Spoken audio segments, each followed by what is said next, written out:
I, a poor student, became a top scumbag overnight just because I can see all the desires of girls. Last night, when I saw the school bell Zhao linger again at the school gate, a mysterious panel suddenly appeared in front of me. Name, Zhao Linger. First desire, move out of the dormitory. Second, establish a secret underground relationship with a man. Third, want to get drunk recklessly. Seeing this, my heart couldn't help but speed up. Could this be the deep desires in Zhao Linger's heart? You know, Zhao Linger is not just a school beauty. There are rumors that she is kept by a mysterious tycoon. If that's the case, why bother seeking underground connections? In order to verify the authenticity of the information, I gathered up the courage to approach her proactively. I know there's a bar nearby. Do you want to have a drink together? Upon hearing this, Zhao Linger looked me up and down, then sweetly smiled at me. Okay. Then the desire list in front of my eyes suddenly changed. Wanting to get drunk once became the first item, and not wanting to return to the dormitory became the second item. I didn't think too much.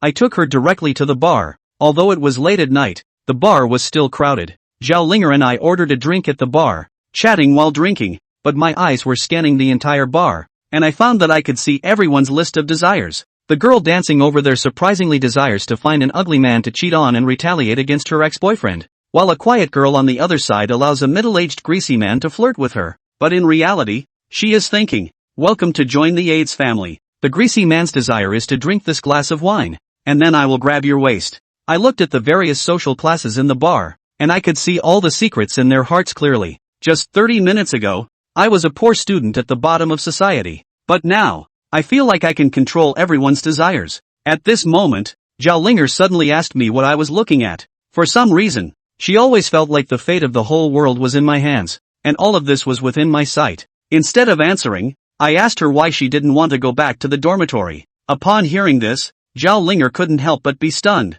What did you say? I repeated the words I had just said, with an unquestionable and firm tone. Upon hearing this, Zhao Linger's body trembled. How did you know I didn't want to go back to the dorm? I picked up the wine glass and smiled playfully. If you wanted to go back, would you still come out to drink with me? Hearing this, Zhao Linger chuckled. So you came out because of this? I don't want to go back. Just because I don't want to be with those roommates who are always gossiping behind my back in the dorm, saying that I have hooked up with a rich guy. I don't want to stay with them. What do I lack in my family conditions? In order to avoid suspicion, I even walked 1 kilometer away from the school to drive. But even so, they couldn't stop talking. I was a little surprised when I heard it. She didn't seem like the rumors, but why did she want to find an underground lover? At this moment, Zhao Linger suddenly interrupted my thoughts and asked me why I suddenly invited her to drink. Upon hearing this, a thought immediately came to my mind. What would her reaction be if I were to reveal all her desires list? With this in mind, I smiled slightly, because I have been thinking about moving out recently, getting another dog, and tonight, I want to get drunk recklessly. Zhao Linger's eyes lit up instantly upon hearing this. How about we have a wild night out and not return until dawn? At this moment, a man walked towards the girl who wanted to retaliate against her ex-boyfriend. Seeing me glance over there, Zhao Linger chuckled and asked, is she prettier than me? I shook my head to indicate no, just feeling a bit sorry for her, as she was about to be drugged and taken away soon. Upon hearing this, Zhao Linger was suddenly shocked, and as soon as she turned her head, she saw the man secretly sprinkling some powder into the girl's drink. Zhao Linger asked me anxiously how I knew, but I just smiled faintly. Of course I couldn't say about the wish list. Seeing me silent, Zhao Linger immediately stood up to remind the girl, but I grabbed her. Don't worry, her boyfriend is here. Sure enough, soon a burly boy rushed in and looked around for girls. I ignored Zhao Linger's shocked gaze and pulled her hand out of the bar. The moment we stepped out of the bar, a piercing scream came from inside the bar, followed by various smashing and banging sounds. Zhao Linger looked at me incredulously. Senior, are you a god? How can you predict everything? Have your acting teachers ever taught you? The most important thing in acting is to guess what they want to do through the character's behavior. Upon hearing this, Zhao Linger stared blankly at my back. Senior, do you know what I want to do now? At the words, I couldn't help but smile, and hailed a taxi at random. Master, go to Qiandao Flow Hotel. Zhao Linger smiled and hugged my arm tightly. Soon we opened a room in the hotel. Zhao Linger walked into the room with my arm around hers. Feeling the warmth coming from the arm, an unprecedented feeling arose, as if from this moment on, I would completely control everyone. I asked the waiter to bring 2 bottles of red wine over. At this moment, I stood by the window and looked at the Yangtze River. It turns out that looking down from the top of the world gives this kind of feeling. No wonder so many heroes throughout history have fought for power and killed for their lives. At this moment, Zhao Linger timidly took off her clothes, took a deep breath, and said, "Senior, can our relationship not be made public? Let's treat it as our secret." I casually opened a bottle of red wine and agreed. The next day, when I opened my eyes, it was already noon. Looking at the touch of blush on the messy sheets felt like a dream. Last night, Zhao Linger was very proactive but also shy. Perhaps this was due to her being suppressed as a rich young lady. Suddenly a message on my phone interrupted my thoughts. "Senior, wake up quickly. I have to catch a plane to audition for the drama crew today, so I didn't wake you up." Chuan smiled slightly and immediately messaged back, "Roger, have a safe trip." After sending this text message, Chuan finally sat up from the bed after briefly remembering how good everything was last night. Yesterday Chuan personally verified that Zhao Linger was really the first time right. In the process, Chuan always felt that although her movements were raw, but she was very, very active. Active to the point that Chuan felt a little unexpected. This is perhaps related to the fact that the rich young lady grows up in an environment that is too depressing on a regular basis. The other Chuan didn't think much about it. Since we have now gained psychic powers, it would be a waste to use it only to speculate on the inner workings of a woman's mind. What's more, Chuan's wallet was now empty, and last night he added 2 bottles of red wine, so when he calculated the check, he would have to pay $6,000 or $7,000 more anyhow. Gotta find a way to make some money to do that. The next part of his life, what he had thought about before, he was going to try. What hadn't been thought of before, Chuan was going to try. But all of this required a lot of financial support. The internet is right. Money is the only thing that can make people feel happy. Just like the 2 peripheral girls seen in the hotel corridor last night. If they were placed on the street, men would only think that they were goddesses that could only be viewed from afar, but not played with. But for the rich people who walk around in high-end hotels all the time, they are just a bunch of playthings that come and go when they are called. The world is inherently unfair. If he hadn't gritted his teeth and spent out so much money to come here last night, Chuan wouldn't have even had the chance to come into contact with the real upper-class society.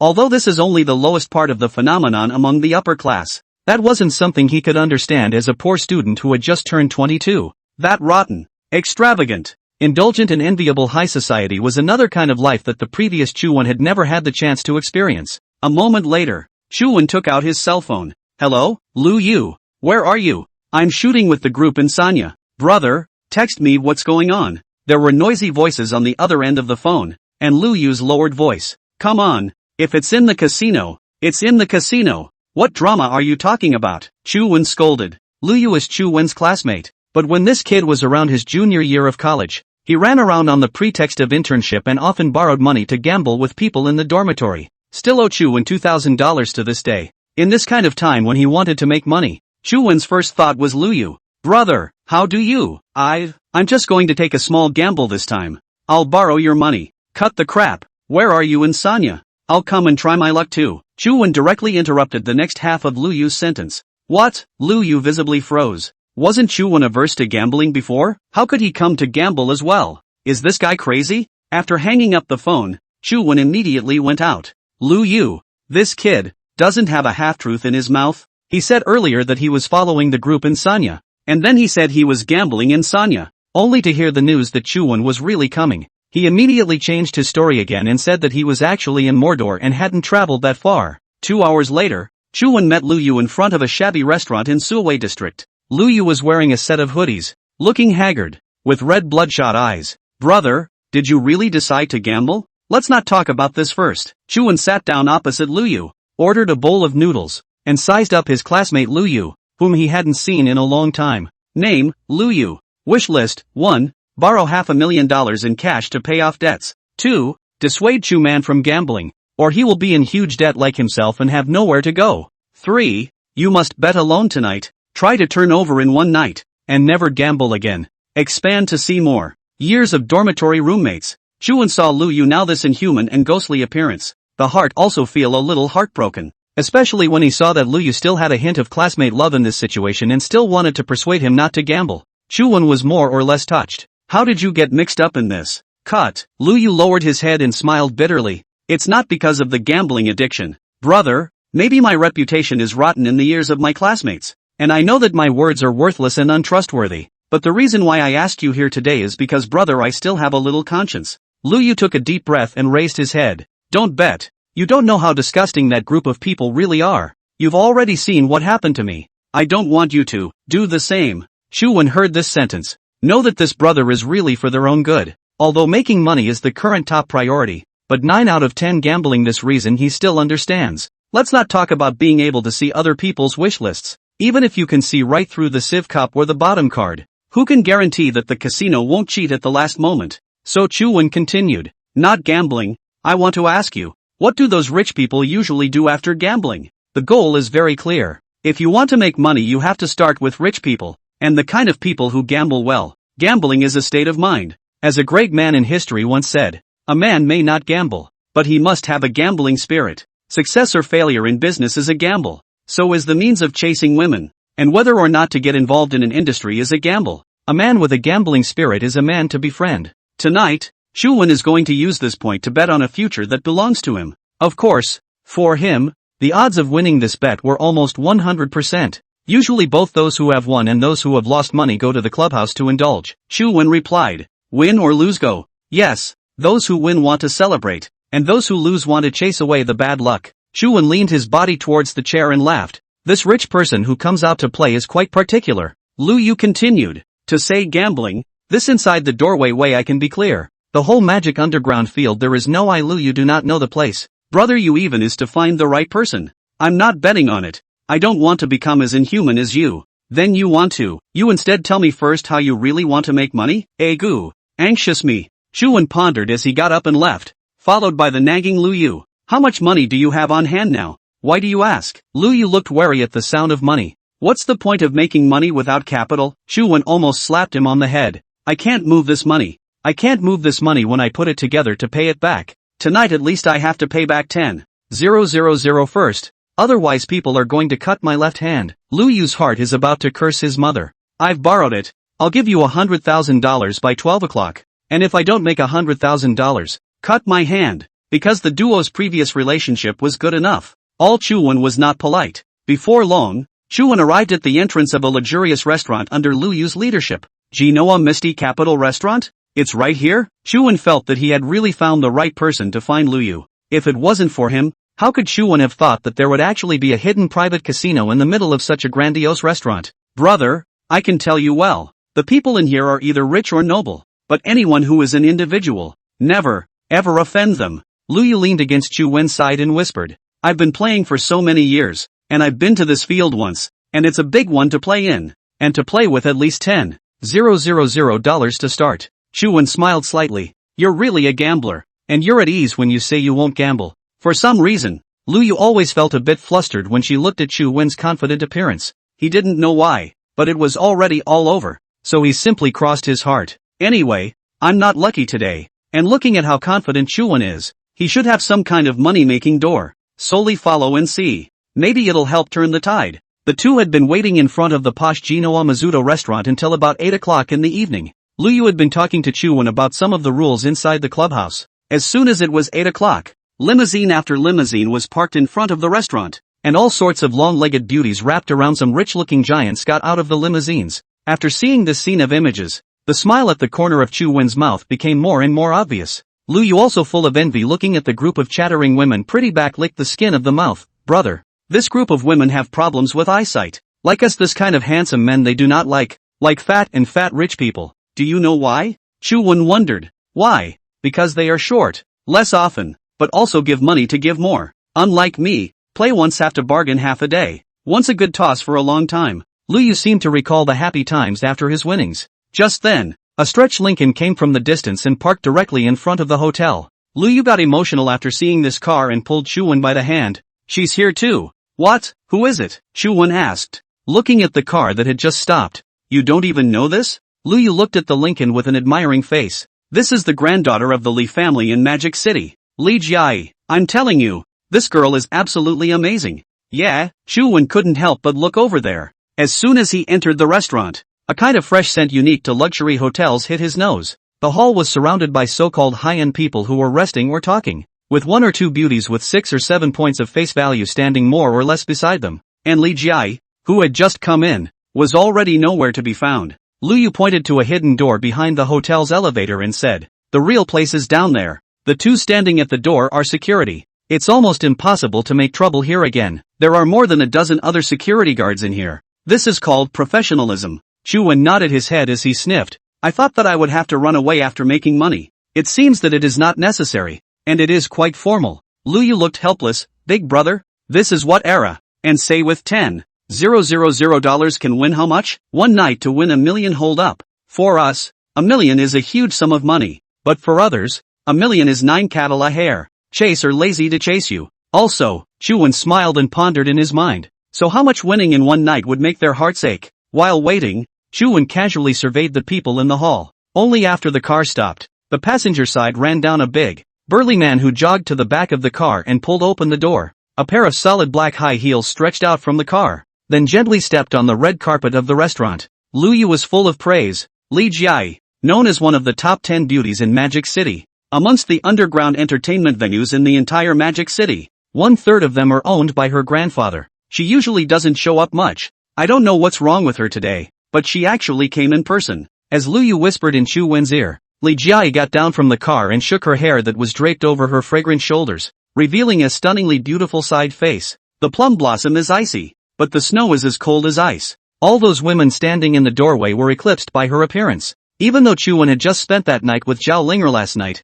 when he saw Li Jiai again today, he felt a light in his eyes. In this life, it would be a man's luck if he could have a meal with her, let alone being able to climb into her bed. Luyu had a demented look on his face. With a slight smile, Chu Wen withdrew his eyes from Li Jiai's body. How did you get mixed up into the appearance of a licking dog? Come on, life goes on. If I don't lick it, there's plenty of others to lick it, in case someone else does. Li Jiai had already walked into the restaurant amidst the bodyguard's guards, and Luyu was still full of lingering eyes. Let's go, and take me in to see what's going on as well. Chu Wen stood up. Ever since he could see other people's wish lists, his thoughts and state of mind had been completely different, but the curiosity is still there, because even the most iceberg beauty, that comes with a wish list. As soon as he entered the restaurant, a kind of fresh scent unique to luxury hotels hit his nose. The hall was surrounded by so-called high-end people who were resting or talking, with 1 or 2 beauties with 6 or 7 points of face value standing more or less beside them, and Li Jiai, who had just come in,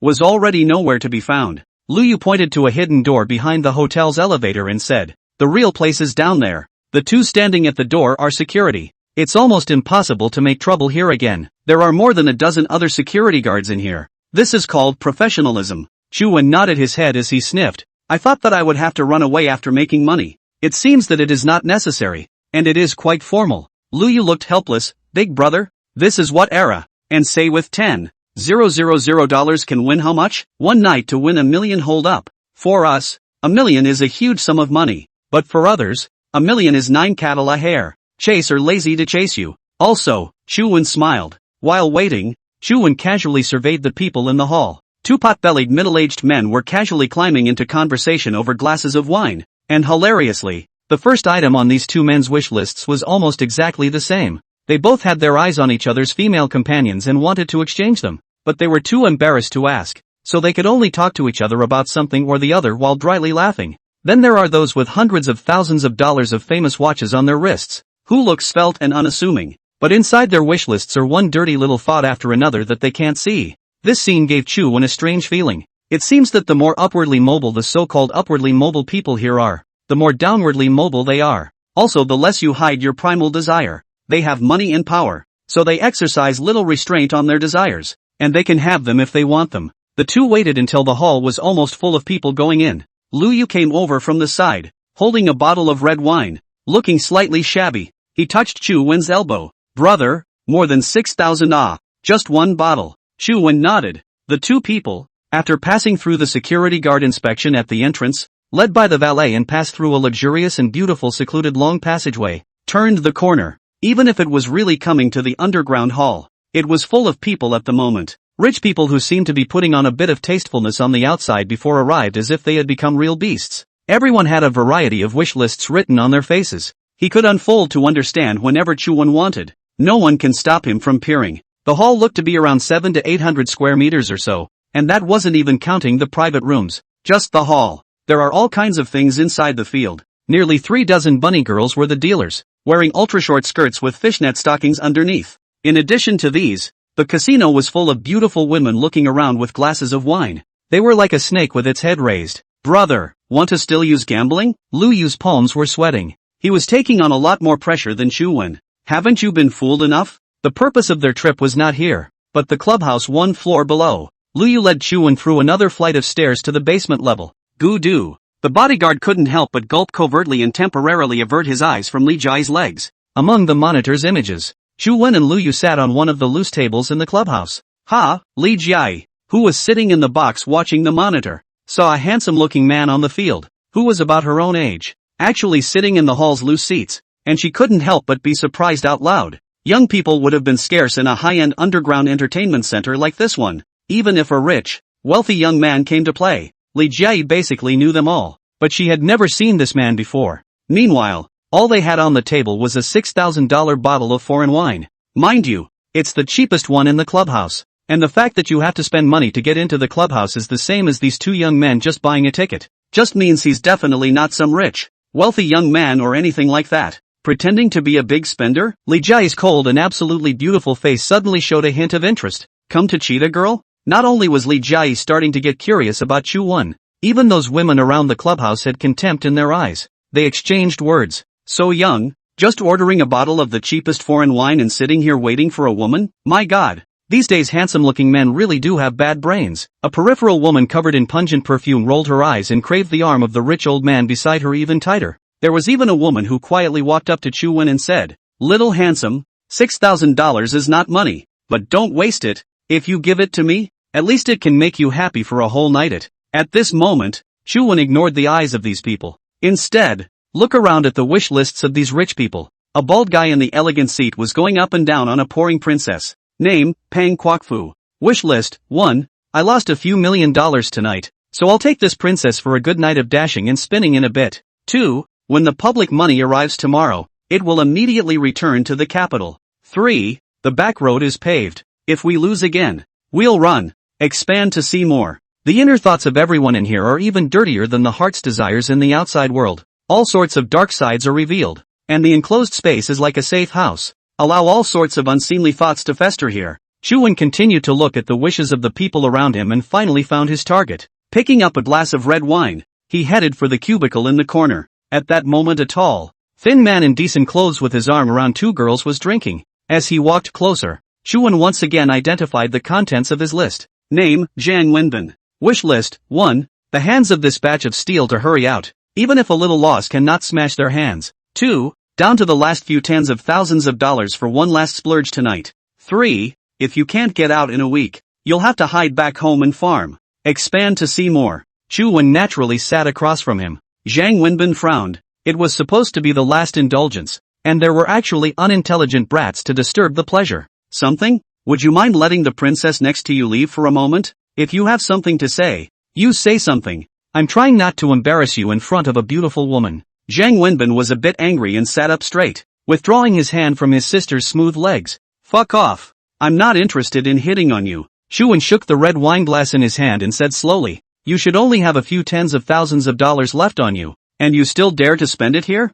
You? Zhang Wenbin instantly withdrew his arrogant expression, unable to speak. The beauty on the side took a look at Zhang Wenbin's reaction and also said with a bit of disgust, a few tens of thousands of dollars? Didn't you also say that you're going to take me on a trip abroad, and buy me many bags? Definitely go. Definitely buy. After pacifying him for a couple of sentences, he continued to say to Chuan, who the hell are you? If you keep bullshitting here I'll call the security guards to kick you out. Chuan replied blandly, I can buy up all your steel tonight. When Zhang Wenbin heard this, he was instantly energized. You? How do you know? Chuan didn't answer, but glanced at the beautiful woman beside him. Instantly understanding, Zhang Wenbin gave a kiss, then said, go back to your room and wait for me. I'll come after I talk about some business. The beautiful woman was reluctant, but after all, the money earned by her golden father had to be spent on her. You can't cut a man off. After the beautiful woman left, Zhang Wenbin immediately sat a little closer to Chuan again. What's your name? Little brother? Doesn't matter. Just say how much. 9,000 tons. Price. Standard quote. 4,000 a ton. Chuan thought in his heart. Although the steel market he did not know, but it is not important. If I can get you cash right away, make a solid offer. Zhang Bin thought slightly. 3,800. The absolute market minimum. 3,500. I'm losing too much money on this. Think about it yourself. After saying that, Chuan got up and was about to leave. Don't, little brother. Jiang Wenbin hurriedly stopped Chu Wen. You let me think. At this point he has turned on the boss mode. 9,000 tons of steel has been smashed in the hands of a few months. Has not been able to find a suitable buyer. It was 3,850 when it came in. And I was thinking it would be okay to go back to the capital. But this kid just cut it by 300. When you do the math, you're still a few $1,000,000 in the red. But it's better than smashing it in your own hands. So grit your teeth and stomp your feet. Come on, little brother. If you're not talking big, you can show me the money tonight. 3,500 for 3,500. I have one more request. I'll give you the address later and it has to be shipped immediately. Jiang Wenbin heard this sentence, instantly feel reliable a lot. And 1 day earlier shipment for him is 1 day less custodial fee. Really cannot wait. So he hurriedly nodded, no problem I will prepare now. In a moment you tell me the address. As long as it is within the range of Magic City. Half an hour guaranteed delivery. Okay, sit here and wait. I'll have my assistant bring you the address later. After saying that Chu Wen left, and the glass of red wine was placed on the table, obviously giving him a signal that I'll be back. Jiang Wenbin, who called to inform the workers to prepare, reacted at this moment. How did this kid know that I had a batch of steel that I didn't sell? Chu Wen didn't go much farther, but went to another corner booth and sat down again. Across the street sat a middle-aged man with a disheveled look and lifeless eyes. No beautiful women around for company either. This was the prey he had chosen long ago. Name, Wang Chang. Wishlist, 1, 10, 000 tons of steel. If I can't find the leader must kill me. 2, quit when you finish this job. It's too much pressure. 3, can't let my wife and kids know my current situation. Expand to see more. I won't beat around the bush with you. Seeing as you are. Wang Chang dragged his somewhat drunken eyes at the young man in front of him, shaking his head then continuing to drink his booze. I can supply you with 9,000 tons of steel. As if a muffled thunder, Wang Chang directly woke up from the wine. How did you know I wanted steel? It doesn't matter if a friend of yours referred you. You really have 9,000 tons in stock? Chu Wen nodded and said, delivery will be made tomorrow. Wang Chang hurriedly sat up from his spread out appearance, and slipped a bit due to the wine spilled on the floor. Don't lie, little brother. Do I look like I'm cheating when I come to hang out at a place like this? Wang Chang thought in his heart that the first time he came here he followed the chief. Not only was it non-rich, but it was all on a level he couldn't imagine. How can I trust you? After all, it's not child's play. Although the head honcho handed himself the money and said the work couldn't be stopped any longer, and that he'd buy it as soon as he had the chance to place an order right away. But with a few words from a kid, it doesn't prove anything. Give me the address. Ship it now and see it immediately. What? Now? That's right, but I have a request. The price is 4,600 a meal and full payment immediately upon seeing the goods in half an hour. And someone will officially sign the contract with you tomorrow. Full payment? Wang Chang began to mutter in his heart. I'm afraid this isn't a scammer, right? But on second thought, if he could really mobilize that much steel immediately, the full amount would be no problem. And 4,600 would be even less of a problem. Okay, I'll give you the address now. After saying that, he immediately sent the address to Chu Wen. Chu Wen forwarded Lu Yu directly to the first person he talked to and explained not to say anything. Lu Yu received the news and simply did not know what happened. But looking at the table, more than 6,000 red wine have come this far. What to be afraid of? After drying a glass of wine, he walked straight to Jiang Wenbin and then laid the address in front of him. Right here? Lu Yu nodded, not daring to speak, looking at Lu Yu's state. Although Jiang Wenbin still felt that it might not be right, but that young man had just said it with such certainty. The big deal is that it costs you shipping, and it's better to turn around and come back if it's not reliable than to miss out on the opportunity. So he called his workers directly and ordered the car out. And at this moment, the high heels on the feet of Li Jai, who was wiggling her legs in the box and watching the monitor, finally didn't hang on and fell on the carpet, revealing her good-looking toes. Interesting, it froze for about 2 seconds. Li Jai suddenly put on her shoes and got up from her chair. Miss, you, the bodyguard asked in a hurry. Don't you follow me? Li Jai turned around and finished in slight disgust before walking out of the box. As the door was slammed shut with a bang, that bodyguard's original respectful look vanished as he took a fresh look at the carpet that Li Jai's feet had stepped on earlier.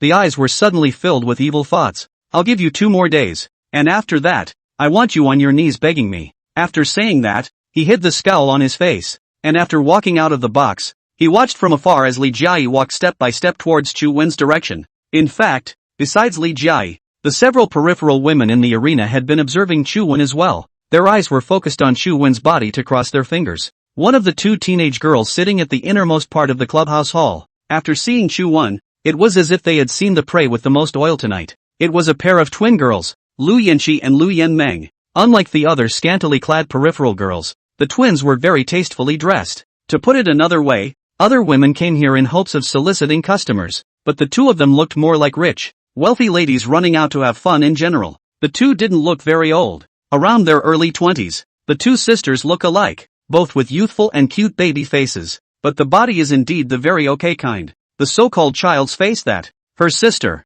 Lu Yanqi, was wearing a plain white body shirt with thin-legged jeans and high heels. The same goes for his sister Lu Yanmeng. They were considered to be the flower girl level amongst the entire underground casinos, although they were far from being as absolutely and independently beautiful as Li Qiyi. But when placed in front of any other woman, they were not bad. If Li Jiayi's poise could be rated as a 9, then the twins' poise was definitely between 7.5 and 8. There are quite a few rich bosses who have fantasized about what it would be like to have these two sisters with them, but these people also know that there are women who are fine with spending money, but there are women who, with spending money, may not be fine. And the regulars at the clubhouse knew that the two sisters were different from the usual peripheral girls around. Their routine is to just not sleep with you, and to favor the winnings of the ingrates who willingly spend money for them. Again, it's all about the means. Looking at the eyes of the two sisters now, it was obvious that they had already taken a keen interest in Chu Wensheng. Sis, this little brother is quite good looking. Did you hear that? Just like this,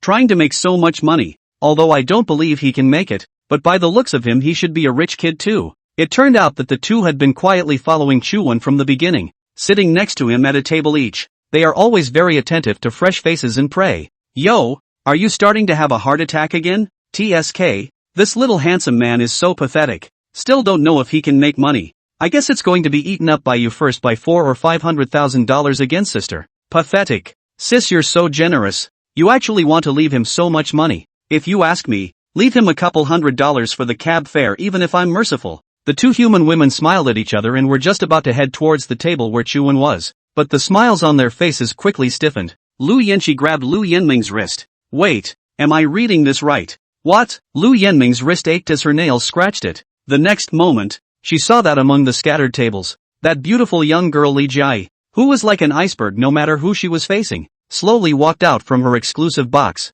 and the direction of her aim was exactly the location of Chu Wen's table. She sat straight down on the scattering table at Chu Wen's table and then stared at Chu Wen. At this moment, Chu Wen also felt that someone was secretly observing him. Intuitively, he looked back and saw Li Jiayi sitting at his table, but he didn't care much and continued to sit there, looking at the middle-aged man in front of him. The two looked at each other speechlessly. The middle-aged man's heart was now extremely bottomless. If it was true, this little brother that had almost saved his life. If it's fake, I really don't know where to go after that. Half an hour passed quickly. Sis, Li, what's this about Li Jiayi? Lu Yanming's eyes were filled with shock. 2 years, 2 whole years, and she never walks into a casino lobby like she does now. Does it mean? Lu Yanqi's footsteps also stopped. Just as the two sisters were shocked, a middle-aged man's voice came from over there. Little brother, please check. $10 million in the twinkling of an eye. That's still a very good score for money-sensitive peripheral women. The bike didn't turn into a motorcycle. It turned into a fucking aircraft carrier. Seeing this scene, Lu Yanqi and Lu Yanmeng clenched their teeth. The business made in half an hour made almost $10 million. Even the stock market, which is good at creating miracles, and even the futures market are unlikely. The only two places in the world where this could happen are lottery redemption centers and casinos. Such a fat fish. If they let him run away, the sisters could not be happy about it in any way. Sis, you're overly concerned. What kind of person is Li Jiayi? How could she possibly be interested in that boy? So as long as it's not her man, then it doesn't matter. Lu Yanmeng clenched her teeth. Her fingers wisped through the hair on her forehead, and holding Lu Yanqi's hand, she also walked towards Chu Wen. It could be said that for a moment, the gazes of the two sisters and Li Jiayi were all focused on Chu Wen. Zhang Wenbin, who received the payment from Chu Wen, had his hands trembling. Little brother, you are really my savior now. If you need a brother in the future, no, you're a brother from today onwards. Just call me whenever you can use me in any way in the future, said handing Chu Wen a business card. Then I'll leave my brother to his pleasure. After saying that, he bent down and bowed, and turned to leave.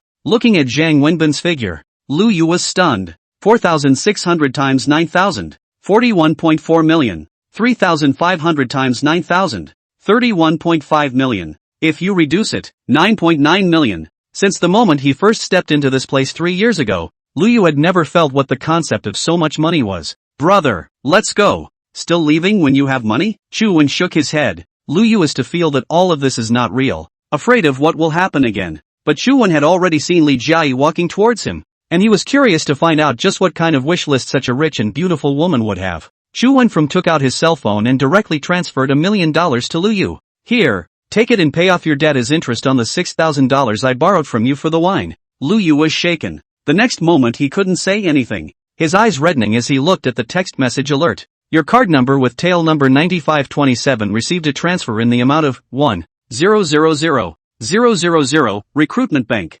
Brother. Well, have fun tonight and get a good look at other people's lives. Chu Wen waved his hand. It's only $1 million. It's really not a lot of money for yourself who can see the desires of other people's hearts. Although Chu Wen felt unimpressed, all the other people at the surrounding table who saw the scene were already on the verge of going red-eyed. Borrow 10,000 and pay back $1 million? What kind of operation is this? My God, this little handsome guy is so generous. I'm afraid I can pick up 10,000 or $20,000 if I can just stay with him for a bit today. At this moment, Li Jiayi, who was wearing a long black backless dress, finally walked in front of them. The people around her had the good sense to get out of the way even after glancing back at her. Li Jiayi's long hair then fell loose above her fragrant shoulders. The indifference in her eyes and the high-end aura of living in high society for years made the originally noisy neighborhood instantly much quieter. Interesting. This kid's luck is so contrary tonight. It really attracted the attention of this side of the clubhouse. The granddaughter of the old man personally came down to look for him. TSK. If it turns out that this kid is up to something, then isn't he screwed? Finished what? To be able to sit at a table with a woman of Li Jiayi's caliber. He's a ghost. I'm afraid he can still laugh out loud. The people around them were either envious or gloating. At this time, Lu Yanxi, Lu Yanmeng, the two pairs of twins, have also quietly stood in Chu Wen's side. They will not be like those ordinary peripheral women like up to pull arm around arm. They believed that Chu Wen could definitely know that a woman like Li Jiayi was not something he could desecrate. So with the exception of Li Jiayi, they don't lose to any of the women in the repertory. The love scene is like a battlefield, and possibly more complicated than a battlefield, because here there is no killing, no fighting. Here it's all about hearts and minds speculating about each other. Money is nothing more than a tool for people to use when they are competing. Chu Wen couldn't help but smile as he watched Li Jiayi sit across from him. In the present of yesterday, he wouldn't have thought twice about such a woman, because the difference between the two is so great. But now, everything is different. Name, Li Jiayi. Wish list.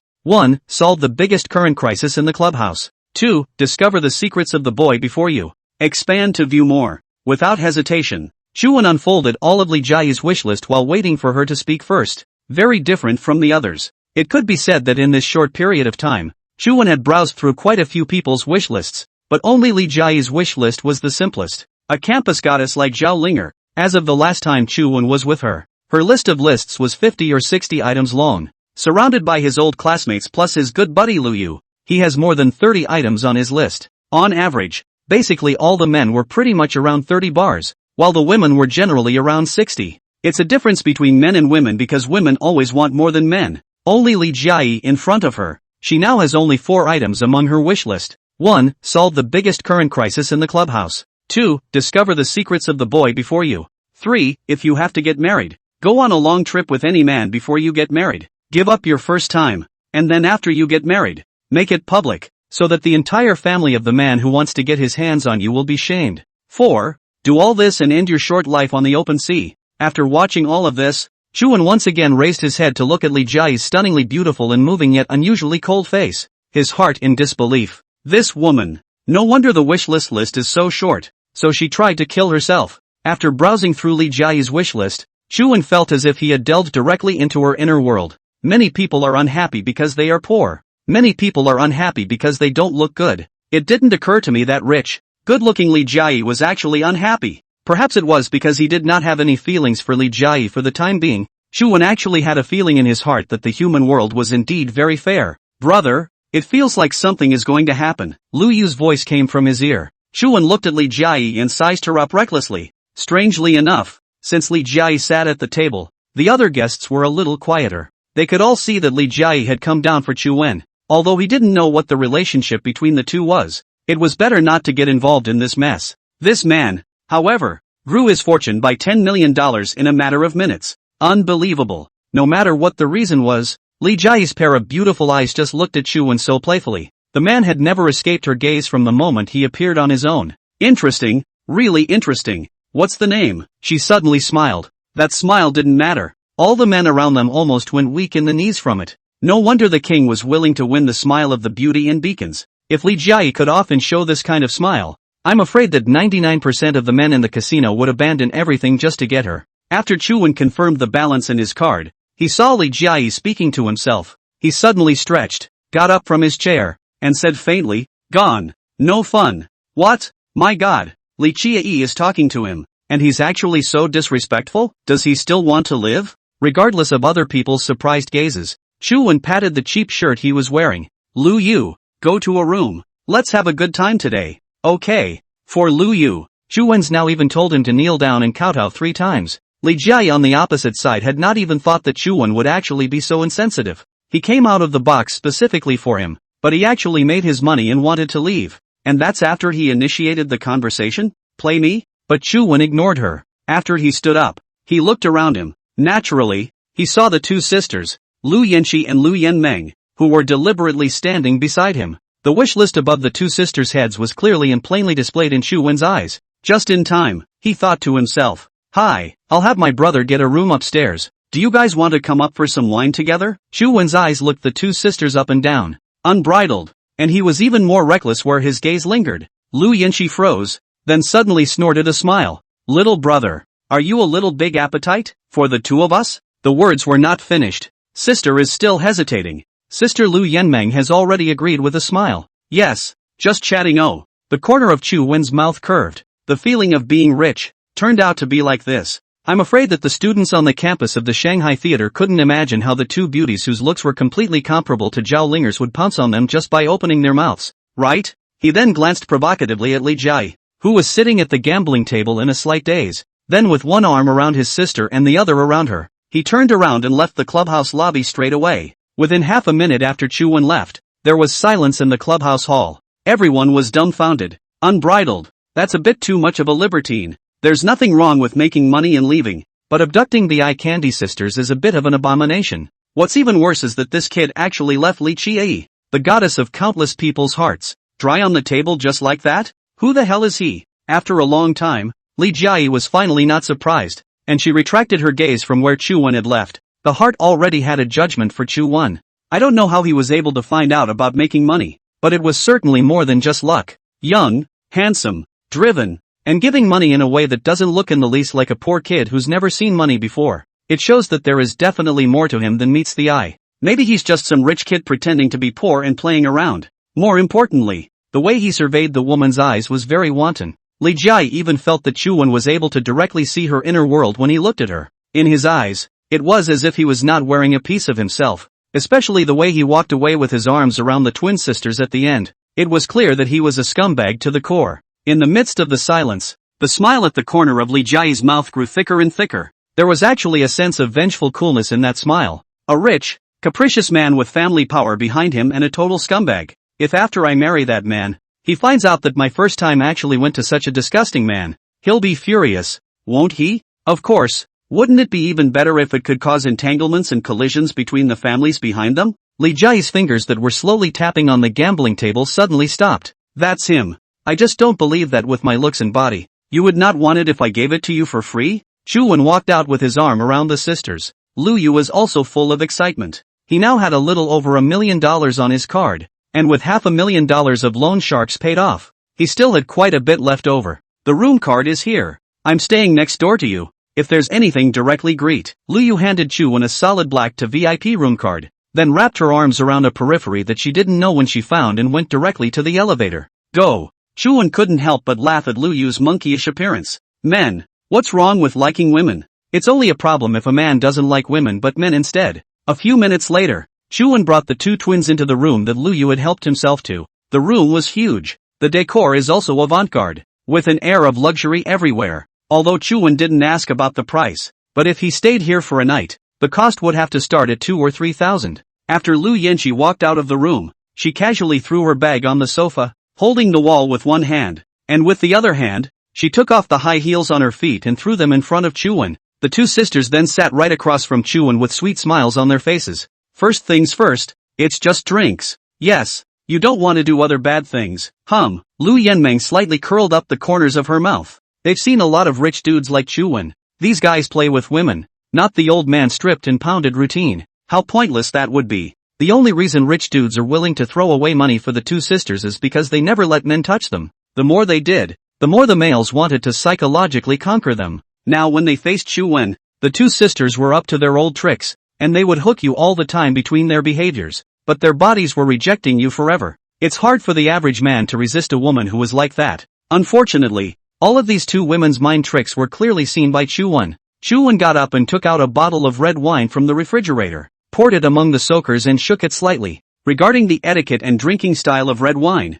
he had specialized in it before. This is true for anyone who has studied acting in a professional institution. And as a prepared actor, the number of roles you are likely to play later on will be quite large, in order to one day have the opportunity to shoot ancient costumes. So Chuwen once spent a semester practicing martial arts and learning to ride a horse during his freshman year. Later on, because he had a good image, he looked pretty much like a rich kid, so the teacher favored him and specialized him in wine, table manners, and a whole host of have-nots. This resulted in Chuwen never experiencing a life with money though, but that doesn't stop him from playing rich people. What's more, he now had a full $9 million in his card, which was many times more than the average rich second generation. There are a lot of so-called rich kids who drive luxury cars to school on the campus of the Shanghai Opera House. Only they look rich on the surface, but unfortunately the money belongs to their parents. You can have the car, but that's all the money you're given each month. So don't try to ask your parents for it if you spend it all. This leads to the embarrassing scene of a rich kid in a Maserati sports car who perhaps doesn't have enough money on him to fill up his car with gas once. Over here, Chuwen was sobering up while looking at the two young girls with a smile on his lips. His eyes had regained their clarity now as he looked at the sisterhood. Everything that happened in the clubhouse just now was just an act for Li Jie. Name Lu Yinxi. Wish list. 1. To be able to watch my sister marry the man she loves. 2. Own a house by the sea and have enough money to spend an ordinary life in a flower store. Expand to view more. Chuwen roughly looked at a few eyes. The following dozens of list contents are mostly unimportant. Want to buy what kind of shoes? Or what brand of bag and other information. Name, Lu Yenmeng. Wish list. 1. I hope to meet and marry a man who does not lust after his beauty but truly loves his soul. 2. Help my sister get enough money for the medical care she needs. 3. Ruthlessly slaughter the kid in front of you. Just look at how rich he is. Expand to view more. Chu Man. The sister's wish list felt pretty good. At least the woman didn't seem like a bad woman or some random woman. But his sister's third list made Chuwen look helpless. Do I look that much like a dumb rich guy with no brain? And you want to rip me off? But the sister's second list piqued Chuwen's interest. He quickly understood that it should be that his sister Lu Yenchi had some not-so-good disease, which was why the two sisters came to this kind of place to make money like this. But Chuwen knows it when he knows it. He currently had little interest in the twins for the time being. All he was interested in was just Li Jie, who was now doing a fierce battle of ideas downstairs. All we have to do now is talk and drink with these two sisters. Quietly, he waited for Li Jie to find himself. The only thing Chuwen didn't know was when Li Jie would come knocking on his door. 2 hours later, inside the hotel's underground box, the bodyguard stood in the doorway with his hands in front of him, quietly looking at Li Jie. And Li Jie, who was originally as cold as ice, seemed to be a bit anxious. It's been 2 hours. It's time to find a chance to get to him. Li Jie bit her lower lip. Wait another 10 minutes. And after that, find a chance to slip up there. It's been 2 hours. Even if he's more powerful, it should be over. Li Jie bit her lower lip. Wait another 10 minutes. And after that, find a chance to slip up there. Li Jie was ready. The big deal is that when you enter the room, you just see 2 women and a man lying on the bed. Anyway, one has decided. Then it doesn't matter. Go out on a limb. She glanced at the bodyguard guarding the door with her afterglow. At the same time, the high heels were removed from her feet and replaced with a pair of plain white cotton slippers that she used to relax in on weekdays. Reek. I may have just left my engagement ring on that table. I'm going to look for it. Once the 10 minutes were up, Li Jie stood up violently, pretending as if she had actually lost the ring. Miss, it's better if you just stay here. I'll go find it for you. The bodyguard named Ghostly immediately glanced at the surveillance, then turned around and walked towards that table. Li Jie gently pinched the hem of her long black backless dress in her hands, revealing her nice, white, slender, long legs without a trace of flab. Just now she had secretly asked the upstairs hotel valet. Chu Man is in room 2119. As she watched Ghostly walk towards the table, Li Jie silently walked out of the box and left directly through the back door. Meanwhile, in the middle of room 2119, The two sisters' figures had long since disappeared. That bottle of red wine was finished an hour ago. Chuan sent them away after leaving his contact information because he had to wait for Li Juqi. When they left, the two sisters were puzzled. This man was different from all the men who had tried to do something to them before, because ever since entering the room, he had been courteous, drinking and chatting with both men. It seemed as if he was a completely different person from the one who had let loose in the clubhouse earlier. It was very disorienting for both women. They were still thinking hard about a question until they sat in the elevator and descended the stairs. Could it be that we're not attractive enough for him to press on? Or can't he? At the same time, Chu Wen, who was sitting in the middle of the room board, picked up his cell phone. He was tweeting and chatting with Zhao Linger, who had just finished her interview. What are you doing? Chu Wen returned, eating and getting ready to see a movie. Bah! Are you planning to hook up with another young lady again? No, I'm really ready to see the movie, Jedi Escape, with Will Smith. Chu Wen sighed. Men, lying has to be the norm. The richer you are, the more natural lying has to be. Oof. Well, you have a good look at it then. Be thinking of me. Oh. Zhao Linger also paired an emoji at the end of this sentence. Chu Wen's mouth went dry when he thought of the way she looked when she claimed it last night, but his mouth still said, why should I think of you? It's not like we have anything to do with each other. 5 minutes later, Zhao Linger returned the message. Surname Chu, listen to me carefully. From today onwards, you are my secret P-friend. Us, that is, this relationship. Chu Wen couldn't help but be amused when he saw this. This idiot girl. So, he really helped her to realize the wish about P-friends in her wish list? He shook his head and laughed softly, and was just about to reply to the message when suddenly there was a soft sound in his head. The next moment, Chu Wen froze, because he distinctly heard a strange voice that he had never heard before coming from within his mind. The host has helped Zhao Linger realize a total of 3 wish lists, rewarding 6,000 points that can be used for lucky draws. Each draw requires the consumption of 1,000 points. Have accomplished Zhao Linger's 3 wishes respectively. 1. Don't want to go home tonight. Gained 1,000 points. 2. Want to get drunk and let loose tonight. Gain 1,000 points. 3. Hope to find a man who can keep strict secrets and become a stable P-friend. Gained 4,000 points. Chu Wen froze for a long time and finally reacted. No wonder you can suddenly see other people's wish lists yourself. Turns out it's because of the system in place. And one is not only able to see other people's wish lists, if they are fulfilled, or participate in fulfilling them. So there are other benefits to be gained? Seeing other people's wishes is just the beginning. Helping someone to fulfill her wish list and gain system points and draw prizes is the whole function of your own system. Isn't it? I said it always felt like something was missing before. Chu Wen spat slightly in his heart. Each draw consumes 1,000 points, which means I can draw at least 6 times now. He immediately communicated with the system and said, it can all be raffled off to draw something. A moment later, Chu Wen took a deep breath. So it is. He could potentially draw prizes containing villas, yachts, guns, and even a variety of skills. In short, everything that there is to everything.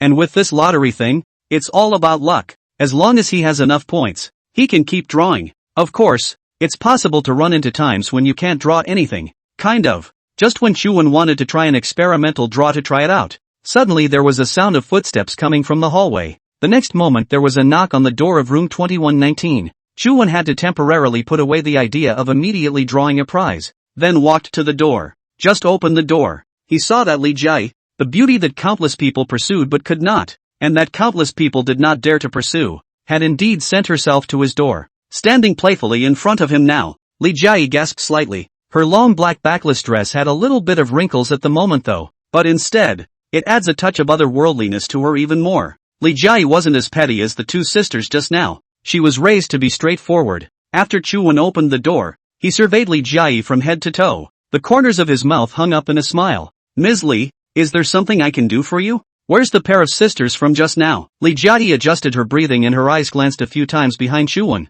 Even though she had already prepared herself, she still didn't quite want to have to actually see those two women who weren't on the same level as herself in Chu Wen's room. You're just in time. They just left. Chu Wen knew that Li Jai was ready to start her so-called plan, so he sidled up to let her in and leaned in after closing the door, his expression smirking. Li Juqi walked into the room and picked up the half glass of red wine that Chu Wen hadn't finished on the table and drank it down. Then, in the midst of Chu Wen's gaze, she tied up her long hair that was draped over her head, showing off a nice one-piece collarbone. With her long hair tied up, the thin black straps on her shoulders reflected her skin even better. What? Is something wrong? Chu Wen asked again. Li Juqi took a deep breath. Do you want me? Think, Chu Wen said honestly. Take me away. I'll give you 1 day to do whatever you want. Li Jiayi looked at Chu Wen provocatively. Do you dare? At this time Chu Wen clearly saw that the first item on Li Jiayi's wish list had been updated. Name, Li Jiayi. Wish list. 1. Spend a crazy day with the scumbag in front of you before you get married. Even more perfect if you can get pregnant. 2. Solve the club's biggest current crisis. Expand to view more. Me, scum? Chu Wen couldn't help but be speechless for a while after seeing Li Jiayi's wish list. It seems that regardless of whether or not you've done something bad or not, this scumbag's name is already sitting on the ground. But in that case, it's not like he wouldn't slag. Through Li Jiayi's wish list, Chu Wen was probably able to understand a little bit about the bad situation she was currently in. That means Li Jiayi must have gotten engaged to some big shot in the Magic City. Maybe she can save her family's casino after she marries this guy. But just like her cold as ice image, how could such a woman be so easily at the mercy of others? That's why she came up with such a crazy revenge plan. Even if she had to marry that man, she would still disgrace him and make him wear a green cap on his head from then on that she could never erase for the rest of her life. Interesting. Chu Wen looked at the iceberg beauty in front of him and slowly spat out these 2 words from his mouth. If he had been in the past, how could he have thought that such a cold beauty would actually stand in front of a man, begging him to have some kind of indescribable relationship with him? At the same time, the relationship between the two is reversed from this moment. Not long ago, Li Jiayi was sitting in the private box watching Chu Wen's performance, secretly said interesting, but in the blink of an eye, it was Chu Wen's turn to choose whether or not to go crazy with her once.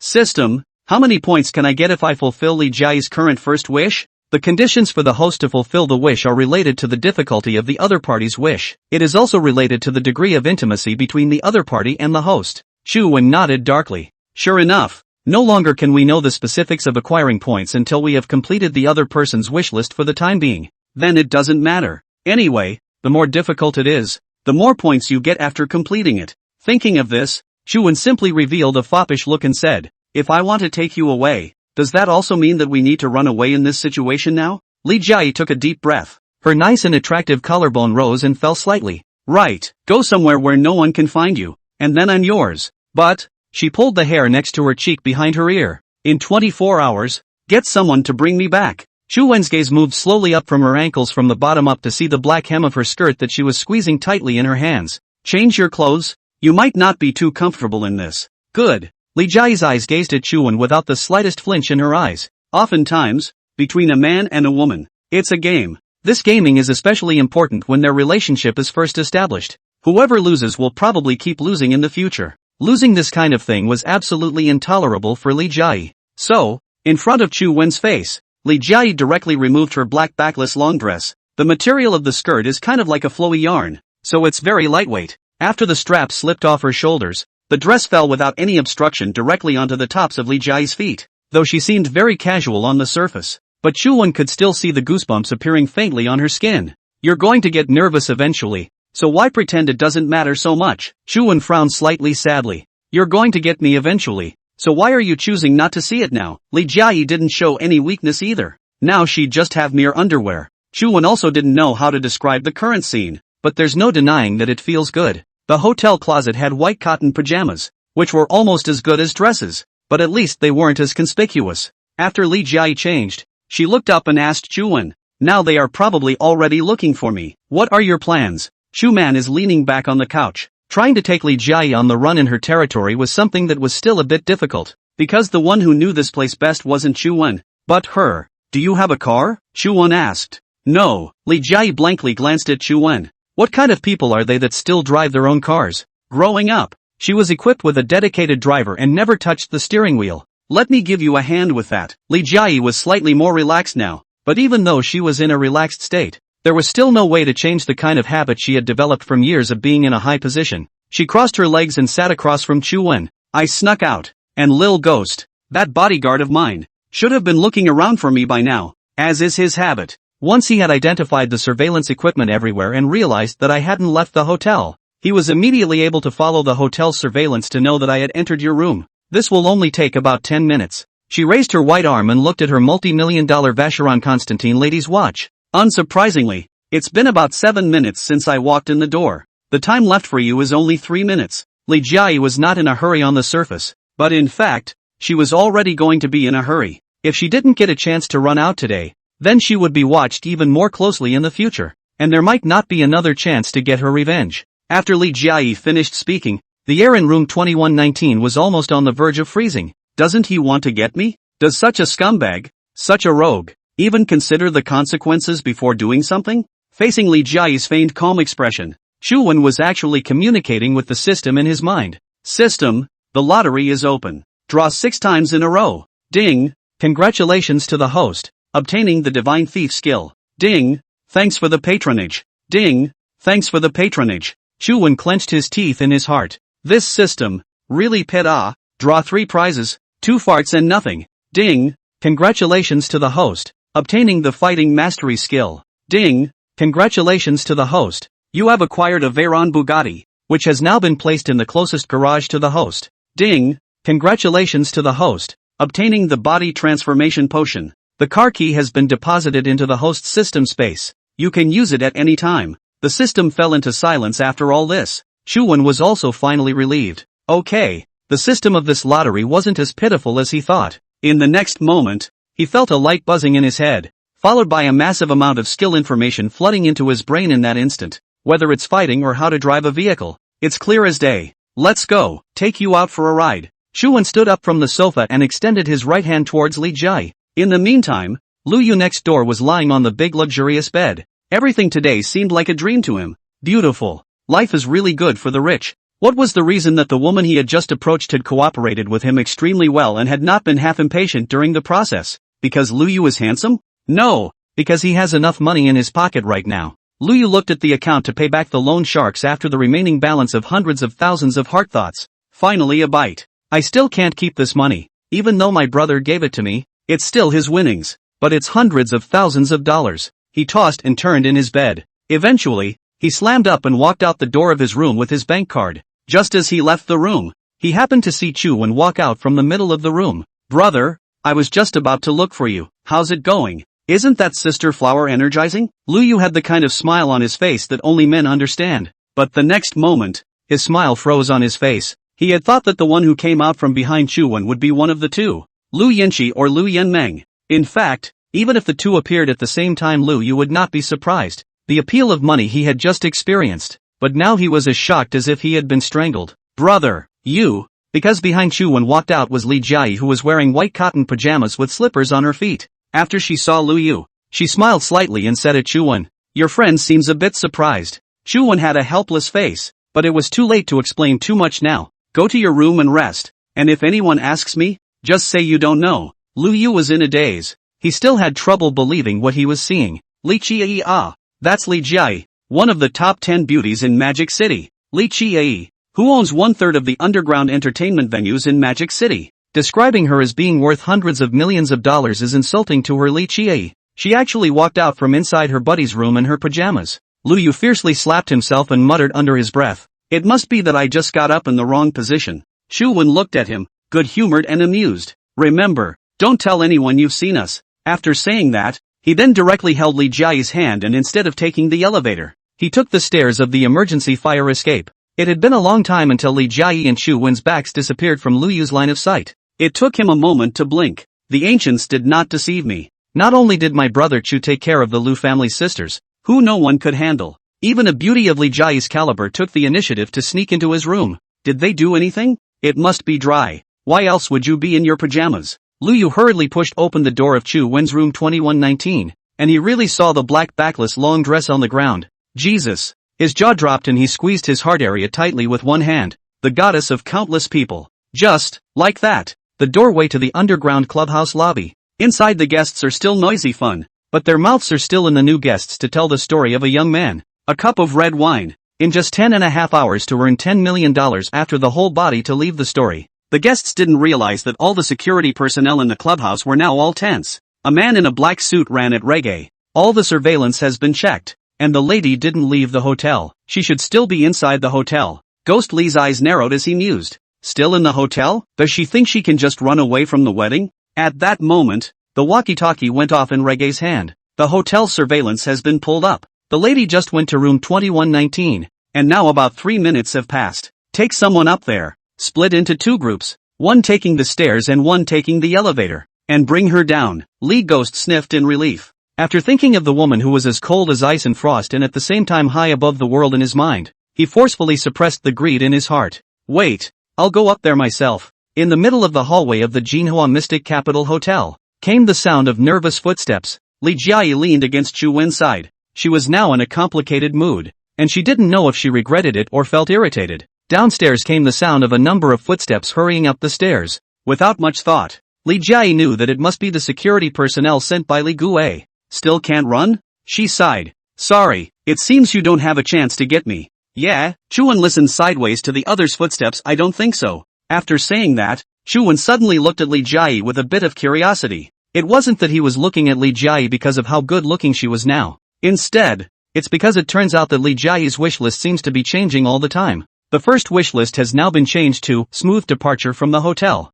And the previous, before marriage. Spend a crazy day with the scumbag in front of you. Even more perfect if you can get pregnant. Then it became the second in line. Obviously, escaping the hotel first was a more pressing matter for Li Jiayi than getting back at her so-called fiancé. He pondered slightly in his mind. If he looked at it that way, it's true that human wishlists change all the time. That said, the time left for each person's wishlist to be on Chu Wen is not forever. There is something that if it can't be done before the other person changes their mind, then maybe it's not there. Chu Wen knew that his system might have more information that he had not been able to tap into, but the situation at hand didn't allow him to think much. The sound of footsteps coming from the bottom of the stairs came closer and closer, and Li Jiayi sighed deeply. It seemed to have been appointed faintly. Don't be a hero, that's all. Although she did want to use Chu Wen to humiliate her fiancé. But if there's no way to get out of the hotel, then it's all a pipe dream. I'll just wait for them here. You go to your friend's room and take shelter for now. She gathered herself slightly, her tone returning to its usual icy one.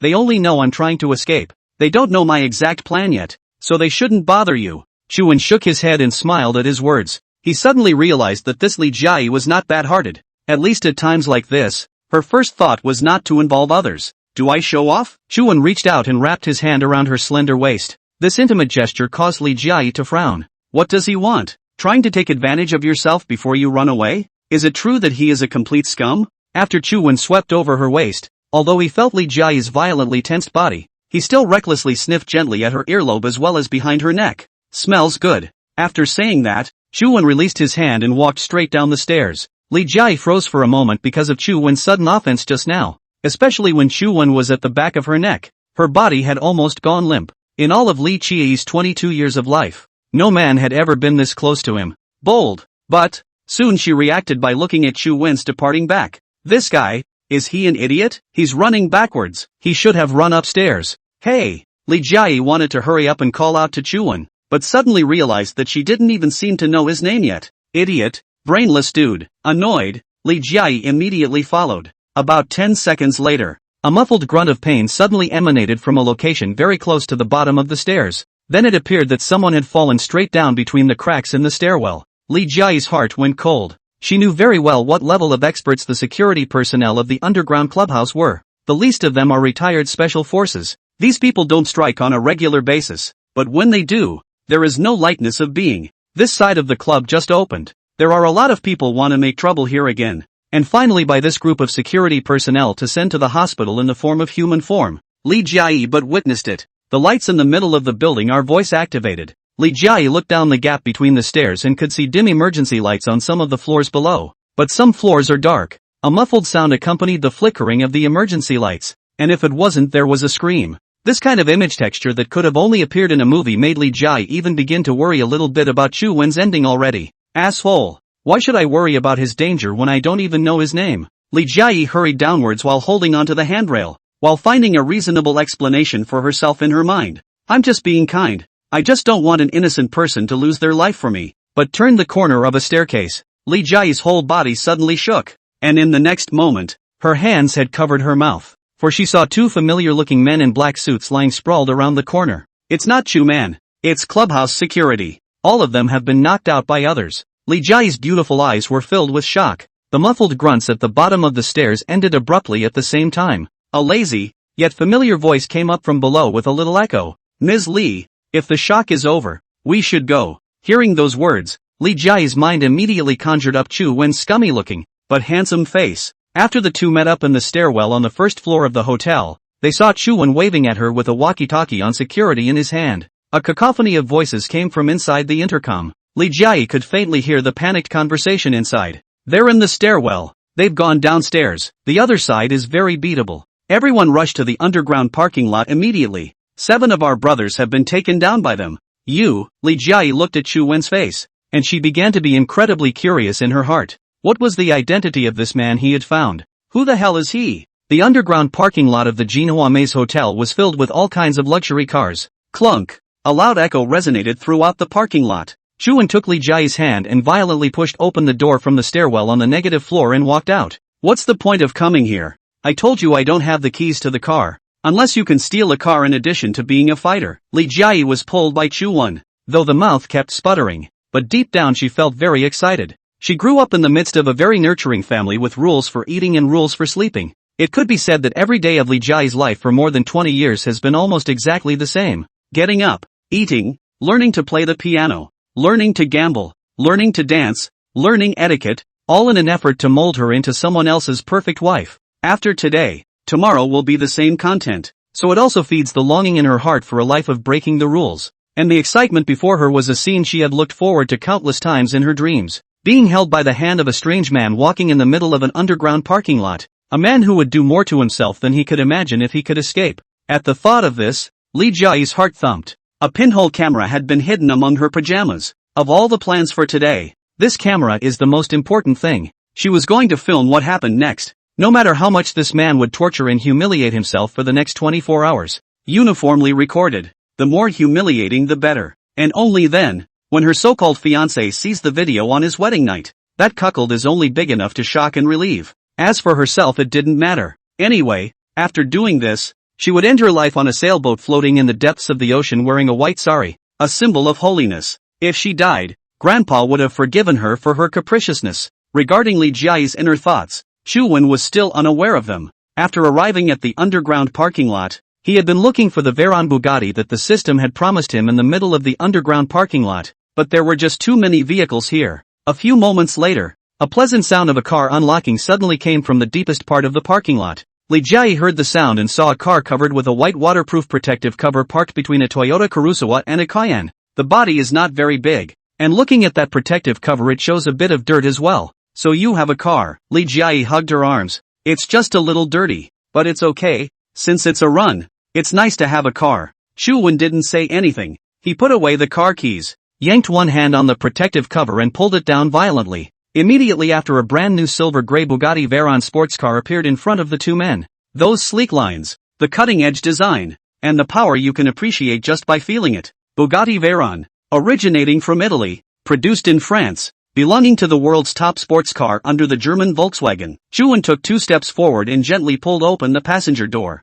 Pretending to be a gentleman, he made a gesture of invitation. A mobility scooter, that's all. Seeing Chu Wen's bitchy appearance, Li Jiayi now hated to directly bite off his ears. This guy really does have a background behind him. As one of the top upper-class people in Magic City, Li Jiayi naturally knew something about the Veyron car line, the world's top sports cars. The cheapest one costs $25 million. The high-performance version sells for even more than $35 million. If this is still just a mobility scooter, that's a big step. It was obvious that this scumbag was pretending, but Li Jiayi also had to admit that he had the capital to do so. The two men were soon in the car. Strangely enough, even though Chu Wen could drive before, there was more or less an adjustment process when he encountered a model he had never touched before, but when he got in the car, it felt incredibly familiar. It's like you've been driving this car for 3 or 5 years now. This should be the skill that the system draws for one's car proficiency. It's pretty good. With this thought in his mind, Chu Wen adjusted the rearview mirror. He didn't even bother to look at Li Jiayi because he knew that this woman was afraid that she was feeling irritated right now. By now, about 10 or 20 security personnel had all rushed to the underground parking lot. They were all looking around and yelling something at the top of their lungs. Li Jiayi's exclusive bodyguard, Ghostly, was among them. His sharp eyes searched around while still trying to verbally attack to break down Li Jiayi's defenses. Miss, you don't have to hide. No matter what, there is no way for you to leave. Seeing that there was still not the slightest movement in the underground parking lot after he said that, he spoke once more. The old master is already furious. And if the Chen family learns that you actually eloped with another man a few days before your wedding, you also need to know what kind of consequences will be brought to him. By the way, the old man said, Ghostly said after a slight silence. He said that no matter what, your marriage to the Chen family is already finalized. Even if you die, he'll give your corpse to the Chen family. After these words were said, the security guards who had been making a lot of noise also froze. They are forced by life to cling to the gentry. Originally, I thought I had seen more than a few dirty tricks, but this sentence still made the hearts of these security guards go cold. Is it true that there is only profit and no true love in a powerful family? That is, if the lady dies, her body will be sent to the Chen family? So desperate? In the silence, a blinding light suddenly lit up the corner of the parking lot. The engine roared. It seemed to be expressing its anger at the last sentence Lee Ghost had just said. It's, Reggae snapped, turning toward the source of the engine noise. He then saw a silver-gray Veyron Bugatti approaching from afar. Feeling like it was going to run over him in an instant, he tried to dodge, but he didn't have any reaction time. Only had time to raise his arms. Until the harsh sound of brakes sounded, the graceful body of Popline had just stopped half a meter in front of him. A cold sweat had slipped down Lee Ghost's forehead. He strained against the dazzling headlights to look inside the car. Between the blurring of vision, he vaguely saw a handsome man sitting in the car, and with a playful smile on the corner of his mouth, he wrapped his arm around Li Jiai, who was on the passenger side, one hand on the steering wheel, as if saying something to himself. Through the other man's lips, Reggae saw that he was clearly saying, "Don't hide if you have the guts." Then the engine roared once more. Riki wimped out. He'd almost been run right over by the car earlier, so this time he flung himself to the right quickly and rolled several times on the ground. Dust already covering his black suit, and his hair, and the silver Veyron Bugatti had long since sped away. All that was left was the dust that had spread out in the middle of the basement. Shit, who is it? Who is he? Lee Ghost instantly became furious. He was furious because the other party provoked him, and another reason was that the other party actually straddled Li Jiai, who had an appointment with the Chun family and would eventually belong to him, right in front of him. Of course, the last reason was that he was actually in the presence of the man. Wimped out. Give chase. With a violent roar, Ghostly rose from the ground and shouted at the security around him, "Get the lady back!" In the midst of the red lights of the Magic City at night, the windows of the Veyron Bugatti rolled down. The night breeze blew Li Jiai's hair as she breathed in the air of her own freedom for the first time in her life. Thinking back to the old man's desperate words that Li Gue had repeated earlier, "Don't think I won't know you're crying if you open the window and let the wind dry your tears." Chu Wen suddenly spoke. His hands were now on the steering wheel, his head tilted, and he smiled. "Hate stupid women, pretending to be strong." Ding! Congratulations to the host. The first item of Li Jiai's desire list, smoothly leaving from the hotel, has been completed,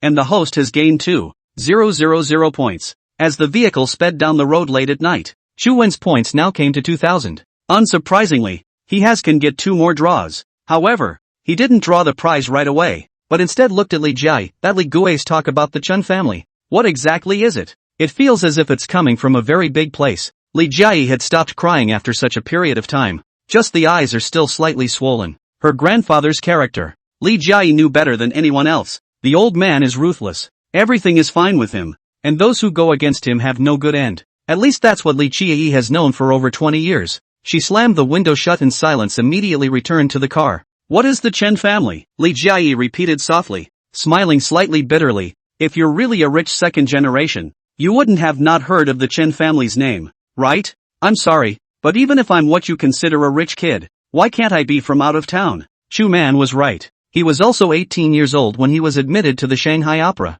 which is why he came to Magic City. Plus he was nothing more than a poor student before, so it was normal that he hadn't heard of any mansions or anything like that. The Chen family is a behemoth amongst the powerful families of Mordor. Whether it's politics, business, or finance, they have a presence. And that fiancé of mine is the next successor of the Chen family. Li Jiai tried her best to describe the so-called fiancé, whom she had only met once, and the huge family behind him with calm emotions. But most of the characters who have a reputation in Magic City are all dependent on the Chen family. Chu Wen heard this and interjected. "So, people took a liking to you, and your grandfather went out of his way to give you to the next generation of the Chen family's successor? Fancy me?" Li Jiai snorted. "You underestimate the Chen family. With his status and position, what kind of woman can't he want? Why did it have to be me?" Chu Wen seemed to understand. "Maybe for your fiancé, all it takes is a flick of the finger. And even women who are better looking than you will go crazy. But who asked you to be a woman like an iceberg?" Li Jiai frowned slightly.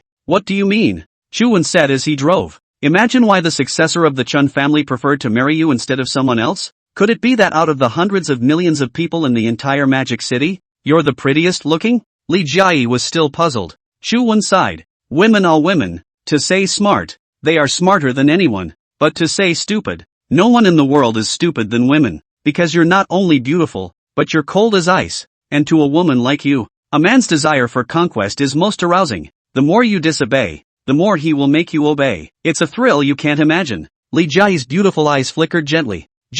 Merely, because of my character? Chuan looked her over sideways from head to toe. Sked. And denied. And of course, there's your moving good looks. Li Jiayi immediately pulled the collar of her pajamas tighter and fell silent. At this time, the cell phone in Chu Wen's pocket suddenly rang. Hello? Chu, what are you doing now? On the phone was Zhao Linger's clear and nice voice. Her voice was loud and the car was quiet enough that the passenger side could definitely hear her.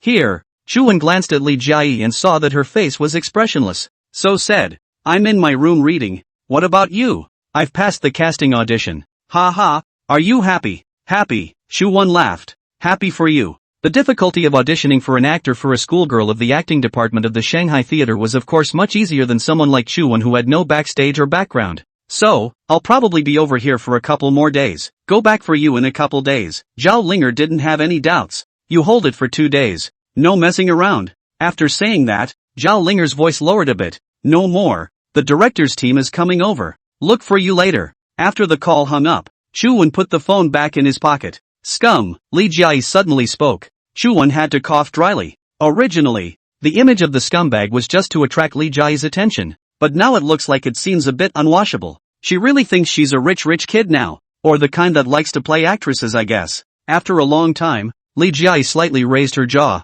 And under the light, the beauty of her pretty side profile was shocking. Where are you going to take me? Chu Wen took a foot off the gas. To a place I know better. The Veyron Bugatti sped through the empty streets in the early hours of the morning. Half an hour later, Chu Wen took Li Jiayi to a small gunroom near the upper theater, aka cheap hospitality. Faced with the slightly soiled sheets, the revealing pictorials on the wall, and the ambiguous scarlet light. The worst part was that the bed in this cheap guest house was still round, with rose petals sprinkled on the sheets, and the 2 hanging rings on top of the bed swayed slightly as the door to the room was closed. What are these 2 rings for? Li Jiayi frowned tightly. She stood cowering in the middle of the erotic room, seemingly having made up her mind that she was determined not to touch any part of this room. A rich girl who had no idea how much money she owned had never imagined in her life that there would actually be a hotel of this style.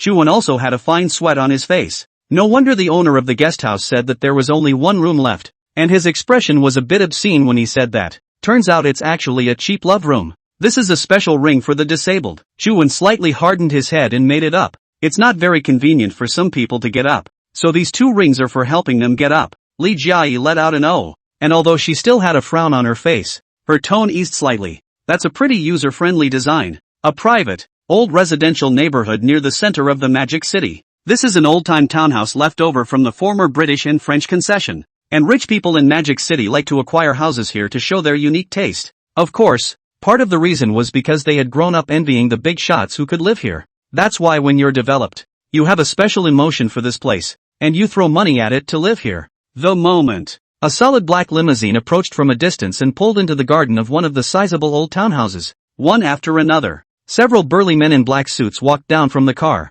At the head of the group was an apprehensive-looking lil ghost. He got out of the car and tried to calm himself before reaching out and knocking on the door. When the door opened, the head of an old maid poked out from inside. The old man is waiting for you. The old servant had a mute face, but there was a hideous scar on his face. Li Guhe bowed respectfully to this servant. Tough on Elder Yang. When he was done, he sidled into the room. In the ancient study, the walls are plastered everywhere with paintings and calligraphy of famous artists that start at least a few million outside. On the large long wooden table in the middle of the study, the pen, ink, paper and inkstone were smashed to pieces. Even the expensive wooden floor was splattered with ink stains everywhere. After walking into the study, Ghostly gulped. Master, Miss has been taken captive by a man in about his 20s. Is it captivity, or did she volunteer? In the dim light behind the wooden table, Li Jiaoyi's grandfather, Li Bingzhu, calmly asked. But Li Ghost could clearly feel how cold the tone was underneath Li Bingzhu's calm voice. Li Bingzhu, known as the king of the Magic City underground.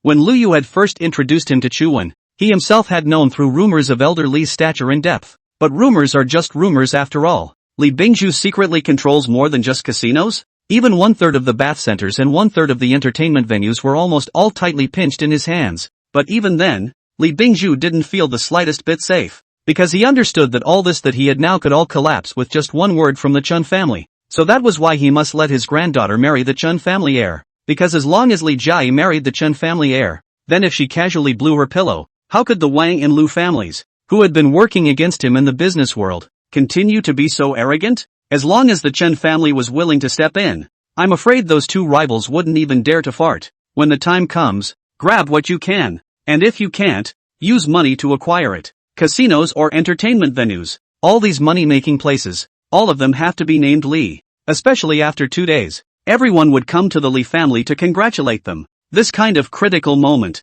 Li Jia actually ran away, which made Li Bingju's anger unstoppable. Miss was taken captive. Ghostly faced the old man's sharp gaze and said stiffly. A moment of silence followed. Li Bingju nodded. I told you that although Jia is stubborn, she has been very sensible since she was a child. The slack muscles in his face twitched slightly as he continued. And who do you think the man who took Jia could be? Old master. Is there any need to ask? It must be that the Wang and Lu families have realized the crisis because once the young lady marries into the Chun family, they are afraid that they will no longer be able to survive. Although Ghostly had cold sweat seeping from his forehead, he was still making things up. So I don't think there's anyone else outside of these two families. I heard old Yang say that you saw the man who took Jia with your own eyes? Right. He first in the clubhouse do not know what means to earn 10 million, attracted the attention of the lady, and then captured the lady when driving a Bugatti Veyron. This kind of person's value is absolutely not low, Li Gue quickly said. But the old master don't worry. Next, I will use all the relations to find out who is behind him.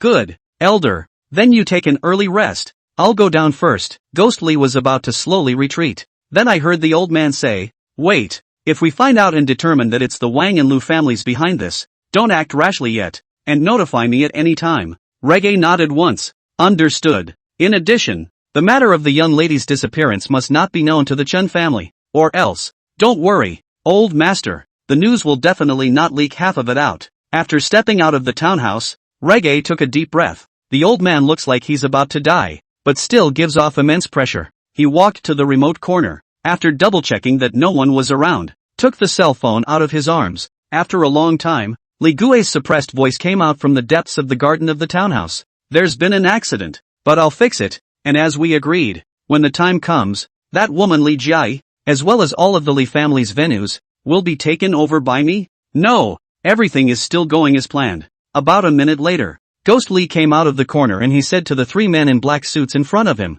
connect me. It doesn't matter how much it costs. Check the surveillance at every intersection, within an hour. I want to know the exact location of the lady now. Yes. The three men bowed slightly and turned to leave. For in the morning, countless people had long been dead asleep after a long day of work, but there is a segment of the population that is night and day at this time of year. It's not a right reserved for the wealthy upper class, of which there's also a large portion of students who have nowhere to direct their energies. Cheap hospitality is their happy haven. For only $100, poor people can happily toss around a place like this all night long. Room. Shu Wen's clothes were patted underneath her by Li Jia so that the cleanliness freak could sit on a chair in the room. Across the room was Chu Wen sitting on the bed. Because of the poor soundproofing, the voices coming from the other next room were very clear. Are you sure this is where you want to be? And me. Li Jia tried hard to maintain her haughty yet icy expression, but she couldn't help but stutter at the words she said. Although she had been prepared for this, when she was really in such a filthy environment,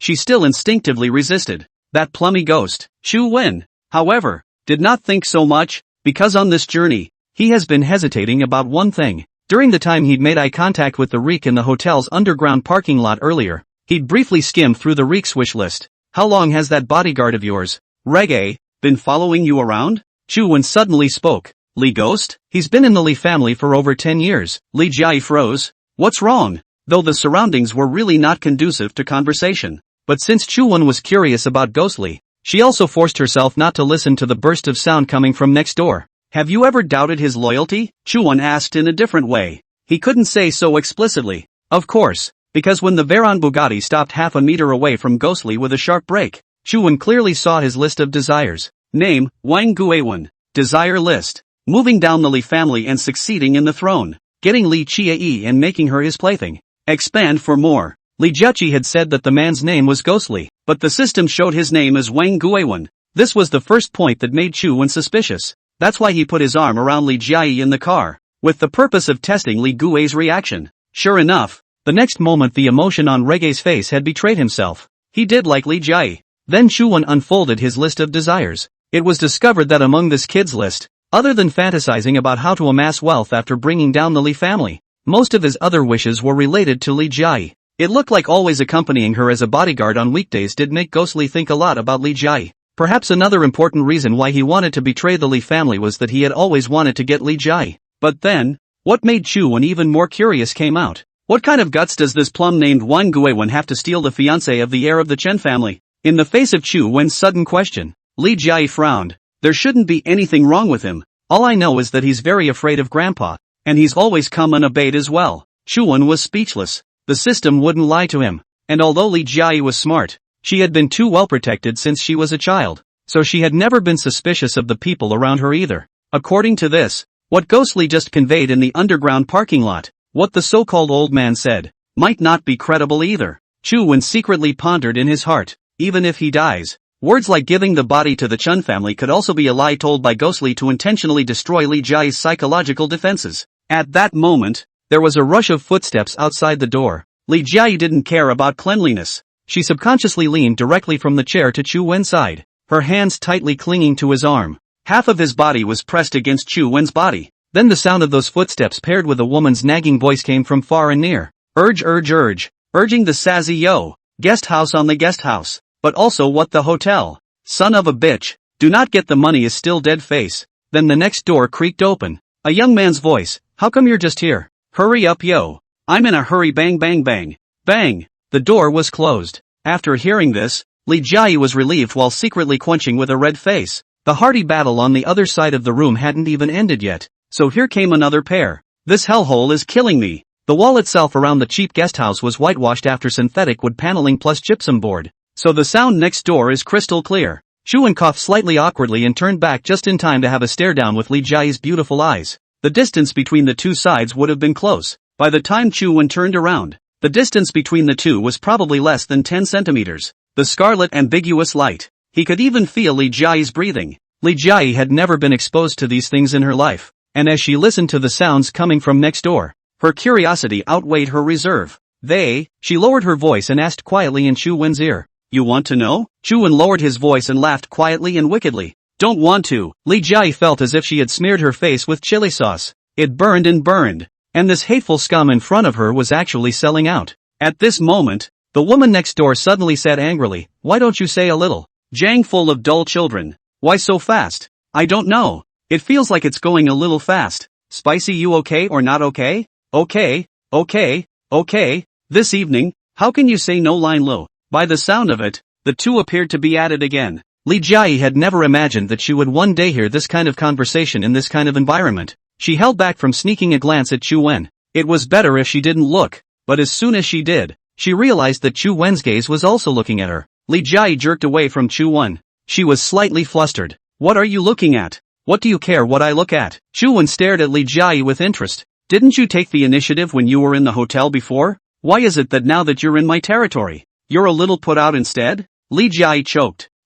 No matter what, I am also a person with status. How can I be with you in this kind of place? Inside and, her tone slightly eased, and your car all the way over. Some too eye-catching. The Li family casually use a little relationship. It is easy to find out where we are. So not yet. Ms. Li, you're worrying too much. Although you're very pretty, sooner or later you'll be mine. And I won't be in too much of a hurry. Chu Wen shook to signal her to relax a little. The reason I'm here is simply to stop by. Let your group of followers mistake you for being here. Chu Wen continued. After 10 minutes at most, we should leave. Before Li Jia could reply, the Chuan waifu and Chuan sister next door violently stopped their movements. Chuan Meizi asked, What's wrong? Chuan Hua Zi replied, Muo demeaning. Chuan Meizi said angrily, You don't think I mean it? Snap. Apparently a lighter went off. And then the Chuan Hua Zi heavy inhaled a mouthful of smoke. Lost Sai, you heard in front of the mod? Next door to the couple's conversation. The sub Ms. Li is a person of status. A moment and then sub find out where they are. People are playing role-playing play hot passionate, which is like us. Chuan Hua Zi spit a mouthful of smoke. Continued to scold, you just know jumping candy. Jumping candy, lousy jump you? Sell batch. Chu Wen and Li Jia heard very clearly over here. They both crowed. Dare I say that when they heard their conversation next door, they thought that they were a couple too. So I guess they weren't playing some kind of sentient roleplay. Li Jia didn't hold back from sniffing and finally burst out laughing. Like this kind of iceberg beauty, Usually do not smile is not. Once a smile will seduce the soul of men. She had a charm that Chu-Wen probably appreciated. Isn't that right? You still look good when you smile. Should smile more often. Cut the ass kissing. I'm not even your woman yet. Li Jiayi resumed her face after realizing that she had lost her temper. After Chu-Wen stood up, he knocked on the wall and said, "Bro, coax your girlfriend. Jumping candy is pretty good. Keep up the good work. We'll go first." The next door that Chuanhuazi also knocked twice on the wall and said, "Big brother, pot. You still have a son of the role did not have to play. To help me also think of a hello." Li Jiayi laughed. "Just go along with what we just acted out and continue on. It's a plot of a rich young lady being abducted by a scummy man." The two smiled at each other after they finished. Chu-Wen opened the window of the room, and just outside the window was the air conditioner hanging on the wall. "You mean?" Li Jiayi glanced at the alley behind the second floor window of the guest house. Chu-Wen made a whispering gesture, then rolled out the window himself first, stepped on the air conditioner and jumped lengthwise, landing steadily on the ground. "Come down. I'll catch you." Li Jiayi had no choice but to follow Chu-Wen's example and jump down from above. She had some dance skills, so with such a small distance, plus there was still Chu-Wen then following below, it was basically not difficult. The guest house was just a scam. "Was this all planned by you?" After Li Jiayi landed on the ground, she was once again dragged by Chu-Wen towards the depths of the alley. Two dogs occasionally barked in the darkness of the night. This was around the upper theater, and Chu-Wen's activity area had been here for the 4 years of college. Usually when he has nothing to do during the day, he walks the streets and alleys to go around and talk to old people, observing life and observing people, so this side of the world is very familiar to him. This was also the reason why Magic City was so big, but he had brought Li Jiayi here. It was only when he arrived here that Chu-Wen had the confidence to bring Li Jiayi to briefly disappear for 24 hours without being found by others. 10 minutes after the two left the guest house, 4 or 5 cars in a row were parked along the side of a nearby street in sequence. About a dozen men in black suits got out of the car and came to the door of this cheap guest house. Most of the city buildings in Magic City are very high-end. However, the most beautiful office buildings and towering skyscrapers are always just the surface of the city. It doesn't matter which alley goes deep. All can be seen as the poor struggle to live. For example,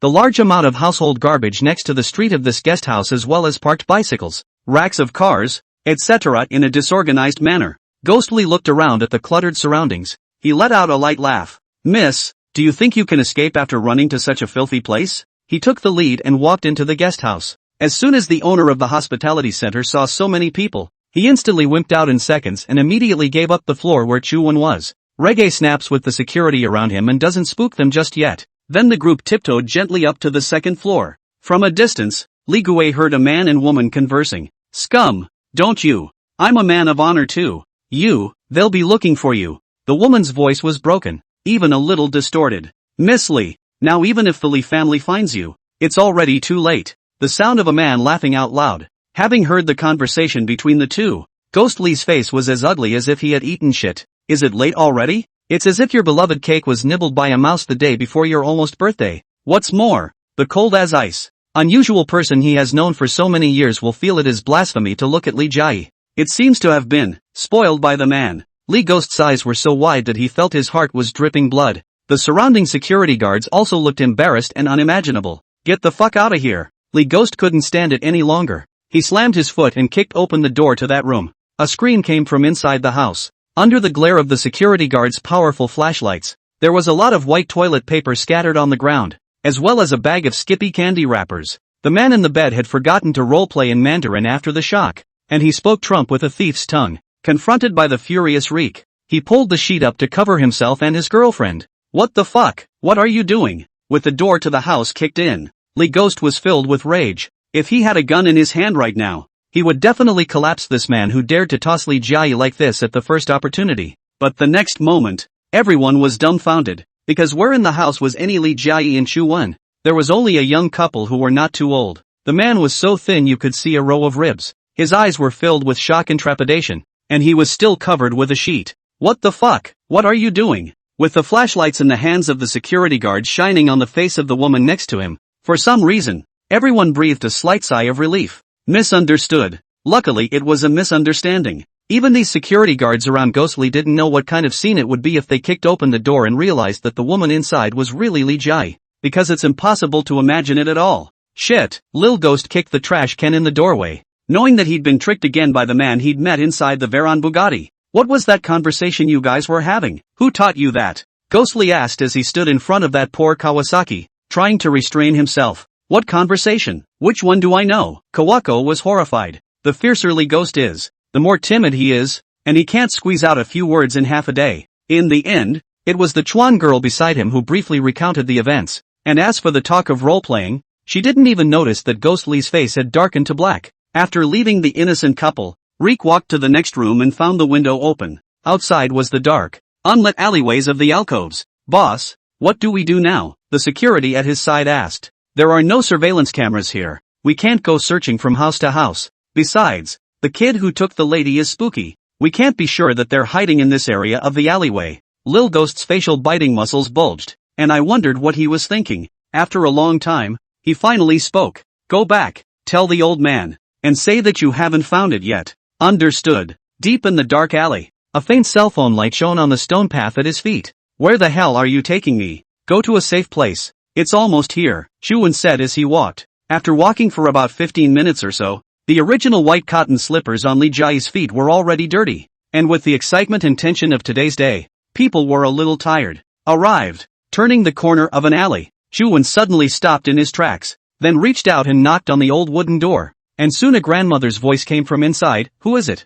Grandma Fong. It's me, Chuan. Yo, Chuan. The door to the room then opened and some grandmother with a full head of flowery white hair welcomed the two into the house. The house was small, about 70 or 80 square feet. There is also a small yard at the entrance. Grandma Fong, I've disturbed your sleep. After Chuan entered the door, he held Grandma Fong's arm and assisted her to sit on a chair. Nonsense. I'm too old to sleep. It's almost 5 o'clock. It's time to go out and buy food. Grandma Fong looked at Chuan with a kind face. Lee Jai stood next to Chuan. She was a bit overwhelmed. This scumbag actually brought himself to a place like this? The house was small but clean, and the wooden table in the main hall had a statue of an old man on the sea, and in front of the statue were offerings such as snacks and fruits, because it's this grandma's deceased lover. You guys sit first. Grandma Fong glanced at Lee Jai's body for a few moments, then smiled happier.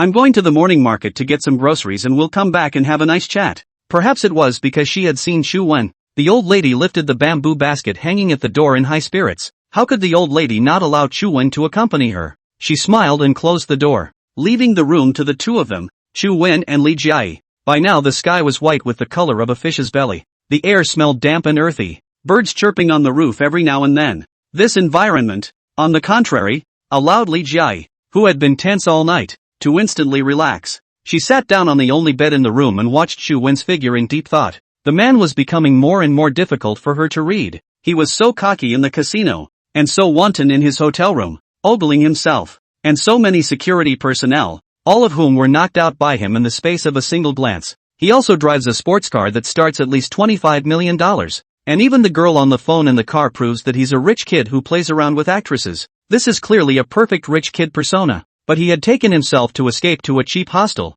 and now he was so like a fish out of water in the poorest part of Mordor. In Lee Jai's eyes, the current Chuan was like a contradiction. He smelled of mystery. But for women, such a man, however, possesses a fatal attraction. While thinking so, Chuan had already returned from outside with a basin of water and placed it on the table. Missy, wash up and change into another outfit. It's not like you're always in your pajamas. Lee Jai hummed, suddenly wanting to tease Chuan. She flung the slippers on her feet to the floor and held out her foot. You'll wash it for me? Go away. As if he had come to his own home, Chuan found a clean, though not fashionable, dress from the closet that looked similar to Lee Jai's figure and threw it in her face. This is Grandma Fong's daughter's clothes. You change into it first in case of emergency. Lee Jai looked at Chuan curiously. What is the relationship between this Grandma Fong and you? It doesn't matter much.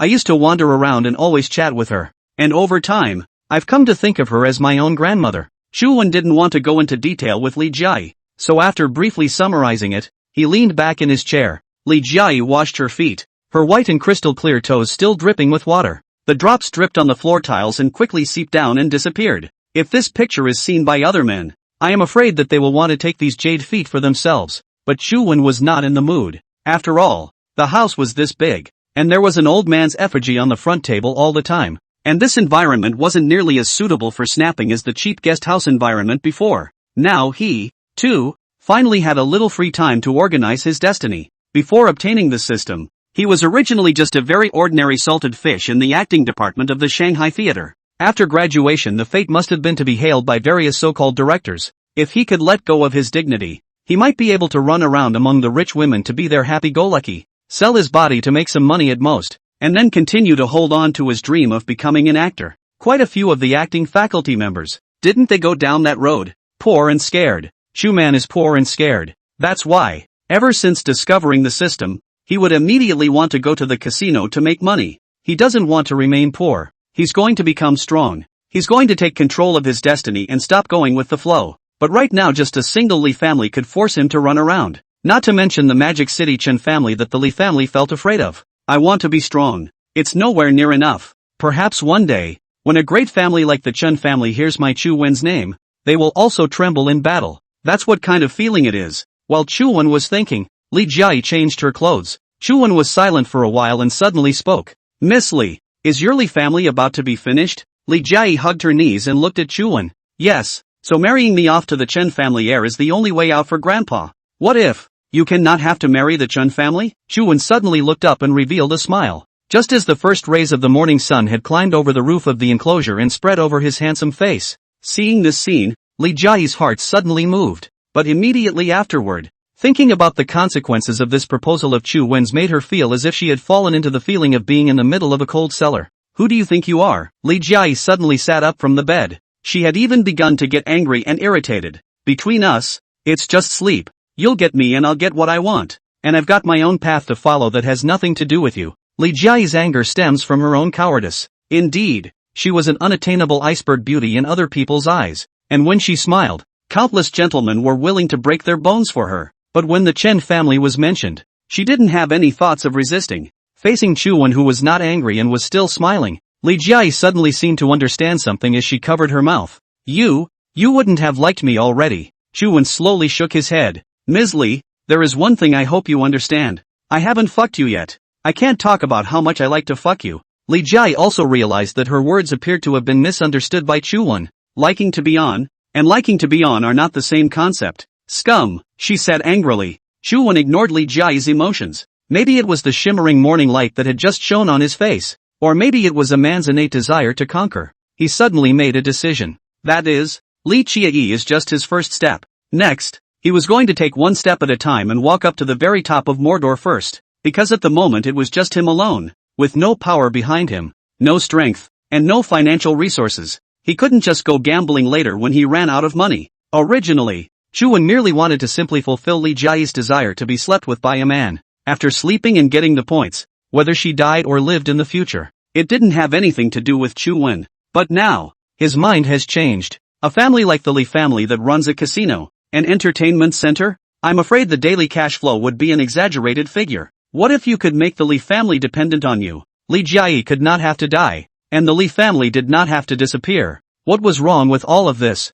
It was all theirs? The idea had been percolating in his mind. After a long time, Chu Wen looked at Li Jiayi and suddenly let out a light laugh. Miss Li, it's come to this. I'm showing my cards. I'm not pretending anymore. What? Li Jiayi froze. Chu Wen stood up and said, let me share with you the information I have now. What intelligence? What are you talking about? Li Jiayi was even more confused. Chu Wen took a deep breath and said under his breath, that bodyguard of yours, Ghostly, is a traitor. His name isn't Ghostly. His real name is Wang Guiwen. If you hadn't sought me out and planned this exodus, then by the time the next night rolled around, you would have been kidnapped by the Li ghosts and the Wangs. And then no matter what, the Chen family will know that you ran away from the wedding. The Reeks will announce to the outside world that you are missing. Forever. Chu Wen looked at Li Jiayi without emotion within his gaze. If the Chen family is humiliated, your grandfather will be finished, while Ghostly will take over all of the Li family's businesses. He looked at Li Jiayi's shocked expression and continued, and you who fall into the hands of Ghostly will be tortured, imprisoned, and used as a plaything by him. This information seen from amongst Li Gui's list of desires was combed and integrated by Chu Wen, and was analyzed and then spoken in one breath. Boom boom boom. You can imagine what kind of uproar was caused in Li Jiayi's mind. Her whole head was in a daze now. Li Jiayi looked at Chu Wen with a dumbfounded look. Who in the world are you? Who in the world are you? What are you babbling about? You can think I'm talking nonsense. Chu Wen smiled. But if Ghostly is really a traitor to your Li family, then what do you think is the approximate success rate of his plan? When Chu Wen hadn't said anything, Li Jiayi hadn't thought of this at all. But now that Chuan had made it so clear, the more she thought about it, the more she felt that Ghost Li appeared to really have a ghost. No wonder. Li Jiayi's voice trembled slightly. No wonder he suddenly said yesterday that he wanted me to check out the casino. And I thought it was a chance to get away. But it turned out to be a chance for him to kidnap me, too. But Li Jiayi reacted violently. Wait, how do you know all this? If Ghost Li's plan made Li Jiayi feel fear, then Chuan Kai, who seemed to see through everything, made Li Jiayi feel even more shocked. You don't need to know my background. You just need to know that I have the means to get this information.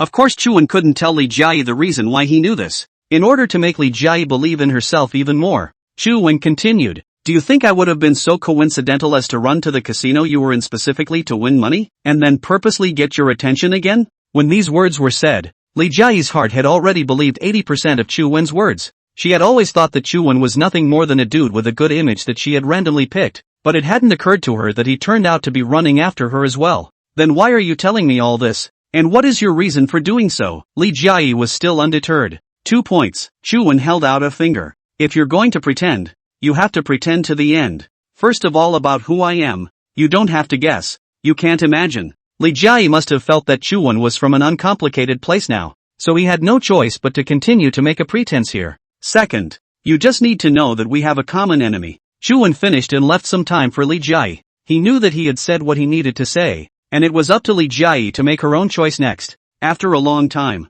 Li Jiayi looked at Chuan. She was now basically completely convinced that Li Gue was the traitor, because Chuan didn't have any reason to lie to her. Without her saying anything, Chuan already knew that Li Jiayi had changed her mind, because her list of desires has been almost completely replaced. Name, Li Jiayi. Desire list. 1. Save the Li family casino crisis. 2. Go back to the casino immediately and uncover the liar. Trying to get to know the man in front of me. To control myself and try not to fall in love with him. Feeling like I'm about to lose control. Don't marry the Chen family heir and control your own destiny. Chu man. There are no other expansion options. Just these 4. Simple. Clean. With a jolt, Chuan thought he had misread the situation. What happened to the one before that crazy 24-hour? Pregnant one? Where did it go? And don't fall in love with me is what the wish is? In the meantime, Li Jiayi didn't realize that her mind had been completely spied on by Chuan. Although Chuan did not allow her to guess the identity, a woman's curiosity could not be suppressed. If he dares to blatantly go against the Chun family,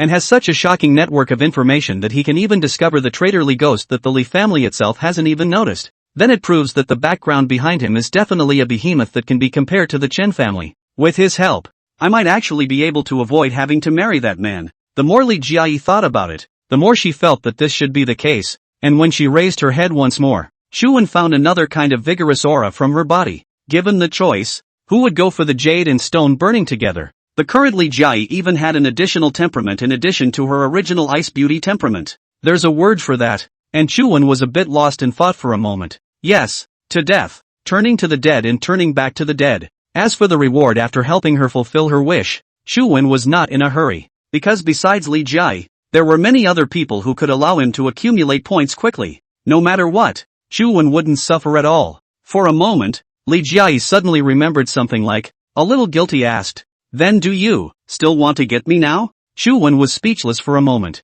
He also didn't realize that he had actually changed the woman's list of desires. But rather than tossing and turning with her for 24 hours in a frenzy now, why couldn't we toss and turn whenever we wanted to later? There's still a long way to go. Think. Although Chuan didn't feel that way in his heart, his body was honest. Li Jiayi completely didn't expect Chuan to really speak his thoughts so truthfully. That, amidst the pounding of her heart, Li Jiayi bit her lower lip. Kneeling on the bed with her legs, her originally white cheeks turned red in an instant. This kind of look was indeed a bit pinchy to see on the face of an iceberg beauty. You come here. She said those 3 words like a mosquito whisper. Chuan walked over to the bed. After all, the two had made an appointment before. As long as Chuan helped her run out, then she let Chuan do whatever he wanted. Now both men's plans have changed. He was also curious as to how Li Jiayi would make it up to him. 2 men, one standing by the bed, the other kneeling on it. Li Jiayi's head could probably only reach Chuan's chest. You're a little tall. Li Jiayi tilted her head to look at Chuan,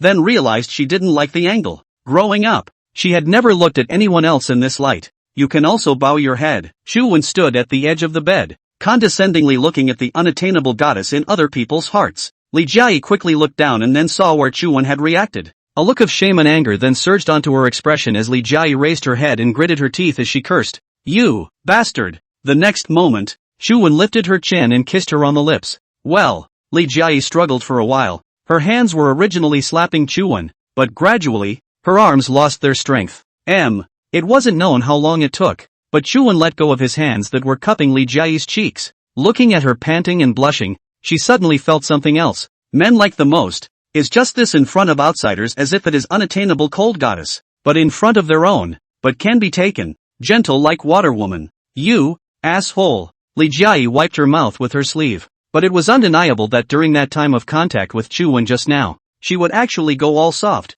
as if she were shaking slightly from the electricity. Regarding this kind of extreme woman's physique, Shuwen had only seen it before from the internet, or an island romance movie. Her body can't be touched by a man who has feelings, because once touched, you can't help but get soft and shaky. It's also known as the supersensitive blah blah blah kind of thing, right? Shuwen forcibly held back the desire in his heart. He knew he couldn't be here anymore even if he wanted to. It was at such moments that the door to the courtyard creaked. Shuwen, you brat. It's been almost half a month since you came to Grandma's place, right? She nagged as she walked into the fire room. Grandma will cook for you. Don't be in a hurry. This breakfast, must be eaten. Grandma Fong's return slightly calmed the strange emotions in Li Jiayi's heart. Although she was plundered by Chu Wen for her first kiss, Li Jiayi also volunteered. Now there is no chance to fulfill his promise, but this bit of cheapness is still to give him an advantage. Just as the interest. Had dinner. After Chu Wen and Grandma Fong chatted sky high, he pulled Li Jiayi to stand in the courtyard. Li Jiayi was now wearing a plain gray t-shirt and loose wide-legged pants underneath. She was now dressed in a more lived-in and comfortable outfit than the long black backless dress she wore yesterday at the casino. What are you going to do now? Chu Wen asked as he plucked a leaf from a tree branch and held it in his hand. Go back and then tell Grandpa about Ghost Li being a traitor. Li Jiayi didn't even think about it. Her loathing as well as hatred for Li Ghost was now at an extreme. Idiot. Chu Wen shook his head. No wonder they say the prettier the woman, the less brains she has. I thought you'd be better. You. Li Jiayi's willow eyebrows were upside down, her chest heaving with anger. You'll stay at Grandma Fong's house for a day, and go back at tomorrow's time. Chu Wen attached himself to Li Jiayi's ear and quietly told the plan in its entirety. Li Jiayi listened while nodding her head and frowning every now and then. After a long time, she shook her head back and forth. No, in that case, you might get into a dangerous situation. You're worried about me? Chu Wen asked rhetorically as he threw away the leaves in his hand and smiled with his hands in his pockets. Me, worried about you? Li Jiayi immediately denied it. But she vaguely realized in her mind that it appeared that the man in front of her had stepped into her heart, and that plan he just talked about is not yet. It's too dangerous, but it seems to be the only way to go. According to normal circumstances, at this time tomorrow, the Li family should be feasting guests from all directions and announcing the news of Li Jiayi's verbal engagement to the next heir of the Chun family. And Chu Wen's plan was for Li Jiayi to rush back before the wedding banquet. Let the wedding banquet run smoothly, but after the dinner started, jumping out in front of the public and backtracking just to say that the Reeks kidnapped her. But I don't have any evidence, Li Jiayi said doubtfully. You are the evidence. Chu Wen laughed. The words of the Li family's first lady herself. Isn't that still evidence? And then, nodded Li Jiayi. The mind thinks it does. To an outsider, no one has reason to doubt themselves. Then you said Li Ghost's real name in front of everyone and swindled him, Chu Wen said with a bad smile. I bet that when you say his real name, Ghost Li will absolutely be unable to resist exposing his identity.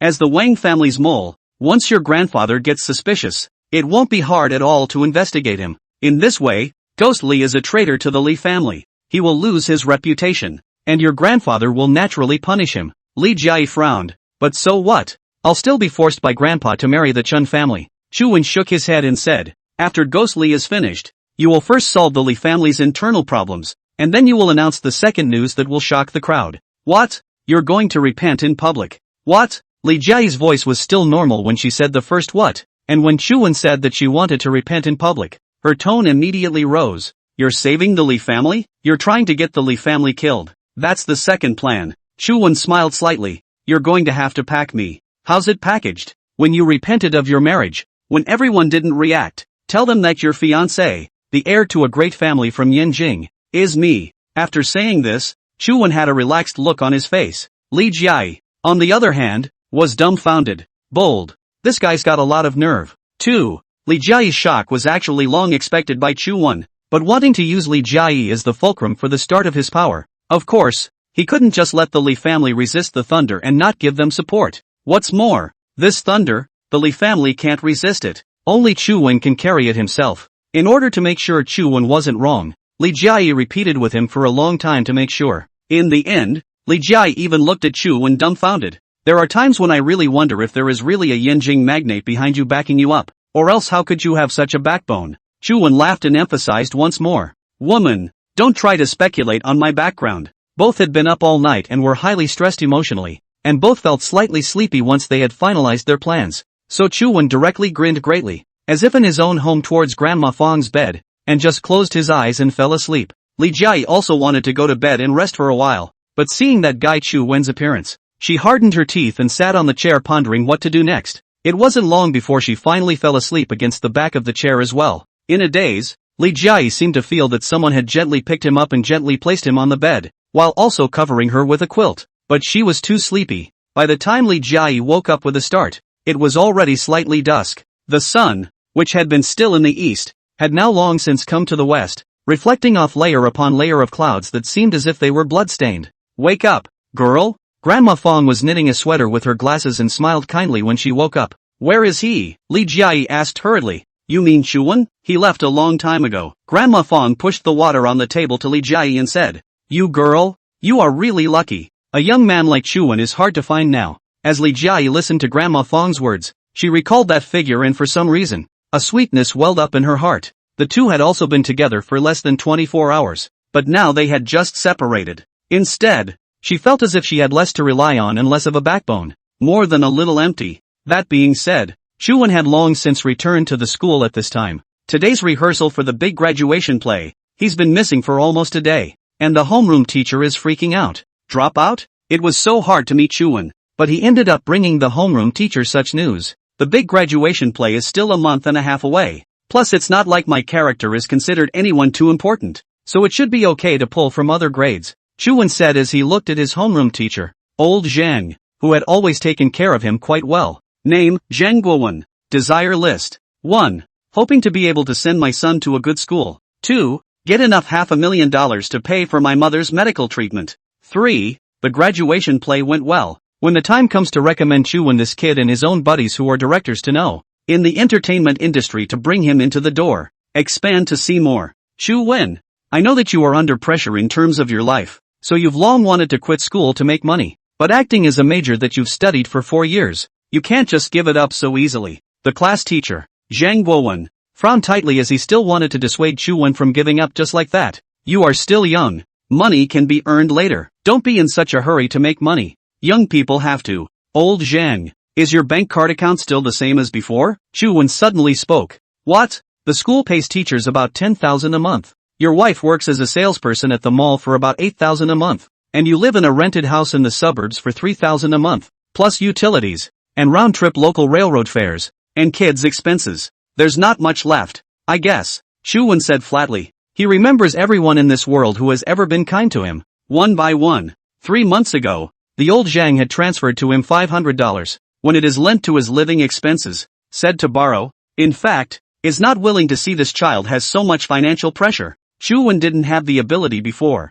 but now, everything was different. Brat, why are you saying this? The class teacher, old Zhang, as a middle-aged man, was also slightly heartbroken. Who isn't hard at work in this world? Chu-Wen operated a few times on his cell phone. Old Zhang, the withdrawal matter helped me deal with it at school. In addition, don't be bitter to the next generation that is raised, and don't put off the old mother's illness. After that, he turned to leave. Old Chang, 4 years of college. Thanks. Ding. Old Zhang's cell phone gave a slight pang. A text message. Dear Mr. Zhang, your Bank of Communication savings card with the tail number 8934 arrived at 300 renminbi. 00. Midnight, and the current balance is 300 renminbi. 2,321.00. Old Zhang held his cell phone and looked at Chu-Wen's back with a shocked face. This kid actually. Where did he get so much money? Old Zhang's throat choked for a moment, wanting to call out to Chu-Wen, but how could he not shout a word? In the meantime, there was also a ding sound in Chu-Wen's mind. Congratulations to the host. Zhang Guowen's 2 wishes have been fulfilled. Namely, 1. Send your son to a good school. Gained 1,000 points. 2. Gather enough $500,000 to pay for my mother's medical treatment. Gain 2,000 points. Hosts currently available points, 5,000. Chu Wen, who walked out of the teaching building, took a deep breath as he looked at the campus, which was filled with laughing and scolding schoolmates. A smile appeared at the corner of his mouth. The desires of everyone on the playground had nowhere to hide in his eyes. Name Hui Chi Kin. Desire list. 1. Don't want to be called a sissy anymore. 2. Want to try what it's like to be with a woman for the first time. Expand to see more. Name, Wang Ruobing. Desire list. 1. Buy a new $20,000 Chanel bag. 2. It would be nice to get bagged for $20K a month. Expand to see more. Name, Li Guoliang. After roughly scanning a few glances, Chu Wen felt in a good mood. Tomorrow's time, Li Jiayi will return to the Li family. I'm afraid it's a grand show. It's time to go crazy and brush up some points, or I'm afraid it won't be enough. Glancing at his watch, it was about noon or so. It's about 30 more hours until the wedding reception tomorrow night. I also don't know exactly how many points I can brush out. Chu Wen silently calculated in his heart. Then his eyes were fixed on some schoolgirl sitting on the campus curb, on the steps, reading a book. This girl dressed in the student is considered to be more exposed, that kind of face value is afraid that only 6 points, like, not like some innocent schoolgirl. This kind of girl, even if she was sent to the door, Chu Wen wouldn't touch her. But that didn't affect Chu Wen's ability to brush up his score in the slightest. So without hesitation, Chu Wen chose her first. Name, Wang Ruobing. Desire list. 1. Buy a new $20,000 Chanel bag. 2. It would be nice to get bagged for $20K a month. Expand to view more. Chu Wen walked up and paused nearby for a moment before asking, Schoolgirl? Broadcasting department? Wang Ruobing raised her head violently and saw Chu Wen standing beside her. Oh, senior? Yeah. I'm in the broadcasting department. Although Wang Ruobing had never spoken to Chu Wen, in the 2 years she had been enrolled in school, she had seen snippets of plays performed by Chu Wen in the school's black box theater, so instantly recognizable. That's right, Chu Wen was not polite, and directly sat down beside her. The upper theater was the place where he had lived for 4 years, where Chu Wen naturally felt at home. See that boy with the glasses? See, Wang Ruobing nodded blankly. Not far away, a boy with a milk tea, wearing jeans and a bit of a goofball. Name Hui Chi Kin. Desire list. 1. Don't want to be called a sissy anymore. 2. Want to try what it's like to be with a woman for the first time. Expand to see more. It's like this. Chu Wen smiled, his fingers retracting from Suji Fitness. He's been staring at you for quite some time now, wanting to be friends with you, but he's not too good at it. So he asked me to come and speak for him. Ha! Wang Ruobing was clearly taken aback. No way. He looks like he likes men. Indeed. Chu Wen sked. But it only looks like it. He leaned close to Wang Ruobing's ear and said softly, he's a person who usually keeps a low profile. So he wants to bag you. Chu Wen opened the door. The look on Wang Ruobing's face changed violently. Feigning irritation, she stood up. Senpai, you wish you could watch what you say. Wang Ruobing is afraid. She was afraid that Chu Wen was just playing a prank and ended up agreeing to it herself. Wouldn't the whole school know that she was a woman available for adoption? Chu Wen had already known Wang Ruobing's possible reaction, so he didn't panic and picked up his cell phone. People are very sincere. Anytime to the account. Wang Ruobing saw that Chu Wen didn't seem to be joking. She looked back at Su Jijian, who was playing with his cell phone in the distance with his head down, and bit her lip. A moment later, Chu Wen left Wang Ruobing and came to Su Jijian's side in the distance. Hi, Mr. Truman? Su Jijian knew Chu Wen. I haven't had time to help you with your homework lately, boss. My own graduation work hasn't been done yet. Chu Wen had a smirk on his face. Come on, Les. There's a broadcasting student who wants to get to know you. Me? Su Jijian looked disbelieving. Look, she's looking at you over there. Chu Wen signaled Su Jijian to look at Wang Ruobing. About 2 hours later, Chu Wen, who was already sitting in his Veyron Bugatti sports car, received a system alert. Congratulations to the host, Wang Ruobing, for completing his wish and gaining points, 1,000 points. Congratulations to the host, Su Jijian, for completing his wish and gaining points, 3,000 points. There's hardly any reason for it. Chu Wen believed that in a little while, Wang Ruobing's wish to purchase a $20,000 Chanel bag would also be reached. Where to go now? Pondering in his mind, Chu Wen kicked the gas. The silver-gray Veyron Bugatti accelerated instantly amidst the roar of the engine. It aroused the attention and amazement of countless people along the way. Convenience to others, convenience to oneself. Sitting in the car, Chu Wen held the steering wheel in his hands. This kind of giving altruistic mentality of the system is still commendable. Chu Wen stared out the car window and suddenly kicked the brakes. Stopped in front of a beautiful woman on the side of the road wearing a black lace top and black net stockings on her legs with leather boots. But in terms of face value, this girl can be rated between 6.5 and 7 anyhow. Put in a crowd and you can definitely see her at a glance. What's more, she's well presented and has a great body. Name, Lu Yushi. Desire list. 1. Want to pack all spring, summer clothes from Zara. 2. Find a richer one and break up with the little rich boyfriend who's bleeding himself dry. Expand to see more. The reason why Chuan stopped in front of her was because after he unfolded Lu Yushi's list of desires, he found that this woman had more than 100 desires. It was nearly about 40 more items than Zhao Linger's list of desires, and none of it is too difficult. The car window rolled down, revealing Chu Wen's handsome side face. He smiled at Lu Yushi. Beauty, where do you want to go? I'll give you a ride. In fact, Lu Yushi had heard the pleasant sound of a top-of-the-line sports car exclusively a long time ago. Plus when the owner, Chu Wen, was actually so handsome, she had no reserve straight away, and even ventured in earthy sentiment, trying to get to your heart. Chu Wen smiled and reached out to pat the door. Get in. After this girl got into the car, she reached out and fanned herself in front of her face, sighing softly in a low voice if she meant it. It's so hot. Without waiting for Chu Wen to reply, she threw the small purse in her hand at her feet and took off the lace-patterned black blouse she was wearing. Chu Wen didn't mind. We all just get what we want. It's okay. Where to? The girl puffed out her chest and looked proudly at Chu Wen. The mall. With a roar, the Veyron Bugatti sped away. 2 hours later, the girl was thrown on the side of the road by Chu Wen with a large bag of things. Are you sick? Spending so much money on my mom and tricking me into breaking up with my own date. Shit. Who the hell is going to support me after I break up with him? And you didn't even touch me? And leave me in the middle of nowhere? Chu Wen lowered the window. Touch you? Do you deserve it? What? The girl was baffled. Do you know how many people lick the screen holding my friend Circle's photo? I don't deserve it? You're not worthy. Chu Wen faintly threw down a sentence. The gas pedal blasted and the girl ate a mouthful of exhaust and dust. Chu Wen was in a good mood as he sat in his car with the music turned up to the max. Just now, this sister had provided Chu Wen with at least nearly 10,000 points. And all her desires are relatively nothing difficult. You can earn 1,000 points for a single bottle of perfume. Easy and easy. At 9 o'clock in the evening, Chu Wen had indeed received 1,000 points from Wang Ruobing for purchasing the Chanel bag. System, tally the points I currently have. Host, current points, 15,000. Is the draw now? Don't draw first. Wait for tomorrow's time to draw together. Chu Wen probably knew his current points on the line in his mind.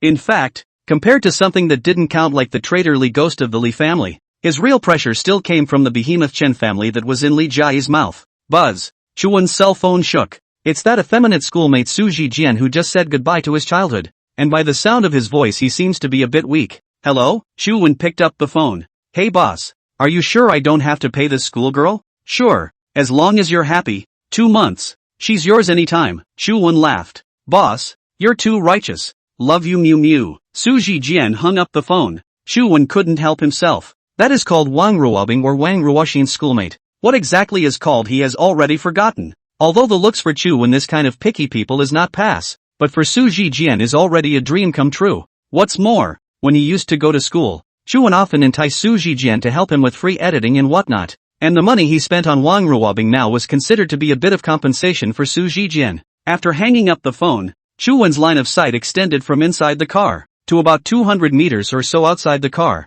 It's the biggest and equally upscale nightclub in Magic City, Sugar Club. The Magic City is the most fashionable and likewise the most cosmopolitan city in the country. So the nightclub play here is more unique in the country. In other words, you can get everything you want to get here as long as you have the money. The Sugar Club is the most famous of the Magic City nightclubs. It's just 10 o'clock and there are already rows and rows of luxury cars parked out front. 2 burly security guards in front of the door looked on with expressionless faces at the young people who had come to have fun. When Chu Wen was a sophomore in college, a rich second-generation classmate in his class had come here for his birthday, and now 2 years had passed. The Sugar Club nightclub has also changed its decor. The only thing that remains the same is that it's still full of beautiful women. If you're lucky, you can even often see some celebrities and entertainers here. Here was the last scene that Chu Wen was going to brush up on his points today. 11 o'clock at night exactly. The dance floor is the center of the high platform of the Tight's beautiful DJ. Left hand a lift. A recent very hot coyote disco resounded throughout the nightclub. Flowers in my heart. I want to take you home to that late night bar. Who cares if it's true or not? Chu Wen sat in the center of the card table, surrounded by about 4 or 5 beautiful women. They were swaying indulgently to the rhythm of the music. All of these women came up on their own accord to strike up a conversation with Chu Wen, because right now the minimum spend for a night at the card table he was at was $12,000. The table was filled with drinks and fruit plates presented by the manager. Anyway, one person can't eat or drink all the food. Might as well have more people to liven things up. There were a lot of these women in nightclubs, and after they entered the clubs they would look out for men like Chu Wen who were multicash and handsome. It's naturally nice if you can hook up, but if you can't, it's nice to dabble in free booze. Surrounded by the girls, Chu Wen leaned back on the sofa, his eyes fixed on a woman in the opposite card seat since half a small ago, his brow slightly furrowed. The woman's face was slathered in heavy makeup, and at first glance, she looked like a 6 out of 10 face, but looking closer, I realized that other women put on makeup to make themselves look pretty, but she was making a cover-up of her original face. As a former performer who often needed to wear makeup for his performances, Chu Wen had long since practiced a unique theory on how to directly analyze a woman through her makeup to find out what she looked like when she was veiled. 8 or more. Definitely not less than 8. Without even thinking about it, Chu Wen made a judgment as above. The woman appeared to be about 23 years old and was wearing a red, waist-skimming skirt, and it was one of those back zipper models. The dress looks very pretty. The downside is that it's not very convenient, because it's got a zipper behind it. But that didn't stop the red dress from looking kind of beautiful on her. With long, white legs that are very attractive. Even without looking at her face, just looking at her body and her legs, I'm afraid any man would fantasize about what it would be like to have these of hers. She was the same as Chu Wen, the same person, and the same table of wine was ordered. But the difference is that no matter which man runs to hit on them, they all come back with a bump on the head. Of course, that wasn't the point of Chu Wen's focus on her. The point was, Chu Wen actually saw a name he was familiar with among her wish list. Li Qiayi? This woman knows Li Qiayi? Chu Wen unfolded her list of desires. Name, Chen Anren. Desire list. 1. Come to a nightclub to release your stress. 2. Become the top lawyer in Magic City. 3. I hope everything is safe for Li Jiayi and that nothing happens to her. Expand to view more. Handsome? What are you looking at? Just as Chu Wen froze, a certain petite and delicate girl beside him shouted in his ear with a glass of wine in her hand. The girl followed Chu Wen's eyes toward and ran. Then poofed. Handsome. She? What? You know her? Because the music was so loud, Chu Wen directly yanked over the girl and wrapped her in his arms and asked, "This woman has been coming in every day lately, 6 out of 7 days a week, and when she comes in, she doesn't talk or bounce around, she just drinks alone and goes back drunk." Seeing Chu Wen's interest, the petite girl continued, "These days there is no lack of men who want to go find her and hit on her, but they were all rejected by her. It's not much to look at, and I don't know what the bull is." She rolled her eyes, seemingly with great disdain for and ran. However, Chu Wen knew that it was 80% that the number of people who accosted this girl was not as many as those who accosted and ran, so she was just upset in her heart. At the same time, across the nightclub, the woman called and ran had just taken a large sip of wine, raised her eyes and made an eye contact with Chu Wen who had been staring at him. The petite girl who was cradled in Chu Wen's arms suddenly turned especially smug in the face of Anran's gaze. "That's how women climb." Meaning, so what if there are a lot of people hitting on you? I booked this rich and handsome man for tonight. Who knew that? Before she could sit up, she was directly yanked by Chu Wen's hard arm and slowly pushed away. The petite girl's expression froze. Chen Anran, the youngest female lawyer of the Magic City Wenchuan law firm, and Li Jiayi's best BFF. She grew up as what her parents called someone else's child. At the age of 16, he was admitted to Canada's most prestigious law school, and by the age of 20 he had already been licensed to practice law at home and abroad. Currently has his own independent office in one of the most promising law firms in the Magic City. The people she dealt with on a regular basis were all the top tycoons in Magic City. However, no one knows how empty the heart of an excellent woman like Chen Anren really is. In the midst of countless late nights, she fought and studied as hard as she could, in order to be able to rely on one's own strength, among the entry into the upper class. But, didn't realize the real upper class actually looked like that. A week ago, because of a financial dispute case, she had to go to the place where the client surnamed Chen was to submit the case information. It was a huge, luxurious mountain resort located just a little out of the way, halfway up a mountain not far from the Magic City area. After entering the mountain villa, Chen Anren realized that his client, surnamed Chen, was hosting a banquet for some social celebrities that he would only occasionally see on TV on weekdays. This includes the owner of his own law firm. Each of those men looked at Chen Anren with strange eyes, and beside the celebrities, kneeling beside each of them, were 2 women who wore nothing to serve tea to these men. In the face of the celebrities' hands and feet, the women not only did not have the slightest complaint, but even smiled and greeted them. Chen Anren even saw some artists, celebrities and so on that he knew well from these women. In a panic, she dropped the information and simply left. Behind them came the absurd and arrogant laughter of the group. So after that day, Chen Anren suddenly seemed as if she had lost her goal to fight for. Is this the circle you've been trying so hard to get into? Tortured by a scene from that day, Chen Anren could hardly sleep, because when she closed her eyes, the women's smiles flashed before her eyes. Smiles that dripped with helplessness and pity. Only when she came to this kind of noisy nightclub, with the accent of the music constantly pounding her, could Chen Anren feel comfortable for a bit. And because of that, she had to get herself drunk before she could go home and fall asleep. It was her 8th day at the Sugar Club nightclub, and there was no telling how long it would continue to be like this. It was at this moment that she caught sight of Chu Wen's eyes and, through a woman's sixth sense, she knew that this man seemed to be interested in her. Then there was a scene where the petite girl seemed to be trying to compete with herself for favor and was pushed away by Chu Wen. In the meantime, Chu Wen also felt helpless in his heart. Looking at the petite sister's grade as nothing more than only 18 or 19 years old, he only asked her 2 words. It's not even close to being good enough to sit in your lap. It's really a bit, kind of a wasted gift. What are you doing? After being pushed away by Chu Wen, the petite girl became irritated. The old lady is backing you up. Are you disliking me? She sprang to her feet and left in a huff. Before leaving, Chu Wen saw the first item on her list of desires. Get someone to teach that woman a lesson in front of you, and then clean you up as well. Chu man. Young people nowadays really seem to be a bit of a bad influence. But just in time, he was looking for a chance to get to know the opposite side of Chen Anren, and at the same time find out what her relationship with Li Jiayi really was. If someone came after her at this time, it would be natural for them to strike again themselves. It's kind of an opportunity to get to know her reasonably well. That's why Chu Wen didn't clean up this petite sister at the first moment again. In a flash, the petite girl was out of sight after she had burrowed into the crowd on the dance floor. It didn't help that she was really petite, even though she was long and scrappy. About 5 minutes later, Chu Wen saw 4 or 5 men rushing in Chen Anren's direction,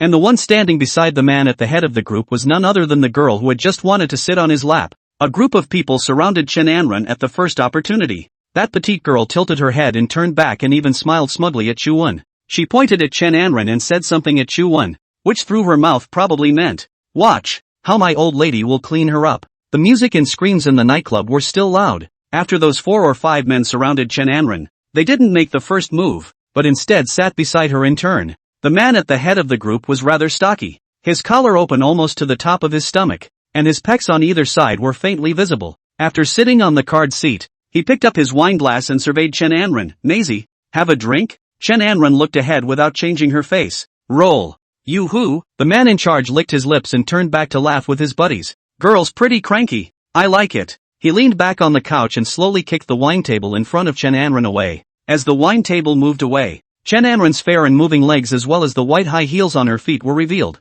The robust man saw the legs and swallowed in amazement. "Fire! What are you doing? I thought the deal was to help teach her a lesson. Don't mess around." Chen Anren hadn't panicked yet, but when the petite sister saw that the man called Brother Fire had a lustful look on his face, she instantly knew that he was afraid that he was having crooked thoughts. "Didn't you tell me to clean her up?" Fire didn't even look at the petite girl and smiled dishonestly. "I could have cleaned her up just as well in a different way." The wine glass in Chen Anren's hand squeezed tightly. She was already a bit drunk today. "I'm in a bit of a trance seeing things now, but if this so-called Brother Fire really wanted to touch herself, then when the time came, the wine glass in her hand would be smashed hard on his head." Chen Anren didn't care about the consequences. Is there any consequence that would be more painful than losing one's purpose in life? Seeing that Brother Fire's big hand was about to touch Chen Anren's leg, she didn't look away, just squeezed the glass in her hand tighter and tighter. This leg, TSK, really fucking white. Fire looked at Chen Anren's leg, his saliva was about to drip out. He was going to run down that leg all the way to the bitch's ankle,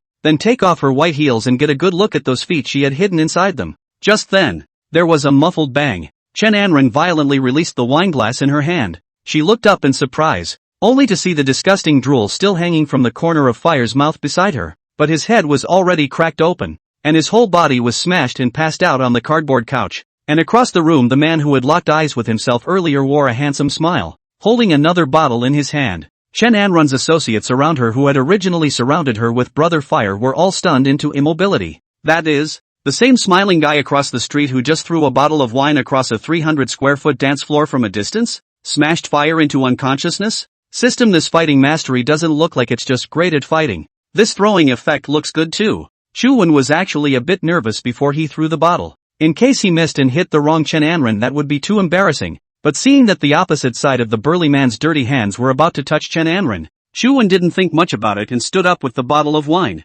He only felt that since he had more fighting proficiency in his skills, the body, whether in terms of strength, reflexes, or sensitivity, has been greatly improved. The bottle was literally in his hands, and he was instead grounded in his heart. It hits 100% of the time and doesn't hit the wrong person. Here's the bottom line. Sure enough, the man across the street was hit by a bottle and lay straight over. Chuan smiled and waved at Chen Anren, signaling her to come over. It took the other man beside Chen Anren to react, and he hurriedly stood up from the sofa, trying to pull her back. As a result, Chuan struck again. So there was one more person lying next to Fire, because the bar was already noisy, and Chuan's dexterity was so good that a glass hitting his head was different from the kind of splinters flying around that they show in the movies. Those are fake glass made from sugar. Can't hurt anyone. Chuan props glass all by contact, and while a real wine glass will smash someone's head open, it's also very unbreakable, bouncing right off the soft couch and rolling on the floor in a drippy fashion. So many people in the nightclub.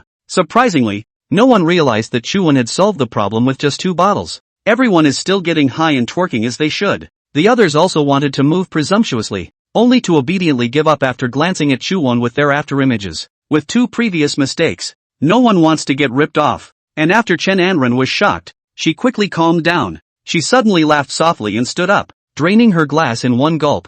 Originally, when she sat, Chuan just estimated that she has a good figure. Until now Chen Anren stood up. He did not know how good this woman's figure is. She must work out a lot and squat deep a lot. Chuan made his judgment. Chen Anren drank all the wine, his body swaying slightly. She had filled herself with 2 bottles of foreign wine since arriving and was walking a little bit floaty. But that didn't stop Chen Anren from taking revenge. In Chuan's line of sight, after this woman stood up, she rewarded each of the 3 men who had originally surrounded her and had not yet been smashed over with a beautiful slap on the face. As for the petite young girl who took the initiative to pick a fight, Chen Anren didn't bother with her. Of course, there was another reason for this, and that was that the petite young girl had more or less a conscience when Fire tried to touch her thighs. The move also saved her a slap on the wrist. After doing so, Chen Anren, dressed in a brightly colored red dress, stepped on white high heels and walked towards Chuan in style. After coming to the front, she tilted her head slightly and looked into Chuan's face. You want me to thank you?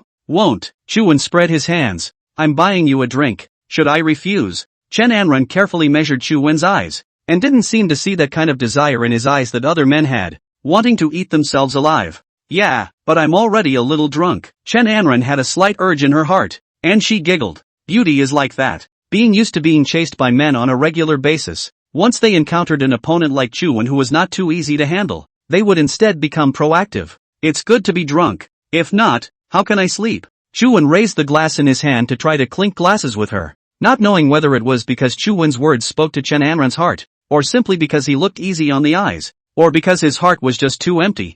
Under this kind of dim light, Chen Anren suddenly wanted to let loose very much. Instead of picking up her glass from the table, she brought her head slightly to Chu Wen's chest. Her pretty fingers directly held Chu Wen's hand that was holding the cup. In Chu Wen's gaze, the crystal-clear wineglass gently touched Chen Anren's lips as well as her white teeth. Then the foreign wine inside slowly flowed into her mouth. Maybe Chen Anren is really drunk. There was a clunk as the glass hit the table, but it was soon drowned out by the sound of music in the nightclub. Cough. Chen Anren slammed the wineglass on the table after taking it off Chu Wen's hands. On the other side of the dance floor, Fire, who had been briefly dazed by Chu Wen's smash, sat up with his head covered in grimacing, and in the next moment, he saw that the leggy woman was drinking in the arms of the kid who had smashed himself across the room. The two were pretty damn close. Give me the cell phone. Fire didn't hit the hay first, but snuck in a call. Brother Wang, I'm getting fucking ripped off in my own venue. Call someone. I'm going to make him die in the streets today. After hanging up the phone, Fire ignored the other brother still lying beside him and stood up to lift his pants,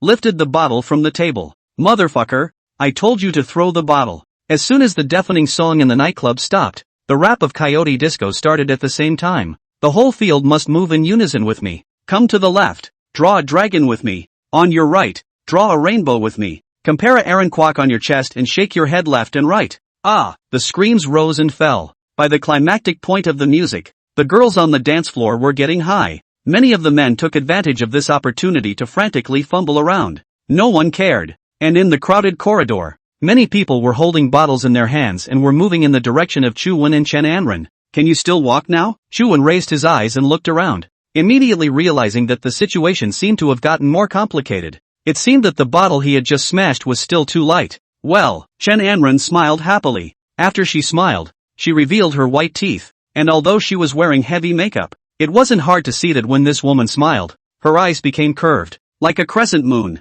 The light inside the eyes was beautiful. Come on, will you take me? Wherever you say. Silly woman has already had too much to drink. Chuan sighed and pulled one hand over her tight yet slender waist. Amidst the envious eyes of many men, he led her towards the exit of the nightclub. Damn! A chick with such an excellent figure was picked up by this kid. I've been guarding this place for 3 days now, and this chick hasn't been fucking drunk. Li Lao Air. You've got to be kidding me. None of the chicks are stupid now. The fact that you can pick up the corpse means that people are letting you do it. Another man took a bite of the cantaloupe and the fruit plate and scolded. The chicks who come to the nightclub are all savvy. I picked up a drunken fat girl back to the hotel. Put on the bed are soft as a fucking persimmon. The results of the old man took a shower of effort. Not only is the girl gone, even my wallet and pants are fucking run away. The two were talking. Suddenly there was a scream, only to see Chuan wrapping one arm around Chen Anren. The bottle of wine in his hand was smashed by him slamming it on the table. All that was left was the sharp glass against the jaw of a stocky man moving ever forward.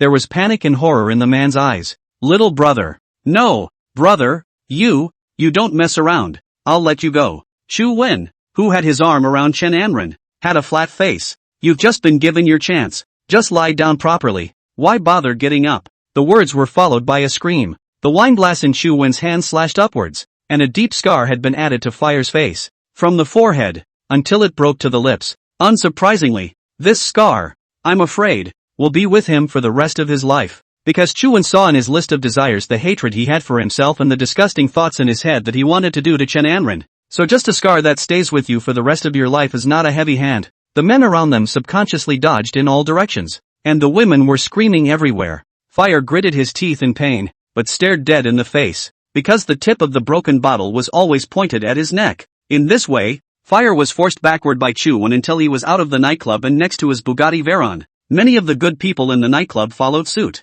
Hiss, this car is his? Holy shit, when I came here, I said this car is so damn handsome. I didn't realize that the owner is actually such a young handsome guy. The men were jealous, the women envious. Chuan pulled open the passenger door and gently placed Chen Anren on the car seat. I want to go home. Chen Anren seemed to feel that she had had an exciting evening. She needs stimulation. Her life needed stimulation, and so did her empty mind. Take you home. Chuan slammed the car door with a thud. The blood on Fire's face was already keeping his left eye open, but he still didn't dare to do anything rash. You don't mess around. Boy, let me tell you, do you know who is behind our brother Fire? A group of minions surrounded Chu Wen's side, wanting to get on but not daring to do so. At this point, the passenger window of the Veyron Bugatti slowly came down. A pair of delicate, as if designed by God in the most wonderful way, feet protruded from among the windows of the car. Bare calf bellies rested gently on the lower edge of the car window. The white heels on one of the feet merely dangled and wiggled on the pretty foot.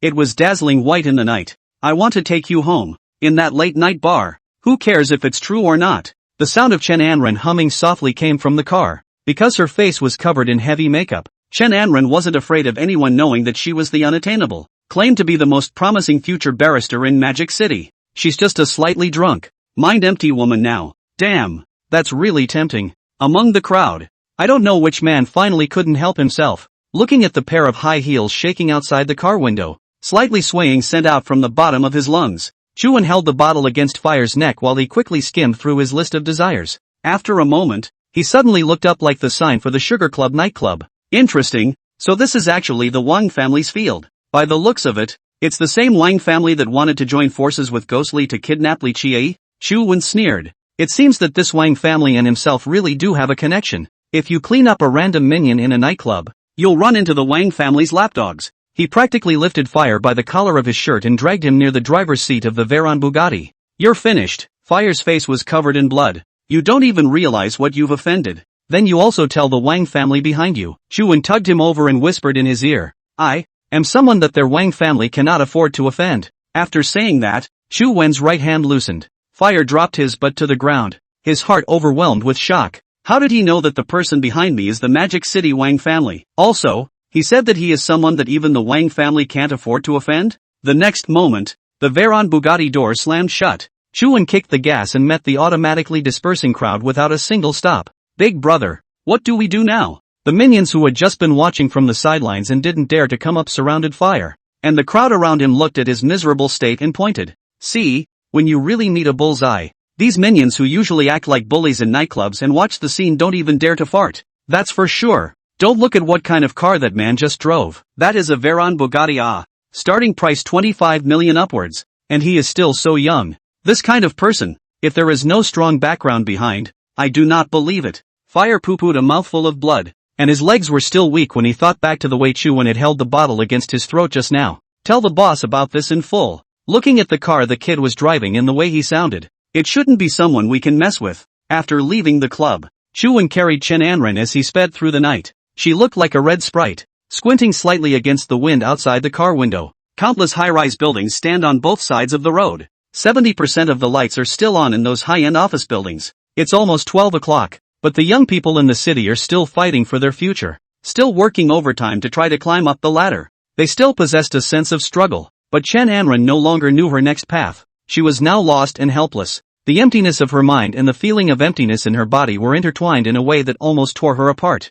You're drunk. I'll send you back. Chuan skimmed Chen Anren. You're sending me back? Simply send me back? Chen Anren looked at Chuan indulgently. She didn't want to care who Chuan really was, and she didn't care what Chuan was, since he saw eye to eye, since he could give himself intense stimulation. It would be better for something to happen than to lie in bed alone and toss and turn. Maybe it's even better. After tonight, he won't know who he is, and nothing will linger in his memory after tonight. Magic City Legion Garden. Building number 8. She gently wrapped her fingers around the hair on her ears and looked at Chuan with interest. As a one-night stand, he'd be a good choice. Chuan glanced at Chen Anren's list of desires. The first one in there now actually says, it needs to be stimulated. The more intense the better, so that her attention is diverted. Magic City Riviera Gardens? The distance isn't too far. Chuan took a foot off the gas. The car's speed instantly came from the original 60 km per hour to 120 km per hour. Chen Anren was caught off guard, and then felt the pushback sensation of the world's top supercar when accelerating at 100 meters. Cluck cluck cluck. The night wind blew her hair out of the window. Instead, she felt a sense of relief in her heart. Faster. Chen Anren closed her eyes tightly. Though in the midst of the car's increasing speed, she had felt scared, but she enjoys being in it. 15 minutes later, Chuan helped Chen Anren push open the door to her apartment room. It's pretty green all around and the environment is quite nice. And the rooms in the neighborhood are mostly small. Rent starts at around $10,000 per month. For the former Chuan, $10,000 a month rent was almost unthinkable. As soon as she entered the room, Chen Anren shook off the high heels on her feet, bare feet on the carpet in the house. The key in his hand was flung on the desk not far from the door of the house. No lights on. This apartment was probably only about 70 or 80 square meters. Facing you are the floor-to-ceiling windows. The room was decorated in a minimalist style with a queen-sized bed in the center.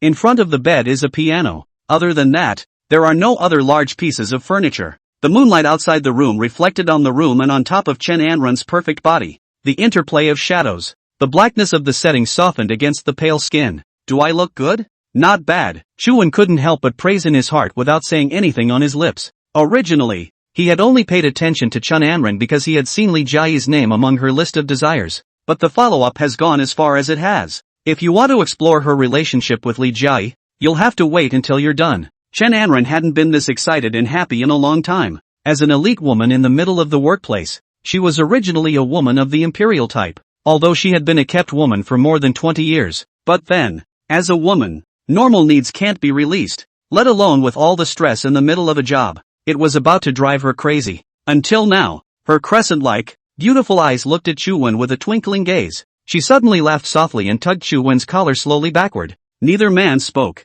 There's no need to talk now, either. Chuan didn't hesitate in the slightest. Without mercy, she slammed her down on the piano next to the bed. Bam! Her hands were forced to amble down to the keys with a loud thud in the middle of the late-night room. This voice directly hit Chen Anren's heart. Appears to have broken something. This guy is definitely a veteran. A thought flashed through Chen Anren's mind. Time passes quickly. Turn 4 in the morning. Deep, depressing, breathing, Serenity Villa, naked, confused, and afraid. All these words together are even a bit unreadable, and it's very confusing. It was as if, right now, she was having a very confusing dream. Since coming into contact with Chen Anren, Although Chuwen didn't know what she had been going through recently, it was conceivable that she must have been stimulated in some way. That's what leads to desperate attempts to get yourself drunk late at night. Otherwise you can't go to sleep. As Chen Anren's inner dynamics continued to shift, Chuwen finally thought of a possibility. This woman, I'm afraid, is suffering from severe depression.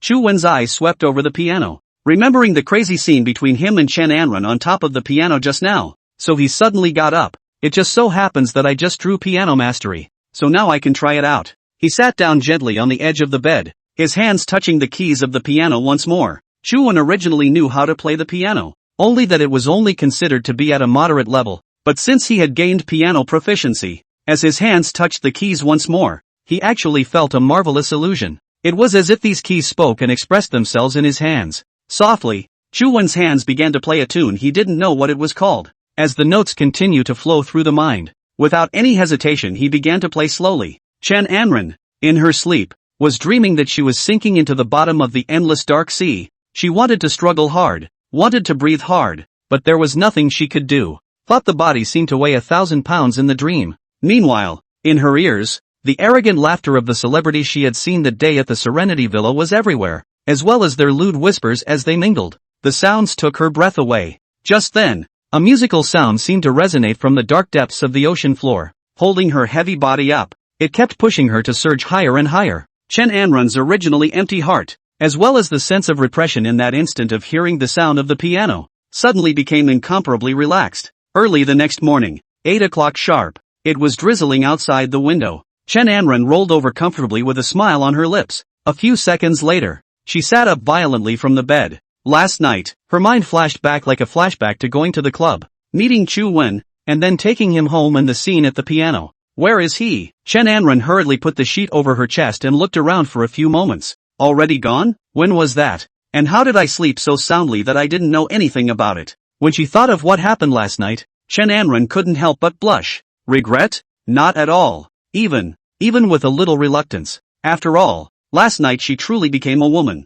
And in a sense, even if it was another one-night stand, Chuwen was her first man. Strange, Chen Anren reclined on the bed. Last night, I think I heard a piano, and it was because of that piano music that I slept so well. In fact, for Chen Anren, sleep had become the thing she was most afraid to face. Never in all these days had she slept as comfortably as she had last night. She sat up violently from the bed. A careful recollection was made in his mind, and then a few disjointed notes were gently pressed on the piano keys. She realizes that perhaps the piano music she hears in her dreams might slow down her sleep-ridden symptoms. However, no matter how Chen Anren tried to recall, she could not restore a tenth of that song. That son of a bitch. In the middle of the day, Chen Anren's hands landed heavily on the keys. She recalled Chuwen's handsome face in her mind, with a face of grudge and irritation. He actually left without saying goodbye. Did he really take himself as that kind of random woman? Just as Chen Anren was shy and resentful, the phone she placed next to her pillow buzzed and vibrated. Chen Anren picked up her cell phone and her body stiffened violently.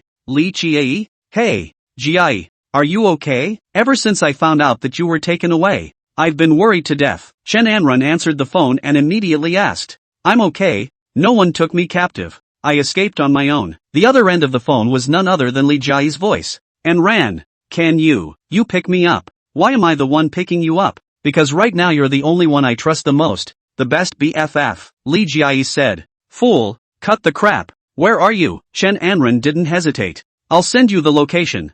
I don't know exactly where it is. It's probably in one of the alleyways near the upper theater. Wait for me. After Chen Anren hung up the phone, she immediately found a small semi-professional suit from the closet. It was what she usually wore when she wasn't in court. It's casual and has a goddess look to it. After getting dressed, she grabbed her car keys from the table. While reaching for her car keys, she accidentally saw thrown on the floor the red dress that the man himself had helped her take off last night. An image quickly flashed through Chen Anren's mind. In the midst of the night, her white feet stood on tiptoe, stepped on this dress, and, bah! She shook her head violently and stormed out of the apartment room. About an hour later, some convenience store next to Huashan Road in Magic City. Li Jiai was waiting at the curb in a gray shirt and loose, wide-legged pants. Soon, a white BMW X6 pulled up in front of her. The car window rolled down. Who else could it be but Chen Anren? Get in the car and talk. After Li Jiai pulled open the car door and got in. Go to the Magic City famous hotel. I've already booked a room. Chen Anren asked while driving. What's going on with you? Li Jiayi thought back to everything that had happened after meeting Chu Wen and found it all too unbelievable. Even though it was clear that she was the one who first wanted to go through Chu Wen to achieve her goal, but every move that man made was mind-boggling to Li Jiayi. At the same time there was an inexplicable charm about him. In the car, Li Jiayi roughly told Chen Anren what happened. Chen Anren's eyes widened. Crazy, Li Jiayi. You're really crazy. How could you have such a crazy plan? You actually want to take revenge on the Chen family in this way? And even if you just think about it, you actually acted on it. No, Li Jiayi said hurriedly, that man and I. Nothing happened. This man who took you out. What was his name? What is the background? Chen Anren asked. His name is Chu Wen. I don't know anything else, but it feels like he's definitely not that simple. Li Jiayi shook her head. In his eyes, he always reveals an inexplicable confidence. He's bold, but very cautious. How can I put it? Li Jiayi frowned slightly. Mysterious and contradictory. Probably. Mysterious and contradictory? Chen Anren repeated. How could she not imagine in her mind what kind of man Li Jiayi had actually met? However, to be able to make Li Jiayi, the iceberg beauty who was one of the top 10 beauties in Magic City, look at him so differently, it meant that this man called Chu Wen must have some means. So what's your next arrangement? Since she couldn't think of it, Chen Anren simply didn't want to think about it. She directly opened the door and asked, I want to go back to the Li family, in front of the happy feast, to dismantle the identity of the Li ghost. And then, Li Jiayi held back for a moment. She knew that if she told her and Chu Wen's second plan, she was afraid that Chen Anren would be absolutely shocked. Li Jiayi sat hesitantly on the passenger side. Her second plan with Chu Wen was to announce in front of everyone that not only could she not marry the Chen family, but that she already had a real fiancé. That is, the heir to the Yinjing Chu family, Chu Wen. But then, the risk was all on the Li family, and Chu Wen. Is it all worth it just because you don't want to marry the Chen family heir? Li Jiayi herself didn't know. In the meantime, in the middle of the Li family's old townhouse, Elder Li violently smashed the teacup in his hand on the ground. In front of him stood a well-built man. Lil Ghost. That's your answer to me? Ha! The old man was so angry that the whiskers on his face were trembling. Disappeared last night, and now you're telling me you can't find anyone? That's the end of it? Li Bingju looked at the pale-faced Li Ghost and paced back and forth in front of him. The wedding invitations have been sent out long ago, and now the guests are all about to arrive at the door. And after something like this, you can't even find a little girl. What about the wedding feast in the evening? Li Bingju stopped in front of Li Gui and stared tightly into his eyes. What am I going to tell people? Say that my Li family's girl ran away from her marriage, then kidnapped? The more he spoke, the angrier he became, and he picked up another teacup from the wooden table and slammed it at his feet with all his might, roaring loudly and angrily. The Li family, don't want any face? Elder, calm down. There is still time. I've already asked people to use all their connections to look again, Ghostly said silently after a moment of silence. Only a trace of resentment flashed in his eyes as well. Li Bingju gasped. Does the Chen family know about Mrs. disappearance? Li Ghost returned. Don't worry, old master. The news definitely didn't leak out half a bit. They definitely don't know about it. The old man dropped his heart a little. At that moment, the gold-plated old-fashioned landline placed on his wooden table violently issued a jingle sound. Hello. Li Bingju was startled. The number of this landline is known only to a few people. Calling now at a time like this. Could it be that the Chun family already knew about Li Jiayi's escape from marriage? Who knew that after picking up the phone, Li Jiayi's voice came from inside. Grandpa, I'm at the Magic City Pearl Hotel. Jiayi? Li Bingju sniffed and violently slammed his fist heavily on the wooden table, and a layer of skin rubbed off on the knot of bone in his pale left hand. Around 5:40 p.m., downstairs at the Magic City Pearl Hotel, dressed in a tang suit, Li Bingju, who appeared to be in high spirits, stood in the hall with a smile on his face. Visitors from all sides, rich people, celebrities, and noble women came to Elderly one by one. Gramps, congratulations, congratulations, congratulations, for your granddaughter to marry into the Chen family. That's really climbing the ladder. Elderly, congratulations, ha ha ha, where? As the guests exchanged a few pleasantries with the old man, they were introduced to the elevator by etiquette. Among the crowd, a young man in a suit walked in from a distance from the entrance of the Pearl Hotel. He had a smile on his face, his clothes were straight, and his entire body exuded a noble aura. This aura seems to be innate. As he walked up to Elderly, Li Bingju frowned slightly. There were many distinguished guests traveling to and from the hall, but he didn't have any impression of the young man in front of him. Elderly, congratulations. The muscles on Li Bingju's face twitched. Years of experience in society had taught him to never offend anyone you don't know. He smiled and said politely, where? With pleasure. However, After he had finished speaking, he didn't know why, but he always felt that it was strange to say this phrase, together we rejoice, together we rejoice. So again, elderly ghostly and suddenly asked, what's this young gentleman's name? Exempted from the nobility, last name Chu. The younger man smiled slightly and returned the greeting, exempted from the nobility, last name Chu. Li Bingju nodded vaguely after hearing this. Although he had experienced too much in his life and knew not a few people with the surname Chu, perhaps he was the son of a certain deceased person, didn't think much of it. Chuan brushed past elderly and walked straight to the elevator. This evening's wedding reception will begin in half an hour. The banquet hall on the 6th floor was full of people, filled with nearly 110 people. Chuan casually found a seat at the table against the back and waited quietly. Suite 1918, 19th floor, Pearl Hotel. Among the mirrors of the dresser, a stunningly beautiful face could be seen. Her skin was snow white, and her demeanor revealed a hint of coldness that rejected people.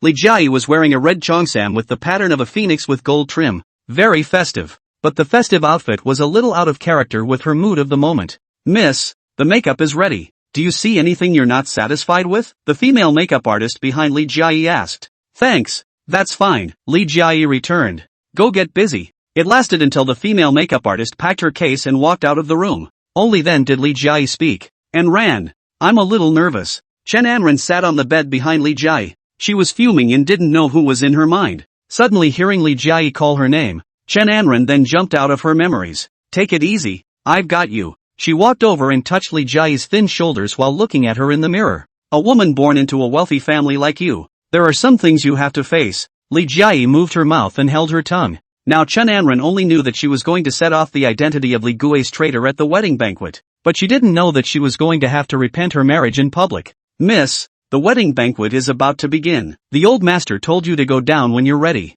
There was a knock at the door. Got it, Li Jiayi said back, then said to Chen Anren as if she had decided something, and ran. Whatever happens later, you stay with me, okay? Good, silly girl. Chen Anren was first stunned, then immediately agreed. She really thought that Li Jiayi was nervous because of what happened to Ghostly. Miss, is it ready? The urging voice from the door came once more. Li Jiayi took a deep breath and stood up from the chair. She collected all her emotions and resumed that reserved feeling of an iceberg beauty. Go. 6th floor ballroom. Directly in front of about a dozen round tables is the stage. The stage had been wrapped in pure white roses by the flower girls. Smiles piled up on all faces on such occasions. Chu Wen's gaze lingered on each of them. Since yesterday's raffle drawing, I have won the prize of increased the chance of reading other people's inner dynamics by 10%. He realized that out of the 95 people present, a dozen or so had their heads oriented in the same direction as a scrolling pop-up screen from bottom to top, showing what was really going on inside them at the moment. The old man surnamed Li is still really his own granddaughter and other people's Chen family verbal engagement only.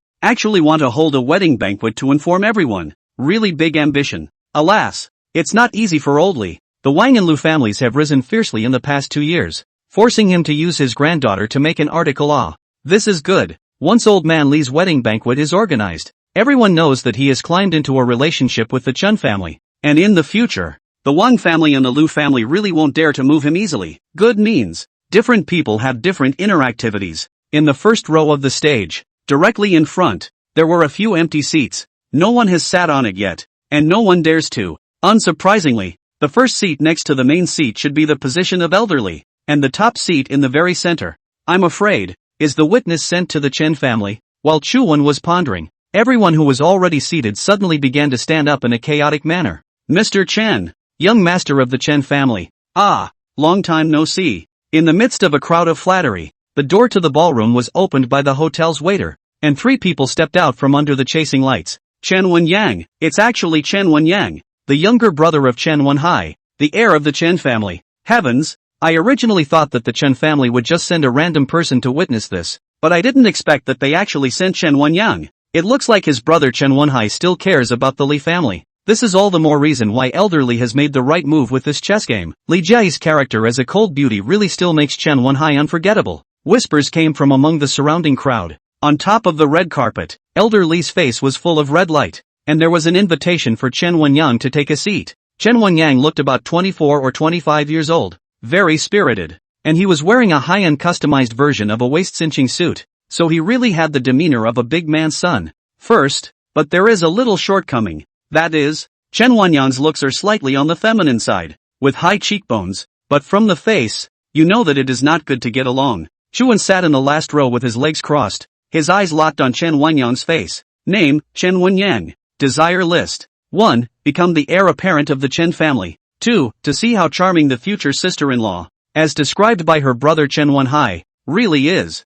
Expand to view more. Seeing Chen Wenyang's list of desires, the smile on Chu Wen's face became even more intense. He pondered in his mind. Chen Wenyang is it? After reading the first list of desires, it seems that there isn't that much peace between you and your brother Chen Wenhai. Just then, all the guests took their places and the host stood at the front of the stage. Chu Wen recognized the host. He was a little-known news anchor of the local television station in Magic City, and the fact that this kind of character could ascend to this kind of occasion, compared to it, would also bring him to a completely different circle. So the presenter was all red in the face, as if he had an inexhaustible supply of energy. Next, let's invite today's protagonist, the Li family's golden young lady, Li Jiai. Please. After saying that, the white rose symbolizing purity and flawlessness behind the stage. The flower curtain lifted. Dressed in a red cheongsam, Li Jiai stepped out of it. Her hair was tied up like a beauty from an old-world pictorial. Wow! I haven't seen her for more than 10 years. This girl has actually grown so beautiful.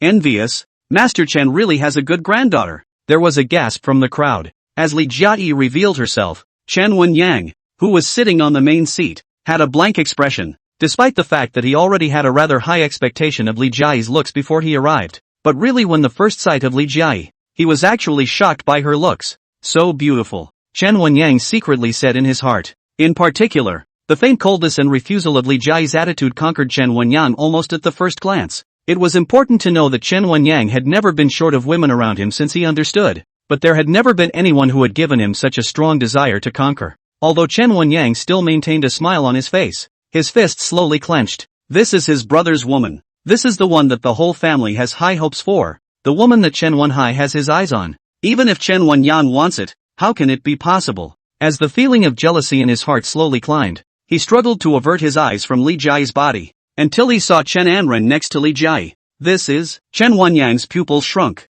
Wasn't this the same female lawyer he'd met at the Serenity Villa about a week ago? This the one he'd been thinking about for so long? A week ago, Chen Wenyang was entertaining some celebrities and important people he had privately befriended at the Serenity Villa. As a result, he happened to meet Chen Anren, who came to deliver the lawyer's contract. Ever since that meeting, he had been obsessed with Chen Anren. As a result, it did not occur to me that today at the scene of the Li family's wedding banquet, not only did I see Li Jiai, but I even saw Chen Anren. He didn't realize it was because of that hospitality banquet at the Serenity Villa that had caused Chen Anren so much trouble. Chen Wenyang sat on the stage and sighed that this trip to the Li family was the right one. After Li Qiyi's appearance, Li old man Li Bingju also heard the host's invitation to come to the stage. After Li Bingju on stage, took the microphone, just wanted to express a couple of words of thanks to the guests who were able to support the show today. However, Li Jiai was the first to take the microphone from the host's hands. It was able to be seen that her eyes searched the ballroom as if she was looking for someone before she made this decision.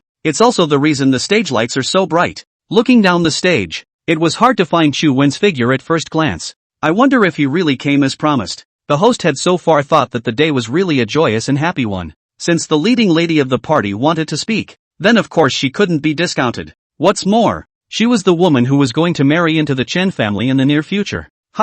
It feels like Ms. Li has something else to say. Let's have an invitation. Li Jiai stood playfully on the stage. She was cupping the microphone in her hand, and on the back of her pale hand, the skin at the knots of her bones were all a little white from too much force. Jiai, come on. Behind her, Chen Anren had not yet seen Chen Wenyang, who had been behind Li Jiai cheering her on and encouraging her. The originally noisy stage slowly quieted. Everyone was looking forward to what Li Jiai, as the leading lady of the wedding banquet, would say. There was a sharp, muffled noise coming from the microphone. Li Jiai immediately held the microphone upright. She glanced at her frowning grandfather at her side. Welcome to all the famous people of Magic City who were able to come to today's banquet. After Li Jiai opened her mouth, she realized that there were some things that turned out to be actually so simple when she really let go of them to face them together. She exhaled deeply. Before I announce my marriage, there is a little family matter that needs to be settled in your presence.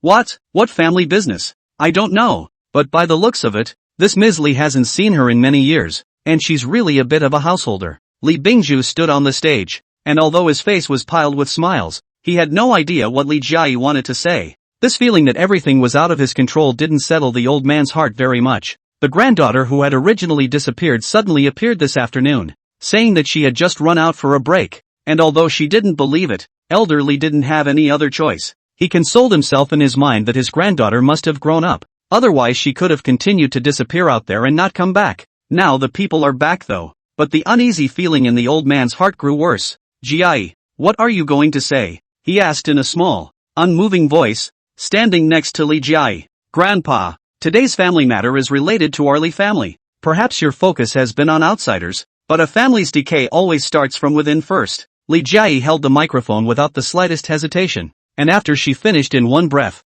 her gaze coldly looked at the stage. Lil Ghost, come out here. The echo of Li Jiai's voice buzzed in the microphone under the absolute silence of the room. Get your ass out here. Come out too. Li Bingju froze at his words. Li Gue? What happened to him? Miss, I'm in. In the midst of the crowd, a burly man slowly walked out. The ballroom's lighting technician immediately hit a light in Reggae's face. He was dressed in a black suit, and the muscles in his face trembled slightly, but his expression was still the same coy look he had in front of the Li family. Should I call you Lil Ghost, or should I call you King? Gue, wha? When Li Jiai said the last three words, she said them in one clear word. Lil Ghost jerked his head up. A flash of surprise and fear briefly appeared in his gaze, but he quickly adjusted it into bewilderment. Miss, you said, one Gue one? Who is it? Reggae looked around at the guests and celebrities in bewilderment. People around them were pointing as well. What do you mean? What the hell does Ms. Li want? Without waiting for Ghostly to weasel out, Li Jiai turned back to look at her grandfather,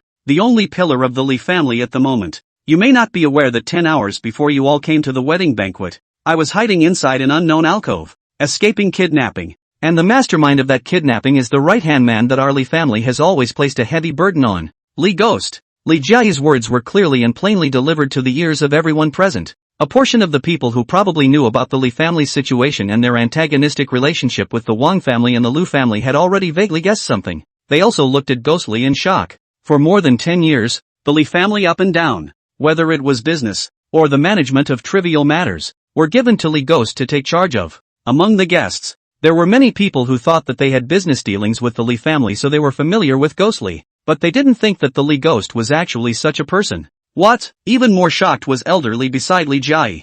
Jiai, don't talk nonsense. All the people sitting here today are your elders, without evidence. Grandpa, Li Jiai interrupted Li Bingju. I'll just ask you one thing. The smile on Li Bingju's face has long since disappeared. It was only when he looked at this almost complete stranger of a granddaughter that he realized that she seemed to have long since ceased to be the little girl who did what she said and who surrounded him every day. I'm only asking you one thing, Li Jiai repeated. From the beginning to the end, did you mention that even if I die, you will marry my bones to the Chun family? The white-haired Li Bingju's body shook violently when he heard this. In the meantime, the whole room was in an uproar. Heavens, how is this possible? What do you mean that even if she dies, she will still marry her corpse to the Chen family? After so many years, it seems that we still underestimated old man Lia. In order to climb the big tree of the Chen family, he even managed to say this kind of words to his own granddaughter. It's no wonder that the Li family can be able to stand for so many years even though they can't climb up to the ranks of the top families in the Magic City. They just don't stand up.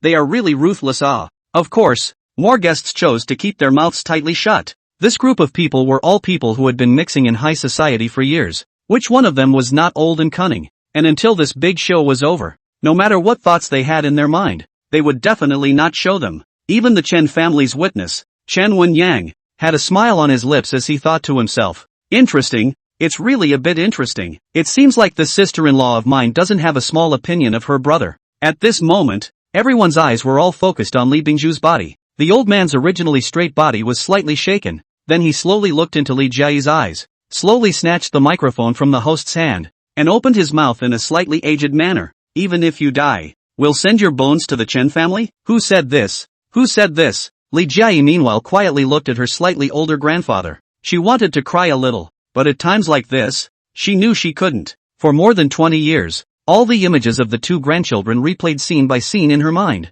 Whatever the answer was, she knew she couldn't cry. Elder Li shook his head slowly as he spoke. A hint of fatigue seemed to be revealed in his eyes. Jiai, Jiai, my good granddaughter, are you questioning Grandpa now? Li Jiai didn't say anything. She was afraid that if she did, she would feel a sourness on her nose. Leaving tears in front of the Li ghost? Or leave tears in front of the Chen family? No, absolutely not. Elder Li slowly turned around. Ghostly, So this sentence, you said it for me? A large number of shadows loomed over the side of Reggae's face under the trailing lights, revealing him to be somewhat silent. Reek, asking you. Li Bingju's intimidating power as the oldest member of the Li family slowly radiated as he faced Li Ghost. Master, I have never said this before. I don't know where misheard it from. Ghost Li didn't look up. Just the fists in his sleeves kept clenching. And, Li Ghost's eyes looked at the floor. His fists clenched. I, Ghost Li, have worked diligently and tirelessly for the Li family for these 10 years. And everyone present today can testify to that.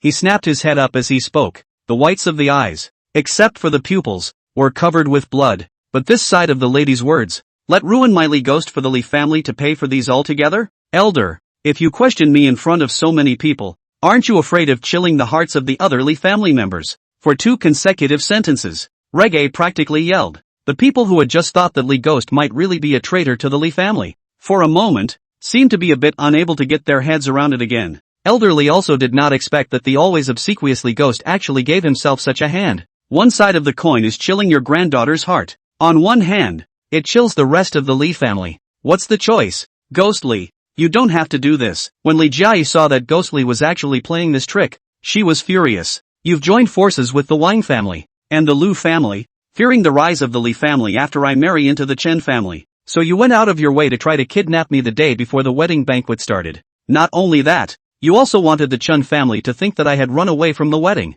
You know, as long as I disappeared, then the Chen family will take it out on Grandpa. And naturally, the Li family can't be spared. And you've been helping the Li family with their business for many years, so you have a large number of contacts and know the Li family like the back of your hand. The destruction of the Li family. For the Wang and Lu families, the crisis is naturally lifted. They supported you to clean up the Li family's estate. Li Gue, your plan is really seamless. When Li Jiayi was saying these words, a person as old as Li Bingju naturally didn't spare a single detail. The more he listened, the more alarmed he became. Because what Li Jiayi said was very reasonable. If Ghost Li really did what Li Jiayi said, then it might actually be possible for him to topple the entire Li family by himself. Thinking about this, Elder Li also had a cold sweat on his back. And at this time, Li Gue stood in the middle of the crowd and slowly shook his head and smiled bitterly. Miss, I watched you grow up since I was a child, and you've really learned the tactics inside the mansion that will stop at nothing in order to achieve their goals.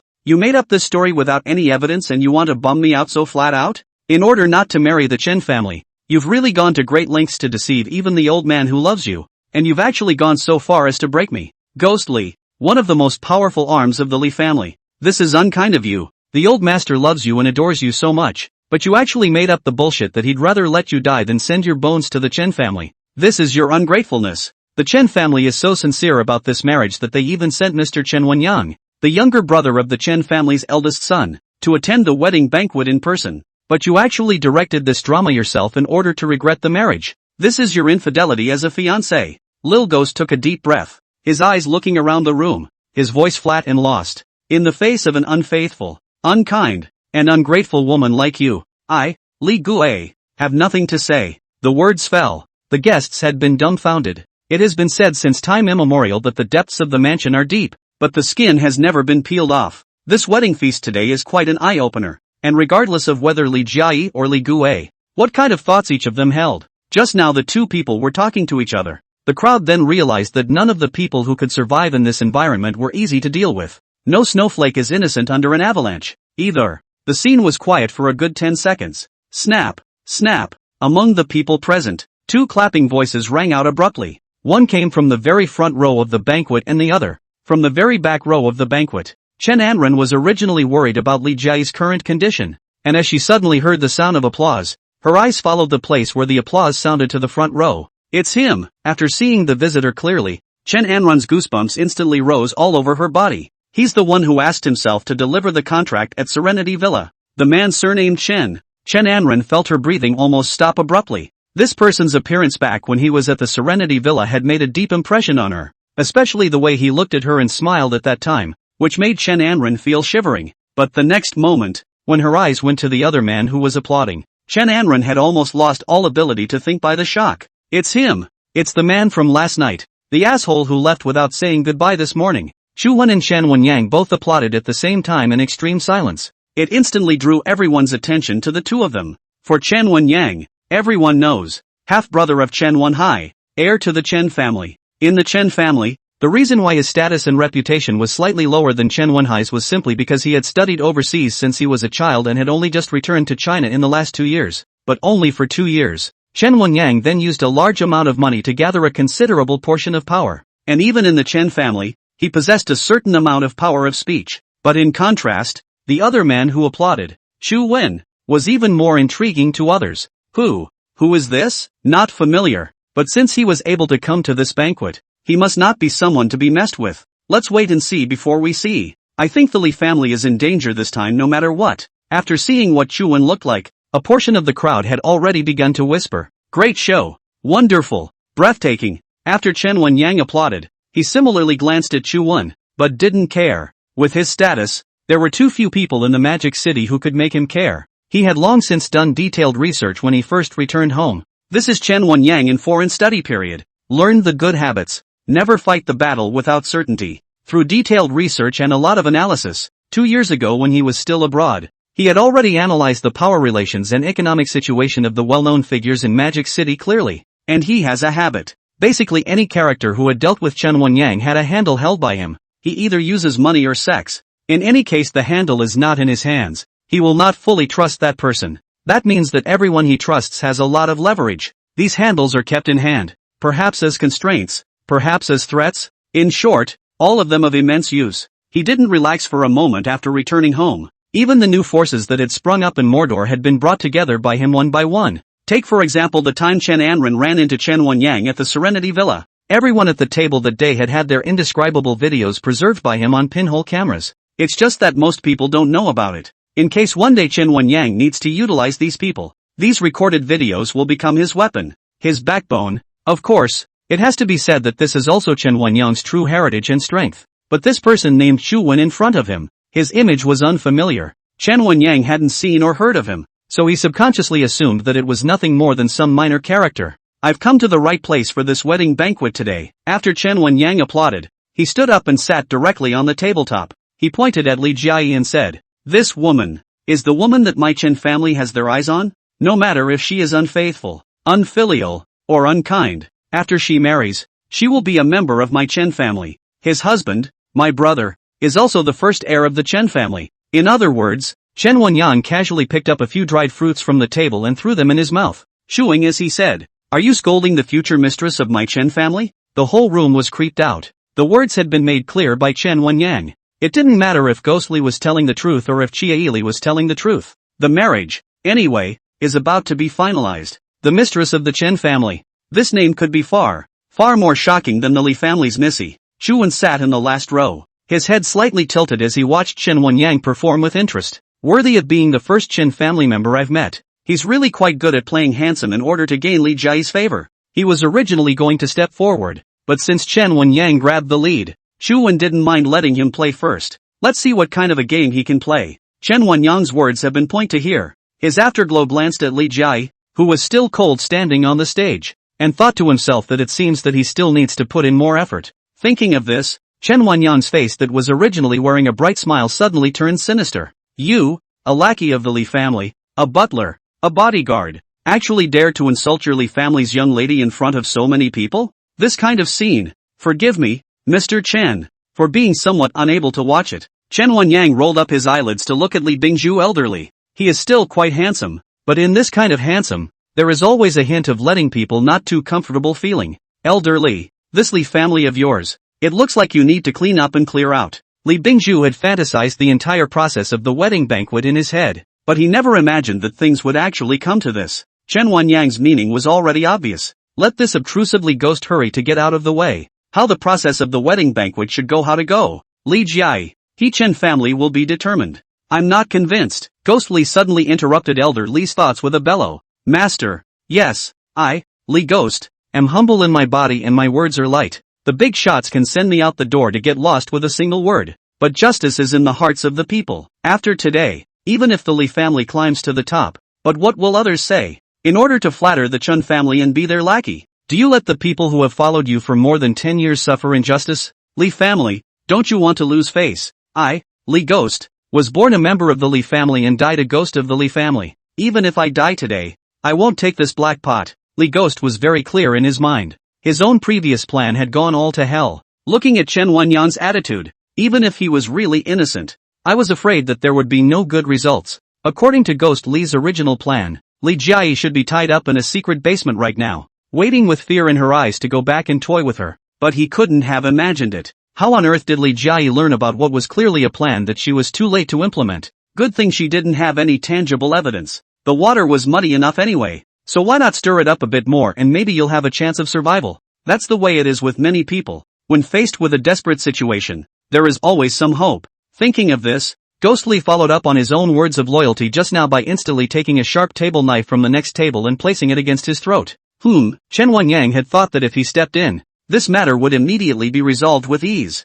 But he hadn't expected that this plummy ghost would be so insensitive. Does he really want to die? Chen Wenyang's eyes narrowed, feeling that he had been somewhat humiliated by this lackey of the Li family. Reek held up the knife in his hand in the light. Perhaps because of the emotion, the blade of the knife had cut bloody marks in the area of his throat. There was a gasp of surprise from the surrounding spectators as they stepped back. For a moment, next to the Lil ghost, people were falling over. Instead, it gave him a spacious place to perform. Ghost Li looked at Chen Wenyang and suddenly sighed. Young Master Chen, I know you don't have a good impression of me, but I, Ghost Li, admire you as a capable person. Oh, Chen Wenyang's ears twitched slightly as he waited for Ghost Li's next words. When Ghost Li saw Chen Wenyang's expression, his heart moved, knowing that he still had a chance of survival. He scanned the crowd, his eyes lingering on the faces of Li Jiayi, Li Bingzhu, and even Chen Wenyang one by one. It was finally said mournfully with a tone of some determination. As we all know, originally I was a dog of the Li family,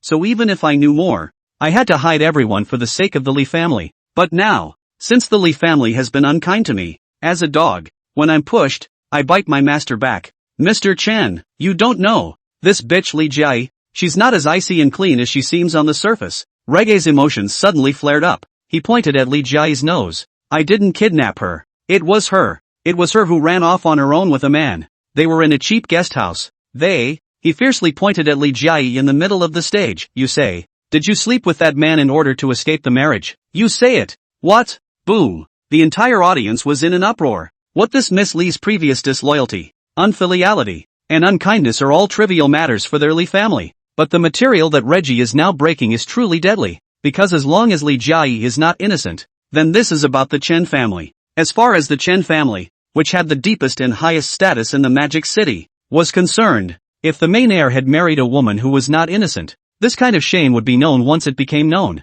What a shame that would be, because if a woman follows another man and disappears for so long, to say that nothing has happened, no one would believe it. When Chen Wenyang heard these words, he was also shocked in his heart. For some reason, an emotion called jealousy suddenly welled up inside him. If what this dog-legged man said in his mouth was true, then this ice-clear-looking beauty had actually been slept with by someone else's man before joining the Chen family? What man? Who dares to take food from a tiger's mouth? By this point, he also knew the magnitude of the problem. This matter is no longer about the face of the Li family. This is also about the face of the Chen family. Do you realize what you're saying? Under the lights, the expression on Chen Wenyang's face looked gloomy and a bit scary. He turned his back on Elderly and Ghostly asked after Ghostly, who was in the catchlight. Elderly Bingju's heart was in shock, and he too looked back at his granddaughter incredulously. Jiayi, did you?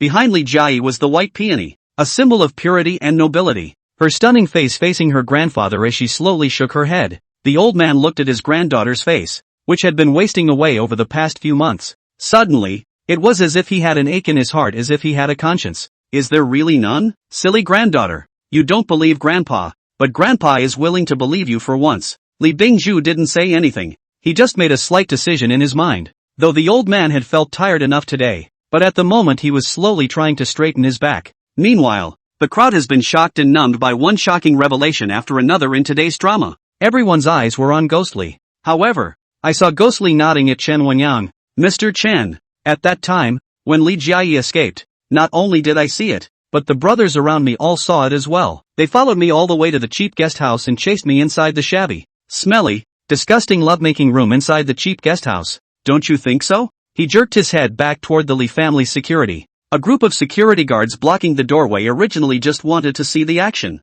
Who knew that suddenly they were witnesses? Yes, I saw it. Miss Li left in that man's car. Yes, I was there when the man almost hit Reggae and had him in plain sight before he drove off. One of the security guards spoke in a diminishing voice. Speak. Chen Wenyang let out a broken cry. The security guard hurriedly said loudly. That man also took the lady in his arms in full view of everyone. Hiss. Among the crowd, there was a sound of sucking in cool air. It didn't occur to me that the iceberg beauty Li Jiechi is actually such a woman. Geez, did everyone really misunderstand the loyal reeks? Li Ghost closed his eyes as the blade in his hand was slowly taken from his neck. It looked as if it was only after being broken by the Li family that he couldn't bear to say this in general. He stood unsteadily as if he had lost all his strength, the tip of the knife in his hand sagging. The man who tarnished the face of the Li family and the face of the Chen family is among us today. Who? How dare you? If it were me, I'm afraid I'd run as far as I could. After Ghost Li finished saying these words, the head of the knife that had slipped halfway down turned violently,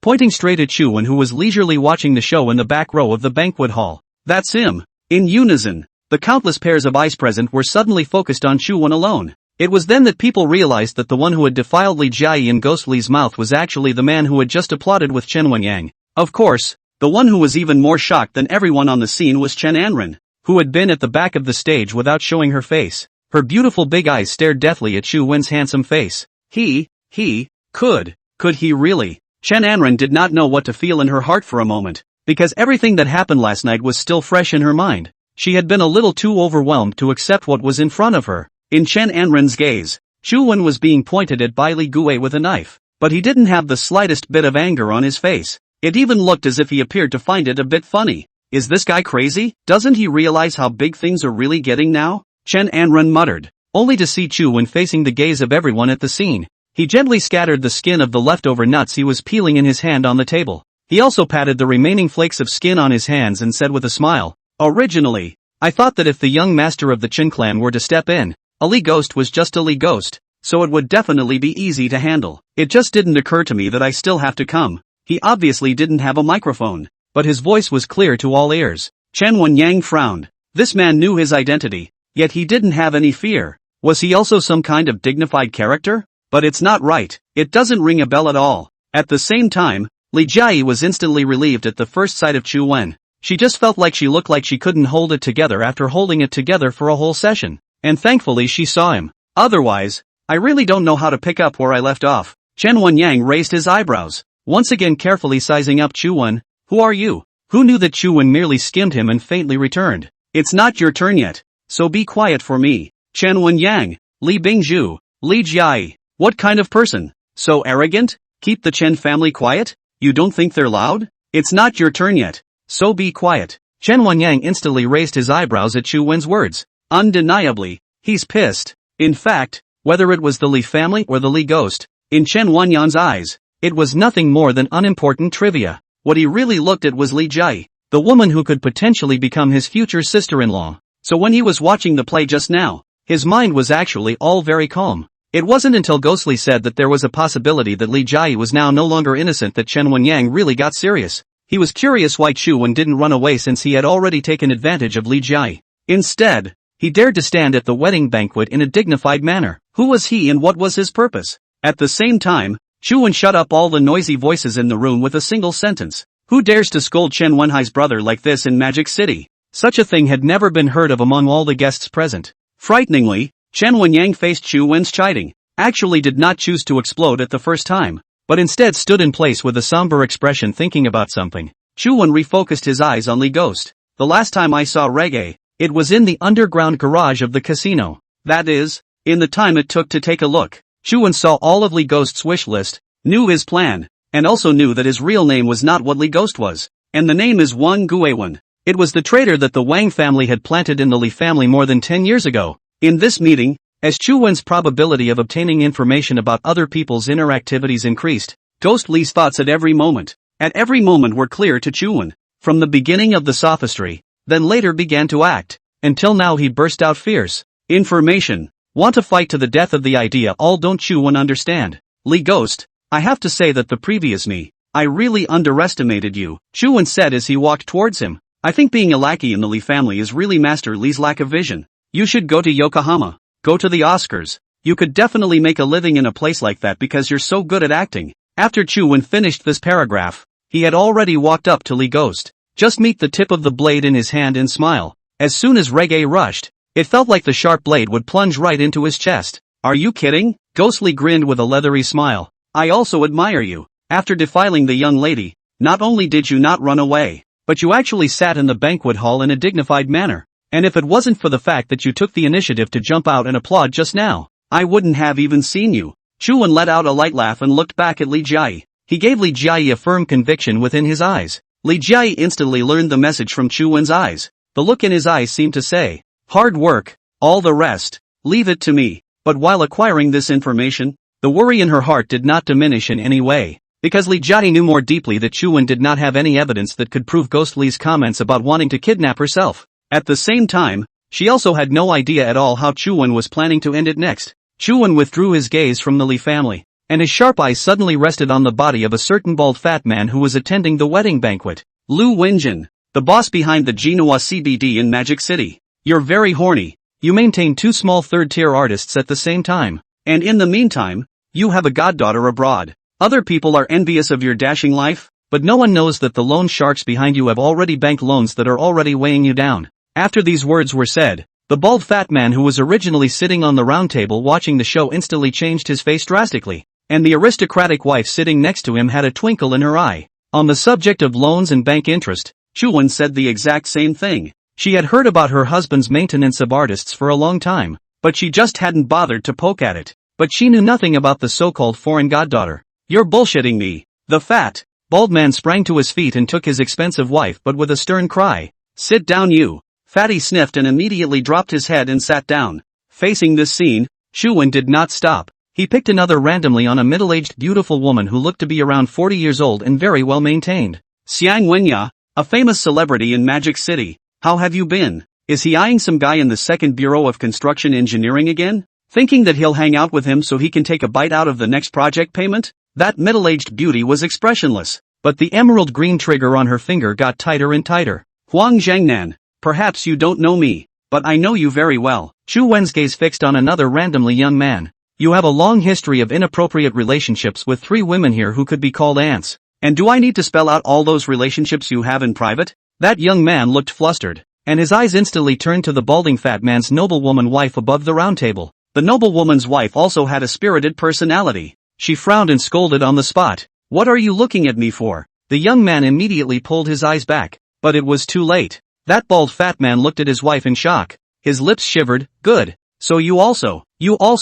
3 minutes. Wherever Chu Wen's gaze looked, the people there didn't even dare to raise their eyes. His clear voice constantly nudged up the guests on the scene. Every sentence, every word was like a needle sticking into the hearts of these upper-class people. The magic circle isn't really that big. There are only so many rich and famous people. Really. So for everything Chu Wen said, everyone had heard about it before. Only they didn't know it so exactly. But they all knew very well in their hearts as well. What Chu Wen said was all the secrets they hid in their hearts, or their darkest thoughts, or their wishes that they didn't want others to know. And it's absolutely true. A full 3 minutes, one by one, all of the guests at the scene were covered in a cold sweat. Who the hell is this young man? Why does he know everyone on the scene so well? So thoroughly? What's going on? How does he know all this? I clearly told you not to tell anyone. Bullshit. Surname Zhang. Speak properly to me. I had a hand in the nasty things you did. How could I tell anyone? Then how did he know? Such conversations were played out in all corners of the ballroom. At the same time, Chen Wanyang's current view of Chu Wen had already quietly changed without him realizing it. Terrible. Who is he? When did Magic City produce such a character? At least a large portion of this information he acquired is unknown to me. Chen Wanyang blackened his face. Deep down in his heart, he actually already had a trace of fear for Chu Wen. This man, a little too scary. Is he a rival? Or a friend? At that same time, Chu Wen turned around with a smile and once again looked at Li Ghost, whose head was covered in cold sweat. As for whether those secrets I just casually threw out are true or false, all of you know it in your hearts. Now, do you know who I am? Cold sweat also broke out on Chen Wanyang's forehead. How could he not imagine that the man he had just applauded with himself when he was still despised actually had such a detailed intelligence network? Of all the people present, almost none were clean. Everything that happened at the scene today, everything that came out of Chu Wen's mouth, if it was known by outside reporters, I'm afraid that it would all cause an uproar. This man is horrible. Who the hell are you? Chen Wenyang tried hard to maintain his identity as a descendant of the Chen family, but the trembling of his voice revealed his fear. You bunch of fence-sitters. Chuan let out a light laugh. In that case, I'll briefly introduce myself. My last name is Chu. My first name is Wen, and I come from Yanjing, the Chu family. When he said these words, Chuan knew in his heart that from today onwards, everything would slowly build up. A fictional, temporarily non-existent force that will be feared by all in the future is about to make its appearance in Mordor. That's Yanjing, the Chu family. The Chu family? Yanjing? Mordor and Yanjing are the two major cities of the current dynasty. Especially business transactions are more frequent. If some of the business people in the room didn't know enough, it was for the celebrities. This unheard of Chu family is even more confusing. The Chu family? I haven't heard of it. If there is such a handsome male in Yanjing, there's no reason why we wouldn't know about it. Just as the group of celebrities on stage were whispering, those in the upper class poured out and started to worry. After all, the hidden information that Chuan had mentioned was the dark side that they were trying so hard to hide. If there isn't a huge power group behind him to serve him, it's hard as hell to dig up all this information at the same time. At this moment, Chen Wanyang was also in the same deep thought, his eyes constantly sizing up Chuan. Their Chen family had quite a lot of business dealings with Yanjing, so of course they could be said to know the Yanjing forces like the back of their hand. But the Chu family in front of us, who made the secrets of the upper-class people of the Magic City public, but never heard of it. The paradoxical fact threw the hall into a brief silence, and it was in this silence that a suspicion began to grow that frightened everyone. Could it be that the Chu family is a hidden force not restricted to the world in Yanjing? None of the rich businessmen we see ranked in this world are actually considered really rich. Just like the Chesterfield family controls the Federal Reserve and the political finance of several countries. But the family is strict about keeping centuries-old secrets from the clan. No one is allowed to disclose their identity. The group is not allowed to work in high-exposure industries such as entertainment. There's a lot more rigor to it. There is also the little-known Illuminati, whose reach is unimaginable. Could this Chu Wen? If it was truly as they had guessed, then this Chu family was definitely a force that they combined would not dare to provoke. At that moment Chu Wen looked at the thoughts that kept rolling over the heads of the crowd. He knew that the plan had worked. Except for this Chen Wanyang in front of him, because he was equally confident in his information network. If Yanjing truly existed some sort of hidden power that had been passed down from generation to generation, he should have more or less heard about it. Even if it's just gossip? Chu Wen likewise saw through Chen Wanyang's thoughts at this time, so he decided to add another dose of fierce material. He similarly looked straight at Chen Wanyang and spoke directly. Last year, you invested in Yanjing and lost hundreds of millions of dollars. I have to remind you of that. Yanjing is not something you can just get your hands on at will. Chen Wanyang, who was still skeptical of him, actually couldn't help but take a small step back with both feet after hearing this news. Last year, he privately raised a project, and had hoped that through the influence of the success of this matter, he would enhance his position in the family, so that his brother Chen Wenhai would receive a certain blow. But I didn't expect the project to be thwarted and put on hold after less than a quarter of the way through. This incident also caused him to lose hundreds of millions of dollars. However, in order to ensure that the reputation of the Chen family did not continue to be damaged, the Chen family used the resources of all parties to rigidly suppress this matter. But this Chu Wen in front of him actually even knew about this matter? The crowd looked at him, and Chen Wenyang, who didn't respond, seemed to have acquiesced to the matter. This reaction reinforced the conviction of everyone in the room. This Chu family, they absolutely couldn't afford to mess with it. After seeing that everyone was more convinced of his identity, Chu Wen turned his gaze to Li Ghost. Approaching step by step, seemingly at an idle pace, he made Ghost Li feel a powerful sense of oppression. Li Jiayi's eyebrows never left Chu Wen's face from the moment he appeared. The confidence and fearlessness that showed on her face added a bit more charm to her already unrivaled beauty. Just as everyone's attention was drawn to the stage, no one noticed Li Jiayi's back. Chen Anren's heaving chest at this time. The state of excitement was not because of Chu Wen's appearance. Instead, it's because of that flamboyant man in the nightclub. The man who plays the piano and lets himself sleep peacefully for the first time in years. Hot and enigmatic man. It's actually Chu Wen who eloped with Li Qiyi. Lil Ghost. A chortle interrupted Chen Anren's thoughts. No, it's Wang Guiwen. Chu Wen was already standing a few steps in front of Li Ghost. More than 10 years ago you weren't being utilized in the Wang family, so you volunteered to come to the Li family as an undercover agent. As you gradually gained the trust of the old man,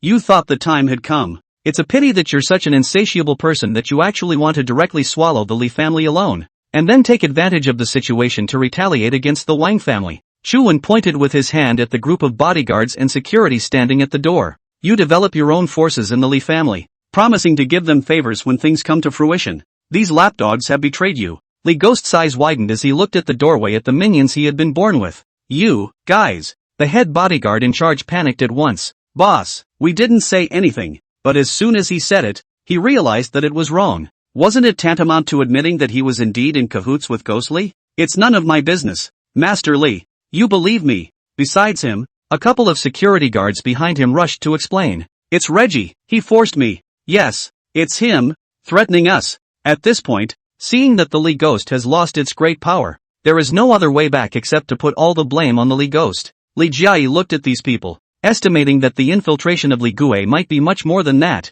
and that the entire group must be thoroughly investigated when this matter comes to an end. Shu Wen was satisfied with their reaction. This hand without fighting was really murderous. At this time, Li Bingzhu could no longer sit down, gritted his teeth and slapped the table and rose, glaring with a pair of angry eyes that were strong enough to kill. Li Ghost, the Li family has treated you well over the years, but you have done such a heartless thing. The witnesses are already there, and the ghost of Li knows that there is no possibility of leaving today, but still want to make another fight. Master, after so many years, if I wanted to do it I would have done it long ago. Why choose now, with just a few words from this unknown kid? Suddenly pointing a knife at Shu Wen. Because you're not stupid, Shu Wen said as he raised one hand and slowly pressed the knife down. If the Chen and Li families join forces, all of your plans will come to naught. That's why they made this risky move to kidnap Li Jiai and stop the union. In that case, the Chen family will inevitably test the pressure like elderly, taking advantage of the internal and external troubles. Just the perfect time for you to swallow the Li family.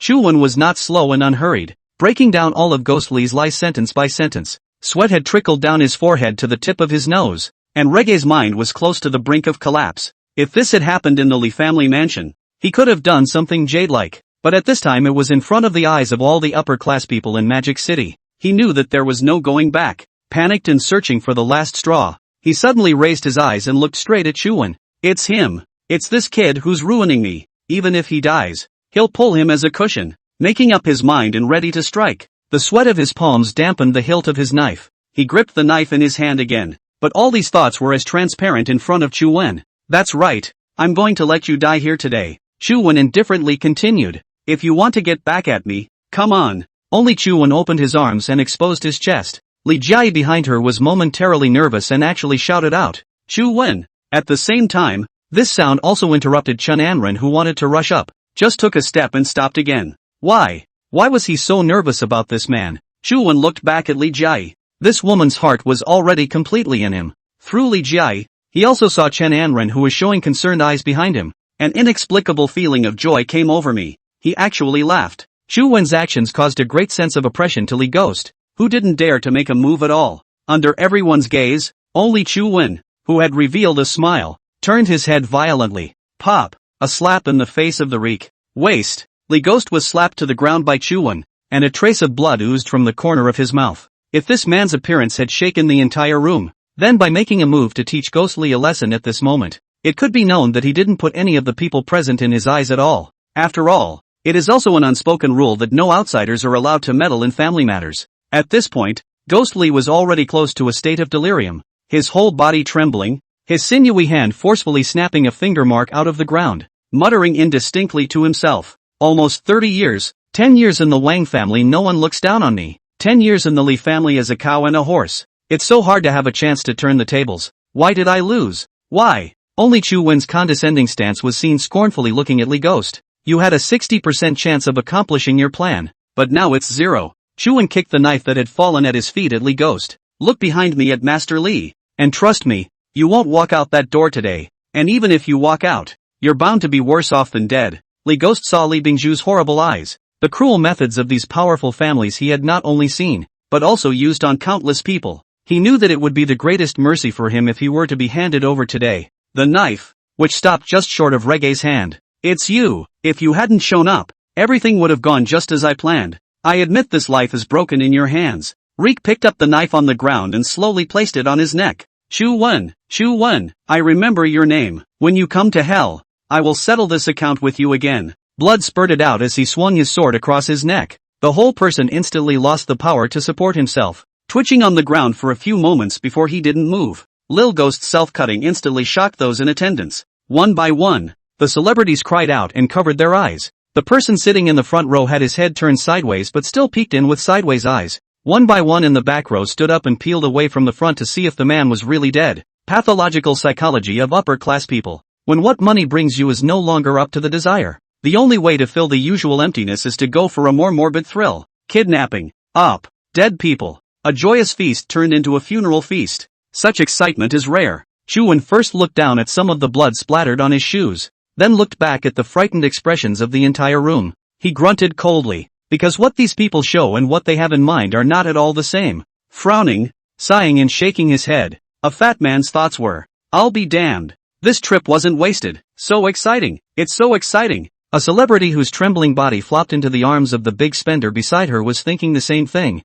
Crooked day. We can play this love set tonight. Robbing a marriage to force a death and then necrophilia. Filthy people. Chuan didn't want to look at the faces of these so-called successful people anymore. Disgusting. Li Jiayi looked at Ghostly lying in a pool of blood. The only thought in her mind was that she deserved it. Kidnapping her, trying to toy with her, and intent on swallowing the Li family. It's a bargain for someone like that to kill himself, but Li Ghost's death was a relief to her. I believe it won't take long for the Li family to recover, especially with Chu Wen's appearance. He had helped the Li family resolve the crisis in just a few days, and he would definitely be able to do even more in the future. At that moment the sunlight from the window was just shining on the stage, and Chu Wen was bathed in the warm light, as if they had already been in love for 3 lifetimes. Li Jiayi had never been as determined as she was at this moment. Chen Wenyang, who hadn't opened his mouth, couldn't help but suck in a breath of cool air at this time, staring at Chu Wen with extreme confusion and curiosity. Thoughts are cluttered beyond belief. Without Chu Wen's appearance, there was no telling what direction things would have taken. More importantly, because of his appearance, it made their Chu family dim in this joyous banquet. In addition to marveling at the amount of information Chu Wen had, what scared him even more was that after only a few words of chatting, Chu Wen was able to make Li Gue commit suicide. This kind of psychological manipulation is unheard of. He looked at Elderly again, wondering how he was going to end this situation now. It came out of nowhere, and it's a shock to everyone here. Li Bingju looked at the people in the room who were talking a lot. As the host of the banquet, he had to solve the current situation as soon as possible. Here, the old man expresses his apologies to all of you, he said, and bowed to all of them. The otherwise noisy hall quieted down. The family is unfortunate. It was me who looked away and produced this wolfish plum, so I've made you all laugh. I hope that this matter will end here, and that it will not be mentioned again in the future. I thank you in advance. After saying that, he clasped his fists again at those present. Although the internal problems have been solved,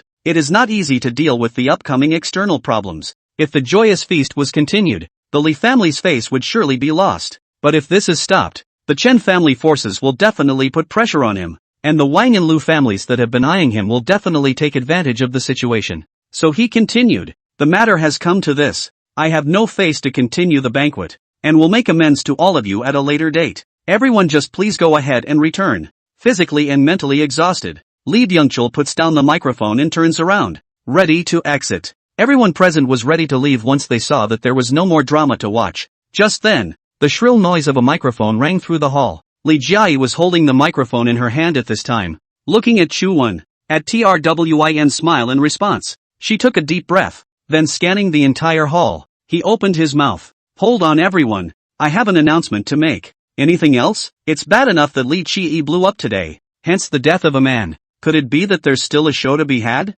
The do-gooders have stopped again, ready to continue eating their melon. Li Bingju also looked back at this granddaughter. Jiayi, what more do you want? Ignoring grandpa, he continued. I, Li Jiayi, never promised to marry into the Chen family. The words instantly ignited the entire venue again. They were invited to come to the wedding banquet of the Chen and Li families. But now Li Jiayi was saying that she had never promised the Chen family any marriage? So this wedding feast is nothing but a farce? Or is, just a play to uncover the plunker? Everyone had a different opinion in their hearts. And since the matter had already involved the Chen family at this point, none of them dared to discuss it too much. After all, the Chen family's second son, Chen Wenyang, had yet to take a stand. And if they offended the Chen family because of this, then they would never want to continue to survive in Magic City. Under the gaze of the crowd, Chen Wenyang smiled and asked, future sister-in-law, what do you mean by this? Chen Wenyang suddenly found it interesting. Chen Anren, who had been hiding on the side stage,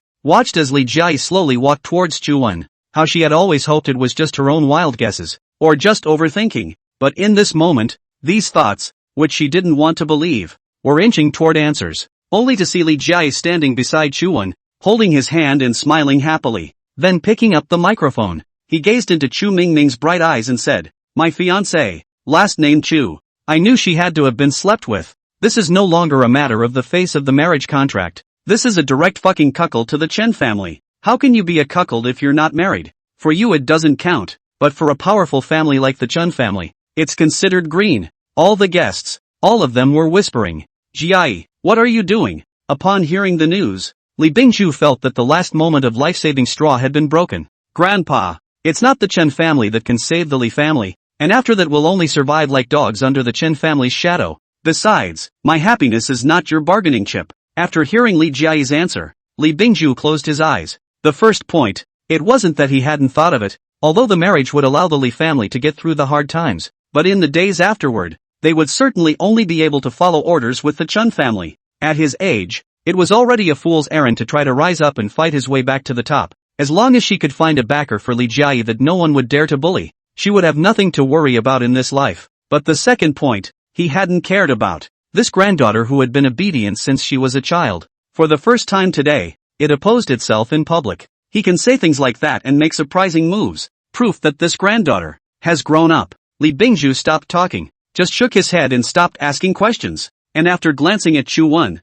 he hurriedly left the hall. Let the young people sort things out for themselves. Chu Wen looked at Li Jiai, who was still very high and cold in front of himself before, and said in jest, "How come I didn't see you being so brave that night?" Li Jiai knew what he was talking about and her face flushed slightly. Said, "Can't you see I'm acting? Didn't you ask me to wrap you up?" Chu Wen looked at the wish list above Li Jiai's head. Name, Li Jiai. Wish list. 1. Clean up all the group's properties and find out all the accomplices of Li Ghost. 2. Since it has been said, Chu Wen is his own man, so, the woman has sunk. All the guests looked at the mushy duo but had other ideas. Li Jiai's announcement had undoubtedly pushed the Li family into an abyss. The Devil's Capital Chen family and Yanjing Chu family would definitely turn into a tit-for-tat situation as a result. There was no need to say much about the Chen family's heritage. No one in the entire Magic City could be better than them. With an insurmountable social status and a strong economic foundation, Yanjing Chu family, although it was only in Chu Wen's mouth that he had heard about it,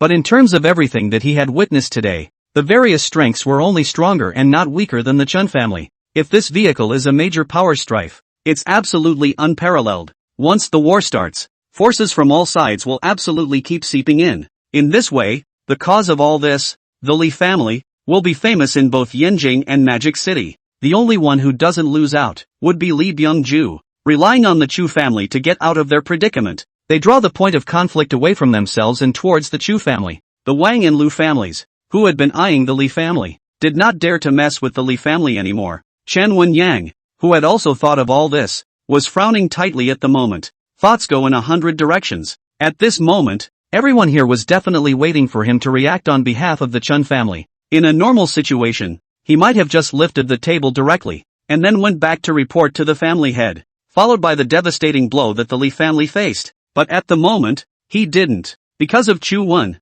this unknown, mysterious Chu family, Chen Wenyang has always been cautious. He will not do anything with too high a risk level. Although it was impossible to determine the authenticity of the Chu family's background, just with the intelligence information Chu Wen had in his hands, it would have to stop him from impulsively thinking anything for a while. But the most important thing is not that. If the Chen family continued to grow steadily, then his brother Chen Wenhai, as the first successor, would definitely hold the power of the Chen family in the future, and he will forever bend behind Chen Wenhai until he dies of old age. But now, he saw hope. Li Jiai's public slap in the face of the Chen family and Chu Wen's appearance will definitely cause a furor in the Magic City, and all of this could be an opportunity for him to deal with Chen Wenhai. After that, it was bound to contact this Chu Wen in private. As for now, one cannot mess with the Chu family, as long as one takes a stand on behalf of the Chen family. Making up his mind, Chen Wenyang gathered his mind and prepared to act. Li Jiai, please give my brother a reasonable explanation. Repenting his marriage in public? Do you really think our Chen family is easy to bully?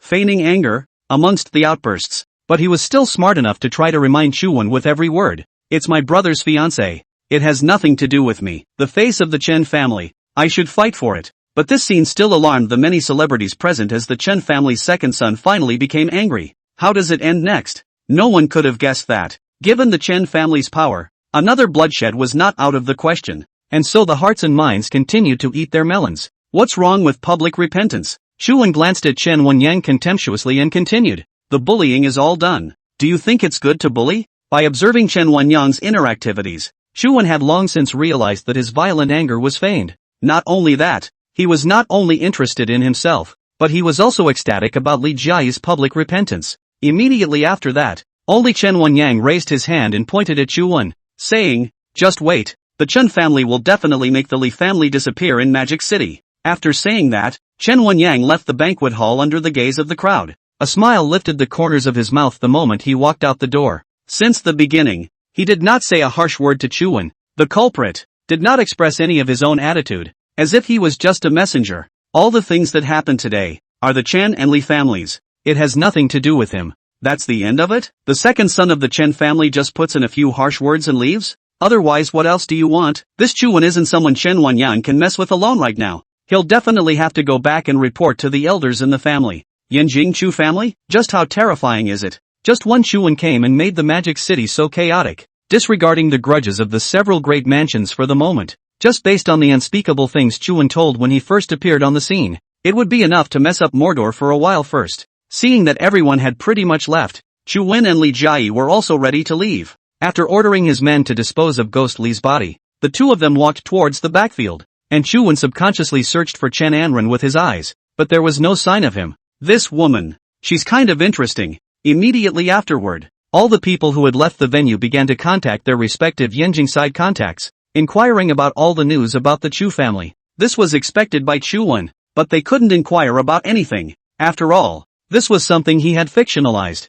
But the more these people couldn't find out even the slightest bit of information about it, the more they would be jealous of his background, because it's only exceptionally mysterious if it's powerful enough. And Chu Wen was going to take advantage of the time when everyone didn't dare to act rashly to build up his own forces. His real purpose, it was to build a Chu family that was truly so powerful that no one would dare to bully it. What happened at the Li family's wedding banquet has become the most explosive topic in Magic City today. Rumors of all sorts have come and gone, and have become the talk of the town, including the general public. The rumor mill has become a hotspot for public opinion, including that of the general public. No one knows exactly what happened, except for two things. First, the eldest Miss Li family repented of her marriage in public, causing the Chen family to lose face. Secondly, a young man named Chu Wen has come to Yanjing and is the mastermind behind all this. In particular, the Wang and Lu families, who had been working against the Li family, immediately held an emergency meeting after receiving the news. Wang Shuangjian, head of the Wang family,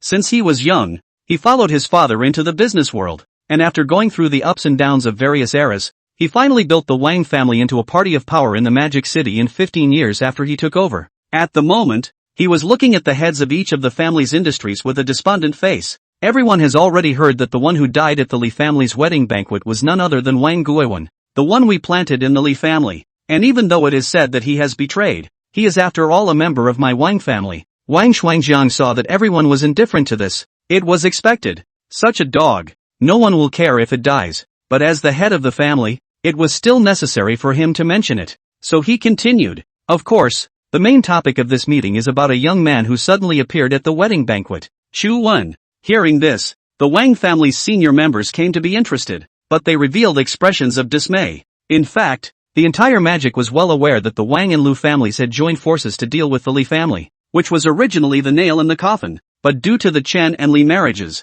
the plan had to be redrawn. But at this moment Li Jiayi's repentance brings new opportunities. Originally thought that within a few months will certainly be destroyed Li family, but did not think that halfway to kill a Chang by Jin. This Yanjing Chu family, how deep is it? Family master, we've already contacted our connections in Yanjing, and there's no news about the Chu family, regardless of whether it's true or not. In my opinion, we might as well take this opportunity to cooperate with the Chen family, knowing that this wedding banquet has caused the Chen family to lose face. Cooperation? Do you think the Chen family lacks this amount of resources from us? I'd think that it would be a good choice to reconcile with the Li family at this time. Everyone in the conference room had a word for each other, full of scorn for this person who had just appeared and stirred up the Magic City. Frowning, Wang Shuangjian didn't hear any useful plans. Just then, at the end of the round table in the conference room, a young man held up his glasses and stood up. Family master, I have an immature idea to hire an assassin. Are you crazy? The power behind Chu Wen is still unclear.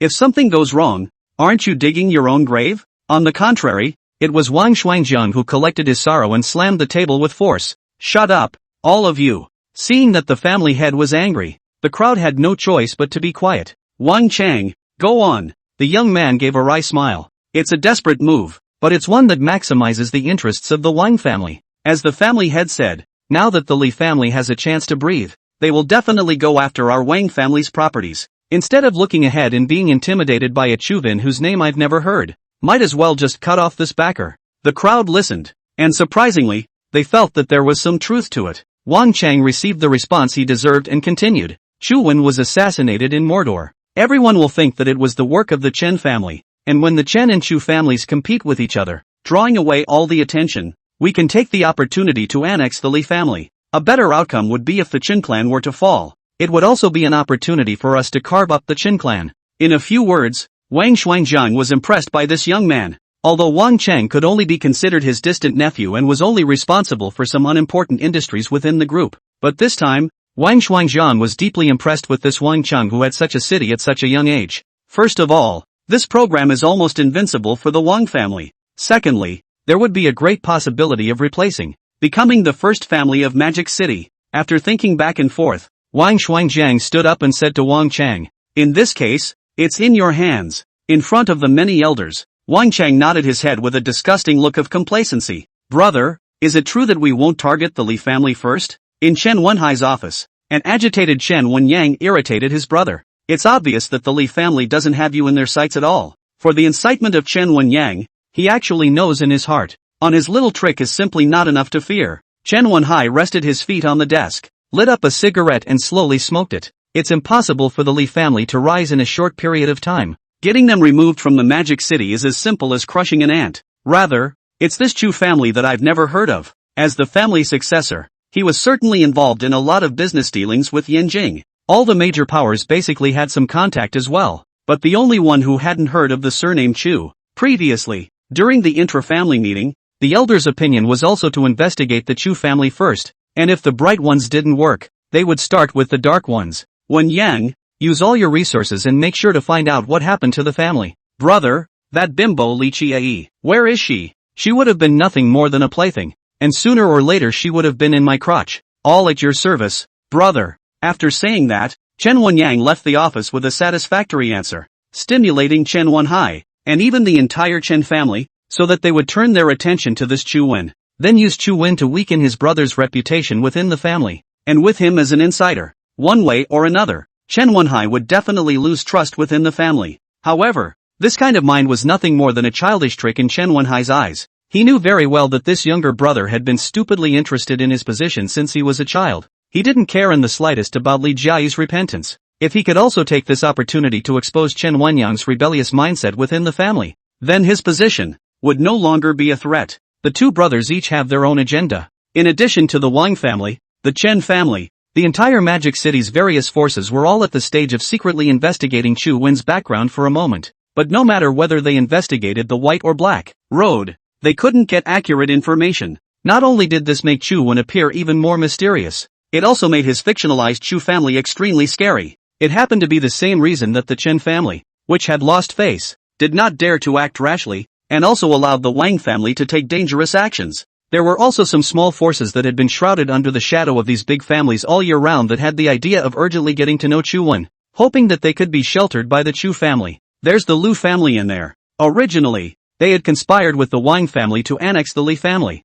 but now the Li family had a bigger backer. It's clear that the Lu family must think about change, and if they don't change, they will die. Unlike the other big families, Lu Shiyu, the head of the Lu family, has this own view on the whole thing. Inside the Lu family ancestral hall, Lu Shiyu is sitting at the head of the 8 immortals table, drinking a rainy dragon well. At this time from outside hurriedly ran in a person. To the surrounding elders as well as Lu Shiyu salute bow. Said, "Family master, we've found out about the Yinjing Chu family. Say, the Lu family is the main seller of information in Magic City, whether it's business secrets or the distribution of power. If the Lu family's eye line recognizes the second in Magic City, no one dares to recognize the first. Neither black nor white can find out anything about the Chu family. One can only inquire about some folklore. Lu Shiyu is not only on the cell phone Chu family's news, but likewise knows that other families are at their wits' end regarding the Chu family's intelligence, now that folklore is the only source. Maybe, it's also true? Freeze for what? Speak!"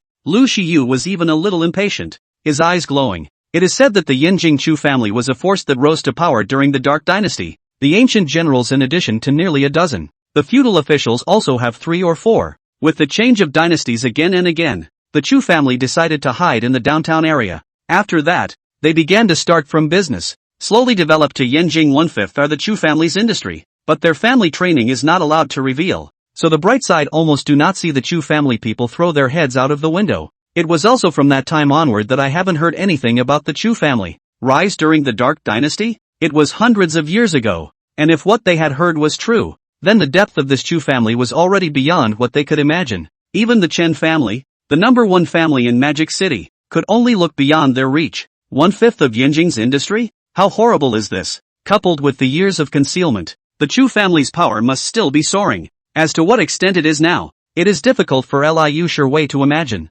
Family Master. This is just one of the versions. The other one is closer to reality. It says that the reason why the Chu family has a veil of mystery is because it has a direct connection with the current #2. Not just in Yanjing, but all over the country with assets in all walks of life. After listening to the report, Lu Shiyu had mixed feelings in his heart. First of all, regardless of whether these news were true or false, but as long as they were there, it proved that such a family had indeed existed in Yanjing. If Chuan was truly representing Yanjing to reshuffle the Magic City, then none of these several great families would be able to retreat in one piece. By association, Lu Shiyu's desire to survive is expanding indefinitely. The most pressing issue was how to solve the problem of having united the Wang family against the Li family. Now with the Chu family as a backer, whether it was Li Jiayi or Li Bingzhu, they would deal with the Lu and Wang families first. He would never allow the Lu family to face such a predicament and sink deeper into the mire. Whatever the cost, CHWYN must be stabilized. Immediately go and check Chu Wen's contact information,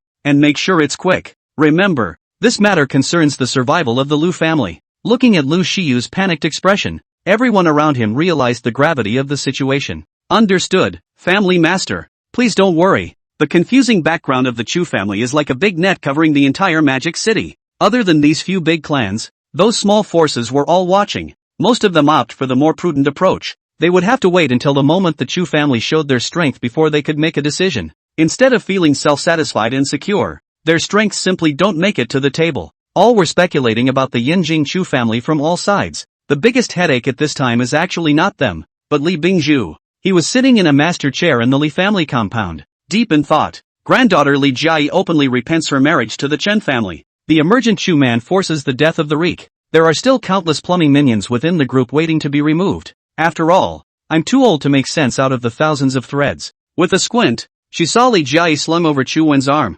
gracefully stepping into the courtyard. Nowadays, she is not as cold as ice as she used to be. Instead, she exudes happiness from within like a little woman. Grandpa, don't blame me. It's not necessarily a bad thing. Li Bingzhu raised his eyes to look at Li Jiayi, then continued to close his eyes again. Lightly said, not necessarily? You and I are both aware of the Chen family's power and means. And with something like this happening, the Chen family is bound to do something. Do you think that our Li family can be safe and sound? Really worthy of being an old man? For Chu when he is not unseen. Only now that he was already considered half a granddaughter-in-law. Of course, he had to sidestep him to see what kind of attitude he had. How could Chu Wen not hear it and replied with a smile. Elder Li, as the saying goes, there is a sky beyond the sky and people beyond the people. We can't just keep our eyes on this Magic City. Yes, there are as many strengths stronger than the Chen family. But what does it have to do with our Li family? Elder Li is very clear. The wedding banquet. Although looking at the relationship between the two is not simple, but this Chu Wen cannot make a clear statement. Seeing through the old man's mind at once, Chu Wen was not polite. After all, if he really married Li Jiayi, this old man Li would be his grandfather in the future. Chu Wen, after all, is a latecomer. He walked up and squatted by Master Li's eunuch chair. Li Jiayi was also warned by this thoughtful gesture from Chu Wen, only to see Chu Wen directly holding Li Bingzhu's pale hand. Said, I'm well aware that Elder Li has doubts in his heart, but you've entrusted Li Jiayi to me. The Li family's affairs are my Chu family's affairs, so how can I sit back and do nothing? I haven't promised you two anything. After saying that, he shook off Chu Wen's hand. Li Jiayi was a bit anxious when she took a look at this appearance. It also ended up on the other side of the eunuch's chair pouting. Grandpa, looking at this granddaughter, who was brought up by him from childhood. Originally marrying the Chen family was 100 times a hopeless move. Now that it was over, she had no choice but to go along with it. After all, a woman is not a woman. Chu Wen looked at Li Jiayi and said, Grandpa is teasing us. The two were amused, and even Li Bingzhu, who had been keeping a taut face, could barely hold back a small smile. Yes, if I could have these two great-grandchildren by my side in my old age, I wouldn't want anything else. What's not to love about heaven? So he tapped Li Jiayi's forehead with his finger. Why are you so enamored by such a young fellow? Li Jiayi rubbed her forehead and smiled happily. Li Bingju felt that happiness was just like that. But then he turned his head to look at Chu Wen seriously. Now that things have begun to ferment, we're bound to face retaliation from the Chun family afterward. But your Chu family is far away in Yanjing, and it doesn't seem to have much to do with you.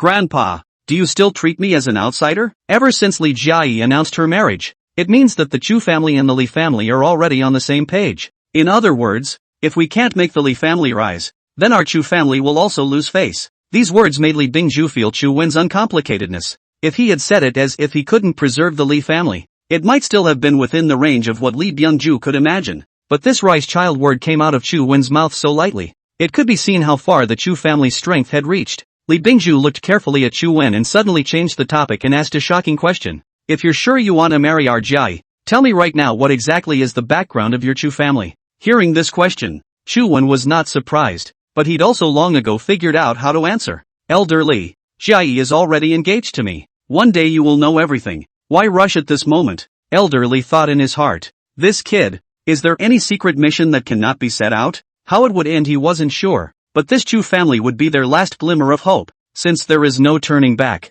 the only way is to go one way. Thinking of this, Elder Li let out a long sigh. Attitudes changed with it. Chu Wen, you and Jiayi both sit down. The two sniffed and sat down across from Li Bingju. Now, I might as well open the door and talk to you. The Li family cannot be destroyed in my hands. Now that I've formed a bond with the Chun family, whether or not I can survive this calamity depends on you. Li Bingju's sentence did not even occur to Li Jiayi. Grandpa, it's going to be okay. Li Bingju waved his hand and continued. I'm already older, and I know that you, Jiayi, are actually very capable. Before it was just that I treated you as a little girl and never let go of your hands. Today it seems that you have grown up, and after that you will be left to your own devices. The survival of the Li family. At this moment, all rested on Chu Wen. All of this was in Chu Wen's plan. Please rest assured, old master, as long as I, Chu Wen, am here, other people presume to make any attempts against the Li family. Only, straight up, it's all family now. The only way I won't have my hands tied is if you completely delegate to me. Li Bingju in fact has long thought so. Not decentralized, so what? So he nodded. When I say I'll let you break in, I mean I'll leave it entirely in your hands. When he finished speaking, he rose from the eunuch's chair and prepared to enter the house. On his way out, he added, when you guys are free, just come visit me, an old man, more often. Li Jiayi sniffed and was a bit sad. Having followed her grandfather when she was still young, he didn't show his age then, and if it wasn't for the words uttered by her grandfather, she hadn't even realized that the once spirited one, the head of the Li family, had really become a little old man now. After seeing Li Jiayi's thoughts, Chu Wen gently wrapped his arm around her shoulders. What should I call you now? Jiayi, Missy, or wife? Go go go. The brief moment of sadness was interrupted by Chu Wen's joke that the man beside her always filled her with surprises. Chu Wen was about to kiss this pretty face when the phone suddenly rang. Both of them looked at their cell phones at the same time. An unfamiliar Mordor number. Hello, is this Mr. Chu? You are? Hello. A brief self-introduction. My name is Lu Shiyu. Is the head of the Lu family? Took the liberty of calling you. Is that there are some things you want to communicate? Is Lu Shiyu on the other end of the phone with its extremely humble and sincere, but Chu Wen felt incomparably wordy. Taking this time, he turned on the speakerphone and returned. Cut the crap and get to the point. These words caused the phone to go silent for a few seconds, and Li Jiayi covered her mouth and laughed. Okay. I took the liberty of calling because I wanted to make friends with Mr. Chu. At this moment, Li Jiayi looked at Chu Wen and used her mouth to make a gesture. Make friends? Looking at Li Jiayi's white and attractive lips and teeth, or did not hold back, directly pressed up. Well, Mr. Chu, in fact, the Lu family was forced by the Wang family to take action against the Lu family in the first place. Really forced to do so. And now that Mr. Chu and the granddaughter of the Li family have set up a marriage contract, I still hope. Well, Li Jiayi also went all in, wrapping her arms around Chu Wen's neck and kissing frantically. I hope that Mr. Chu can help mediate the relationship between my Lu family and the Li family. Chu Wen drew his lips away and said hastily, you go on. Then she was embraced back by Li Jiayi, and the two of them had a warm and delicious meeting of lips and teeth. The Lu family over there decided to get down to business even though they felt some unusual noises. The Liu family would like to deposit $20 million a year into Mr. Chu's account as a token of our appreciation. Chuan listened and then once again gently pushed away Li Jiayi, who was hugging herself hard. $20 million? You? Before he could finish, Li Jiayi directly rode on his lap and blocked his mouth with her own lips. Lu Shiyu listened to Chu Wen's side, did not respond. A moment of panic. Is not he said the wrong thing? Rushing to explain, I know that 20 million for the Chu family simply do not see eye this way. 50 million? I hope Mr. Chu can smile. After all, our Lu family is not a big power. Well, let's do it this way. Lu Shiyu made up his mind and said through gritted teeth, if Mr. Chu has anything useful to do for my Lu family in Mordor, as long as he opens his mouth, he will definitely go all out. Phew, but, hiss, zip, zip. Lu Shiyu began to panic a little, and inwardly immense remorse for cooperation with the Wang family. Facing Chu Wen, who was now giving cold feedback, he didn't know what to do. At this time the other end of the phone must be Li Bingzhu or Li Jiayi also listening. He was only half right. For the specific picture on the other end of the phone, he just couldn't figure it out until the day he died. That's for sure. There is no way out. For the sake of the future of the Lu family, we must make this cold Chu Wen open his mouth to give an answer. At this point, Chu Wen kept his mouth open and was stuffed to the gills. Mr. Chu, I'll take out my utmost sincerity. The Lu family is willing to bear all the losses of the Li family during this period of time, just so that we can reunite with the Li family. In fact, there is no other way for Lu Shiyu to do so. In his imagination, at this time, Li Bingzhu, the old fox, must also be listening to their conversation and making plans behind the scenes. The only way was to come up with a bargaining chip that would satisfy this old man as well. After a dozen seconds of silence, only Chu Wen said, well, phew, that's it then. Hang up for now. Do. Hanging up? Humph, sure enough, it's Li Byung-chul, the old fart. After another 10 minutes of lingering, the two parted contentedly. At this moment, Li Jiayi's face is flushed. You think it's okay? Panting, leaning in Chu Wen's arms, Chu Wen hugged her, and was also slightly dry-mouthed. I only heard Li Jiayi say, it's getting late, shouldn't you leave? Chu Wen let out a deep breath and replied, well, I'll go back to the hotel then. You have a good rest. He said that he was going to put Li Jiayi down, but Li Jiayi was indifferent and still firmly wrapped her arms around Chu Wen. Understand. So, are you going inside? I'm not staying at home tonight. After hearing those words, Chu Wen looked down at her. Do you know what happens when a girl doesn't come home at night? Chu Wen asked provocatively. Only Li Jiayi, though shy, raised her head and looked straight into Chu Wen's ardent eyes. Softly, he replied, I know will be dangerous, but if, still meet bad people, that would be even better. A hotel under the Li family in Magic City. The presidential suite on the top floor has a night view of half of the Magic City. At that moment, Chu Wen was standing in front of the floor-to-ceiling window, one hand in his pants pocket, the other hand held a glass of red wine, looking down on the multitudes. The streets are lined with lights, the young men and women in front of entertainment venues, and the lower-class people who still work hard at night. In just a few days, he was already on top of the city. It's something that was once unimaginable. Thoughts were aplenty, and amidst a myriad of jumbled thoughts, he sorted out a firm conviction. That was that the Chu family he was going to establish would not be a vampire like the other families in Magic City. In order to achieve this, we have to conquer all of Mordor's high society first. Chu Wen lifted his head and moved his gaze from the street to the other high-rise buildings that were lit up. In a skyscraper, countless people were in living color at this time. And of course, that includes him. The glass window reflects Li Jiayi behind her. She had just finished her bath at that moment and was walking towards him in a tulle skirt. Thinking about what? Li Jiayi wrapped her arms around Chu Wen's waist from behind. From being initially defined as a scumbag, to now willingly handing him over for the first time.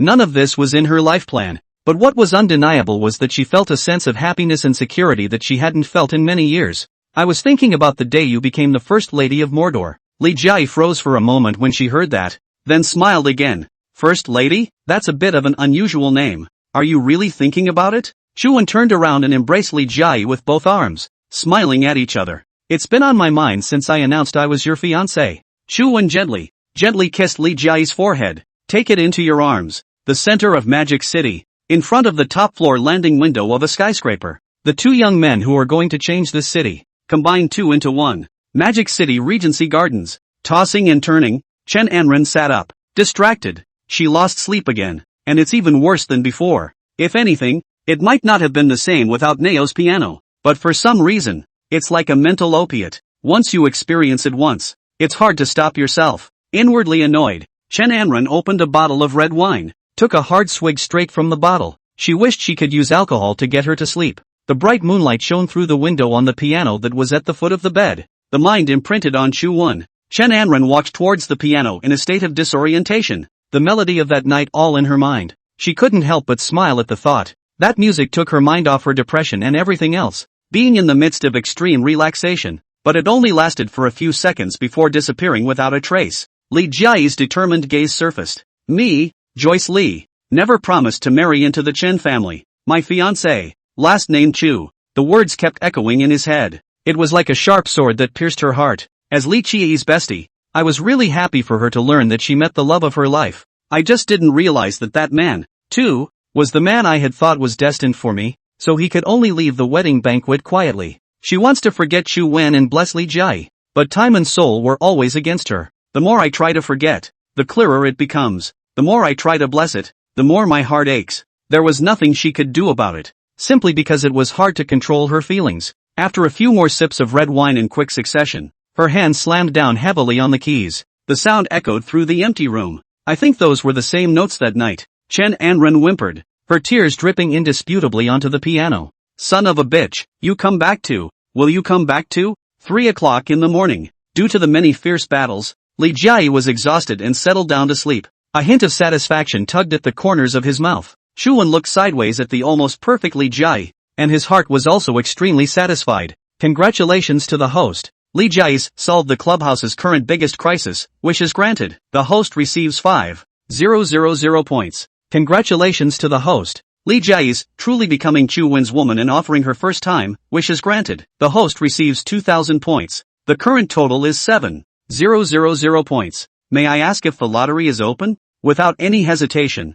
Chu-won directly nodded. Drawl. The Li family was now under his control, and the Lu family had defected to him under fear, which meant that the Lu family's forces could be mobilized if necessary. In addition to that, Chu-won knew even more clearly that the Chun family and Wang family of the Magic City would definitely not stop there, and they were definitely looking for the right opportunity to retaliate. As for the other family forces, they maintained a wait-and-see attitude. Regardless of how these families stood, it was like a dragon's den. In this regard, Chu-won had to be prepared for everything in order to be invincible. 7 consecutive draws. Open.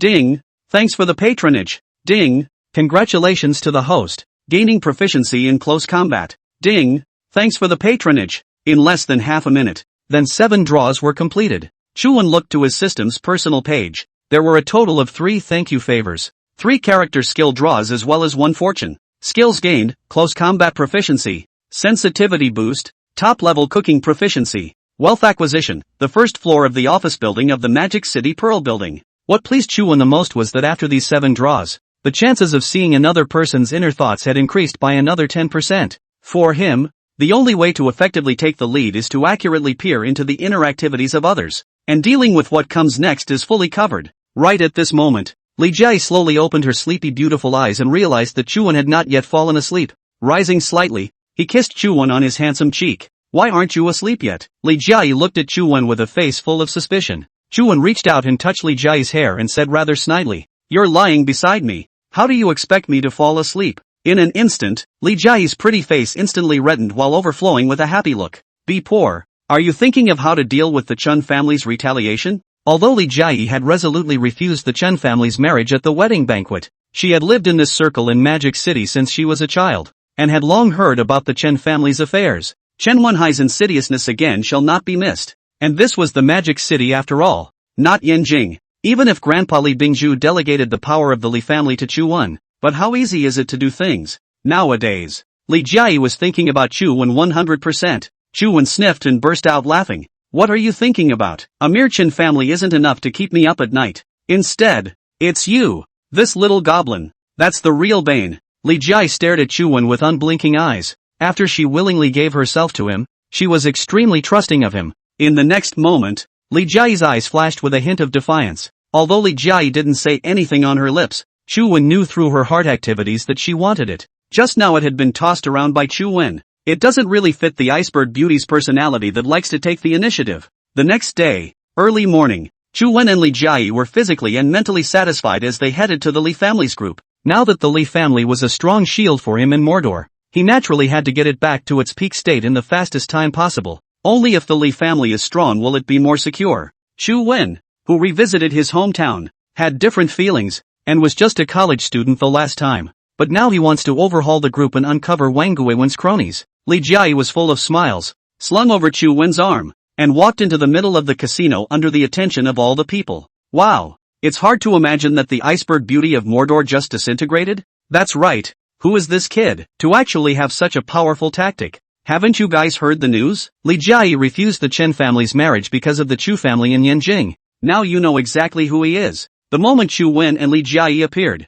they felt the attention of the crowd. They were all some small businessmen, rich second generation or something like that in Magic City, and they only knew Li Jiayi, one of the top 10 beauties in Magic City. As for Chu Wen, they had no knowledge of it. However, as someone told the story of what happened at the wedding banquet, the crowd was instantly thrown into shock and looked at each other, revealing expressions of disbelief. Yanjing, Chu family? These people were different from those family forces in the magic capital. They had only heard of the Chu family's fearsomeness but did not understand Chu Wen's background. But that alone made them think of Chu Wen with respect. The mention of the Chu family today was enough to make the devil's capital tremble, slapping the deeply rooted Chen family in the face. But being able to make the Chen family stay hidden, this was a complete proof of the terror of the Chu family. Sensing the awe of the crowd, the corners of Chu Wen's mouth lifted slightly, obliterating his mouth to reveal a hint of a smile. That's what he wanted to accomplish. Immediately afterward, Chu Wen, who had stepped into the clubhouse, instructed the security guards in the venue to invite all the guests out,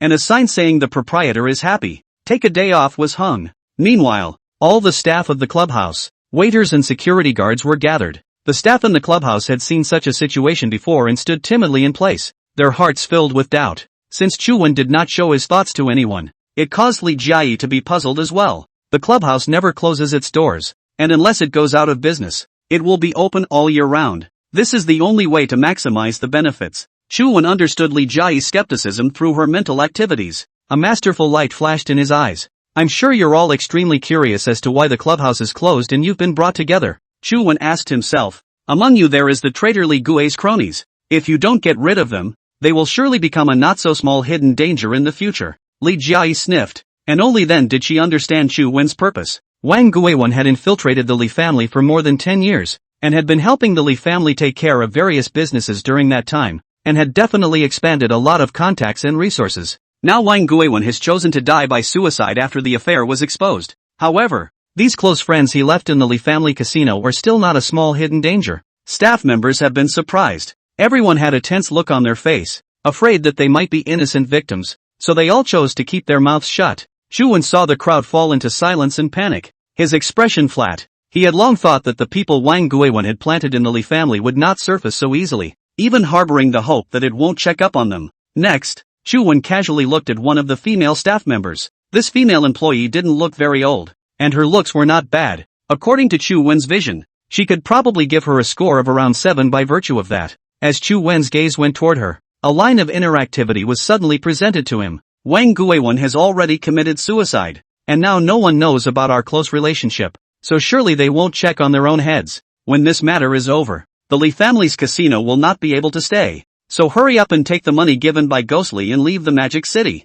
This woman named Zhang Xian was stared at by Chu Wen's unblinking eyes, and the woman who was already a bit nervous instantly turned flustered. Burying his head deeply, he didn't dare to engage in a stare-down with Chu Wen. What the hell is he looking at? Could it be that he's already found out about my relationship with Ghostly? The environment was also incredibly silent. Chu Wen gently took a step forward, and a refined aura exploded from his eyes. Since you won't admit it to yourselves, let me find you out. Zhang Qian. All of a sudden, Zhang Qian, who had been named by Chu Wen, couldn't help but shiver. The whole body was also shaking involuntarily. She was clear about Ghostly's entire plan, but she hadn't given any feedback about the Li family, and had even fantasized about shaking up the Li family and becoming the new mistress of the house after Ghostly had annexed it, so she was no less at fault than Reggae, and that made it very clear that she should never admit it. Nonsense! Ghostly and I only have a working relationship, nothing more. I have definitely not wronged the Li family. Miss, you have to stand up for me. I really didn't collude with Li Gui. In the heat of the moment, Zheng Chen felt 2 lines of hot tears, and told her loyalty to the Li family with great affection, and she knew very well that trying to fool the Chu Wen in front of her was a difficult task, so Zhang Qian pinned all her hopes on Li Jiayi, hoping that she could step in and smooth out the matter. However, what she didn't expect was that nowadays, with the relationship between Chu Wen and Li Jia, she wouldn't be able to do anything to stop her. Just a working relationship? Or maybe you've lost your memory? Spending time with Ghost Li lasted for years, and you dare to call it a working relationship? Zhang Qian, as Ghost Li's secret lover, you not only got the money, but you also knew clearly Ghost Li's whole plan. But you never reported it to anyone in the Li family, but listened to it. Now your overseas assets have reached tens of millions of dollars, right? It's just a pity that Ghost Li made you stay in the casino to do his work for him, or else you would have escaped abroad a long time ago. In an instant, Zhang Qian was like a heavy blow, falling to the ground in panic, her face instantly turning white, full of impossibilities. Indeed, she thought she was the only one who knew about these things, Lil Ghost and herself. But how on earth did Chu Wen see it? A move to make an example of me completely shattered the inner defenses of Wang Guiwen's men planted in the clubhouse. The others knew deep down that they couldn't hide, so they took the initiative to recognize themselves. After this investigation, Li Jia was surprised to find out that nearly 1/3 of the Li family's industry belonged to Wang Guiwen. This is a big blow to the Li family. Luckily, the real identity of the Lil Ghost was discovered in time to be able to stop the loss. Otherwise, the consequences will be unimaginable. All of these people that Chu Wen uncovered were handed over to Li Jia to deal with. After all, they were affiliated with the Li family no matter what. Chu Wen wasn't too good to intervene directly. The clubhouse was able to be remediated, and Lu followed through on his agreement to pay the Li family's full damages. The Li family, which was full of holes, was restored to its initial peak in Chu Wen's recleaning. This made Elder Li very pleased, gradually feeling that he had made the right choice. Not only that, Elder Li also made an affirmation of Chu Wen's ability. It was important to realize that the Li family's situation had been going on for a very long time, and as the head of the family he had gone to great lengths to turn things around. However, there was no improvement, and it was only after being forced to do so that Elder Li wanted to marry the Chen family to achieve the goal of steady development of the Li family. But Chu Wen just used less than 2 days to get rid of the traitor Li Ghost, clean up the dissidents in the clubhouse, and balance out the Li family's losses from some time ago. In all fairness, Li Bingzhu asked himself to be inferior to Chu Wen. Therefore, he completely handed over the power of the Li family to the two of them, Li Jia and Chu Wen, and also placed his hopes on the two of them. The business under the Li family group is back on track. During this time, Li Jia didn't dare to have the slightest slackness, and put all her energy into her business. As for Chu Wen, he was a shirker, hanging out in the clubhouse daily, occasional small sittings at the nearby Green Blaze Cafe. One day, just as Chu Wen was sipping his coffee and pondering the next scenario, a pair of strangers staring at him purposefully caught his attention. Chu Wen couldn't help but purse his lips, casually looking over the stranger's head. Name, Quan Wenxuan. Wish list, kill the man in front of you and get a reward of $5 million. Wash your hands in gold. Get away from the life of the sword and live a normal life. Married to Lily Zhang. Expand to view more. The first thing Chu Wen saw was Killer Quan Wenxuan's wish list. Immediately after that, Quan Wenxuan's inner activities were seen. Why is he staring at himself all the time? Is it possible that he's been discovered? In that case, it'll be quite difficult to move. Quan Wenxuan muttered in his heart, a feeling that had never occurred before. For some reason, there was this strange feeling when facing Chu Wen. Gradually, the mood changed. He even felt a twinge of unease. Just then, Chu Wen got up and came to Quan Wenxuan, looking at him rather snidely. Quan Wenxuan, right, don't mind having a chat. In an instant, it was as if Quan Wenxuan had been struck by a bolt from the blue, plunging him into endless shock. How does he know his name? And looking at Chu Wen's appearance, he should know his identity very well. Jealousy was derived from within. Chu Wen saw that Quan Wenxuan was still unresponsive in fear, and then said, "There's no need to make a fuss. I just want to give you a piece of advice. Don't try to be strong. The $5 million bounty is quite a lot, but the risk definitely goes hand in hand with it. If anything happens to you, then who will take care of Lily Zhang for the rest of her life?" Quan Wenxuan, who was already immersed in shock, raised his head violently after hearing Chu Wen's words and stared at Chu Wen in panic. The honorarium is $5 million. Lily Zhang. Who the hell is he? Why does he know so much about himself? You know they have to be mentally tough in the assassin business. Quan Wenxuan is at the top of his profession, but now the target was right in front of him, and all he had to do was pull the trigger and he was good to go. But he didn't do it. To be precise, he already had a deep fear of Chu Wen. After all, if the target dared to appear in front of him, he was naturally not afraid of any moves he might make. What are you doing? Quan Wenxuan clenched his fists and stared cautiously at Chu Wen. He seemed to have forgotten that the two men were the same. An assassin was actually afraid of his target. If this matter were to be spread out, it would make people laugh. The industry would despise this as well. Chu Wen stared at Quan Wenchuan's eyes and said, "What I'm going to do is up to you. If you want to take things to the point where things can't get out of hand, then I'll accompany you to the end. Right, by the way, just so you know, if it really comes down to it, you're definitely no match for me." There was no need for Chu Wen to state this. Quan Wenchuan could also see it, and now he had lost.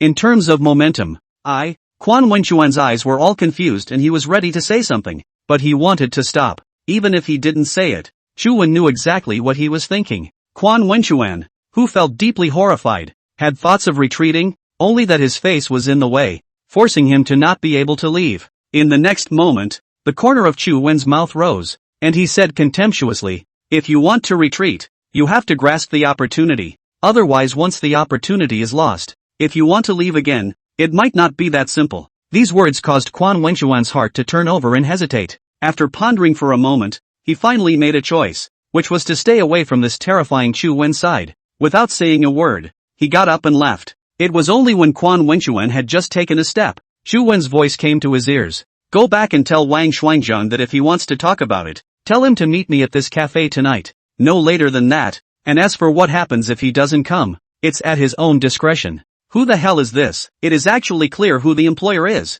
Quan Wenchuan couldn't help but shiver, then quickened his pace and left this place that made his heart skip a beat. Looking at the disappearing back, Chu Wen blinked, anticipation presenting itself. Chu Wen had learned about Wang Shuangjian's person and character. As soon as he hears that, he's bound to go up in flames, coupled with the fanning of the flames by others within the family. The anger in his heart was surely uncontrollable. It is inevitable that you will bring someone to the Green Blaze Cafe at that time. As soon as Wang Shuangjian arrives, then a good show will kick off. Instead of pondering options, it's better to make the best of the situation. The Wang family, be the first to go under the knife. Night is falling. The Qingli Cafe was still brightly lit, except that there were no more customers except Chu Wen and the man with the hoodie across from him. Taking the liberty of addressing Brother Chu, "We are meeting today because there is a matter that we would like to cooperate with you on." The man with the hoodie spoke of his purpose with a graceful demeanor while turning his gaze to Chu Wen. It seemed to be trying to determine the trend of things through Chu Wen's change in mood. Chu Wen didn't say anything,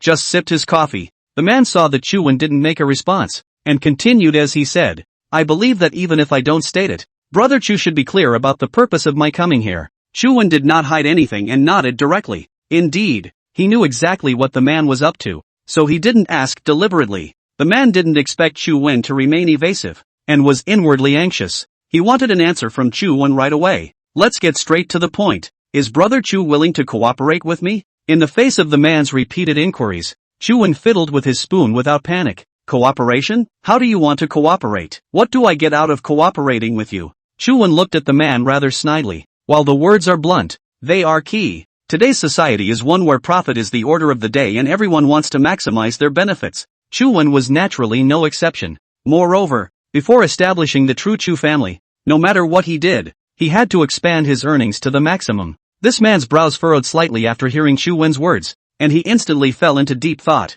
During this time, he was also weighing his own interests. It lasted about a minute. "Brother Chu, as long as you help me get the power of the family, I can assure you that the Li family will not be subjected to any retaliation or tiger's eye from any family in the future. And there will be $100 million coming into Brother Chu's account every year. This money is a little less, but it's a little bit of my heart. In the future, if Brother Chu has any needs, you can raise them." The man understood Chu Wen's relationship with the Li family very well, and from what he knew from the news, Chu Wen had already taken control of the Li family's power. Then Sojourner promised that the Li family could stabilize in the future and not be influenced by others. The second is to use money to increase the success of the partnership. However, the man thought on second thought. With Chu Wen's identity and background, this 100 million was not worth mentioning in front of him. That's why he purposely made a blank check to Chu Wen in order to be able to cooperate with him, thus getting everything he wants. Just as the man spoke, Chu Wen's perception forced him to look outside the cafe.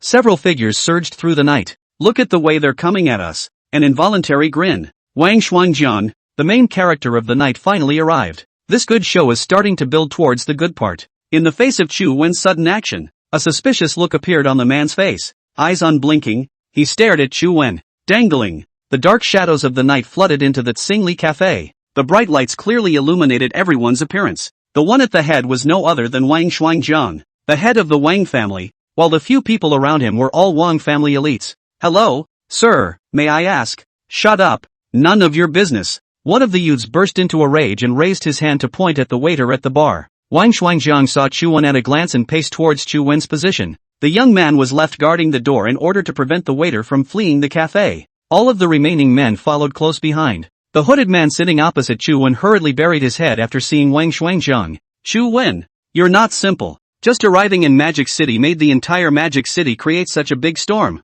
Coming to Chu Wen's side, Wang Shuangjiang's mouth revealed a cold smile. Looking up and down Chu Wen, he'd had an initial impression of him through photos before, but this was the first time he'd seen the real thing in person. Undeniably, the aura that Chu Wen displayed was indeed frightening. At this time, the Wang family's elites moved chairs. Chu Wen also migrated his gaze to Wang Shuangjiang's body, and instantly saw the activities in his heart. "There's nothing simple or not. I haven't put your Wang family in my eyes." A superb light flashed out from within Chu Wen's eyes. "Since you're already here, let's talk about how to solve it." Chu Wen's performance was indeed beyond Wang Shuangjiang's expectations. This Tarzan collapsing in front of him without changing his face was not an aura that ordinary people possessed. And this kind of aura can't be faked. Only those who have an untouchable background or have experienced life and death will have it. Now it seems that most of the rumors going around are true. The Yanjing Chu family indeed had untouchable strength. However, in Wang Shuangjiang's eyes, Yanjing Mordor was thousands of miles away from each other. And even if the Chu family was powerful,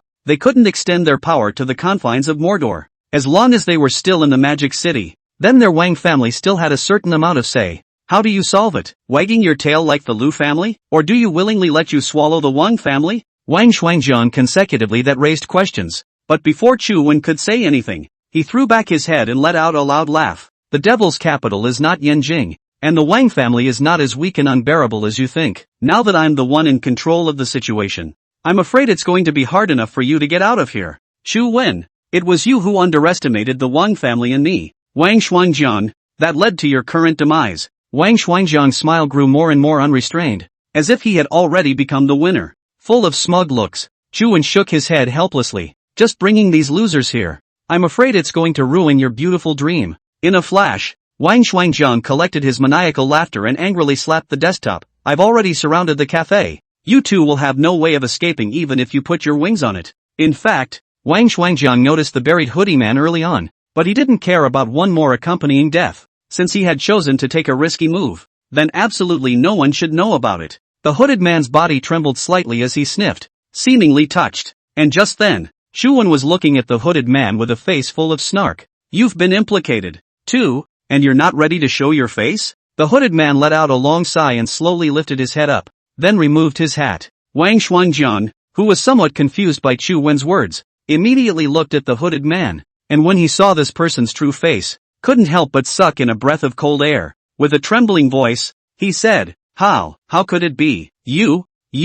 Wang Wenjiang looked at the young man in front of him and had some worries about his arrangement today. Chen Wenyang? Confusion was building up inside. A few days ago at the Li family's wedding banquet, Li Jiayi's repentance caused them to lose face. It is reasonable to say that we all know in our hearts who the mastermind behind this is, if not waiting for an opportunity to retaliate, at least holding a grudge. But now the Chen family's second son was sitting with Chu Wen. This had to make Wang Shuangjiang a bit puzzled. "Mr. Chen, what are you doing?" Since Chen Wenyang had been exposed, there was no point in pretending anymore. "Uncle Wang, hello, I'm not here today to represent the Chen family, but to represent myself." "Yourself?" Chen Wenyang swept away his previous nervousness, thus resuming the posture that the Chen family's second son should have. He ignored Wang Wenjiang and instead said to Chu Wen, "Brother Chu, I'll listen to your arrangements on how you want to handle this." This sentence directly caused Wang Shuangjiang to fall down. Murphy, that's right, he was the one who accidentally crashed the private meeting between the two of them.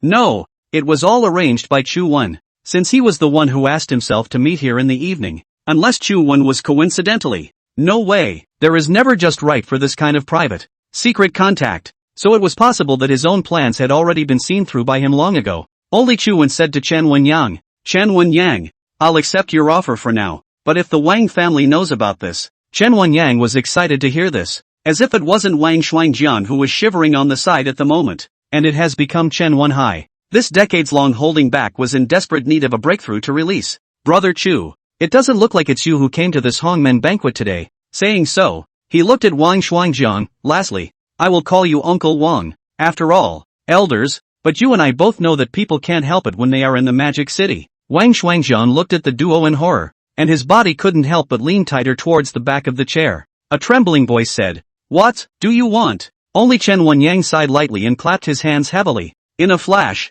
a dozen burly men rushed in from the back room of the coffee shop. In a flash of lightning, all the people brought by Wang Shuangjian were subdued. Only Wang Shuangjian, who was pressed into a chair and unable to move, remained. "Don't be impulsive. We can still talk." Chu Wen became interested when he heard that. "Oh, what else do you want to talk about?" Wang Shuangjiang rolled his eyes, searching for a final way to survive. "Since the two of you want to cooperate, why don't you let me join in as well? With the help of the Wang family, it's twice the effort compared to half the effort." Chen Wenyang heard this and was somewhat interested. After all, he was now alone in his strength in the Chun family. Although this Chu Wen has a deep background, but after all, the resources are not local. Plus the Li family has only just recovered. Want to do something in the magic city? The Wang family seems to be a better choice. Just as he was thinking, Chu Wen likewise sought his mind, only to see Chu Wen slowly lifted the coffee cup in his hand and after taking a sip, he directly slammed it at Wang Shuangjiang. Pop! Except for the sound of the cup breaking and Wang Shuangjiang yelling out, there was also Chen Wenyang's surprised expression. Wang Shuangjiang covered his forehead, blood accompanied by coffee rushing down his cheeks. Chu Wen, Chu, it can still be talked about, don't be impulsive. Chu Wen pulled out a piece of paper from the table and said as he wiped his hands, "If you really want to talk, you should learn from the Lu family and take a stand in the first place. Now, it's too late." Chu Wen made this play. That is, it was done for Chen Wenyang to see, and it was also said for him to hear. As long as the Wang family's estate was dead, he could get it with the existing Lu family's strength. On the contrary, it was the Chen family that had to have a time bomb like Chen Wenyang arranged in it. And he must not be allowed to have second thoughts. When he looked at Chen Wenyang again, sure enough, his heart changed. I didn't realize this kid's hands were so black. What did he mean just now? The Lu family has submitted? If this is true, indeed the Wang family has become dispensable. In the future, it's better to mess with Chu Wen less and wait until you become the person in charge of the Chen family. Even at that point, strive for cooperation. The richness of the interchanges made Chu Wen look a bit teary-eyed. This kid is simply a standard wallflower. We have to treat him slowly in the future. When Chen Wenyang thought of this, he suddenly had a bright idea and said, "Brother Chu, in addition to the previous conditions, I would like to gift the Wang family's estate to Brother Chu as a gift of honor, and it can also be considered a token of surrender." The calculations in his heart are very good. The Wang family's industry even at this moment cannot come to his hands, or will return to the Chen family. Might as well do the honors. As long as the cooperation with Chu Wen could be stabilized, then it would be just around the corner for him to obtain the power of the Chen family. Wang Shuangjian was sitting on a chair at the moment, listening to the two people in front of him. In front of his face had already begun to divide his family's assets. This panic is fostered from the bottom of the heart. He knows, today, it's impossible to walk out of here alive. Wang Shuangjiang sighed helplessly. Magic City is going to change. Chu Wen actually has no feeling for this Wang Shuangjiang, but since he is already in this circle, you don't look for things, things also come back to look for you. So he said to him, "Tell you what, for the sake of our first and last meeting, a gift." Wang Shuangjiang snorted coldly. "You're letting me go? That's never going to happen." Without waiting for Chu Wen to open his mouth, Chen Wenyang snatched it up. Only Chu Wen walked to Wang Shuangjiang's side and said to him, "Leave a last word. I can help you accomplish one thing." Though it was said that one shouldn't be soft, and that today either he would die or he would die himself. But for Chu Wen, who had the system, it was impossible for him to die. All those who came to kill him were like asking for death. Wang Wenjiang closed his eyes and thought for a while, and said faintly, "Originally, everything becomes empty when a person dies, and the last words or anything else is not important. But I do have something I want you to do for me." After a short silence, he continued, "Please leave 1/3 of my estate to my daughter. There is nothing left for me in this world. The only thing is that I have a daughter who is studying abroad, and I want her to spend the rest of her life being carefree and doing what she wants to do." Chu Wen was glad to hear the request. At one time, he didn't care about these things, but now that he had Li Jiai, assuming that one day someone was going to be unfavorable to Li Jiai, he would definitely overturn the entire magic city. In addition to understanding the accident, it's more important to, helping others is the essence of happiness. I promise. When he finished, he was ready to leave. As he walked to the entrance of the cafe, he gave another admonition to Chen Wenyang. "Little Chen, I'll leave the next thing to you." Chen Wenyang's heart blossomed in general when he heard Chu Wen call himself that. "This time, I came to find Chu Wen to work with me, and it's steady." so he nodded his head and replied, "Don't worry, brother Chu. Leave it to my younger brother. I'm absolutely clean." Witnessed Chu-won leaving. Chen Wenyang turned his head to Wang Xuanjiang and said, "The underworld is free to arrange. Your Wang family is also out of gas. To the bottom, I will burn more paper money for you." Faced with death, no one can resist that fear except those with strong faith. Wang Xuanjiang's features were suddenly twisted and hideous. "Ha ha ha ha ha, Chen Wenyang, I won't let you go even if I become a ghost. One day, you'll come down too. I'll wait for you." Chu-wen handed over the affairs of the Wang family to Chen Wenyang. Instead, he returned directly to the Li family's old townhouse. In the living room, Li Jiayi was reporting to Elder Li about matters related to the group, when they immediately greeted Chu-wen with smiling faces after seeing him enter. The most obvious is Li Bingzhu. After the reorganization, the clubhouse has made him more trusting of Chu-wen. It even felt like Chu-wen had become the backbone of the Li family. "When did you leave the clubhouse?" Li Jiayi came to Chu-wen's side and inquired to him. She had been adjusting the group's manpower allocation, and only when she was about to leave did she realize that Chu-wen had long since disappeared. You have to know that nowadays the situation in Magic City is too chaotic, and the Chen family as well as the Wang family are eyeing them, the Li family as well as Chu-wen. Uncontrollable worries were derived, and it was only after seeing Chu-wen that he was relieved. Chu-wen died with a smile on his lips, went out for a cup of coffee and ran a little errand. Elder Li was suspicious in his heart. He had learned from Li Jiayi's mouth that Chu-wen had just arrived in Mordor not long ago. What else could he be up to other than the Li family's current job? The group's business still needs you to keep an eye on it. If there's any small matter, let someone else do it for you. Li Jiayi, who was at the side, hurriedly replied. Her focus was now all on the business of the Li family group. After the debacle some time ago, which led to Li Jiayi's heart palpitating, only when Chu-wen was by his side could she be fearless, facing the curiosity of the grandchildren. Chu-wen didn't hide it. Instead he said bluntly, "Sending others? I'm afraid they don't have the ability. The Wang family is at least a prestigious family in Magic City. Wanting to make it overthrown is not something an ordinary person can do." In an instant, Elder Li and Li Jiayi both glanced at each other before revealing a face-to-face expression. They couldn't believe what they were hearing. Overthrowing the Wang family was just a trivial matter in Chu-wen's eyes? Li Bingzhu and Li Jiayi instantly revealed surprised looks. The Wang family's strength would only be higher than the Li family.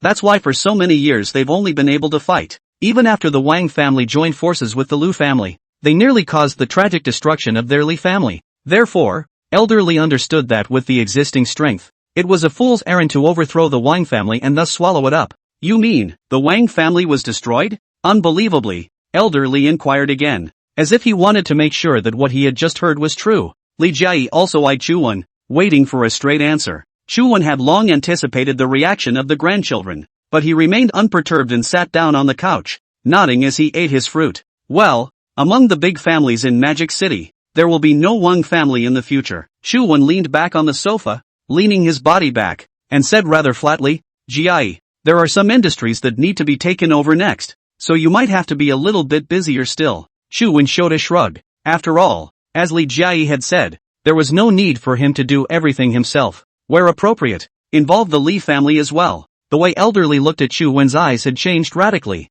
and after only a few hours, he had completely removed the Wang family from the Magic City? Just how powerful was the Yanjingchu family behind Chu-wen? It's simply unimaginable. Suddenly, Elder Li vaguely remembered that just 2 days ago in this living room, Chu-wen had said that the Wang family was the next target for the Li family to annex. At first, he thought Chu-wen was just joking, but now he was completely convinced. Elder Li couldn't help but secretly feel that his granddaughter Li Jiayi had made the right choice. It was because of this choice that not only allowed the Li family to regain its former peak scene, it also made the Wang family, which had been suppressing the Li family, get rid of its name in the Magic City, and the Lu family chose to befriend the Li family. Even after swallowing part of the Wang family's family business, the Li family's strength was bound to skyrocket, leaping to become the top family in Magic City. This is something that Li Bingzhu has dreamed of wanting to do, and now it was done by Chu-wen. Li Bingzhu was grateful to Chu-wen, and at the same time grew to like this granddaughter-in-law. Elder Li blinked his eyes and asked tentatively, "How did you do it?"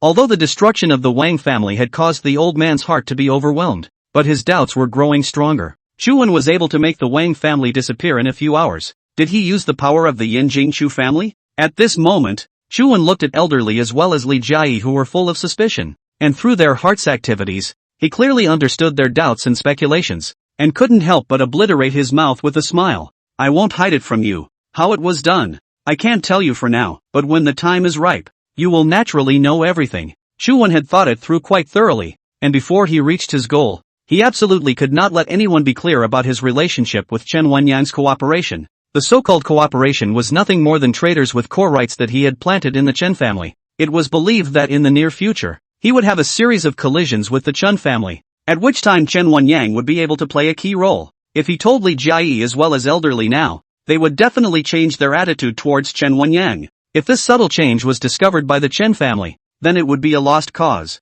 There is a high likelihood of irreversible results for future outcomes. After swallowing the Wang family, the strength of the Li family will grow by leaps and bounds. So I hope that the old man can step in and warn the people of the Li family not to inflate, because the real crisis is approaching. It is necessary for the Li family to keep a cool head in order to be invincible. Although Chu Wen had taken over the power of the Li family, Elder Li was still the most authoritative presence. In order to prevent the Li family from overstretching themselves, the only way to do so was for Elder Li to step in and caution them accordingly. Nowadays, Elder Li was extremely trusting of Chu Wen, and without doing any thinking at all, he directly nodded his head. Don't worry, I'll warn the people within the family, and going forward your words will be just as I said they would be. You can just let it go without having to worry about it. There was only one thought in Elder Li's mind right now. That was to follow Chu Wen and make the Li family go strong. At this time, Li Jiayi had already sat beside Chu Wen, holding his hand, and in front of her grandfather. She was already completely like a family.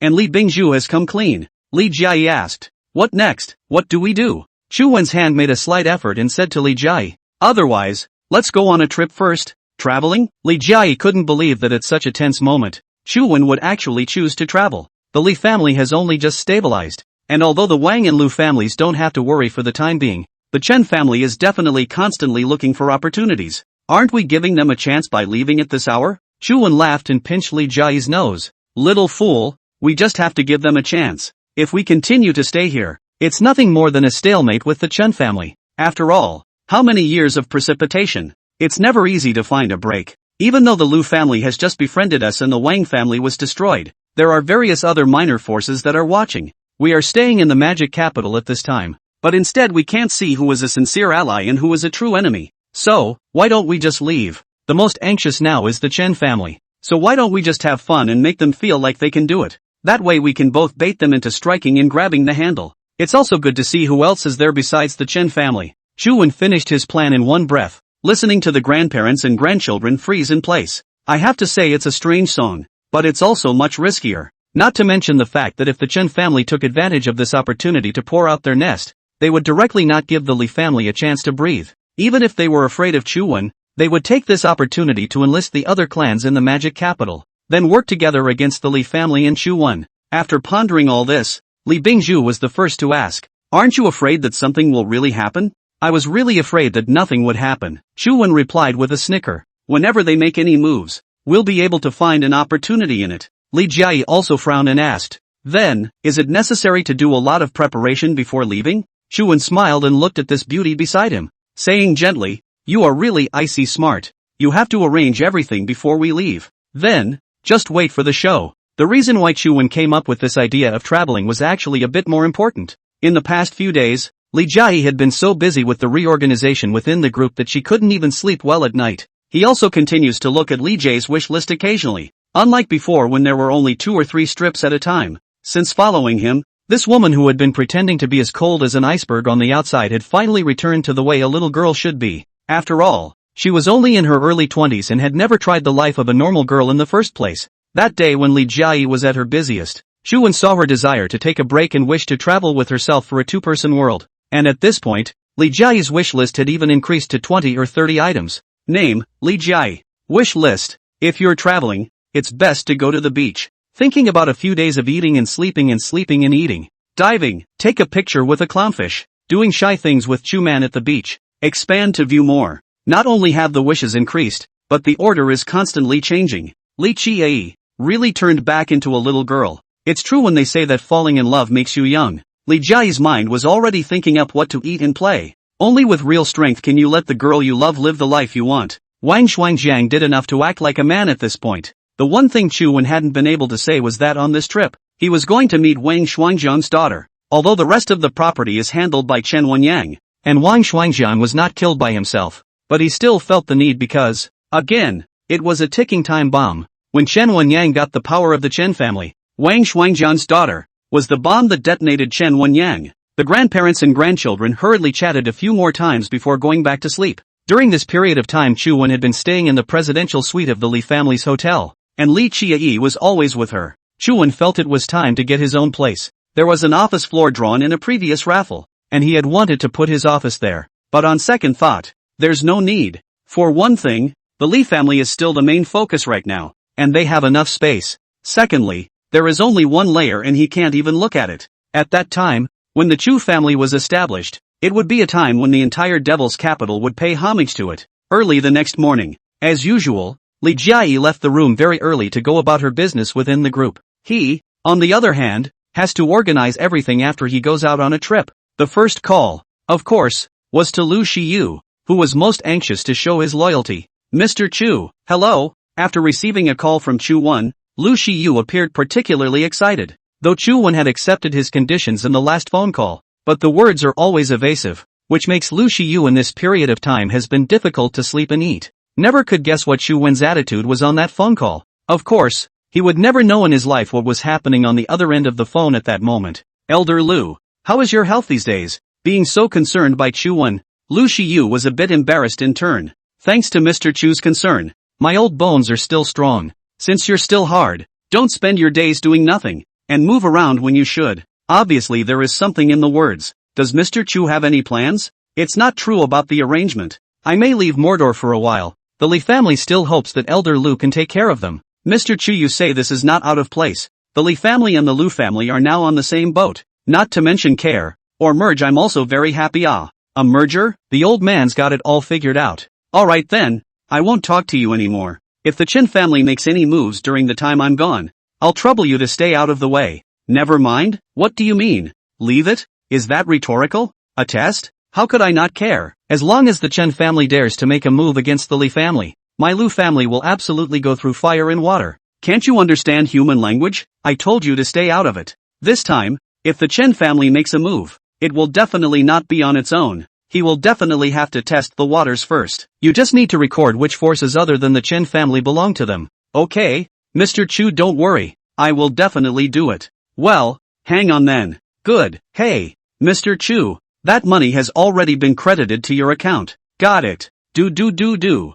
After hanging up the phone, Lu Shiyu began to think. This Chu Wen had caused such a big trouble in Magic City. It was the time when all the forces were rubbing their fists together. But he actually wanted to leave? And asked me to record the Chun family's affiliated forces? What the hell is going on? Murphy. That's right. The Yinjing Chu family had always kept a low profile. And now Chu Wen had caused a ruckus in the entire Magic City for Miss Li. I am bound to go back and report. And then let our Lu family record all the families related to the Chun family. Then, the Yinjing Chu family will definitely carry out a truly significant reshuffle of the Magic City next. It's finally coming out. Thinking about this, Lu Shiyu took a long breath. Sure enough, he had expressed his sincerity as fast as he could and preserved the Lu family, delighted that he had once again allowed the Lu family to gain a firm foothold in the Magic City. At this moment, Lu Shiyu is incredibly proud. For once, not on the wrong side of the fence. Chu Wen did not tell Chen Wenyang about this matter after explaining about the Lu family. He needs to know if he has the remote control for this time bomb or not. Leaving the hotel, Chu Wen made an appointment with the top designer in Magic City. Pearl Tower, 66 floors, nearly 2,000 square feet of a whole floor. A well-dressed, rather literary young woman frowned at this point. As the #1 ranked designer in Magic City, he had never taken such a list. Mr. Chu, do you really want to convert the entire floor to housing? Exactly. At this moment, Chu Wen stood in the middle of this floor, surrounded by floor-to-ceiling windows, and except for the pillars that were subjected to force, they had all been opened up. It's a fortune from the last raffle, although it's nearly 2,000 square feet of one-story office space. But now Chu Man is going to make this place his residence. He looked at the designer who was full of worry. Name, Cui Tsui Hua. Wish list. This project must be next. If we can earn this amount of money, we can build a Hope Elementary School building for the village. As soon as possible, the two sisters will come to the big city to go to school, and the household registration must be resolved. Expand to view more. Chu Wen was a bit touched after reading it. This woman could become the #1 designer in Magic City at a young age. Obviously from the countryside by his own efforts step by step to get to where he is today. Still not forgetting to build up her hometown. This kind of woman is really rare. Just this name. Shirley, what about the place? This is the place. The design idea is to keep it simple. Not too complicated, but everything that should be there. Chui Tsui Hua. English name Shirley. No one knows his Chinese name except the neighborhood committee of the street office. Shirley was wearing colorful canvas shoes, a long white gauze dress that only showed her ankles, and a wraparound halter top that was draped over a colorful sarong. Her long hair was casually slung behind her back, and even though she only wore light makeup, she could tell there was a 7 or 8 or so points in this plain face. She knows it's a big order, and it doesn't have to go through the company and take a cut. The conversion of a 2,000 square foot office building to residential is a no-brainer. Only to see her walk up to Chu Wen and say, "But this cost is not small, not counting your request for me to keep an eye on it from the beginning to the end. This design alone will take a long time." I only saw Chu Wen walking towards the floor-to-ceiling window while saying, "I believe in your strength, and it just so happens that I'm going out for a while, so I'll leave you in full charge for this period of time." Shirley knew she had caught the big fish this time, and she had to say, she did look good. Being able to become the #1 designer in Magic City has nothing to do with it. Although she still didn't know much about the expansive man in front of her, she still knew how to grasp opportunities and clients after hanging out in the upper class of Magic City for so long. So she went to the window and asked, "Such a big house. I wonder how many members of Mr. Chu's family. I can design the bedroom." "Just me." "One, a bachelor?" Chu Wen didn't lie. Li Jiayi hadn't married him yet, so of course she couldn't be counted as a family of several. Although Li Jiayi was definitely going to move in together by then. Then the bedroom words. 4 rooms, I think. Understood. Shirley takes out her LPAD and starts recording, intentionally touching Chu Wen with her arm.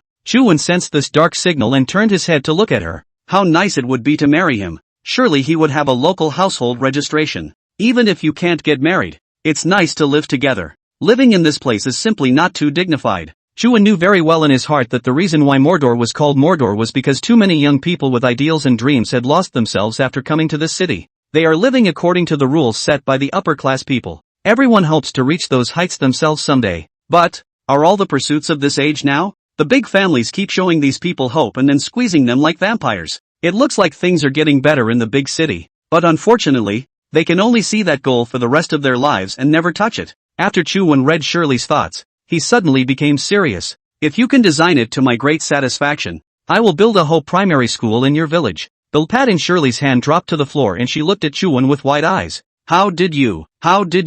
For a moment, he was too stunned to speak. Chu Wen turned her back and continued. "Not only will it be built, but it will be in your name." Shirley's shock was too much to recover from for a moment, but she had suddenly lost that confidence of being the #1 designer in the Magic City. How did this man know about her background? Seeing her look like a statue fixed there, Chu Wen was a bit amused, so he picked up the pad on the ground and handed it back to her. "Don't let your surroundings change you, and don't live by someone else's rules." Shirley hadn't yet awakened from the shock she had just experienced, and at that moment, she was deeply impressed by these 2 words. Yes, from her initial graduation from Mordor University, she wanted to simply get a good job and make money to put her 2 younger sisters through school. By now, with constant exposure to high society, she understood that a woman's greatest capital was not her talent, but her body. It's all changed by circumstance. It's their rules. Who exactly is this Mr. Chu? Shirley's curiosity about him grew worse, and she actually stared straight at Chu Wen. "I advise you not to be curious about me. Has curiosity killed the cat? Could it be? Can he still know what I'm thinking?" After sorting herself out, she finally spoke and replied, "Mr. Chu, although I don't know how you know where I came from, I'm very grateful to you. A Hope Elementary School is just that." "It's nothing," Chu Wen replied. "No, not that." Chu Wen watched the jumbled interactivity on Shirley's head and pretended to ask, "Oh, what's that? In Mordor, you're the first person to say something like that for my benefit." Chu Wen smiled but didn't make another reply. Instead he stroked her head like a big brother. It had been a long time since Shirley had felt this loved and cared for. After thinking for a long time, as if he had made some important decision, he opened his mouth and asked, "Then can I recognize you as my brother?" Chu Wen's heart knew that in Magic City, girls like this who maintained a kind nature were almost extinct. Everyone lived for money and face, though she had changed quite a bit as well, for Chu Wen who could see the thoughts and wishes of others. "This girl is simple and clean." So Chu Wen replied jokingly, "That's fine. You'll be my sister from now on." Chui Chui Hua. Holy shit. Since you're a sister, you can't have thoughts of trying to sleep with me. Holy shit. How does he know everything? It was already late in the evening when Chuan returned to the clubhouse from the office building. After reviewing today's accounts, Li Jiayi arranged the work for the coming week. In addition to Li Bingju stepping in to keep the big picture going, she also chose two of her right-hand men to ensure that nothing too unexpected would happen in the next few days. One is the store manager of the club, Li Changming. Soon he should be Li Jiayi's youngest uncle according to the generation. In the Li family conscientious for more than 10 years, Li Bingju did not treat him poorly. In addition to a high annual salary, there are shares. The difference with Ghost Li is that he grew up watching Joyce Li. Feelings for the Li family were far stronger than the outsiders who came afterward. After the remediation of the previous period of time, Li Changming has also unearthed a lot of dead accounts and rotten accounts of the Li family, which were hidden by the Li ghost. At this time,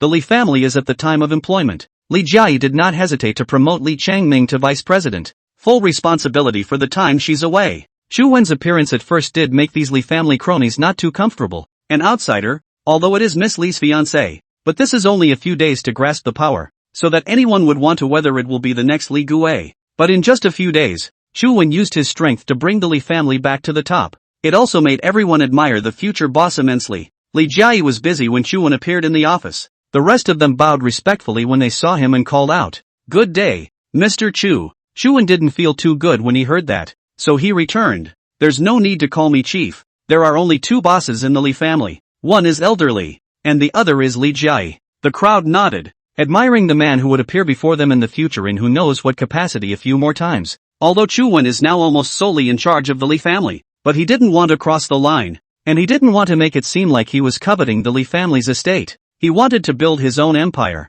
and for the Li family, the only thing he coveted was Li Jiayi. After signaling for them to continue, Chu Wen sat on the sofa and listened to Li Jiayi organize her work. "Li Changming, this is the first time you are in full charge after being promoted to vice president. Internally step up the reorganization. Externally don't make any accidents for the time being. If the Chen family or any other family comes to the door, report directly to me. Understood, Mr. Li." Zhao Guopeng. Here's a task for you. Within a week, investigate what other projects under the Chen family's umbrella have been invested in that don't belong to their Chen family's industry. Understood. This young man named Zhao Guopeng was the second right-hand man that Li Jiayi had arranged. Used to work under the Chen family as a programmer, an ordinary employee, taking the blame for the assistant manager and being fired. He didn't explain any of it. He was not good at talking, plus he liked a simple and direct style of doing things in his personality, so he was bullied and didn't bother. He didn't expect to be a treasure after being recruited by Li Qiyi, and he just happens to like Li Qiyi's thunderous boss.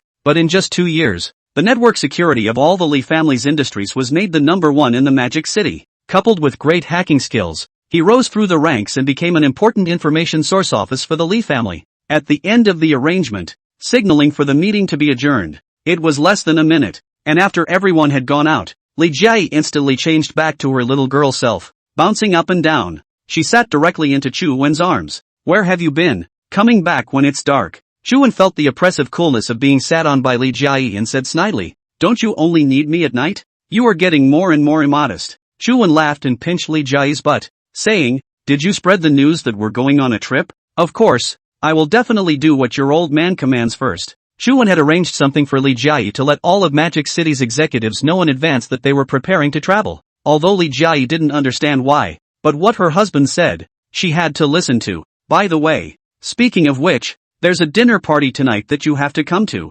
"Dinner?" Chu Wen has not had any real friends since he came into contact with the upper-class society of Magic City, and this meal is afraid that it is Li Jiayi's business socialization. "I'm not interested in anything too official. It's not business, and they specifically asked to call on you." Chu Wen froze. Specially instructed to call on him? Don't remember him having any friends in common with Li Qiyi. "It's my best friend. He knew about us traveling and had to have dinner. It says it's been a long time since I had a light meal since the last time I was kidnapped by you and the wedding banquet was such a big deal." Chen and Ran? Chu Wen instantly felt that this send-off dinner was going to be very interesting tonight. Chen and Ran definitely wouldn't say anything about their night, and Li Jiayi didn't know that they actually knew each other. But why did this Magic City barrister urge Li Jiayi to call on herself? A demonstration? Or are you going to show your cards to Li Qiyi in front of yourself? In any case, Chu Wen is no longer afraid of. If you have to get to this step, then the three people will live together. After all, with Chen Anran's posture and figure, ranking less than the top 10 beautiful women in Magic City, at least in the 11 or 12. So Chu Wen replied, "Since it's your BFF and I'm meeting her for the first time, don't I have to buy some gifts? When Li Jiayi heard this, she had some happiness in her eyes. Not bad, knowing how to perform well in front of my girlfriends. Worthy of praise. Chu Wen smiled. How can you call it a performance? In case this girlfriend of yours is prettier than you. Then Li Jiayi pretended to be jealous as soon as she heard this and wrapped her arms around Chu Wen's neck and hurriedly kissed her. I'm yours. It doesn't matter if you're mine or not. If you like it, see what you can do.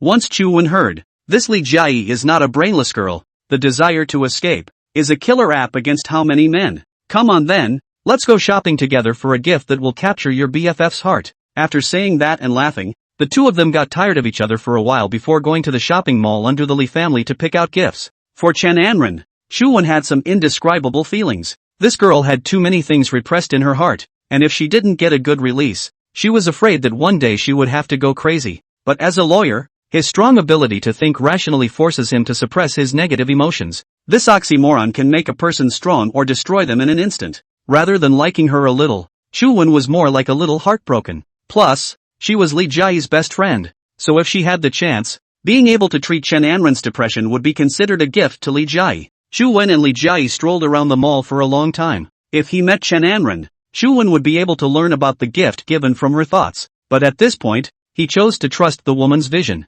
Li Jiayi and Chen Anren had known each other for a long time and naturally understood each other very well. In a large magic city, when Li Jiayi was missing, no one was more anxious than Chen Anren. Joyce Li chose a Swarovski crystal necklace for her. As an attorney, you are generally not allowed to carry this jewelry. That's why Chen Anren is also extraordinarily fond of it. Everyone is the same and appear to be more fond of the ones they don't often come across in their daily lives. The two of them came to a Chinese food that Chen Anren had ordered after more shopping. Located in the center of the city in a courtyard house. It is a private house and only receives a fixed number of guests per day. They certainly wouldn't choose a hotel or something to feast on their most important friends in their position. Chu Wen and Li Jiayi walked into a long alley, green and lush. Both sides and overhead were covered with creepers, together with the dotted colorful lights. It seemed extra quiet in this bustling city. There's something about a big hideaway in the midst of tall buildings. When Chu Wen walked through the alley, he almost laughed when he saw the name of the store on the plaque in front of the courtyard. This Chen Anren really had ulterior motives for coming here. The name of the store is certainly not out of place for a store with such character. Chu Wen stopped at the doorway and stared at the 4 big words above his head. Toward 3. Smiling helplessly. Li Jiayi saw Chu Wen's reaction and also said with a smile, it is the nature of a man to have 3 wives and 4 concubines, but to have 3 wives and 4 concubines can be a scum. Chu Wen heard the implication that you can see one and love one, but not love one and forget one. It's true that girls in the Magic City are very open-minded. The two entered the small courtyard. Is a rockery small lake giant landscape. Immediately after the waiter led down to a box backed by a small lake. If this were to be placed a few days ago, Chu Wen wouldn't even dare to think about it. The consumption here was absolutely frighteningly high. The enjoyment of the rich was not something he could have imagined before. Upon entering the box, Chen Anren was already sitting in the host's seat. When she saw the two of them enter, she did not look at Chu Wen, but cheerfully walked straight to Li Jiayi. Girls, especially BFFs, can't avoid some pleasantries when they meet. And Li Jiayi wrapped herself around Chen Anren's arm like a little girl. It turned out that she, who had been as cold as an iceberg before, was like this in front of familiar people. After the two of them chatted briefly, Li Jiayi brought Chen Anren to Chu Wen. I haven't even had a chance to introduce you since you left without saying goodbye at the last party. This is my fiancé, Chu Wen. Only to see Chen Anren stretch out her right hand and look at Chu Wen with a look of ulterior motives. Hello, my name is Chen Anren. Such a reaction Chu Wen is also expected. Only at this time must not be apathetic. After all, although he loves beautiful women, cannot be a scum. Hello, my name is Chu Wen. I'm Li Jiayi's fiancé. Right under Li Jiayi's eyes, Chen Anren held Chu Wen's hand and used her pinky to forcefully clasp Chu Wen's palm. Chu Wen also did not change his face, smiled and slowly loosened his hand. This one should have broken a layer of skin. Sit down. Make yourself at home. The box was large, with various Chinese decorations showing off the national style. But the nearly 60 square feet of the box in the center of only 1/8 centimeters table. 3 luxurious tie-shirt chairs stand in a triangle. After all 3 were seated, Li Jiayi gave Chen Anren the gifts she had bought. This is a meet and greet gift that Chu Wen bought for you. Take a look. Chen Anren opened it and saw that it was a crystal necklace in the shape of a deer. Crystal clear. This, you picked it out, right? Of course I picked it. Who knows you better than me? The two girls smiled, only to see Chen Anren also take out a paper bag from behind her chair. First time we've met, and I have a gift for your fiancé. Li Jiayi was a bit strange. Logically speaking, there was no need for Chen Anren to give something to Chu-wen. After all, she'd bought dinner, and there was no need for another gift as a courtesy. But then she thought to herself that she had lived alone for so many years and had never been in love. This good girlfriend must be happy for herself too, giving a gift to make Chu-wen treat herself well. Thank you, Ms. Chen. Chu-wen took the paper bag and placed it directly behind his chair. Won't you open it and look at it? If I don't like it, I can still exchange it. Chen Anren asked a bit teasingly. Li Jiayi took over. I'm sure you don't need to change it. Just open it and let me see what it is. Chu-wen heard Li Jiayi say so, also had to open the paper bag. Inside was a beautifully packaged carton. After unwrapping the carton, Chu-wen frowned lightly. This woman, a lawyer no less, is really very calculating. Turns out the box contained a small piano. Importantly, the keys are all white and the piano has a miniature bottle of red wine on it. It's very delicate. Very much like it. But, Chu-wen put the gift back into the box and continued. Does the piano mean anything? Chu-wen, who knowingly asked the question, was trying to test Chen Anren to see whether she dared to say it or not. Chen Anren also didn't expect that Chu-wen actually dared to ask himself so bluntly in front of his fiancée. This man, at every turn, managed to take her by surprise. Since you want to play, I'll play with you. Chu-wen was also seeing the inner activities on Chen Anren's head and felt that it was getting more and more interesting. The black and white keys on the piano are like life. There must be white as well as black when you play. And the absence of black keys on this piano is a blessing that the two of you trust each other and have no shadows. Wine on the Jin is all about adding a touch of romance to a transparent relationship. Li Jiayi listened attentively and then exclaimed. Anren, you are really too thoughtful. Thank you. Of course Chu-wen wouldn't believe her bullshit. He hadn't forgotten what happened that night. So he said, thank you Miss Chen for your kind words. I will definitely take it as the motto of my life and keep it in mind. Chen Anren gave a faint smile and continued. Since we all know each other, let's not call me Miss Chen. Just call me Anren from now on. Okay, Jun. After the three of them chatted casually for a few more moments, the acclimatization student began to serve the food. The difference between a private room and a regular hotel is that here you can't order food. Instead, they charge per person. And then the guest eats whatever the chef makes today. This restaurant is clearly in the top tier of restaurants that make homey Chinese food look high-end and pushy. The three of them clinked glasses before dinner, and Chen Anren, as the host, deserved to say a few words of blessing, but this time she didn't. Instead asking Li Jiayi after clinking glasses, it's been a while since we've hung out together,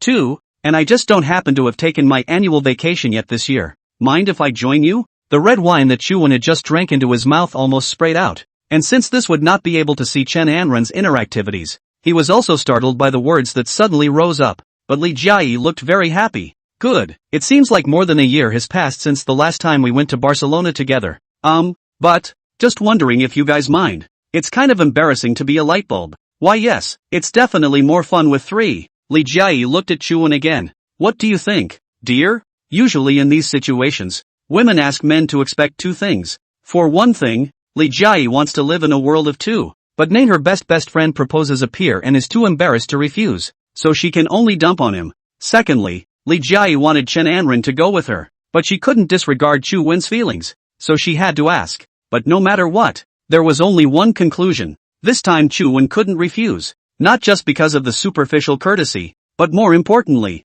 three people do have a little more fun. So Chu-wen said, that's fine, just decide this matter. I'm all for it. Chu-wen kicked the ball back to Li Jiayi, only to see Li Jiayi showing an expression of don't think I don't know what's in your mind. Then he said to Chen Anren, then it's decided. It just so happens that you can also check for me to see if this future brother-in-law is qualified or not. Chen Anren laughed and replied, ha ha ha, aren't you afraid I'll snatch it away? Robbed, can be robbed, that can only mean destiny, and I have no destiny. The two women spoke to each other. Chu-wen looked in his eyes and laughed in his heart. These two definitely don't act like they're fighting for each other's favor or hooking up, but they're really just as upfront as they appear to be. The three of them ate and chatted, and the 2 bottles of red wine were soon finished. All three of them are also with drunkenness and chatting more happily, but it was as if Chen Anren suddenly remembered something. Somewhat seriously, he said to Li Jiayi, although I shouldn't ruin the current atmosphere, there's something I need to tell you. Say it. What other business could you have? Li Jiayi replied after taking a sip. About the Chen family. After the two listened to Chen Anren's words, they slightly sobered up, and at this time, they were still able to say things about the Chen family, so it was evident that the matter should not be small. So the two of them put down their glasses as well, ready to listen closely. Chen Anren took out a stack of documents from the bag behind her and handed it to Li Jiayi. Yesterday I took on a case in Shangri-La. A publicly traded company suing a rival for illegal takeover. Li Jiayi opened the document and read a few pages before handing it back to Chuan. Chen Anren continued. This listed company's stock went up like crazy a while ago, and they thought it was a good thing. But they didn't realize that a few of the big buyers who purchased their stock transferred their shares to another company at the same time overnight. In just one night, their largest shareholder changed. It wouldn't have been a new case. There's a lot of that sort of thing. But what's strange is this company that was transferred. Chuan looked at the company name on the document and read it out. Shangjiang Ocean Foreign Trade Group? That's right. This Shangjiang Ocean Foreign Trade Group is not actually in Shangjiang,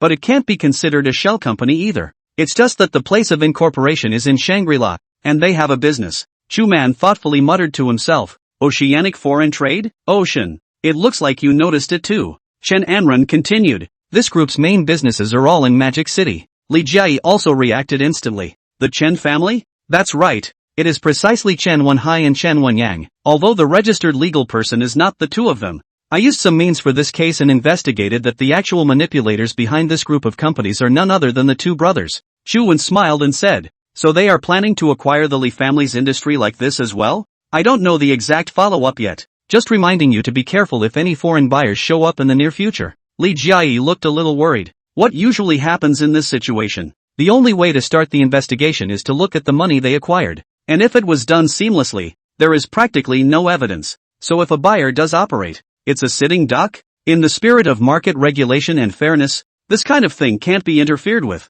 So you have to be careful, and it's better to be able to make some preparations in advance. Chuan put down the paper in his hand and snorted coldly. Since there are those who come to deliver money, why don't you want it? Chen Anren didn't understand the meaning and asked, sending money? How? I'll toast you first. Chuan raised his glass at Chen Anren. This news of yours will be the key defeat of the Chen family's first battle. Chen Anren takes mostly commercial cases, so she knows a little about the backroom operations within business. Usually when you learn of such a situation you will find a way to mobilize a lot of money or otherwise to fight it. It does seem a bit disconcerting to say that you're here to give away money, but clinking a glass, he continued. Have you already come up with some kind of solution? Chuan finished his drink and said, the way, I can't tell you now.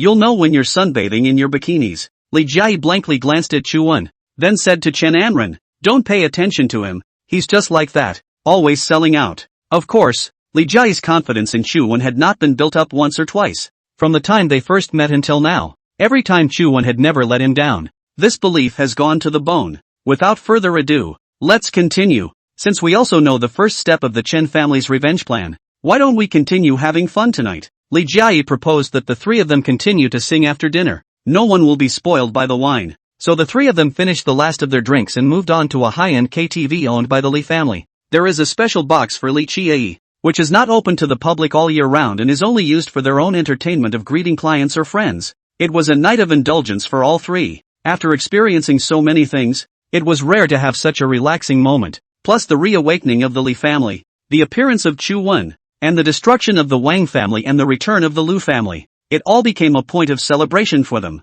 After drinking the wine, Li Jiayi also took out the attitude of a group chief. Tell Chen Anren to stop working at some law firm and instead just hire her to become the legal advisor of the Li family group. Double your salary and a suite attached. Before, when the Li family was developing, she didn't have much say. It was all in the hands of Li Bingzhu. Then the Li family suffered a crisis, and she had no time to care about her best friend. Now that the problem is solved, everything is moving in a good direction. And how could she forget this wonderful best friend who was the first to show up when she needed someone around her the most? It was just this matter that Chu Wen never expected. You'll be working with these two girls every day after that. It had been a night of indulgence for all three, and Chu Wen had drunk too much. During this time Chen Anren also kissed Chu Wen with the strength of wine and joking, but everyone was already groggy and no one took it seriously when they woke up the next day. Chu Wen rubbed his somewhat aching head and realized that he was sleeping on the living room couch of the presidential suite. The three of them HLGH again for a while last night when they got back, followed by the two girls who had to sleep together, driving him alive to the couch. Chu Wen really wanted to take a good rest, so he also made it possible for the two girls. At that moment he took a bottle of mineral water from the refrigerator and leaned against the bedroom door. Looking at the two girls lying on the bed, there was an indescribable feeling in my heart. All things in this world are planned for. That's why it doesn't help to be afraid, and it's better to live each day as it comes, rather than looking over your shoulder. After washing up, he ordered breakfast for three. It wasn't long before the two goddesses who were sought after by the crowds in Mordor were seen walking out of the bedroom in their pajamas. Breathless breakfast. A little on the nose last night. My neck is still a little sore from this. That's a pillow you're falling out of. Can you understand the pain I'm getting in my calves here? The two girls exchanged words about the pain they felt after the orgy, and Chuan watched with interest as she ate. Don't you have a hard time with that? Li Jiayi asked Chuan curiously. Chuan, who possessed fighting skills, grappling skills, and so on, had long exceeded the physical qualities of normal people. Haven't you ever felt how strong my body is?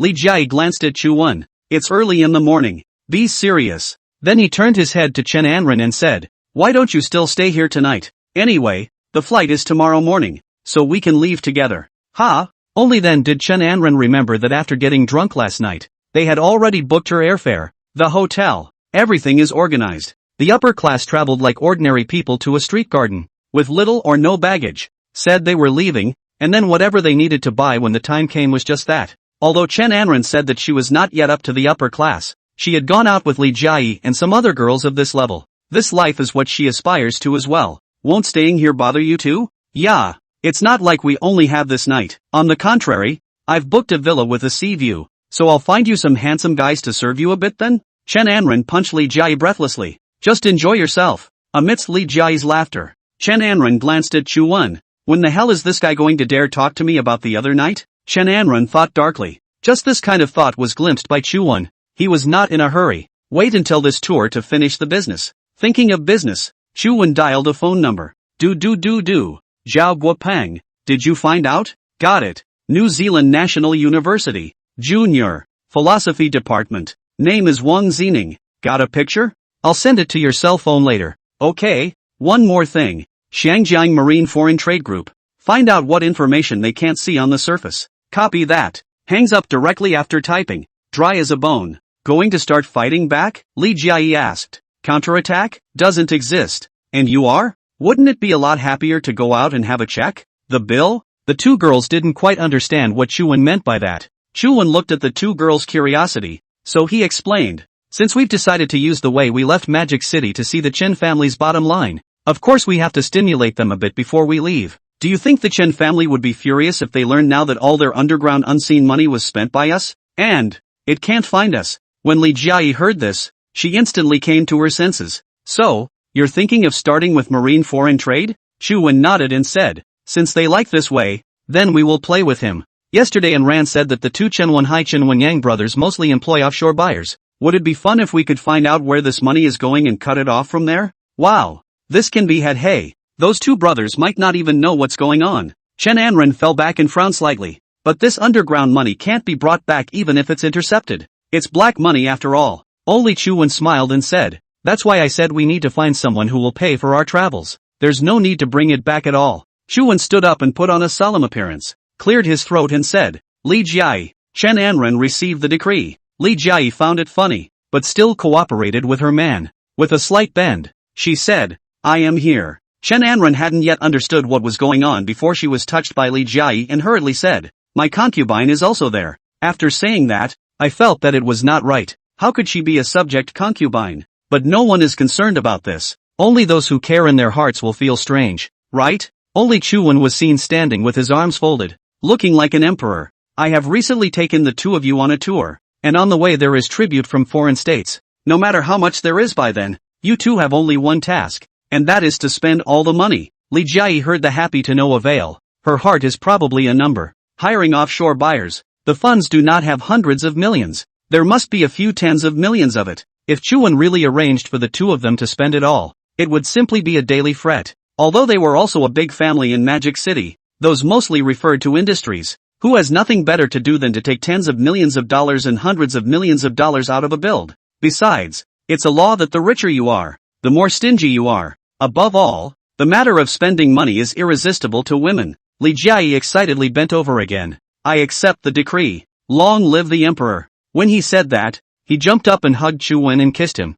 Are you telling the truth? Let us spend it all? Of course, not a cent left. In stark contrast to Li Jiayi's Chen Anran. That sounds like a lot of fun. But, how are you going to intercept such a large sum of money? Chuan sat down with his arm around Li Jiayi's waist. This scene was watched by Chen Anren. A little jealous. I can't tell you that now. I'll tell you when we get on the plane. Selling out again. Li Jiayi pouted. What's the matter? Not convinced? Convinced? Definitely. Aren't you happy to spend money on purpose? Chen Anren stopped worrying about anything when she heard this. Since Li Jiai trusted Chuan so much, what else did she have to worry about? Might as well really take advantage of this tour and relax. So she also raised her hands with Li Jiai and shouted, "Happy, happy, long live the emperor." The following day, a group of 3 people arrived at the airport. After changing their boarding passes, they sat in the VLP room and waited to board. Chen Anren and Li Jiai sat there and chatted. Girlfriends for many years, a rare trip together. Occasionally they would look at Chuan together as they chatted and snicker.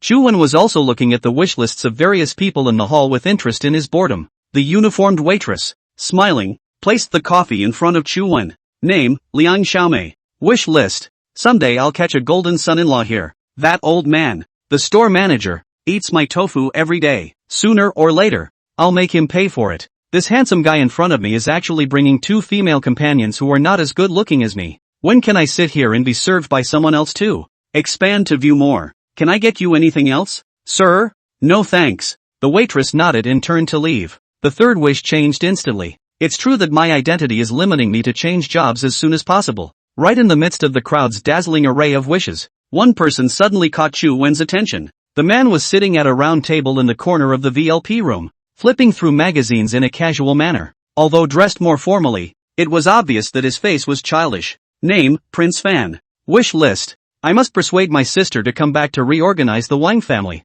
The Chen family's revenge is irreconcilable. Expand to view more. It's actually the son of the Wang family? After Wang Wenjiang's death, the Li family collaborated with the Lu family to begin a drastic acquisition and siege. Except for a few sole proprietorships left to his daughter, the Wang family had fallen from the top family in Magic City to the bottom. This Wang Zifan has never heard of him before. If he is Wang Zining's younger brother, is he going to New Zealand to bring his sister back this time? Could it be that after learning of Wang Shuangjiang's death, Wang Zining actually didn't want to return to China? This is a little strange. If so, then his plan to use Wang Zining against the Chen family may also have to fall through. Perhaps, to be changed to this Prince Fan's body? In the middle of his thoughts, several men in black suits suddenly walked into the VLP room. When Prince Fan saw the person in charge, he grabbed the bag beside him and was ready to run. But he was instantly pressed into a chair. The people around them also looked there and whispered. Prince Fan exerted his strength twice and realized that it was useless, so he didn't struggle anymore. Into the doorway walked a man in his early 50s or so, incredibly spry, with a neatly trimmed beard, a pair of sunglasses, and a cocky face. He sat directly across from Prince Fan. Ziwen, if your sister doesn't want to come back, why force it? Prince Fan didn't give him a good face, but said, "Second uncle, don't think I don't know what you're planning." To the side, Chuan looked at the person's wish list in passing. Name, Wang Shuanghe. Wish list. Seize the remaining properties of the Wang family and never let Wang Zining return. Climbing onto the high branch of the Chen family, even if affiliated, as long as I have a backer, no one would dare to do anything to me. Sleeping with Chen Anren. Expand to view more. This third. Chuan raised an eyebrow and continued to look at them. Since my brother is dead, the priority is to save the Wang family, and getting your sister back won't help. Prince Fan snorted coldly and said, "You're second in line on my father's will. That's why you don't want my sister to come back." Wang Shuanghe smiled and said, "Zifen, you're still young. You don't understand the perils of the mall. I'm stepping up to take up the mantle at this time, but also to protect you siblings." Bullshit, it's all your fault for acting so well, and it's my dad's fault for looking the other way in the first place. Wang Shuanghe took off his sunglasses and continued, "You're really misunderstanding me. Although I don't really have a blood relationship with you guys, but since I was a kid, can I be a little bit bad to you? After all, Wang Zifen is young." By Wang Shuanghe a few words to say no rebuttal power, can only dry anxious. That was all an act on your part. If that's true, why did you put my mom under house arrest? When these words came out, Wang Shuanghe's face instantly changed, and in the VLP room, besides Chu Wen and the others, there were also some upper-class people from Mordor. Although they didn't know each other, they were all mixed up in this circle. At this point, they had already begun to talk and whisper to each other. If these words were heard by them and spread out, it was not the result Wang Shuanghe wanted. "Your mother is not well. I'm just following the doctor's orders not to let him out." Saying this, Wang Shuanghe no longer wanted to waste any more time, so he stood up and ordered his men to take away Wang Zifen. "You guys get off me." A group of people racked Prince Fan's eyes to leave the VLP room. "Want to leave without paying the bill?" Wang Shuanghe paused there, scanning back at the VLP room. His line of sight landed on Chu Wen's body, but only for a few moments, and was quickly attracted over by Chen Anren beside him. Barrister Chen. Long time no see. Wang Shuanghe walked forward with a smile on his face and saw Li Jiayi beside him again. The Li family's eldest young lady was actually here. The Magic City's top 10 beauties really lived up to their name. So is this around here? Wang Shuanghe once again sized up Chu Wen on the side. Whether it was his image or temperament, he was absolutely extraordinary. In just a few short steps, Wang Shuanghe had already revisited the 3 people he would be facing. Wang Shuanghe obediently sat across from the 3 of them, without the slightest embarrassment, pretending to be familiar. After all, he was an old man, and he definitely knew in his heart what to do and what not to do on such occasions. Although Chen Anren also greeted him, there was no expression of familiarity on her face. Vice President Wang has been promoted now? Wherever, my family brother was tragically killed, and I'm just taking orders in the face of danger. Greasy men are annoying even when they talk. After saying that, he pretended not to know and then asked in general. I don't often socialize with outsiders, so who are these 2? Although he guessed who these 2 people were, he had never had the chance to recognize the top brass of Magic City even though he had familiarized himself with the information due to the fact that he had been pushed down by Wang Wenjiang before. Chen Anren was just about to open her mouth to introduce herself, but she was stopped by Chu Wen. You shouldn't have to pretend who we are. You can be more direct if you want to get acquainted. Although Wang Shuanghe was unhappy in his heart when he heard it, he remained calm on the surface. After all, he had heard a lot of rumors about Chu Wen, but he didn't really believe in such a person who was blown up to be a god. Speaking so directly, you must be Mr. Chu, who has recently risen to prominence in Magic City. Chu Wen smiled and replied, please pay the bill before you leave. Wang Shuanghe found that this Chu Wen even ignored their own. The heart is inevitably angry or rage, but now the primary task is to bring Prince Fan back. Not to avoid more trouble had to be the first to endure this fire down. After greeting the waiter and paying for the cup of coffee Prince Fan ordered, he got up and was about to leave. That's not the list I'm talking about. Wang Shuanghe turned to look at Wang Zifen's table suspiciously. There shouldn't be anything else consumed, right? Only Chu Wen stood up and looked straight at Wang Shuanghe and said, this is a public place. You brought a bunch of people in and made a lot of noise, affecting other people. Does this bill for moral damages have to be paid? Wang Shuanghe was shocked at his words and stared at Chu Wen with a pair of eyes. Furious. You. Although Wang Shuanghe had brought numerous bodyguard fighters with him at this time, he didn't dare to act out on this occasion. After all, in the grand scheme of things in Mordor, his was indeed only a minor character. At this point, the crowd froze in place, and no one said anything. The atmosphere was a bit awkward for a while, and the surrounding spectators were surprised by Chu Wen's appearance. This is Chu Wen? I've been hearing gossip every day, and I always thought it was a middle-aged man, but I didn't realize it was so young. The Wang family has been in shambles for a while, and there are whispers that he has something to do with it. To say there isn't, that's impossible. The Wang family and Lu family have joined forces to mess with the Li family for so many years, and now with the Chu family as a backer, everyone knows what's going on behind the scenes. So now it's on purpose for Chu Wen too? Just as everyone was speculating, Chu Wen walked up and quietly whispered a few words into Wang Wenhe's ear. The rest of your Wang family's properties are reserved for Wang Zining. I advise you not to get your heart set on it, or I'll make you disappear in Magic City without even knowing how.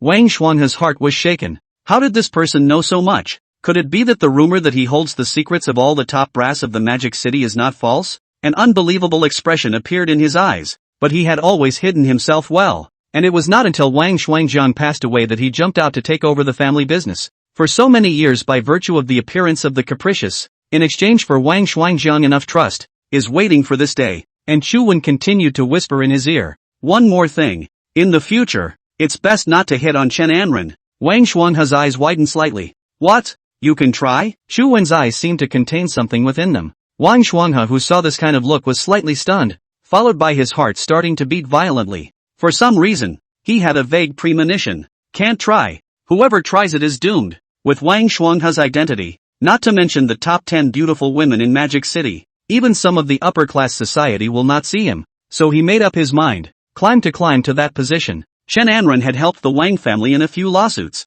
and in the eyes of Wang Shuanghe, since those big beauties could not see themselves, this small lawyer should not be a problem to take down. But I didn't expect Chen Anren to actually be a difficult bone to gnaw on. Although she didn't have any background, but she was rigid and incomparable. For this kind of woman with no background, Wang Shuanghe didn't have anything to be afraid of. Instead, Chen Anren's repeated refusals attracted him and created a strong desire to conquer. But I didn't expect Chu Wen to not only take down Li Jiayi, but even Chen Anren. Wang Shuanghe looked at Chu Wen's back. Chen Anren and Li Jiayi were sitting together intimately. obviously having an unusual relationship. At this moment, he finally realized that in the eyes of this person in front of him, he was really not even as good as an ant. It's not just the background that's lost, it's the dignity of the man. Some of the goddesses you dream of are nothing more than playthings to others. This sentence could not be more clear to Wang Xuanhe. Nay, he also only took the opportunity to just grasp the Wang family's right to speak. The feathers have not been enriched. Pretending this kind of thing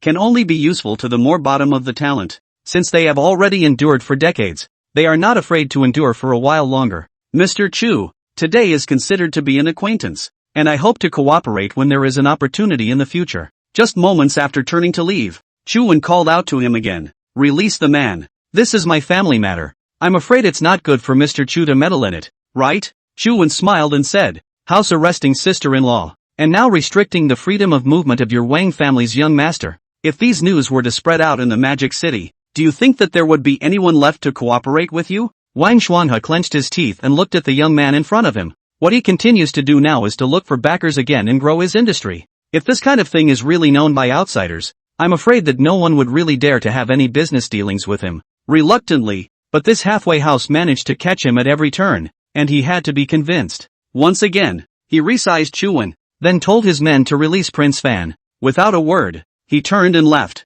This reaction was not a surprise to Chu Wen, because after these few words of exchange, he saw that Wang Xuanhe's wish about defecting to the Chen family had changed. Whether to rely on the Chen family or the Chu family must be considered as soon as possible before making a decision. Chu Wen sat back in his seat and looked at the departing crowd, and the VLP room returned to normal, with nothing more than people mingling and talking. Li Jiayi leaned up with interest and asked him, what did you tell him? He just left? Chu Wen smiled back. I said I'd call the police for public kidnapping. Li Jiayi skimmed him. Che, love to talk. Every time. For some of Chu Wen's means of doing things, Li Jiayi had already gotten used to it and was unwilling to ask more questions. Chen Anren for Wang Xuanhe does not have any good feelings. Before in the way of lawsuit dealings had to go to contact, often harassed by him, but now he is just a small lawyer. No way. Seeing Chu Wen take a breath of fresh air for herself today, although she expected that Chu Wen didn't know the exact relationship between her and Wang Xuanhe, it was still very cool. At this moment, there was some happiness in his heart,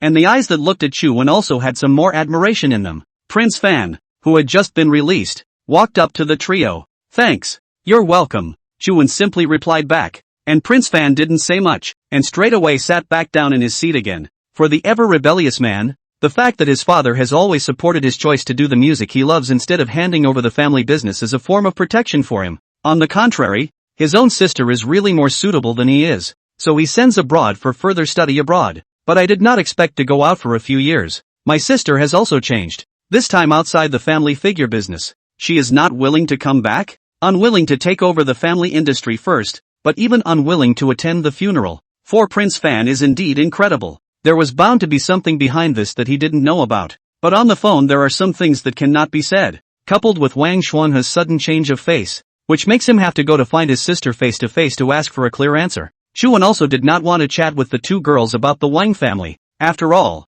this time in the name of traveling to find Wang Zining is his private matter. Too much let other people involved as in is not good. The rest of the way, Chu Wen also completely relaxed. This little incident at the airport made him realize one thing. If one wanted to establish a true Chu family in Magic City, in addition to the Chen family and other big families, some small fishes and shrimps would pop up from time to time. These people often cause trouble if they don't care, and if they do waste time. There was only one way to put an end to it, and that was to establish his own system in Mordor as soon as possible. Although he could use the resources of the Li and Lu families now, but after all, he had not yet allowed everyone to see where he, Chu Wen, was truly terrifying. For Chu Wen, the other families were all related by blood, and he wanted to establish his own power as soon as possible, and having a child definitely couldn't wait and wasn't reliable. Only by absorbing more talents to join the Chu family could they have their own power. And these two young men from the Wang family are the best candidates right now, possessing certain connections and resources, but not very interested in the Wang family's industry. His current goal was to collect more such people in Magic City and create his own sphere of influence step by step. As long as once he formed a network-like circle relationship, those small fishes and shrimps wouldn't need to trouble themselves to solve it every time. During the first 2 days in New Zealand, Chu Wen tried his best to stay by the side of the two girls, except for the night when he slept in the same room with Li Jiayi. Most of the time the three of them could be said to be inseparable. In the past 2 days, they ate, drank and relaxed to their heart's content. and Chuan also fulfilled a large portion of Li Jiayi's wish list, and because of the rejoining of the little girl, most of them were very well accomplished, which also increased a lot of points for Chuan. Early in the morning of the third day, he received a call from Zhao Guopeng. It's done. Using a transmission loophole, I intercepted their transfer information on the darknet. How much funding is there? This batch totaled $240 million and was sent out in 13 accounts. How much can you intercept? Not sure yet. Since it involves darknet trading access, I need to get a couple friends together to help. How much longer? 20 hours or so. Okay, I'll wait to hear from you. Hanging up the phone, Chuan still had great trust in Zhao Guopeng's strength. Originally he could have continued to brush up his score and then see if he could draw some computer hacking techniques, but it didn't feel necessary for a while. Just like the new goal now, to create a clan isn't just enough to be strong on your own. Some things have to be left to others to give them a sense of presence and value. This, then, is the art of controlling people? After briefly explaining a few things to the two girls, he moved to find Wang Zining. This notification also made the two girls a little bit upset. It turned out Chuan chose New Zealand for another purpose, not just for traveling. As the actual person in charge of the Li family now, they knew very well in their hearts that the real situation of the magic city that Chuan was facing was far from something that could be taken lightly just by coming out for a trip, so they could only go and have fun on their own. New Zealand National University was located in the center of the city. Chuan didn't choose to appear too ostentatiously. If he was dealing with other people, he could be reckless, but if he wanted to buy people's hearts and make the Wang family siblings join him willingly, it wasn't something that could be done by manifesting his strength. One must attack the heart. Sitting on a chair inside the university campus, watching the students coming and going, he actually began to miss his school days a little, although he was nothing at that time, but after all, there is no pressure. Carefree life only in the real step into society and know how precious. While looking at the wish lists over the heads of foreign students, I was struck by the cultural differences. Getting a scholarship to travel around Western Europe, becoming a wildlife photographer, finish the development project and go to Valley for an interview. If you sleep with her tonight, the 12 signs of the zodiac will complete the Raiders. The fraternity's party tonight must be even more chaotic than last time. It's true that foreigners are relatively more open-minded and liberal. After about 20 to 30 minutes like this, Chuan saw two Chinese descendants walking out of the school building not far away. One of them happened to be Wang Zifen, and the girl beside him who was dressed in a somewhat neutralized manner would be Wang Zining,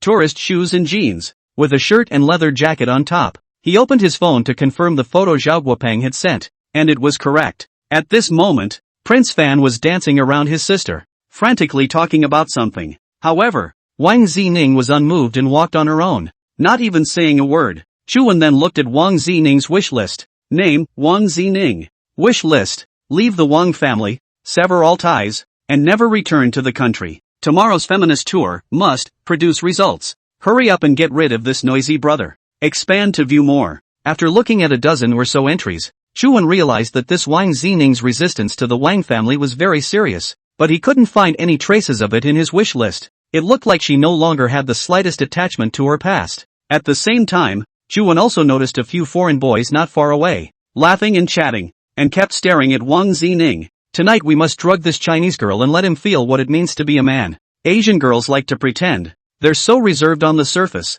but they're so wild in bed. Fraternity party. No girl can escape. Chuan shook his head. In the face of this kind of foreign trash, he was born with no good feelings, but it just so happened that this was a good opportunity to subtly go and get to know Wang Zining, and so continue to search the square for someone who could be of use. Finally, I saw a chubby girl with average looks next to the fountain, looking at a book alone and looking very constricted. Name, Linda. Wish list, be sure to borrow a nice dress for the party before the evening. Get mom clean as soon as possible. Going for an interview in the afternoon. If I succeed, I can earn the next semester's tuition as soon as possible. I don't know if I'll be able to offer my first time tonight. Expand to view more. Chuan has a slight understanding of this kind of club activities abroad, mostly for the purpose of partying and socializing to happy, and all know it by heart and are willing to participate. But each club strictly controls who participates, and you can't even get in unless you're brought in by someone who's already invited. Chuan no longer hesitated when he found the breakthrough point and walked straight forward. Hello, may I disturb you for a moment? Linda looked up and held the glasses on the bridge of her nose. The handsome Chinese-American man in front of her made her a little nervous. Almost no one ever struck up a conversation with her. Ah, hello, what can I do for you? Chuan smiled and said, it's like this. I'm going to the fraternity's party tonight, but my date won't be there until the evening, and again, I have to get her outfit ready for her. and you know men's aesthetics. Linda nodded in understanding. Plus she's got a similar figure to you. So I'd like you to go and help pick out some clothes and try them on. This handsome woman has a body like hers? Linda actually got a little excited when she heard this. So it wasn't like she didn't have a favorite in this one. She just hadn't met one yet. But I have to go to work this afternoon. Of course I won't let you waste your time. I'll pay you an hourly rate. $200 an hour. Okay? Linda's eyes widened when she heard this. He went to work at McDonald's for at most $12 an hour. And this man was actually paying $200? After resurveying Chuan realized that he really did wear designer labels all over his body. I've heard that Asians are rich and stupid, and I was not surprised. Still, she pretended to nod in a difficult manner. Yes, but it has to be quick. I have some errands to run. No problem. Chuan smiled then made a gesture of invitation and Linda followed him nonchalantly. Chuan sometimes liked this Western style of communication, as long as the use of money to be able to reasonably go to buy other people's time.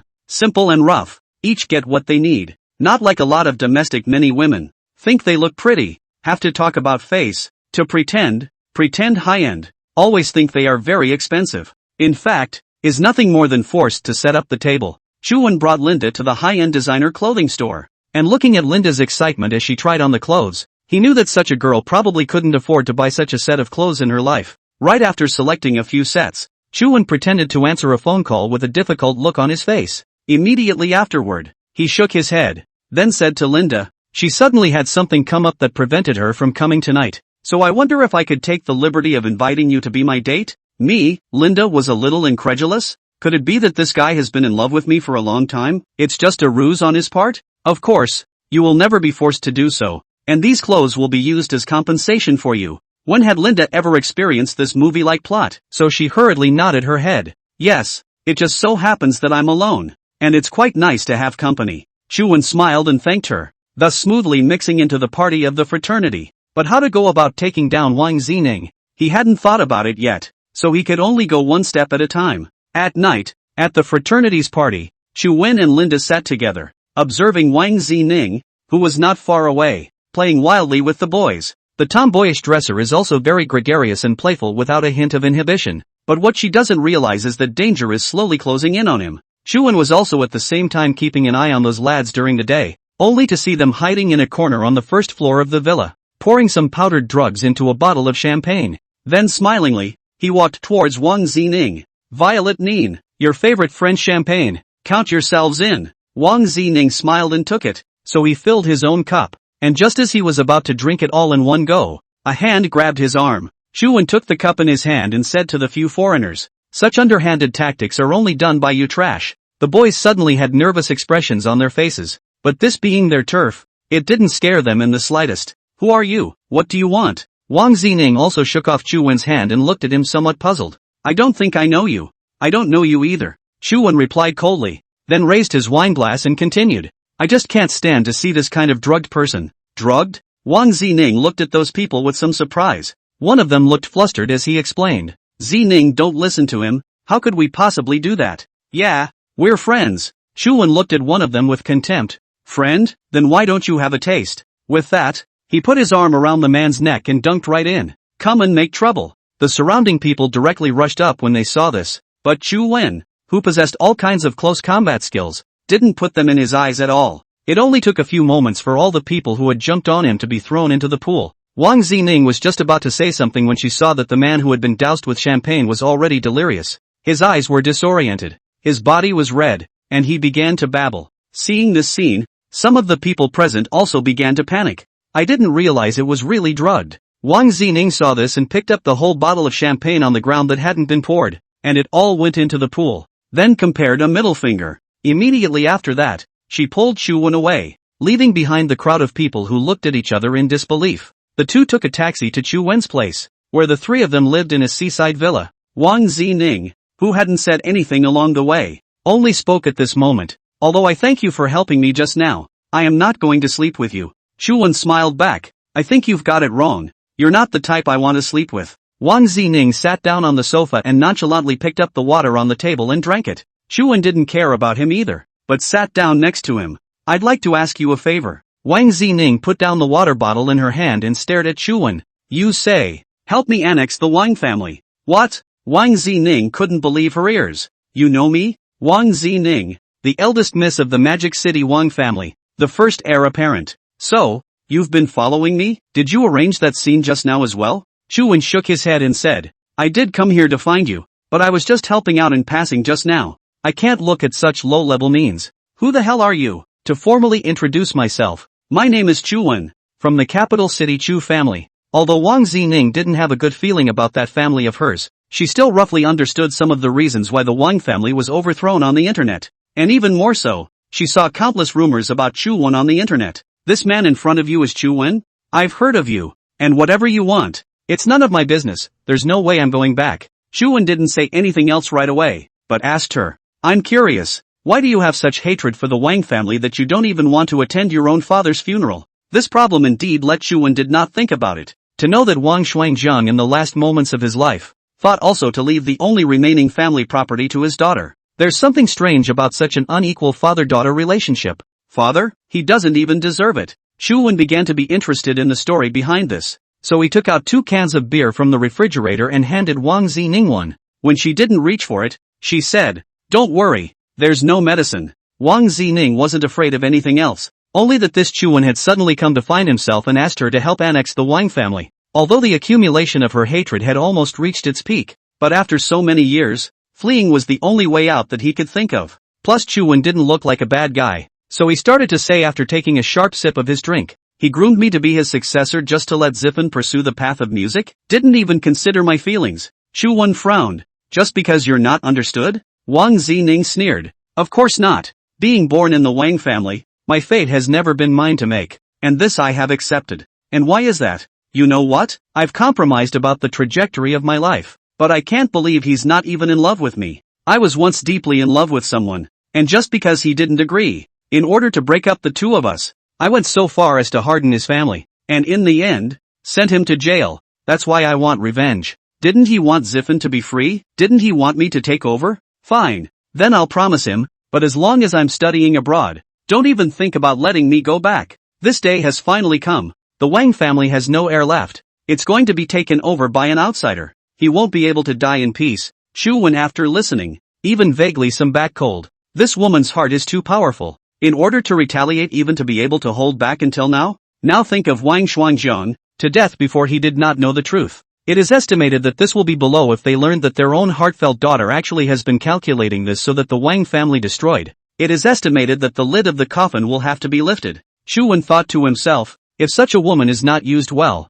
it is really a very scary existence. But if it can be used for him, with this kind of heart and stoic vigor, it is definitely like a tiger adding wings. So the takedown began. Don't you want to see the one you love again? Wang Zining was silent for a long time before speaking. It's because of me that something bad happened to their whole family. How can I have the face to see him? What if I could help you? Help you get him back? Even if you can't get him back, you can make him remove his resentment towards you. Wang Zining looked at Chuan suspiciously. You don't believe it? Wang Zining gave a cold snort and said, do you know why my father is against it? And do you know why I won't sleep with you? Chuan shook his head. Because I don't like men. Chuan was a bit surprised. So this Wang Zining was actually a? It is no wonder that he, Wang Shuangjiang, is so strongly opposed to it, knowing that the most important thing in a family business is the pedigree. Even the female head of a powerful family will either marry a more powerful force than herself or will find a family member so that the child will also take her own surname. But in a situation like Wang Zining's, it was no wonder Wang Shuangjiang would do things so desperately. This almost morbid personality would have to use even more morbid methods to keep her interested. He finally understood what Wang Zining wanted most and continued. Not only can I remove the resentment of the people you love against you, I can make your revenge a little more painful. Don't you want to hear about it? These words immediately aroused Wang Zining's interest. But I have a condition. If you think it's feasible after hearing it, you have to come back to Mordor with me. Wang Zining thought carefully for a while. Originally she left the country for revenge and hiding. If Chuan could really make the woman she loved forgive her and still make her revenge a little more painful, why not go back? However, he also knew very well in his heart that Chuan should not only let her return to China to help annex the Wang family, because with the current situation of the Wang family, there was no need for her to appear, and a little bit of tactics could make the Wang family completely disappear from Magic City. So with a nod of his head he replied to Chuan, yes, as long as what you say satisfies me. Chuan sat down again and said faintly, what's the name of your favorite woman? Feng Qian. Who do you think he hates the most right now? It should be me. Wang Zining hesitantly said the answer. No, it's the Wang family, not you. The king's family? That's right, you're not the one who broke up his family, and to her, you should be the victim, too. Wang Zining nodded her head. That's right, although she blamed herself very much for such a thing happening in their love for each other. Feng Chen had also told her before she ended up in jail that it wasn't her fault. So your apologies, your confessions are useless, because the point that would make him unleash his hatred was never on you. Wang Zining's hands were trembling a little at this moment, and she seemed to vaguely sense something. Chu Wen put down the beer in his hand and stood up. Go back to Devil's capital, take over the Wang family, and when she gets out of prison, hand over the entire Wang family for her to destroy with her own hands. That's the only way to call it vengeance. That's the absolute thrill of it. Wang Zining's breath began to rush, and as she crushed the beer can in her hand to flatten it, her eyes were a little excited. Exactly, let her destroy it herself.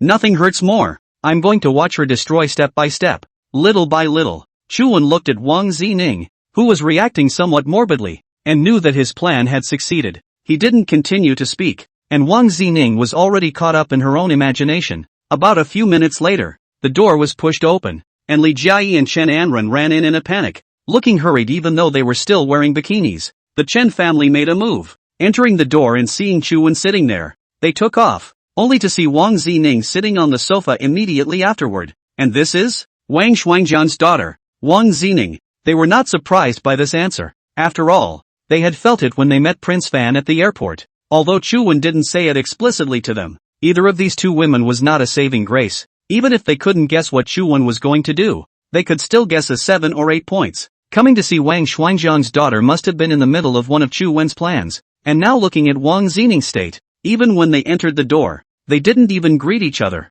completely immersed in their own world, so they stopped asking questions. Li Jiayi came to Chu Wen's side and said, I didn't expect that the Chen family actually didn't make a direct move against us. Chu Wen was a bit curious. And that is? Li Jiayi continued, it's the Lu family, and the Chen family blocked all of their import channels. As soon as Chu Wen heard it, he knew that the Chen family was up to something. Lu's main business is about 30% of the restaurant brands in Magic City, and belongs to the middle and high-end level. The requirements of the ingredients and materials are relatively high. Cutting off these channels of entry is equivalent to directly cutting off the Lu family's lifeblood. Chen Anren also came closer and asked, but what is the purpose of dealing with the Lu family? It's simple. Make an example of them. Chu Wen knew very well in his heart that the Chen family would not dare to take action against him easily until they had touched their heads against the Chu family in the capital. But the Lu family was different. Chu Wen continued, the Lu family was the first great family to openly defect to us, and the Chen family is trying to use this point in time to go after the Lu family and use it as a warning to the other families.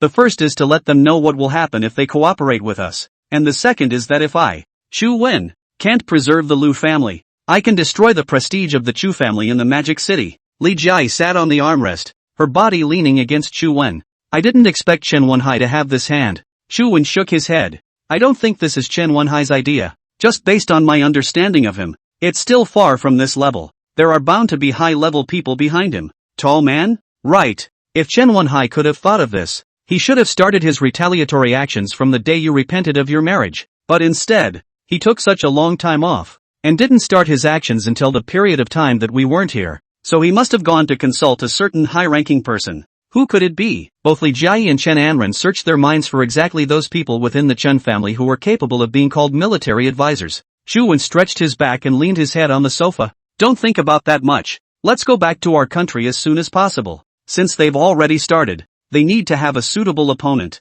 After saying that, he looked at Wang Zining again and asked, you go back. Only then did Wang Zining pull out of her imagination and saw Chen Anren and Li Jiayi beside Chu Wen. Don't you want to hear my decision? I've gotten my answer from your reaction. Then tell us your true purpose. Chu Wen continued lazily. I'll let you know when I see you again in Magic City. Wang Zining also stopped asking more questions, stood up and walked to the door, and turned around to say one more sentence when she was saying goodbye. Both your girlfriends are beautiful. Chu Wen sniffed with some amusement. She would not have moved against Li Jiayi Chen Anren. The two women reacted very differently after hearing this. Li Jiayi hammered Chu Wen. Why don't you keep her for the night? Don't you like the style? Chu Wen laughed and said, stay and be afraid that it's not me sleeping with her, but her sleeping with you. Ha, she is gay? Chu Wen nodded his head, but Li Jiayi burst into laughter. I think she's not bad. Oh, be careful, I might really be bent by her. While the two were chatting over here, Chen Anren's eyes there were a little less than right. Your two girlfriends, Her heart rippled when she heard the words uttered by Wang Zining, and it was clear that Chu Wen and Li Jia didn't care and took it as a joke. But she cared. And even after a few days of traveling away from home, his depression wasn't getting better. It was getting worse. Still having sleepless nights, only Chu Wen's piano music was able to put her to sleep. But now the person was just a wall away. But she was lying in the same bed with her best girlfriend. The night she first arrived, she was even pressed up against the wall and sat there almost all night, though still happy on the surface every day. No one understands this tortured feeling. Li Jia went upstairs to take a shower first after saying a few words to Chu Wen, leaving her and Chu Wen alone. It had been a long time since the last time the two had been alone. Coupled with the late night, the symptoms of her depression began to present themselves again. Looking at the man in front of her, she had a deep, unspoken secret. Go back to the Magic City and record me a piano song you played. Of course Chu Wen knew everything about Chen Anren. Even her feigning happiness every day was clear to see. So back came, yes, but it won't work. It's not the music you're missing, it's me. After saying that, he walked upstairs, leaving Chen Anren frozen in place. Lu Family Ancestral Hall. Lu Shiyu as the head of the family is currently pacing back and forth in the lobby. What's going on? The two young men standing at the entrance to the shrine both shook when they heard Lu Shiyu's scolding, and one of them was so frightened that he hurriedly opened the folder in his hand. The catering part of the group has been completely shut down, and the daily loss is around $70 million.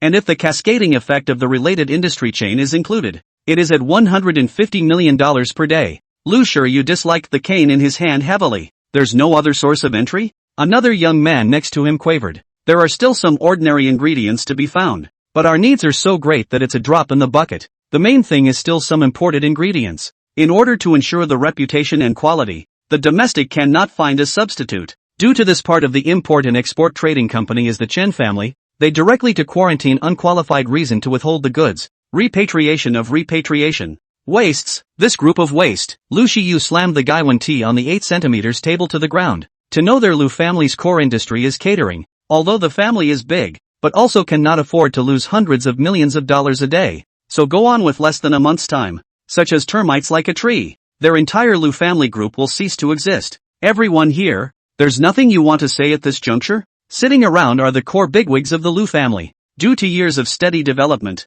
almost no longer care much about business matters. Coupled with Lu Shiyu's arbitrary, these people's brains have long begun to deteriorate. All day long to enjoy the blessings only. Why don't we make a gesture of goodwill to the Chen family? Make amends and apologize. And maybe there's still a chance of survival. Impossible. The Chen family is clearly trying to move my Lu family's foundation this time, without even greeting us. It's obvious that they want to bring us to our deaths. I told you that what the capital Chu family sounds mysterious, but distant water can't quench the thirst of the near. Is there any use talking about this now? Who can blame you? It's not. Lu Shiyu raised his cane and pointed at the speaker. His beard straightened with anger. Are you questioning my decision? The man was not convinced, but under Lu Shiyu's years of pressure, he did not dare to say a word. Lu Shiyu slowly lowered his cane and asked the booster beside him. Any word back from Mr. Chu? Yes, said he'd be here tomorrow. Lu Shiyu at this time there is no way to go with the Chen family peace talks, because since the time when he chose to stand on the side of Chu Wen, he will face everything. He has already had a certain psychological preparation. I just didn't expect the Chen family to strike fast, accurate, and hard, hitting directly at the door of life. Now all hope could only be pinned on Chu Wen, hoping that he hadn't gambled wrongly this time. At the same time, inside the luxurious mountain villa that Chen Anren had once visited, Chen Wenhai looked at the guests playing cards in the center of the hall. Each of them still sitting next to women who were wearing nothing. There were entertainers and famous women from the Magic City. Those who won money rewarded the women around them with chips, and in the meantime, they moved their hands and shoved chips into certain areas. And those who lost money used it to vent their frustration by pressing the head of the woman next to them down as soon as they could. This is called high society. This was Chen Wenhai's most central area, which he had made into his own private club for indulgence and enjoyment of the power players who could not normally show their faces in public. And, of course, as a result of this, they have the secrets and handles of these people, and keep them firmly under their control. Division Zhang. How much did you lose today? Chen Wenhai wasn't good at this per se. What he liked was control. The big-bellied Zhang Chu grabbed the woman's hair and pulled it up, shivering, and the woman had a strange liquid in her mouth, which he covered with his mouth and swallowed hard. Back, it's almost back to home today. Chen Wenhai smiled and continued. It doesn't matter. Let go and play today. The loss is all mine, and the winnings are split between the two of us. That's what you said, Anon. I'll be polite. Come on, Bureau Joe, let's continue. The man called Bureau Chow had chips placed in front of him and was winning big. Old Zhang, you're lucky today. Little Chen is paying for you. Chen Wenhai smiled and returned. Joe Bureaus, you see what you are saying. All of you are my big brothers. How about this? All of the people's losses today are counted on my head. And we will split the winnings 50-50. Hey, you kid. Don't you make it so you're giving us money? This is against the discipline. Oh, an old man with gold-rimmed glasses said literally. Chen Wenhai immediately walked behind him, holding his shoulders with both hands,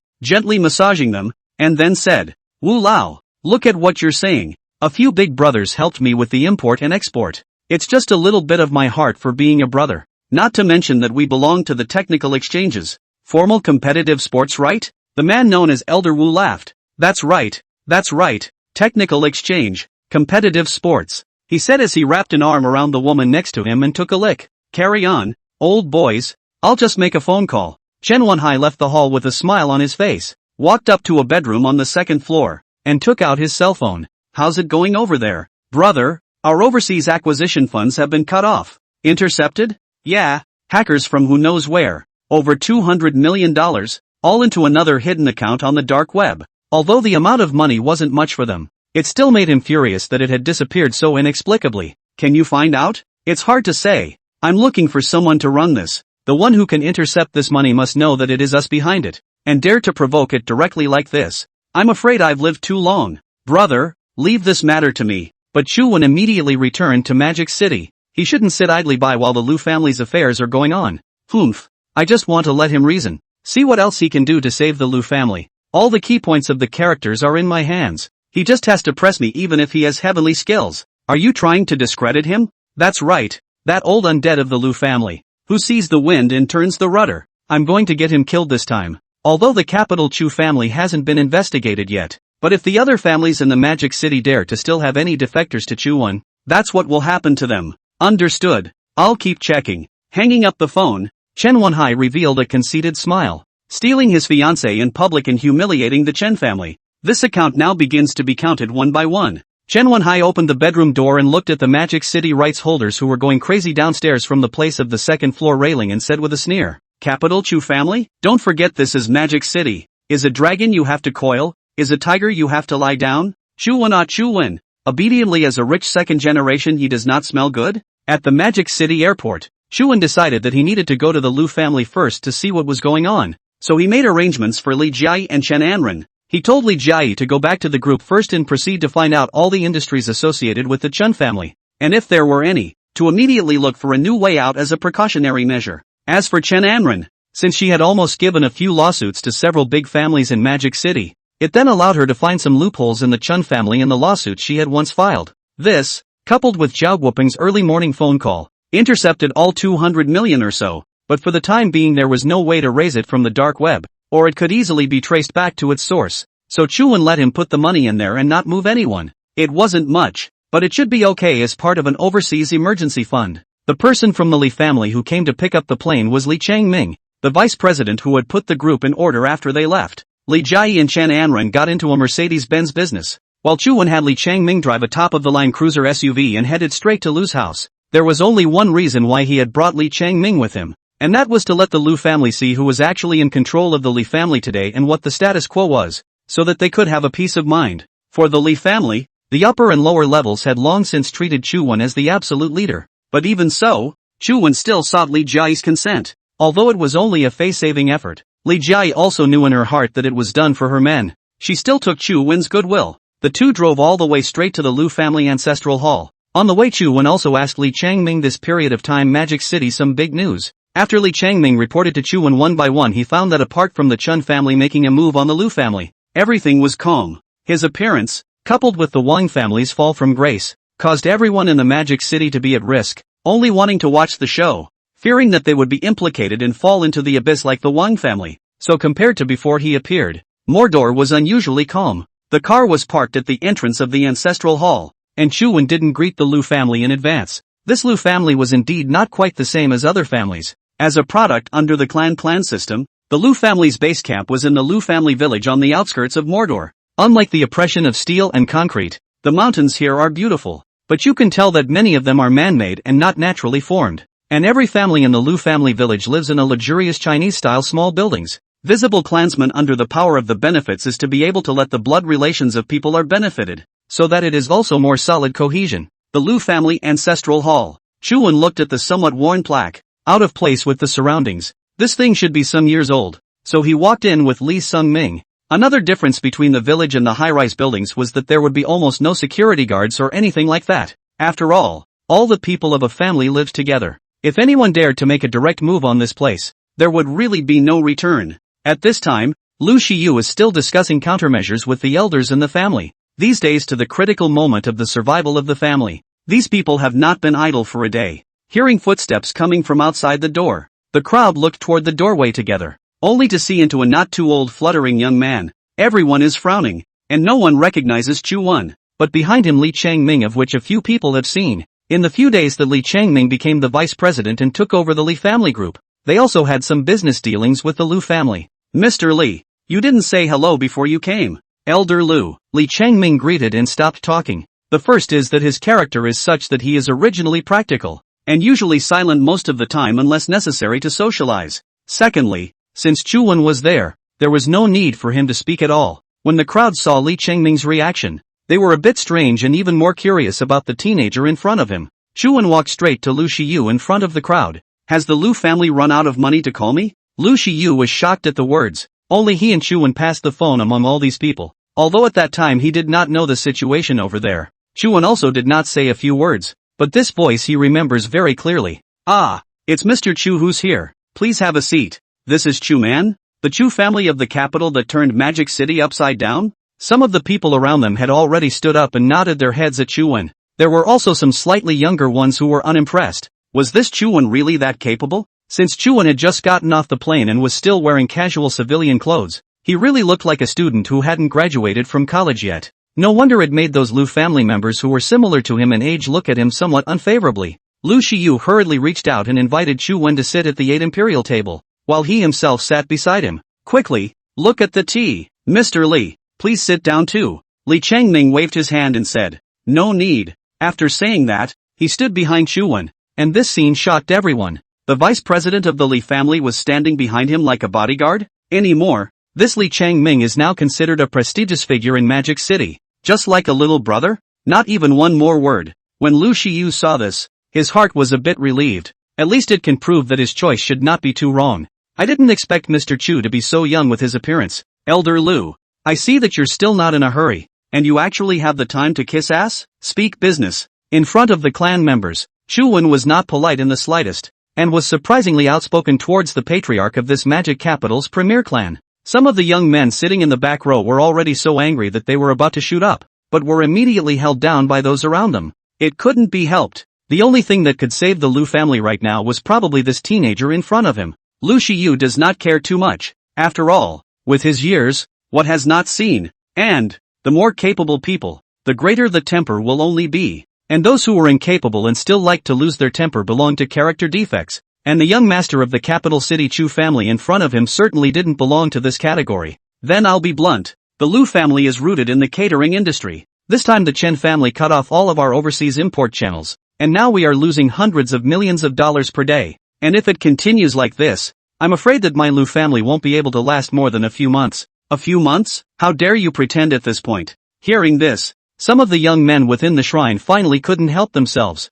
and one by one, they stood up. You show some respect for our master of the house. Don't think that just because you have power behind you that you can have no one in your sight. What kind of a thing are you? This is in the Lu family ancestral hall. Just as the young people were trying to rush up with their words, Lu Shiyu stood up fiercely and slammed the table. Shut up, all of you. But, there is no place for you to talk here. After Lu Shiyu spoke, those young people had to sit down resentfully, but one by one, they were holding fire in their hearts. For Lu Shiyu, he has no choice but to gamble to the end. Don't mind Mr. Chu. The family is not strict. Let Mr. Chu laugh at you. Chuan picked up the tea on the table and took a light sip. Unperturbed. If you want to save the Lu family, don't tell a single lie. Yes, yes, yes. Also, these barking dogs will be punished later. Being scolded as a dog, several young people at this time one by one veins exposed. The hearts secretly think, if this guy a moment cannot say a reason, we'll call him to walk out of the Lu family village. Only to see Lu Shiyu nodding his head and responding, all listen to Mr. Chu. I don't know what plans Mr. Chu has to save my Lu family. Chu Wen continued his earlier question. How many days will it last? Lu Shiyu sighed and said, less than 20 days, counting the chain reaction. Chu Wen nodded. 20 days. Your Lu family still has a bit of family history, being one of the several great families of Mordor. In Chu Wen's mouth just a bit? Of course, in the eyes of the Chu family, we can only be considered small players. I wonder if Mr. Chu can use the Chu family's connections. Not for such a small thing. The reason why Lu Shiyu had this request was because most of the people who stuck them this time were people who wielded power, and they were all over 40 years old. And even if Chu Wen himself was more powerful, he was afraid that it would still be a bit difficult for him to get to know those people at his age. Plus there is the Chen family behind the scenes. Inevitably these relationships are firmly in their hands. Although the Lu family also know some, but in this matter have become a minor role. Not to mention having to make connections. If he didn't borrow the power of the Chu family in the capital, it was hard to imagine that he alone could save the entire Lu family. The crowd all felt a little shocked after hearing Chu Wen's reply. In the eyes of the older generation, after hearing that the capital city Chu family was an invisible force, they would rather believe it than not. But in the eyes of the younger generation, this Chu Wen was just pretending from start to finish. Then I wonder what Mr. Chu has to say? Make me a list of the men who will be in charge of your stocking department this time. Lu Shiyu sniffed and immediately ordered the list to be written out. The names of these people the Lu family has long remembered well. However, the exhaustion of methods cannot be dredged. This Chen family behind the control, really unbreakable. Chu Wen took out his phone after reading the list and dialed. Yo, Chu, back? Well, were you involved in the Lu family? It's all my brother's idea. Chu, if there's anything you need me to do you just order. It was Chen Wenyang's phone number that Chu Wen called over, and he picked up the list in his hand and said, Division Zhang, Bureau Zhou, Section Wang, you know them all. Chu already knows of course we know each other. One is in charge of quarantine, one is in charge of customs. This time the Lu family's business is mainly them. Do you know their bosses? Han Dongjun, Han Bu. I don't know him well, but I do know him. I'll ask him out to dinner one of these days and I'll give him to you. Send, to me? Chen Wenyang was shocked. This Han Bei is a character that even his brother has to respect 3 times. Give it to him? But on second thought, with Chu Wen's background, it wasn't impossible. And now all the connections of these powerful people were in his brother's hands, and had nothing to do with him at all. If he could really climb up to Han, wouldn't that be stepping on all the core forces in Chen Wenhai's hands? Hearing this he was a little excited. Even if what Chu Wen said was false, he was just having a meal to improve his relationship, inside and out. No problem. I'm on it. I'll let you know when the appointment is set. That's it. Hanging up the phone, Chu Wen handed the list back to Lu Shiyu. These people, they are no longer useful. Lu Shiyu couldn't believe his ears. The people on this list were the ones they couldn't pick up by all means, and they were the key people to solve their Lu family's predicament this time. It's not working? They did not know who Chu Wen called. Probably can only guess that it seems to be also the system. Whether involved in this matter is uncertain. Know their superiors, but also easy to ask out for dinner. As to what it means to give it to him, it is not known. Chu Wen looked at the incredulous Lu Shiyu and said with a smile, there are too many people on the list to go to that much trouble. I'll just contact the one who actually runs things. Lu Shiyu looked at Chu Wen with wide eyes. Dare I ask Mr. Chu? You contacted Han Dongjun, Han Section. Once this name was uttered from Chu Wen's mouth, all the people present sucked in a breath of cool air. Ministry of Korea, not to mention their Lu family, even the Chen family would have to provide for this man, and Chu Wen even said he was a steward. No one could imagine just how powerful this capital city Chu family was. Moreover, Han's influence in the Magic City is by no means as simple as only the business world, and can be said to be a figure with only one hand. Everyone in the room was beginning to feel that there was a huge net behind Chu Wen's back, right over Mordor's head, and that they were nothing more than self-righteous prey in the net. And the young men who had just stood up and thrown a tantrum were directly drenched in sweat after hearing Hanbi's name. In case this Chu Wen was a cautious person, then none of them would have a good time. If Chu Wen really wanted to take out their attitude just now, I'm afraid that the family head wouldn't dare to protect them. After all, compared to the Lu family's great cause, they were a little too insignificant. At this point, all of these people began to panic in their hearts, calculating how they could get through this. Lu Shiyu at this moment in his heart a long sigh of relief, once again took out the momentum of the head of a clan. He, who did not choose wrong. Once again, he saved the Lu family, and if he was able to further his relationship with Chu Wen, he might also be able to be like the Lu family. And after this incident, the Ran Lu family would also reach a height that had never been seen before. At the moment, Lu Shiyu is full of confidence. A few days of pressure is swept away. Han Dongjun, just by suggesting the name, knew that the likelihood of resolving the matter was close to 100%. Mr. Chu, I'm here to make amends to you. Just now, my own juniors have offended more than they should. Please be generous and don't be general with the juniors. Chu Wen listened with some amusement in his heart. This old fox, already referring to him as his own. He was also raised to the same height as the patriarch. And the young men who were all a bit older than him were now juniors. This matter can't be blamed on Elder Lu. After all, young people have a lot of fire. As long as they know their mistakes and can change, the Lu family still has a future. A double entendre. How could Lu Shiyu not hear it? First of all, this matter has nothing to do with you. You apologize useless. And then the meaning is that if they do not take the initiative a little bit, the Lu family after the road to their own way it. Lu family ancestral hall speaks loudly. Those who have lost their manners, come forward. A few young men sitting in the back row were frightened and shivered as they stood out. 5 in total. And at that moment walked to the 8 imperial table with trembling legs, toward the ancestral tablet. Kneel. The 5 people fell to their knees with a thud.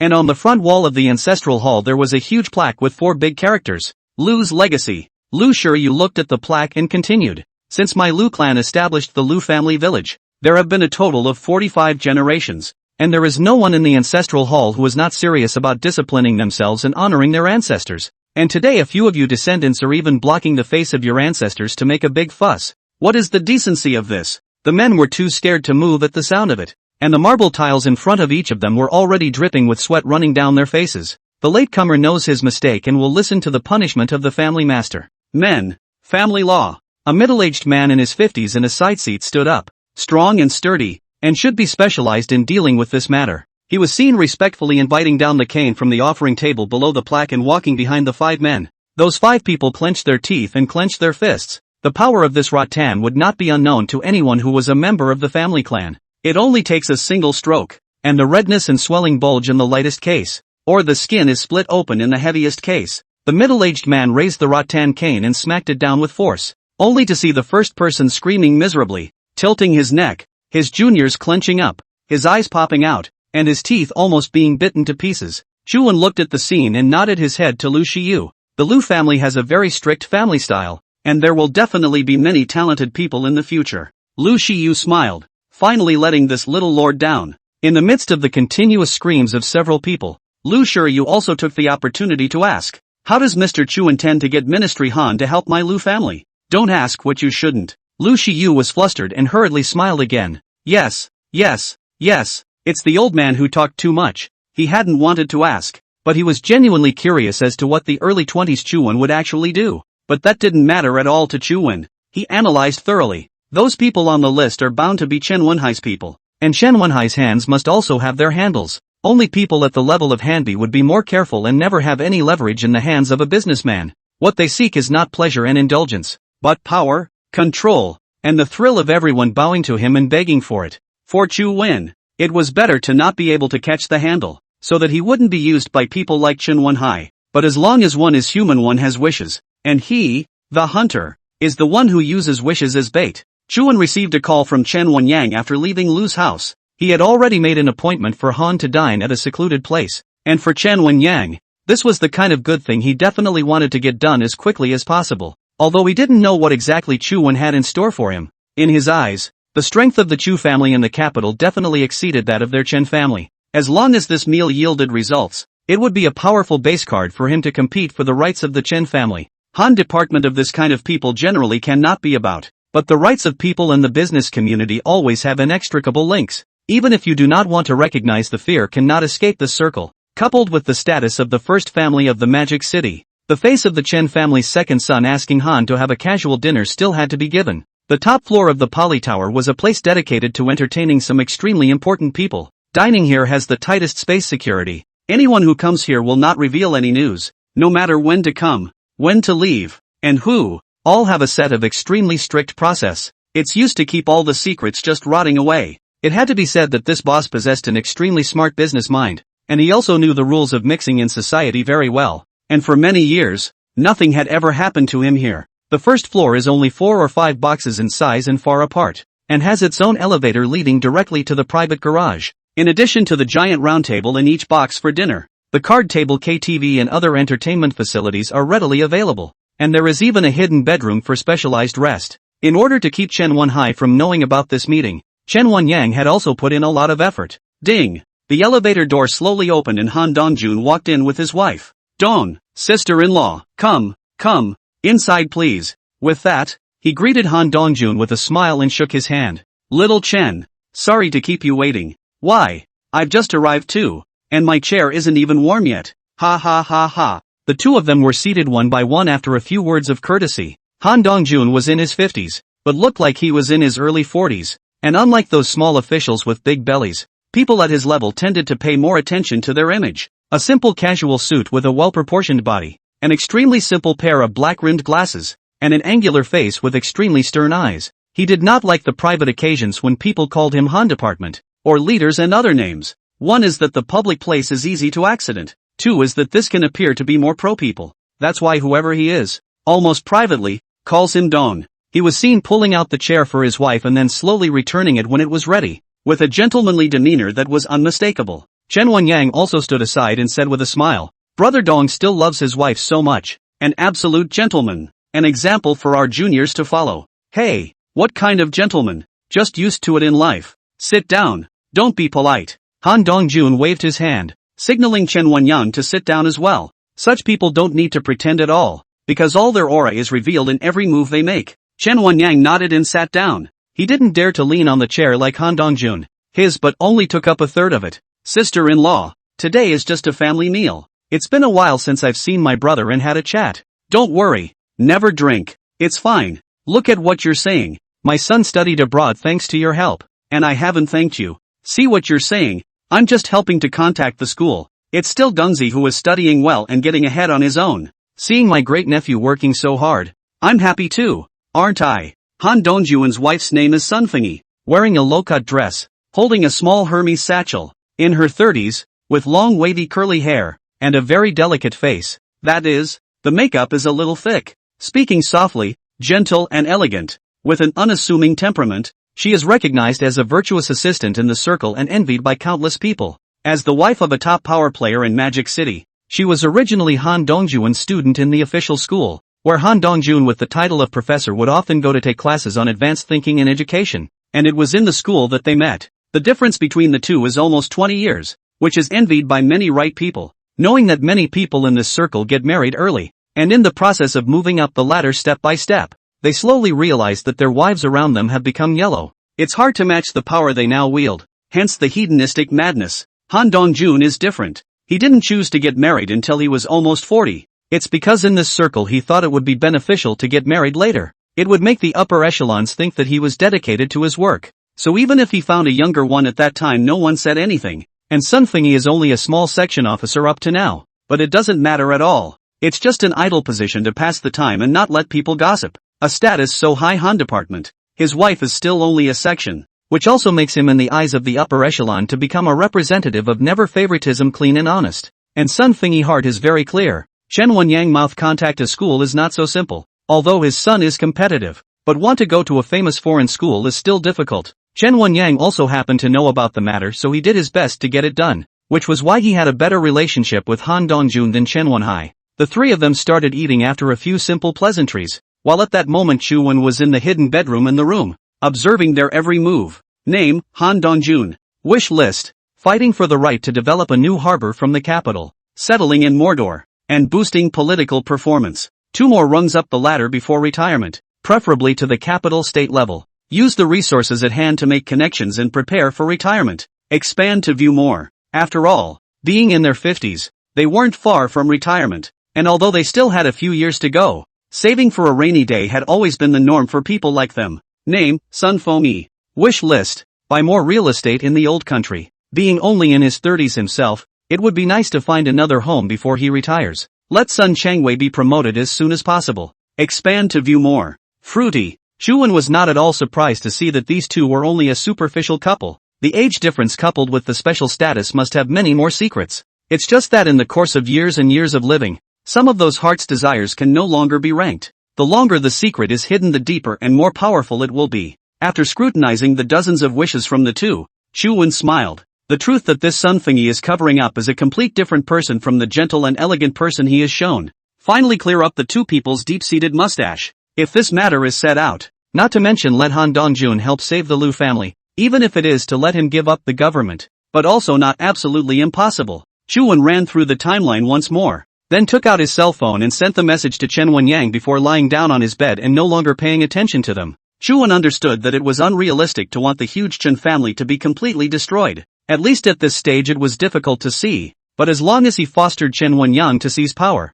it was equivalent to him taking control of the Chen family in a different way. Although Chen Wenyang's character was always an unstable factor, someone who was absolutely capable of doing such things as crossing the river and tearing down the bridge, he wasn't afraid. After all, he had already hidden a time bomb. Just when he thought Chen Wenyang could take down Han Wenjun, his cell phone vibrated. In the darkness Chuan looked at the message on his cell phone and muttered in his heart, "What a waste. How stupid. Just a message from my cell phone. Brother Chu, this is too much. I don't dare to say it. If I flip out, there's no turning back." Chuan despised a few sentences in his heart before paying no more attention. As things stood, the resources given to him he didn't dare to take, so he could only put them in his own pocket. So stretched out of bed and pushed straight out the door. The three people on the table unanimously looked this way, and in addition to the embarrassed Chen Wenyang, Han Dongjun was even more astonished as he looked at Chuan, and then asked Chen Wenyang fiercely, "What does that mean? You have to know that when you eat in such a place, it is never possible for anyone to disturb you.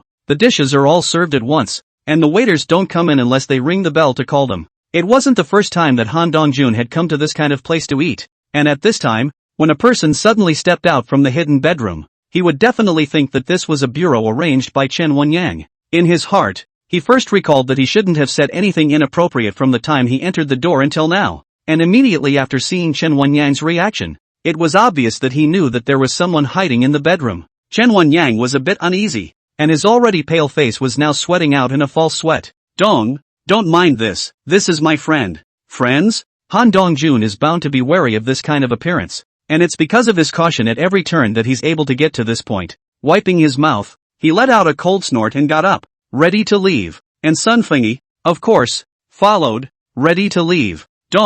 Let me explain." Chen Wenyang hurriedly followed up to try to redeem himself, but he didn't know how to speak. In his heart, even if he does not dare to say, Chuan should not come out directly. This change is too sudden, so that he was caught off guard can only say some polite words of apology. It is simply more and more black. Chuan ignored them and sat straight down at the table. Han Dongjun's feeling was that he had been tricked. If Chen Wenyang really wanted to introduce his friend to him, why would he have arranged for him to hide in the bedroom in the first place? Little Chen. Oh no, Mr. Chen. I had a great time at this meal today. Let's have less contact in the future. With that, he pressed open the elevator door. At this time Chen Wenyang anxious like ants on the hot pot, but cannot do anything. On both sides are people he wouldn't dare mess with. Just as Han Dongjun was about to step into the elevator, Chuan spoke. Don't you want to know why your son doesn't look like you?" Han Dongjun froze in place, his face producing a change. As for Sun Fengyi, who was on the side, her heart also trembled. Her face was cloudy in changing expressions. Han Dongjun slowly turned around and resurveyed Chuan who was sitting at the table. This person was only in his early 20s. That is, a student who had just graduated from the university. But there was not the slightest hint of nervousness in his demeanor, nor did he have the reaction of other people bowing down when they saw him. As Chuan checked his wish list, he realized that this person was still very good. Despite being in a field of power, he was strict and disciplined, and saw no hint of any violation. But instead, much of his wish list was to get some facts done. He just likes power. He likes the state it brings him, and besides, if it brings him the life he wants, why would he need to collect all that unclean money to keep himself on his toes all day long? He was smart enough to know that only by securing the stability of power could he get everything he wanted. And those officials who were greedy for benefits were all fools who picked the sesame and lost the watermelon in his eyes. And the biggest loophole that Chuan saw was about his son. Han Dongjun has a wish that is hidden deeper in his heart. I wish my son was my own. It was this one. Together with the information from Sun Fengyi, Chuan had the secret all figured out. It turns out that Han Dongjun has been unmarried. There is another reason. That is, he used to be a small county official when he had an accident. In a small village suffered a mudslide disaster. He took the lead in the charge of rescue. Although he rescued many villagers, he was crushed in the rubble of his house. He was barely saved. He was in the hospital for 3 months. And when he was discharged, the doctors told him in no uncertain terms that it would be difficult for him to have any more children in the future. So it became a peace of mind. And for a long time I was afraid to get married, and devoted myself to my career. Also after this incident, The upper echelon is very optimistic about him. All the way up the ladder, until almost 40 years old, he met Sun Fengyi, and Sun Fengyi said to him that she did not mind. And for so many years, how do you know if you don't try? I didn't realize that this try was actually a try. His career is steadily rising. His relationships and reputation are very good. Plus he has a wife and children, and he thinks his life is perfect. But as the child grew older, he realized that surprisingly, he looked nothing like himself, and with the previous doctor's statement that he had lost his ability to have children, it became a heartbreaker. Although a paternity test was done afterward, proving that the child was his, he still had a vague feeling that something didn't fit. Coupled with the fact that the family was pretty amicable after that, the idea was squashed. But every time I saw my son, something didn't feel quite right. But this secret he had never given to anyone, and at this time he felt very surprised when it was suddenly brought up by a young man. And at this moment, Sun Fengyi was suddenly a bit anxious, but still maintained her noblewoman-like posture. Hubby, ignore him, this Chen Wenyang has no good intentions from the beginning of today. Let's go. With that, he took Han Dongjuan's arm to leave. But to his surprise, Han Dongjuan didn't move. Sun Fengyi realized that something was wrong with the problem, but she couldn't show too much urgency to avoid revealing her footsteps. Husband? Han Dongjuan ignored him, but continued to stare at Chuan as he slowly opened his mouth. What exactly are you trying to say? Chuan picked up the chopsticks on the table and took a bite of the dish, then said lightly, your son isn't even your own, and if you want to know more, sit over here and we'll talk while we eat. This sentence is not biological for Han Dongjuan's shock is very big. He just always suspected, but never someone dared to say so to him in person, but also the tone of certainty like words. Chen Wenyang on the side of the heart is also thumped. Finished. Today this bureau simply do not know how to end. Just as Sun Fengyi wanted to continue saying something, Han Dongjuan pushed aside her hand and walked straight back again. Only the dumbfounded Sun Fengyi was left behind. Han Dongjuan sat back in his seat with lifeless eyes. The doubts he had been harboring in his heart. Could this person in front of him really give him an answer? For his position, there was little more fame and fortune to pursue, except for this thorn that remained lodged in his heart. If it was revealed that his sons were all biological after his 100 years, it would be a permanent stain on their old Han family, and the position he had originally held in the Han family with the most honor would instantly disintegrate. At his age, there was nothing he cherished more than broken children and family prestige, and Chen Wenyang at this time also do not know what to do. Words have been said to this point. Can only ignore Sun Fengyi? Sit back and accompany Chu Wen and Han Dongjuan. And Sun Fengyi up to now does not believe that Chu Wen knows everything. She hides it very well, and even if Han Dongjuan dies, she does not intend to tell this matter, just pretend that he is the son of the Han family. If she left now, it would be a thief's heart. As long as Chu Wen couldn't produce any evidence, she could argue. After all, a day's husband and wife. How capable could such a young man who came out of nowhere be? So she forced herself to sit back down as well. It's all here, so I'll make myself at home. Chu Wen put down the chopsticks in his hands and stared at Han Dongjuan with a pair of sharp eyes. You should know about Sun Changwei. Han Dongjuan's brows furrowed when he heard the name, which he was all too familiar with. Sun Changwei is Sun Fengyi's cousin from his hometown, and is now a deputy division title in a small section. This is the only time he used his relationship to let people with relatives into the system,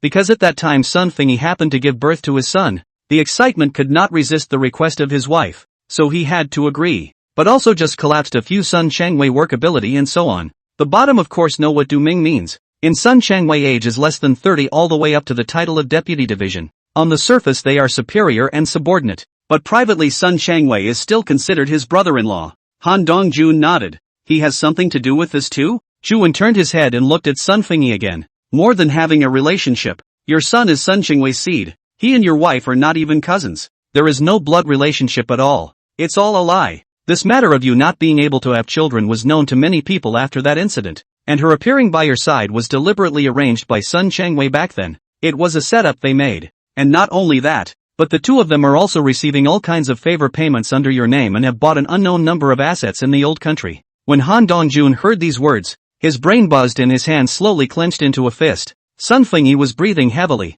He didn't know where this person knew so much from, and was a bit flustered at this moment. And Chen Wenyang looked at Chu Wen, gently shook his head, and thought in his heart that it was worthy of being the Chu family in the capital, and dared to say anything straight. Although Han Dongjuan had suspected it countless times, and always felt that the relationship between the two siblings was a little too good, he only thought that it was inevitable that they would get close as they had no other relatives in Mordor. But this news was too powerful for him to accept for a moment, although every word Chu Wen said was something he had guessed countless times before. He couldn't believe it just based on the young man's side of the story. Do you have proof? Why should I believe you? Chu-won smiled, then stared at Sun Fengyi and asked, where did you go the afternoon before yesterday? Sun Fengyi's face was flustered, and she returned somewhat fiercely, what's it got to do with you? Who are you? Who am I to say anything to you? Pop. Han Dongjun slapped his hand on the table. Speak. Sun Fengyi was taken aback and was almost on the verge of crying, knowing that Han Dongjun had never been a refined figure and had never been so mean to her.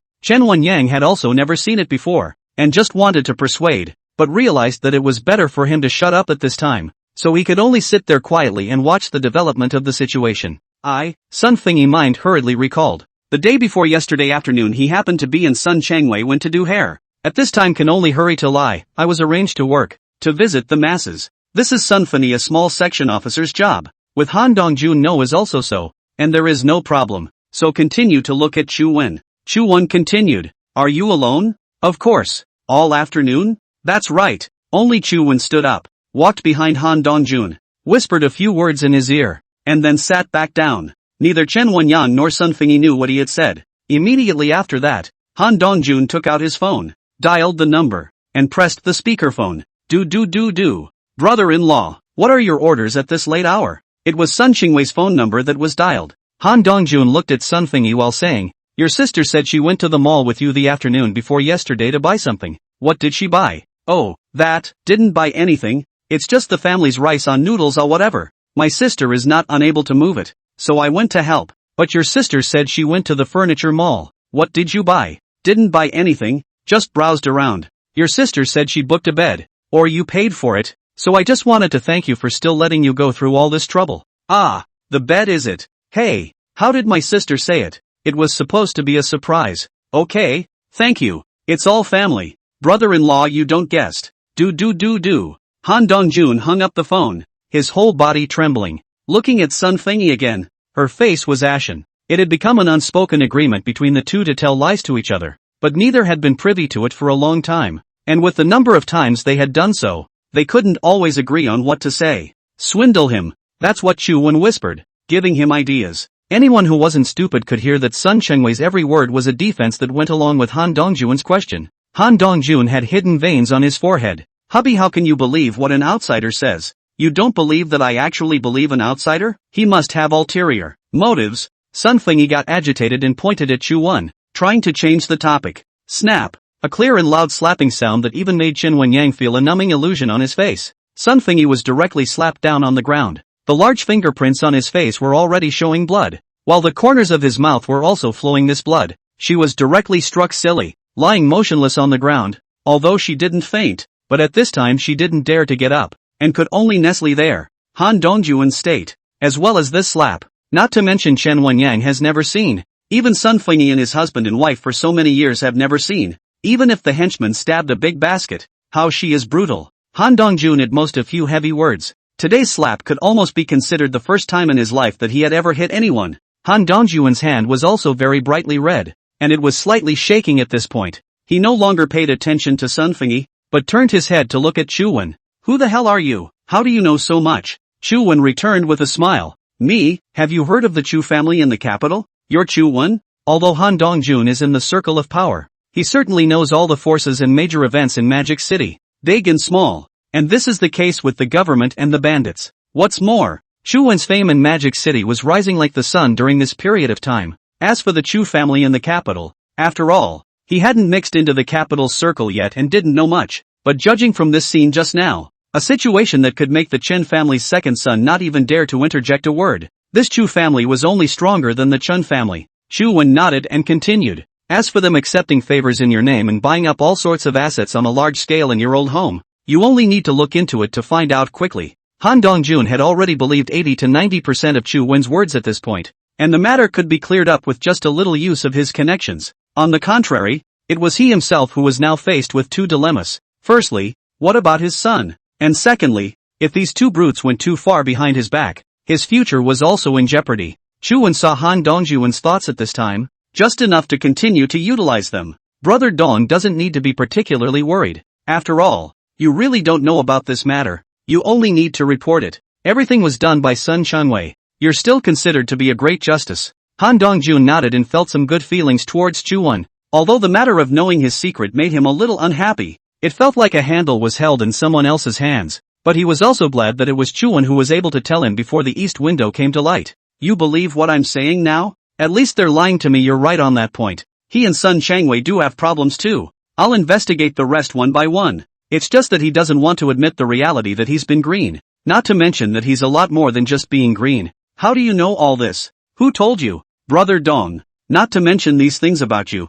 but the secrets of everyone up and down the Magic City. My capital city Chu family knows everything. Han Dongjun glanced at Chen Wenyang, only to see him nod firmly. After this meal, if you say who is the person in the entire Magic City who will least suspect the forces behind Chu Wen's being, it is definitely not Chen Wenyang. With one word, Han Dongjun was taken in hand. Han Dongjun's guess about Chu Wen's background could also be basically confirmed, and although everything tonight could be put to rest for the time being, his life had to continue, so he picked up the teacup on the table and toasted Chu Wen. Brother, thank you for this matter. Despite all he had learned, he still hoped his son would be his own. Is the son really both of theirs? Chu Wen nodded. Since it's a setup they've arranged, the paternity test can be faked as well. I'll reappraise it in a few days. After saying that, he finished his drink and then continued to ask, but I'm sure my brother won't help me for nothing. As a veteran in the field of power, Han Dongjun and even Chu Wen must have something to ask him. This kind of thing he did not use as a condition to threaten him,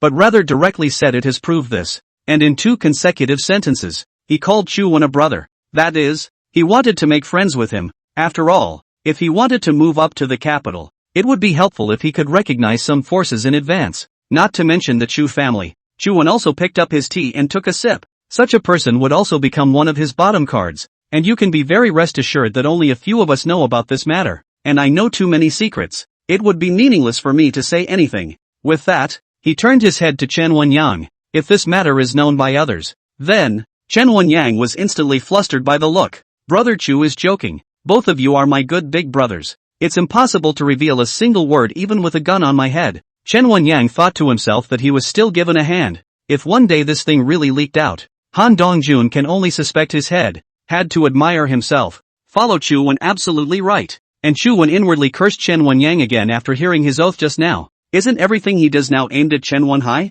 Even his own brother can be like that. And verbalizing it is no different than farting. Han Dongjun was also thinking in his heart after hearing the 2 men's reply that he could only tie the 3 of them together to be secure nowadays. And the best way to tie them together is to help each other out in name only, but actually hold the leverage over each other. As things stand now, there's no need for Brother Chu to be polite. I'll recognize you as my little brother. On what needs my help? Just say it. Chu Wen was no longer polite. You know about the seizure of the goods imported by the Lu family some time ago, right? Han Dongjun nodded. This matter had been reported to him by Division Zhang and Bureau Zhou. One said it was a quarantine failure and the other said it was a lack of formalities, while he only thought at the time that it was just a normal seizure and did not take it to heart. Are you asking me to release the shipment? Chu Wen nodded. And in the future, any of the Lu family's goods regarding imports and exports cannot be deliberately impounded. Han Dongjun frowned and said, could it be that the Lu family is in the business of going private? If we just agree to it, won't there be a lot of trouble afterward? Don't worry Dong. I mean deliberately. Everything that should be inspected that needs formalities is as usual. It's just that some of the people below you might fall into someone else's way and give us deliberate trouble. Hearing this, Han Dongjun was much more relieved. It's okay to say hello, but after all, they must have gotten hold of some loopholes. Dong, I still have a gift that I haven't given you yet, and I was thinking of taking it out at the end. Gifts? Han Dongjun was a bit puzzled, looking at Chu Wen's words and demeanor. He didn't look like someone who didn't know the rules and directly sent favors. Remember Wu Xiaomei? Han Dongjun's eyes suddenly brightened. You even know about Wu Xiaomei? This Wu Xiaomei is a girlfriend he talked about decades ago when he was still a village official, and is also considered the first love, and then left that village because of his own transfer, and slowly broke contact. I don't just know about Wu Xiaomei. I also know that she was pregnant at the time she broke up with you, and he didn't abort the baby. He gave birth to it, and it's still a boy. So you might not only have a son, you might even have a grandson. Pop. Han Dongjun stood up with his hands on the table. Are you serious? Of course. You can find out for yourself. And when you do, you'll understand it all. Chu Wen's words could only go so far because he had seen one item from Sun Fengyi's wish list. That is, I hope Wu Xiaomei never shows up. And a few things related to that. And Wu Xiaomei actually approached Han Dongjun afterward, only to be sent away by the siblings. who also told Wu Xiaomei to voluntarily stop showing up on the grounds that it would delay Han Dongjuan's future. This incident, if not for Chu Wen's appearance, I'm afraid that there would be another poor mother and son in the world. As for where Wu Xiaomei was now, he really didn't know, and he couldn't say anything even if he did know, so that it would seem a little more real. This is Chu Wen's gift to Han Dongjun, he, who is not extinct, because the hospitalization was something that happened when he was already in the county, and Wu Xiaomei was before the operation, when he was still a strong young man. Of course he could have children. My son, him, Mei. Excited heart, trembling hands, Han Dongjun could not even say a complete sentence at this moment. One pair of eyes went huge, then slumped back into his chair immediately afterward. Are you sure, are my son? Chu Wen nodded. You can go for a paternity test. The fake one is willing to do it. The real one, what are you afraid of? Han Dongjun has been an official for dozens of years, and this moment is the most shocking moment in his life. He, who did not shame his ancestors, did not make the Han family extinct. It was the last and most important thing in his life. Moreover, Chu Wen's tone was extremely relaxed, as if this kind of thing did not need to be suspected at all, and with the strength of the Chu family in the capital, it should not be difficult to know about this matter. So he cleared his throat and said to Chu Wen, Brother Chu, if what you say is true, I, old Han, will be a blood brother to you from now on, but if there's anything at all, just give me a word of advice from my old brother. When these words came out, Chen Wanyang was completely dumbfounded, and the whole of Mordor probably wouldn't believe that Han Dongjun had said such a thing. More importantly, this was supposed to belong to his network parking garage underneath the gathering building. The three of them said their goodbyes and left separately. This kind of private party never comes to each goes their own way. Han Dongjun threw Sun Fengyi, who had been slapped and lost her 3 souls, into the back seat. At this time he was not angry, and he had already earned it by recognizing Chu Wen and uncovering a pair of dogs and men who were hiding around him. Not to mention that by the time he found out that he really did have a son, the feeling that his life was complete made him not even bother to pay attention to the person in the back seat at the moment. In front of people, he is gentle, virtuous and sensible, but behind the scenes, he is doing dirty things that are worse than dogs and pigs. This kind of person in the Magic City a lot. Almost a little bit of posture, a little bit of the heart of the woman more or less will be dipped. Just the degree of the depth of it. Chu Wen got into the car, and Li Changming had been waiting for him in the car. Chu, where to? Go back to the hotel. Li Sunmyung responded and then started the car and drove out of the parking lot.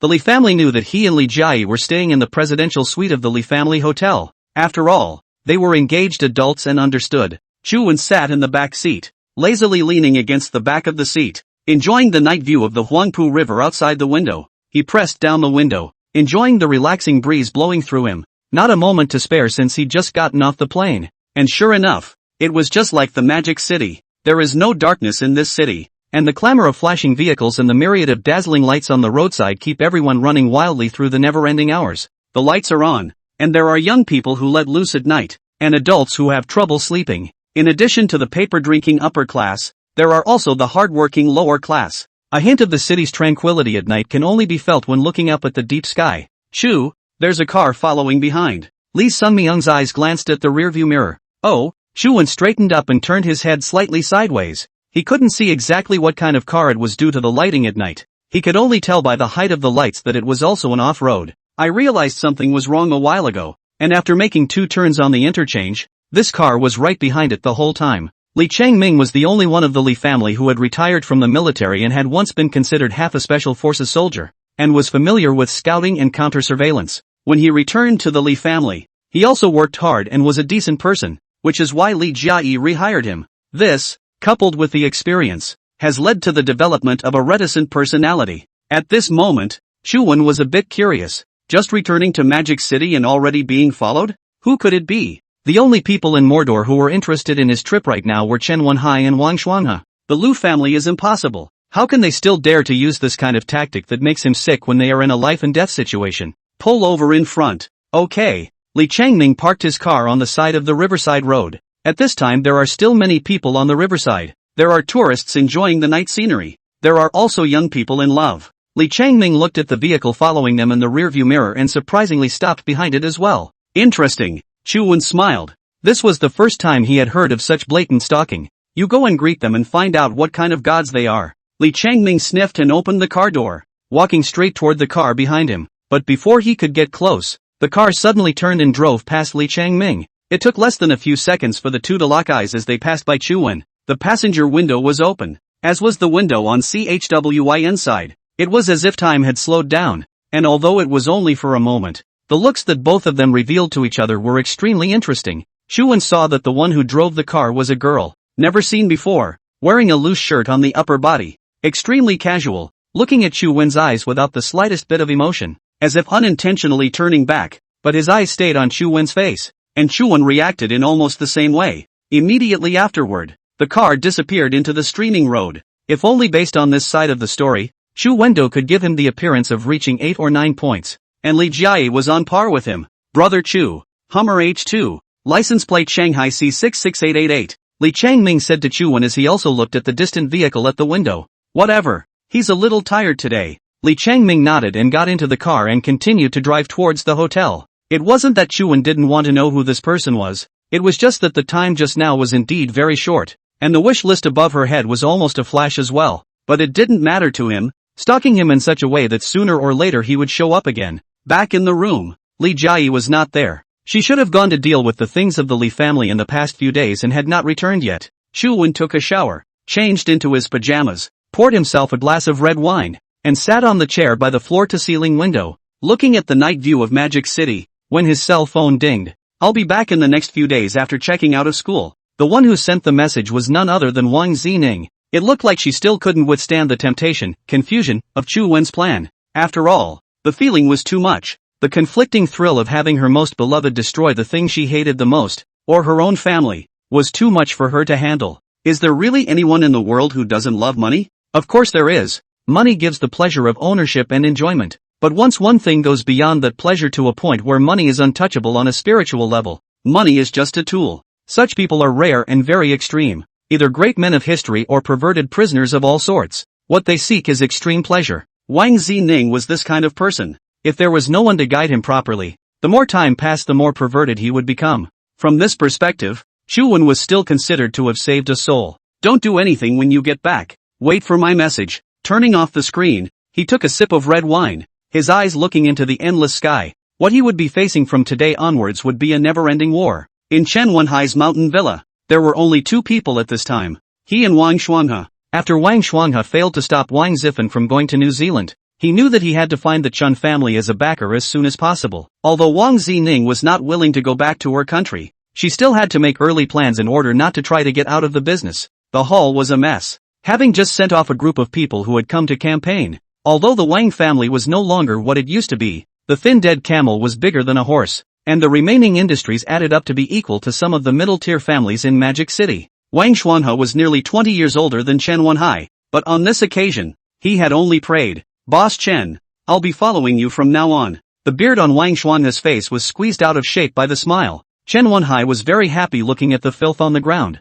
This was his latest achievement, another batch of contacts and handles. He had always firmly believed that the Chun family would become a sole existence in his hands in the Magic City. He didn't like balance, and balance meant the possibility of being swallowed up at any time. It also means that there will be countless people to deal with on a daily basis. Only by dominating a party could he prove that the entire Chen family could only rely on him to reach a height that had never been reached before. What do you take to follow me around? In his eyes, the little bit of industry left in the Wang family was simply not enough to even stuff his teeth. To say that he was still willing to see him was because it was a good dog's leg. Wang Shuanghe naturally knew what position he was in, a second-hand heir to the Wang family, and the uncertainty of Wang Zining, so he wouldn't have come to Chen Wenhai without some leverage. He was seen taking out his cell phone and tapping on a video. "Boss Chen, of course I have something good to show you." Chen Wenhai took the phone and frowned at first, not seeing anything the first time. Then rewind, pause, and zoom in. Suddenly his eyes widened and a wicked grin appeared on his face. His heart settled on excitement.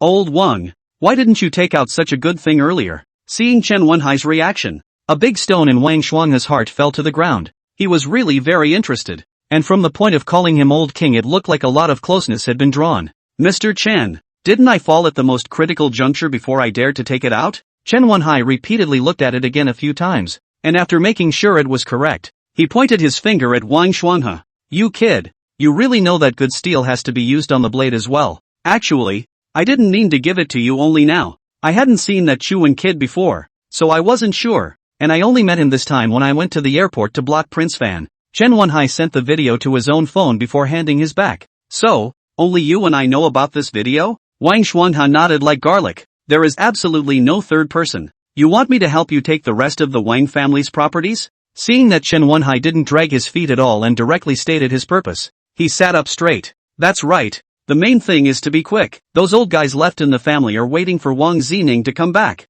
And even though she said on the phone that she would never return to the country, this time Prince Fan went to convince his sister. So I think we have to speed things up. Chen Wenhai frowned. Prince Fan went to look for his sister? You met Chu Wen at the airport? Right. And Chu Wen also helped Prince Fan get out of the trap. So I don't think it's simple. Chu Wen might have gone to find Wang Zining as well. What does he want with Wang Zining? This, I don't know. Is it also for the Wang family's industry? Chen Wenhai shook his head. Impossible. As far as I know him, he still can't look at this stuff in your family. They just thought through their heads and would not guess that Wang Zining was Chu Wen's control over Chen Wenyang. Although she was full of hatred for her father. But this revenge for killing her father, as long as it was traced, it could make Chen Wenyang sit in the bottom of the jail. They would also be even less likely to know that Chu Wen was recruiting for his Chu clan. With Wang Xuanhe's brain, he got a headache just thinking about this. So he continued to talk about himself. That's why I want to rely on your power, Mr. Chen, to put pressure on the Wang family. As long as I let them know that only by letting me take over the industry,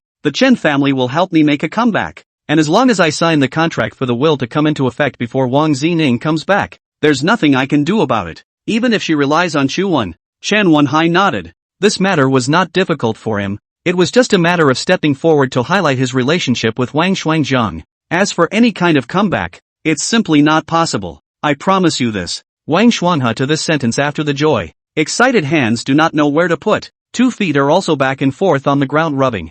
Mr. Chen, I'm relieved with your words. Feel free to order what to do next. Is it to start with blackmailing Chu Wen? I can go ahead with this one. Chen Wenhai glanced at him and shook his head. He really couldn't look at this person. Blackmailing Chu Wen? I said, why did you come to me? You're really stupid. Wang Xuanhe was scolded and froze for a moment, but still quickly said with another fake smile. Yes.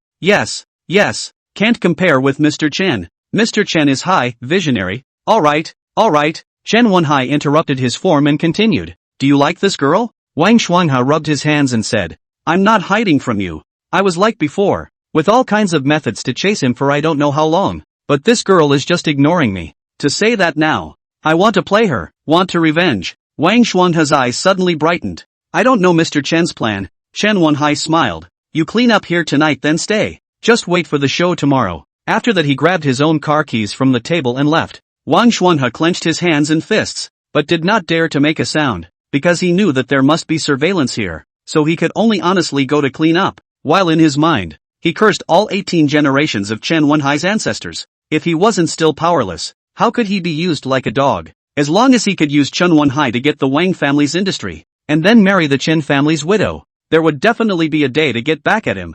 Thinking about it he suddenly felt a little funny. Although the Chen family did great things in Magic City, but like a curse or the devil's conditions in general, most of the Chen family's marriages were not good, either divorced or widowed, so there are many widows. In fact, the upper class is like this. Marriage is simply a means to an end or a passing phase for them, and every family has more or less the same problem. It was only that the Chen family was large and numerous, so it was more obvious. This can be felt from Chen Wenhai's body. Still in the engagement stage, Li Jiayi repented of her marriage in public, and a hidden Chu family from the capital suddenly appeared. The curse of such a marriage has long been the talk of the Magic City after tea. Plus, Wang Xuanhe felt that at his age, he could still keep his body in shape, and the finely trimmed beard on his face was full of manliness, so he could definitely conquer some of the widows in the Chen family. It's cool to think about it, but it's still important to keep cleaning. Holy shit, what the fuck? Wang Xuanhe gritted his teeth, and in his heart, he once again greeted all the parents of the people sent away in front of him as well,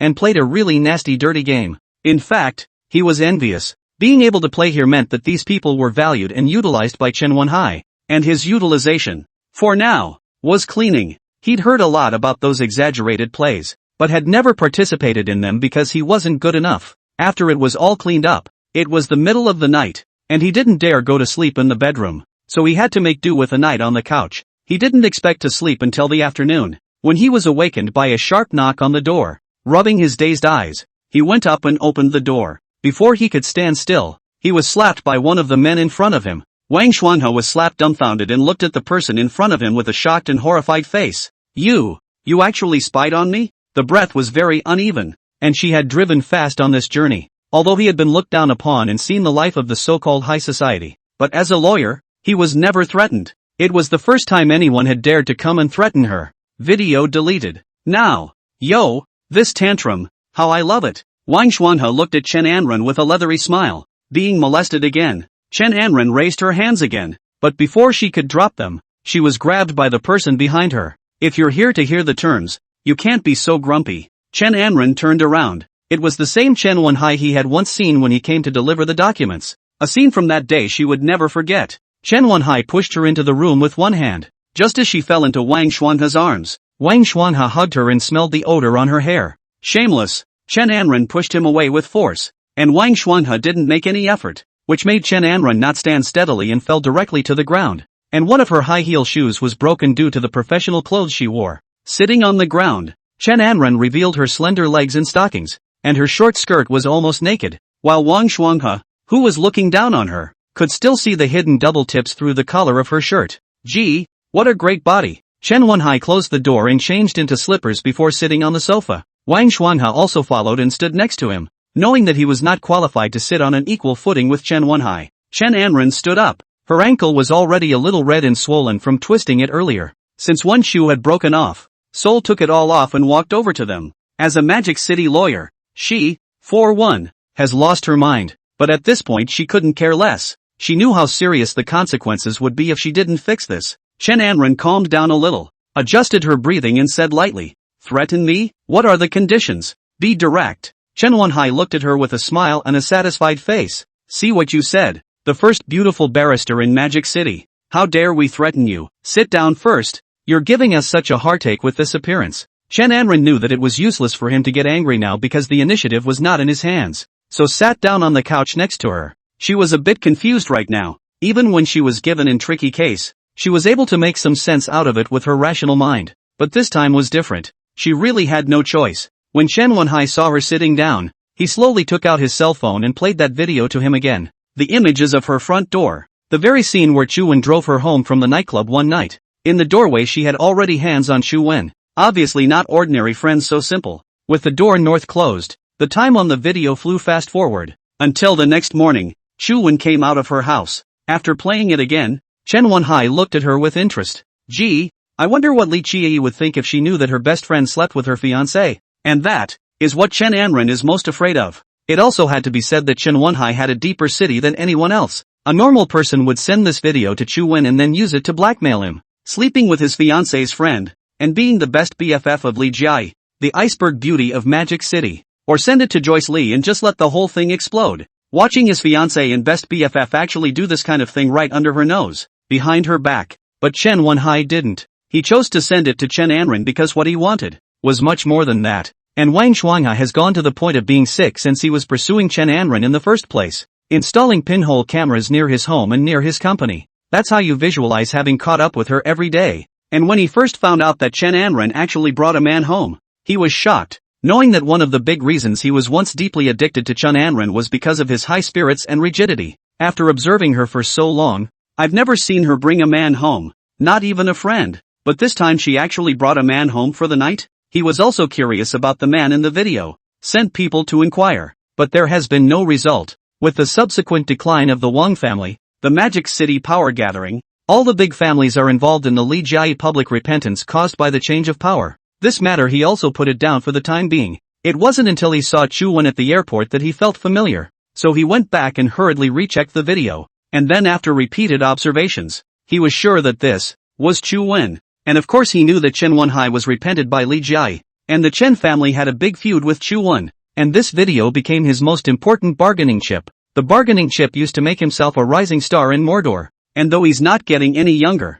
the wolf's ambition has never gone away. The opportunity he had been waiting for arrived. Wang Xuanhe looked at Chen Anren. He had fantasized about being in bed with her more than once, and every time it was hard to top. Now, she was sitting right in front of her, like a frightened rabbit, not daring to move a muscle. How could this not make him want it even more? Barrister Chen, in vain I used to love you so much. If we could be together properly, how would we have all these things today? Wang Shuanghe reveals an unsuspecting color, laughs. Chen Anren raised her head and looked at the two disgusting men in front of her. What do you really want? At this point, her eyes were blank, and her prolonged depression, coupled with this incident, had brought her spirit to the point where she was on the verge of not being able to take it anymore. This matter was even more important to her than her career and life in Mordor. She is not a local, through her own efforts to fight in the Magic City. In this profit-oriented, paper-drunk city, can meet Li Jiayi such a real not to see the status but know the heart of the girlfriends? Too difficult. Too difficult. Sometimes she would feel that Li Jiayi was her only spiritual support. And after that, Chu Wen's appearance had opened a window in her long-closed heart. She hadn't wanted to lie to Li Jiayi and had thought about telling her one day that she had met a man who understood her. But she hadn't realized that the second time they met would be at Li Jiayi's engagement. It forced her to keep the secret to herself. And she knew that she was just as important in Li Jiayi's heart. And she didn't want to hurt Li Jiayi. There was a time record on the surveillance video. And that day, it was long before Li Jiayi first introduced her to Chu Wen. If she let Li Jiayi see the video, it would mean knowing that she and Chu Wen had been lying to her for a long time like a fool. This video was enough to ruin the relationship between the three of them. And also enough to ruin the Li family that had struggled to get back on its feet. What made her even more helpless was that she had come all the way here after receiving the video. And along the way, she couldn't even think of any solution. Chen Wenhai looked at her breathless appearance and said with a smile, "Don't be so panicked. Things aren't necessarily as serious as you think. Make the final offer.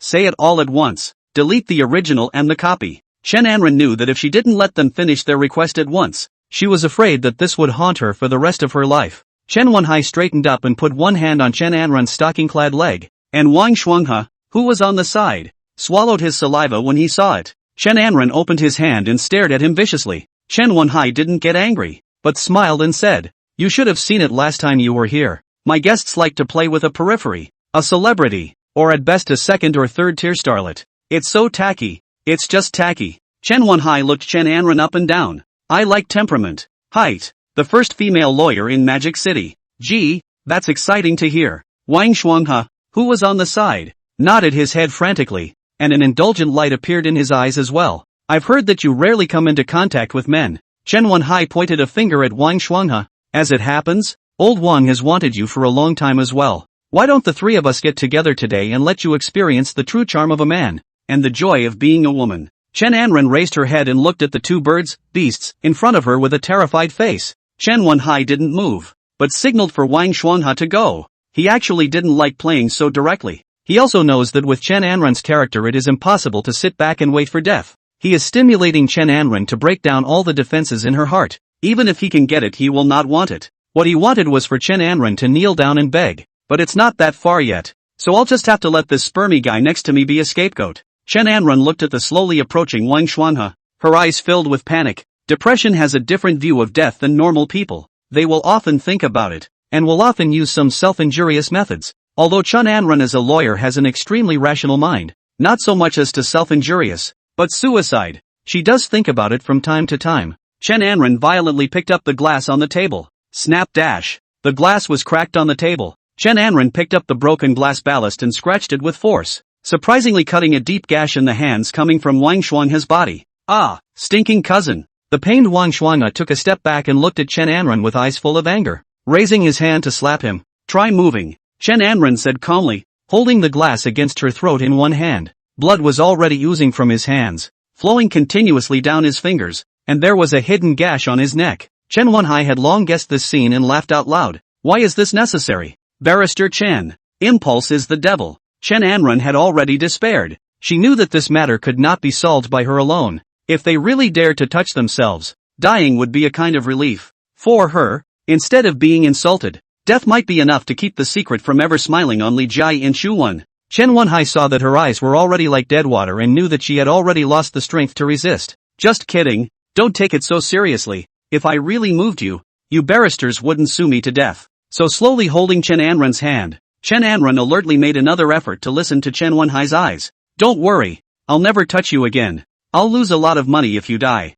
That statement is true. Chen Wenhai is absolutely not willing to let Chen Anren die here like this. Not for fear of trouble, but this rare opportunity has to be grasped. Maybe this was the chance to make Chu Wen lose his reputation and make Li Jiayi come back on her knees to beg for herself. And Chen Anren slowly loosened her hand after hearing it again, because she knew how serious it was to say the word loss from the mouth of a businessman. Chen Wenhai took the glass down from her hand, then gave Wang Shuanghe another wink and told him to back off. This was followed by a disposable towel from under the table, which was a year-round necessity at his lodge because of the demands of exercise and the need for hygiene. He slowly pulled over Chen Anren's hand, which was dripping with blood at this point, and wrapped her hand in a towel after making sure there was no glass ballast left in the flesh. It's a pity. Such soft hands should have been the nemesis of evil. Barrister Chen should love himself in the future. Hearing these words, Chen Anren drew back her hand and bandaged it herself. Chen Wenhai stopped caring when he saw her make a move and leaned back on the sofa, sniffing the blood on his hands and not wiping it off. The terms are actually quite simple and don't require you to give anything.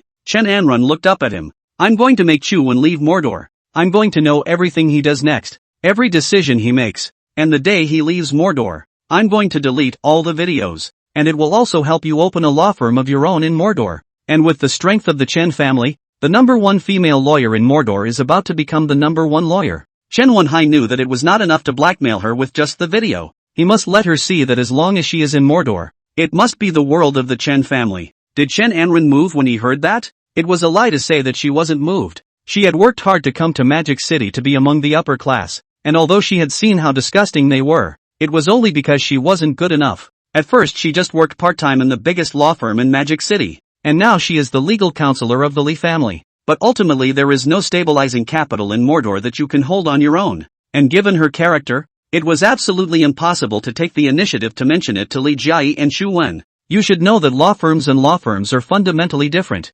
Lawyers are always just taking cases, but law firms are different. They are connected to all the companies in the Magic City, and even have a place in the power circles. If you can make it to the biggest law firm in Mordor, it is equivalent to mastering the entire green world of Mordor. And she's known as the first female lawyer because there are so few women in the profession of lawyers. If all of them were counted, her ranking in the Magic City would only be barely just in the top 50. She'd been around the city long enough to know that the ones she'd been forced to see the last time she'd been here were because she hadn't reached a high enough status yet. Upholding justice sometimes requires power. Let's say this time she was threatened. Can she sue both of them? Sure, but the result would be that the incident would be exposed and everyone would know what the video was about. Li Jiayi and Xu Wen suffered what would be an even bigger blow than if it had been sent directly to them. The Li family repents of marrying the Chen family, who knew their fiancé had already split up with their girlfriend. Such news would be explosive. The Li family would be disgraced, and the relationship between the three of them, who knows how nasty it would turn out. But with power, she can use a lot of means to deal with this. This is the sadness and helplessness of justice. Everyone wants justice, but not everyone can afford the consequences that come with justice. Chen Anren had no way back now. She could only accept this offer. If Chu Wen left Mordor, at least, he and Li Jiayi would still be good girlfriends. She slowly stood up and said coldly to Chen Wenhai, I promise you, and I expect you to follow the rules of the game. We businessmen always keep our promises. Besides, as long as Chu Wen leaves Magic City, this video will be meaningless to me. Chen Wenhai's answer left her in no doubt. She took a step toward the door, and the towel in her hand had oozed red with blood. When she reached the door she held her heels in one hand, then opened the door barefoot and walked out, her back like a walking corpse drained of all soul. Just let her go? Mr. Chen, can you believe this cousin's words? If he goes back and tells Chu Wen. Wang Shuanghe was still a bit upset because he had gotten a scratch on his arm for nothing. Chen Wenhai suddenly stood up and interrupted Wang Shuanghe's chatter, then wiped the blood on his hands on his clothes. Does treating you nicer make you think I really treat you like a human being? Listen up. You're not qualified to question me. And if you want the Wang family's property, you'll be a good dog for me, he said and slapped his face hard with his bloodied hand again. Hear that? Wang Shuanghe was confused, then hurriedly nodded. Listen, heard, Chen Wenhai said to Wang Shuanghe as he walked towards the restroom. Get someone to keep an eye on Chu Wen 24 hours a day. I want all the information on him. Chen Anren went home first. She needed to get her hands cleaned up and change into a clean set of clothes on the way. Walking out of the elevator, she subconsciously looked back and saw a very small pinhole camera in the position of the angle in the video. Chen Anren didn't have any expression, nor did she make a reaction. She just opened the door of the house expressionlessly and walked in. Want to see? Then I'll let you see it. And she knew in her heart that there was definitely more than one camera. When he entered the house he first disinfected his hand with alcohol, bandaged it and changed out of the bloodied clothes he was wearing, then sat down on the piano chair and gently pressed a key. The monotonous and boring sound of the piano hovered within the room. She had almost forgotten the melody of that song, and now all she could feel was numbness, and she didn't know if the next path was right or wrong. Maybe there is no right or wrong. Just keep doing it and you will see a result. Just the life you chose. There is no right or wrong. Jingle bells. The urgent ringing of the phone pulled her from her thoughts. Hey, Jai. I came out to run some errands. I'll be right back. Okay, see you in a minute. Hanging up the phone, she closed her eyes. As long as she didn't hurt Li Jai, Chu Wen. Let's just consider him as a passerby in her life. Gathering her emotions, Chen Anren once again returned to her usual capable appearance. Inside Li Jia's office, the atmosphere was unusually grave. Li Jia leaned on her desk, her hands clasped in front of her chest, looking out of the window. The sunlight just shone on her delicate face, which was somewhat serious at the moment. In front of them stood Li Changming and several executives, who were also silent at this time. Chu Wen is still sitting on the sofa. The past few days did not see the Chun family has what big action, but his Wang Shuanghe cannot stand it. Will be the Li family sued the court? For the previous Wang family was annexed by the Li family's industry, in the name of illegal acquisition to get to court. Whether or not there is illegality in this is not important, but all things come too fast. Chen Wen-yang, after resolving the Wang Shuangzhang, with the fastest speed to give the Wang family estate to Chu Wen, which is of course the Li family, in order to prevent Chen Wenhai from being suspicious. He certainly used some means, and when Chen Wenhai didn't react, most of the Wang family's properties had already been returned to the Li family's name. And since then, if Magic City only looked at assets and hard power, the Chen family was number 1, the Li family was number 2, and the rest of the families had already lost control of the discourse. But if it comes to soft power, the Li family is still far behind the Chun family, and this so-called soft power is people control. Elder Li Bingzhu had slowly retired, and most of his former connections were out of touch with the times because of his age, and Li Jia took over the group not long ago, and at that time the group internal storm, coupled with the previous conflicts with the Chun family, one is no time to take care of their own network, and secondly, other people are in the way of the face of the Chen family do not quite dare to go too deep contact. This has led to the fact that today, although the business is bigger, it appears to be on shaky ground, and this time, Wang Shuang has outburst. 80% is also a loophole identified by Chen Wenhai. Behind the scenes, the office door was pushed open. Chen Anren changed into a brand new set of professional clothes, as if nothing had happened. Still glowing. This, too, is her professionalism. After nodding at Chu Wen, he walked straight towards Li Jia's side. Mr. Li, I've read all the indictments, and indeed there are loopholes on our side. Li Jia asked, is there a solution? There is. Because the evidence of illegal acquisition presented by the Wang family is not considered sufficient if we, just as Chen Anren gave a detailed report to Li Jia. Chu Wen frowned slightly at her. All her wishes, all changed. What Chu Wen saw was as if it was someone she had never seen before. A Chen Anren she didn't recognize at all. He knew that this was only possible when a person suffered a big change in their life. Just like how the once former Li Qiyi had reverted back to her little girl-like self after her conquest. But even so, many of the wishes in Li Jia's heart didn't disappear. They just ranked very low. But Chen Anren was different. After Chu Wen read Chen Anren's wish list from beginning to end, not only did all the wishes that were once there disappear, but the new contents made him guess 80 to 90% of what had happened to Chen Anren. She was threatened by Chen Wenhai and Wang Shuanghe. There was also a video of strange content that made her lose her mind. And among the wishes were his and Li Qiyi's, a not so good one. Only after Chen Anren finished reporting the situation to Li Jia did Li Jia nod in relief. Let's adjourn the meeting. Everyone cheer up during this time. There's a good chance that the Chun family group will keep coming after my mom. Understood, Mr. Li. Li Jia waved her head signaling for them all to go out first. Just as they were all about to go out,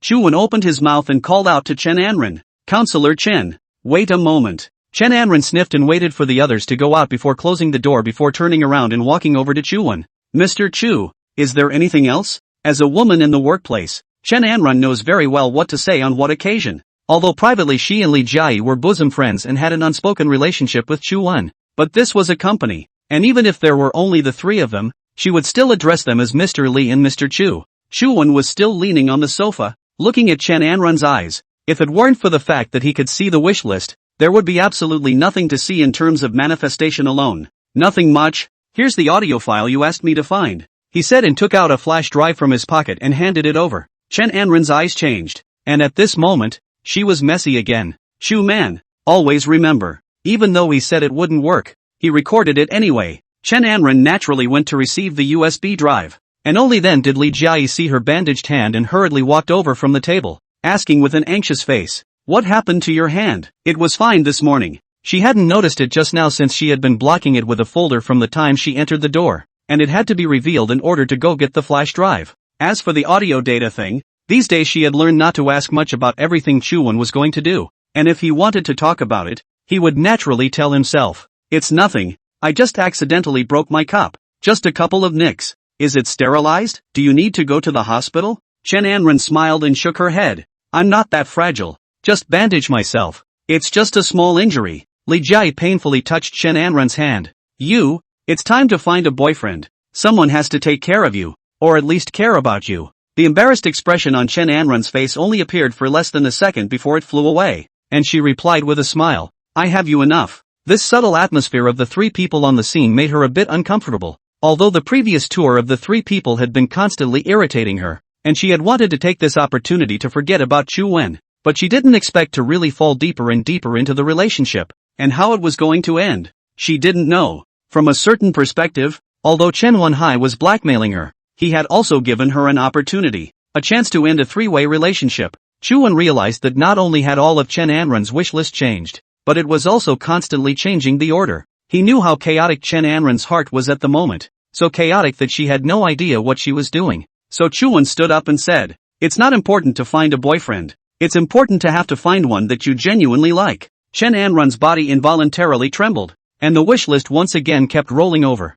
This sentence made Chu Wen certain that Chen Anren had been controlled by Chen Wenhai, and it's something she can't solve on her own. Chen Anren had hardly ever been in love, and she couldn't believe that Chu Wen didn't know that he was the one she liked, but she would also think that maybe they were nothing more than a one-night stand in TRWYN's eyes, and that's exactly what happened. Intense depression coupled with Chen Wenhai's threat. At this moment, Chen Anren didn't dare to look at Chu Wen more than once. She was afraid that one look would send her into the depths of the abyss. I'm on my own, so I'll see what happens. If there's nothing else, I'll leave first. The illegal takeover case has to be dealt with as soon as possible, otherwise it will have an impact on the group's reputation. Li Jia nodded and watched Chen Anren leave the office. Did you think she was a little strange today? Hearing Li Jia ask this, Chu Wen shook his head. Where's the weirdness? Li Jia frowned and said, I don't know. I always feel something strange, truly worthy of being a bosom friend for many years. If it wasn't for the fact that Chu Wen was able to see the wish list, he wouldn't have been able to see any cracks just from what Chen Anren had shown.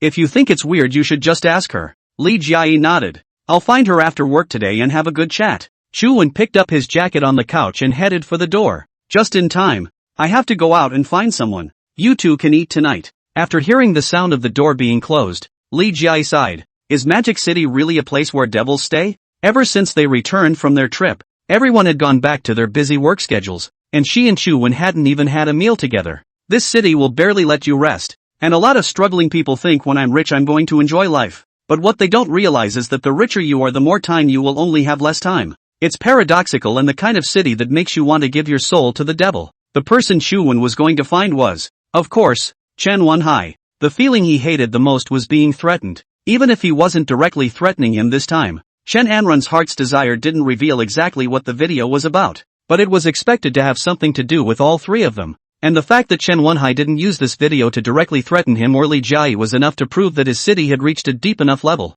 So, he's going to take the initiative to meet Chen Wenhai, simply because, around him, no one must ever lose their sense of security. After this incident, what he wanted to do was not only to establish his own Shu family, but also to let everyone know that not only was he not to be messed with, but that none of the people around him were to be touched. Chu Wen drove a sports car from the parking lot. As far as he himself was concerned, a sports car wasn't so much about how gripping it made others feel as it was about simply liking the feeling of pushing back. The sun was just right, not too hot. Chu Wen put away the top of the sports car, the convertible sports car traveling on the road, naturally attracting the attention of the crowd. Instead, he wore sunglasses and enjoyed the feeling of the wind blowing through him. But there's always someone, always trying to ruin the hard-won coziness of this busy schedule. He was, again, being followed. Chu Wen shook his head. This person really didn't die. Following him almost every day for the past few days. 24-hour like. And as soon as Chu Wen got a little closer, he drove right off again.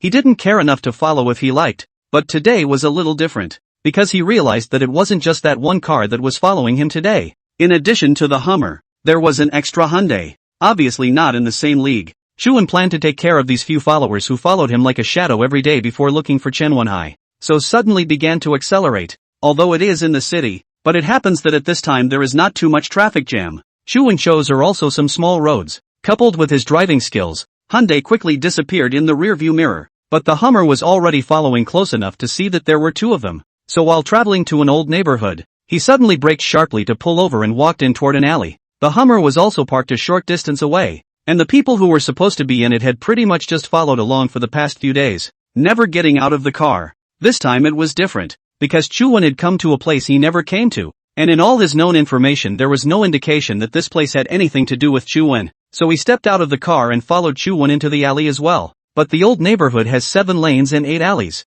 and after only a few turns, Chuan disappeared from sight. The man didn't look flustered, but rather casually continued to stroll around, occasionally taking out his cell phone to snap a picture of the old house. It's like she doesn't care at all about the whole thing with the disgrace. Occasionally, she would also chat a few words with the old granny sitting in the sun picking vegetables at the entrance, appearing to be very courteous. If not for the fact that Chuan knew that she was stalking herself every day, he would have thought that it was just an ordinary tourist. And at that moment, Chuan was at the staircase window of a small building, watching his every move. For the first time, he was able to clearly see the person who had been following him for the past few days. A clear long hair, dyed a light dark green, taller than 1.7 meters, wearing a rose-red tight top, revealing jade fat-like shoulders, the lower half of the body wearing denim shorts, a pair of long, moist and well-proportioned legs almost reflecting the sunlight. The proportions of the body are almost perfect, without an extra ounce of flab, and it is described as tight and distinctive. And the looks,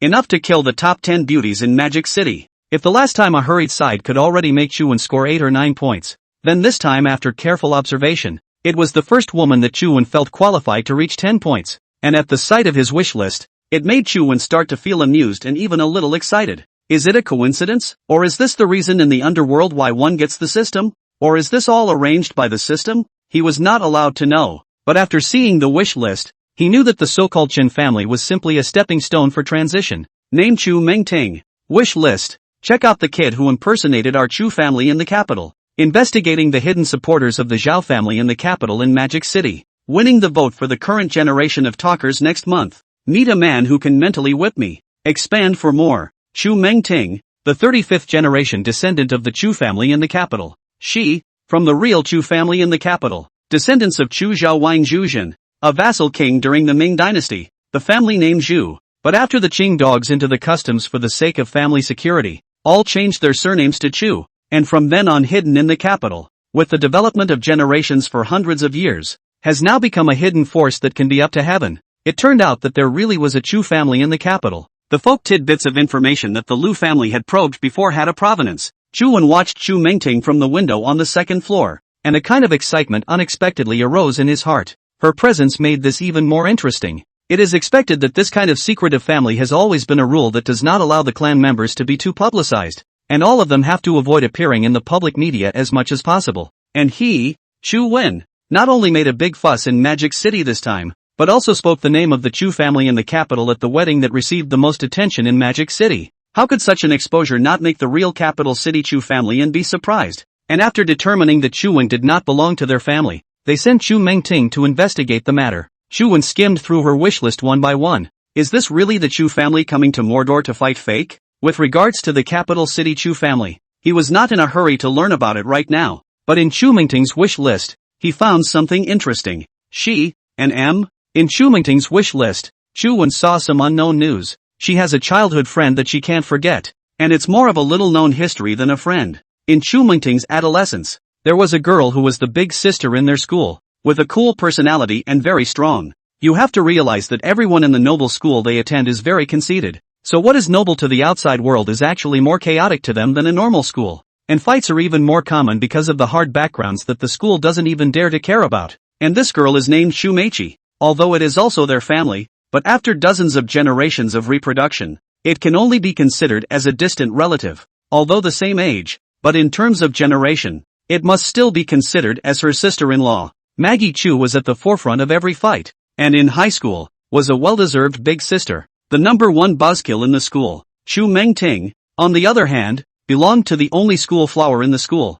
because she was just too beautiful, and had grown up in the limelight and the pursuit of countless people since she was a child. I say only because the other beauties with her don't even qualify for the ranking. With her looks, not only boys but even girls can't help but fall for her. There weren't many lesbians in school back then, but there were always a few. What makes Chumaki a little special is that Shumatine used to be manic for her. Maybe it was because of being in puberty, or maybe it was because of an overpowering personality, or maybe it was because there was too much pressure at the time. With the college entrance exams coming up soon, Trumontine hadn't been in a relationship with a boy, but had come close to having a spark with her sister-in-law. Because they were from the same family, Chu Meiqi often helped her to teach those who harassed her in school a lesson, and Chu Mingting felt at that time that this was not only her sister-in-law, but also her good best friend. So the girls of the same age got closer and closer, used to hold hands and hug, but because it wasn't the bestie kind, and Chumum's sudden confession made all the difference, Chu Mingting felt out of sorts. Nothing came of it in the end.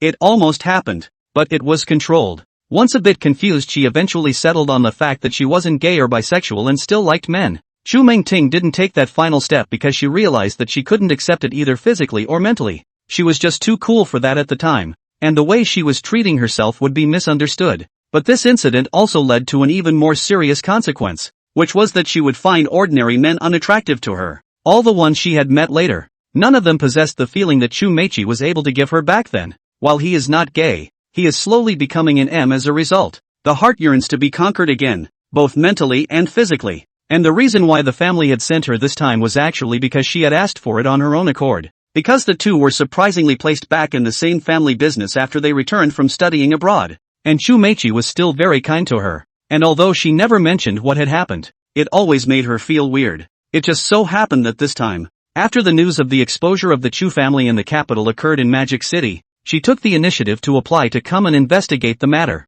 One, because she heard that the person posing as a young man was also a young man, so it might be more convenient. The second was that he wanted to avoid Chu Meiqi for a while, so that he could be quiet for a while. So after losing Chu Wen, she wasn't in a hurry. Staying a little longer to let herself relax was one of the purposes of her visit to Mordor. That's why the state of being like a tourist. That's not something she's pretending. It's real. And no matter where she stands, she always makes people feel that a random shot is a European and American fashion blockbuster. Chu Wen didn't just see some of the secrets she used to have. She was also seen making her own private app within the circle of S&M. Every day she goes online, she is waiting to be conquered by a man. But without exception, none of them make her heart skip a beat. Most people would just say whips, candles, little handcuffs, or some kind of slur. You can't even pass the mental hurdle, let alone the physical. She wasn't a so-called dirty SM, merely picturing a thrill. What she wants. It's classy. Just as Chu Wen was about to leave, 3 or 4 young men rushed into the alcove.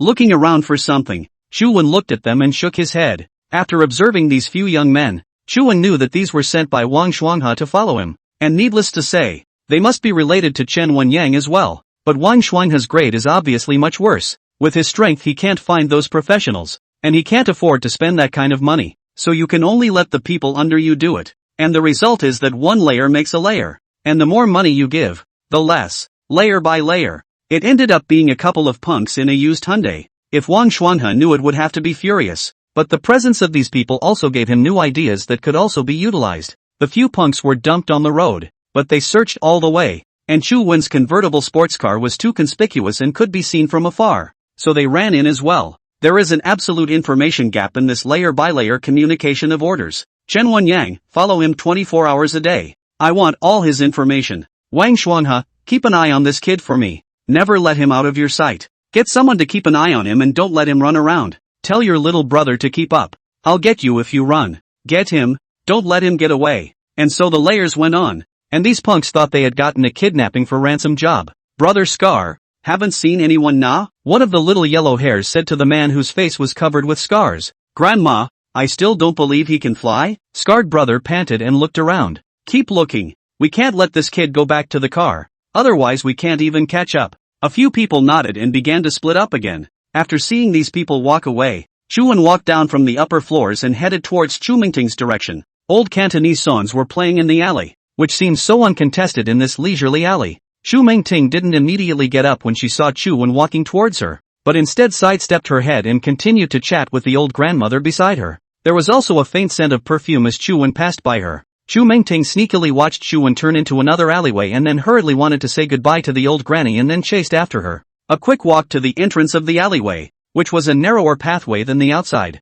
Barely enough for only 2 people to be able to pass through. Chu Mingting carefully walked forward, carefully observing the surroundings. This road has a lot of debris. The bricks are also crawling with moss. Both sides of the cottage windowsill with flowers and plants. pots and pans, all kinds of household objects, seemingly disorganized. Dang! A carelessness also knocked over an enameled basin, which fell to the ground with an extremely harsh sound. Chu Mengting was about to bend down to pick it up when she only heard shouts coming from the entrance of the alley in front of her. "Don't run, boss, people are here." Immediately after that, Chu Wen's figure rushed in, sprinting all the way. Chu Mengting looked around, and since the alley was too narrow, there was no way to dodge, so she could only watch as Chu Wen rushed towards her. It was a split-second's effort, and Chu Wen pulled her into the gap between the two rooms, a little narrower than the outside. Chu Wen covered her mouth as soon as he could, then glared at her with his eyes. It was then that she realized that the two were caught face sideways. The two people's bodies were pressed together in almost full area,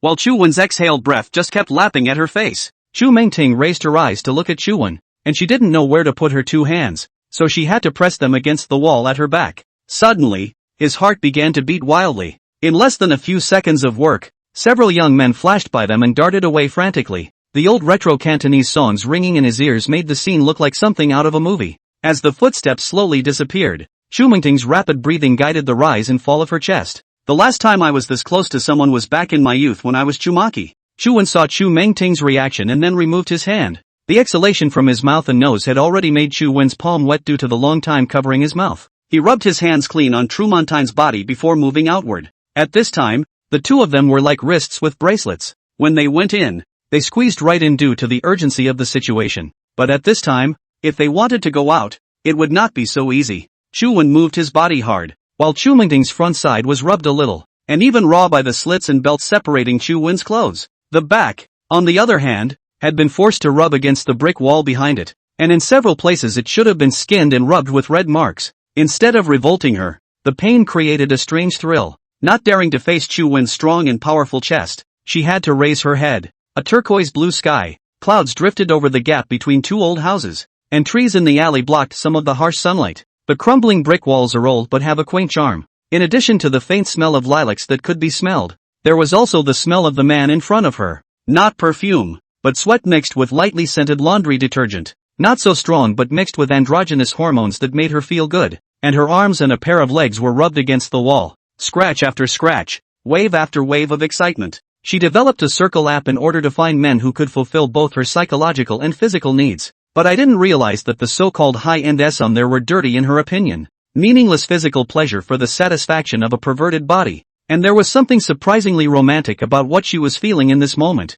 The ache of being subjugated, of no longer being within her control, a circumstance that actually made her incredibly content. It was like the first time he was forcefully walloped by Chu Mengqi, but it was even more exciting than that time. But the feeling didn't last long before it disappeared, because Chu Man has gone out. Her body fell forward at once, her hands holding onto the wall in front of her, and she suddenly had the feeling that her soul had been emptied. Turning his head to look at Chu Wen, he saw that he first patted the dust on his body, then stomped his foot on the table next to him. Chu Mengting didn't know why she had unconsciously softly screamed out. Chu Wen ignored her, instead tying her shoelaces and bearing them again from side to side on the table. This scene didn't look special to a normal person, but in Chu Mengting's mind it was something else, especially the feeling that she had just experienced. Right at the moment Chu Wen stepped on the table, what came to her mind was surprisingly Chu Wen stepping on her body, naked, caught up in her own imagination. That's why she couldn't control it and screamed out. At this moment, Chu Mengting's cheeks were flushed and her hair was a bit disheveled.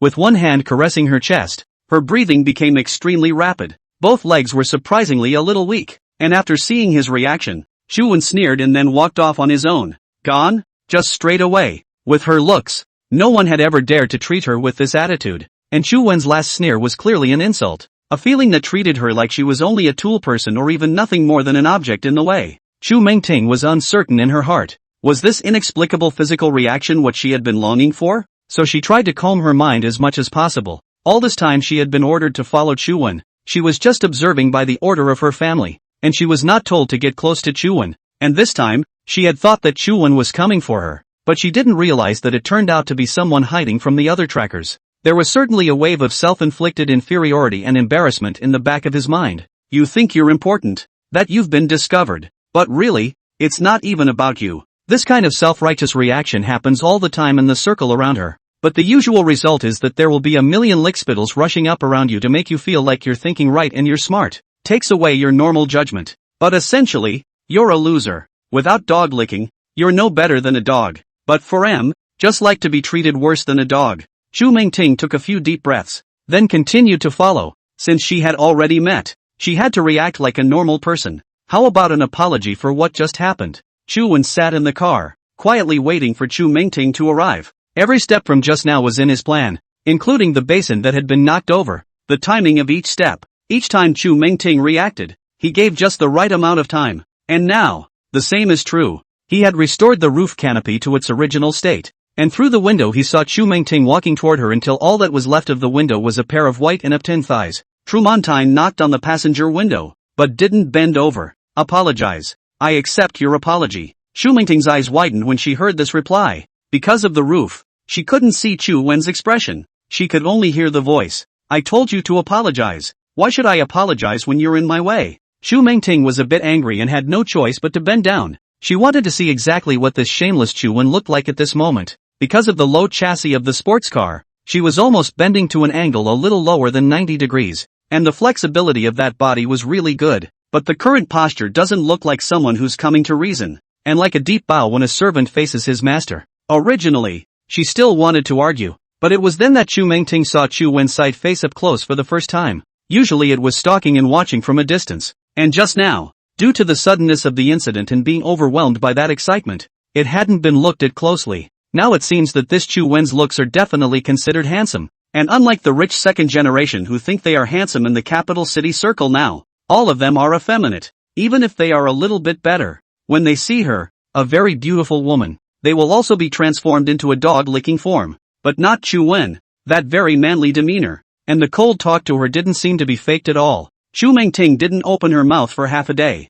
but it was Chu Wen who asked first. Why are you following me? She wasn't surprised about that. She had a meeting in the car a few days ago, and she had been ordered by her family to follow up. She wasn't afraid of being found out about this at all. She was just told not to make contact with Chu Wen for now, but this incident compelled an exchange, and a contact so secretive. Chu Mingting also asked directly in return. Well, how about you tell me who you really are first? Chu Wen smiled and opened the fully automatic door. Chu Mingting took a step backward and stood up. Dare to get in the car if you want to know? Chu Mingting was shocked. Get on the car? Chu Mingting was a little hesitant. The information showed that this Chu Wen was making waves in the Magic City under the name of the Chu family in the capital, and he didn't know where he had learned the secrets of those who had a face in the entire Magic City. Originally impersonated this matter. They are unwilling to manage. After all, belong to the hidden family. History has too many people listen to some gossip to start cheating, but they just let it happen, because in the end, it would always be found out that there was no such Chu family at all.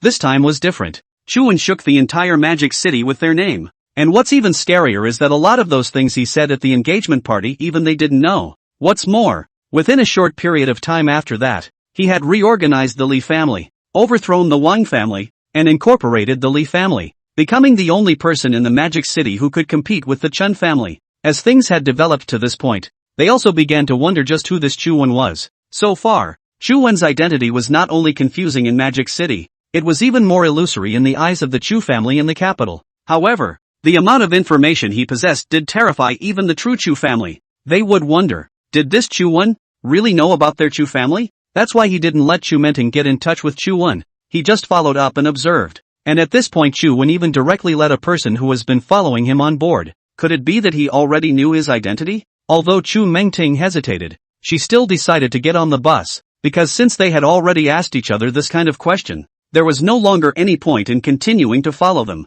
So get ready to put one foot in the car door. Just then, the car suddenly drove forward a few dozen centimeters and stopped again. Play me? This action once again stirred up that strange feeling in Chu Mingting's heart. She walked up slowly, ready to get in the car again. Not surprisingly, the car drove forward a few more meters and then stopped. Such a move on an ordinary person would have already started to go ballistic, but Chu Mingting felt excited. Forward again, and this time instead of getting in, she slammed the door, standing by the car door, not moving. Instead, Chu Wen honked the horn, the loud sound resonating through the already isolated path. It drew crowds of people staring at her, whether they were walking passers-by or clerks in the small roadside stores. This feeling of being surrounded suddenly made her a little flustered. Chu Wen sat in the car, quietly observing her every move. After the horn had been blaring for about 10 seconds or so, Chu Mingting knocked sharply on the window, opened the door. By now passers-by had started pointing at her. Chu Wen opened the car door again, this time not playing with her again,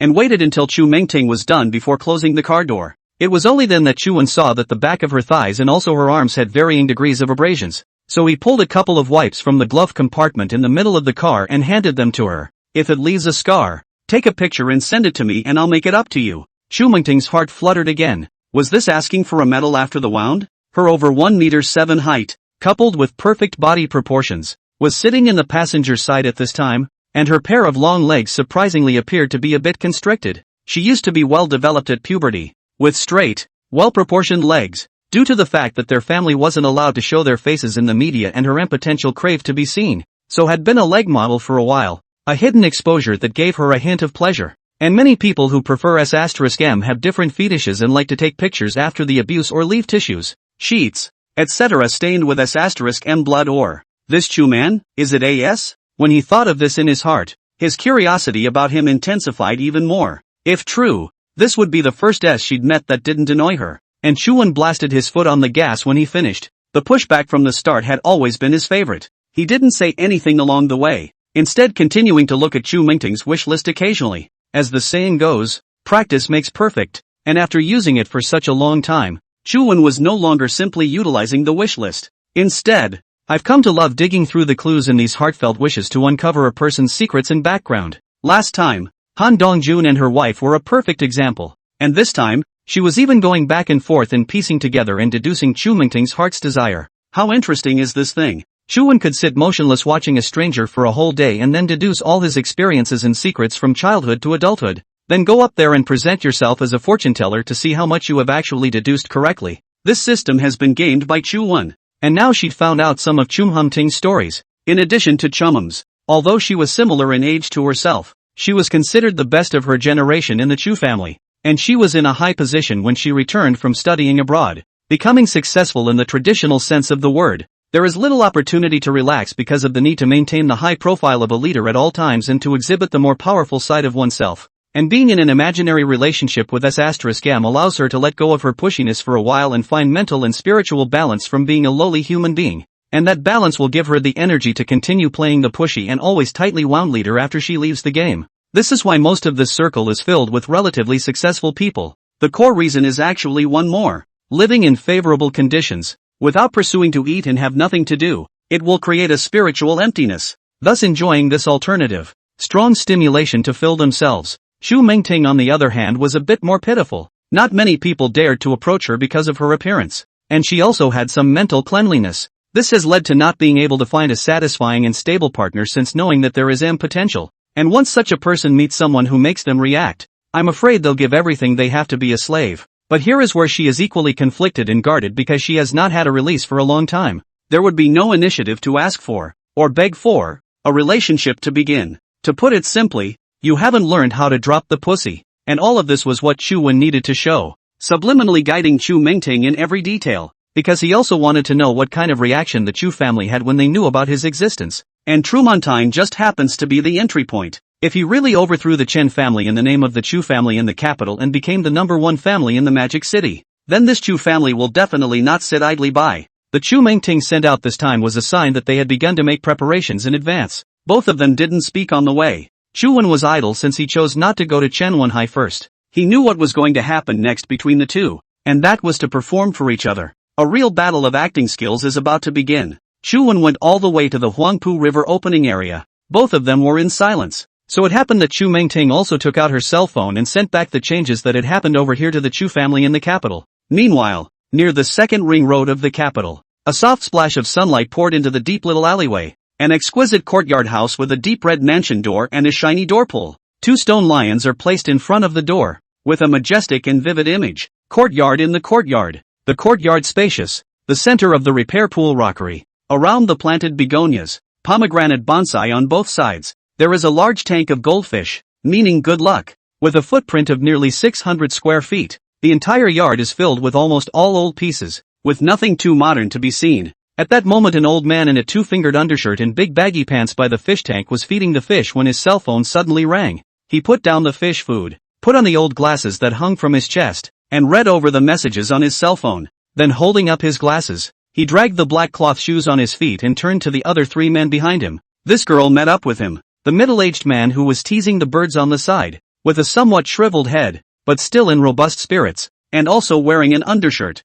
only with a loose shirt over it, and with none of the buttons fastened, returned in disbelief when he heard this remark. Just meet him, just to ask him what he's really about. At this time the rocking chair next to the wigwam was lying on a fat old man with a bushel fan, eyes closed, fanning the wind, lazy. I still don't think we can let her reveal her identity and observe, he said and waved a fan in his face to chase away some tiny flying insects. In addition to the three of them who were older, there was a young woman sitting at a stone table, peeling an apple while smiling as well. Don't you three worry about it, Tina surely knows what to do, he said, handing a piece of peeled apple to the fat old man lying in the rocking chair. Anyone who saw the scene would have thought it was just three old men and their granddaughters chatting in the garden in the shade, so casually dressed and in such a state. There is no difference from the old man playing chess on the street. And at that moment there really was an old man walking and clutching a chessboard, cursing back as he went. Old son too, you wait for me. Eat my car, isn't it? I'll steal your gas tank at night. A voice also came from behind. Chu Lao Er, you old scoundrel. Regretting one or two moves is fine. You can't afford to regret 2 moves out of 3.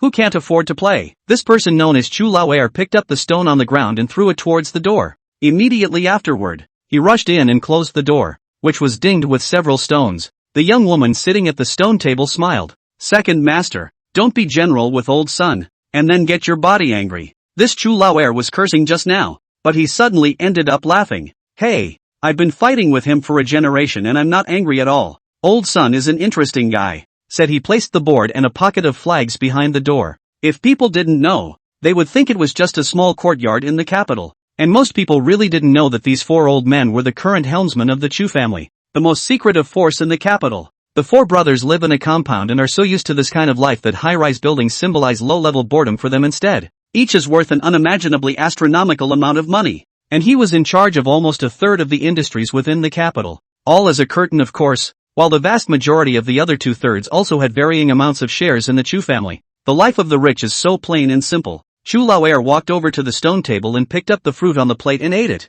The young woman slapped him directly on the hand and then said angrily, "Wash your hands." Chu Lao Er grinned and stuffed the apple into his mouth in one bite, then washed his hands by the open faucet on the side. The fat old man lying on the rocking chair slowly spoke at this time. Lao Er, that Chu one from Magic City will meet with Ting Ting. This fat old man was the eldest of the 4. After washing his hands and wiping his face, he drew down the towel that had been hitched to the rope and wiped his face and neck as he did so. Brother, I was just playing chess and thinking. At this moment, the old man beside the fish tank carefully placed the fishworms stuck to his hands back into the basin one by one before he clapped his hands and walked over. What are you thinking about, second brother? Thinking about how to steal old son's gas tank, aren't you? Fuck you. With that, he threw the towel over, and this oldest caught it with a smile, wiping his hands in the process. The second sat back down at the stone table and continued to eat his fruit, barking. I was just thinking, do you think it's possible that this Chuan is really from our Chu family? Behind them, Lao Si, who was teasing the birds, also came up to them with a birdcage. Impossible. It's been hundreds of years, and every generation has records as long as it's from our branch. I don't mean that. The oldest two instigated his fingers and continued. I'm saying that since he's also surnamed Chu and knows about our capital city Chu family, is it possible that he's that person's illegitimate son? No mention. The boss in the rocking chair suddenly slapped the armrest hard with his bushel, looking at the oldest who was throwing a tantrum. The second bristled and continued. Well, I won't mention it, big brother. I mean, there are too many coincidences if this person is a fake. The young woman who was peeling fruit asked with a frown. And what does the second master mean? Only a mean and wry smile appeared on his face. I mean, have Tina give him a DNA test. If it's true that he's not related to us, then it doesn't matter. Just in case it really is that. The young woman hurriedly touched his arm and gave him a wink to look at his big brother. Then he immediately changed his words. This, in case it's a distant relative from any generation of our ancestors. It would be a beautiful thing for us to let him return to the family, wouldn't it? Hey, sounds a bit interesting and on. I didn't think you really had a brain. This game wasn't in vain. The oldest snickered again. The oldest 4-river bird hanging on the rope, which he is the youngest, but 50 just out of the beginning, while the oldest 3 are already 61. I guess we can try. It won't take much time anyway, he said and looked at his big brother. What do you say, big brother? The fat old man rested his bushel on his face, feeling like he was going to fall asleep, and then said faintly, alright, then Lao San, you message Ting Ting back and tell him not to reveal his identity for now. Find a way to get a DNA test with our family and then we'll talk about it. Lao San nodded, took out his senior citizen's cell phone, and with his presbyopic glasses, went back word by word, then edged back. By the way, brother, Maggie said she wanted to have a product launch to make it bigger. What for? You're asking me about this too? She wants to use the bird's nest. The fat old man turned on his side, ready to sleep. Just give it to her when that What's His Name International exhibition runs out. And don't bother me with such trivial matters in the future. Got it. The life of the rich is so plain and simple. Chuan drove the car to the Huangpu River and chartered a cruise ship. Since it was a play, the scene had to be in place. The cruise ship was traveling slowly down the river. Not too hot at this point, but a little manic and stuffy. The two were seated under the top awning, and the table was set with an assortment of fruits and wines, as well as desserts. The cruise line should not be too happy about the fact that someone chartered the ship in the afternoon, and Chuan had ordered that no one should come up. The people on the ship naturally knew in their hearts that such a beautiful woman they had never seen before, and a rich young man who could charter a cruise ship at will, were going to play who knows what. But that's all they can do to keep working with their imaginations. Fantasize about reaching that level and living that life one day. But what they don't realize is that in reality, if they didn't have it when they were born, they probably won't have it in their lifetime. Maybe it can be raised a bit through struggle and hard work. But what is not there is indeed not there. And at best it raises the base of struggle a bit for your next generation. People are just greedy and everyone fantasizes about getting rich overnight. Fantasizing about coming to high society. But basically dreaming. That's society. That's the rules of this world. Of course Chuan understood this rule. It was just that he had the system to break it. I guess I don't need to introduce myself. Chuan stretched his hands on the back of the chair and placed both feet on the table, rushing across the room at Chu Mingting. Who knows you in Magic City now? The Chu family in the capital. Chu Mingting didn't bring a hint of teasing when she said this, but was very serious. Now that you know, it's your turn. After receiving the third master's message, Chu Mingting had long ago thought of a set of words to say on her way here. My name is Montague. Why are you following me? I want to invest in Magic City, but it's troublesome to communicate with those established big families, so I want to find someone younger who's just coming into his own to work with. Chuan laughed in his heart, thanks to him knowing everything. Otherwise this woman would cheat people without blinking an eye. Want to cooperate and still stalk? Of course. I always have to observe whether you are a competent business partner or not. What about the observations? It's a little worse than I thought it would be. Chuan saw her inner activities at this time. Obviously she had sunk very low, but her mouth said it was not good. He stared straight at Chu Mingting, whose gaze didn't dodge in the slightest. Chuan put his feet down from the table and looked at Chu Mingting, who sat across the table with her legs crossed, pretending to be calm and idle. If it's poor, then I'll trouble you not to follow me from now on. Chu Mingting didn't expect him to answer like this, but she didn't dare to make the relationship stagnant, except for the fact that the third master had just sent a message saying that he wanted her to verify the DNA, but also wanted her to continue to stay by his side without revealing her identity and keep investigating, not to mention the fire that was constantly being stoked inside her. So continued, don't you want to know about the project I'm working on with you? Chuan turned his head to look at the scenery of the Huangpu River and said indifferently, not interested. So you don't want to know my background? Just refuse? Saying this, Chuan felt that the interesting part had come, so he stood up and looked at her from above. And Chu Mingting can only look up, if flat. That's all she could see of Chuan, only to see Chuan with eyes of contempt, his hands slowly propped on the table, and said provocatively to her with an extremely oppressive aura, no matter what your background is, in the eyes of my capital city Chu family, it's like grass. Chu Mingting didn't find it funny when she heard it. Instead, this feeling of words and overbearing aura made her feel that he was the one of the Chu family in the capital, while she, herself, was nothing. The feeling made her suddenly a little suspicious, together with the DNA that the third master asked her to verify before. Could he really be someone she didn't know? But it couldn't be. There were hardly any men in their generation. But this situation didn't matter to the Chu family that had gone through 100 years. There have been several instances in the family history where there were no male children, and in ancient times this almost became an extinction. Well, a wise patriarch appeared in the middle of the Qing dynasty, and both men and women were allowed as long as they were guaranteed a family name and genes. That is to say, it does not matter if this generation is full of girls. All the offspring can only be surnamed Chu, and the men can only join the family, thus solving a big problem at once. And it has also led to the side effect that the women of the Chu family are all particularly strong, as men are no longer seen as the sole symbol of passing on the family name. Instead they bear children and raise them as the essence of the legacy. This breaking of some traditions was also a reason why the Chu family had been able to stretch on for 100 years and keep growing. Also let the Chu family all the women's status is particularly high. For example, just now in the Chu family quadrangle, granddaughter generation even dared to directly hit the second master's hand, this feeling that is the joy of heaven, but also the same seal of the woman in the Chu family status. Nowadays, Chu Mingting's generation has few men, but only a few, but the good thing is that their family does not have the rule of male superiority or female inferiority, and all the people in the generation are fair and struggle to compete. So now she was suspicious. Was it possible that her grandfathers had really found out something?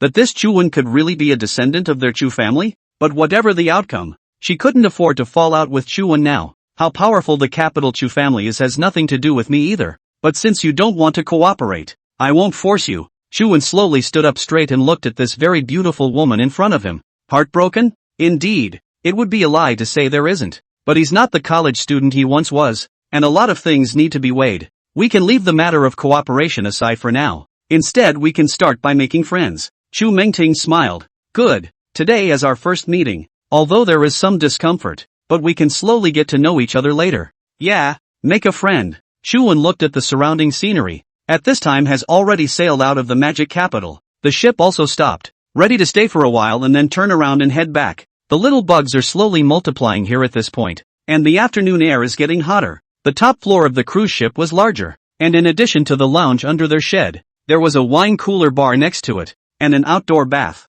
A bath should be comfortable on such a hot day. With that said, Chuan took off his top, revealing his toned standard body with standard muscles, obvious abs, and mermaid lines. This scene instantly made Chu Mingting a little shy, and she began to burn slightly at the base of her ears, and her fingertips were gently shaking, but she knew that she couldn't lose in terms of momentum, so she very frankly admired Chu Wen's upper body, then said with a teasing tone, "Nice figure. Thanks." Immediately afterward Chu Wen drew out his belt again and folded it in half, the two of them always looking at each other in all directions during the process. What Chu Mingting saw was a man who extremely possessed a conquering charm, and what Chu Wen saw was the thought in her head at the moment. Smack me hard. But Chu Wen isn't progressing that fast. He knows what it is to want to be caught. So it said, there are so many bugs here, and, after all, there are not many people around anymore. Chu Mingting nodded and continued to look at holding the belt Chu Wen. Her eyes were already a bit mesmerized, and her heart started to beat faster. Snap dash.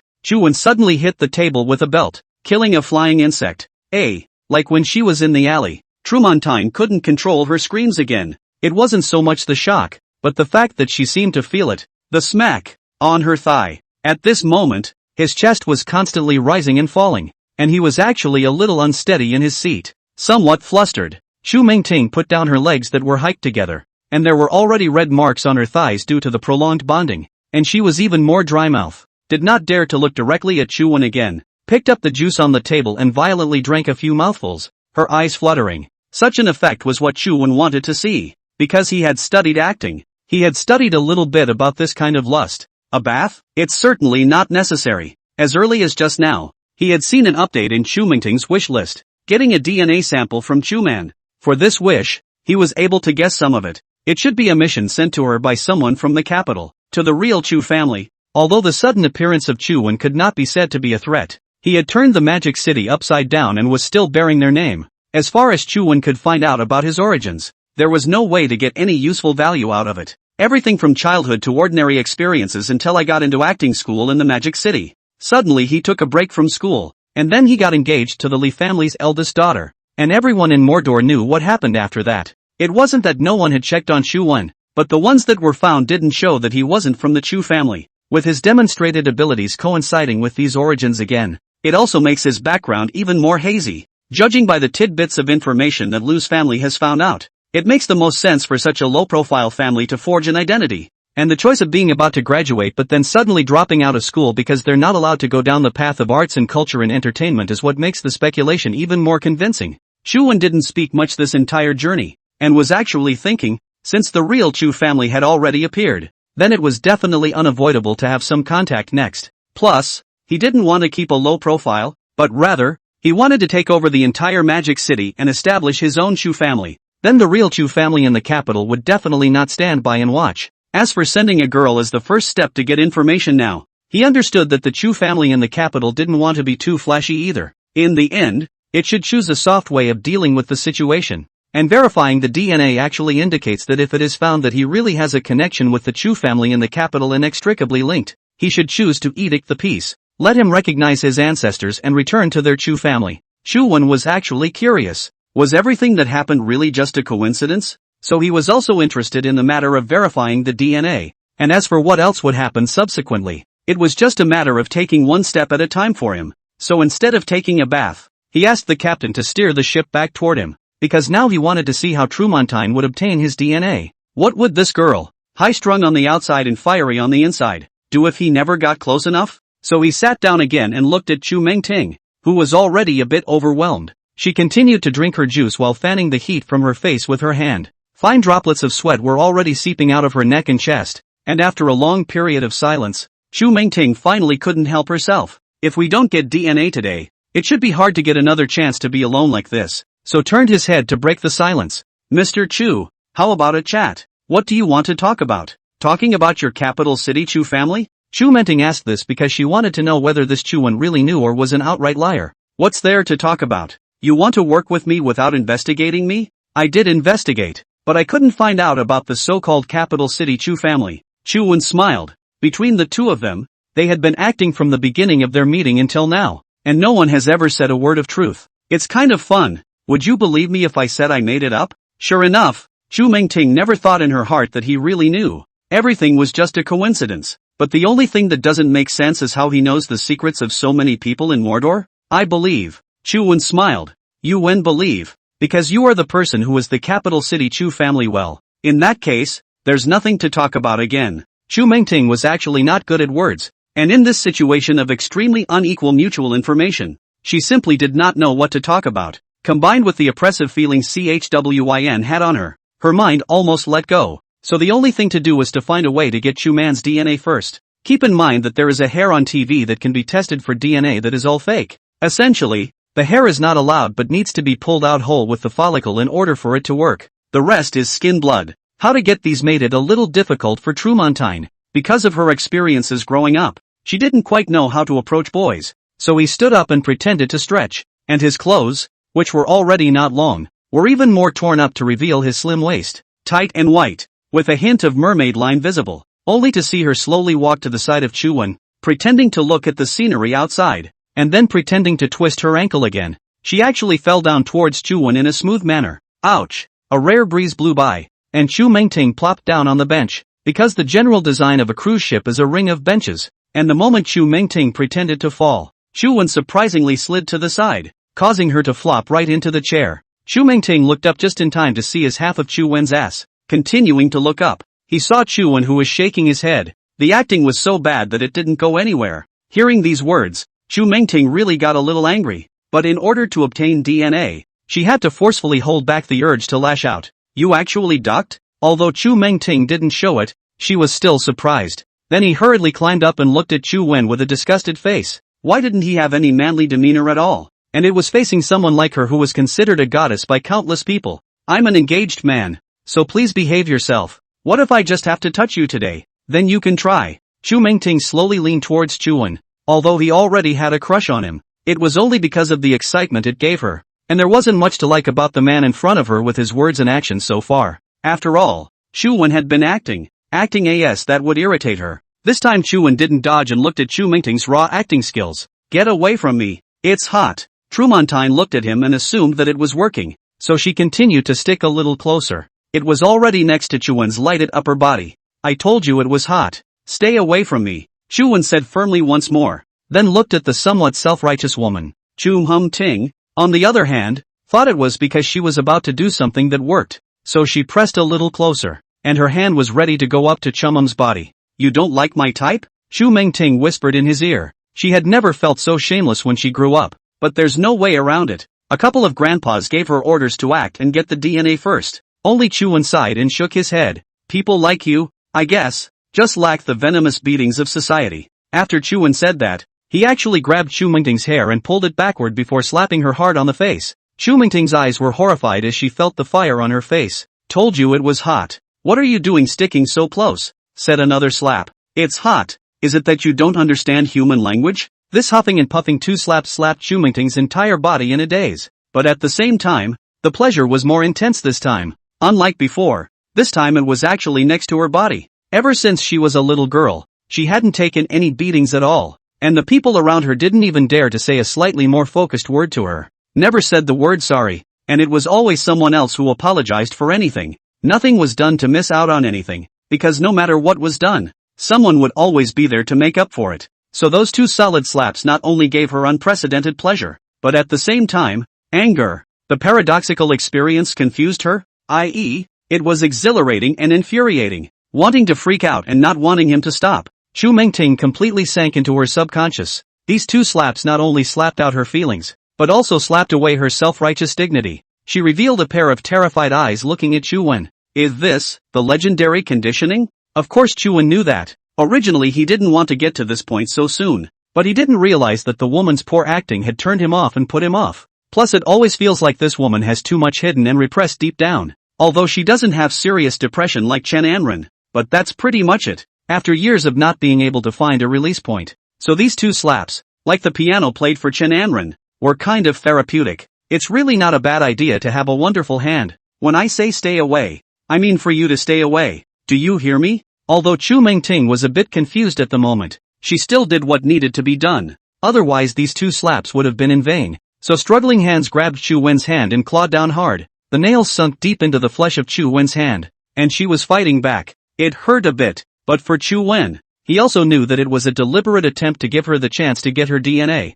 So he didn't stop it, but the act had to go on. Stinking cousin. After feeling what seemed like a piece of skin being gouged off, Chu Wen slapped her down hard on the chair, then huffed and picked up the clothes next to her and put them on. Chu Mengting, on the other hand, straightened up and settled down the ups and downs in her heart, drew out a piece of paper from the tissue box on the table and wiped her mouth, then quietly wrapped a piece of skin in the nail cap that was still stained with a bit of blood into the paper. Only then did he slowly raise his head and look at Chu Wen. She didn't know why, but she was supposed to be She had gotten an even bigger kick out of resisting just now. The more you resist, the better you get, and the more you crave to be conquered. And Chu Wen also saw this kind of mind of hers. I did not expect her to a high-end and even she doesn't know it. Being a woman who doesn't understand herself at all. Women who don't understand their own needs are usually pathetic. Suppressing the heart, afraid to try, not knowing where your exact point of need is until you try. It is important to realize that the average is simply listening to his master and enjoying the masochism.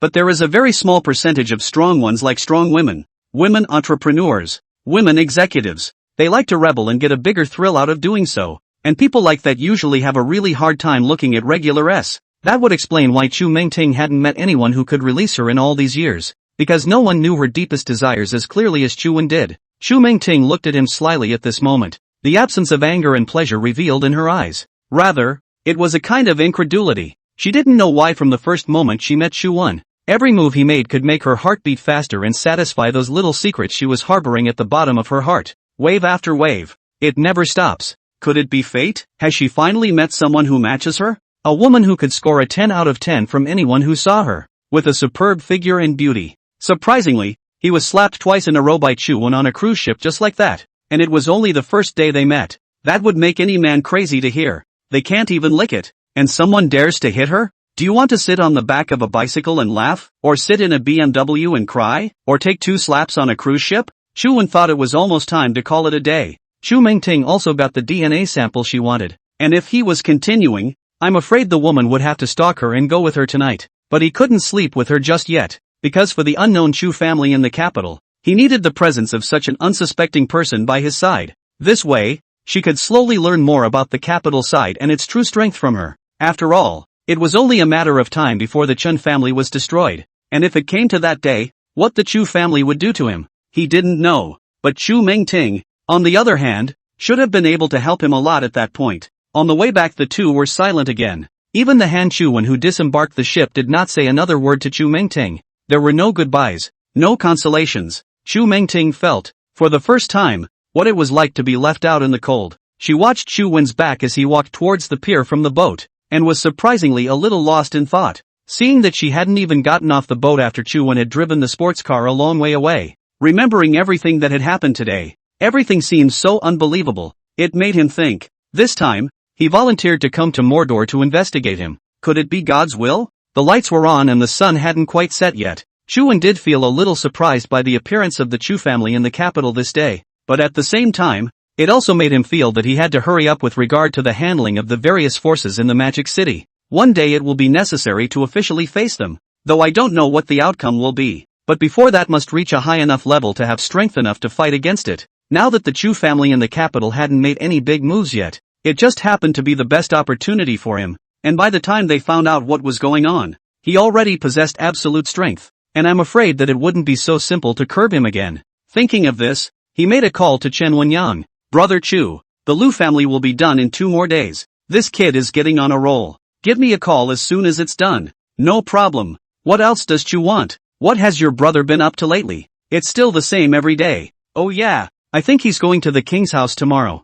The king's family? Yes, he's been particularly close to Wang Shuanghe these past few days, but I haven't inquired about what exactly he's going to do. Chen Wenhai is going to Wang's house tomorrow? This news was an opportunity for Chu Wen, an opportunity to accelerate the destruction of Chen Wenhai. In Chen Anren's list, he saw Wang Shuanghe's hookup with Chen Wenhai, so it wasn't hard to guess that the benefits were mutual, and since they were starting to make their move, the bottom card they had hidden could be brought out. From now on, report all your brother's movements to me at all times. Anytime? I'm going to make you speed up the pace of seizing power in the Chen family. Thank you, Brother Chu. I'll be sure to report back to you every now and then from now on. One could hear Chen Wenyang's excited tone. Chu Wen hung up the phone and drove with one hand on the window. Tomorrow's Wang family. I'm afraid it's going to be another bloody storm. Lijiang Garden in Punan district of Magic City, which belongs to the rich area of Magic City, in addition to the 7 or 8 high-rise commercial buildings seen just entering the district. In fact, continue to drive toward the back of the district's artificial lake,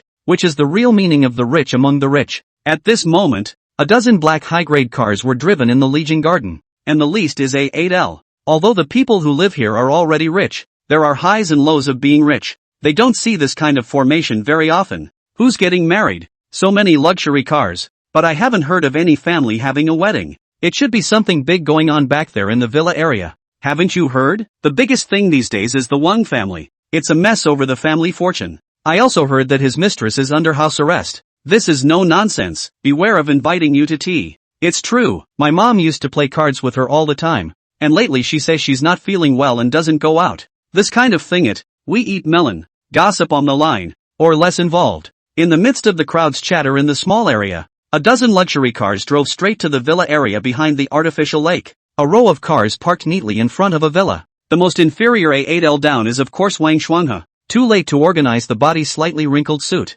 First rushed to a Mercedes-Benz spin behind the side. The business car is a model of luxury, with an interior that tops a fancy office. At this time, the car door slowly opened, and the one who stepped down was clearly Chen Wenhai, who was dressed in formal attire. Since they promised Wang Shuanghe that they would help him obtain the Wang family's industry, their momentum and pie should always be achieved. After all, the Chen family's presence in the entire Magic City almost meant absolute strength. Wang Shuanghe nodded and greeted Chen Wenhai, then pointed to the villa next to him. This is it. All the family members have been called today. Just go in and sign the contract. Simple. Chen Wenhai looked around to see the surroundings. The environment here was very nice, but it was not to his liking. He didn't like living with other people. Didn't like anyone getting too close to him because he didn't think anyone in Mordor had the right to be able to get in and out of a place on an equal footing with him. As Chen Wenhai got out of the car, a pair of people in black suits walked down from the car behind him. Among them were 2 or 3 older men with briefcases, the lawyers and notaries invited by Chen Wenhai. There are too many details about the fight for the inheritance, although there are other people in the Wang family who are against it, but as long as Wang Zining doesn't come back, there is nothing anyone can do if they follow the formal process. Only Wang Shuanghe is really weak in the Wang family. Several big elders said no, even if Wang Shuanghe is the second heir, but they all know in their hearts that this person has no blood relationship with them. It was also that he was too good at being in front of Wang Shuanghe, causing him to be blinded before making such a will. And as soon as Wang Shuangjiang died, the man couldn't wait to reveal his wolf's ambition, and such a state of affairs was certainly unacceptable to many of the older generation. To say that Chen Wenhai scolded Wang Shuanghe's stupidity is true. If he can continue to act well, also pretending to beg Wang Zining back to take over. Wait until the moment the family property transfer are signed and then exposed is not too late. But this Wang Shuanghe really did not hold back. First of all, Wang Shuangjiang's death was an unexpected sudden. He simply did not expect happiness to come so quickly. All of a sudden, he could not hold down the excitement in his heart before starting to pretend in advance, also coupled with the fact that he knew that Wang Zining was unwilling to come back, so the long-suppressed heart did not hold it, and directly released it. But he didn't expect the opposition in the family to be particularly strong. Plus the fact that Wang Zifan and Chu Wen had gone to New Zealand made him think that things had changed. So he had no choice but to go and work as a dog for Chen Wenhai. But it was about to pass in his eyes. Chen Wenhai looked at the villa in front of him. It was indeed the largest compared to the surrounding several. So he walked past Wang Xuanhe and walked straight in. And those people behind him were following closely behind. And there were a few others who ran into Wang Xuanhe when they passed by, but didn't have the slightest intention to apologize. Hey, you guys be careful. I'm a good brother to your boss. Wang Xuanhe felt unusually good about himself. And he felt that today was a happier day than the three great joys of life. So he didn't bother with them too much. And only then with a smile on his face did he straighten up the suit on his body. And then walked towards the villa with his head held high. This villa was different from the small second floor that others knew as just a small second floor.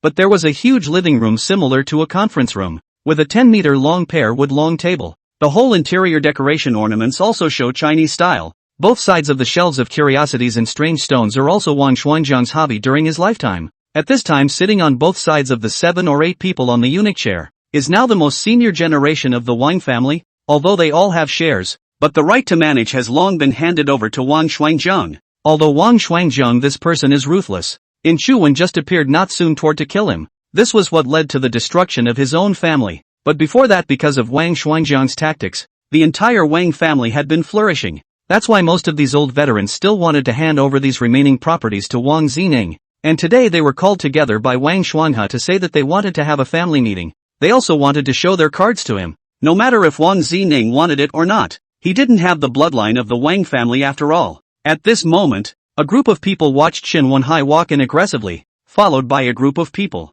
striding straight through the doorway into the hall. The gesture caused everyone to shift their hips anew, nervously observing what was going on. Why is Chen Wenhai here? Second Master Wang Tianming asked first. Wang Tianfeng, who was sitting in the first seat on the side, frowned. I'm afraid that brat Wang Xuanjiang has found a backer. This guy actually defected to the Chen family for the family fortune? Although my Wang family cooperates with the Lu family, I will never be the Chen family's dog. Is there another way to stop it today? Otherwise I'm afraid I won't be able to stop it. I think an attachment to the Chen family is quite good. Anyway, there is no one to take care of the family's industry now. That's right. If we get involved with the Chen family, we should still enjoy our blessings and just share the dividends every year. Asshole. Wang Tianfeng loudly scolded the younger generation who said those last words. Although my Wang family is not as strong as before, the backbone has always been there. The people present were quiet when they heard Wang Tianfeng, who was now the most senior member of the Wang family, start a fire. Immediately afterward,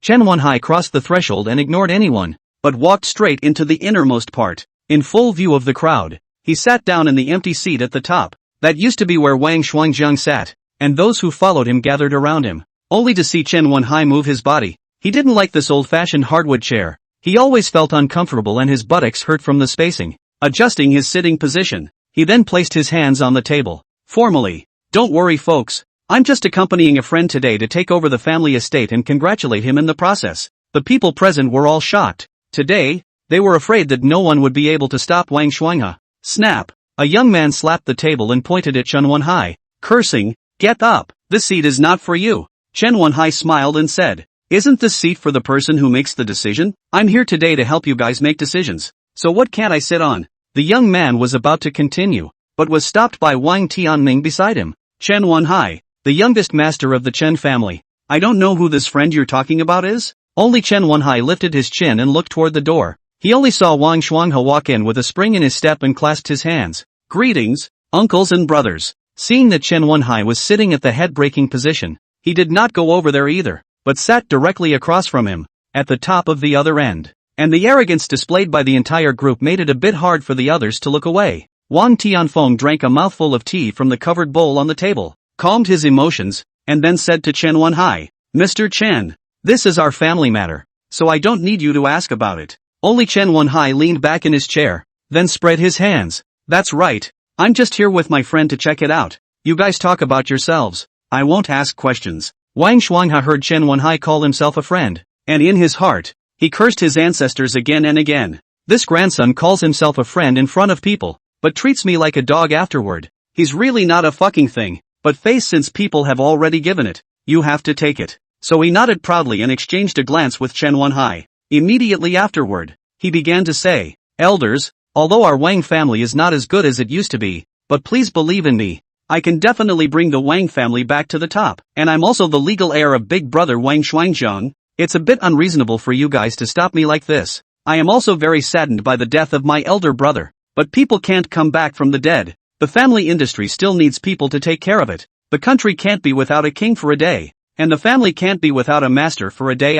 And if this goes on, the rest of these industries will probably have to be played out as well. Moreover, I've also discussed with Mr. Chen, as long as from the time I take over, the Chen family will vigorously support all of our Wang family's industries. In less than 3 years, Wang Shuang has stretched out 3 fingers and scanned the crowd. I guarantee that within 3 years, the Wang family will definitely be bigger than before. Looking at the indifferent reaction of the Wang family's crowd, he wasn't surprised, so he gave a wink to the lawyer beside Chen Wanhai. The man was seen pulling a bunch of papers out of his briefcase and handing out a copy to everyone seated. All of you, as members of the board of directors, must need to abide by the chairman's wishes, whether it be in terms of shares or property. And Mr. Wang's will states very clearly that Mr. Wang Shuanghai is the legal heir. Although everyone here forcibly controls the voice of the Wang family, in this matter of inheritance, if you do not sign a joint endorsement, I can prosecute you right now for obstructing the validity of the inheritance. After speaking this call, the notary at his side also spoke.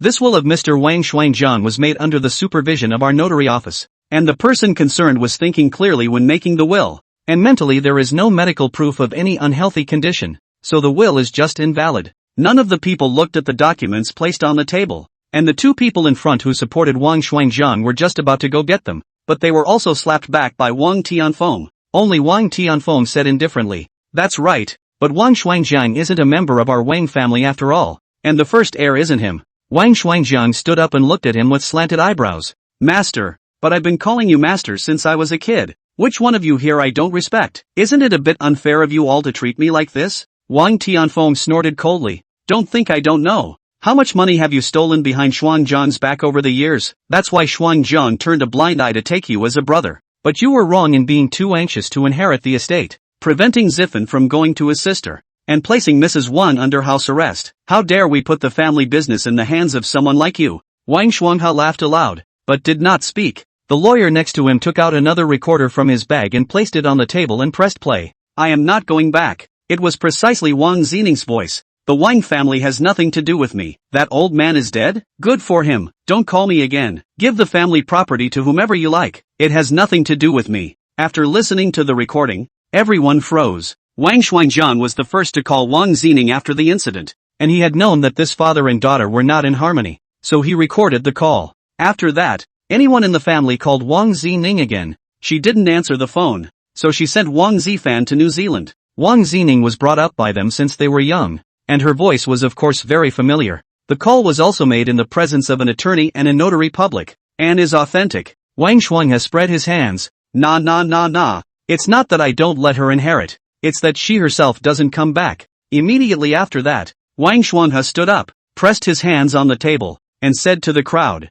"I am, now, the rightful first heir, and you should have no objections, and with the Chen family's help, you'll only share more money than you do now. So what's not to like? Wouldn't it be better to enjoy good fortune and live in peace in your old age? Hurry up and sign it, or you'll be embarrassed if you get caught." Wang Shuangha looked smugly at everyone present, and although they were angry, there was nothing they could do, because he was right. Wang Xining's unwillingness to come back was voluntary, and he was indeed the second in line of succession. The few people here felt powerless at this point. Their Wang family was about to be handed over to a scum, saying that it is to strengthen the Wang family. Each of them will believe it. With Wang Shuangha's temperament, it will be good if he doesn't lose everything. Those few young men couldn't care less at this time. They were originally towards Wang Shuangjiang. One of them smiled and picked up the ratio, then looked at Wang Shuangjiang and said, "Uncle Wang, I've always been toward you, and I hope you'll promote me more afterward." Wang Shuangjiang saw that someone had taken the lead, and he was a little happy in his heart, straightening up and inserting his waist back. "No problem. I, Wang Shuangjiang, am avant-garde in my thinking, and will never be conservative. Now is the era of the young people. As long as I take over the industry, all the young people will all be promoted, and they will all be placed in the position of executives, so that you guys can make a splash." The young man smiled happily when he heard these words. "All right, I'm relieved to have this word from Uncle Wang." Immediately after that there were also a few other people who showed Wang Shuangjiang a smile, then tentatively picked up a pen. and also looked at those few people of the older generation. Though they just stared angrily, they did nothing obvious to stop it, because they knew there was nothing more that could be done. Seeing this, Wang Shuangha hurriedly added, "Don't look, just sign, I'm the only one eligible now." Those young men nodded smilingly, and just as they were about to put pen to paper, behind Wang Shuangjiang, a loud voice suddenly came from the entrance of the villa. "Who says you're the only one qualified?" The words woke up all those present and they looked toward the door. Earlier a fluttering young man walked in through the door, wearing casual clothes and sunglasses, and walked in slowly. Wang Shuangjiang frowned. Chu Wen? And what made her even more unexpected was the person who came in behind Chu Wen. Her presence unsettled the entire hall. They stood up and looked outside with a surprised look on their faces. Zining is back. At this moment, Wang Shuangjiang's jaw dropped and said with a somewhat trembling finger pointing at Wang Zining, how you? At this time, Chu Wen had already walked to his side, patted his shoulder, and said coldly, "Sit down. There's more than that to settle with you today." Then press harder. Wang Shuangjiang sat paralyzed in the chair that he was in. Chu Wen's gaze landed on Chen Wenhai's body after scanning the circle. The two of them did not give in the slightest bit in their stare. Wanting to control the magic city, Chen Wenhai was his last enemy. It was the first time they had met, but neither of them were strangers to each other. This fated rivalry finally meets today. For the first time, Chen Wenhai looked up and down at this man who had robbed his fiancée,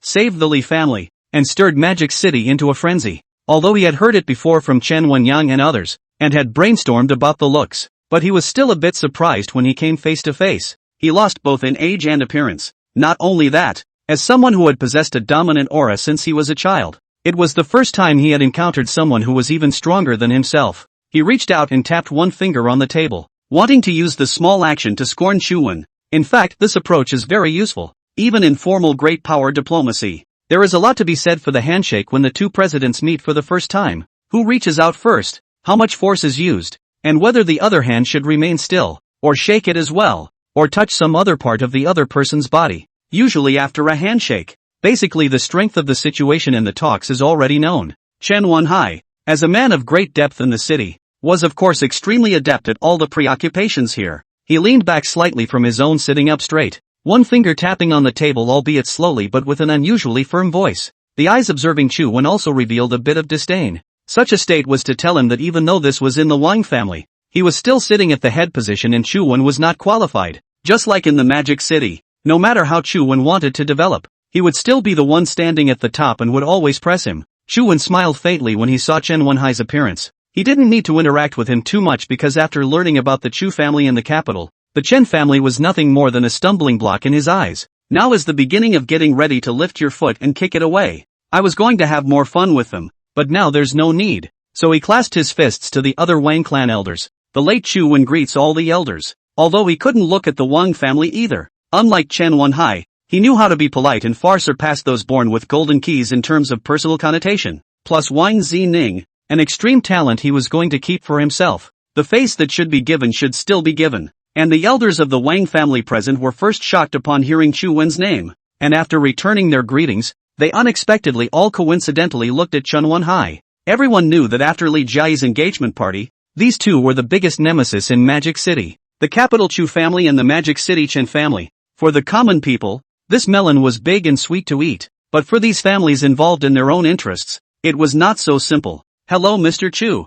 I wonder what the purpose of this visit is." They were no strangers to Chu Wen's name at all. "No big deal. Accompanying my little sister here to get back what is rightfully hers." As the words fell, Wang Zining sat down next to him, but did not look at anyone here. She was no longer attached to the home. Neither could she feel what she called love nor anything like home. If there is still a little bit of attachment, it is her mother. At that time Wang Shuangjiang's strong handling of his mother cannot be helped. After all, in the eyes of the older generation, the same sex this kind of thing is unacceptable. It was hard for her to watch her daughter have a hard time but she didn't do anything to stop it. The thought in my mind is that I should be fine after this time. It never occurred to me just how big the blow of this incident could be to Wang Zining, but in the days that followed, she tasted the bitter fruit, and Wang Zining grew colder and colder to everyone in the family. A few years out of the country in addition to answering their phone never took the initiative to call one, and the tone of voice is extremely cold. This made her mother depressed, and after a long time she had some early symptoms of mental illness. Often confessing that if she had been more considerate of her daughter, it would not have been so. If she didn't still have a son, she might actually be going crazy. So the reason why Wang Shuanghe put her under house arrest and no one bothered too much is here. A somewhat mentally ill old lady. Although she shouted that she wanted to wait for her daughter, but anyone knows that she can't play much of a role anymore. The one remaining person that Wang Zining was still slightly favorably disposed towards was her younger brother Prince Fan. As long as their sibling communication was still unhindered when it didn't come to family matters. But this time, he actually traveled to New Zealand to persuade her, which made her unusually disgusted. Wang Tianfeng and Wang Tianming both saw that although Zining was indifferent, at least the person had returned. Zining, it's good that you're back. It's all going to be fine, Wang Tianfeng said with somewhat choked words. After all of them knew what happened to Wang Zining back then. Wang Tianming was also emotionally persuaded. Zining, at first, it was the family who did too extreme and couldn't do right by you. But now that it's a matter of the family's survival, I still hope that you'll be able to disregard the past suspicions. Several other old men nodded in agreement. Although Wang Zining hated them, it was better than letting a foreign bloodline take advantage of them. And Wang Shuangjiang's character was really uncomplimentary. Even if Wang Zining wanted to retaliate against them after taking power, they would just have to endure it. Who told them that not a single person had spoken up for her on this matter back then? Listening to the people, Wang Zining's face did not have any expression on it. The waves were not shocking. They simply can't understand what it means to have a heart of gold. No hard feelings? Don't advise generosity without knowing what others have experienced. A philosopher, Master Qua, once said that the person who advises you that you must be generous without understanding any situation, you should stay away from him, because when lightning strikes him it will involve you. Wang Zining looked ahead and said coldly, "Can I sign now?" "Sure." The crowd was a bit excited to hear this. The Wang family was saved. "Hurry up and get the contract." Wang Tianfeng instructed a young man to go to the study to fetch the contract, and Wang Shuanghe saw this scene, staring with wide eyes, seeing the industry in hand so lost. If Wang Zining took over, he was afraid that he would be expelled from the family and not even have the qualifications to gain a foothold. "Can't sign." She said she didn't want to inherit. "It's on tape." Exasperated, he hissed, "I'm sitting right here. The recording no longer counts as evidence. Even if it was once said that as a party, you can change your mind before the contract has been signed." Chu Wen calmly answered Wang Shuanghe. Wang Shuanghe, on the other hand, knew in his heart that he might be about to lose his last chance, and then looked fiercely at Chen Wenhai for help. Chen Wenhai is not that he does not want to help, but this kind of thing is after all speaking law. If he learns earlier that Wang Zining is going to come back, he can still do some unseemly hooks, but now he could only ask the lawyers and notaries around him. Only both shook their heads. There was nothing more they could do according to the rules of the will. But Chen Wenhai didn't want to lose, especially after appearing to be clueless the first time he met Chu Wen, unable to satisfy even a tiny Wang Shuanghe. "You should know that Chen Wenhai's social principle is that I can satisfy you for 10 points, but when I need you, you only need to satisfy me for 1 point, but you can't refuse, or you'll double down and die a very ugly death." But now, for the first time, he seemed to feel the flavor of not being able to satisfy others, and this was the first time that he had the feeling of being difficult to control for him who wanted to dominate the magic city. Chen Wenhai was unfamiliar with this feeling because he knew that all people had desires, and as long as he understood the person and satisfied him, he could control him. There are two ways of destroying a person. One is simply and brutally destroying his life or even his life. The second is to fulfill all his desires and then take control of him. Chen Wenhai was very proficient in the second, and knew that the second was often more pleasurable and helpful than the pleasure that came from the first. But in the face of Chu Wen, he always had a feeling of not understanding, unable to guess what exactly he wanted, or what he wanted was for the Chen family to be destroyed. This, he couldn't give, but he still wanted to try to see if he could control Chu Wen, and it was obvious to be able to see that at this moment. Wang Zining was listening to Chu Wen's words, so he put away the posture he was in just now, sat up a bit straighter, and said to Chu Wen, "Mr. Chu, first time meeting, and you don't say hello?" Only to see that Chu Wen did not look at him, but stared at Wang Shuangjiang, who was flustered and angry at this moment. At the moment his mind was in a mess. His head at the moment the idea of constantly alternating, close to how to take the Wang family property, far to everything that happened back then. In the midst of all the bustle, Chu Wen frowned, seeing an amazingly unknown past, coupled with Wang Shuangjiang's emotions at the moment. He quietly said to Wang Zining, "In a moment, Wang Shuangjiang may want to have a change of heart, so get ready." Wang Zining nodded, still staring ahead. The Chen Wenhai on the side was unexpectedly ignored, and at this moment, his hands were slightly clenched into fists, and in his heart, he was similarly beginning to feel displeased. I had heard before how powerful this person Chu Wen was, but I hadn't expected that he would not even put his Chen family's Grand Duke in his eyes.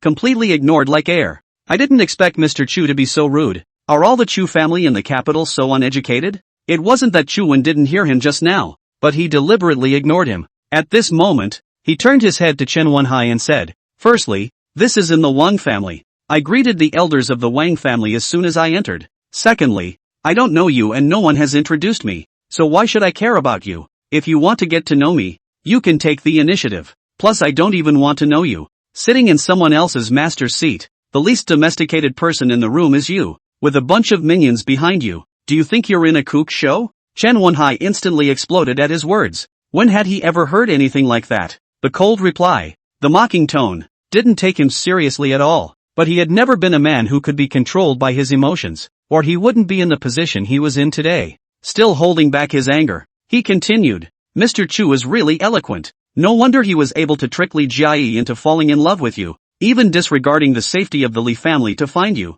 All the changes in Mordor began with this incident, and this was the first time the two protagonists in the first incident talked about it face to face. Only Chuan frowned and replied thoughtfully, "By the way, speaking of which, I don't suppose many people know you can't get a hard-on?" The moment these words came out, the entire room was directly shocked until their jaws dropped to the ground and even rolled twice. Chen Wenhai's impotence? No wonder Li Qiyi didn't want him. I wonder if he simply can't get hard or if he can't even use his sperms. If the latter was the case, wouldn't the Chen family estate have nothing to do with him in the future? The people in the room all started whispering when they heard such great gossip. Chen Wenhai, who is in his prime, is a softball? At the sight of the crowd whispering and talking, Chen Wenhai's furious heart was boiling like flames at the moment. It couldn't be held back any longer. A tap on the table. "You fart. Who says I can't get hard? It's ridiculous." Chuan didn't feel anything at all, but continued to smile. It's normal to deny it. After all, it's a man's dignity. If it were up to me, I'd have been psychopathic long ago. Chen Wenhai continued somewhat agitatedly. "I can sue you for defamation if you say such baseless words. The lawyer is right here." The lawyer on the side nodded and said very formally to Chuan, "Mr. Chu, what you just said already constitutes defamation. I can sue you." Chuan smiled back. "Prosecute. And then isn't it necessary for evidence to be verified in public?" The comment actually made everyone in the room burst out laughing. It's not so much a matter of verifying it in public, but at least it has to be proven to the court. If not, it's already pretty ridiculous that he, in his position, has to verify this. But if it was, it would become a laughingstock in the upper class of Mordor, and more than likely, it would directly jeopardize his position in the Chun family. Then Chuan said something else that heated the matter up. "Which one of the secrets of Magic City's high society does my capital city Chu family not know about? If you didn't disgust me so much, I wouldn't even bother talking about this bit of shit." He, Chu Wen, had told the secrets of the Magic City's high society almost all the way through at the engagement banquet, and this amount of information was shocking to everyone. So when Chuan said this, no one dared to question him. That's what happens when you have the power of speech. Fart and everyone takes a deep sniff like it's the truth and inhales it and has to digest it. A fart-scented burp afterward will also compliment you on how lip-smacking your farts really are. And is Chen Wenhai unable to get a hard-on or not? Of course not. Chuan saw his weakness in his wish list. It's not impotence, but it's certainly premature ejaculation. Each time he surrendered within a few seconds, which was why Chuan chose to provoke him in this way. After all, he is very sensitive to this matter. Privately at home and abroad to find a lot of doctors. Simply useless. Invoke the gods and worship Buddha have also tried. But no matter, but not the slightest improvement. Although it did not affect fertility, but after all, as a man, this kind of thing was really difficult to talk about, and it was also uttered in public. If it was someone else, he would have wasted him on the spot, but when Chuan spoke these words, everyone did believe them, without any doubt. He had already begun to utilize the influence caused by his ability, and now whenever Chuan said anything, even if he added some more fuel to the fire, people would believe it. All white can be made black. Such was the effect of the established impression that he knew the secret of everyone in Mordor. That's why he'll make a villa on a hill halfway up the mountain to go to the entitled people for their enjoyment. He's pretty much just presenting a mouthful or a hand movement. So he likes to watch, and can only fill his incompetence by watching others live. Like to play with props, with toys, but real guns, hardly ever. So the purpose of this lodge was not only to control some people, but also to balance his psyche. Otherwise he might have been depressed a long time ago. Among Chuan spoke his secret, which was exaggerated but very close. This caused even the beast that had been repressed in his subconscious mind for years to begin to awaken. Seeing this, Chuan knew that he was no longer a threat to him today. And the reason for provoking him was so that he could take down the Chen family as soon as possible. And so it continued. Until the day you die, you may not feel the true joy of being a man. At this moment, although Chen Wenhai was furious to the point of ascending to the heavens, in front of so many people, he didn't dare to continue to be furious, because the angrier he gets, the more real everyone will think this is. It was the first time that someone could make him press the urge to kill in his heart several times in a row. At this time, the Wang family's people had already taken down the contract from within the study and handed it directly to Wang Zining, while Wang Tianming, who was on the side, got up and walked over, handing over the pen in his hand as well. Zining, on behalf of the Wang family, I apologize to you once again, and after that, the Wang family's development will be at your disposal. Wang Tianming's intention in his mind was that as long as Wang Zining took over the estate in accordance with the will, things after that could be dealt with slowly. After all, it's a little girl, and several of their old guys are fully capable and have the time. What he could never have imagined was that the end of Wang Zining taking over the Wang family would be even more terrible than Wang Shuangjiang. Let the beloved ruin it completely. On that day, the people of the Wang family might regret that they might as well have given all their industries to Wang Shuangjiang in the first place. But at this point in time, Wang Zining was their only lifesaver. Who dares to sign? With Wang Shuangjiang's hiss, the eyes of the entire room focused on him. He was seen gasping for air and staring angrily at the fountain pen in Wang Zining's hand. It was as if his life was going to end as soon as that pen hit the paper. And that's actually true. Wang Zining raised her head and looked coldly at Wang Shuangjiang without any expression. Only a hint of pity was revealed in her eyes. This man in front of me is so pathetic. So get ready to put pen to paper. Just then, Wang Shuangjiang suddenly pounced on the desktop and went to grab the pen in Wang Zining's hand. Chu Wen was in the middle of the two of them, and with his current reflexes and fighting skills, it was simple to block Wang Shuangjiang, only to see him stand up, clutch Wang Shuangjiang's fingers, backward bending. Wang Shuangjiang suffered pain loudly shouted, "Ah, can't sign, the Wang family is mine, all of this should be mine." Only his fingers were seen bent down towards the back of his hand, almost on the verge of breaking, a pain that would take the strength out of one's entire body.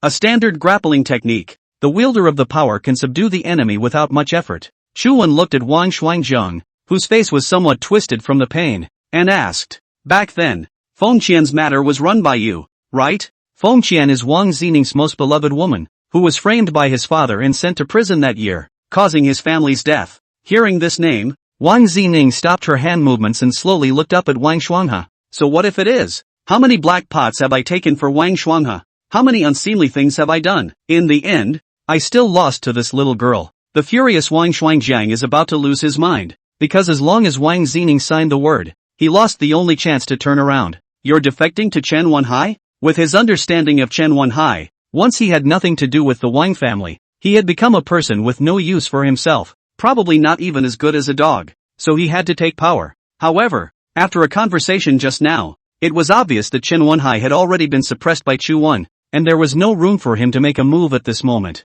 Thousands of calculations did not count on Wang Zining actually appeared at the most critical moment. Even if a few minutes later, everything could be different. Deep in despair he had become hysterical. I destroyed the Feng family's industry. I faked the accident that killed his parents. And even she herself was framed by me. So what? It's still not for the Wang family. For the sake of this girl of his. When Wang Zining heard this, he finally realized that the person behind the scene back then was his dad. But the executioner was Wang Shuangjiang. It's no wonder his dad wrote off the second in line to the throne as him. This Wang Shuangjiang did help her dad do a lot of dirty work. Wang Zining slowly stood up and asked, "What exactly did you do to Feng Qian?" Although Wang Zining did not have the face to see Feng Qian after the incident, there were a few times that she still entrusted people to visit. For some reason, Feng Qian refused to meet when she heard that it was her people. After that, Wang Zining always thought that it was because she hated her. But as time went on she felt that there was something wrong somewhere. Because Feng Qian did tell her personally that she didn't blame her before she went to prison.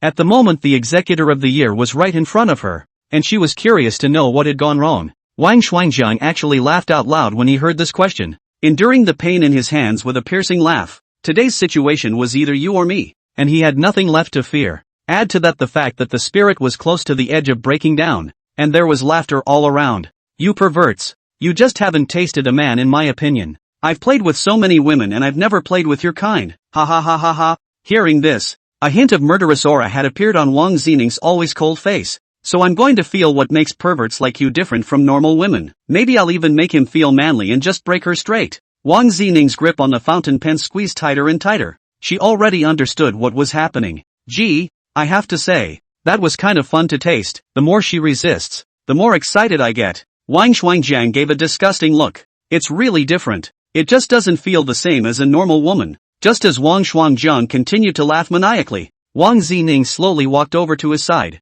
She finally understood what exactly had happened to Feng Qian. This person in front of her had actually forcibly exed her favorite woman. Wang Zining's heart of doubt was solved. Originally felt sorry for Feng Qian, she, at this moment even more feel like a knife twisting in the heart. This excruciating pain made her whole body tremble. Coldly looking at Wang Shuangjiang, he didn't say a word. What can you do to me? And let me tell you, I didn't just play with her. She's pregnant. Ha ha ha ha ha. Pregnancy. These words not only caused a buzz in Wang Zining's head, but also caused everyone present to feel incredulous. This Wang Shuangjiang is really an animal. You two can't have a child, right? I'll give you one. Ah, happy? In order to thank me, do you have to give me the Wang family? At this point, Wang Shuangjiang had already reached a state of madness and completely stopped thinking about what he was saying. Chu Wen was also incomparably angry when he heard this. He had just analyzed this matter in Wang Shuangjiang's wish list, but it was just a simple outline. But he didn't expect him to be so perverted. So he exerted force in his hands and directly broke 3 of Wang Shuangjiang's fingers. The hall suddenly erupted with a pig-killing grunt that went on and on, both feet stomping frantically on said, the veins on his face already bursting out in spots of blood, with 10 fingers connected to the heart. The pain of this broken finger was simply not something that normal people could imagine. When Wang Zining saw this, although it eased some of her anger, it was not enough for the years of repression. Chu Wen certainly understood, so he turned his head to Wang Zining. Some things lose their power when you wait too long, and now that you're back, you can do whatever you want, and I'll handle all the consequences. After Wang Zining heard these words, her eyes were no longer lifeless, but shot out a beastly light. Then, in full view of the crowd, the little arm tucked back and then jabbed out. The crowd was stunned. She went so far as to castrate Wang Shuanghe in public. Since you can't control it, it's useless to keep it, Wang Zining said faintly. The crowd saw that Wang Shuanghe's body was suddenly bright red underneath, while the sound of killing pigs was even more tragic than before. Both hands were as hard as an eagle's claw, and the bones and meridians could be seen clearly. Hands stopped at the top of the crotch, and not daring to touch it, he could only make it out of thin air. But this method would not relieve any pain. This was followed by a frantic slamming of the back of his head against the tabletop. Knock knock knock. Knock knock knock. A wail of gritted teeth as he hit it dead center. Looking at Wang Shuanghe, who was lying on the tabletop, not daring to move, his whole body tense, the entire hall leaned toward the back of their chairs in fear. Wang Tianming, who was standing close by, even directly collapsed to the ground. Purple Ning, even hit so hard? And what made them even more horrified was that at this moment, Wang Zining's face still couldn't see much expression. It was as if the matter had nothing to do with her at all. Is it really right for the Wang family to hand over to Wang Zining? With this tactic, they will have a hard time in the future. And the one who reacted the most at this moment was Chen Wenhai, watching the person who brought himself to pretend to be a pussy get wasted on the spot. He already had no face to hang on to at all. If this matter got out, the prestige of his Chen family would be completely gone. Most importantly, once again losing to Chu Wen. If the last time was because Chen Wenyang mishandled the situation and didn't save the face of the Chen family on the spot, but this time if he didn't do something about it, it would be a public slap in the face of the person in charge of the Chen family, and hit without mercy. So Chen Wenhai immediately stood up. How dare you maim and injure someone in public in the presence of a lawyer? Move my people? Do you guys not want to live? Said one hand. And the men behind him swarmed up. Chen Wenhai also revealed a cunning smile. At this moment, if he could directly take down Chu Wen and then plant the evidence on him, he would be directly finished with the game. One wounding, one abetting. As for Wang Shuanghe, he's worthless. Just as the crowd rushed up with their fists raised, they only saw Chu Wen turn his head and point at Chen Wenhai with his hand, sternly scolding him. None of your business, get back. This roar surprisingly scared everyone into staying in place, not daring to come forward. The oppressive aura caused everyone present to tremble, and coupled with Chu Wen's sharp eyes, everyone went quiet. With the exception of Chen Wenhai, they were all incomparably afraid of the name of the Chu family in the capital. Those juniors looked at Wang Shuanghe on the table again, and this fearful look made them not dare to rush up mindlessly. This Chu Wen is ruthless, and it feels like he also holds a grudge, in case the capital Chu family really wants to retaliate. These small characters of theirs are not comparable to Chen Wenhai, and they will be nothing more than scapegoats at that time. So everyone could only pretend to be strong, but everyone dared to step forward. Under the gaze of the crowd, Chu Wen looked back at Wang Shuanghe. then reached out his hand and pulled out the pen stuck in his crotch stiffly. The tip of the pen also ripped out some fine flesh stained with blood. This pulling out caused Wang Shuanghe, who had been quiet for a while, to directly pass out in a miserable scream. This pain was more than 100 times higher than when it was inserted. The scene in front of him even made the little brother who rushed up to him glad for his choice. Immediately after that, Chuan wiped the pen with Wang Shuanghe's clothes and then handed it to Wang Zining with a smile. Sign it, and let's go get something to eat. Wang Zining took the pen, turned back to her seat, and signed her name on the contract. Immediately after Chuan picked up the contract, facing the crowd of the Wang family, Lang said, "From today onwards, the head of the Wang family will be called Wang Zining." The people present were all stupefied, and the young man who had just supported Wang Shuangjiang was now in a cold sweat. As for those of the older generation who had expected Wang Zining to return, after witnessing what happened to Wang Shuanghe, they didn't know whether to be happy or sad at the moment. Could it be that they really called the devil back to run the Wang family? But now that the contract of succession has been signed, all is settled, regardless of whether they were willing or unwilling, regretful or not. The Wang family now belonged to Wang Zining. Then everyone stood up, including Wang Tianming, who was paralyzed on the ground, and bowed respectfully to Wang Zining. The future Wang family. The future? They're afraid they won't be able to figure out what the future looks like for a while. Wang Zining looked at them, originally did not want to speak, but in order to avoid letting Chuan also involved, so squinted at the table Wang Shuanghe wrote. "This, you guys can handle?" Beside him, Wang Tianming came to his side. "Don't worry, Missy, we can still manage this little matter." If Wang Zining hadn't been moved by Chu Wen's words, she probably wouldn't have taken another step into this house in her life. It was the same at the moment. The disgusting atmosphere, the look of disinterest on everyone's face, the depressing environment all made her not want to stay here for one more second. "Chu, come on, let's go get something to eat." Although the crowd was already very surprised by Chu Wen's appearance when they first entered the door, at this moment, they also saw that Wang Zining's attitude towards Chu Wen was simply a world away from them. There's definitely a story behind the two. Nowadays, the Chen family was definitely not going to be helping the Wang family, and if Missy could really contact the Chu family, then they would still have a chance to make a comeback. If Zining can still marry Chu Wen, this is a bit overthinking, not to mention the Missy homosexuality thing. Even if it returns to normal, it's the equivalent of Li Jiayi's engagement party scene at that time to be recreated once. They couldn't afford to mess up Mordor one more time. This one time has already made the Wang family almost to the edge of destruction. Another time is really dare not. The people in the room stopped their imaginations. The situation was now a blind guess for all of them. No one was in control of the current situation anymore. Of course, it also included Chen Wenhai, who was completely treated like air. Chu Wen and Wang Zining were just about to step out of the gate when Chen Wenhai was ready to stop them. Today, at the end of the day, they must save some face before they could. But before he could open his mouth, Chu Wen unexpectedly stopped his steps, turned around to look at him, and said with a smile, "Listen carefully, Boss Chen. A video doesn't threaten me at all. But this thing about you being a softie, want the whole of Magic City to appreciate it?" Chen Wenhai was shocked at his words. Could it be that Chen Anren had already told him everything? Chen Wenhai was instantly a bit confused. Theoretically, according to Chen Anren's state, he was 9 out of 10. There was no reason why he would have told Chu Wen, but now that Chu Wen had even directly said that, of course he wouldn't easily admit it. Video? What video? Chu Wen pointed at Wang Shuanghe with his chin. This is what happens. You can't, but at least there's still. Cherish it. Maybe one day like him it's suddenly gone. Chen Wenhai's experience this day was something he had never encountered before. From the atmosphere to being told his secrets to the proud art of controlling people, all feeling like he had lost his grasp. If before, Chen Wenhai still had reservations about Chu Wen's opinion, thinking that he was either relying on the Chu family in the capital or was just an ordinary male son pretending to be a bully. This sudden meeting caught him a bit off guard, and while being blasted out of his inner pain, it also made him start to really face this opponent head-on. Instead of being angry at the moment,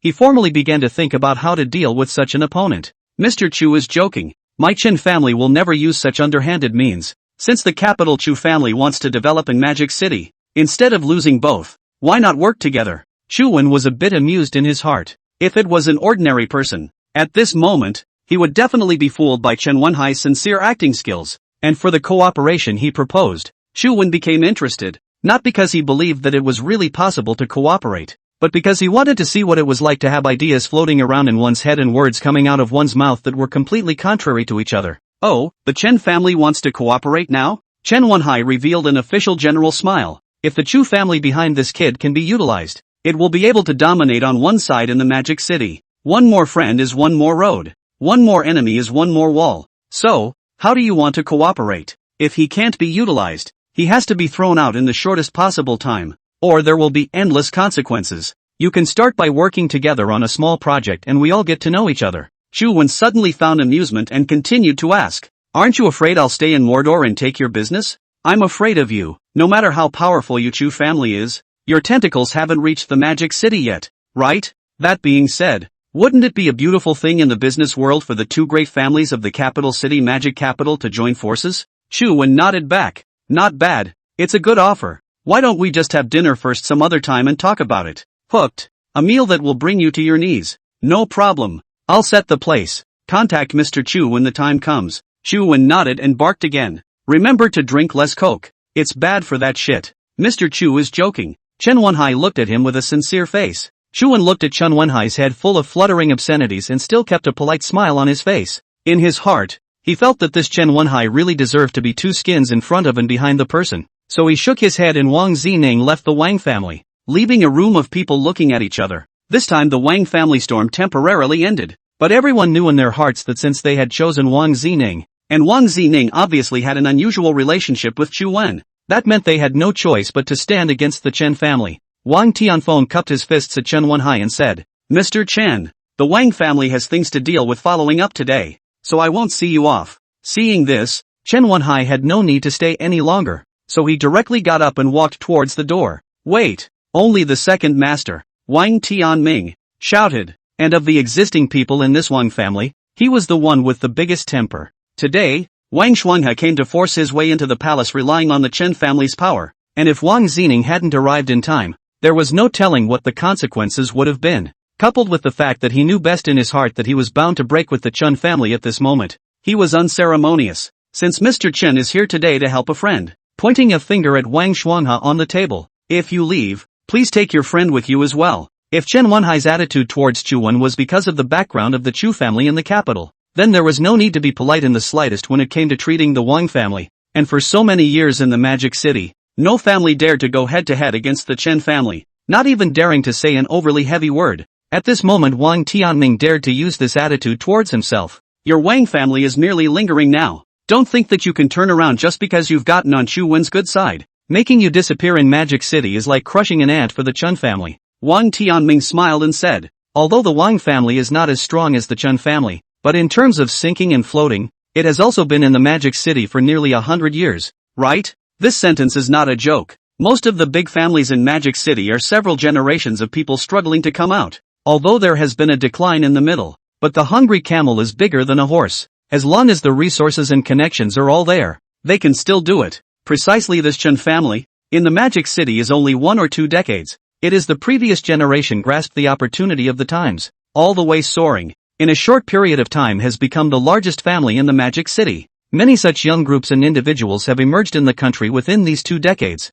and it has to be said that while there are some things you are born without you basically won't have them in this life, but if you can seize the opportunities of the times, you may not always reach the top, but it is still possible to change your destiny. Like the live streaming world, like the real estate world a few decades ago, and more recently, esports, and the upcoming 5G era. Just remember that things can be risky, but they must not be risky, and everyone has a chance to change their destiny. The fate of the Chen family is now in the hands of Chen Wenhai, and the people of the Wang family also see it very clearly. Their fate is not necessarily in the hands of Wang Zining, but it must be closely related to Chu Wen. So Chen Wenhai continued, in terms of seniority, whichever big family in the Magic City is bigger than the Chen family. So the Chen family has always been respected. Don't think that with the sudden appearance of a Chu Wen, you guys feel that there's an opportunity to take advantage of it. That would be a big mistake. Yes, Wang Tianming smiled. The situation just now seems, there was no need for Chen Wenhai to pay any more attention to them, as these people were no longer in his social circle at all, and it would be a waste of time to say one more word. Then he led the crowd to leave the Wang family, not forgetting to remind them on his way out. The dogs of the Wang family, you will clean up after yourselves. One dog has already come out. Beware, there will be a second one. The roar of cars rumbled outside the villa, and in no time it was far away. In fact, the words spoken just now were meant for the young people present. Wang Tianming originally did not need to be so forceful against the Chen family, but just now he saw that there were barely a few Wang family descendants who had any success, and as soon as he saw that Wang Shuanghe had brought the Chen family with him, he immediately all had a small mind. That's why Wang Tianming had to say these words positively. In fact, it was meant for them to hear. The Wang family shakes the birth fusion. What is needed now is unity. No one can have second thoughts anymore. Chen Wenhai of course also heard the implication, which is why he returned that sentence, meaning that if any of you wanted to defect to the Chen family, he would still want them. This back and forth is all about the city and the heart. And the young people in the room really started to think about that at this point.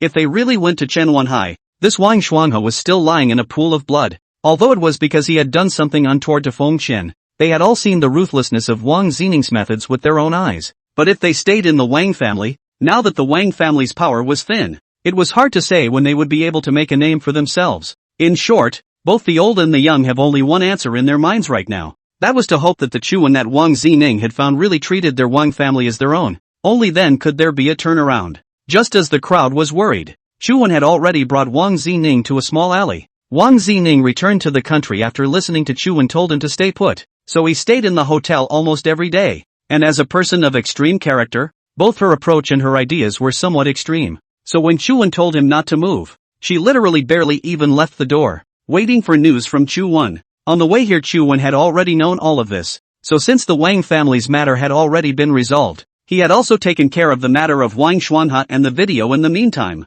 even though up to now he didn't even know what it was about. But it doesn't matter anymore. After today's events, that Chen Wenhai shouldn't be able to use such vulgar tactics on him. Raising his opponent's perception of himself was a convenience for him. Being able to get more information as quickly as possible without having to bother with a steady stream of little shenanigans. Before going back to appease Chen Anren, he needed to take Wang Zining, who hadn't returned to the country for a long time, back to the real delicacy. The two of them walked to the very inside of the alley, which had some small stores, convenience stores, fast food restaurants and the like. Chuan brought Wang Zining into a small restaurant, the kind of store that looked dirty but hid the most native flavor of the city. Boss, 3 cages of shengjian, 2 bowls of egg drop soup, and 2 more oil dumplings. Chuan casually ordered some then sat down with her in a seat against the door. After Wang Zining sat down, she also took a few more glances at the environment of the small store. It had been too many years since she had eaten authentic Mordor cuisine, and even back then, when she was in the country,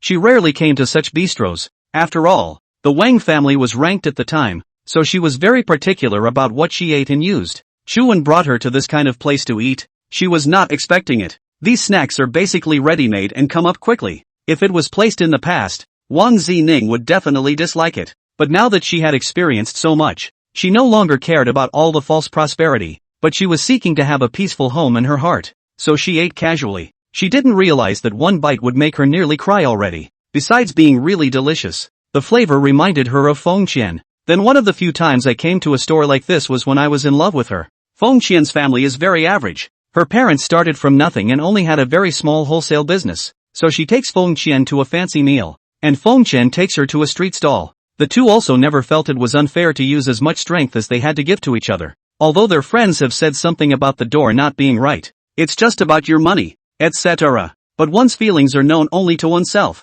and no one in their relationship has ever been inferior or envious. Everything is so natural and there is no social burden or pressure at all. That was why Feng Qian would be the pain in her heart this life, because it was too good to be true. So beautiful that she considered her life too lucky to have met such a woman. But just when everything was so perfect, his father ruined it all with his own hands. It destroys the aspirations for life in the heart of a young man and completely destroys the hearts of two people by striking them to pieces. Ruining something beautiful for you to see. That's called tragedy, isn't it? So you can imagine that Wang Zining can never forgive the Wang family. And you can also know why the simplest raw pancake buns contain a wealth of feelings. It wasn't just food she was eating. It was youth. Swallowing bite by bite the shadows that she would never come out of for the rest of her life. Chuan brought her here also because that feeling was what made her feel good. In such a complicated and cold upper-class society in Magic City, those like Wang Zining are too few and far between. Perhaps some had innocent love, but were suppressed by family and circumstances and gave it up. But Wang Zining has been fighting it until now.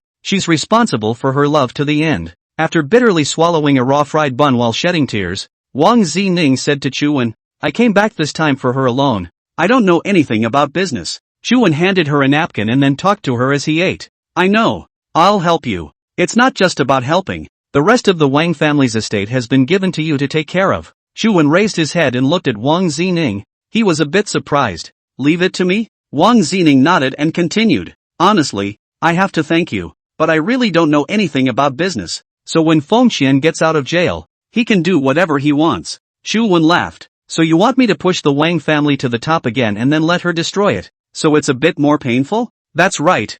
I don't know how to confess to her anymore. Shu Wen put down his chopsticks, wiped his mouth, and looked at her seriously. If it were before today, I would have said yes, but now, I won't. Wang Zining raised her head and locked eyes with Shu Wen. You won't help me anymore? Shu Wen smiled and shook her head. Not really, because I want you to consider one more person when making your decision now. Who? Wang Zining frowned. She really couldn't think of anyone else right now that was worthy of her consideration, that was able to influence her to change her mind. She'd come back precisely because of the revenge plan Shu Wen had spelled out for her, but now she was talking about changing it? Only to see Shu Wen reveal a serious look that he rarely had, and said to her very formally, "It's Fengqian's child, and I want you to think of him." Hearing these words, the chopsticks in Wang Zining's hand fell onto the table, her mouth half open, half unable to speak. I want you to think about this child first when you make any decision from now on. Wang Zining had mixed feelings at the moment, and her expression was a bit flustered. Although the biological father of this child is Wang Xuanhe,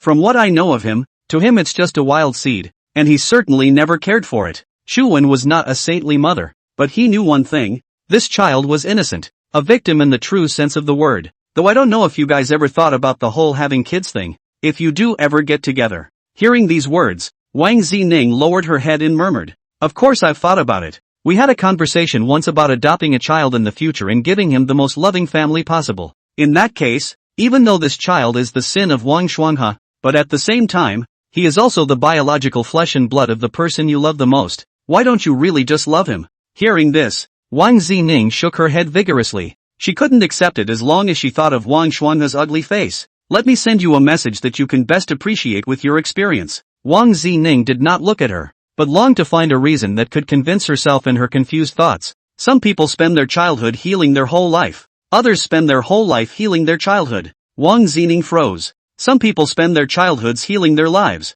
Others spend their lives healing their childhoods. She mumbled a repetition. Shu Wen continued. "You're the one who spent your life trying to make up for your childhood. Do you really want Fengqian's children to want to be like you? With a father like that, a mother in jail, and a lonely childhood? Even if we wait until Fengqian gets out of jail, the boy's missed childhood is already irreparable." Shu Wen paused for a moment and looked at Wang Zining's eyes that were thinking. After a moment it continued. "Look up at me." Wang Zining slowly raised her head, her eyes filled with tears. She remembered everything from her childhood. At that time she was a carefree young girl from a privileged family, much happier than her peers. That is, until her father forcibly makes to change her life. First by making her give up her hobby to study business, and then by destroying the love of her life. And then after that, the whole world went gray. She has no hope, her heart is filled with guilt and hatred, and her daily life is as lifeless as the walking dead. Knowing that she would have to go to college before she had a chance to escape, she went to indulge and leave all the hurt that the home had brought her.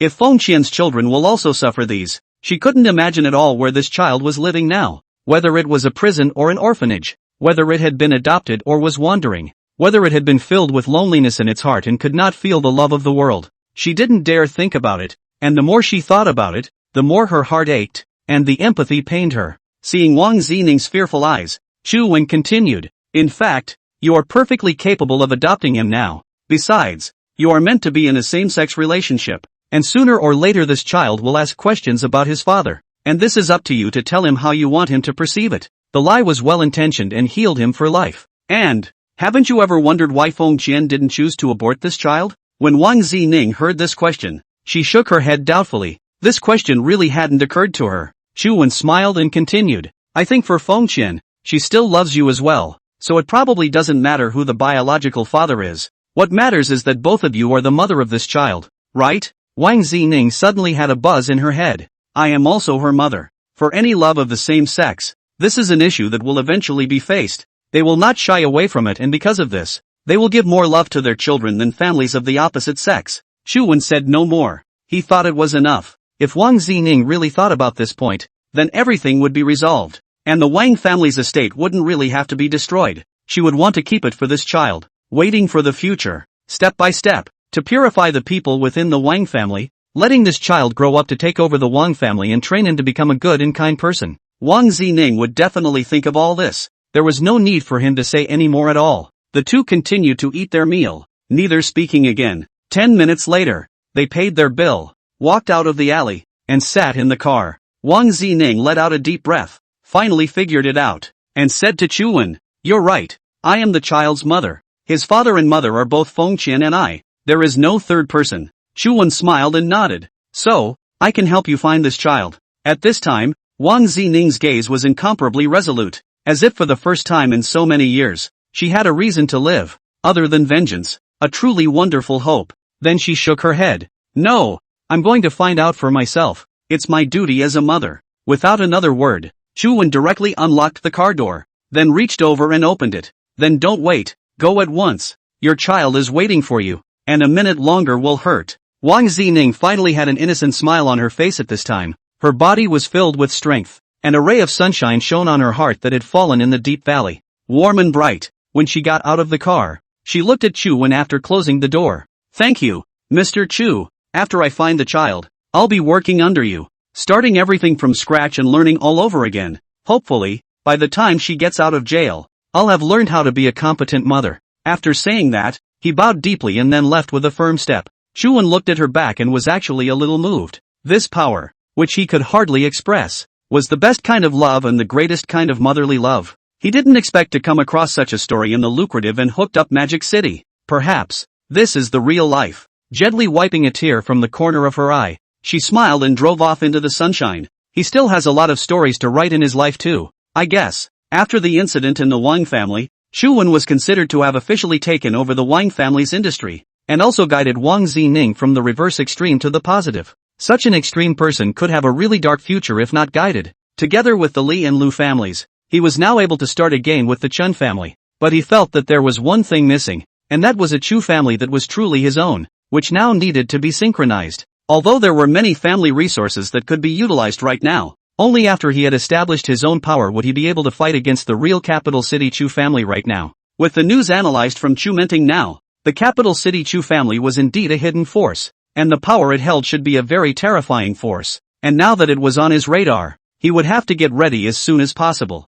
The preliminary investigation of the Chu family in the capital was what gave him the best time to prepare, and he was glad that the ego of Chu Mengting and the forces behind her were able to allow him to discover this in advance. The next thing to do is to have the first batch of meta-humans to do his work for him first. This point he had thought about long ago, because unlike other families, he couldn't wait to grow the Mordor Chu family by having children, and he couldn't establish a blood relationship, so all of the aspiring young people in Mordor would become his first-generation partners. The first one to look for was Chen Anren, because in addition to inviting her to join, we have to get the video thing out of the way. After calling Chen Anren, Chuwen came to her house once again after many days. The car was parked downstairs, and Chuwen saw that the etc. in her house wasn't lit. Chuwen sighed, putting aside the matter of having to collect talents and build a team. The thing that made him different from the other clans was that at least the first batch of the core team had to be a core of people who had crossed over with their hearts, putting aside the relationship between the two of them. As far as Chen Anren's personal ability is concerned, it's definitely one of his biggest boosts in the early stages,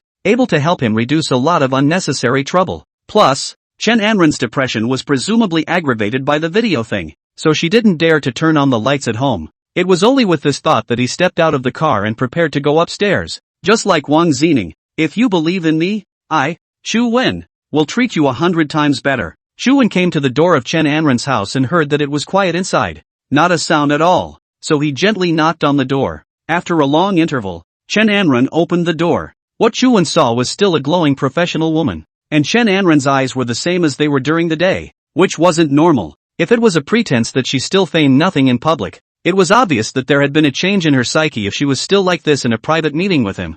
"Mr. Chu, please come in. It's too obvious to call it something so official." Chuwen walked in, and only a dim table lamp was lit on the nightstand. "Something to drink?" Chen Anren asked as she walked toward the refrigerator in her loose pajamas. "No alcohol, anything else?" Chen Anren didn't ask much and directly took out a bottle of freshly squeezed juice from the refrigerator. She didn't dare to look at Chuwen much, since she had already decided to protect Li Jie. She couldn't afford to have any extra hesitation. She was deeply afraid that one more look would shake the resolve she had already made. But just the moment she closed the refrigerator door and turned around, she saw Chuwen, who was already sitting in front of the piano. The scene was so familiar. It was as if it was already the same night, the night that had given her her first good night's sleep in years. She stood there frozen, her insides mixed, but she couldn't show it at this point. And so again, deep down inside, he made himself firm, never to waver in the slightest. Before walking over, as he placed his drink on the piano, he asked, "What did you want to see me about this late at night?"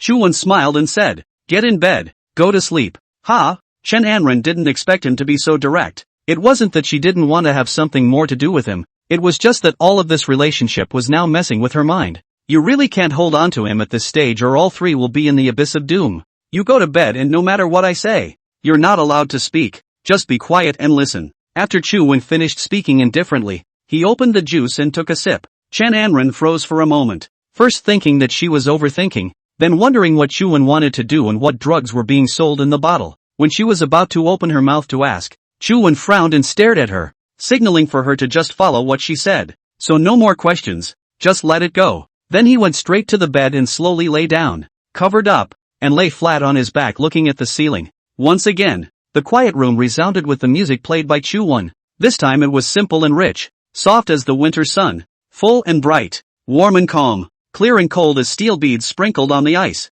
grains distinct and penetrating to the bone. Chuwon's fingertips flowed over the piano as he slowly opened his mouth. There was once a little girl who asked her mom after seeing a hero, "When will I grow up and do brave things?" Her mother smiled at her, stroked her head, and then gently replied, "Silly child, growing up is a brave thing in itself." When Chen Anren heard these last words, she suddenly realized that no one had ever been willing to truly understand her. And even to Li Jiayi there were many things she didn't dare to say, and she was afraid that her negative energy would affect the relationship. As a stranger who had been drifting in the magic city, never appearing with a strong posture, but deep inside him, no one knew that she was still a child, a kid who stayed strong, fought all the way to the top, and barely had a childhood. Chuwon's story instantly touched her and rippled inside. Slowly, the sound of the piano has changed, strong as the roaring deep sea, swinging people's lungs, shaking the heart. Deep into the darkness of the night, there was a sound as if there was no sound, and an invisible force roamed the sky. You're still a child.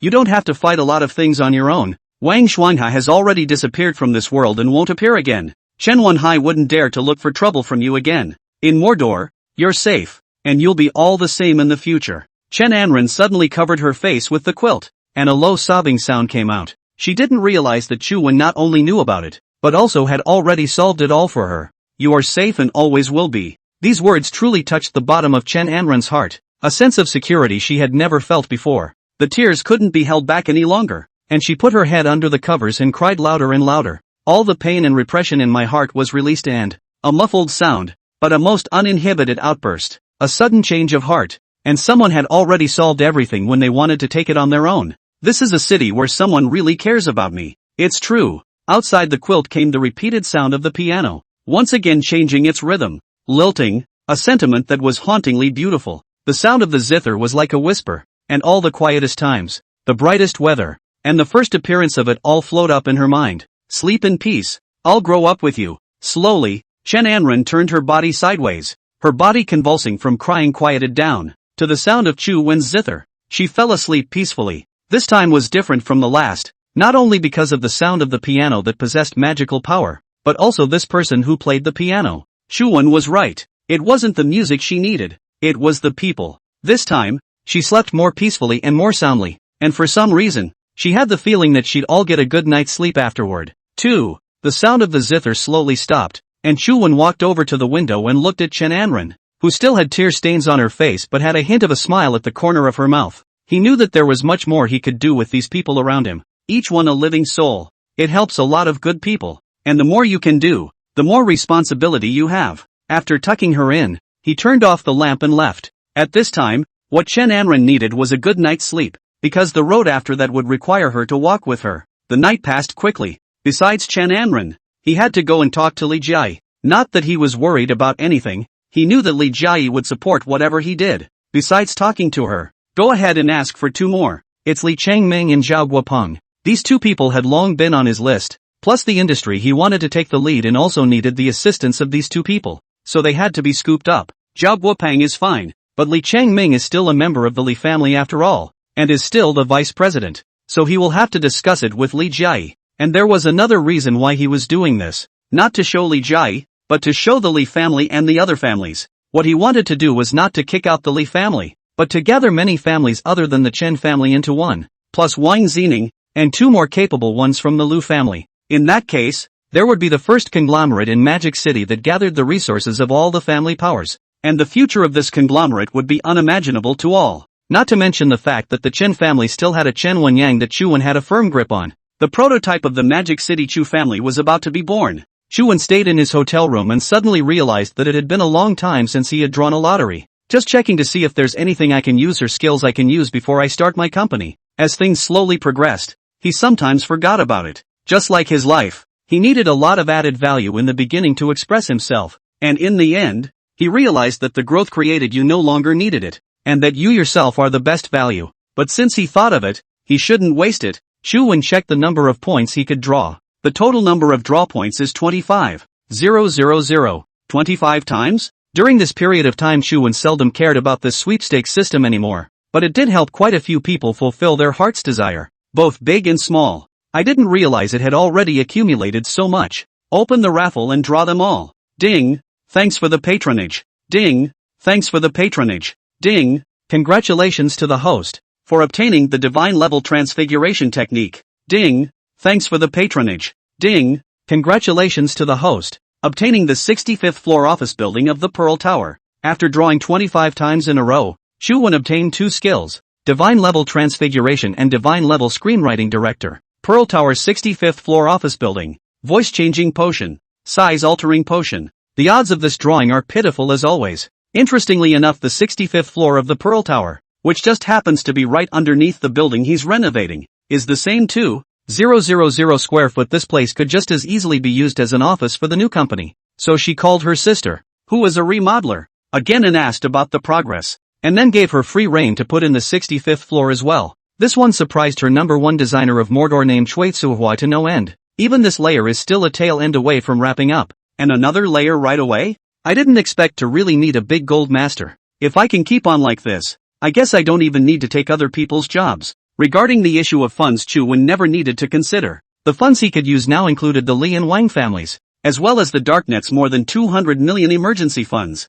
As long as it's not too much of an acquisition and development, it's basically unspendable. So after taking care of that, he decided that he would first have to go talk to Li Jiayi. In Li Jiayi's office, although the weather outside was a bit cloudy, it felt stuffy, and the air was full of manic factors that made people sleepy. However, Li Jiayi was listening with great interest at this time. Chu Wen was sitting across from her to say that he was going to set up a branch of the capital Chu family in Magic City. At this time anyone must still claim to have the capital city's Chu family at their back, or else they would attract unnecessary trouble, and it would keep the gang in the real capital from figuring him out. Support! Full support! After Li Jiayi heard that Chu Wen was actually going to draw elites from all the major clans to form the new Magic City Chu family, she had never thought that the original could still be played this way. Form a coalition army to check and balance the Chen family. Not to mention Zhao Guopong and Wang Changming. I want to go over there just by listening to them. Yeah, but it's going to be a while. What Chu Wen thought in his heart is what everyone cannot guess. Let those young people join is just the first step. Wait until after the pre-stabilization. What he wants to do is the group company. Those families will still be families, but their industries will be merged under this group of companies. All the benefit chains and resource distribution can be optimized in this case. No one will be unwilling. Besides, when it really comes to that time, his Chu Wen's energy in the Magic City already doesn't allow anyone to dare to reject him, right? So he still needed Li Jiayi to sit on the Li family now, and couldn't let this matter be seen early by others. Li Jiayi wasn't surprised after hearing Chu Wen's answer.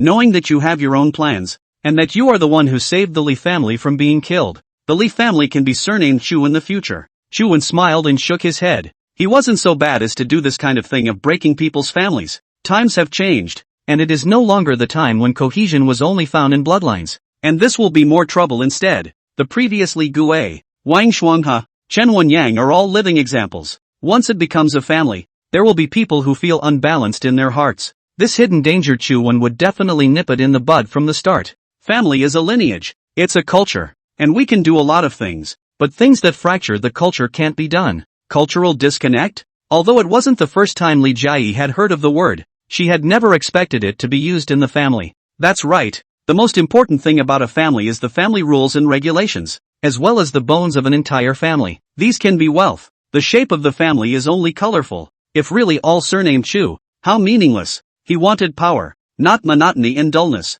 Li Jiayi nodded, not realizing that Chu Wen's understanding of this aspect had far surpassed hers. Besides Wang Changming and Zhao Guopeng, do you need anything else? Chu Wen pondered for a moment and said, and your best friend, Chen and Ran. Yo, you're getting worked up over this? Li Jiayi said with a snicker. What, jealous? I can't wait for you to find a few more. 3 wives and 4 concubines, so that when you're busy, we can still get a table together and play mahjong. Looking at Li Jiayi, she said this with a smile. Chu Wen knew that she really wasn't jealous, but was absolutely confident, especially after experiencing so many things. He had grown a lot. After watching so many breakups, she knew that things like relationships were still meant to be. Some people, even if they have been apart for a long time, will eventually come back together and join hands until the end of their days. And some people, even if they stay together 24 hours a day, at the end of the day it's time to leave. That's life. You can't force it. For Chu Wen, she had a lot to thank him for, and of course loved him deeply, but it wasn't her style to just forcefully tie him down. Even if Chu Wen decided to leave one day, she would still give her blessing. Wasn't it enough that, at least, the grayest part of the day so far had been spent in the company of this man? Chu Wen smiled and didn't answer again. Since ancient times, this world has actually been fighting for 2 things, and because these 2 things have been developed until now, although there have been changes with the process of civilization, the essence has never changed. One is the resources used to live on this planet. The second is the right to choose a spouse for reproduction. Now although we have reached the 21st century, the age of the internet, but then high-tech things cannot be separated from these 2. And it's those who stand at the top of the pyramid who have the choice. Immediately after that, he called the Lu family in front of Li Jiayi. Let them choose a dozen of the most promising young men in the family to join this new group of companies. Lu Shiyu first thanked the previous settlement of import and export 1,000,000 times over. Not only had their Lu family resumed its usual operations, but after Han Dongjun had greeted them, the approvals related to all of the Lu family's industries had increased in efficiency by quite a bit.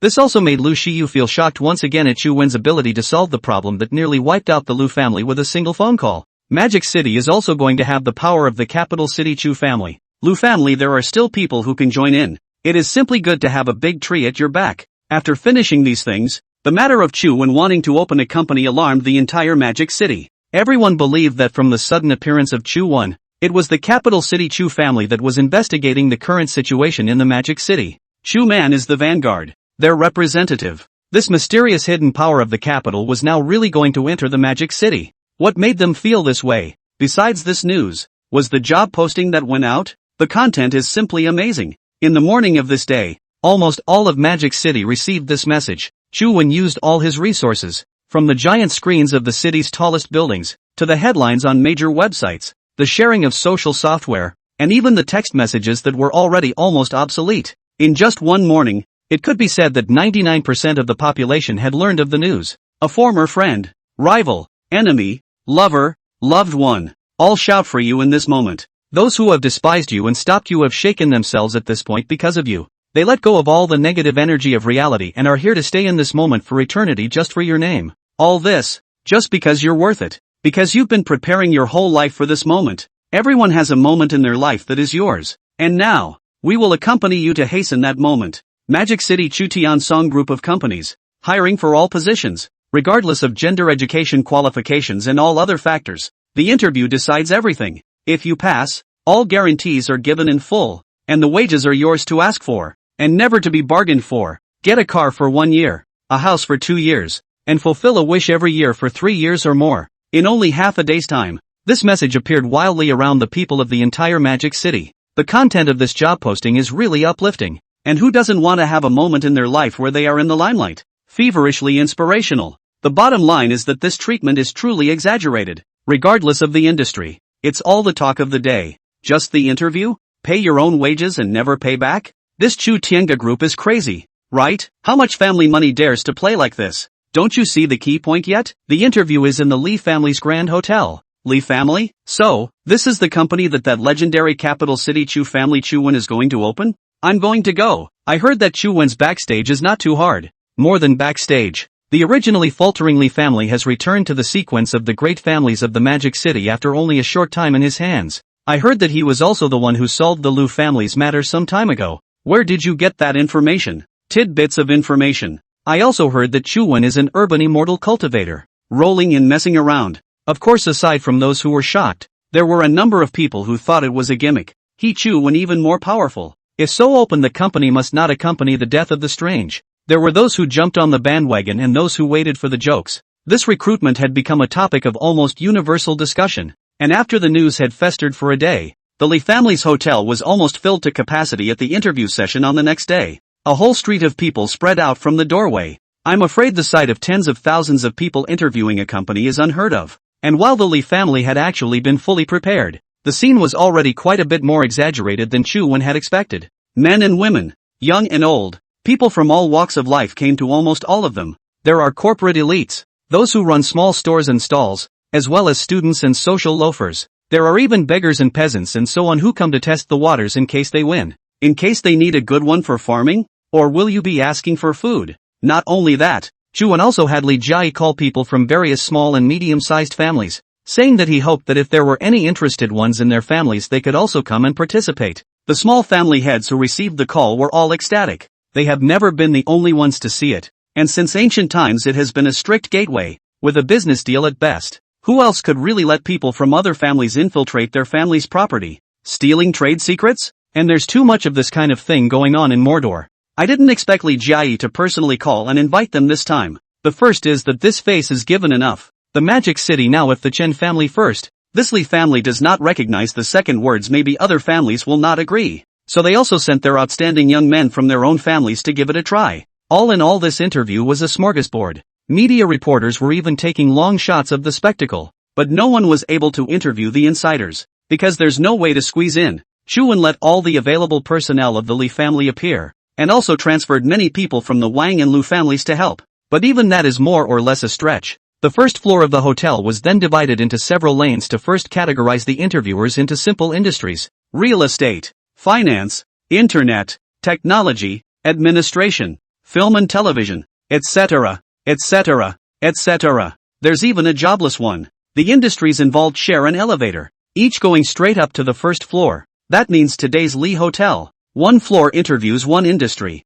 and Chu Wen told his men about the recruitment requirements. Interviews are first conducted by the most basic relevant practitioners for initial screening, dividing the applicants into 4 gears, and by the way, filtering out some of the pure troublemakers as well. 4th gear direct entry, choosing some positions such as security guards and cleaners. The first 3 gears are handed over to more specialized industry elites for interviews, which are about real strengths and require live demonstrations. Then filter out people who talk a good game but have no real skills. This section waits to be assigned to a specific department. The rest of the first 2 slots went directly to Chen Anren, Zhao Guopang, Wang Changming, Li Jiayi, and Wang Xining's side. The ones who make it here are already the cream of the crop, and are considered minor celebrities in all walks of life. Then after the strictest gatekeeping by them, those who remain are basically the executives of each department. The last stall, which can only go into the first stall after all of them have agreed to it. Those in the first bracket were interviewed individually by Chu Wen alone. In this way the recruitment went on for 5 consecutive days amidst a sea of people.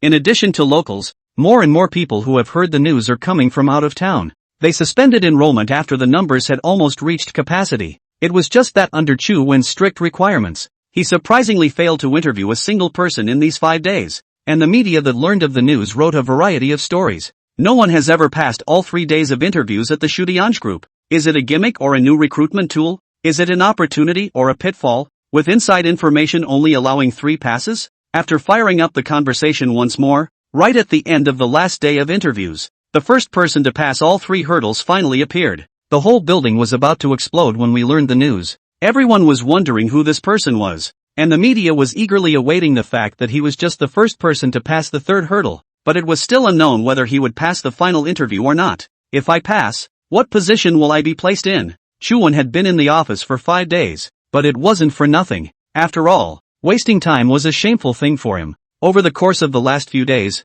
he had melded his newly learned skills together, and surprisingly, he had found some enjoyment in them as well. The wrestling fighting skills and whatnot that he had gained before were fine with him, but the disguise and movie and TV knowledge that he had gained this time was so much more interesting. In the past few days he kept on playing various professions, various people, first from the change of appearance, and later on his behavior. Every word and action began to be close to the character he was playing. On a few occasions he even blended into the crowd of job applicants and was not recognized until the 3rd level. Even Li Jiayi didn't have the slightest suspicion. so he was relieved to see that it looked like the technique had been perfected. Only once did he almost make it past the third hurdle, and then rushed to make some mistakes before slipping away, or else he'd be embarrassed to interview himself when the time came. It was on the fifth day when he thought no one should be able to walk into this office, when Li Jiayi's secretary called in and said that someone had passed the third level and asked when he could come in. He was surprised himself, thinking that the bar had been set so high before that no one would be able to pass it, but he didn't expect to be pleasantly surprised by the end of the last day.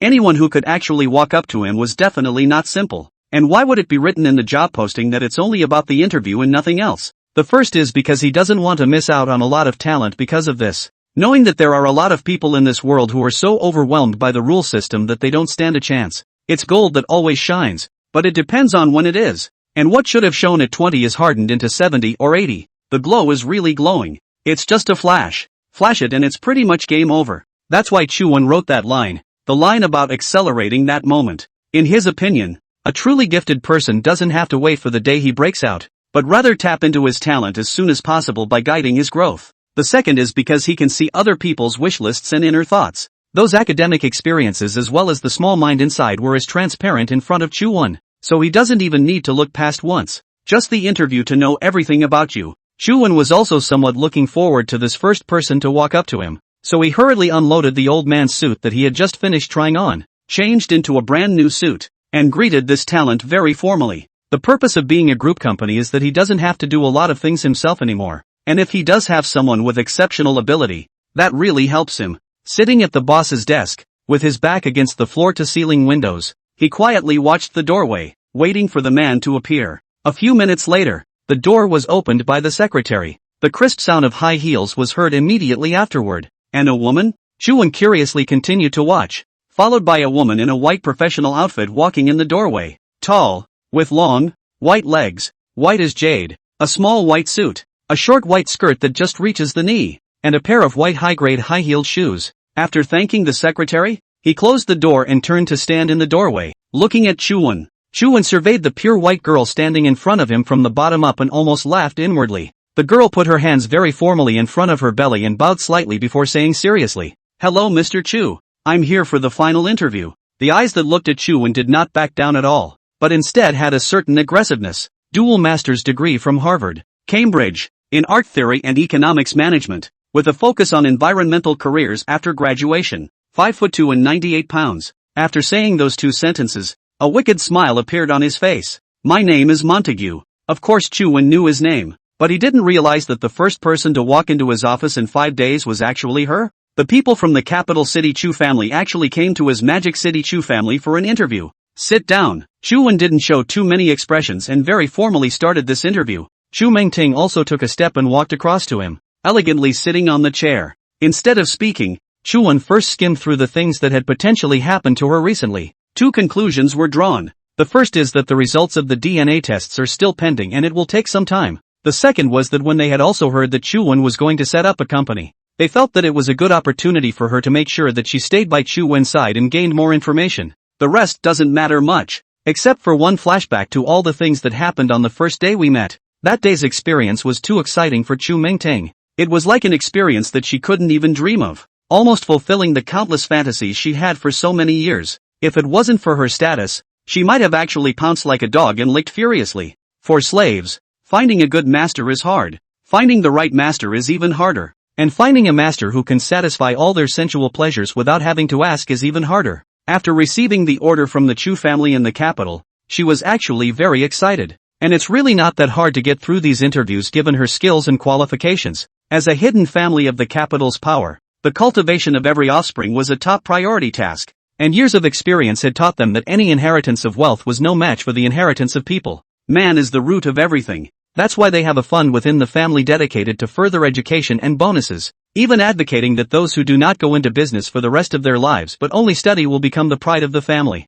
There were too many people in business, and as society developed the number of impatient people would also increase, so they were not short of business talents. Instead, those who could study quietly enjoyed a high status in the whole family. It is evident that the culture that has been passed down for centuries definitely has its true meaning of existence. Chuan began the formal interview after learning this information. "Ms. Meng, why do you want to come to our Chu Tiange group?" Chuan deliberately aggravated the tone of the word Chu, wanting to see her reaction. only to see that Chu Mingting didn't show the slightest crack. She continued, I think that General Manager Chu, as far as the hottest newcomer in Magic City is concerned, has an absolutely strong drive and ability. And just from this job fair it seems that he is also a person with a broad mind. It's better to choose a good company than a good boss so that I can grow faster with my ear to the ground as well. Chu Wen didn't expect her to really lick it and answer so officially. If you put it in a normal company, the boss would be laughing all the way to the bank. But he was different. He knew what Chu Mingting was here for. So he was prepared for an unusual interview as well.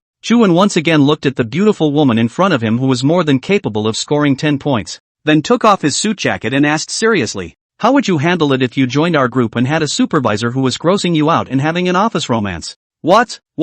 Chu Mingting, who had passed through the ranks from the first floor all the way to this point in the serious and earnest interview, was a little messed up by this question at the moment. Trumontine's heart began to start slowly accelerating. Office romance? Could he be implying something to me? I didn't realize that this Chu Wen was really a womanizer, and had been making those moves on me since the last time. Today in his own place he was really more unrestrained. I'll report it to higher management and wait for it to be dealt with. Chu Wen loosened his tie with his hand and craned his neck a bit before continuing his question with a slight frown. What if there's no higher up, just the biggest boss? Chu Wen knew in the back of his mind what his persona was in front of her, so that persona couldn't fall apart. Trumontine saw the movement and waited for her long-awaited heartbeat to accelerate. For some reason, the man Chu Wen could always be equated with excitement in his mind. And it's every time, every minute, even every second. It was as if she had come to the interview not to stay in the Chu Tiange group to collect information, but just for this final level of the interview. Then I'd choose to leave. A boss like that shouldn't be much good at anything.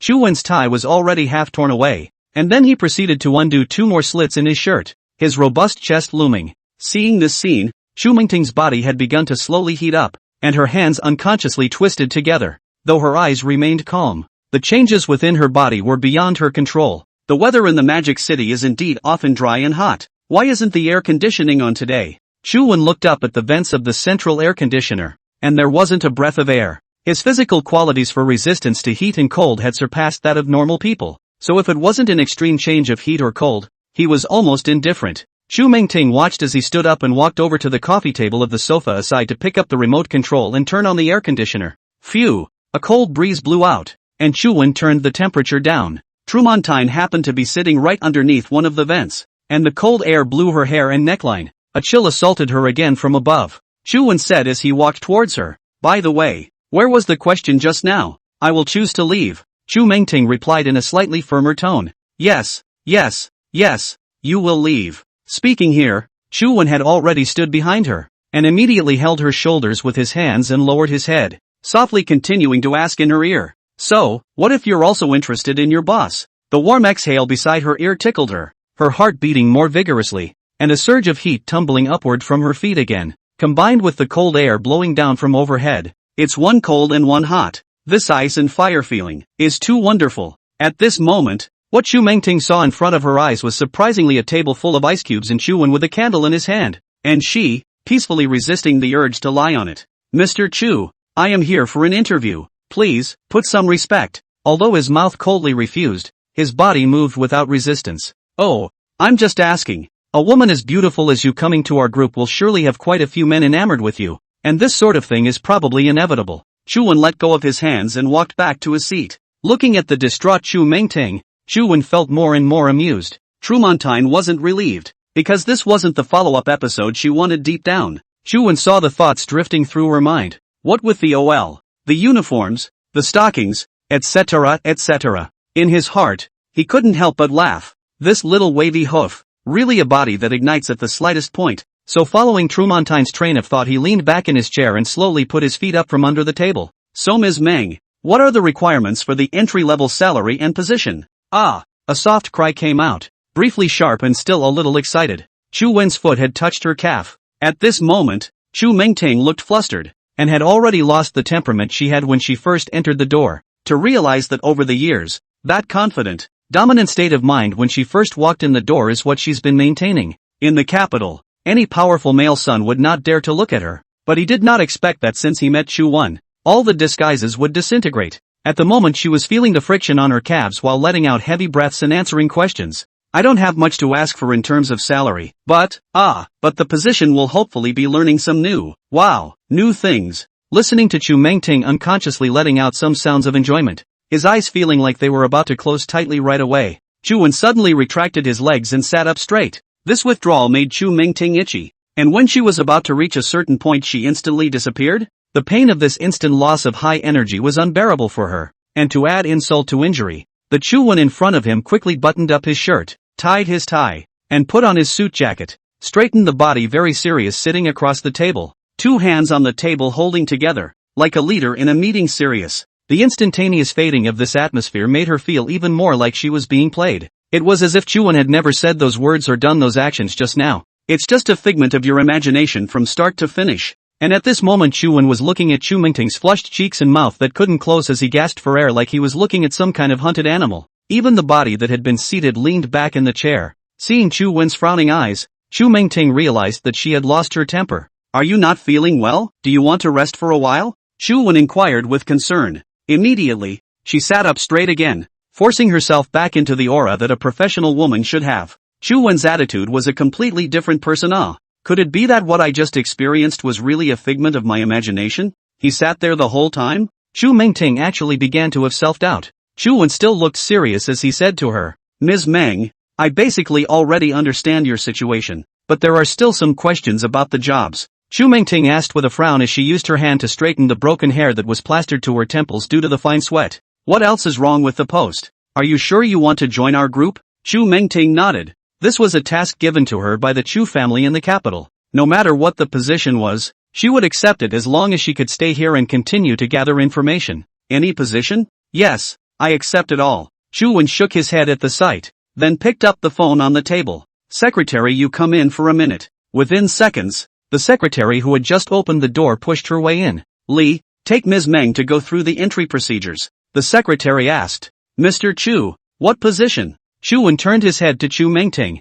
Given that you've been doing environmental protection related work before, but our company doesn't have any industry in this area for the time being, so we can only arrange this for you for the time being. More or less hooked up. Plain ecological, physical and chemical environmental resource integration specialist. Chu Mengting frowned. What kind of position was this? Never heard of it. The secretary fell back on her shock. Chu, are you serious? Chu Wen impatiently returned. Yes, hurry up. I have things to do. With that, he turned and looked out the window, ignoring them. The secretary, on the other hand, looked incredulous before sizing up Chu Mengting again, then led her out of the office. The secretary shook her head all the way. This is the treatment after the 4th level? Chu Mengting was getting more and more curious, and finally couldn't help but ask. So what exactly is the position of what graphic environment, what integration specialist? You really don't know? Chu Mengting shook her head. The secretary sighed. Just the cleaner. Cleaner? Chu Mengting immediately had 10,000 wild horses galloping through her heart. Although Chu Mengting cursed Chu Wen 10,000 times in her heart, she had to accept this reality, because the order from the Chu family in the capital was that he had to stay. Even if it's a janitor, at least it's within the Chu Tiangda group. After Chu Mengting, who consoled herself in this way, completed the entry procedures, she went back to wait for the news of going to work, because the office hadn't been renovated yet. Li Jiayi had vacated a floor in the Li family mansion for Chu Wen to use first. All inductees will officially start in 2 days. After the job fair ended, Chu Mengting's news also fermented in Magic City. Mystery woman goes through 4 levels, but she's just a janitor? Highly educated, highly appealing, chief sweeper of Magic City. Is it a distortion of human nature or a regression of society that talent is so wasted? High-level women accepting jobs, a recruitment conspiracy theory for the Chutzpah group? Although the media began to report frantically after learning of this news, they could only learn of Chu Mengting's education and ability from some gossip, while her birth could not even be traced to anything even by name. When the person Meng Tingwei's identity forgery for the capital Chu family is only a trivial matter. Before all the employees officially went to work, the first meeting of the Chu Tiangda group was also officially held. In the Li family's conference room, there were now only 7 people sitting in the conference room that could accommodate 40 to 50 people. Chu Wen, Li Jiayi, Li Changming, Zhao Guopang, Chen Anren, Wang Zining, Lu Yishan. This Lu Yishan was the only one of the dozen or so people sent by the Lu family who had passed the 3rd hurdle, and Chu Wen had recruited him into the core team. The man was very young, not yet 20 years old, but unusually intelligent, and had dropped out of school at an early age, except that he felt that the school could no longer teach him anything, and was even more unaccustomed to the atmosphere of that kind of life. It's a common problem with prodigies, but he is not reused in the Lu family. The reason is that all the things he is not interested in, and so far he does not know what he wants to do. Having no sense of direction is also a conceit that prodigies have. He didn't have all the accolades attached to him like other smart kids. What with this contest and that one, he wasn't interested. Yet no one dared to question his abilities, because in private occasions he has hung countless champions of all kinds. Few people in the Liu family were also in contact with him because of his overweening ego. It wasn't until the last time Chuan showed off his skills in their Liu family that he suddenly felt that helping people solve their problems was a good occupation. The scene at the Liu family ancestral hall that day made his heart throb. Seeing such a large Liu family helpless, suddenly came out Chuan only used a phone call to solve the problem in just a few days. It also got someone of his own generation dealt with by the family law, which simply shines through. Chuan had become an idol in his heart at that time. So this time, he came here to be frank. He wanted to follow Chuan to find the direction. And after the job fair was over, Chuan also talked to him once alone. It was found that the child was really immensely intelligent and very simple, not having the problems of a kid from a big family, and having a big heart and a big vision. He never thought that what he was doing was about business or money. He felt that he had to do something that was going to make a difference in society and the world. And he came clean and said what he thought, which would normally be seen as overly conceited. But Chuan was different. He saw that Luishan's heart's desire and thoughts were indeed so, not pretending. So Chuan said something to him that made Luishan once again be convinced of Chuan. If you're not mad before 30, you have no prospects in this life. If you're still mad after 30, you definitely have no prospects in this life. You're only 20 now, but I can make you mad for more than 10 years. These words were like chicken blood for Luishan. So he died and started following Chuan. And one of the nice things about him for Chuan is that he's eye candy, and due to his personality, almost no one knows him in Mordor, which could help a lot with some things afterward. Chu Tianga Group is considered officially established today, and everyone here is a shareholder. Chuan slowly opened his mouth. Although this matter of opening a company was the first time for him, he knew that he only needed to manage the people in front of him. Each one of them here can be called a dragon and phoenix among people. Since this is the case, to properly explore their potential, provide backstage support to help, and solve some of their thorny problems is what they need to do. As for exactly what industry the group is going to be in and how elite it is, everyone here can do it alone. You can do whatever you want, i.e., it's the group's property and your own, and I'm responsible for fully supporting it. The crowd was a bit surprised after hearing that. Do whatever you want? What company is like that? No consideration for the market at all? But this is for Chuan. There is no industry that does not earn money. Only businessmen who will not do business. Those who are truly business-minded make money in all walks of life. Li Jiayi is the honorary chairman. Li Changming is the CEO. Zhao Guopeng is in charge of the technical departments of all the industries. Chen Anren is in charge of business cooperation negotiations in addition to legal affairs. And Wang Zining is in charge of human resources and is the HR of the group. There is actually a great deal to be said for such a distribution of personnel. Li Jiayi although only counted as honorary chairman, but it is Chuan gave her trust, and with her ability indeed cannot be wasted. A lot of not very significant choices can let Li Jiayi to make decisions. Li Sungming's ability and character is beyond doubt, and he has been working with Li Jiayi for a long time and has a very good understanding. There is absolutely no problem as a CEO. In that case, many small things will be decided by themselves, and only the big things will be reported to Li Jiayi, and there will be no delay in Li Jiayi's management of the Li family's industry. As for Zhao Guopeng, there was no need to say more. Although it was only an internal technical department, he was actually still responsible for many of the secret tasks that this Chuan had given him. Chen ran on the other hand as a HR because of her depression. Lots of interaction with people is helpful and really opens him up to socializing. As for Wang Zining as a human resource, it was Chuan's way of enabling her to quickly build up her network. After all, she had spent a long time abroad and knew very few people in Magic City. Coupled with the current situation of the Wang family, she can only slowly change the current Wang family, which is like a pool of stagnant water, if she has more usable talents. After Chuan made some arrangements, Li Jiayi frowned. This job is for us, so what do you do? Chuan laughed and replied, I'm playing soy sauce. Each of you are so powerful. How good is it for me to enjoy my happiness and feel the life of retiring in my 20s? The comment drew laughter from the crowd, lightening the mood for a moment. After all, no one would take it seriously. Li Jiayi glanced at him without a good mood, and at this time, Luishan realized that there was no arrangement for him. So he asked, Mr. Chu, what about me? Your words will have to wait a while to be arranged. Although he sat among these executives, he never thought that he would be their equal, and he would accept whatever Chuan arranged for him. Since Chuan had already made him sit here, there would definitely be a use for him. The crowd saw Chuan say to Zhao Guopeng, have you gathered all the information on the Chun family? Zhao Guoping sniffed and projected the image on his computer on the big screen. The crowd looked at the picture with some incredulity, only to hear Chu-wen faintly say, "Aren't you guys curious about what I do? My job is to bring about the destruction of the Chen family." Only the large screen behind Chu-wen appeared on the Chun family's entire family and group's personnel structure. A huge illustration of a network of relationships with countless avatars and companies, intricately connected by straight lines. From the patriarch to the chairman of the board of directors, to the executives of the various branches, as well as information on the industries involved in the Chun family, the people outside, the composition of the family relationship, the actual capital, savings funds, loan payments, and so on. All the information is at the top of the list. The crowd was even more curious about when Chu-wen started making preparations while marveling. This man's city is not at all inferior to those of the older generation. And with such comprehensive information being released just like that, the crowd also knew that Chu-wen had already treated them all as his own people without the slightest doubt. Looking at the information on the screen, Chu-wen continued to ask Zhao Guoping, "What are some suitable targets?" Only Zhao Guoping clicked on a few avatars, and the specific information of the person he clicked on appeared in a split screen on the big screen.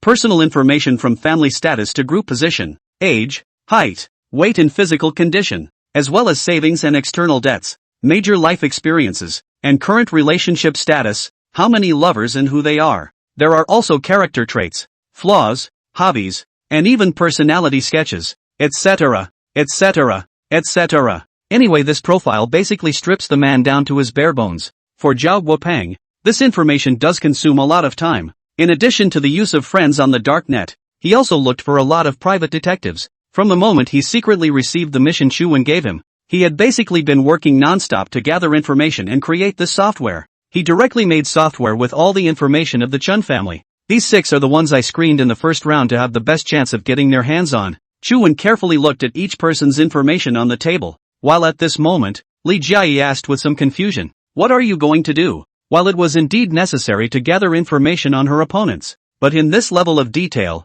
she really didn't know what Chu-wen was planning to do. Since we chose to set up the Shudianj group, Chen Wenhai is bound to realize that we are in head-on conflict with them. Choosing the right target is a very important thing. So remember, our target is the Chen family, not Chen Wenhai. All the industries you make should target the Chen family. Target him, and try to attract his attention. After all, the Chen family is considered a behemoth, and eliminating Chen Wenhai would not be a devastating blow to the Chen family. So I will start with those who are the most valuable and capable in the Chen family. As long as we disintegrate them one by one, it will be the same as loosening the foundation of the Chen family, and Chen Wenhai will be isolated by then. When that day comes, it will only take one straw to crush the camel. The crowd listened with their mouths half open, not expecting Chu-wen to have known the plan on how to attack the Chen family for a long time. On a normal day, he was only seen looking at doing nothing, only occasionally stepping in at a critical moment. Now it looks like he should be preparing and thinking about it all the time. Although this plan was simply finished in a few words,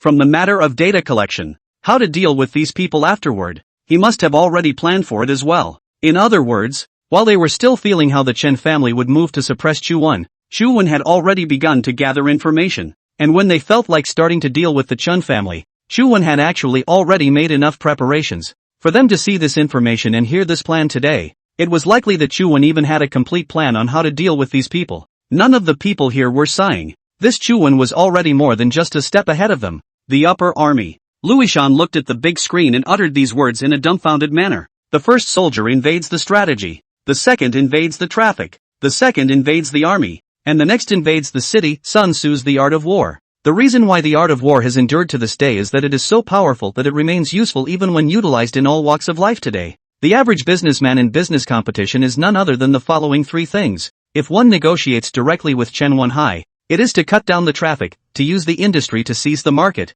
It is to cut down the army, to directly use resources and money to acquire the company and buy the shares. It is to attack the city. And with all these points, Chu-wen had no choice. Destroy its foundation. Break its talent. The building will fall. Then even if Chen Wenhai has the power to return to heaven, I am afraid that there is nothing that can be done. This is scheming. Although most of the people here had known Chu-wen for a relatively long time, this meeting was the first time they realized how powerful Chu-wen truly was. Seeing the crowd's somewhat dumbfounded expressions, Chu-wen laughed and then said to everyone, "You guys pick one. We choose?" Chu-wen nodded. "Read the information carefully. Then use your instincts." The crowd sniffed and looked carefully at the profiles of the 6 men on the big screen. Time passed by, and everyone was racking their brains to analyze who should be dealt with first. The reason Chu-won did this was to get them all involved and develop a tacit understanding. It was only in this constant training that a tacit understanding could be developed. And when it came to an unexpected event, all he needed was a simple look and everyone would be able to understand it by heart. For a lot of administrators, it's never noticed, but for Chu-won, it's very necessary. After a long time, Chu-won walked over to the big screen and asked, "Is it all chosen?" Other than Louis-shan, the rest of them nodded. "I'm going to count down to 3 and you're all going to point at him together." As he watched the crowd prepare, Chu-won also started the countdown. 3, 2, 1. 5 people pointed at the screen, and except for Louis-shan who didn't reach out, the rest of them actually pointed at the same person. Seeing this, Chu-won nodded in relief. "Not bad, I wasn't wrong about you guys." The reason Louis-shan didn't point was simple. He felt that all these people were too weak. Just about any of them can be taken as the first. In fact, Chu-won thought the same thing, but for the rest of them, there was bound to be an order of precedence here. He didn't have to crack down on the rest of the guys, and it was only competent bandwagoners who taught according to their abilities. And the one that everyone else was pointing to at the same time was the CEO of the Chen family group, CEO Chen Boxiang. The information was clearly displayed on the big screen. Chen Boxiang, born March 23, 1975, is Chen Wenhai's second uncle, divorced once, with 3 children. Although his status is prominent, his financial situation is not so good, due to good gambling. In fact, his personal assets are not much, but his personal strength is really nothing to speak of. Whether it is management or decision-making, have not bad ability. It was because of this that his good gambling character was ignored by the Chen family. Personal finances are generally not scrutinized as long as the group's public funds are not used. Plus his Chen family background, so although owed a little debt, the creditors did not call too tight. He made up for it by giving those people little favors with the power at hand. And in the gambling above, his strength is not bad, only the luck is really close. As long as it is not specialized in cheating money bureau, win or lose basically count 50 to 50 it. Although Chu-won also thinks that whoever is the first can be, but this person is really the easiest to attack, and in a high position. Once the CEO has a problem, the whole group will not be able to adjust for a moment. Chu-won looked at Chen Boxiang, who had a mustache on the big screen, and said with a smile, "You can only be expected to be the first one to fall on your ass." After selecting Chen Boxiang, this topic was stopped for the time being, as the follow-up was Chu-won's own. The content of the meeting that followed. After determining the range of industries that the Chen family was involved in, they decided to also choose the same industries to fight head-on, but in reality, it was only on a small scale, used to attract the Chen family's attention. It doesn't make a big investment. Then the main internal focus is on the development of the new era of 5G products. Together with the product technology that can be changed due to 5G, they will conduct research. There is also a focus on some emerging industries, supporting individuals or small and medium-sized companies that have the ability and dreams, and are able to get off the ground. They knew very well in their hearts that the Chen family and the major families had basically finished controlling the existing traditional industries in Magic City. If we then invest more in these industries and use them to fight against it, not to mention the energy and financial resources spent, just the contacts they had accumulated over the decades were enough for them to deal with. So, beating the old with the new is the best option now. In the days that followed the meeting, everyone began to take charge of their own affairs and everything seemed to be in order. As a group, the subordinate companies in addition to the new department, the Wang family's industries are all merged in. The right to belong to Wang Zining, but the right to management is assigned to the group. Unified deployment. And the Wang family could only agree. The Li and Lu families joined as deep strategic partners. In just a few days, the strength of the Chu Tianga group had increased greatly, and all the departments were carrying out all kinds of projects in an organized manner. It had to be said that the few people Chu-won had chosen were indeed all 1 in 1,000 talents, basically without him having to do anything. It had been like a train on rails, constantly hurtling forward. There were more than 100 people left over from the previous job fair, assigned to various departments, and these were hand-picked from the tens of thousands of applicants. And all of them were top-notch. The strength of the talent within the group is evident. And of course Chu-won was not idle. He had his own work to do. After that day's meeting, Chu-won placed Louis-shan in charge of managing the cleaning department. A decision that surprised everyone but was not a surprise to Louis-shan because Chu-won had already told him all the plans. Louis-shan disappeared after his daily routine was organized, and he was often not seen. Of course the management of the janitorial department does count as a half-time job. There was also Chu Mengting. This very beautiful woman was indeed very impressive in the office area, but everyone knew in their hearts that the woman who had passed the 4 hurdles was afraid that it wasn't that simple. Everyone knows in their hearts that this woman doesn't dare to touch, and Mr. Chu must have his own plans. Although Chu Mengting was not happy in her heart, she was also considered to be doing her job. Plus this job was also new to her, and M's temperament manifested itself. Every day sweeping the floor and wiping the table, organizing all kinds of utensils, logistics and other affairs let her also enjoy it. The only thing that is not too painful is that almost cannot see Chuan. It made her feel empty inside. After just a few steady days, she finally waited for her chance. Tomorrow was Saturday's day off, so Chuan called in Chu Mengting to clean out his entire office. There was no one in the office, so Chu Mengting cleaned up while looking around. Places including drawer cabinets and such were a big disappointment to her. It's too easy to be the boss. It was surprising that there was not even a single piece of paper in the large office, and there was no computer on the desk. Couldn't find a place to peek at any information. Such a minimalist environment couldn't help but make her start to wonder if Chuan should really have any background, right? It wasn't long before Chuan pushed his way through the door with a phone call. You know, it's just getting on track these days. There's a lot going on, so let's talk about it sometime. Bye. It was Chen Wenhai who called to congratulate him. Since the last time the Wang family had a dinner date before leaving, Chen Wenyang had occasionally called, but Chuan did not agree, and all excused himself. For Chen Wenhai, the less contact means the more mysterious. Moreover, his plan to target the Chen family's management figures had now begun, and nothing could go wrong at every step. After hanging up the phone, he didn't pay attention to Chu Mengting, but walked straight into the suite inside the office, a bedroom dedicated to rest. Chu Mengting was very disciplined, and she was at peace with herself. She even bowed respectfully and greeted Chuan when he entered, but in return, Chuan did not look at her at all. Inevitably upset, she huffed and puffed and cleaned while eavesdropping on the bedroom. 10 minutes later, the bedroom door was opened, and Chu Mengting stared blankly, frozen in place. A middle-aged man in his 30s or 40s actually came out from inside, dressed in a slightly flashy white leisure suit with a fancy pattern on it and a flirty pink shirt. A pair of white pointy-toe leather shoes felt like they could stab someone straight in the face. The whole man looked very lean and his hair was greased back, walking out with one hand still touching the ring on the other. The face, while not looking too old, was slightly chubby and still looked a little vicarious. The whole thing had the aura of a greasy version of the middle-aged god of gamblers, but it's really ugly. Chu Mengting did not think that the bedroom has been still hiding a person never seen. She thought to herself, is not what Chu Wen's partner is too tired to sleep in it. After nodding his head in greeting, he continued the work at hand, but after a long time Chu Wen didn't come out again, and this greasy middle-aged man was none other than Chu Wen, who had used the disguise technique, and was sitting on the sofa in the office, surveying Chu Mengting with lustful eyes. I have to say, even wearing a plain janitorial uniform, it is hard to hide her outstanding 1.7 or so, perfect face. Anyone who sees such a janitor really wants to become a rag in her hands. Chu Wen stared for a while before walking straight up and slapping Chu Mengting's ass hard.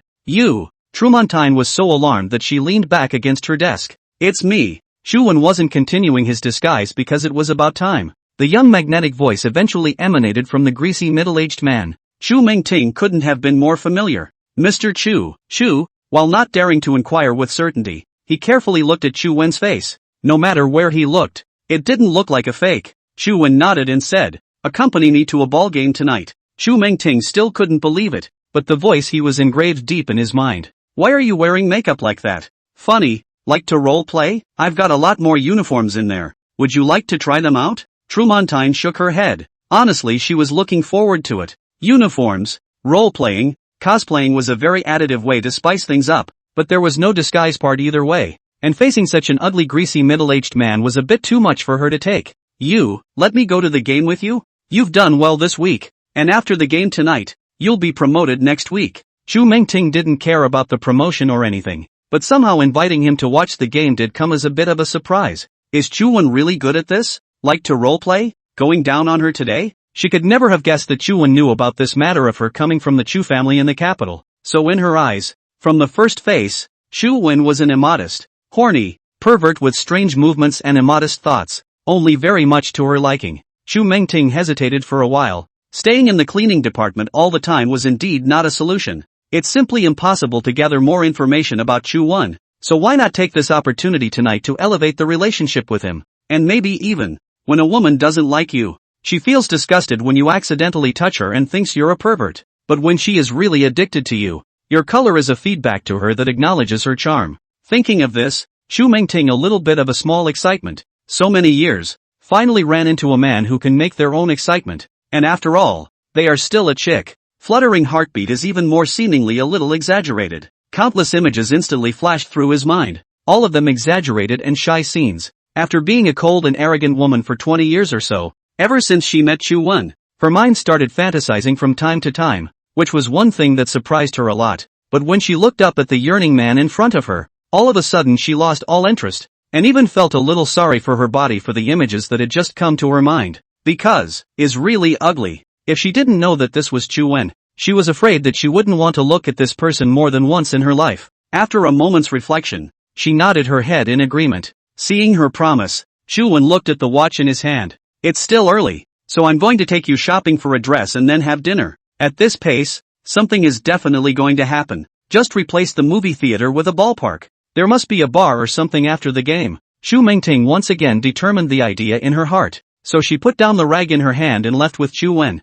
There is an elevator right in the bedroom that goes straight to the underground garage, and this office was originally dedicated to Li Bingju, because after all, he is old and his legs are not very convenient, so a special elevator was installed. Chu-won drove a slutty pink little sports car that went perfectly with his whole person. Anyone who looks at it looks like a middle-aged thug who probably got a fortune from a demolition or something like that, and wants to grab the tail end of middle age and ho-hum tastefully clean himself up to look incredibly young. Thinks it's bandwagon, but it's actually sickening. The two first went to the highest-end stores in the city center to pick a set of evening dresses worth hundreds of thousands of dollars for Chu Mingting, with necklaces, jewelry and other expensive accessories. The moment he stepped out of the locker room, everyone in the room sucked in a breath of cold air. A tight black wrap dress, long naturally wavy hair, and glittering accessories. The top 10 beauties of Mordor are all half a point inferior in front of her. Elegantly, she walked up to Chu-won with confidence and poise. Chu-won nodded, very pleased with the outfit. So with all eyes on her, she happily took the arm of an ugly old man and headed out of the mall. Passers-by who saw the scene had their jaws dropped. What configuration? This is no longer a flowering cow dung. It's like a Veep girl sleeping with a pig. My god, that girl is so pretty. Even if she's a gold digger, wouldn't it be better to find someone a little bit more respectable? That's right, with her posture. Those rich and handsome ones should not be a problem. How did she find a? I don't know what words to describe that stuff around her. Hey, look. It's obvious that the woman herself is still having fun. Could it be that this is really the one she likes? It's so hard to guess the preferences of beautiful women. I told you why I can't pick up beautiful women. It's because I'm too handsome. In the eyes of the crowd that were envious, spiteful, pitying, and in short, a mixture of all 5 flavors, Chu-won stepped out of the 6 parents' pace. After all, having graduated with an acting degree, he is unrivaled in the piece of getting into character. Combined with godly movie and TV knowledge, it just works so well together. Then he brought Chu Mingting to an upscale Western restaurant outside the stadium. Before going in, Chu-won also drank the voice-changing potion drawn from the raffle in the car, so that even Chu Mingting could not recognize it at all. Chu-won now had completely and utterly turned into another person. The two of them walked into the restaurant, Chu-won still in his outer eights, flinging his hands and tilting his head, and Chu Mingting laughed out at the sight. This Chu-won not only knew how to tease her, he was also very funny, but the smile was nothing short of a symbol of true love in the eyes of the others in the restaurant, because the smile was too nice, too natural, and the eyes revealed a deep adoration for the old, ugly man beside her. That smile is so beautiful. This picture is so incongruous. All the way to the window seat and sit down. A few people at the surrounding tables nearly spewed their mouthfuls of rice. Simply the talk of the town. A rich kid shook his head as he looked at his young model girlfriend sitting across from him. Where am I worse than the old man? Have the fads changed? Chu Mingting's appearance caused everyone present to fall into deep self-doubt. This is part of the stadium's own Western restaurant, and most of them are VLP guests who go straight to the game after eating. So the status is not low. Chu-won greatly grinned as he sat on the chair and flipped through the menu. Baby, what do you want to eat? Chu-won asked her sincerely with a slightly shrill voice in an unorthodox Cantonese, only to see Chu Mingting cover her mouth and laugh out. One like a blooming snow lotus, refreshing the heart, as if it could purify the dirty souls of human beings. The sight made the people around them pound their chests even more. God is so ungrateful. Did the Moon Lord drink fake wine? How could he pull such a red thread? Seeing this, Chu Mingting also found it quite interesting and played along. Honey, you're in charge. People listen to you. The sound of 4 or 5 knives, forks and plates falling to the floor and breaking came from the hall. Okay, 2 very well done steaks, a bottle of 82 Lafite, and the rest as you see fit. After another order in not-so-fluent Mandarin, the waiter froze. It wasn't the last 2 sentences that froze, but the first. 10% familiar? Are you sure? Chu-wen frowned at him. What? I want to eat a cooked one because I have a bad stomach. Can't I? Okay. Guest, you wait a moment. The waiter turned to leave, cursing in his mind, along with the crowd present, at the dirtbag. Up to this point, the first impression of the persona played by Chu-wen has basically been established. A thug from the south. Very rich. I don't know what kind of charm conquered a stunning woman. Maybe it was the money. Maybe it was. No more maybe. Just money. Dresses flamboyantly. Has no taste. Knows nothing about so-called high society, but likes to pretend. Chu-wen continued to sit there flirting with Chu Mengting, making her giggle. Many of the people in the room no longer wanted to see this sight, and most of them went their own way and started eating. Only a small percentage of people still watch it as a movie. Among these people, there was a man sitting in the corner box with a one-line beard, who was stroking his beard and smiling. All of this that Chu-wen was doing, of course, was not really playing. All of this was playing to him. Target. CEO of the Chan family group, Chan Pak-chung. The sunlight outside the window slowly faded into the horizon. Looking out of the restaurant's floor-to-ceiling windows, one could already see many fans who had bought general admission tickets already making their way inside the stadium. Mordor, as the country's economic powerhouse, is certainly strong, even with two teams, Shenhua and Shanghai Hong Kong, and both teams are in the domestic first division, which is not a bad place to be. Every season's City Derby is a day of revelry for Magic City fans. First of all, no matter which team wins, it is the pride of Magic City. Secondly, the fans of both teams in the same city are also relatively harmonious, but for the level of the tournament it is very watchable. Moreover, both teams were sponsored by companies under the Chen family group respectively. As the saying goes, don't pretend to be rich. What rich second generation? Demolish the second generation. In front of playing the ball can't even get on the stage. The rich people who really play the team, burning billions of dollars a year, and basically 80% of the time see no money back. This is the game that the rich people play. The people in the restaurant also returned to their meal after experiencing the beautiful beast pair of Chu-wen and Chu Mengting.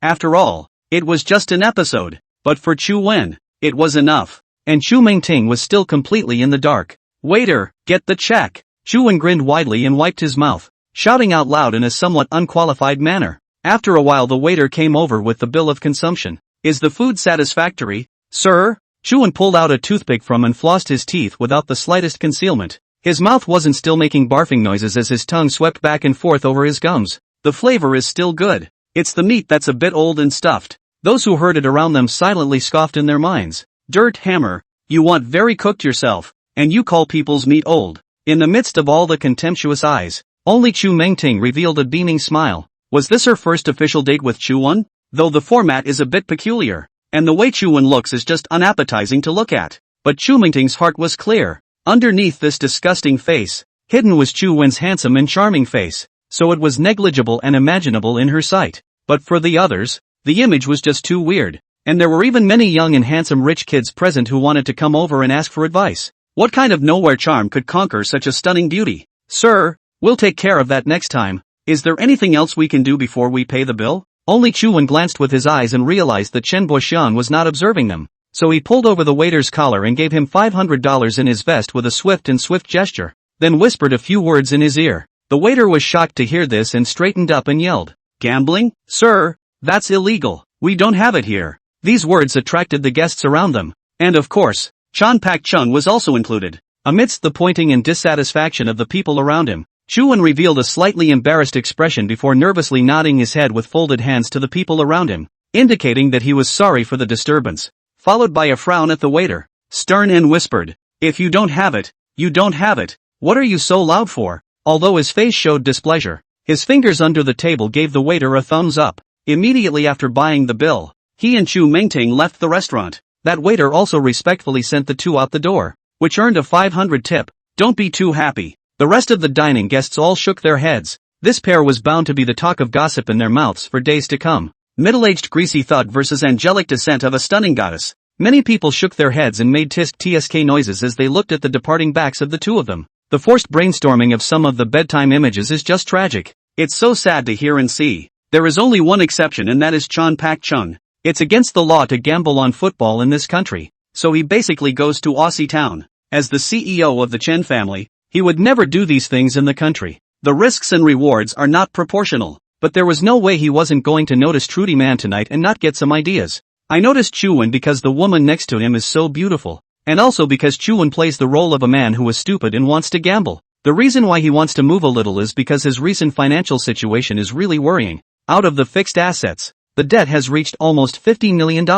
If it weren't for the many businesses that begged the Chen family to vouch for him, he would have been cut down a long time ago. So today, when he met such a dilettante, if he didn't return some of his capital, he was afraid that he would be sorry for his title of Magic City's little gambling god. But this kind of thing he can't force, after all, illegal. So he had to temporarily go with the flow, and wait for tomorrow to find someone to inquire about the origin of this earth big money, and then seek to find out if he can make a fortune. Chen Buoxiang finished his meal and left the restaurant with 2 or 3 of his men, entering the stadium through the VLP special channel. The Magic City International Sports Center, a stadium that can hold nearly 120,000 people, is a standard landmark. The sun had fully set, but the searchlights illuminated the stadium as if it were daytime. The entire soccer stadium was packed at this time, waving flags and shouting, cheering and cheering. A building on the side 3 levels that juts out from the grandstands is the VLP box. It has the most comprehensive view of the entire field, and nearly 200 square feet of room with all kinds of facilities, luxurious decoration. Completely cannot hear the noisy shouts outside. Several huge glass will be here into the rich people's world. If the average spectator in the stands is here to watch the game, most of the people here are here to socialize. The floor was carpeted in red, and in addition to the binoculars, there were big screens for live streaming, bringing in the action on the field in real time and up close. There were long tables with desserts and fruit drinks and cheerleader-costumed waitresses. By now there were about a dozen people seated in the VLP room, almost every one of them with a beautiful female companion. And Chen Buoxiang was greeted with nods from everyone as he walked in. Both teams in the stadium belonged to their Chen family, so of course his presence was like that of the owner. Chen Buoxiang also really likes to watch football, and today's crosstown derby was a social occasion where many people wanted to get to know him, because everyone knew he would show up for sure. So the VLP room was almost full of people who gave him a wave or came to shake his hand, except for the 2 people sitting in the first row, who had ignored him since he'd come in and were instead chatting with each other in an unbelievable way.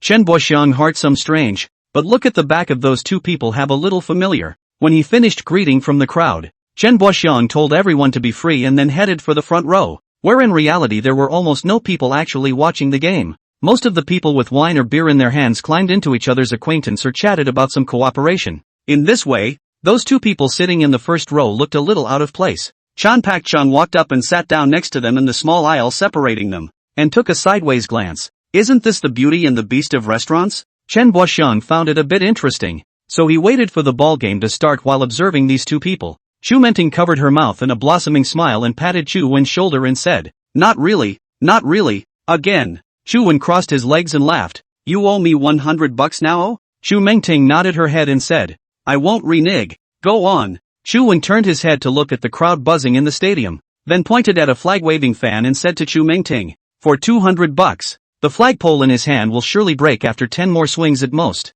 Chu Menting looked at a fat man not far below their stands, at this time wearing a headband, face painted with camouflage, bare-chested, and in his hand a huge flag of the Mordorus IPG team was waving. Chu Menting couldn't see any problems. Okay, just 200. It's impossible to break. The 2 sat up straight and leaned forward slightly, their whole bodies focused on the fat man. 1, 2, 3, just as they counted to the 8th sound, they saw the flagpole in that fat man's hand suddenly break into 2 sections and flung it out directly, the flag covering several people's heads and the flagpole hitting the people next to them. In an instant, the group rose up and attacked, and the people next to them pointed and cursed at a fat man, while the fat man kept nodding his head and apologizing. Beautiful. Chu Wen slapped his thighs and extended his hand towards Chu Menting. Quickly, 300 now. Chu Menting's eyes were glaring with a thief's roundness as she looked at Chu Wen in disbelief. How did you know it was going to break? Chu Wen smiled and replied, the flagpole is made of bamboo. He's not holding it in the right position.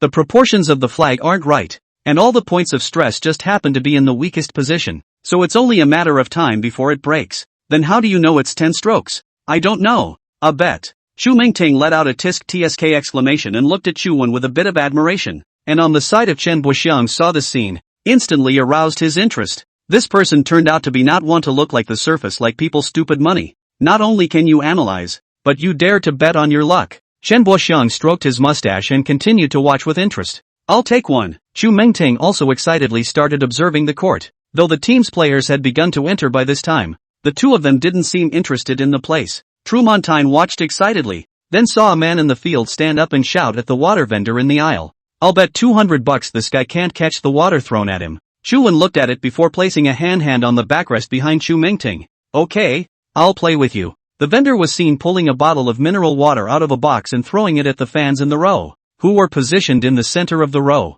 The water bottle traced a beautiful arc and smashed directly into a person behind it. The man got up and started arguing with him. "Ha ha ha ha ha, how can that be? It's really fake. You're not bad either. Oh, how did you know?" Chuan smiled and smoothly wrapped his arms around Chu Mingting. He wobbled around when he stood up, obviously drunk, because that's what I look like when I'm drunk. Trudy Montine burst out laughing happily as well. "You win, but the game counts for 200 and you still owe me 100. Chen Boxiang on the side had been completely attracted to these two, and the way the two of them were betting tickled him a bit. "Would it be a little late for me to tell you that I don't like watching soccer at all?" Chu Mingting suddenly asked. "Late, definitely late, and very disruptive. I just think a bunch of guys grabbing a ball is for something, and I grew up not being able to make those points." Chuan smiled. "It's okay, it doesn't matter if you don't understand. We'll just keep playing." By now the players on the pitch had been introduced and both sides were immediately ready to guess the coin to kick off, but these two seemed uninterested in that. Chu Mingting saw another cheerleader on the sidelines wearing a super short skirt,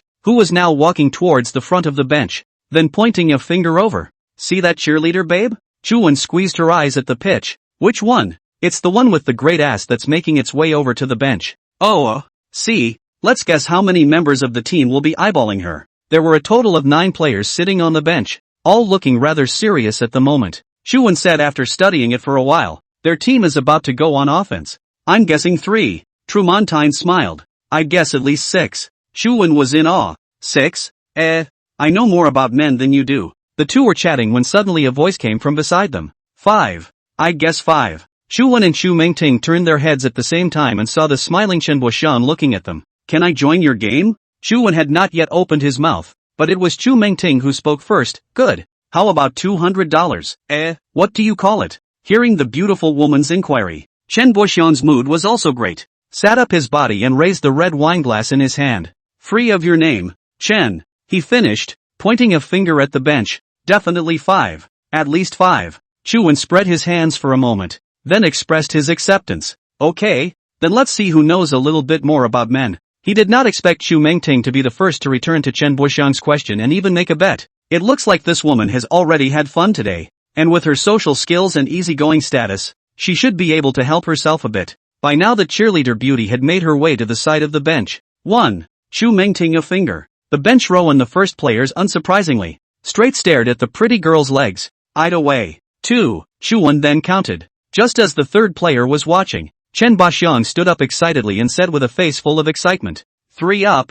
4 up. Chuan slapped the armrest of the seat hard. "Shit. Lost." Immediately after that, Chen Boxiang stood closer and closer to the glass, and the excitement on his face was hard to control. 5.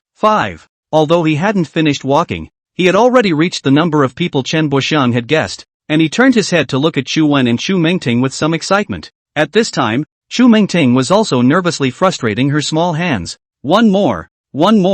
Eyeballing the last few players, no one gave another glance until the cheerleaders walked past the bench. Chuan shook his head in disappointment and reached into the pocket of his suit, ready to pull out money. Chen Boxiang clenched his fists at the sight. "Yay, winning!" Then looked at Chu Mingting and said with a smile, "Beauty, sorry to make you lose $200. Wait." Chu Mingting pointed her finger at the pitch, and a smile appeared on her face at this moment when she had already been desperate. Chen Boxiang looked back, only to see that the last player on the bench had actually walked out of his chair, pretending to look at the field as if nothing had happened, doing warm-up exercises, but in fact his eyes had been staring at the legs and buttocks of that beautiful woman. 6. Ha ha ha, 6. Chu Mingting danced with excitement. "It's still me who knows men best." She smiled at the two men in front of her and said, Pay up. Chen Boxiang first hammered the glass with chagrin, and then came over immediately afterward while pulling out money and said, "I demand fairness. I want to win my money back and bet again." In an instant, less than 0 seconds of effort, a smile flashed across Chu Wen's face, his heart secretly delighted. What comes around always comes around. Chu Mingting took the $200 and returned with a smile. Good. Chu Wen was likewise willing to bet. In fact, a few $100s is really nothing to them, but the feeling is absolutely extraordinary. It's definitely a different feeling to earn back $10,000 than to win back $10,000 on a bet. The difference between the two is the belief in self-destiny. To put it simply, making $10,000 is something I've worked hard for and have peace of mind. Winning $10,000, that's what I get for believing in my life. I believe in God's results. While there will be some reserves of skill and knowledge present in the middle, the so-called bet is more of a providence. It's the gambler's mentality, a euphoric hormone that once in the brain is uncontrollable. Shen Boxiang stood beside Chu Wen and said directly, "Which team is the first to foul next? I don't know anything about soccer. You guys play." Chu Mengting skimmed her mouth, then happily collected the several $100s she had won. Shen Boxiang heard good straight and sat down next to Chu Wen. Upper Harbor. Chu Wen looked at him, then frowned as well and asked, "How much to play?" Shen Boxiang knew that this kid came to be interested, so he took out his wallet and looked at it, and said lightly, $10,000. Chu Wen also looked at the cash he had brought with him. "Yes, I can. I'll play you for 10,000. That money is only really starting to be a small fortune for them. The two men counted the money well all cupped in their hands. $10,000 is a bunch, and rich people carry money on them not really for use, but as a symbol. Many rich people have this habit, although nowadays mobile payment is very convenient, but carrying cash on the body is a symbolic symbol for them. I can come up with tens of thousands of dollars anytime. It's that simple." So the duo began to watch the game in earnest. At that moment the hall also resounded with the narrator's voice. "This Magic City Derby is really exciting. It's now the 17th minute. The score is now 0-0. Sai-PG have the ball on the left. Number 17 discovers the ball, close to the bottom line. Across. Oops. Unfortunately the follow-up player didn't follow and the ball was intercepted by a Shenhua defender. Big kick out. Ball to midfield. Shenhua's counterattack is too slow. Shanghai's players are already back in their own half. Their return performance this season is really something to look forward to. Shenhua changed the tactics. Pass attack. Number 5 passes straight to the forward number 18. It's close to the goal frame. Can number 18 capitalize against two defenders? Shoveling. Perfect shoveling. Shangang broke the ball up. Wait a minute, the Shenhua player thinks the ball is a foul? He's arguing with the referee. And he even made a move. The referee gave the Shenhua player a yellow card. Chen Boxiang gritted his teeth and stomped his foot hard, a look of chagrin on his face, but an excited smile was always on his face. "Okay, 10,000 for you. Play another 100,000. With that, he handed the $10,000 in his hand to Chu Wen, and then took out his cell phone and opened the bank's app. Not waiting for Chu Wen to answer at all, he already laughed. Will the next free kick to Hong Kong be a long or short pass? Chu Wen and Chu Mengting, who had just come out of the excitement of winning $10,000, were a little surprised to hear these words at this time. $100,000? Chu Wen looked less than convinced. Chu Mengting on the side was also a little surprised. He definitely drank a little bit on the head. The two laughed out loud, but they didn't expect Shen Boxiang to follow suit. "See, I did drink a lot and I'm about to get in shape. Oh, scared?" Upon hearing this,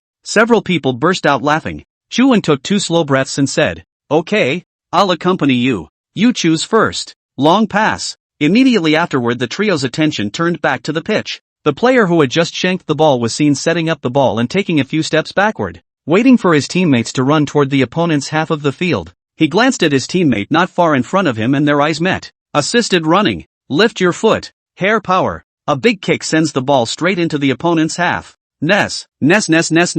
Chan Pak Chung held his hands up high, excited as hell. Chu Wen fell back and bit his teeth hard, muttering twice, but still forced out a smile in preparation for transferring money to him. Chu Mengting, who was at the side, saw the change in Chu Wen's expression, and was no longer as happy as she was just now. "Isn't it a little heartbreaking?" Chu Wen revealed an awkward smile and laughed while transferring money. "Heartbroken is definitely heartbroken." With that he stood up. "Let's call it a day. Let's go get a drink." Chu Mengting nodded and stood up after her. "I didn't expect Chen Pak Chung to stop them. Double or lose it all. Your call." An excited smile appeared genuine. "Forget it, friend. No more games." Chu Wen pivoted away from him and continued upward. "I didn't expect Chen Boxiang to pull his arm. Don't brother. It's simple. Let's play a simple one." Chen Boxiang looked at the form on the pitch and said to Chu Wen, "Shanghai Hong Kong will kick a corner kick right away. As long as it goes in you win. How about it? Easy, right? Corners are always kicked toward the goal, and this one has a good chance of winning."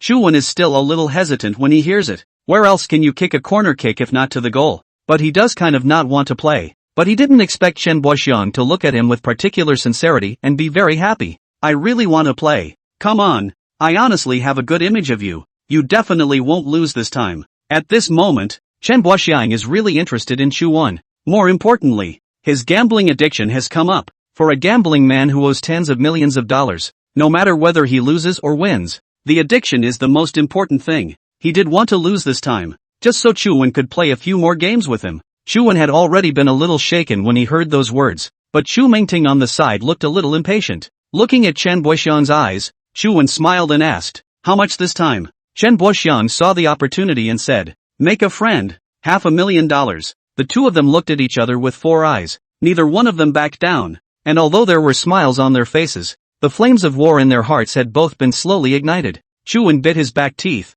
then agreed. "Okay, make a friend." "Awesome." Chen Boxiang patted Chu Wen's shoulder, then turned around and started watching the ball, only to see the Hong Kong team to send a corner kick or just kicked a free kick of the player. It is reasonable to say that this time is stable, as long as it is not what mothball tactics will inevitably be to the goal frame near the inside of the ball. He was seen aiming to assist the run and lifting his foot out in one fluid motion. The force is strong. There was no short pass. It was a direct shot inside the vicinity of the goal box. It was about to reach the edge near the goal frame when suddenly Shinhwa's defender jumped high and headed the ball off the line. Chu Wen's eyes widened. "Holy shit, play me?" I only saw that Chen Boxiang also felt the unexpected joy and laughed so hard that he couldn't catch his breath. "Yes, ha ha ha ha, I'm sorry. I'm really sorry. Ha ha ha, I didn't think you'd have too much luck." Seeing Chen Boxiang's appearance, the displeasure in Chu Wen's heart had risen to the extreme. But still, he transferred $500,000. Then he looked at Chan Pak Chung angrily, not for losing money, but because he looked like this. Seeing this scene, Chu Mingting hurriedly pulled Chu Wen's hand. "Come on, let's get a drink." Chu Wen kept nodding his head and then walked with her, but within a few steps, he stopped because it was just not cool. Chu Wen directly turned around and walked over to Chen Boxiang, stared at him, and said loudly, $2 million, I'll bet you $2 million. Chu Mingting was shocked, and everyone here was stunned, all eyes looking over. Chen Boxiang revealed a treacherous smile. "You're making this game more and more interesting." Seeing Chu Wen's reaction, Chen Boxiang was incredibly excited. Gambling is both human nature, the desire to gain and the fear of losing. And, when you think that betting will solve the problem, how about looking back and thinking about how today's problems came to be? Isn't it the countless times you've gambled that have led to your current problems? Chan Pak Chung knew that Chu Man's spirit had fallen into a mud pit. Both faces began to look slightly more serious, as if this bet was not just about money, but about life, about luck. "Yeah, $2 million, you first." Chu Wen did not look at the stadium, but looked straight at Chen Boxiang with a reluctant heart. "Upper Harbor's next offense, play the left side, then I'm playing right." Chen Boxiang looked at Chu Wen with a vicious smile before slowly turning his head to look at the court. Only the coach of the SCOTUS team had just called a timeout, set up the task, and then switched to the field to launch the offense. A long pass from the goalkeeper sent the ball into the middle of the field,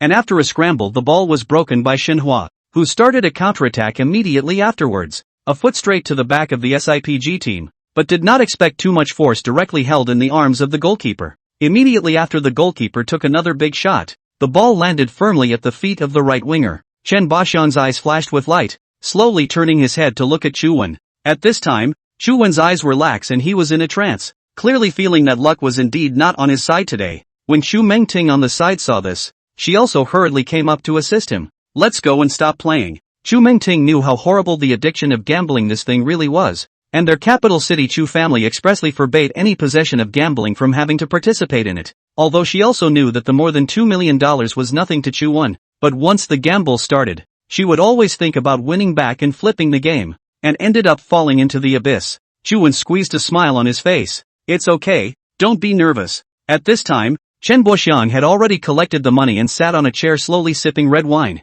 "Bear with me, will you? Let's go get a drink and have some fun. Maybe it's just a bad day. It's okay, just let me calm down and leave me alone." Chu Wen said this to her with his mouth, but he began to pace back and forth in the hall, his nervous expression in the eyes of the entire hall. At this point there were also good people advising him. "Dude, stop, not so much. That's right, just stop when you're down on your luck and win it back when your luck comes. There's no need to have to gamble on this one." It's good that these people didn't say anything, but after this bit of talk it made Chu Wen go straight to his head. After scanning a circle of the surrounding people who were watching the joke, he walked over to Chen Boxiang's side. $10 million. The sentence blew up again, and the entire hall practically gathered around. This guy's crazy, right? Do you have to lose all your money to watch a game? It feels like someone's going to jump off a building tonight. He dares to fight so hard with Mr. Chen.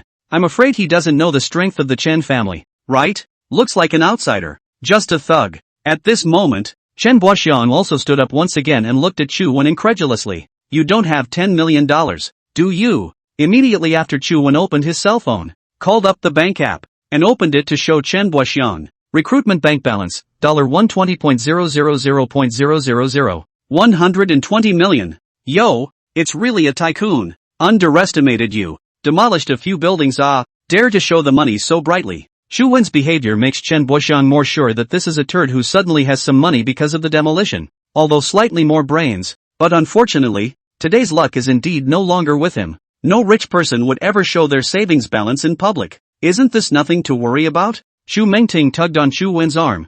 Alright, it's almost done. She was starting to worry about Chu Wen from the bottom of her heart. If he lost this $10 million again, he might just keep gambling until he lost every penny. But Chu Wen didn't pay any attention to him and asked Chen Boxiang instead. You did? In fact, Chen Boxiang really does not have much deposit anymore. Just about 10 million over a little. He had thought of relying on these monies slowly back to the capital, and then find a way to pay off the account. But with today's luck, it seems like it could be a good idea to double it first. So too, he ordered his men to show Chu Wen the money in the account. Chu Wen didn't feel that $10 million was less, because rich people don't keep all their money in one account. The two men, their bet having risen to the point of full attention, left and returned to a table in the hall. The two men sat face to face at a small table in front of a crowd for spectators. The phone was sitting on the table and the interface was stuck on the call confirmation. The password verification and so on has been done, and all the winner needs to do is press OK to get the $10 million transferred. This time, what else do you want to play? Chu Wen picked up a deck of poker from the table and set it on the table in front of the two men. One person draws one. Whoever is bigger wins. Comparing sizes? 10 million apiece compared to size? Isn't that just pure luck? Definitely on top. This pure gamble of life is simply too exciting. If I didn't have so much capital, otherwise I'd want to wrestle with it. The surrounding people chattered and began to discuss. Everyone felt that Chu Wen had gone crazy, but they also know that for gamblers, it's either lose it all or win it all. The ability to actually do what you see is simply non-existent. Chen Pak Chung is also the same, although he is now already considered to be gambling on the body. But today was favored by the goddess of fortune. Coupled with the opposite side of this brother is indeed back. He had once learned a trick when he was in Aussie City, to follow whoever was prosperous on the field, without having to use his brain too much at all. Today it looks like the most prosperous man in the room is him, so without saying a word he just flipped up a card. TM. Only a strawflower 5 appeared in front of the crowd. As far as size ratio is concerned, he's already winning less than 30% of the time. Chu Wen laughed out instantly after seeing this scene. It looks like your luck has come to an end. Even the people around him exclaimed that Chen Boxiang was going to hemorrhage money this time. There are a lot of people in here who know about his finances, and that $10 million is not a small amount for him right now. Only few people realize that's all he has left as far as personal cash possessions are concerned. Seeing this, Chu Mengting on the side also urged Chu Wen once more. Win or lose, we'll leave when this one is over. Chu Wen had a smile on his face and laughed. Lose? It's impossible to lose. After saying that, he carefully pulled one from the pile and then didn't look at it. Instead, he very confidently raised his cards above his head and slammed them right down on the table. How to lose? After a roar, a square 3 landed heavily in the middle of the table. The whole room was dumbfounded. Chu Wen couldn't believe his eyes. What was going on? He stared blankly at the table, taking Zhang San, and collapsed in his chair. And at that moment, Chu Mengting also closed her eyes in despair. Chen Boxiang began to laugh wildly after the surprise, gently pressing the transfer button while accepting the congratulations of the people around him. Not a single word was said, just mockingly looking at Chu Wen, the smile at the corner of his mouth never stopping. One card that made him win $10 million. That's not what makes the gambler feel the best. The best part is winning with just 1-5. What luck and destiny this is. Suffice it to say that God is on his side today. Looking at Chu Wen again, his entire body had been like a soul that had been taken out of him. His eyes had lost their color, and his body was as if he had no strength to support him. Immediately after that, Chu Mengting hurriedly helped him up and took the cell phone on the table. Go! Don't say anything. At this time, the attention of the surrounding spectators had already been placed on Chu Mengting's body. Such an extreme woman was taking care of a little bad old man like true love. If this greasy middle-aged man lost all his money today, they might have a chance to take advantage of it. A number of people also jumped forward at the thought, but just as he was about to reach out or open his mouth, he was scared back by Chu Mingting's eyes. Except in Chu Wen's presence, she was still that high and mighty queen. Chu Wen gently pushed away Chu Mingting's hand and stood up. I'm fine. After saying that he wanted to go to the door, each step seemed incredibly heavy, and in the eyes of the crowd, it was like a defeated dog fleeing in distress.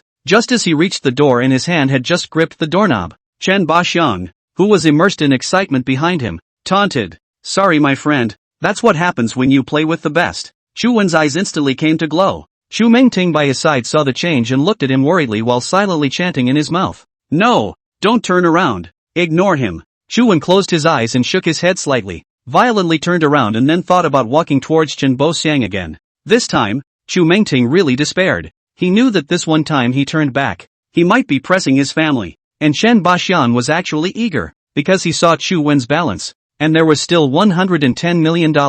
If he could really win this $100 million, not only would he be able to pay off all his debts, he would also win another $60 million, only to see Chu Wen walk straight to the opposite side of him, his hands supported on the table, staring viciously at Chen Baxiang. IALLLN. After saying that, he set his cell phone on the table. ALLLN? A billion. Many people had seen Chu Wen's balance just now before the transfer. This one actually plays for $100 million. What's wrong with this money? But they all know that it's all about gambling. Once again, he lit the entire hall on fire, and the temperature skyrocketed. On the other hand, Chen Baxian was both anticipating and fearful, and the excitement also caused his adrenaline to spike instantly. If he wins, he can roll over, but if he loses, he could be in the middle of everything. Moreover, his current capital was simply not enough. If he wanted to take over this game, counting the $10 million he had just won, he still had to immediately raise nearly another $100 million.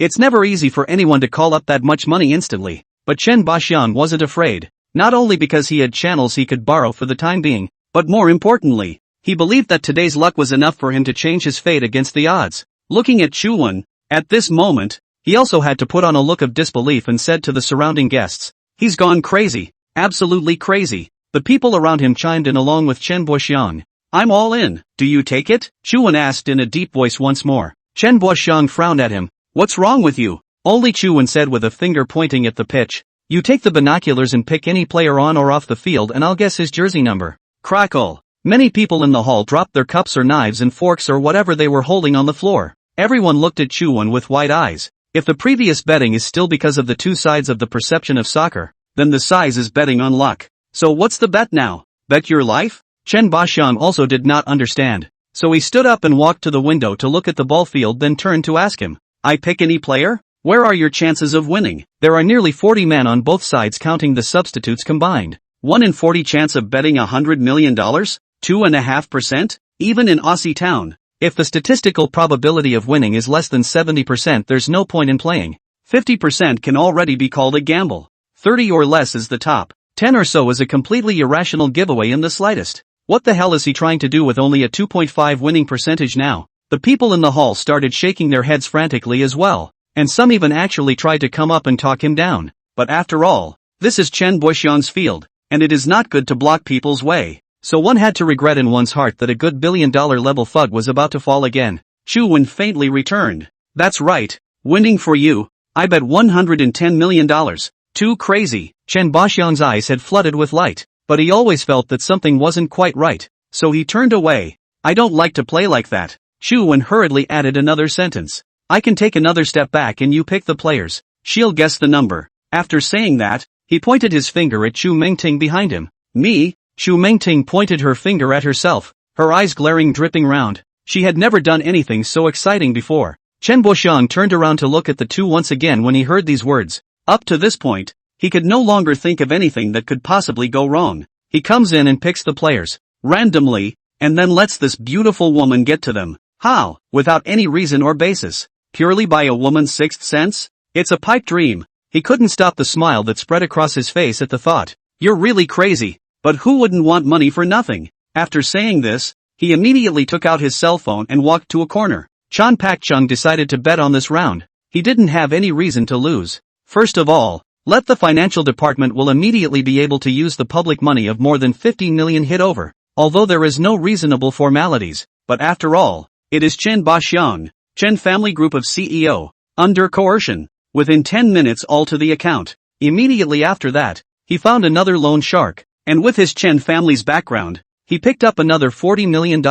And with the previous winnings, it was just over $110 million. The money was coming together. But then he couldn't afford to lose. Leaving aside those public funds that will be used the next day, I'm afraid that loan sharks who can instantly lend out more than $40 million are not that easy to mess with. Chen Boxian placed his cell phone on the table as well, and the two entered their passwords again, reaching the final step of tapping to confirm. At this point he was in a mood that surpassed anything he had ever experienced on any visit to Auschwitz. The eyes were flooded with an incomparably crafty gaze as he looked at Chuan. This game? I'm playing you. Immediately afterward he had his men hand him a telescope and walked over to the window. Glancing back at Chuan and Chu Mingting once more, he began to look toward the court with a confident smile. Behind her, Chu Mingting walked to Chuan's side. What the hell do you want? I can't. $100 million. You can't make me do this. It's not easy to make money. So please be sensible. When she said this, Chu Mingting's good feelings towards Chuan had become a little less. After all, good gambling was not a good habit. Chen Boxian, who heard these words, also smiled slightly. That's the same tone as my wife. Chu Mingting saw that Chuan didn't respond, and became increasingly angry, thinking that's it, this Chuan doesn't seem to be worth the Chu family's investigation at all, and it won't take long for him to play it out on his own. Turning around at the thought, he was about to leave. Right at this moment, Chen Boxiang's bodyguard unexpectedly stepped forward and blocked the doorway. Blocking the way, seeing that he still had to body hands to grab Chu Mingting. At this moment, Chuan rushed up with an arrow step, directly pressed the bodyguard's hand, and dropped him to the ground with a back body. Don't get physical. Show some respect for the lady. Chen Boxiang's bodyguards were all professionally trained, but he didn't expect to be knocked to the ground by Chuan in one go. There were still a few people around who were just about to rush up, only to see Chen Boxiang suddenly angrily rebuke. Stop it all. Everyone stopped where they were, but still looked at Chuan ferociously. Chuan ignored them and just said to Chen Boxiang indifferently, "Tell your men to keep their hands to themselves." Chen Boxiang immediately held out his hand to stop the others, then compensated with a smile. I understand. Sorry, they're losing their minds a bit. They just know I want to play. And you can't end an inning that's already started halfway through, can you? After that, he winked at the people around him and told them to step back. Let's get on with it, okay? After saying that without waiting for Chuan to reply, he walked straight back to the window again and continued to watch. Chu Mingting also calmed down a little at this time and said to Chuan, "Please, don't make me do this," Chuan said as he grabbed his shoulder. "Go ahead and pick a player." Chu Mingting was already shaking her head. "I can't, don't make me, please." Just then, a strange smile appeared on Chen Boxiang's face. "That's you." Immediately after, he had his men bring paper and a pen, wrote the numbers and then pressed the note under his cell phone.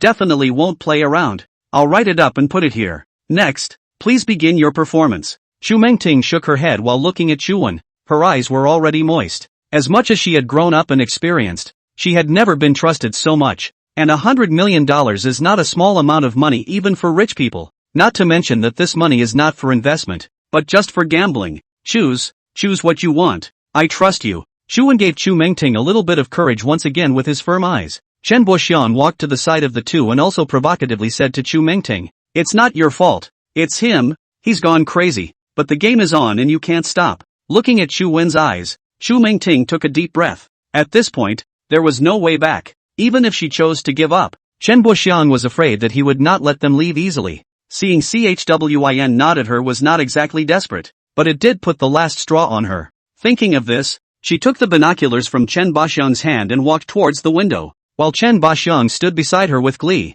The focus of the entire room was on her at the moment. Chuan then sat down and quietly watched her back. Chu Mingting once again took a long breath, raised her binoculars, and began to observe every player in the field. Upper Harbor burst into the vicinity of the goal. A long shot. Unfortunately, it hit the goalpost. Along with the commentary, all 20 players on the field except the goalie were running back and forth. When Chu Mingting saw these people, she had no way to choose, let alone the fact that she didn't know these people. She didn't even understand soccer at all. Plus for Chen Boxiang, a person she had never met, there was even no way to analyze who he would choose. Trumontine swept over an unfamiliar face, a number on a piece of clothing. She mumbled in despair, "I don't know, I can't help it." Hearing these words, Chu Wen's expression had not changed, while Chen Boxiang provocatively smoked his cigar. After tilting his head and exhaling deeply from the cigarette, he said to Chu Wen, "Look, I'll give you one chance to back out, okay?" He knew that Chu Wen didn't have a way back and couldn't possibly back out.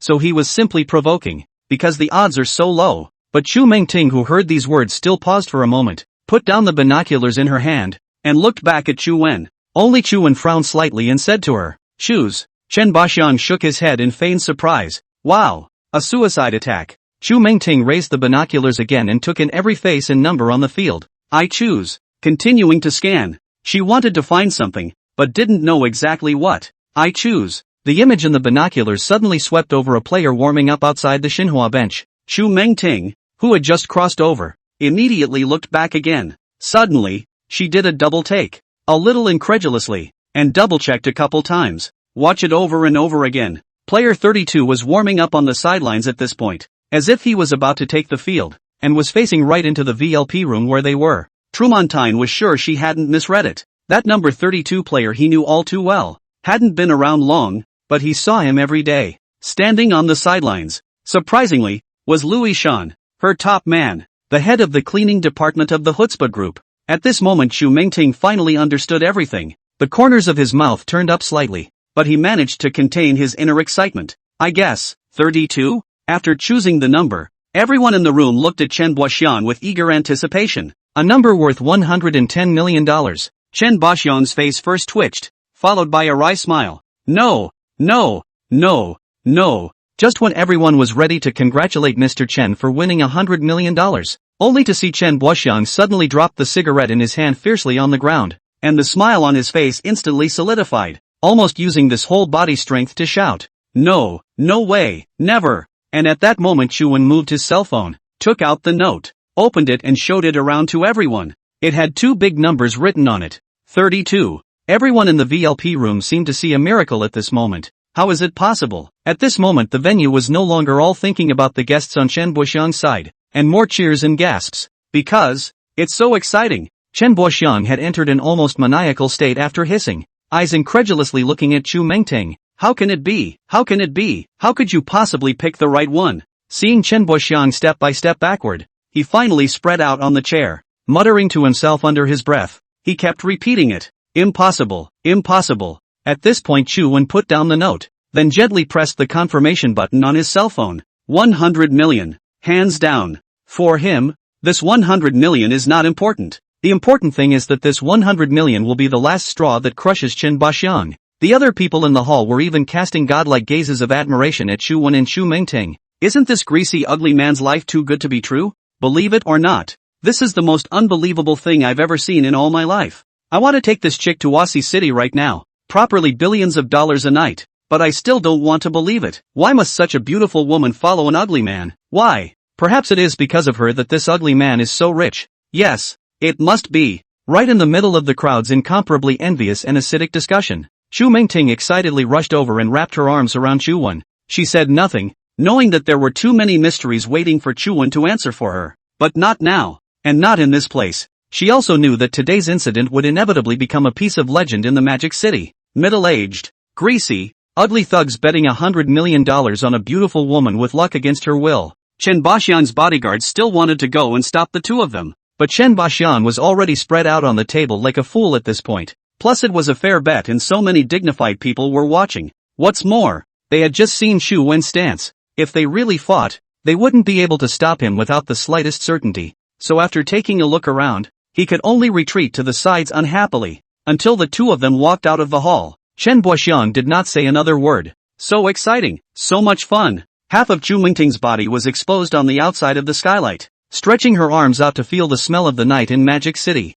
The wind whistled in her ears, and she had never felt so unimpeded. The thrill of this reversal, of being kept in the dark and finally getting a hit of pain. The streetlights flew by in front of her eyes and the road looked beautiful at night. She suddenly felt as if everything was predestined when she came to Mordor this time. After releasing the pent-up energy in her mind for a while, she sat back in the car, looking at Chu Wen, who had already removed his makeup and revealed his handsome face. His eyes were on the verge of overflowing with admiration. "Come on, tell me, how the hell did you do that? It really scared me to death just now." Chu Wen smiled and took out his cell phone. "I have to make a phone call first." After dialing the number, he pressed the speakerphone. "Mr. Chu, is it all done? Well, you can come back." Chu Wen did not hang up the phone while Louis Shan's voice continued to come from over there. "You can go, coach. We have a clean bill of health. Only after hearing those words did Chuan hang up the phone and then said to Chu Mengting, "You did well. How the hell did you do that? Don't sell yourself short." The excitement on Chu Mengting's face was indescribable. She was too excited to hear the answer. Chan Pak-chung, CEO of the Chan family group. $50 million in debt. Veteran gambler. He bets on everything. From cash to everything. He bets on everything. Chu Mengting's eyes glowed as she continued to ask, "And how do you know which player he'll pick?" Chuan smiled and turned on the music in the car. A relatively quiet song. He wanted to calm Chu Mengting down. After a moment he spoke slowly. "We're the ones who told him. All day today. From the moment he left the hotel. We were leading him by the nose, planning his subconscious. All he saw all day was 32. From the style of the vase, the print ads in the elevator, the numbers shouted out by arguing couples in the lobby, and even the style of the brooches on the waitresses' chests. It's all 32. Chu Mengting was mesmerized. What kind of divine operation was this? But it was much more than that surprised her. Not only that, but the route he took out of the hotel to the stadium we had all set up so that all he had to do was look out the window and he could see the leads. From signs, to license plates, to dolls holding up billboards. Even though he didn't actually see it, it's all gotten into his head and there's no way to avoid it. I even saw Louis Shan, and I found an advertising car with Louis Shan's face reflected on it, parked at the intersection where he was waiting for the red light. And more than that, there are several people with the same hairstyle and looks as Louis Shan who have been unintentionally appearing around him all day today. Didn't you notice the music playing in the VLP box earlier? Chu Mengting nodded back. It's Scattered and Unloved by Lu Wanjun. That's right. There are 67 pronunciations of 3 and 2 in this song, Scatter, Umbrella and Love, 2, Ear and so on and so forth. While he may not be listening, the soundtrack has been on a single loop.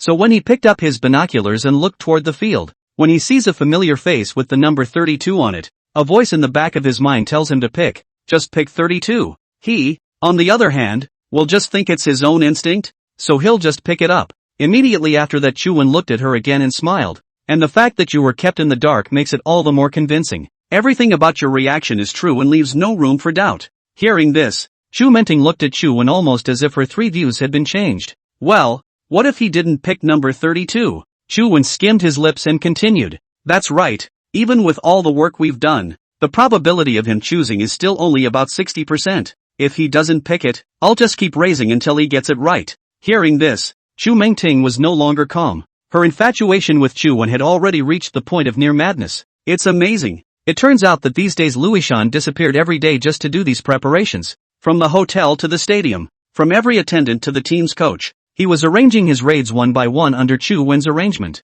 Until the day when all the preparations exploded in a flash. And the reason why Chuan chose this way to solve the Chen family, besides being able to divert their target and not attract attention, there was another main point. He's the one who found the fun in it. This whole process is like a piece of his work, from every detail to every character, and this process makes him feel free. Chu Mengting's heart, on the other hand, began to have new expectations. After such an exciting day, will something else happen at night? Chuan drove all the way to an upscale neighborhood. This was the place where Chu Mengting lived in the Magic City. Although the Chu family in the capital was a large family, in order to match Chu Mengting's identity, it didn't configure too exaggerated conditions for her. In Mordor it was just a rented house, relatively upscale, and the Hummer was borrowed from a local friend. At this moment, the two of them were sitting in the car. Chuan didn't say anything, and Chu Mengting didn't have any intention of getting out of the car. She sat in the passenger side, her eyes looking ahead. Not a single pedestrian in sight under the quiet streetlights of the neighborhood. After what she had been through all day today, she didn't want it to end this way at all. There was even a new idea in his mind. If Chuan found out that it had nothing to do with their family at that time, could he really edict him back? Although the identity was fake, the family name was indeed the same. So wouldn't it be a beautiful thing if he let a few grandfathers accept him as his righteous son? In terms of the strength that Chuan had displayed during this period of time, even if he was bearing the name of the capital city Chu family, he was indeed someone with skills, not someone who came out to cheat under a banner. Thinking about it, she was kind of looking forward to the results that would come out of the DNA test tomorrow, but she is also afraid in her heart. If she really found out that Chuan is indeed a member of their family, and the bloodline is still relatively close, her attachment to Chuan will not become a mess. She didn't dare continue to think deeper at the thought. But tonight, all the results hadn't come back yet, and if something did happen, even if it did test out the next day, then she didn't know what was going on. More importantly, it was so hard to meet someone who she unilaterally felt was a good match, and she didn't want to get to the bottom of Chuan to find out what he was really thinking. So far, Chuan hadn't shown any points of liking her other than what seemed to her to be unintentional overlooking teasing. So, this night must not just go away, because by tomorrow, everything will be different. Thank you for recognizing me as your pawn today. Trumontine spoke bluntly. You're welcome. Today is considered a formal interview, and there will be plenty of opportunities for you to play in the future. And later? Of course. Don't you want to cooperate with me? Didn't you come to work in my group to check out my true strength? Chu Wen didn't break her down, but gave a step. Chu Mingting in the last interview did think of some rhetoric, but what I did not expect was that Chu Wen was not interested at all. The whole interview not only did not ask, but also as if they did not care in the slightest. Even the days afterward when he worked as a janitor, he didn't see Chu Wen ever question himself again. Today it was actually him who took the initiative to say it, which made Chu Mingting a bit surprised. So you'll let me continue to follow you afterward, and then show me greater abilities? Chu Wen smiled and shook his head. You're half right. As of tomorrow, you're officially promoted to my secretary. But it's not to show you your abilities. It's simply to show you the strength of the capital city Chu family. This Chu Wen was really addicted to acting. If he were to know that there really was a capital city Chu family, at that time, he didn't know how surprised he would be. I'll see what happens then. Chu Mingting has not gotten off the car, is waiting for Chu Wen's initiative. As AM, accustomed to receiving, do not quite understand the initiative to ask for. For the average M, it is the use of suggestive statements to present their needs, but Chu Mingting doesn't, because the M physique has never met a matching S. Expecting no movement from her, Chu Wen waited with some impatience. You're not getting out of the car yet? Chu Mingting never expected Chu Wen to drive her home. You've been sitting in the car for almost half an hour. Don't keep me from getting home and resting, okay? The displeasure in Chu Mingting's heart had already shown on her face, but there was nothing she could do about it. After all, she wasn't the kind of socialite who knew how to seduce men.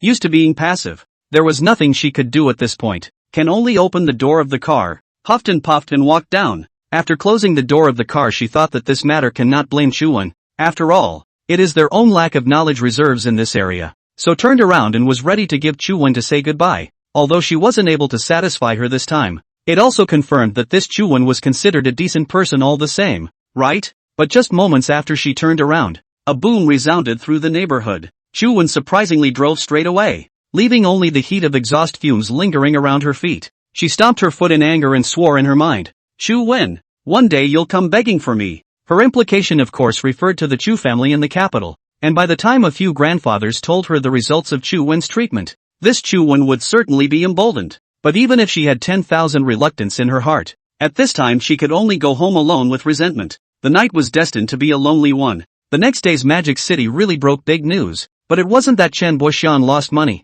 it was that he jumped to his death. The CEO of the Chan family group fell to the ground inexplicably. The cause is under investigation. Inside information. Due to unfavorable cash flow, Chan Pak-chung committed suicide to avoid debts. Yesterday's meeting between the mysterious southern bigwigs and the Chen family at the CEO stadium. The people in the VLP room are in the upper-class circles and certainly know what to say and what not to say. Because of gambling money lost to the point of jumping off a building. This kind of news they don't want to say out. In case the Chen family found out, they don't want to mix in the Magic City. After all, the paparazzi have their own way. Just found out that Chan Pak-chung had once met and communicated with a southern thug in the VLP room of the stadium the day before he jumped off the building. But even if the paparazzi are well informed, this southern big brother belongs to the unfamiliar face in Mordor. No one knows where he comes from, and further investigation will not trace anything. What's more, there's no such person in the world. So how can we find out? The reason why Qin Boxian jumped off the building. One, because together with the previous liabilities, has reached nearly 150 million, he is to want to repay, is bound to use illegal channels, as no good end. And the Chen family is now in full force to regain control of Mordor. Suddenly learned that someone inside the use of public funds, is bound to investigate thoroughly to the end. Coupled with the fact that those loan sharks are tough characters, this 40 million, not to mention that he cannot pay back now. When he can pay back, the interest will also become an astronomical figure. He knew there was no way back. But what really drove him to the brink psychologically was Chu Wen's whole day of attacking the heart. Back home Chen Boxiang is not without realizing that he should be set up, but with his intelligence in any case cannot figure out where the problem lies. Just know that the middle-aged man had been ticking off his gambling addiction from the beginning until the final blow. The incident hit his mind far more than the loss of the money. He still hadn't figured out why he picked 32 until he stood on the roof of the building and was woken up by the wind. So one could only take a step forward with a head full of questions. This step left the position of Chen Family Group's CEO vacant. the CEO of a group, unlike other positions, can be said to be in charge of all things large and small within the group. Once something goes wrong at this location, it can be very deadly for a behemoth, not to mention the management issues. Although various departments can still function normally, many business aspects of project operation and networking almost create a disconnect. This was undoubtedly fatal, and the Chen family's top priority now was to find someone to take over the position. Upon learning of this news, Chen Wenhai immediately convened a board meeting. The atmosphere in the luxurious conference room was incomparably heavy, and the participants in the board meeting, in addition to the major directors, had also called in the main heads of various departments this time. The first major event is of course the selection of a new CEO, and the second is a thorough investigation into the truth of Chan Pak-chung's death, and he certainly knows far more than what the paparazzi have poked and prodded. Untraceable? What do you mean? He can still disappear in Mordor? Chen Wenhai roared angrily at his men in anger. This old thing. I told him to stop gambling long ago, and now he's gambling even his life away. Seeing Chen Wenhai's appearance, everyone here kept their mouths shut, although many of them were Chen Wenhai's elders. Since Chen Wenhai took over the Chen family group, he had put everything in order, including the selection and use of people is also his hand operation. This Chen Baxiang is his second uncle, although good gambling, but the ability to do nothing, he also advised several times, did not expect to finally plant it in this matter. And the rest of us who have reached this position are basically just waiting for our annual dividends and enjoying life. So when Chen Wenhai lost his temper, they didn't dare to breathe a breath. Keep checking. What thugs from the south are obviously being put on the spot. The men under his command left the conference room. For the shock caused by Chan Pak-chung's suicide, it can be said that the Chan family has to take a good breather for a while. It wasn't as if Chen Wenhai hadn't thought about whether or not it was possible for Chu Wen to pull a stunt. However, no relevant point of contact can be found for the time being from any angle. It had to be said that Chu Wen's acting skills could indeed be called out of this world. Moreover, for Chen Wenhai, the ins and outs of this whole thing made him not understand, so naturally he didn't think that it was definitely Chu Wen's doing. With his understanding of Chu Wen, since he knew the secrets of so many people, he could completely negotiate directly, so why bother setting up such a complicated bureau? Only a team of professional scammers would have the heart and time for this, I guess. But the only thing he didn't expect was for Chu Wen to have a new hobby. Let's put this aside for a moment while we discuss the candidate for CEO. The people present still didn't dare to offer their opinions. Not that they didn't dare to say anything, but because Chen Wenhai had basically been making decisions on his own in the boardroom for a long time, and they only needed to concur. This was where Chen Wenhai's character of wanting the Chen family to dominate the Magic City came from, regardless of any occasion. But the downside of this is that when the day comes that you need someone to talk, there's no one left to talk. Why don't any of them say anything? Punks? Sweeping around the conference room, Chen Wenhai, who already had a belly full of anger, became even angrier at this time. Normally, he was pretty good at managing his emotions, except this time it was too much of a shock for him. There was actually someone who dared to directly move their Chen family's people, and directly at such a high level. Looking at the major clans of the Magic City, lending them 100 guts would not dare to do such a thing. That's why he was extraordinarily irritable at today's meeting, which was straight up on the Taiwanese. After seeing the situation in front of him, Chen Wenhai didn't want to meddle any further, and could only secretly ponder on the candidate to take over the position of CEO. Sweeping around the conference room, found that there is no one who can take on this important task, either has slacked off and only knows how to enjoy the happiness, or is not capable enough. And those who are capable enough have a lot of faults in their bodies. Especially the death of Chan Pak-chung made him even more afraid to reuse the last category. Finally, he landed his gaze on Chen Wenyang. Although he knew that Chen Wenyang was playing a small scheme, he had to say that at this moment, he was the only one who understood the group's business the most, and who could also quickly control Chen Boxian's network.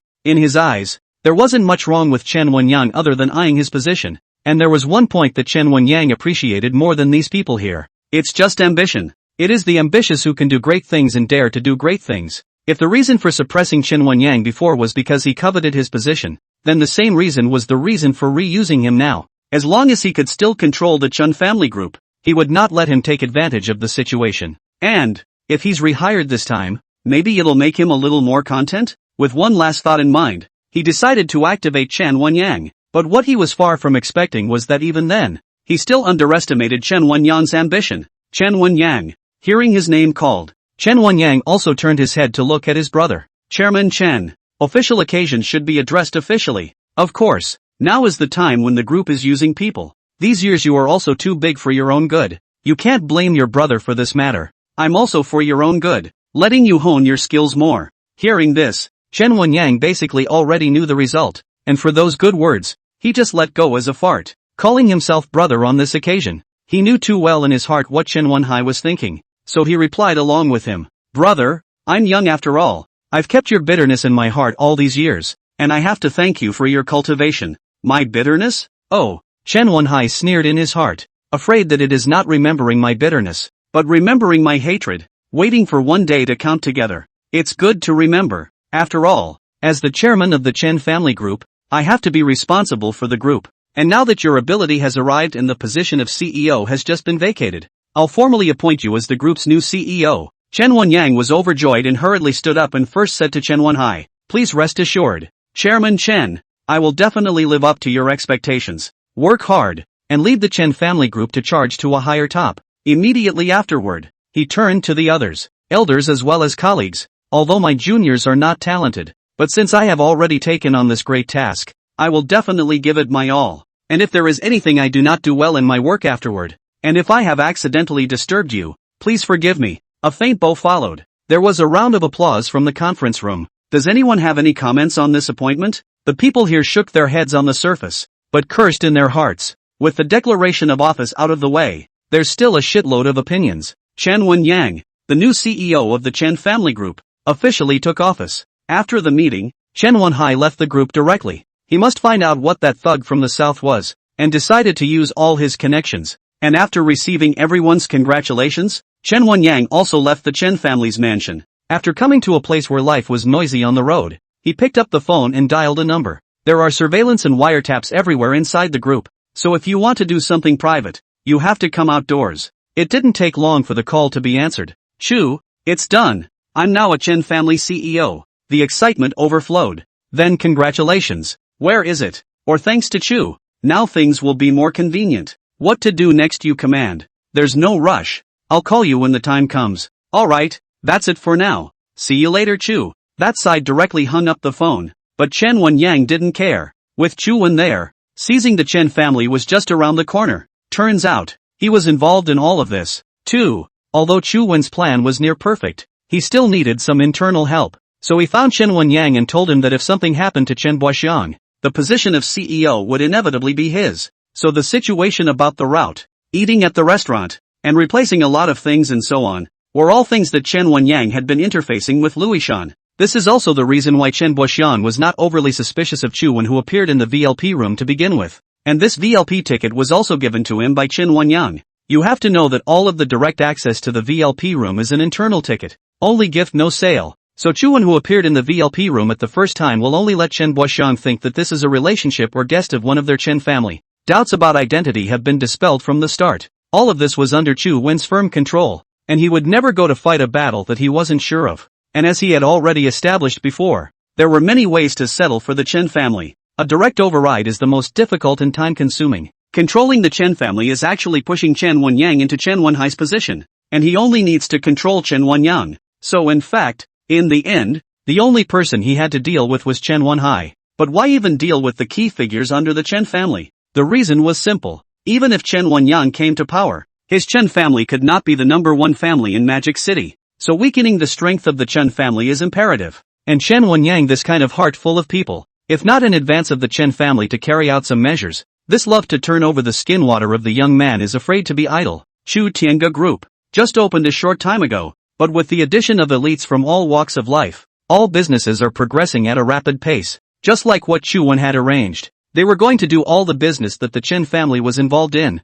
but only in a small way to draw attention to themselves. For example, by every large supermarket in the Chen family, Chu Wen had opened a small chain of convenience stores. Near the Chen family's building neighborhood, there would surely be Chu Wen's stylish apartment. In short, there were shadows of the Chu Tianga Group in the vicinity of all the Chen family's industries. And although it seemed harmless, something always felt off, haunting all the Chen family's projects like a ghost. This matter for Chen Wenhai is still a mystery. The only thing he can think of is that the capital Chu family, after all, the sky is high and the emperor is far away. For the Magic City can only be a small fight. Want to make waves without passing through their Chen family is by no means possible. Therefore, he paid great attention to this matter, because through the incident of Chen Anren, wanting to drive Chu Wen out of Mordor by relying on small tricks was almost ineffective. Only by forcibly suppressing what he was going to do could Chu-won realize that it was impossible to get a foothold in Mordor without having a connection with the Chun family. And this, as it happens, also fell for Chu-won's plan.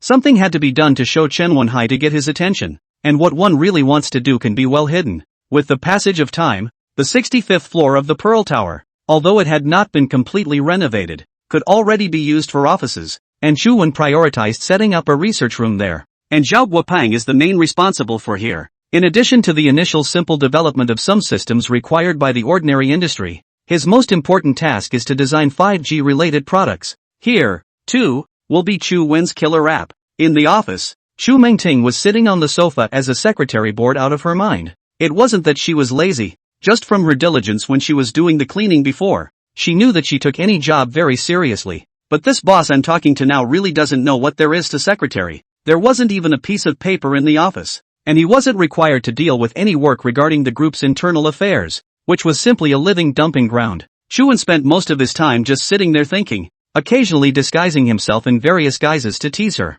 It didn't seem like much at first, but over time you really can't be idle. So on the third day after the Chan Pak Chung incident, Chu Mengting decided to find her boss, to have a good talk. At this time, Chu-won had just finished removing his makeup and walked out while holding a towel to wipe his face. Chu Mengting formally sat on the opposite side of his desk and turned her head to look after hearing the sound. It didn't matter if she didn't look. This look almost didn't make her blush over. Chu-won's bare upper body revealed standard muscles with distinct lines and veins, and the bottom half of his body was just a pair of baggy 7-minute sweatpants. This scene caused Chu Mengting, who was trying to be serious, to be nonchalant, and her eyes hurriedly averted. Chu-won saw this and sat directly on the chair, looking at the somewhat serious her and asked, "Anything?" Chu Mengting organized her mood. Every time she saw Chu-won, she would have a physical reaction. Who would believe such words? Still, at the moment she wanted to have a formal conversation about work. "Mr. Chu, even though I'm not a janitor now, and I did get promoted,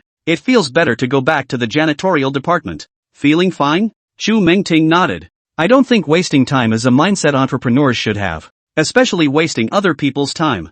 I have a busy day, but you, with nothing to do all day, do waste time." When Chu Mengting heard this, what did it mean? Is it my fault? "Mr. Chu, I won't ask much about what you're busy with yourself, but as your secretary, not arranging some work for me every day, just letting me come and sit here, watching you disguise yourself and letting off steam. Isn't that a waste of my time?" Chu-won placed the towel in his hand on the table and answered her question seriously as well. "A secretary's job is to cooperate with the boss and assist me in accomplishing what I want to accomplish. But it's you who sits here every day with no eyes at all." I don't have eyes?" Chu Mengting was stunned. Wasn't this the evil one? Although she had never been a secretary, she more or less knew the scope of a secretary's work, and after spending a few days in the office, she indeed did not find anything that a secretary should do. Chu-won continued, "Since you have no eyes, I'll tell you what to do." Chu Mengting nodded. It was true that it was still necessary to have a formal talk to be effective. Only Chu-won said with a smile, "Since your boss plays a role every day, shouldn't you play along and assist your boss?" Let me role play with you? What kind of job is this? Scared?" Chu-won looked at the nervous Chu Mengting and knew that this woman's mind was starting to wander again. "What am I afraid of? But I need to know if this is an official job arranged by Mr. Chu." Chu-won smiled and replied, "What if it isn't?" That, Chu Mengting didn't know how to answer for a moment. In her eyes this Chu-won was never a decent person, and Chu-won knew in his heart that he had to maintain a good and complete persona on her side in order to truly fool the people on the Chu family side of the capital. "It's not work. You know what Chan Pak Chung is, right?" Tru Montine nodded. "Of course, you gave me that last time." Chu-won stood up and pulled a t-shirt off the couch. He had actually been working on something for the past few days, and it wasn't really just something he found amusing. If transfiguration could easily change his face, could it actually disguise itself as another person? For example, if he directly disguised himself as Chen Wenhai and then went to the Chen family group to operate a wave, things would seem to be less complicated. But the last few days of experimentation had taught him that it was a long and difficult endeavor.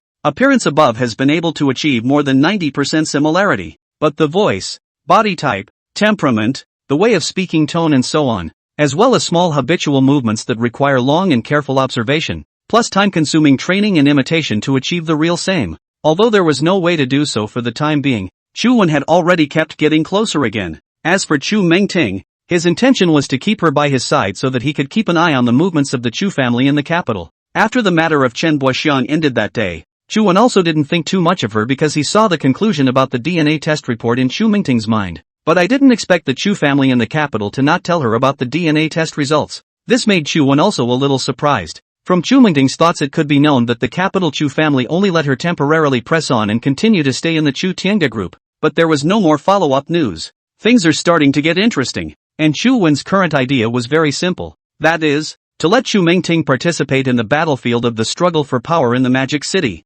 making it truly difficult for the capital city Chu family to get out of the way. With your knowledge of the Chen family, how long will it take to make Chen Wenhai lose his reputation? Chu Mingting turned her head to look at Chu Wen, who was drinking mineral water. A little puzzled. Why would you ask me? Chu Wen fiercely drank a few sips before returning. You want to come to Mordor to develop, and you're even able to find me, a newcomer. So you must have done a lot of work on the Chen family in advance. There was nothing for Chu Mingting to pretend about this. After all, everyone in Magic City now knew that the Chen family had a head-on hard fight with the Chu Tiange group. Since the engagement banquet began, Chen Wenhai and Chu Wen were bound to fight to the death. How could Chu Mingting not understand it? She began after a few moments of contemplation. Chen Wenhai, this person is quite deep. Want to make him lose his reputation is not so simple. And the tree is so big and deep that if you can't kill him with a single blow, he is bound to rise again. Chu Wen nodded appreciatively. He didn't expect that this Chu Mingting wasn't a vase. She was actually able to point straight to the heart of the matter.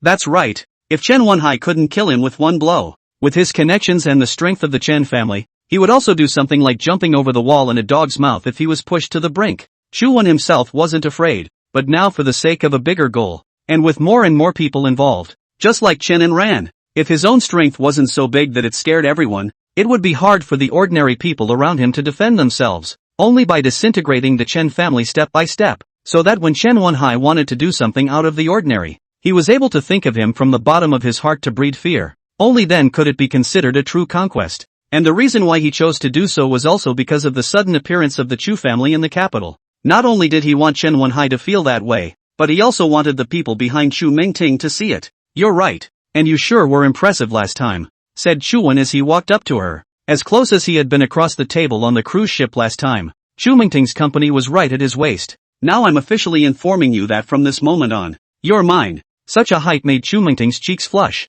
not knowing that in the face of such a flammable physique, when Chu Wen would be willing to douse a fire, or directly let her erupt like a volcano. Chu Wen naturally had his own plans. Chu Mingting looked up at Chu Wen. What does your man mean? Chu Wen sensed the change in her and stopped crossing the line, turning around and sitting back in his chair. The Chutzpah group's affairs basically don't need my attention. I just need to solve the problems they can't solve. So since you know I'm dealing with the Chun family, you're now part of my little team. Our next job is to continuously dismantle the Chun family's top management until Chen Wenhai becomes a bare-knuckle commander. Chu Mingting was startled. As the representative of the Chu family in the capital, she was only there to investigate Chu Wen, and several of her elders had emphasized not to allow her to get involved in the affairs of the Magic City, which was the rule of being a hidden family for 100 years. But now it seems that the last time he was forced to help him deal with Chen Buxiang, and now outside, whether it is the media or the Chun family, they do not know who actually killed Chen Buxiang, and she, as one of the know-it-alls,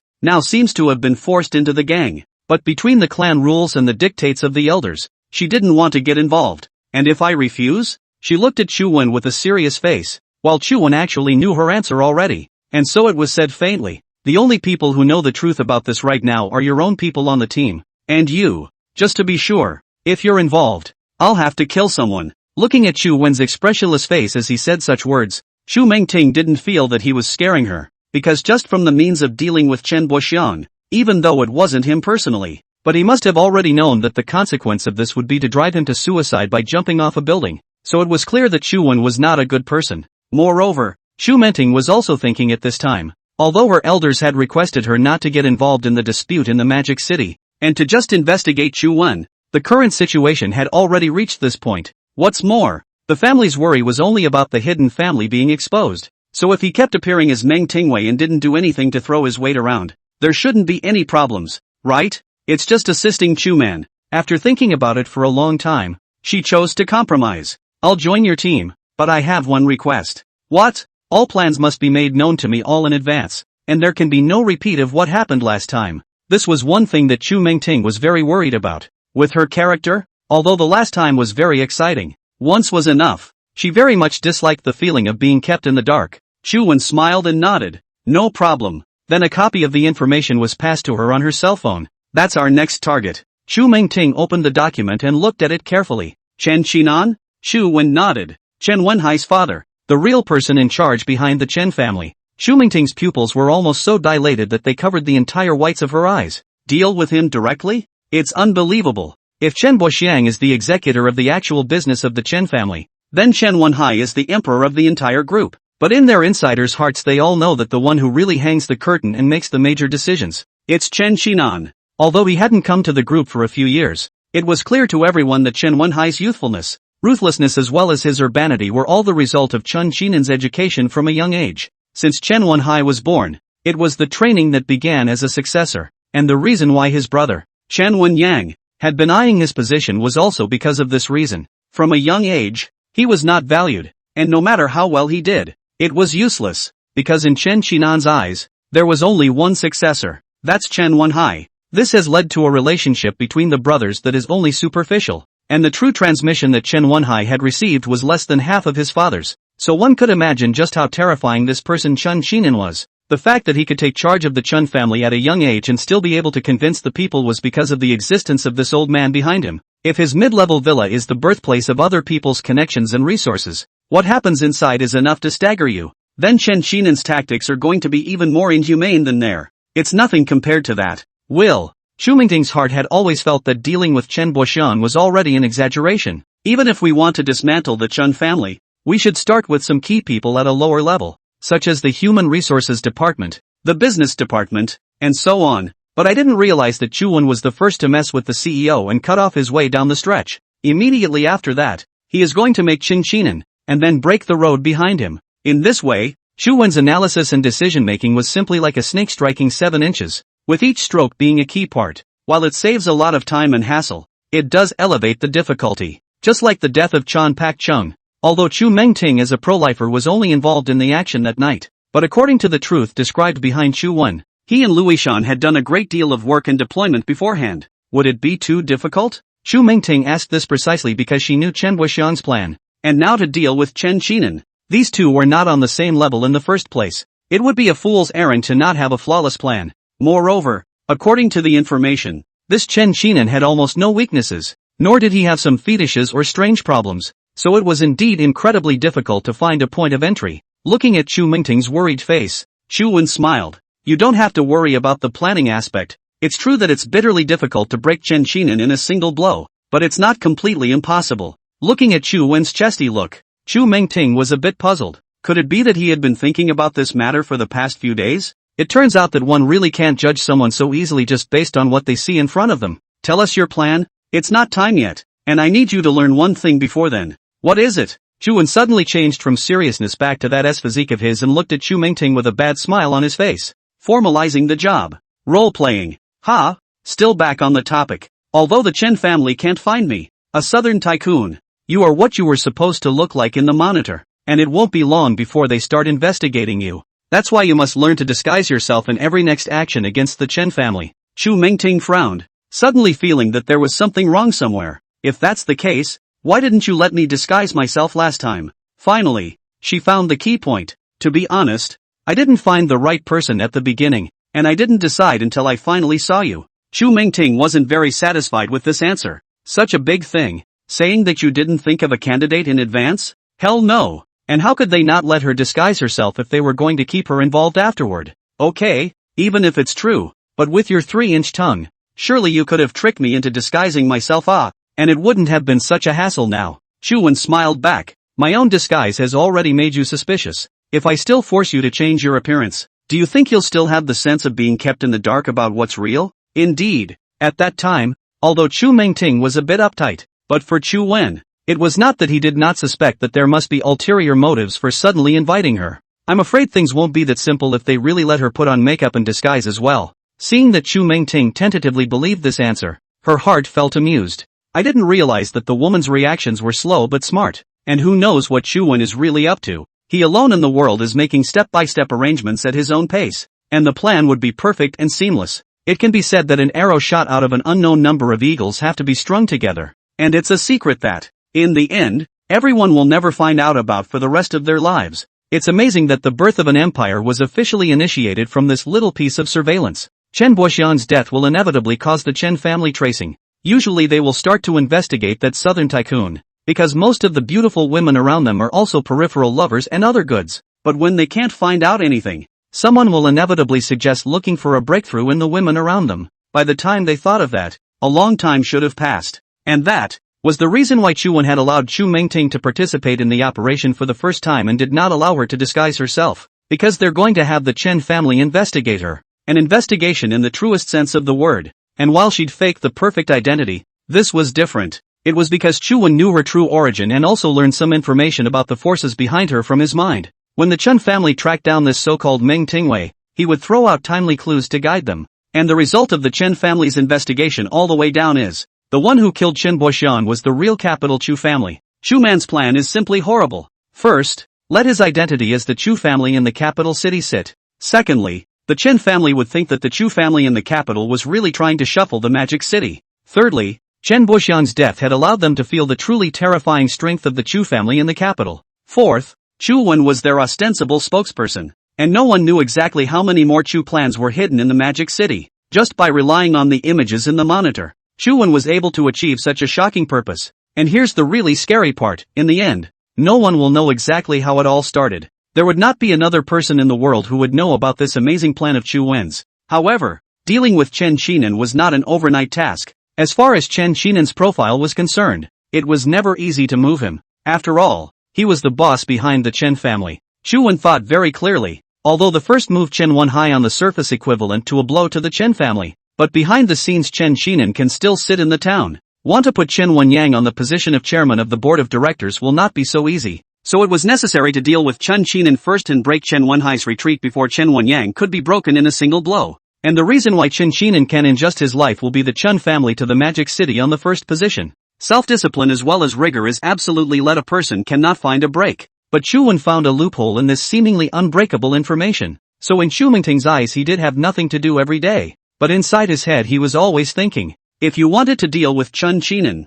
you still had to have someone's help to do so. Chu Wen didn't tell Chu Mingting about the plan. He just signaled her to just follow. Walking out of the office, everyone was busy throughout the halls, but it was getting close to quitting time. Chu Wen walked to the center of the office area, and everyone was curious about the big boss who almost never showed his face and kept staring at him. Chu Wen cleared his throat, then addressed everyone. Those who know how to play the game, all of them stay and work overtime to play the game tonight. 1,000 an hour. Those who don't know how to play can leave work early and rest. The crowd simply dropped their jaws upon hearing the big boss announce this news. 1,000 an hour for playing games? All of a sudden the whole office exploded and everyone was whispering. What do you mean? Playing games with your boss? Is it considered leave or overtime? Chu Tiange Group recruited most of the young people. Almost no do not play games. This generation grew up from the computer game. Say will not. That is to lie to parents and teachers. And it pays 1,000 an hour. Even if many of those who really can't play the game quietly stay and try to mix up the overtime pay. Chu Wen saw that everyone was a bit excited. So he stopped waiting. All relax. Chu Wen raised his hand and gestured again. Down game. The unrivaled version of the world's private service. Legend of the City Lord. Legend of the City Lord is an old game. Has been nearly 20 years of history. There were a lot of imitations of Legend, although not exactly the same, but the core gameplay are similar. Just about everyone in the office lobby instantly sat back in their chairs as the sound of keyboards crackling echoed through the room. Skillful searching, downloading games. These young people usually like to play computers, and they all grew up in the same era. Not to say how much other skills they have, but if they play games, everyone is a thief 6. And there were a few middle-aged employees among them, all of whom looked to be over 40, in small numbers. They definitely don't play the game with the same sense as the youngsters, but they're all veteran players who all played Legend of the City Lord more than a decade ago. Chu Wen also found a free computer to walk away from work and downloaded the game. Chu Tiange Group's internet speed is super fast, plus it's an old game from years ago,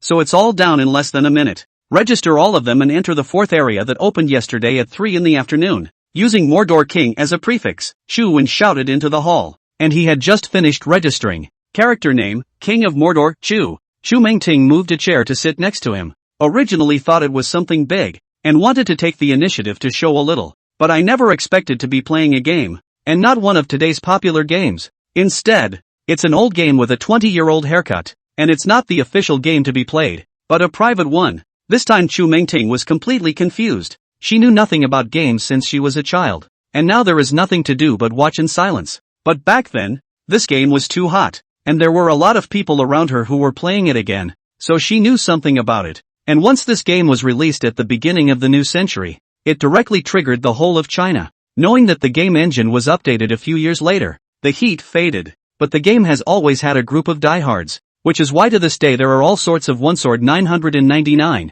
it's a brother come cut me, and so on and so forth, some list of various high fashion. Is this a game young people would play? Chu Mingting was beginning to somewhat doubt Chu Wen's age. Could it be that this face was the one that was disguised, and that middle-aged greasy man from last time was the real one? Thinking of this, Chu Mingting hurriedly shook her head, dismissing this horrible thought. She didn't want to play flirtatious games with an old man covered in wrinkles and soft leather. And as far as she knows, the ones who will still play this game and love to play self-service are all greasy middle-aged people in their 30s and 40s, and there is no shortage of rich tycoon bosses among them. When you are young and have no money to play suffocated, older earn money wanna find the lost youth. She looked at Chu Wen's back. The more she thought about it, the stranger it became, and had revealed an oddball look. Really, in your early 20s? Everyone get on the horn and stay in the novice village and don't move. Wait for me to recharge and build a gang first. After saying that, Chu Wen took out his cell phone and started to recharge his game account, directly charging $1 million into it first, then building the club,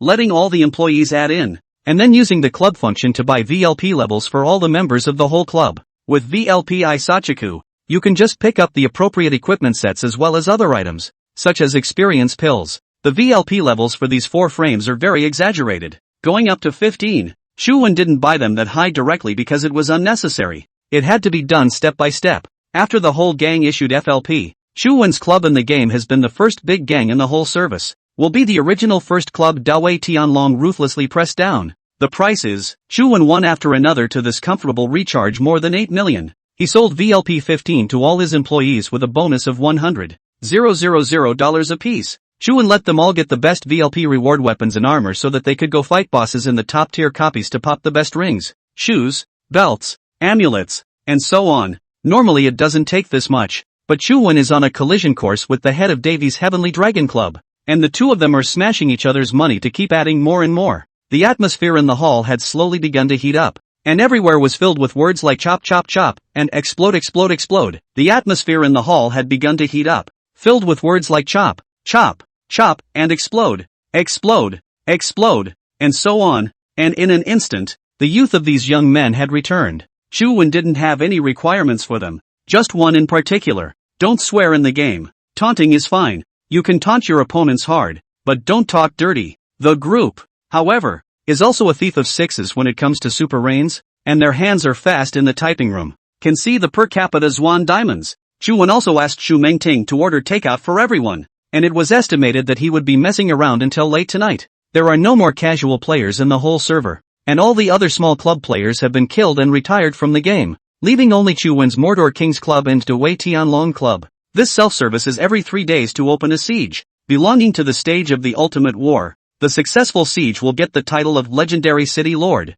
and can get the city's exclusive luxury equipment. Siege can also be opened early. Just spend the money, but if you open it early, you may not be able to beat the guarding ultimate boss. None of the ultimate bosses really matter much. A Kryptonite self-serve game where the main thing is the other players, and you can't see the final boss without beating the other attacking players first. I'll eat first. The siege will begin in half an hour. Chu Wen raised his head and shouted. Half an hour later, all red. The siege begins. The Mordor Kings Club and the Davy Dragon Club were engaged in a life and death battle in the main city square, and the battle was very intense, with both sides constantly dying, being resurrected, and rejoining. Chop chop. His weapon exploded. Gimme gimme. I just dropped my gear. Come on, go! The hall buzzed with noise. These youngsters were really hyper when they fought duels. The 2 major gangs in the game had been entangled for most of an hour and a half, and there was still no winner. However, Chu Wen's Mordor Kings Club had been dominating because the Mordor Kings Club had more core members. Chu Wen suddenly shouted on the public screen,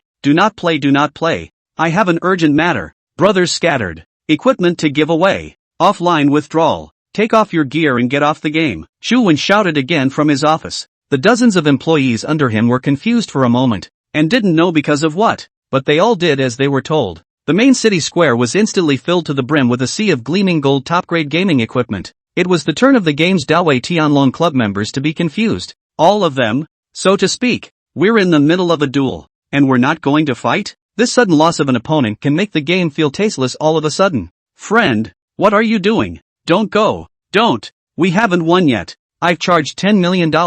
And you've spent a few million too, right? It's so hard to have a rival. And you're not going to play? Chuan received 3 private messages in the game one after another, all sent by the same person. Looking at the man's game LD, Chuan revealed a faint smile. In the game, he is called Jinshan Fahai, and he is the helper of Dawei Tianlong gang, while in reality, he is a very scruffy and greasy middle-aged man, who is super rich. Of course, his true identity had long been in Chu Wen's plans. He was Chen Chinan's own brother, Chen Chenla. Although they were blood brothers, they were much different in age, and Chen Chinan is already almost 70 years old. Until after the development of the 2 sons Chen Wenhai Chen Wenyang, is considered to be an old man, only because he was so poor for the first half of his life. He struggled all the time, and there were no women at all who looked at him. The only person who was dependent on him was this blood brother who was almost 20 years younger. The saying that an elder brother is like a father is true for both of them, not just because of age, but because of family changes. Not long after Chen Chenla was born,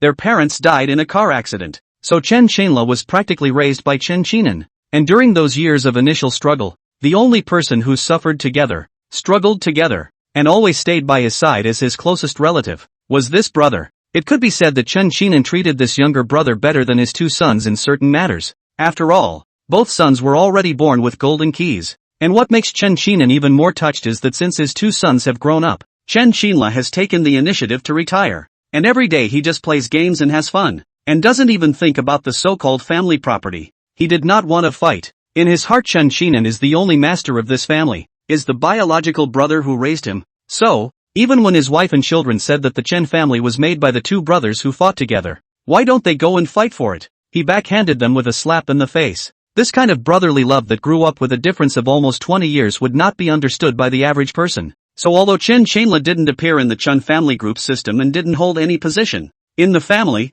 he was indeed one that no one dared to mess with. As for the other distant relatives who served, most of them had defected after Chen Chinan's success. That was why Chen Wenhai wasn't so respectful of those people. If you want to move Chen Chinan, this brother of his should be the only breakthrough. Chuan replied to Jinshan Fahai in a private message. My friend, I have something urgent to do, so I'll play today. I have to go offline. Don't go. Brother, don't go. What's so urgent? Can we finish this? You're not a trustee hired by self-service, are you? Tricked me into dropping tens of millions of dollars. And you're not playing anymore? You're playing with me, aren't you? Jinshan Fahai sent over a few more sentences in a row with a very rude tone. If I were to, I would have continued to fight with you. Something is really wrong, Wu Chen replied. Right, Kingsford Fahai responded. He was pissed off up to his eyeballs before he thought Chuan was a TO. Actually, when you think about it, it can't be. Because TO wouldn't be so aggressive as to try to accomplish domination in a few hours. That would drive the dirtbag owners playing the game away. It's not like Jinshan Fahai hasn't encountered TO before. He knows TO will keep trolling and stay with him for many days. It will cost you a lot of money in the end, but it will also be cool. Mordor King Chu, however, had no intention of making him feel good. Currently there was a gap between the numbers of the 2 major guilds in the game. Davy Dragons had nearly 300 people and Mordor Kings only had 100 or so, but Davy Dragons just couldn't beat Mordor Kings, because the core players are so much worse. There were just over 20 core players in Dawei Tianlong, and the rest were casual players who couldn't guarantee uptime. This area was opened yesterday. These 2 days Dawei Tianlong added a lot of casual players into the club, but a lot of play a day will not play not on the line. So in fact, when playing the duel, the number of members on both sides is about the same.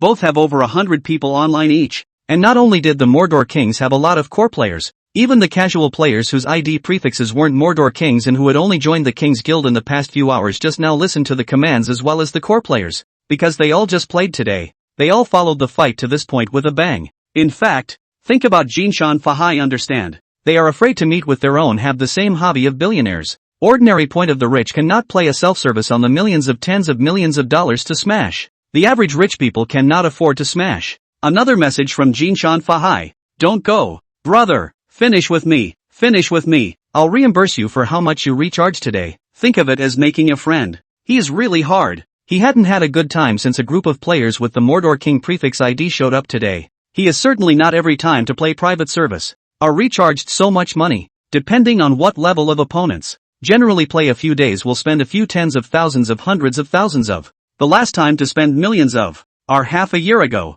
And this private service he started to play yesterday. These 2 days, a total of only spent less than 300,000. Chuan was charging $1 million directly. Started out by pressing the Davatonian Dragon Guild. Hit him hard, now it's going to be even harder if you don't finish the fight. Jinshan Fahai realized that the situation was not right. At first he was excited because he came to the opponent, and he rushed $1 million decisively. And then Chuman filled up again. He continued to rush. The Dawei Tianlong gang had been pressed and hammered until the very end, when Chuan suddenly started the siege. In fact, this self-service is no longer about who has more money at the end of the day. Comparing Kryptonite Chuan and Chen Shenla had reached a point where it was pointless. But there is a limit to the number of players in a private service. All the online players at the end of the fight were basically people from the 2 major gangs. There are only a few hundred in total. And in addition to rechargeable equipment, major top-tier copies will drop top-tier equipment. Both sides are pretty much top of the line gear. So there's not much point in recharging at this point.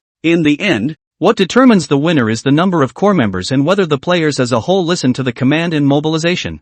Jinshan Fahai knew that he was probably going to lose today's siege, but it wasn't completely out of the question to turn the tide. He wants to win. Winning is cool, but Chuan is letting him win by suddenly not playing. All core players of the club are fully de-equipped. This feeling, if he didn't chat privately with the king of the Magic City, Chu, he might even have to directly smash the computer. What's your hurry, brother? It won't take more than an hour or two. Will it? How am I supposed to play if you don't? Who am I going to play with? The two of us have filled up $20 million. Right. If we don't win or lose, is it fun? It's all cheap for the self-service boss. A man's life is a breath of fresh air. Brother, come on, let's get on with it. I'm a loser today. Anyway, you can't leave. You could sense Jinshan Fahai's urgency from the text, and he always sent several messages in a row. While Jinshan Fahai and Chuan were talking, the members of the Dewei Tianlong Club didn't go to kill the people from the Mordor Kings Club. They all stopped and stood there without moving. And they didn't pick up the top-tier equipment that was all over the ground that was thrown down by the members of the Mordor Kings Club. Apparently Jinshan Fahai had given the order in the club channel not to let the fight happen in the first place. I really have something. Chuan smiled as he looked at the screen and typed quickly. I have to make a trip to Magic City CBD right now. You're really from Mordor, aren't you? Although Jinshan Fahai saw the name of their gang, he didn't dare to be too sure. Hey, you too? Chuan typed a reply showing a much more surprised tone. Of course, native. What a coincidence. Chuan then returned okay, no more. I have to go. No. Jinshan Fahai replied super fast this time and typed again. What kind of trouble are you in? Brother, talk to me and I'll fix it for you. I'm not bragging. There's nothing I can't handle in this part of the Magic City. Believe. You cow. Chuan replied this time saying that he believed in the other party's words, letting the tone given to the person be one of disbelief and coping. Hey, do you not believe me? I'll tell you. If you play well with me today, I'll carry off even the biggest things for you. So bullish? Chuan replied continuously. I want to open a film and television company in Magic City. Cast a big movie. Please, the director is a very cattle newcomer. Especially talented, but I didn't expect him to be too Axel. All the actors have to be set in their own mind. Several please don't come. I have to go to deal with it. Actor? Is it a star? Male or female? The most troublesome thing is the female number one. Well, say, you tell me who it is? Yo, this breath, is it that powerful? Chuan didn't seem to believe it at all. Don't believe me? I'm really not bragging with you. Even if it's Tian Xinshin, I can call you over with one phone call. Chuan's hand that was about to type paused for a moment and looked at the screen with another smile. That's what he was waiting for. Nowadays, the female stars of this era, except for a very few seniority old boiled out, has become an important shareholder of the film and television company, or the ones that had a great background themselves before they got into the business, while most of the others don't count for much when it comes to the really big guys. Even now a variety of talent show, you see those vegetarian participants. Most of them also have a certain network of contacts. Otherwise now want to get ahead is not much chance at all. But popular stars don't move easily. That's the company's cash cow. Showbiz water is very deep. Some large brokerage firms, film and television companies have very strong connections, and even some of them are themselves the sons of the big families to get up. They will naturally protect their own money tree as much as possible, so that it is free from trouble. That's why the vast majority of female celebrities may not be much of a powerhouse, but behind them, they usually have very strong forces and connections supporting them. And apart from the entertainment companies sheltering them, there is another situation where they are wrapped up and held up by the gold masters. And that's where Tian Xinxin comes in. She graduated from the Magic City Film and Television University, but back when she was in high school she was begged by the gold master, who agreed to let him study acting because he wanted to become a star. During Tian Xinxin's college years, the gold masters began to throw money at him to start acting in movies. It wasn't until after she graduated from college that the gold masters started to fully promote her. But for several consecutive years Tian Xinxin has never completely caught fire despite starring in several movies. It has been hovering between first and second tier, until last year. Because of one movie, she took a step up. This is certainly not without the power of her gold masters, and even includes the fact that she has taken more than 20 post-film titles in one go, some of which she did take by the seat of her pants, but some of which she didn't. Instead, it's the result of the Golden Daddy operation. Jinshan Fa Hai, Chen Xinlu, was her gold master. Chen Xinla's bag Tian Xinxin has been more than 10 years, and Tian Xinxin has also gone from a wonderful young girl to nearly middle age. That's why the two have a very good relationship. For Chen Xinla, even better than the original wife. It is true that there are a lot of women who are rich, but it happens that rich people do not get divorced easily because the cost of divorce is very high, which is more than worth it for them. Families like theirs are actually known to both sides. What you want is a woman that is out and about womanizing, and their wives just want kids and money and a secure life. So it's just a matter of getting what you want for both sides. Harmony makes money. But in these 10 years, it is impossible to say that there is no love, no true feelings between Chen Xinla and Tian Xinxin. Accompanying a girl from the age of a wonderful young woman, all the way up to almost 30 years old, it is impossible not to become attached during such day and night companionship. You can tell he's a big-hearted man by the fact that he's able to give up the fight and actual control of the family fortune for his brother. So much more so with a woman who has been with her for over a decade and spent the best years of her life. And Tian Xinxin has the same feelings for him,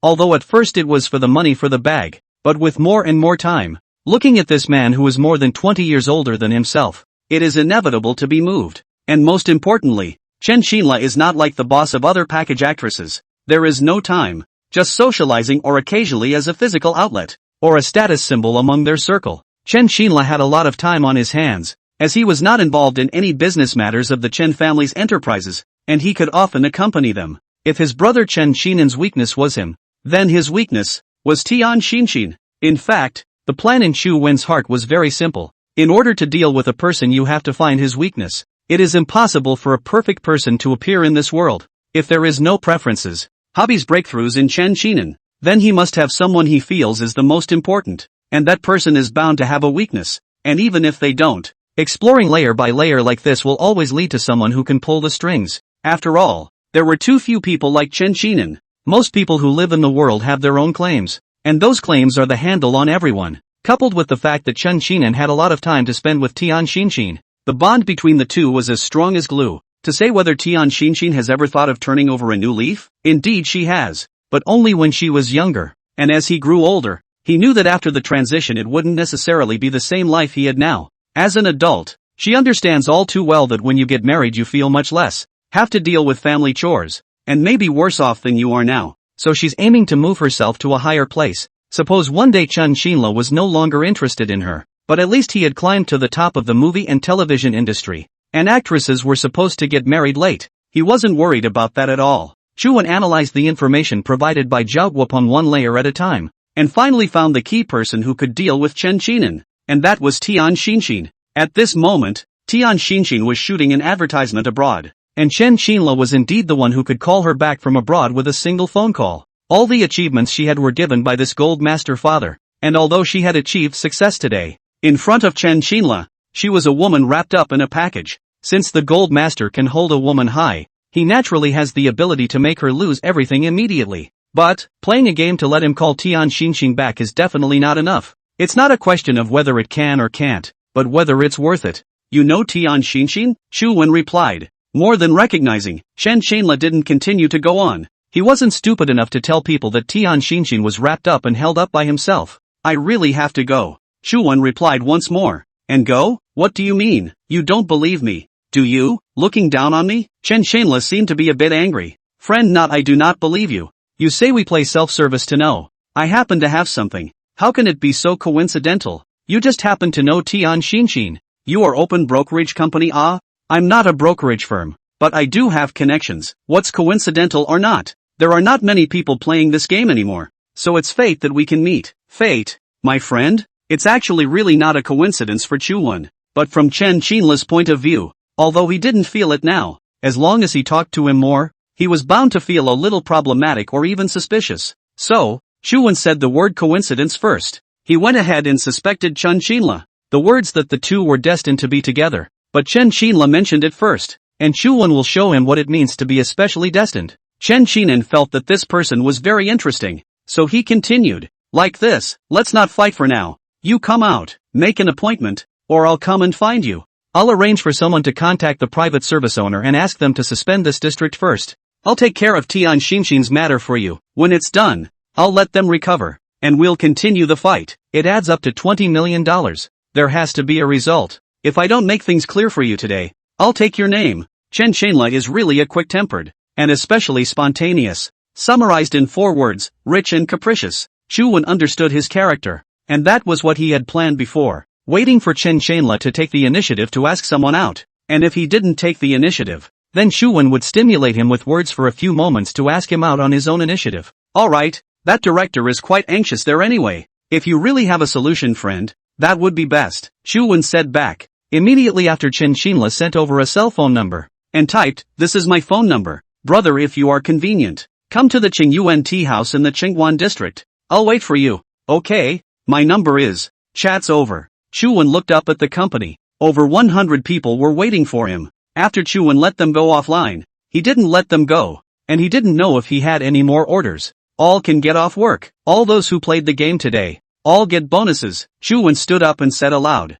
Hearing this, the group all stood up. Thank you, Mr. Chu. We'll go first. Goodbye, Mr. Chu. These young people now had a new understanding of the infrequent Chu-won. Where under the sky could they find such a good boss? As long as they accompanied themselves to play the game, they would get money. Chu-won watched as they shut down their computers. Then after they all left the company and didn't pay much attention to it anymore, he sat down again and looked at the situation in the game. The people in the Dewey Tianlong gang had already gone offline in bulk. Suddenly the game interface flashed. Chu-won hadn't taken the initiative to quit yet, and it was obvious that Chen Qinla's side had already greeted the private service boss. This district is temporarily suspended and the data will be saved. He does not know the boss of this private service, but a recharge over 10 million super tycoon. Private service boss is afraid to be an ancestor for a phone call over to let what do what. He directly shut down the computer, then turned to look at Chu Mengting. It's your turn. Chu Mengting looked at Chu-won in surprise. Me? Chu-won nodded and said, you saw the whole thing just now,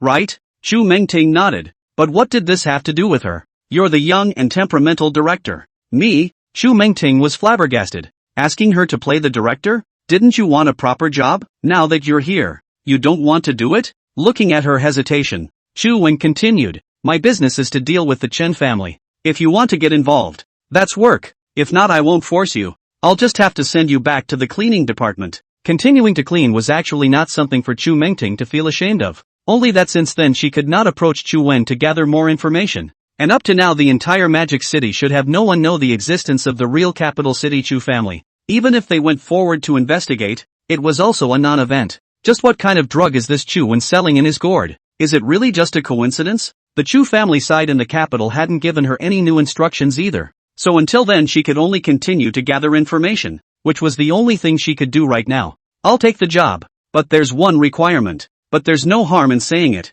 I'm definitely not going to accompany you on any role-playing. Chu-won laughed. No problem. It was just what he wanted. No one knew what he was really planning. And Chu Mengting's true colors just set the stage for everything. Qingyuan District. Qingyuan Tea House. The sports car came roaring up, slowed down again, and stopped at the door. This time Chu-won also didn't choose to disguise himself, because he knew that soon Qin Wenhai was going to start investigating Chu Mengting, and would be able to find out that she was in the Chu Tiange group, in which case disguising himself again was no longer meaningful. And, for once, he was going to bear his identity. He and Chu Mengting got off the bus and tilted their heads to look at the ancient signboard of the tea house on the street. Qingyuan Tea House. This was the place. Any tea house is basically described as an upscale social place. In the south there are more tea houses and relatively few in the north. In the Magic City, Qingyuan Tea House is considered one of the top. A pot of tea 888 yuan, which is still the cheapest. Expensive tens of thousands of dollars also have. Mordor belongs to the East China region. Almost all the bosses in the reception of guests know that the other party likes to drink tea to talk about business will be brought here. The two of them walked toward the front door of the tea house. Just as they entered the first floor lobby, they were immediately greeted by a well-dressed, 7-minute-looking girl with a professional smile on her face. She first nodded to the two of them, only then did she ask, "Do you have a reservation, sir?" The voice was gentle. This tea house, although the first floor hall also has a place, but it is mostly used for resting and waiting for guests. I'm sure we'll go to the private room for the real talk. A friend arrived first. At the West Lake Beauty, Chuan looked around and said casually, "West Lake View is the name of the box. Is that Mr. Chen?" "Right. After you. Follow me." On the way here, Chuan briefly spoke with Chen Shanla once, and it was Chen Shanla who took the initiative to call to tell Chuan about the box. The reception lady guided Chuan up to the second floor. Everywhere is decorated in an antique style and has a private nature. In front of the door of West Lake Beauty,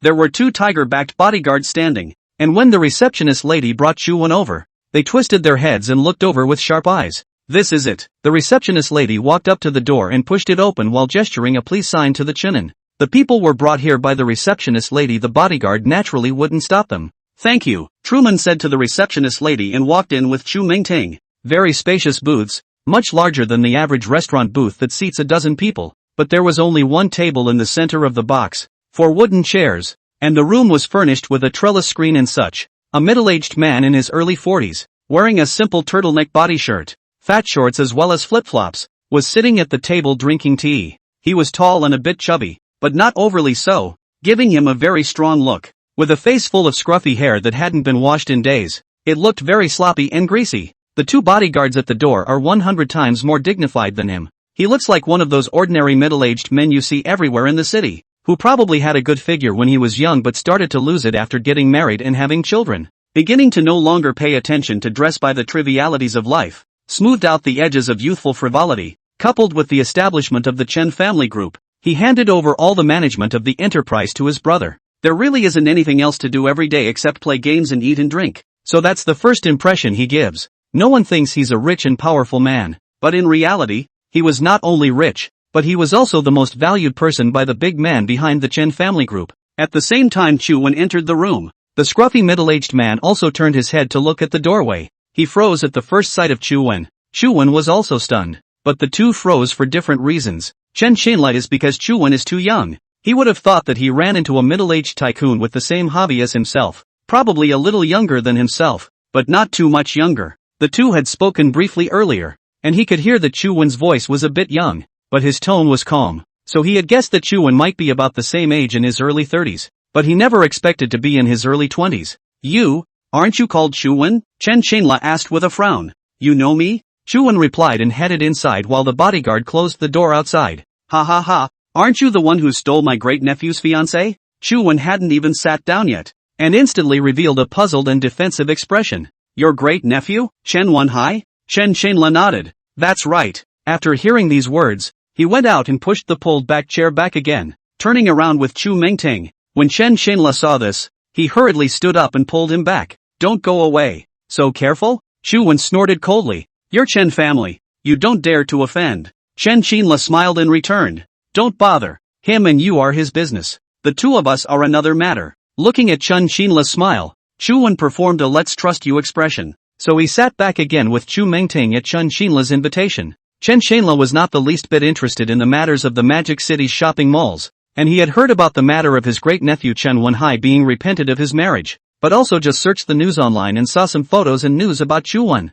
For this matter, he itself is as a gossip and fun to see. In his heart young people happen this kind of thing is normal, very interesting only, coupled with the fact that he had handed over all of his power to Chen Qinan. All of the Chen family group's affairs seemed to have nothing to do with him anymore, and he could no longer muster any interest in the distribution of families in Magic City, the corporate struggles, and the collusion in the mall. Unlike Chen Qinan, he had fought in his youth only for this brother, and by the time everything had worked out, he had already fulfilled his brother's wish, and he went on his merry way to enjoy his life. Moreover, Chen Wenhai, this person, he is really a little bit annoying. Young age, no one in sight, not only conceited but also quite deep heart. In his opinion, Chen Qinan retired early to the background. In addition to the problem of age, there must be Chen Wenhai behind the scenes. So in his character, a young man repenting his marriage was just a melon. He didn't think it could have much of an impact on the Chun family group, and the subsequent destruction of the Wang family and the establishment of the Chu Tiange group.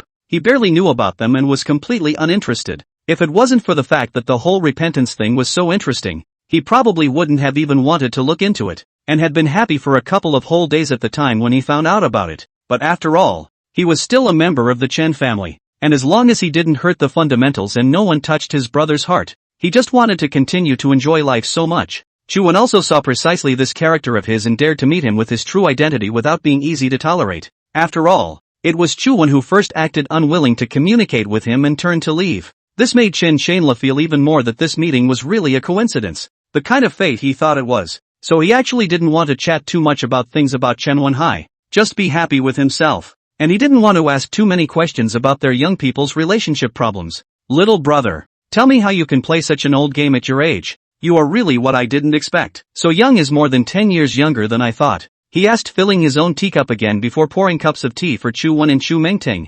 There were just 3 glasses on the table. Before he came, Chu Wen had already told him that he would come with the director. Just play around. Recently a lot of things happened. Too much pressure. Find a cool game to play. The last time I played that game was when I was in 4th grade, Chu Wen said with a smile. Good. Venting stress? Chen Shinla laughed a bit inside again. You rich young people, you really squander more than I do. He knew that Chu Wen was some kind of capital city Chu family, and the name rich second generation fit him too well. Not bad. Chu Wen smiled back. Drink tea first. Chen Qinan gestured, then picked up the teacup and signaled to the 2 of them. After the 3 of them took a sip of tea, only then did Chen Qinan have the time to look at the beautiful woman beside Chu Wen. This must be the young and talented director you were talking about? Chu Mengting shook her head and said, Humph, not much talent. He's talking nonsense. Chen Shanla froze for a moment, then smiled and said, it's true that those who are in the arts have great character. Of course he wouldn't believe what Chu Mengting said. How could a director that's someone who could drop $10 million on a game fancy really just be a vase?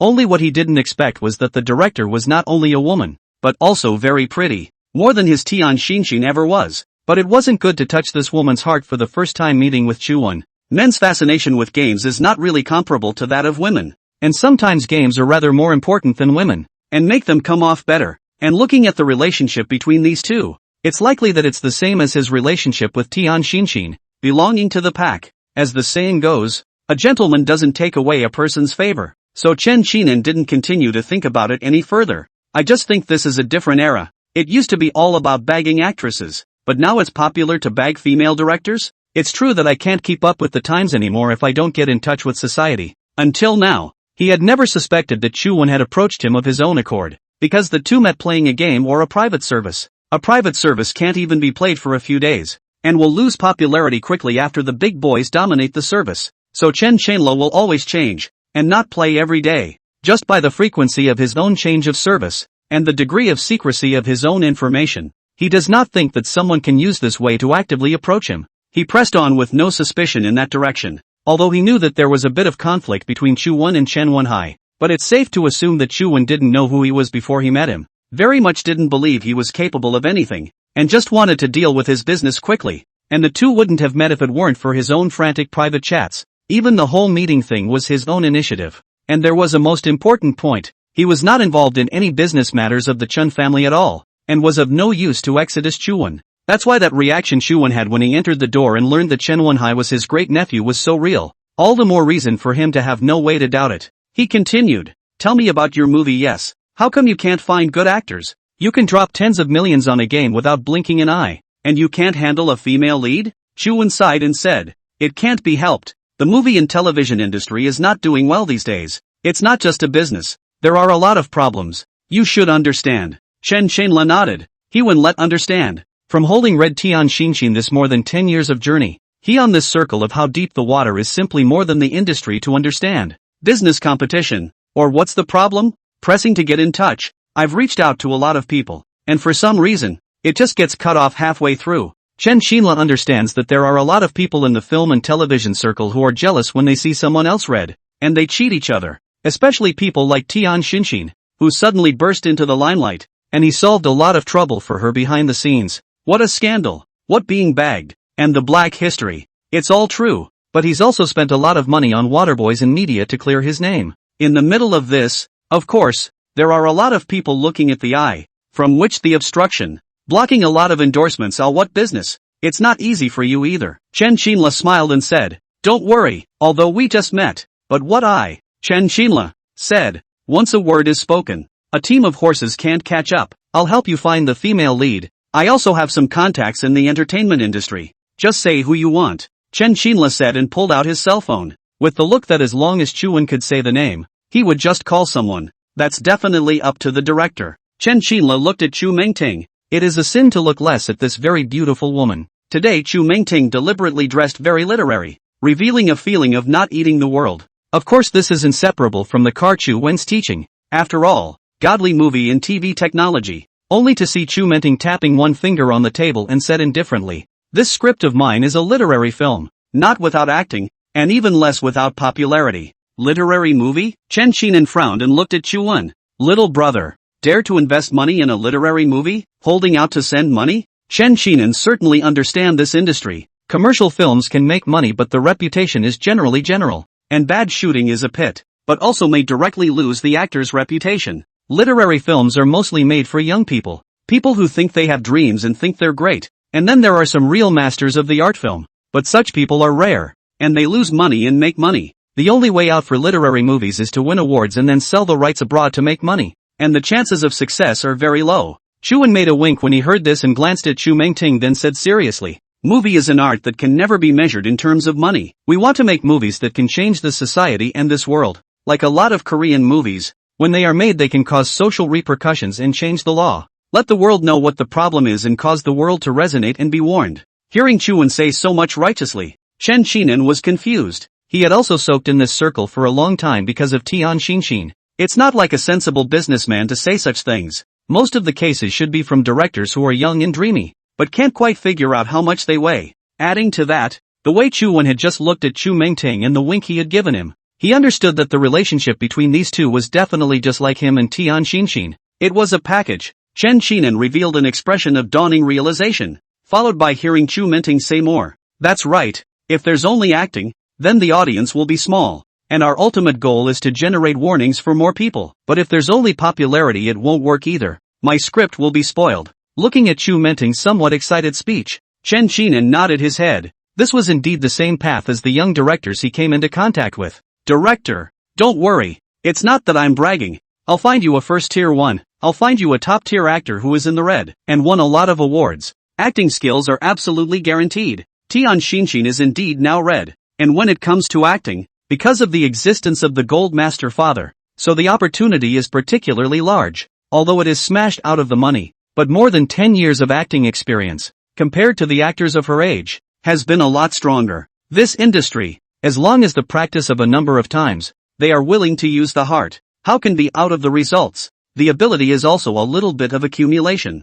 So Tian Xinxin isn't just a vase. Is Tian Xinxin okay? Chu Wen and Chu Mengting both pretended to be shocked. You can contact Tian Xinxin? Chen Xinla looked at the two of them with some pride. Hey, just tell me if it's okay. Chu Wen also looked at Chu Mengting, only to see her grip on the cup tighten. If she's really playing the female lead, this movie will definitely win awards. Hearing someone praise his woman, he was even more pleased in his heart and said cheerfully, wait. After saying that, he picked up his cell phone and went through his address book, quickly dialing a number out. The call didn't go through right away. Taking advantage of this opening, Chu Wen saw the name on the screen. Sweetheart Hinny baby. Hey, Godfather. The cell phone went through. Truman vaguely heard the sweet voice on the cell phone. Baby want to think of me, ha ha ha, well, don't complain. You've only been red for a few days. You can act however the director tells you to act. But it's just a commercial. You have no problem D. Chu Wen picked up his teacup and sipped the tea,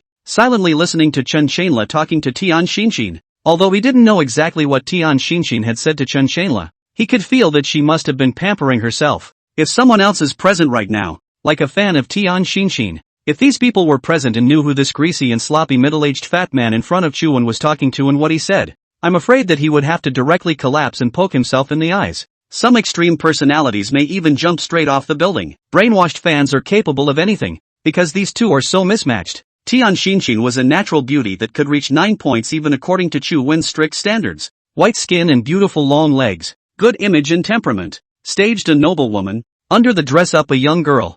It fits 99.9% of men's fantasies about their dream girl. And Tian Xinshin has been with the Gold Master for 10 years. That is, Chuwen's Chen Shanla in front of his eyes is so ordinary, greasy and lewd. Men's looks are not the problem. Chen Shanla's features are okay, although fat, but that is not a matter. The main thing is the instrumentation and the temperament. It's really one heaven and one earth. The two to stand together are not beauty with the beast can be described. More like a beautiful woman next to a pile of stinky dog shit. It's really not an exaggeration at all. Chen Shinan's first impression was that he was not even as good as a normal person. But feelings are feelings. Feelings can be actively created. Chuwen knew that Chen Shanla was doing this on purpose. Even without considering the issue of money, Chuwen thought that it wasn't Chen Shanla who didn't deserve Tian Xinshin, but rather Tian Xinshin who couldn't skim Chen Shanla. If it wasn't for Chen Shanla, Tian Xinshin might have died out a long time ago, and might have become the slave of some big boss by virtue of her appearance. It's impossible to throw your hat in the ring,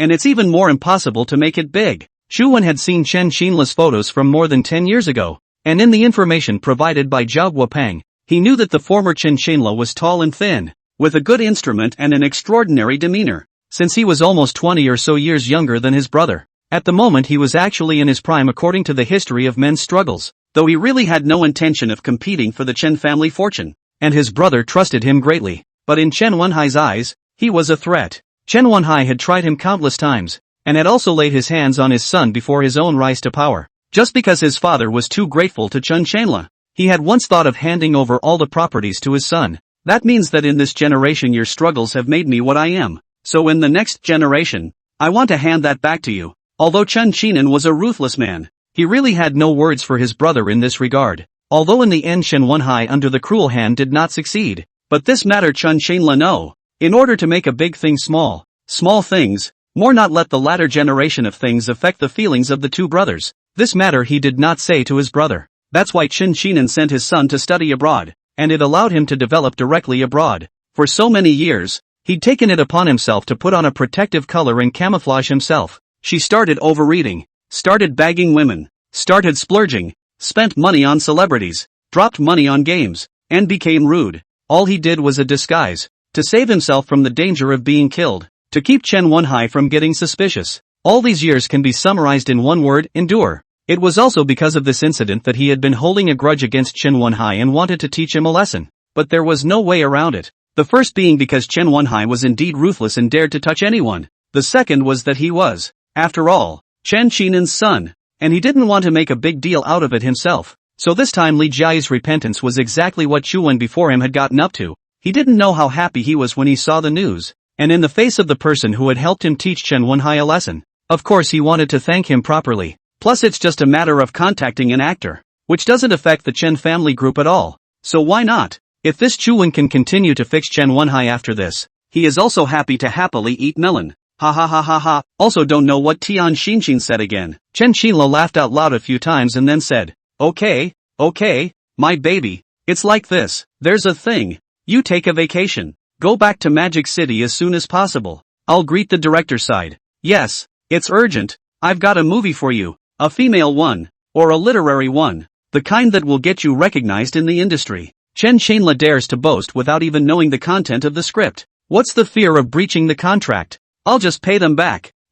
Okay, come give me a kiss. That's good. Hang up. The reason why Chen Shanla dared to be so reckless was because he saw that the relationship between the two people in front of him was also not ordinary. It is the same as yourself. So even if they are lingering to say some sweet words, these two people in front of them know the rules of the trade and will not go out and talk nonsense. Not to mention that this Chuwen also has a request for him. Hanging up the phone, he looked up at Chuwen and laughed. The closest airfare. Flying back home is about 4 hours or so. How about it? Brother, I didn't brag to you. Ha ha ha. XX. Chuwen smiled, looking at Chen Xinan with another flash in his eyes, coupled with the fact that he had just seen the attitude towards Chen Wenhai from his mind again. Since he was so sincere, it seemed that he himself could also talk to him more about Chen Wenhai. In fact, according to Chuwen's idea, using Tian Xinshin to deal with Chen Shanla, and then dealing with his brother was a good choice. But he didn't expect Chen Shanla to actually have a rather deep grudge against Chen Wenhai. There turned out to be no peace at all within their Chen family, and as long as it didn't touch the interests of the Chen family group,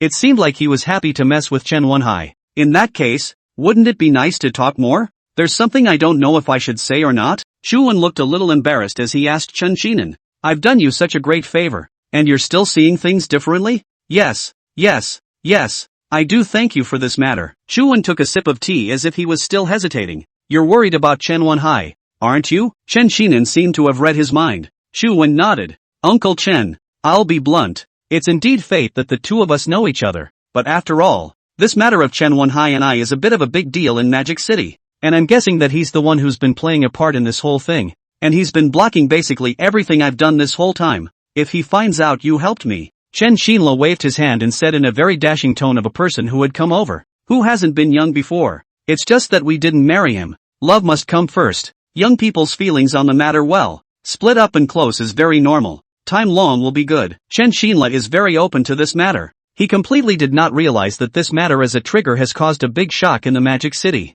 If it wasn't because of Chen Xinla's character, Chuan wouldn't have dared to take this risky move. I'm Chen Wenhai's second uncle. My own second uncle. Even if he knows, what can he do to me? Just because he contacted an actor for you? He'll kill me? I'll give him some guts. Chen Xinla huffed and puffed. He had always looked at Chen Wenhai unfavorably, yes, but if Chen Wenhai really did anything to him, Chen Xinan would certainly not be able to forgive him. Said here Chen Xinan also some pride, although he is not involved in the size of the Magic City, but as long as you know his identity of the people, afraid that no one dares to with him the whole face of hard. Uncle Chen is right. Then later on when this movie of mine starts shooting, in case Chen Wenhai comes after me again, give Uncle a call and I'll set you straight in a minute. As soon as Chuan heard these words, his eyes instantly lit up and he picked up his teacup. With your words, I am relieved. Uncle Chen, I'll toast you with tea instead of wine. Chen Shanla saw that Chuan was not an inkblot person, and also raised his teacup and clinked it with him, saying aloud happily, we are also considered to have fought a battle. How can we call it a comrade in arms? Don't be so polite and call what Uncle Chen. Give face to call Brother Chen, and we will be together again in the future in the world of legend. Ha ha ha, no problem, Brother Chen. This little brother of mine recognizes you today. After saying that the two of them drank it all in one go, Chu Mingting on the side at this time. Although on the surface she had been playing the role of a literary director with a high temperament, deep down she was already incomparably shocked. It turns out that from the beginning Chuan played the game just for this moment, plus the last time she dealt with Chen Boxiang. Chuan's position in her heart is getting higher and higher. I really hope that in the end, he wasn't an enemy of the Chu family in the capital, and if he could really receive him into the Chu family as well, what a great help that would be. Thinking about it, she felt it was time to give the elders of her family a piece of her mind. Otherwise, if they just provided information without telling them the true strength of this person Chuan, in case those elders did something that was going to strike Chuan down, then it would really be more than worth it. And although Chen Xinla has a lot of women,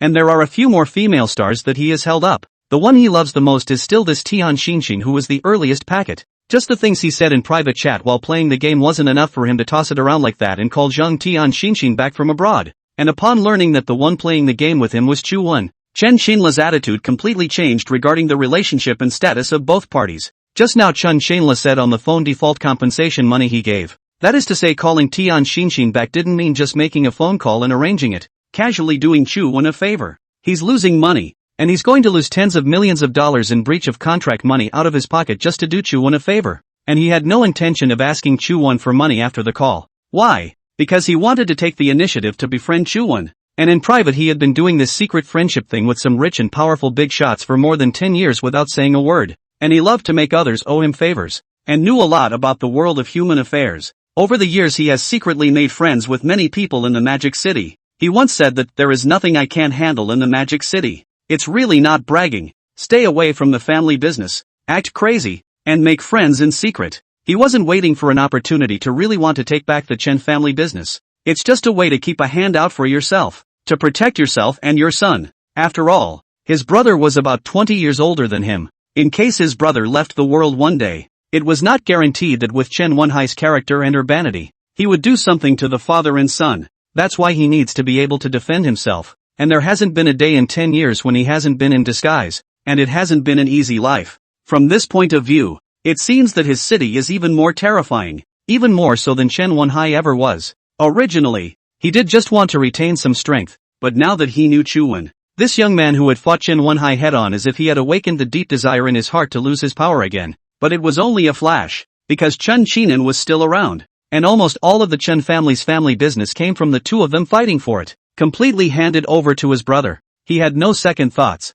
But if one day Chen Xinan sailed away to the west, he would not be polite if this kid Chen Wenhai dared to do anything. So he would feel that, daring to steal Chen Wenhai's fiancée at the wedding banquet, this Chu Wen was a character to befriend. And regarding the capital city Chu family, he had never even heard of it either. After seeing Chen Xinla's inner thoughts, Chu Wen felt that it was time. He sighed deeply, then looked at him with deep eyes. Brother Chen, since you are so sincere to me, I will let you understand that making friends with me is the best decision in your life. Like you said, we are really two destined. Chen Xinla sensed that Chu Wen was a bit off, speaking oddly and with a tone and eyes that seemed to be alluding to something. Older brother, you say there is a destiny? In the end, he wasn't so sure, though he was the one who first mentioned having an edge, but Chu Wen himself repeated it again many times. Seeing that Chu Wen didn't answer, he just picked up his cell phone and quickly typed with one hand. Look at the text message, Chu Wen said to Chen Xinla as he pressed send. So he picked up his cell phone and saw a string of phone numbers sent over. Find this number, remember, and grab him. He'll tell you all the truth about your son's car accident 10 years ago. Chu Wen smiled slightly. Chen Xinla stood up miserably after hearing this. Chen Xinla got up with a huff and looked at Chu Wen. Within the Chen family, this matter was only known to a small number of people who understood the situation at the top of the company, and the news was completely blocked afterwards. What outsiders can know, hear about, and listen to in mere words does not tell the truth. Just know that there was an accidental car crash that nearly killed Chen Xinan's son. Regarding Chu Wen, he knew that there might be a powerful force behind it, and he had also heard that he knew the secrets of the top echelons of Mordor like the back of his hand. But he didn't feel that Chu Wen knew everything, especially this internal family matter, something that is being kept very much under wraps. Even back then, no matter how he traced it, he could only roughly guess that it was Chen Wenhai who did it, but there was no real evidence. But now Chu Wen gave him a cell phone number directly, and told him that if he could catch the owner of the cell phone number, he would know the truth about his car accident a few years ago. Chen Xinla couldn't stay calm any longer. The car accident a few years ago was the thing that stirred his nerves the most. You said, we really are destined to be together. Facing Chen Xinla's glaring gaze, Chu Wen once again mentioned destiny. Chen Xinla's gaze flickered. He thought, not opening his mouth, not saying anything, and slowly sat down. It wasn't until this moment that he finally understood what Chu Wen meant when he kept repeating what he said about having a destiny. The two were able to meet this time because they were related by playing the same self-service game together. The reference is also not Chu Wen found him surprisingly Chen Wenhai's own second uncle. Rather, Chu Wen just happened to know these things about their Chen family and was even able to help him. Now that's what I call karmic. Chen Xinla again recalled Chu Wen's reaction when he first entered the door. He knew that he had thought wrongly. It was not because he learned that he was Chen Wenhai's second uncle that he reacted. If it was just that, there was no need to leave directly. Rather, it's the fact that Chu Man doesn't just know about himself, he knows about himself. He must have thought that this family was extremely urban, and this time he might have thought that it was Chen Xinla who had ambushed him in the game. Unexpectedly, Chu Wen's plan had reached the point where the other party thought that he had deliberately sought him out. It's like putting the cart before the horse. Thinking about it, he cast his realization back to his cell phone screen. That cell phone number. Actually, I didn't want to get involved in your Chen family's affairs. Chu Wen naturally lifted his teacup but did not drink the tea and continued. Even if I know anything about your Chen family's affairs, it's not good for me to intervene, plus the conflict with Chen Wenhai. But, Chen brother, you today, let me feel that God is unfair to you. You're such a good person, just born without parents, and brother dependent on each other, together to fight the world, to the end of the day, but also have to fear. Their own son was almost hit by a car and died. Chu Wen said and shook his head and sighed as if he was really feeling injustice for him. He took a sip of his tea, put down his teacup and continued. Today we met in passing, and you are willing to do me such a great favor. I, Chu Wen, have always repaid the kindness of a drop of water when it springs from the spring. This message was originally for Chu Wen to wait until a critical moment to use, but now it became a return that Chen Xinla got by taking the initiative to help, simply because Chu Wen wouldn't owe him a favor. He wanted Chen Xinla to owe himself a favor. Chen Xinla heard from the words Chu Wen had just said. This person who held the secrets of the top management of the Magic City in his hands was not false at all. Even the fact that he'd been born without parents was a point of honor. And that was over 40 years ago. He glanced at the cell phone number in the text message again, then looked up and asked Chu Wen, "Who's calling? Wouldn't you just have someone check? With your skills, brother Chen, it wouldn't take more than a few minutes to check a number machine, would it?" Chu Wen didn't tell him the answer directly. Chen Xinla was silent for a moment, tapped the screen, and forwarded the text message to his most capable cronies. Immediately afterward he was about to make a phone call. Right, Chu Wen spoke again at this time. This person has changed his name and has 2 more ID cards, different ID numbers, information about his original identity. He has long since stopped using it, so you'd better get your people.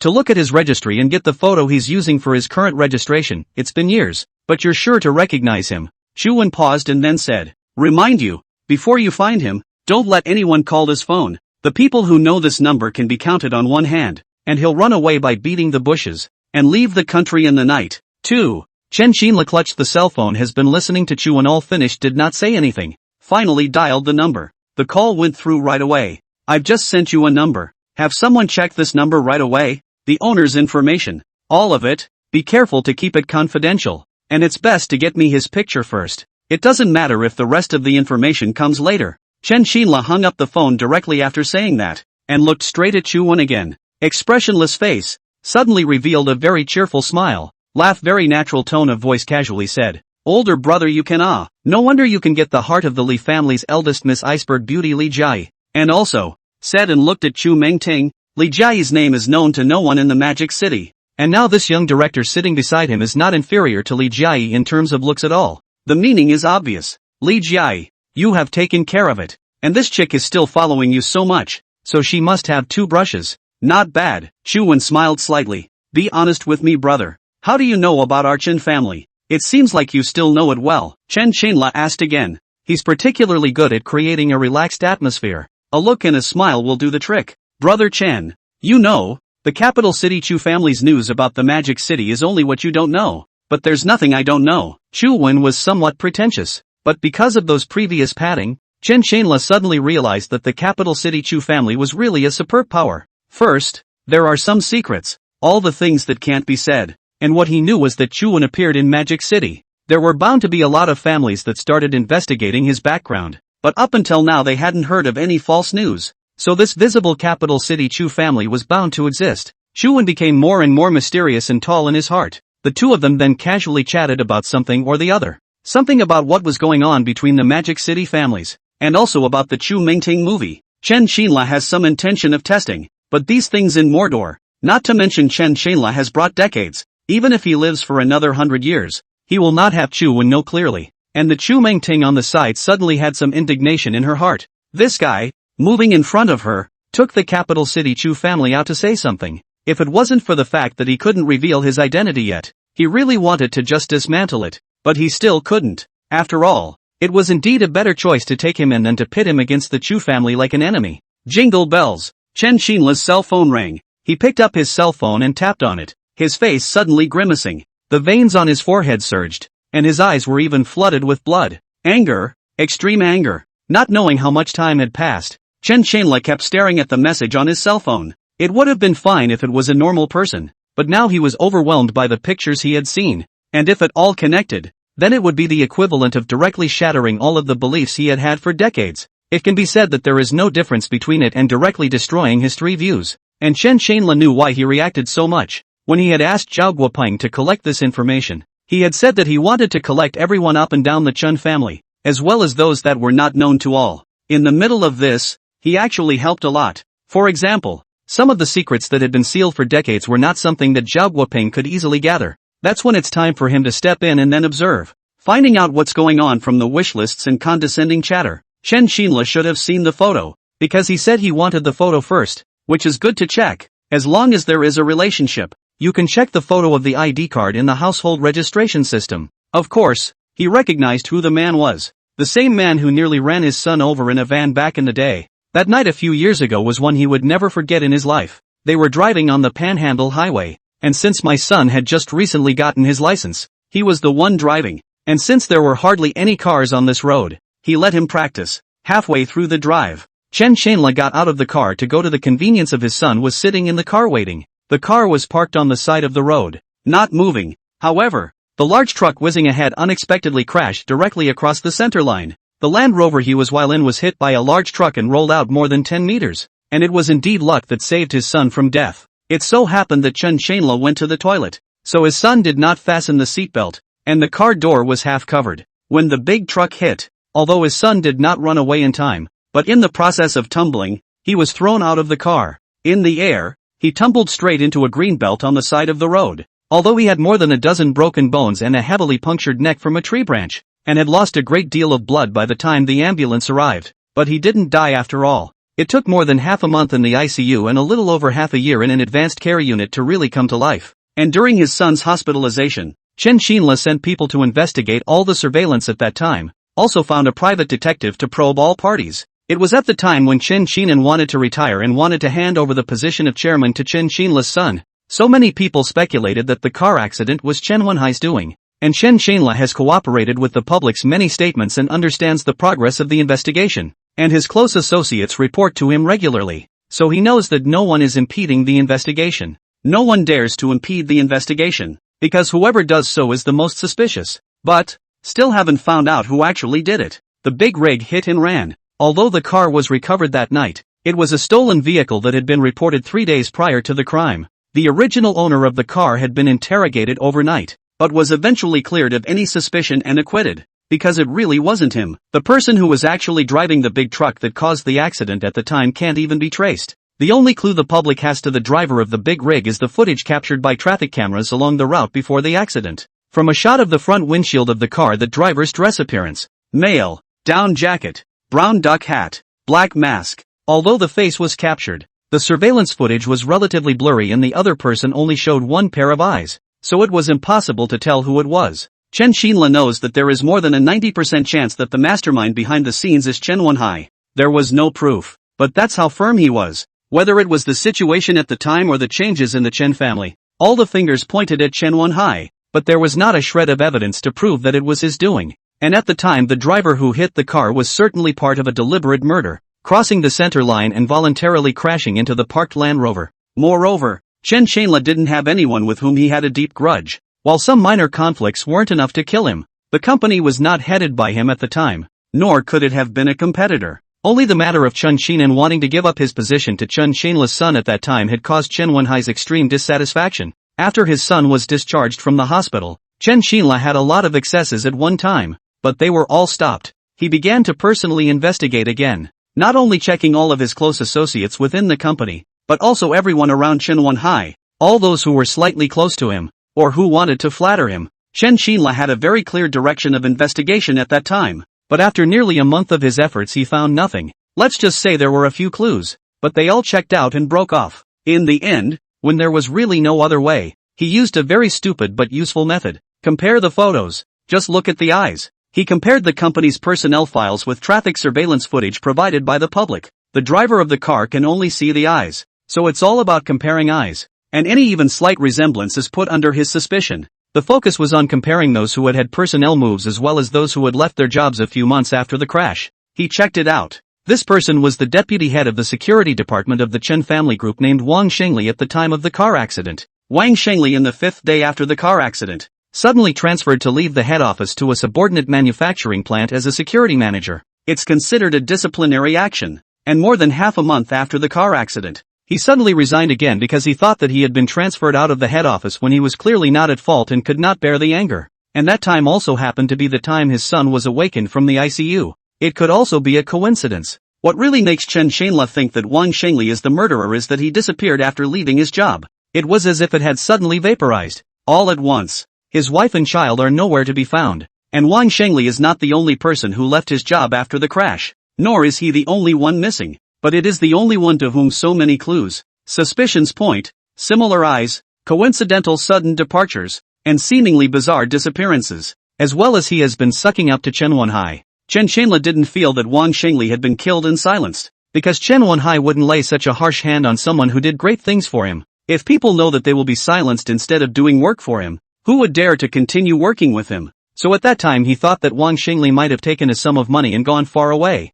and Chen Xinla could no longer remember how long it had taken him to track down Wang Shengli. Nor do I remember when he gave up, because he really couldn't find out. There was no clue at all, and he finally had to give up. At the point of giving up, he even suspected that maybe he was thinking wrong. It may indeed have been silenced and buried in some unknown deserted mountain, impossible to find in one's own lifetime. I don't know how many years have passed. Chen Xinla can't remember anymore. Before meeting Chuwen today, he still didn't have any news of Wang Shengli, and he didn't have any evidence to be able to testify against Chen Wenhai. Until this moment, although he had only seen the photos, many years had passed, and Wang Shengli was fatter than he was back then, and the shape of his face had changed. But Chen Qinla still recognized him at once. Sitting across from Chu Wen, he had a feeling that the old sky was opening up. After this incident, he had to endure humiliation and pretend to do nothing every day for the sake of his son and the rest of his family. But Chu Wen's appearance had pulled out the hardest hurdle in his heart, and it came with an answer. Older brother.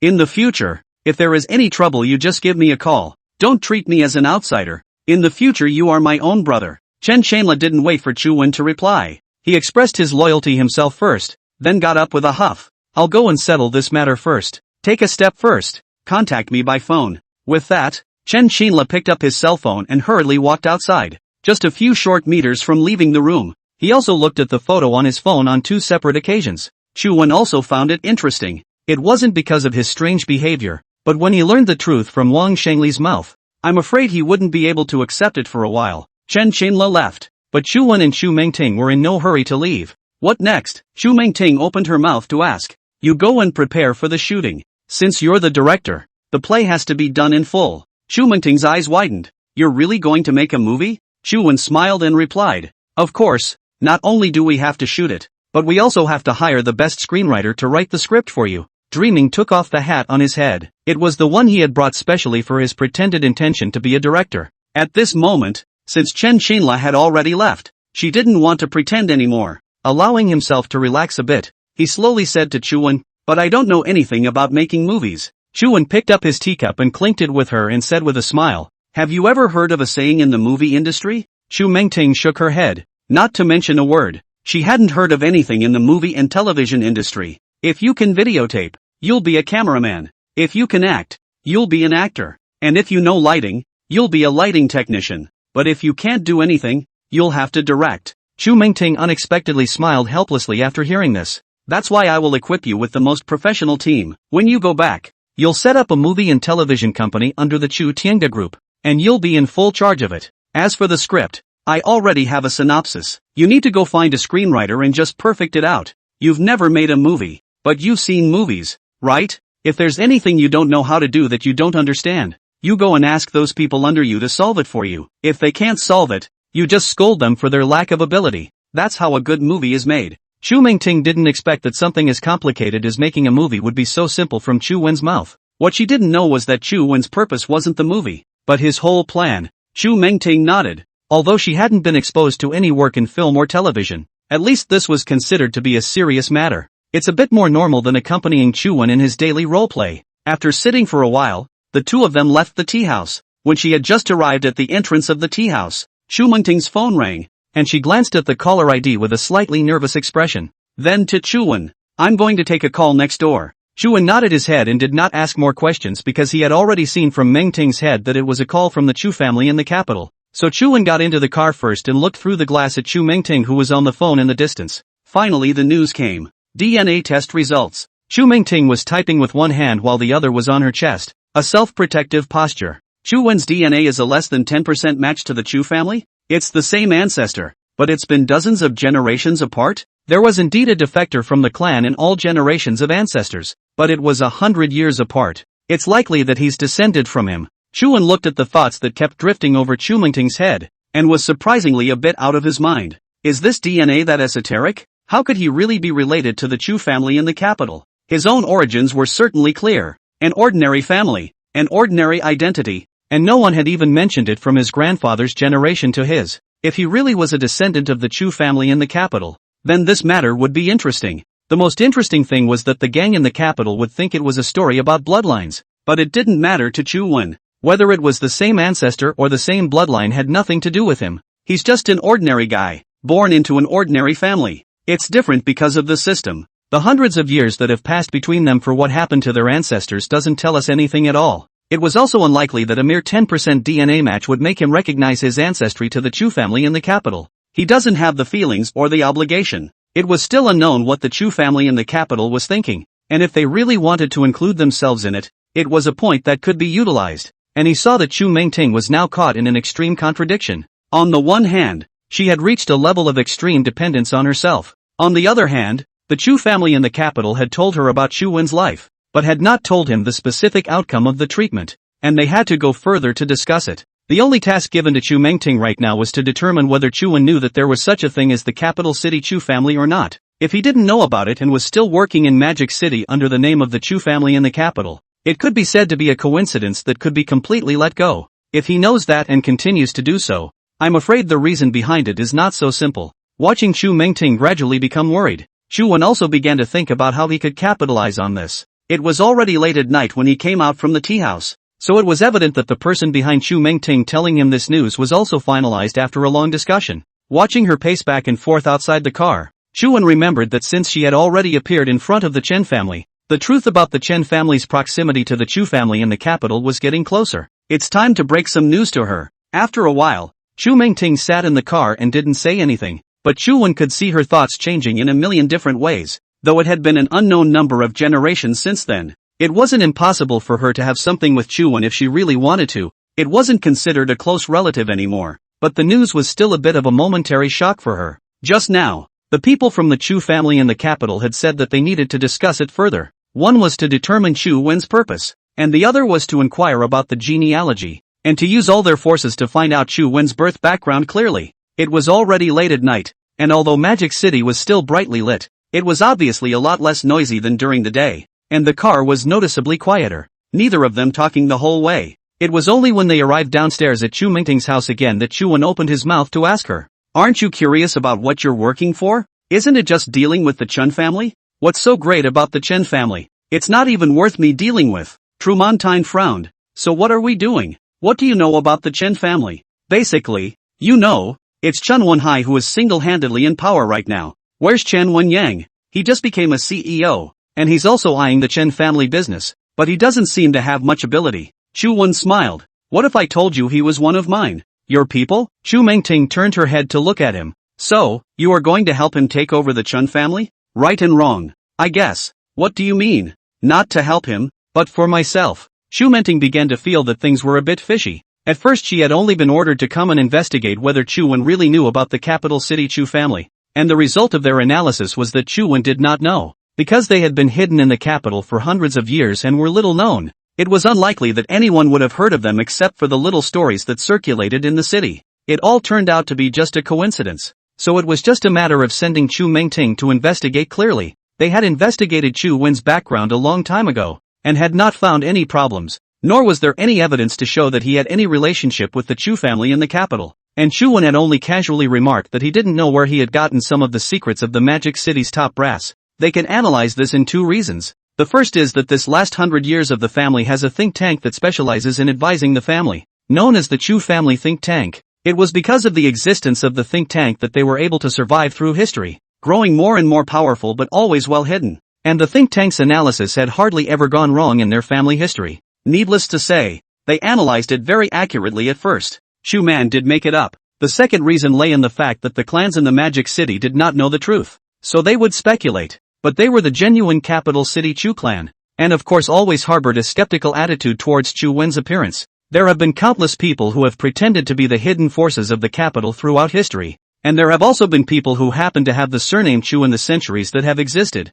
and for the most part, the Chu family has stopped paying attention to them after simply conducting an investigation. After all, there was no real power and no real connection to them, so disappearing was just inevitable. So this time, they only sent the third generation of juniors to check it out. But what they didn't expect was that Chu Wen actually did have a blood relationship with them, which made the whole thing uncomplicated all of a sudden. The Chu man that Chu Mengting had come into contact with, the person who had twice participated in dealing with the Chen family, let her know that this person was not that simple. Not only are they strong, but they are exceptionally smart. If that was the case, there was no need for him to pretend to be a member of the capital city Chu family. He could have fought his way out on his own. But no matter what the occasion, he re-emphasized the matter of being from the capital countless times. Did he really know something about the Chu family in the capital? So she began to ask on the sidelines as well. You have the background of the Chu family in the capital. What else do you need to do? Chu Wen looked at the quiet path in front of the car. The greenery of this neighborhood had to be said to be very comfortable and refreshing.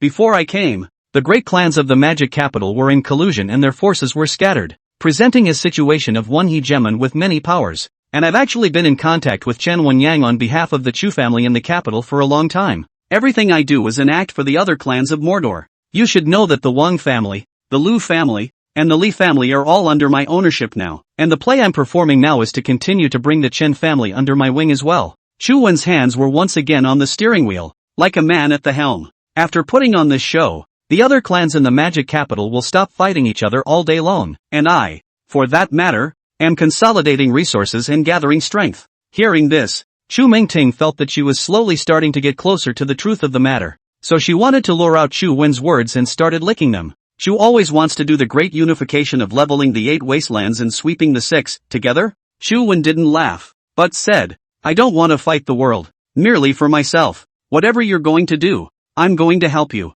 Chu Mingting's words were a statement of loyalty and a desire to remain by his side, in private and public. This undercover identity was a sure thing for her. Seeing the satisfied smile on Chu Wen's face, she continued to ask, then after you consolidate your resources and gather your strength, won't Magic City have no rivals? What's next? Enjoying life? She finally asked the key point, only to see Chu Wen slowly turn his head and meet her eyes, revealing a wicked smile. The world outside of Mordor is still big. Isn't there still the capital? Chu Mingting heart thumped. This is to counter-attack? Aren't you from the Chu family in the capital, and you're going back with the forces of Mordor? Chu Wen's smile grew more mysterious as he slowly approached her and extended a hand. All you have to do is work for me and I'll give you all you want. When Chu Wen said those words, he was already very close to Chu Mingting, almost like a whisper, and Chu Mingting felt it. Is this a confession before you're going to sleep with me? What to do? I'm not ready. Today, in order to play the role of literary director, dressed not at all feminine,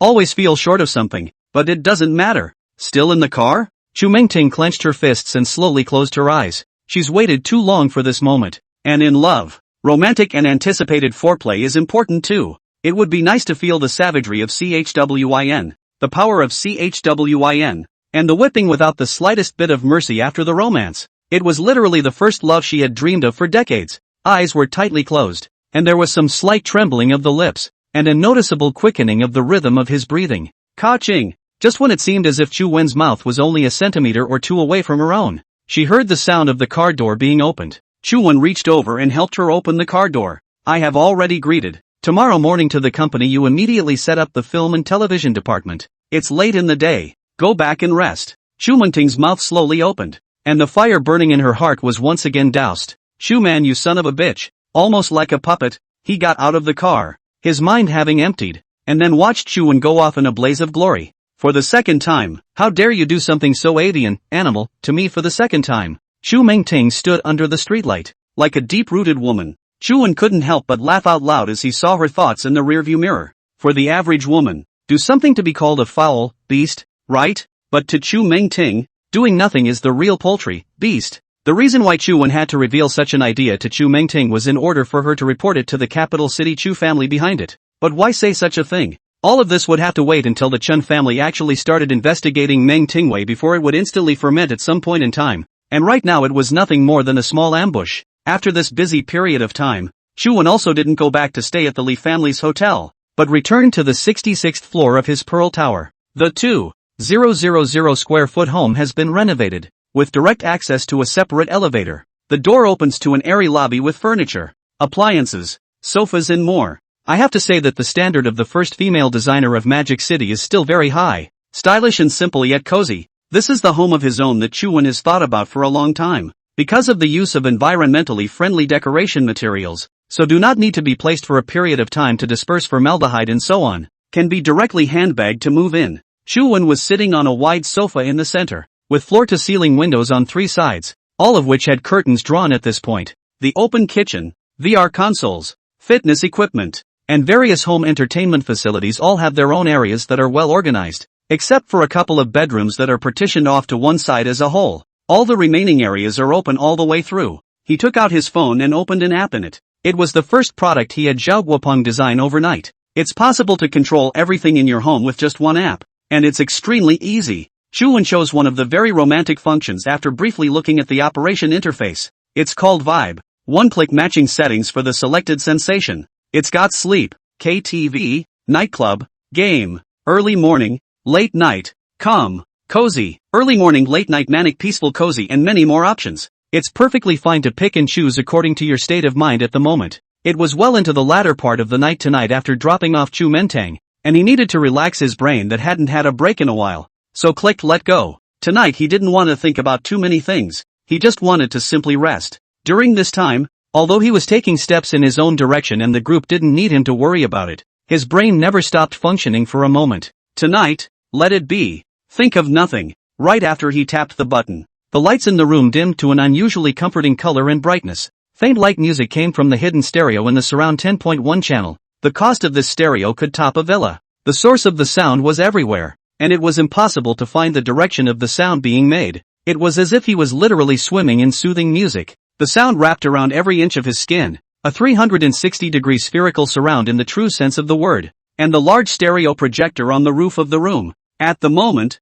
arrange the room to look like the deep sea. There are all kinds of deep-sea fish swimming in the room. You can see the deep blue sea water flowing continuously, and you can also hear the wailing of the whales in the deep sea. At this moment, Chuwen was sitting on the sofa, as if his body was continuously falling, slowly sinking into the deep sea. Every cell in his body began to expand and it felt like a fine sweat was seeping out. The gentle waters ran over her skin. Closing its eyes, its falling body began to slowly decelerate. With the buoyancy of the seawater, every part of the body, from the head to the neck, to the arms, to the fingers, to the legs, to the paws, felt incredibly relaxed, just floating in the deep sea. He really let go. Surprisingly, he sat on the couch and just fell asleep. Where does such comfort come from? Not much of a literary pretense. Objectively speaking, this is a treat for the really rich. You can't imagine the joy of the rich, and you can't imagine the relaxation of the rich even more. A person's state of being costs no money, but a person's desire to achieve a certain state of being can cost lots and lots of money.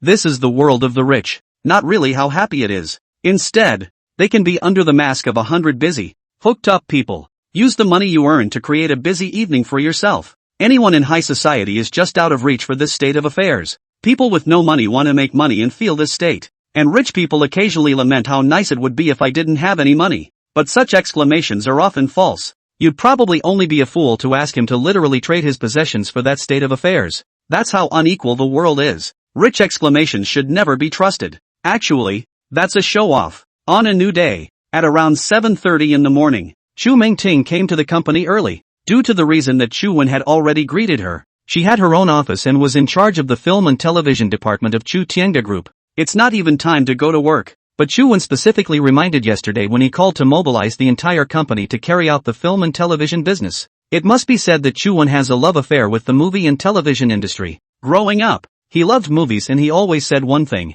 movies don't lie. Maybe the story will be fake, the special effects will be fake, all of it will be fake, but the feelings conveyed to him are real. And so are the many truths taught to him about the world. That's why he's not too fond of watching much commercial movies. Instead, he likes to watch some niche literary movies. That's why he chose to study acting, and why he happily played various people to solve the Chun family's incidents. It's not just that the program requires it, but actually a big part of it is that it's overdone the theater itself. Originally, when he was in school, he thought of becoming a northern or horizontal drifter after graduation and slowly mixing inside the circle. But I didn't expect to even get a diploma now. I have to say the twist of fate caught people off guard. Since we're in this position now, why not start a movie and TV company? And it was all part of his plan at this point. A string of relationships that would also allow him to open up new markets. So why not? To deal with Chen Qinan, he had to find Chen Chenla, but he was bound to utilize Tian Xinshin. Since you can use today's red-hot actresses, you can certainly get your hands on the movie and TV industry.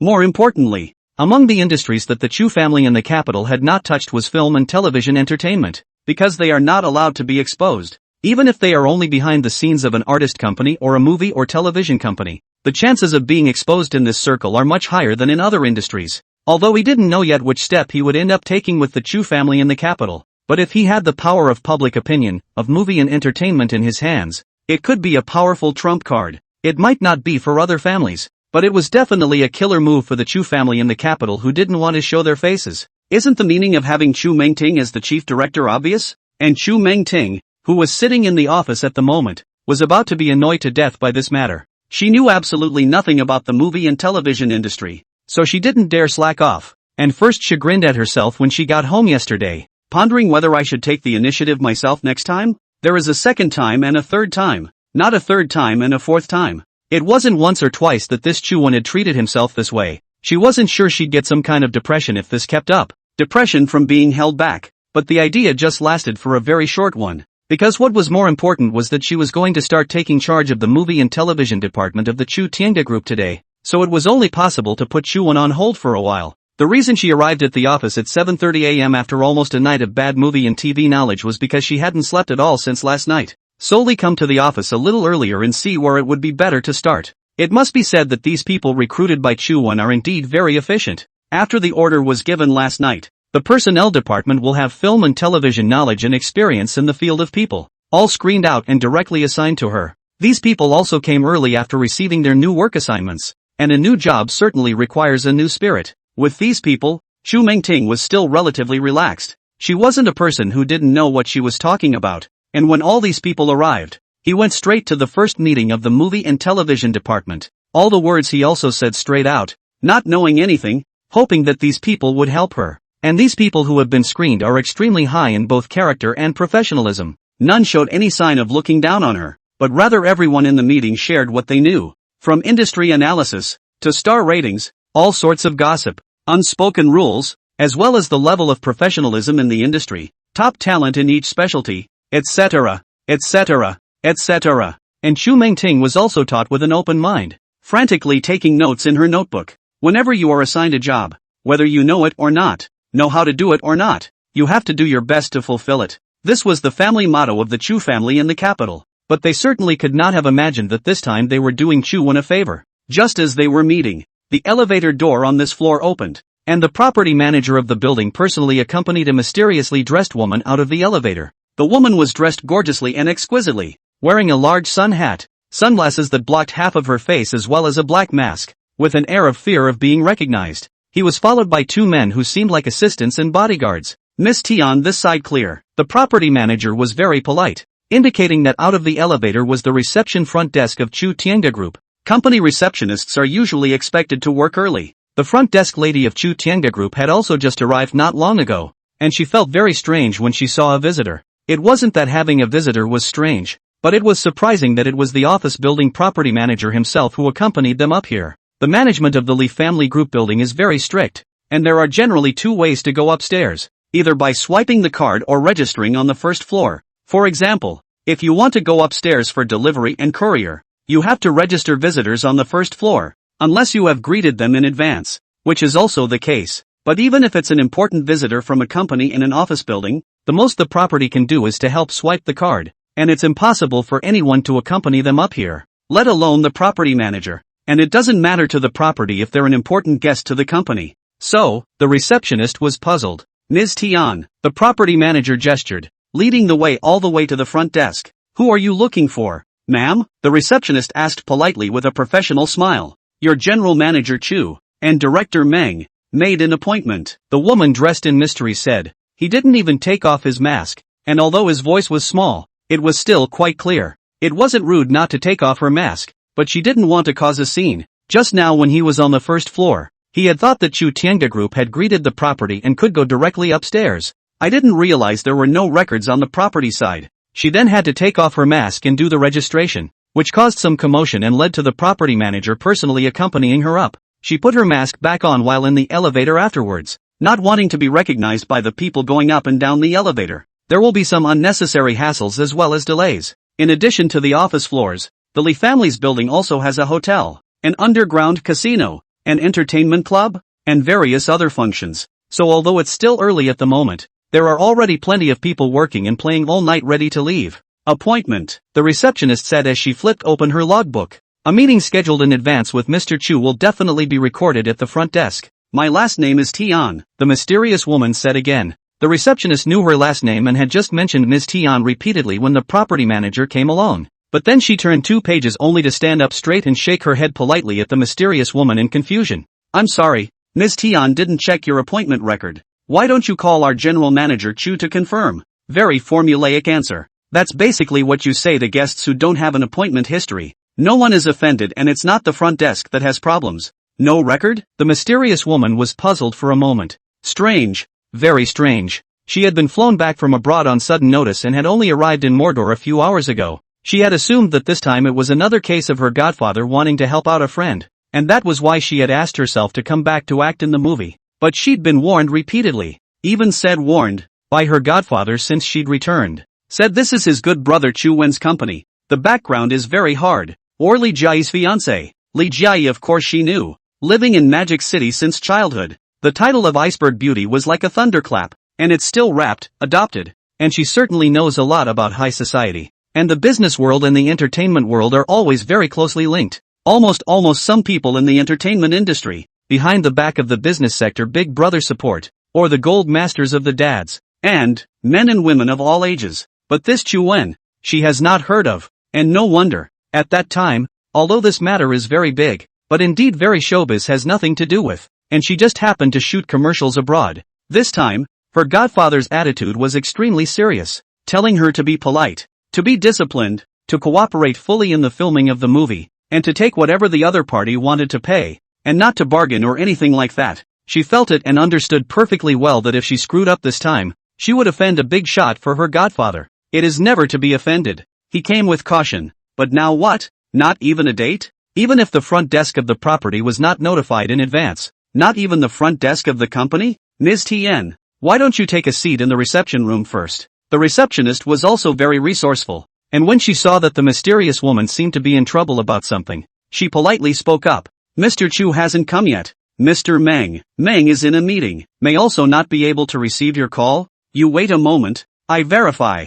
Immediately will notify you. Chu Mengting had already become a legend in Chu Tianga Group. In just a few days, from the first interview to the cleaning, then to the president's secretary, and now claimed to be the head of the film and television department. Simply fabulous for working women. But now Meng Tingwei has become Director Meng again? It's unimaginable for a receptionist. It is impossible for the receptionist to directly call Chu Wen to inquire. And now it can only go directly to Meng. Meng Director. He was also considered to have seen many noble people, and felt that the mysterious woman in front of him was afraid that she was not an ordinary person. It's not a lie to say that verification will be given to ask, but certainly not now. Meng Tingwei was having her first departmental meeting in the conference room, and she didn't dare to disturb it at all. Such a woman who was flat on her back, promoted as if she were on a rocket, was not something she could have imagined. And within the company these people, although it is said to be layers of screening out of the elite, but in the face of this kind of gossip, there are melons to eat, of course certainly want to eat. Many people have said that Meng Tingwei is Chu Wen's mistress, so the cleaning to the secretary at the beginning is actually acting. But there are those who think that if it's an act it's so obvious that anyone can see there's something wrong. Besides, this was still in Li Jiayi's territory, right under his fiancé's nose, and Chu Wen dared to do such a thing? That's a little too much bull. Others said that Meng Tingwei was actually Chu Wen's crony, and that she started out as a janitorial worker to quietly observe if there were any unsuitable ones among their staff. So after a week of janitorial work it was an immediate turnaround. Those who believed this statement breathed a long sigh of relief, and were thankful that they were not caught with anything on their hands. Anyway, there are many different things to say about Meng Tingwei, but one thing is recognized. This woman is closest to General Manager Chu, and no one dares to mess with her. So even if it was the newly appointed head of the movie and television department, she, a receptionist, didn't dare to disturb it easily. That line, the mysterious woman said hesitantly. Following the gesture of the receptionist, he was about to walk towards the reception room, but without taking 2 steps, he stopped again and then walked back at a fast pace. Please reconfirm. As he spoke, he pulled his mask downward and removed his sunglasses again, smiling sweetly at the receptionist. Recognize me, right? I really have an appointment with your Mr. Chu. She was afraid that there might be some misunderstanding in it, in case she had been unable to wait and delayed the other party's business, and the godfather called again to ask about it. Instead it would appear that she hadn't done it with all her heart. The receptionist froze straight away. Surprisingly, it was the popular superstar Tian Xinxin. The receptionist immediately thought that maybe she was connected to the newly formed movie company, the only association a star can have with a movie studio. Then, is the idea of coming in as a female lead? And last night Chu Wen called, using the resources of the whole group to fully support the film and television company. It was all over the group of employees from all departments overnight. So, Tian Xinxin suddenly came to the group. It is very likely that Chu General contacted. I didn't expect Mr. Chu's connections to reach this far. She had even less idea why there was no record of the appointment. Miss Tian, you wait a moment, right away. There may be some misunderstanding. The president's secretary has just been replaced. There may have been a problem with the handover. I'll verify it for you right away. She wasn't lying. Indeed, Chu Wen's secretary had now become Director Meng. The receptionist said and picked up the front desk phone. but then paused for a moment to glance at the company's internal address book posted inside the front desk's fender, where a few of the numbers were in an enlarged and bolded font. That was the cell phone number of several core executives of the company, and the one at the top was not Chu Wen, but Meng Tingwei, because when she was a secretary she wrote her phone number on it, and had full authority to deal with Chu Wen's affairs. But strangely enough, Mr. Chu hardly had anything for her to deal with, so the call was hardly ever made. And now, she didn't need to replace her position, having become the head of the film and television company that General Manager Chu valued the most. There's no excuse for being in first place. The receptionist thought for a moment, gritted her teeth, and dialed the phone directly. Inside the conference room, a dozen people were meeting. Although no specific positions have been assigned yet, it is certain that these people will be the core staff of the film company in the future. So the most important thing in making a movie is the script? Chu Mengting asked. That's right, the script is the foundation of a play, and the domestic movie and TV environment now is just not short of good directors, not short of good actors, but very short of good scripts. Coupled with the fact that audiences have been influenced by quality foreign films for so many years, the demand for film and television has grown. A good actor may hold up a bad script, but a good script can make countless average actors. Storytelling is at the heart of film and television. If we're going to start in the movie and television industry in this day and age, the script has to come first. It's for the audience's sake, and it's an important building block to be able to go for a long time. Even if you don't have a good actor, you must have a good writer. If there's a good story, it's bound to attract good actors as well. Everyone said their own opinions. Chu Mengting did not expect this group of crouching tigers and hidden dragons. There are really so many professionals. It's actually no wonder that there are dozens or millions of people graduating from film and television schools every year. What with the director, writers, actors, camera, lighting, art, etc., etc., etc. But this circle actually belongs to the circle of contacts, or the elite circle. Not only do you have to have connections, but you also have to have the immersion of following the crew for years to get ahead. There are only a handful of newcomers that audiences really hear about and are receptive to every year, and you can count them on one hand. So the competition is extraordinarily fierce. Throw in the ones who want to be famous, and there are many who go for their dreams, but reality teaches them cruelty. So the vast majority of students graduating from film and television colleges and universities have switched careers, either in related areas such as advertising, design, wedding videography or whatever. And then either that or they simply left the industry and abandoned their profession altogether. So no matter what group or company you're in, you'll find one or two people studying art,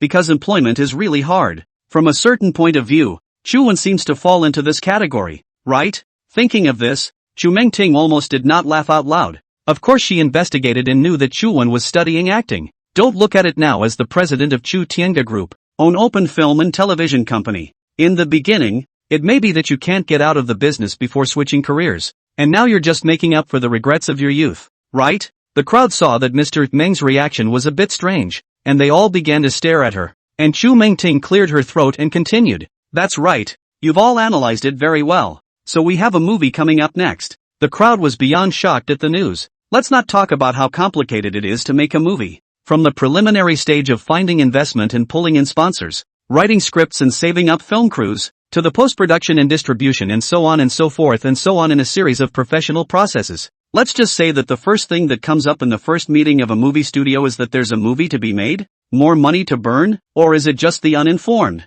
Ahem, Mr. Meng. Actually, I think we can start without being in such a hurry. Yes, if you start with a small junior commercial, recruiting professionals and building a filming team. Jingle bells. Amidst all the questions and suggestions, the phone rang. Before anyone could finish, a sharp ringing interrupted the conversation. The people in the conference room looked at each other in disbelief. Who would dare to leave their cell phones on in a meeting like this? Of course it's Mr. Meng himself. Chu Mengting picked up her cell phone and looked at it. It was from the company receptionist. Usually in this case, the receptionist will not hit. All know that you cannot interrupt during a meeting, unless it is very important. What is it? Chu Mengting asked directly after she got through. Who, already here? Mr. Meng. It's Tian Xinshin. Who said she got better with you? The receptionist said again. Her voice very low and a little muffled of Jie the giant crocodile. Can imagine. She is afraid to stand in the front desk, twisting her head to avoid visitors. Covering the phone whispered. Sure, although Chu Mengting had already learned of this news last night.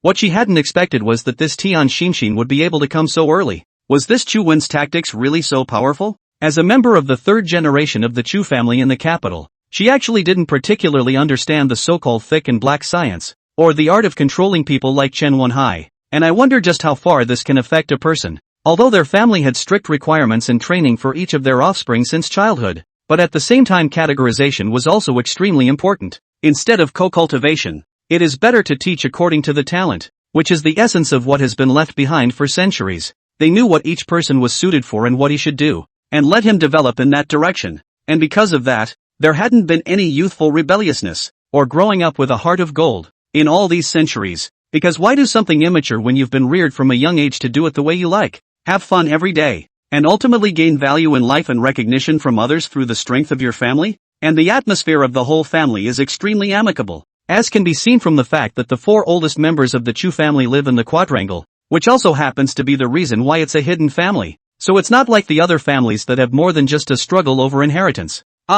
Rights and whatnot. Everyone gets what they deserve and gives what they deserve. So in terms of Chu Mingting's character, she wasn't suited to fighting in the mall, so she didn't go in that direction. She actually knew very little about the intricacies of human interaction. That's why Tian Xinshin's sudden visit early in the morning surprised her a bit. After all, he was a popular movie star. How on earth did Chu Wen start from playing games to a direct visit from the big star this morning? She had no way of knowing. Not that she didn't know the process, but she didn't know exactly what was going on in Chu Wen's head. It could make a blazing superstar catch a plane overnight and presumably come straight to the office without even getting a good night's sleep. It's just horrible. Are you sure? Chu Mingting didn't know why she still didn't believe it. Sure, Mr. Meng, the receptionist said. I will come out immediately. Let her wait a little. Chu Mingting finished hanging up, took a deep breath. Now a bit of excitement in her heart. She again bullhead swept a glance at the conference room. Directly, dismissed for now. Tian Xinshin, before she became famous, had acted in a vulgar-themed movie, so Chu Mingting not only knew about it, but also liked it. A few years ago due to Chen Shanla smashed a lot of money cannot hold read her, and finally so try the sword to go sideways, to see if this way can have an effect, but it remained a non-starter and a black mark on her acting career. Of course it doesn't matter to her who's already washed up on the altar. Just like a lot of Hong Kong and Taiwan artists nowadays, don't look at the fact that they are very famous now and feel very innocent, but at one time, they all acted in 3 or more movies. It's all about the one-off and the red. That was why Chu Mingting was very clear about just how popular Tian Xinshin was right now. At this point all the executives were flabbergasted and sat there looking at her without understanding. What? Just suddenly adjourn the meeting? Chu Mingting, of course, didn't say anything else and headed straight out of the conference room. Out of the conference room, towards the stairway. But the heart is constantly chanting. If Chu Wen really let her be the director of the company's first movie, the virgin, female, work is starring Tian Xinshin words. Starting off life on the right foot?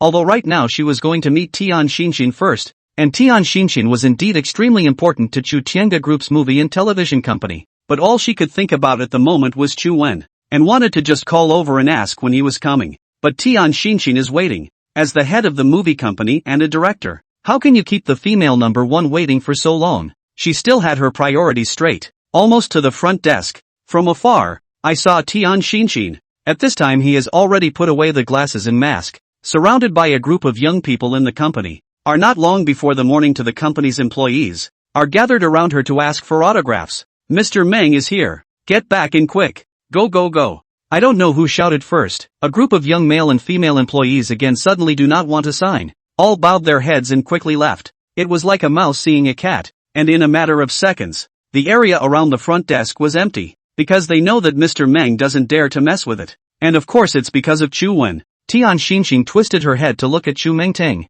The two approached and raised their hands almost simultaneously. Hello Ms. Tian. Much obliged. I was so busy this morning I forgot to tell the front desk. Chu Mingting smiled professionally and shook hands with Tian Xinshin. Not that she forgot to mention it, of course, but she hadn't even expected to be here this early. That's why polite lying is also necessary. You're too kind. Meng, what should I call you? I see that everyone here calls you Mr. Meng, but I dry. Ahem, Mr. Chen said that you are a director? Whether it was due to jet lag not waking up, or nervousness for whatever reason, Tian Xinshin had never said anything wrong in all these years, but this time it almost slipped out, and even she wondered. Chu Mingting of course heard the meaning, but as a witness of last night, she of course knew it by heart and would not show any difference. Both, depending on what's going on. For the company it's Meng, for the crew it's Director Meng. Chu Mingting is a very fast learner. She knows what the word director means to an actor. As soon as you start building a group, The director is the centerpiece and everything is up to the director. And it's almost always up to the director whether or not the actor gets famous or wins an award for the play. So Chu Mengting, although she does not understand, but in the external matter, she cannot show timidity. And then there is Chu Wen to support her. I do not know from when to start, but also a little bit dependent on the feeling. Of course, this kind of thing would be the same in anyone's mind. For the second time in a row, I personally experienced and witnessed Chu Man choreographing the whole thing. If he's a fake director, then it seems from the flow of these two events, Chu Man is a real director. And the best part is that he directs a play that is absolutely not ing. Because if ing, it might be fatal. Then I'd better call you Director Meng, so that it seems friendly. Tian Xinxin smiled. The name director was indeed more intimate than old boss. The first was to recognize her talent, and the second had tied her to Meng Tingwei in a circle, a crew, and it doesn't look inferior in status. This is our director, it feels like you're on the same team and close-knit. This is our old boss. Anyone who hears that thinks you're just a part-timer. So name-calling is actually extremely important for social circles. Tian Xinxin didn't stop when she finished, but continued. I didn't expect Director Meng to be such a young and beautiful strong woman. Not only is she a talented director, she's also the company's boss. I'm sure it must be a lot of work day and night and still have such good skin. I'm envious. How do you take care of it? Tian Xinxin opened her mouth and began to praise Chu Mengting. It wasn't just because of what Chen Shenla had told him, also because he was really amazed by Chu Mengting. In terms of face value both are beautiful, but Tian Xinxin felt that Chu Mengting's skin was really much better than his own, and some small details of the gap were magnified in his eyes. Tian Xinxin, though stunning in the movie, is just too skinny in reality, mainly because the camera makes people look fatter. So to look normal thin on camera, you have to be thinner in reality. Beauty in the eyes of a woman is not the same as beauty in the eyes of a man. In the eyes of other men, Chu Mengting was clearly a bit better looking and more temperamental than Tian Xinxin, but in Tian Xinxin's eyes, the two of them were at best incompatible. There is also the fact that because of the constant filming, ancient costume drama too often apply makeup, very thick makeup, and even better cosmetics cannot be overused, coupled with the fact that the industry of actors would often stay up late, so his skin was indeed worse than Chu Mengting's. In fact, her skin is already considered to be very good within the actor industry. Just True Montaigne.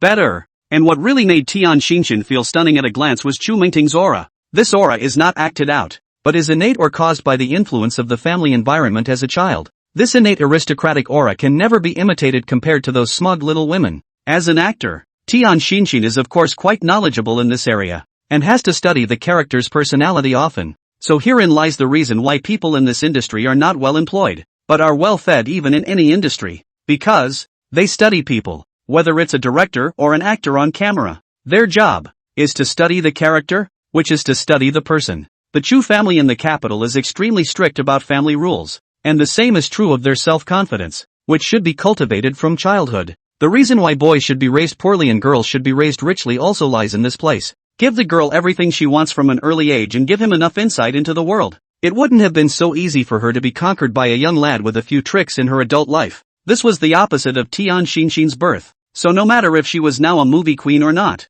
a popular star or not, this kind of aura, she would never have in her life, nor could she learn it. Natural ease and bone-deep confidence, and with the two standing together, there was a feeling that Chu Mengting was the only protagonist. Ha ha, Mr. Tian is too good at talking. In the film and television circle, if they didn't know what to call each other, they were usually uniformly called teacher. This was also the rule. Chu Mengting learned it now. Definitely you are still pretty. How can a newbie like me compare to a big star like you? If your fans hear about it, they won't be able to get around me. Newbies indeed. Newbies who couldn't be more new. Newbies who hadn't studied for more than 24 hours. After the two of them exchanged a few words of courtesy, Chu Mengting invited Tian Xinxin to her office. Along the way, seeing that all the employees around her were no longer interested in her, but were instead treating Chu Mengting respectfully, a great deal of pressure suddenly appeared in Tian Xinxin's heart. Not just in attitude. Of course, because her fans are only going to be more like dog lickers and lickers than these people.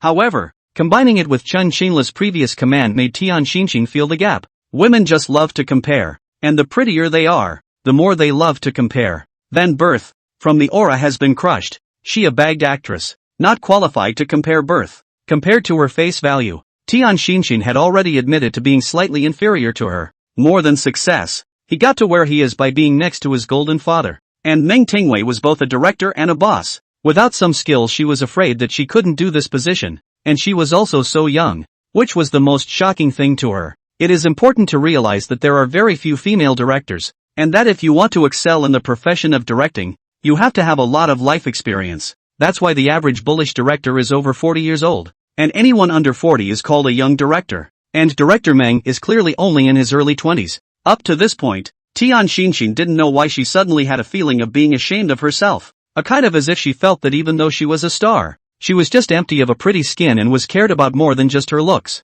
And director Meng gave the impression that beauty was instead just an embellishment, one of the conditions for her to shine brightly. Not the only one. Her temperament, her aura, the fact that she just stands there gives the impression that she's very powerful, extremely eye-catching, and she would probably never know that this director Meng had just taken up his post today and had only just brushed up on some of the knowledge and rules of the movie and television industry. The respect these employees had for her came from her mind-boggling promotion experience on one hand, and on the other hand, of course, it was because of Chu Wen. Coming to her office, Chu Mengting had thought that Tian Xinxin would let her assistant and bodyguard come in together, but no, Tian Xinxin came in alone, talking about something like a movie involves negotiating a paycheck, and one person can go wrong, especially a star. The biggest reason why celebrities need an agent is because there are a lot of things that celebrities are not good at saying on their own that are going to offend people. So they need an agent. But Tian Xinxin just came in on her own. She didn't even bring her agent with her this time. And she didn't know why. Mr. Tian, please sit down. Trumontine sat her down in a chair and had her new employee bring coffee. Once the coffee was put away, the employee left, leaving the two of them in the office. Chu Mengting returned to her own boss desk and sat down, smiling and signaling Tian Xinxin to wait a moment, taking out her cell phone to make a call. It came through right away. Mr. Chu, Mr. Tian has arrived to tell you. Originally, Chu Mengting didn't want to make this call, but since last night, she decided to spend time with Chu Wen in a different way. Before that, he had almost always been led by the nose and felt like he was being played one after the other. Although it could also be attributed to the difference in status, at the core it was still that she had been seduced, too deeply, and although she hadn't thought of actually snatching Chu Wen away from Li Jia, feeling his charm was something that she had to experience once, because it's so hard to meet men who click with her. If it continues like this, it will only be played to death by Chu Wen, who hooks up every time but doesn't have a single follow-up. So Chu Mengting decided to change, to become the person she once was. If they hadn't fallen short the first time they met in the alley, causing everything that followed to be done on command, she'd actually wanted to be more proactive for a long time. Plus, Chu Wen had now appointed her as the head of Chu Tiange Group's most valued film and television department, which was equivalent to being a group executive. The status disparity between and Chu Wen was shortened, and it was certainly logical to start with normal communication first, but when she finished her report, she realized how long the road really was. Oh, Chu Wen faintly returned her oh. She really wanted to ask Chu Wen why she didn't say something in advance. After all, this was official business. Although she was there last night and knew that Tian Xinxin would be rushing back, after all, she didn't have direct contact with Chen Xinla. Guessing when Tian Xinxin will come, Chen Xinla will surely inform Chu Wen a word. After all, is his own beloved woman, to where it cannot be too slow. So Chu Wen must have known, but didn't tell her. And because of that, it caused Tian Xinxin to come and be blocked directly at the front desk. Almost didn't even see anyone. But because there were outsiders present, Chu Mengting couldn't really say the words of questioning, and she knew that Chu Wen must know the meaning of her call. But Chu Wen surprisingly only returned an oh. The word was perfectly normal to be taken on its own a decade or so ago, but nowadays, with social software so advanced, an oh means a lot. Got it. You're annoying. I don't want to talk to you. I don't have time to talk to you. Not interested in you. All in all very exasperating potential meanings. But Chu Mengting, since she has already chosen to change, her heart forcefully told herself that she cannot be angry. Cannot be angry. So she pretended to listen to what Chu Wen was saying and continued. Well, I understand Mr. Chu. Then I'll be busy first. After saying that, she naturally hung up the phone and acted like she was in a good mood having just spoken to Chu Wen. The relationship between Director Meng and your general manager Chu is quite good. It's rare to have such an up and down relationship. Tian Xin had of course heard something about the unusual relationship between these two from his godfather. Moreover, she also knew that the real owner of this building where she was now, Li Jia, the iceberg beauty of Magic City, was Chu Wen's fiancé. This Director Meng even dared to engage in this under her eyes. It was indeed a high-level person. And after seeing Director Meng today, it was known that this kind of woman would not be easily subdued by a man, but could willingly be Chu Wen's mistress, under Li Jia's eyes. So it was evident that this general manager Chu was definitely not an ordinary person. The circles were different, so Tian Xinxing didn't know too much about the so-called Li family, the Chen family, and the Chu family in the capital. Just following Chen Qinla briefly heard about some of it. It's okay, Mr. Chu is an interesting person. I'll know when I have a chance to meet you. In Tian Xinxing's mind, this Chuan should be similar to Chen Qinla, a greasy middle-aged man who might be slightly more handsome or funny. How else could you conquer women like Li Qiyi and Director Meng? I'm afraid that when she meets Chuan, she'll feel a deep sense of frustration again. Why is it that the one who wrapped up himself is Chen Qinla, while Chuan, who is keeping Meng's director, is surprisingly young and handsome? Preconceived notions, and she wouldn't have thought that the founder of such a large conglomerate was only in his early 20s. Of course, that's an afterthought. When can I read the script first? There's only a synopsis. The script hasn't been written yet. No writing? This time Tian Xinxing was a bit tense. He called himself back all the way to act in a movie, but he hadn't even written the script yet? But after all, it was something he had very seriously instructed her to do, and it was not good for her to show her emotions. Oh, a synopsis is fine. I'll read it first. I haven't read the synopsis yet either. Tian Xinxing's eyes suddenly widened. What the hell is all this? The director doesn't even know the synopsis? Of course, all of this was a decision that was only made last night, and perhaps it had been deduced countless times in Chu Wen's mind in order to have these perfect plans. But for everyone else, it was just one night. Chu Wen also said that he had a story, but indeed he didn't tell Chu Mengting. Hearing these words, Tian Xinxing couldn't help but fidget a bit in a hard way, but she still had to endure. Do what he's told you to do.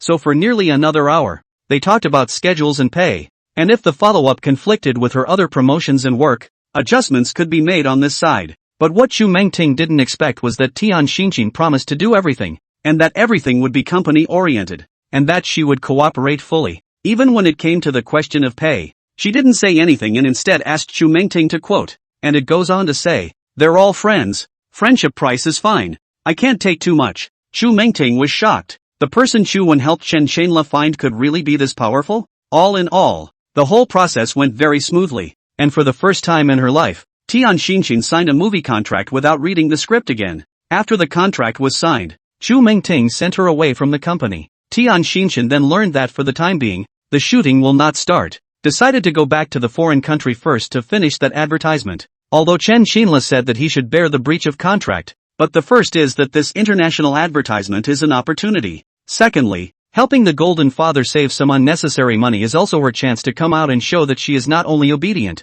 but also very good at thinking of the Golden Father. After sending Tian Xinxin away, Chu Mengting hurriedly returned to her office. Just as he sat down, he picked up his cell phone and dialed Chu Wen's number. After waiting 10 seconds or so, Chu Wen answered. "If General Manager Chu is not busy, come to the company." Chu Mengting now had a mess of things to do in front of her, and she was a novice, and all of this was arranged by Chu Wen. So of course he had to give the order on what to do next. No matter how much it changes, it's still the same kind of body at the core, needing an order from the master. Busy? No time, let's talk at noon. Chu Wen returned, and the rhythm of his breathing sounded a little strange. Where are you? Trumontine asked again. Just then, she vaguely heard a woman's voice in the background sound over there. Is that okay, sir? Need a change? Suddenly all sorts of mental images and thoughts flooded his brain. Although it was true that nothing of that sort had happened between her and Chu Wen, and even on the surface it was nothing more than an up and down relationship, she just couldn't help it. And it wasn't just herself she was thinking about. It was Li Joy. She knew that at this time Li Jiayi was busy at the company and had seen it when she got on the elevator. A man with a fiancé who does this kind of thing? She couldn't believe that Chu Wen wouldn't move her, but would even move another woman? Is he still surrounded by prettier ones than himself? Sure enough, still a scumbag. Complete and utter scum. I'm sorry for my fiancé. Chu Mengting had never had this kind of experience before she met Chu Wen, and she didn't feel that she was a person who was easily touched by emotions. But it was only Chu Wen that messed with her mind every time. Chu Mengting stood up in a flash and asked again, "Where the hell are you?" In his bedroom, dimly lit, on a wide,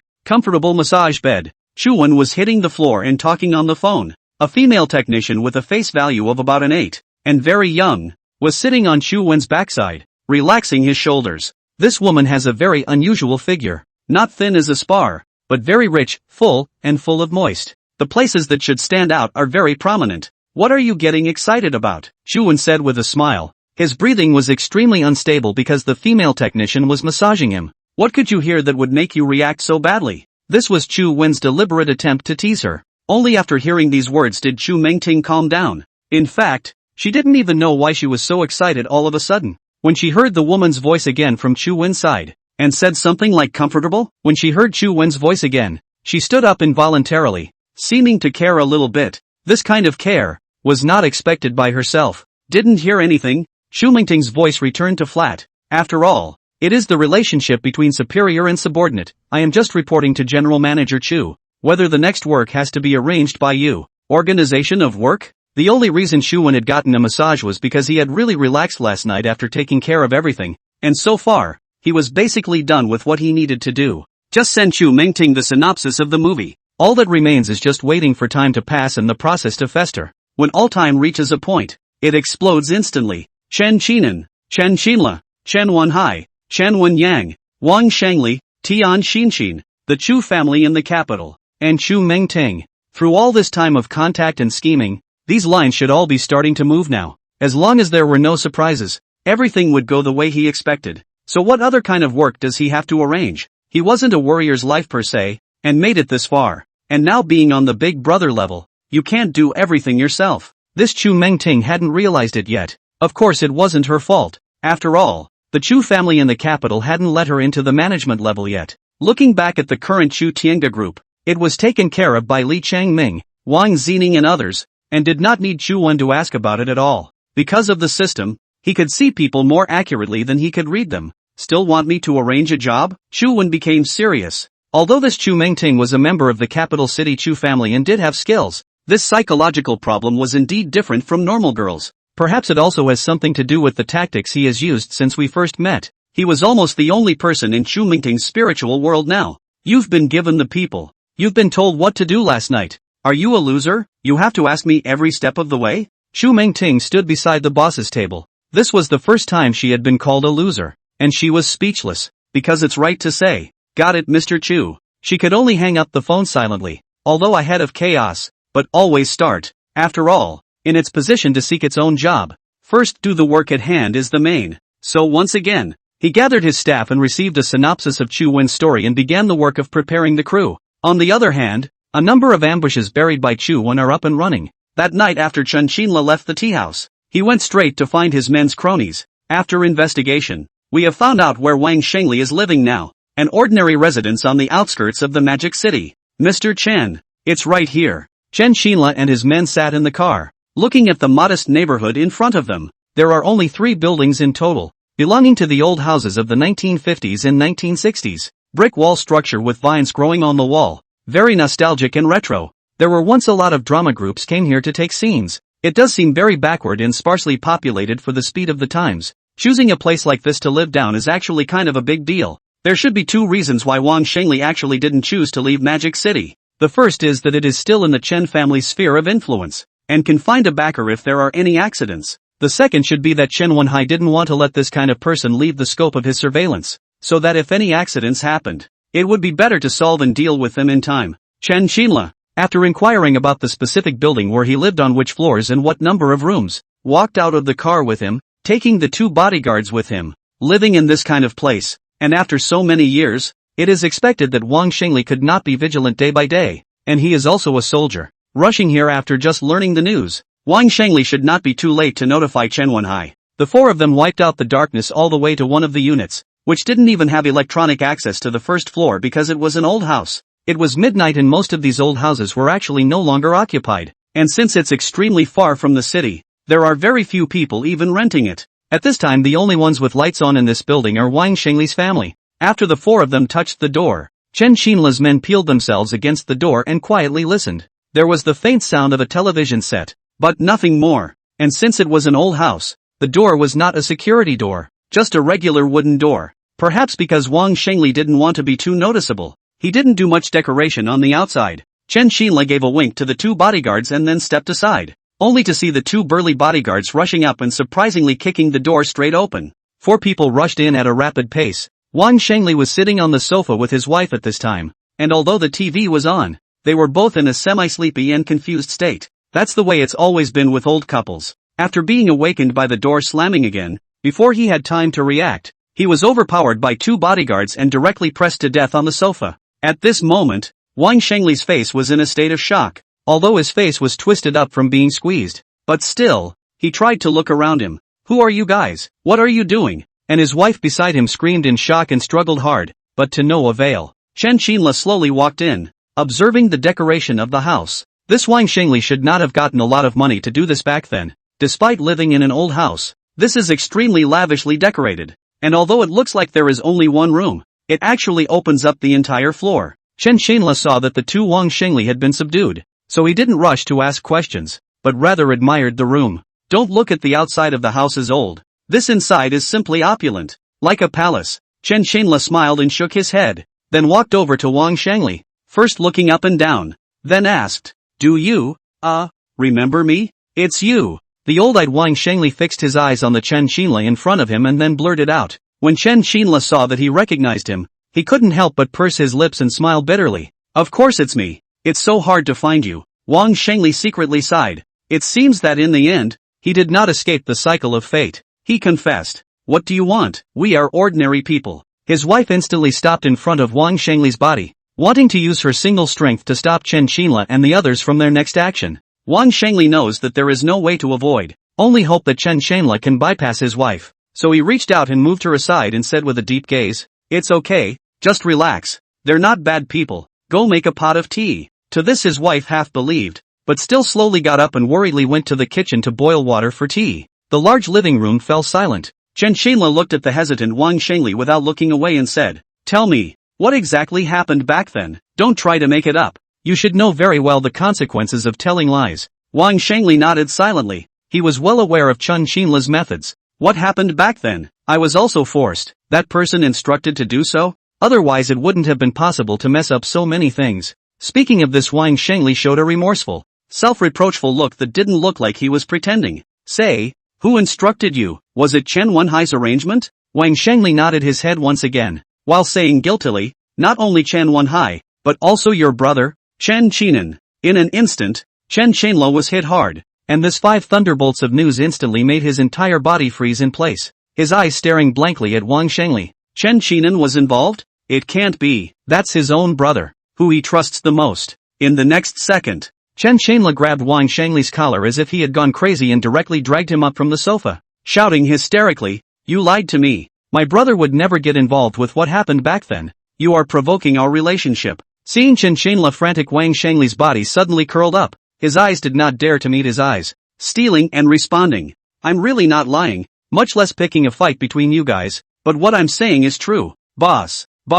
The few bodyguards standing beside Chen Qinla also noticed his drastic change, a scene they had never seen before. "Keep your mouths shut, all of you." Thanks to the bodyguards shouting, he regained a sliver of his sanity, but inside, it was like a mess that constantly plagued him. Indeed, there was no need for Wang Shengli to lie when it came down to it. The man who tried to run over his son back then was the very brother he trusted so much. This unexpected result made it difficult for Chen Qinla to accept, and then flopped down on the sofa, his gaze looking very gloomy. He and his brother Chen Qinan depend on each other, together to fight a large family business. All kinds of pains and sorrows are vividly remembered, as if it happened yesterday. But it didn't occur to me. Chen Qinan had actually taken precautions against him a long time ago. The previous words about handing over the entire Chen family's estate to his son. These words now seemed as if they were farting in his eyes. Pressing is not a reality. The reason was simple. Chen Qinan undoubtedly wanted to hand over all of the Chen family estate to his son, Chen Wenhai. As for what he did back then, it was to stabilize himself on the one hand, and on the other to clear the obstacles as well as threats for Chen Wenhai to inherit the family business, savor every event over the years and be able to find clues in it. It was just that he trusted Chen Qinan 100%, which was why he didn't notice anything. Now waking up from a big dream, Chen Qinla unearthed how ridiculous his previous self was, and even the slightest trace of it was not felt. Such a brother. Don't want it. Chen Qinla regrouped. A superb light flashed out from his eyes. It was time to take back the share that belonged to him. Next, a serious and cold face looked at Wang Shengli, which really scared him. The body emitted a slight wiggle, seeming extremely nervous, and cautiously asked, What's wrong? Although you were instructed in the beginning and end of that year, you were also involved. Say let you go. Chen Qinla's face is dishonored. I give you 2 choices. One is to pay for what happened back then. I can guarantee the safety of your mother-in-law. The other is for your entire family to leave the magic capital forever and never set foot in it. Chen Qinla coldly watched Wang Shengli's mood change. At this moment, Wang Shengli is full of sweat. He is very clear that Chen Qinla's means is even better compared to Chen Qinan. Messing with any of them won't go down well. Simply deliberating in his mind for a moment, Wang Shengli immediately made a choice. Don't. I'll choose the second one. I'll pack up early tomorrow morning, and leave Magic City with my family, and never come back again. Remember what you said. If anyone sees you going in and out of Mordor, I can't guarantee what will happen to you. Chen Shanla stated the consequences without anger, and obediently got up and left the dilapidated building. Returning to the car, Chen Shanla was already ready to break with Chen Qinan, and directly took out his cell phone and dialed Chu Wen's number. With the status of the Chen family today, the people he had befriended were unwilling to come into conflict with Chen Qinan. The only one with a mysterious background is Chu Wen. That is, if he wanted to get back what belonged to him, his personal strength alone was not enough, and he had to obtain Chu Wen's assistance. What is it, Brother Chen? Chu Wen asked directly after picking up the phone. Chen Xinla had already disregarded any family scandal and responded bluntly. I understood the entire process back then. It was my brother Chen Qinan and Chen Wenhai who manipulated it behind the scenes. Although Chu Wen knew it all too well, he still feigned an expression of surprise. What? It was Chen Qinan, Chen Wenhai who did this? You and your brother fought the world together. Why would he do this? On the surface, he was shocked, but on the inside, he was secretly snickering, while describing his Chen Xinla's credits once again, aiming to arch the fire. Only when Chen Xinla was on fire could he be made to die and work with himself. As expected, Chen Xinla who heard this was furious. Old coffin. In the open and in the dark. I don't have him as a brother from now on. I'm going to get back what I deserve. After holding back for so many years, Chen Xinla finally released his original character. He wanted to prove to the entire Chen family that he would only be stronger than Chen Qinan and would not be weaker than him. Chen Xinla then said, Chen Wenhai is a small-minded person. You took his fiancé to make him lose face. No matter who can't resolve it, it would be better to. Chen Xinla wanted to say something, and seemed to be very worried inwardly. It seemed that for him, he was still struggling with whether or not he should reveal his truest thoughts with Chu Wen. After hesitating for a moment, Chen Xinla thought of Chu Wen's conflicting contradictions with Chen Wenyang. Who was exactly the partner he sought? Chu Wen, who knew in his heart, did not continue to pursue the question, but quietly waited for Chen Xinla to recount his thoughts on his own. After a moment of silence, Chen Xinla said in a slightly gloomy voice, It would be better for us to join forces and take down the Chen family together. Help me get back what belongs to me. And as for old brother's reward, the share that belongs to Chen Qinan can be returned to you in full.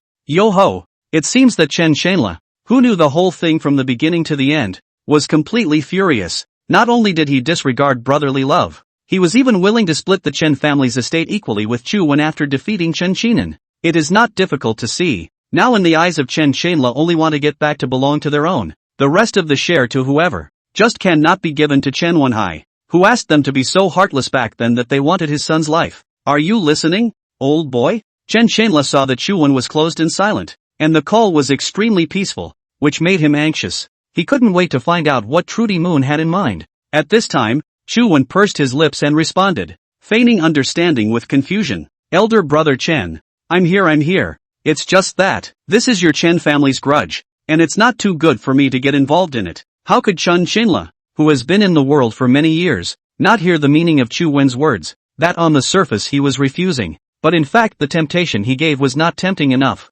After falling into a short period of deep thought, Chen Xinla said rather seriously, Older brother, belonging to Chen Qinan's industry all belongs to you in addition. I also owe you a personal favor. In the future, as long as the older brother opens his mouth, I, Chen Xinla, will surely do my best. Such conditions made Chu Wen more satisfied, and lightly said, Elder brother Chen, aren't you hitting me in the face? It seems that Chen Qinan and Chen Wenhai's father and son are really not human beings. They actually don't miss the love of brotherhood. I promise you. Brother Chen, as for what you said about Chen Qinan's industry and favors, let's talk about it when the time comes. Although it is said that the Chen family is a big family, but it can't enter Chu Wen's eyes at all. What really makes him moved is Chen Xinla's favor. Throughout the ages, the debt of favors has been far higher than any wealth. More importantly, Chen Xinla was a person who did not want to owe others a favor. If Chen Xinla owed him a favor, then in the future, some things in the Magic City would be able to be handed over to Chen Xinla to deal with. At the same time, he could also make a move against the Chen family. It was like killing two birds with one stone. Chen Xinla was naturally clear about Chu Wen's small mind, but currently for him, getting revenge on Chen Qinan Chen Wenhai's father and son was the top priority. As for the rest, don't think about it for now. Older brother, Let's meet face to face some other day then. Chen Xinla, who got Chu Wen's support, had a bottom line in his heart. After all, the family were all Chen Xinan's supporters, and he was tantamount to fighting alone. Now that the situation was reversed and he had the assistance of Chu Wen, who had a mysterious identity and was most likely a descendant of the Yanjing Chu family, the probability of winning was already more than half as much. Chen Xinla hung up the phone and tried to calm his anger. A few seconds later, Chen Xinla, who had adjusted his mindset, calmly said towards the driver, "Go back to the Chen family." "Yes, boss." The driver drove back to the Chen family villa, and Chen Xinla inside the car looked out the window, deliberating carefully. He must control his mind before making a complete break, and must never let Chen Xinan and Chen Wenhai have the slightest inkling of this. In short, he's going to act like he doesn't know anything. Chen family villa. Inside the study, the three fathers and sons of the Chen family were talking about some of the major things that had happened in the Magic City recently, and almost all of these things were related to Chu Wen. Chen Wenhai saw precisely the Chu Wen who was in the middle of the day, gritted his teeth and hated itchy teeth, and said with a sharp gaze, "Father, it is heard that there is a woman named Meng Tingwei in the Chu Tiange group, whose identity is equally mysterious. Should we not investigate it?" For Chu Wen, Chen Wenhai closely watched Chu Tiange group's every move. Hopefully, he could find a break, and strike Chu Wen down in one blow, causing him to never turn over. Even with the background of the Yanjing Chu family, he would not be able to get any respite. That's what he's all about. Chen Xinan nodded slowly while thinking. Nowadays the only person in the entire magic capital who made them feel threatened was Chu Wen. It is imperative to repeatedly clarify the network of relationships around Chu Wen, and at the same time to investigate whether Chu Wen is actually a descendant of the Yanjing Chu family. Only by figuring out these situations could their Chen family take the appropriate countermeasures. Wenhai, the investigation can be investigated, but it is important to keep it a secret, and never alert the snakes. Chen Xinan is still not too assured of Chen Wenhai. After all, he has a deep understanding of his son. Chu Wen snatched Li Jia. In his heart has become a piece of heart knot. It is his knot in his stomach that will likely lead to the destruction of the entire program. Letting Chu Wen understand the Chen family's moves, thus inferring what the Chen family would do next. Through his potential understanding of Chu Wen's acting style was not in any way worse than that of them. These old oil men, and one could even use the term blue is better than blue to describe him. These several times of open and secret fights also made Chen Wenhai change. Gradually valued Chu Wen, did not dare to have the slightest slackness. Chen Wenyang, who had been silent all this time, suddenly opened his mouth and said, "You guys said that the Lu family defected to Chu Wen so quickly. Is it that the Lu family is more or less clear about the inner workings of the Chu Tiange group?" Chen Wenyang appeared to be giving advice, but in reality, he was helping Chu Wen to divert his gaze. If Father Chen Xinan and elder brother Chen Wenhai really relocated their sights to the Lu family, then it would give Chu Wen a lot of time to create and defuse Chen Wenhai's actions. After hearing Chen Wenhai's proposal, his eyes narrowed slightly and he said with deliberation, "That's a good idea. But just what if Lu Shiyu of the Lu family tells Chu Wen about the situation we went to?" "Big brother, you're overthinking this. The reason why Lu Shiyu would defect to Chu Wen is because he's afraid of the family behind Chu Wen. But our Chen family isn't weak either. Would he, Lu Shiyu, dare to offend the Chen family?" Chen Wenyang forcefully stated his own viewpoints, while placing the pros and cons in front of Chen Xinan and Chen Wenhai, and then looked at them with unblinking eyes. He couldn't make the decision. It was the two of them who could really make the call. Chen Xinan was instantly somewhat impressed with his youngest son, and said with extreme approval, "Indeed, Lu Shiyu defected to Chu Wen, and even then he wouldn't dare to offend the Chen family. This matter will be handled by you, Wenhai." As expected, that even if it was his idea, the final credit was Chen Wenhai's. "Don't worry, father, I'll make sure to get to the bottom of Meng Tingwei's identity." Chen Wenyang, who could not stay, casually found an excuse and got up to leave the study. After all, he had already shifted Chen Xinan, Chen Wenhai's gaze to the Lu family, and the rest of the trivial matters could not attract his interest at all. It would be better to tell this news to Chu Wen before it was too late, so it would be better to prepare earlier. After Chen Wenyang stepped out of the study, he saw Chen Xinla's figure and hurriedly greeted him. "Second uncle, why are you back so late?" Chen Xinla was stunned, then stood in place, his eyes gleaming as he looked at Chen Wenyang in front of him. Nowadays, to him, he didn't have any good feelings for either of Chen Xinan's sons, but he couldn't show it too obviously at the moment. "Wenyang, I've just come back from playing out here. Say, how did you come out of the study? Talking with big brother?" Since the Chen family has a certain scale, Chen Xinla handed over all the rights, the whole day paper drunk, giving people a kind of complacent frame. This was also resented by many of the Chen family executives, but he was like this. Chen Xinan, Chen Wenhai still regarded him as a threat. It really made his heart cold. It's a result of his hard work to be able to perform like this right now. Chen Wenyang didn't seem to notice Chen Qinla's slight change, and responded with a hitch. Well, isn't this Chu Wen's Chu Tiange group that came to have someone named Meng Tingwei, and intends to investigate it carefully? Uncle Tu, why don't you go in and tell us what you think? Chen Qinla's face couldn't help but twitch slightly, and due to the fact that it quickly adjusted, it wasn't noticed at all. It looks like Chen Wenyang is preparing to wait for an opportunity to retaliate against Chu Wen. Such important news should be notified to him as soon as possible so that he can take precautions early. Associated with this, Chen Qinla obliterated his mouth, shook his head and said, "Forget it, it's better to let Big Brother and One Hai get the idea."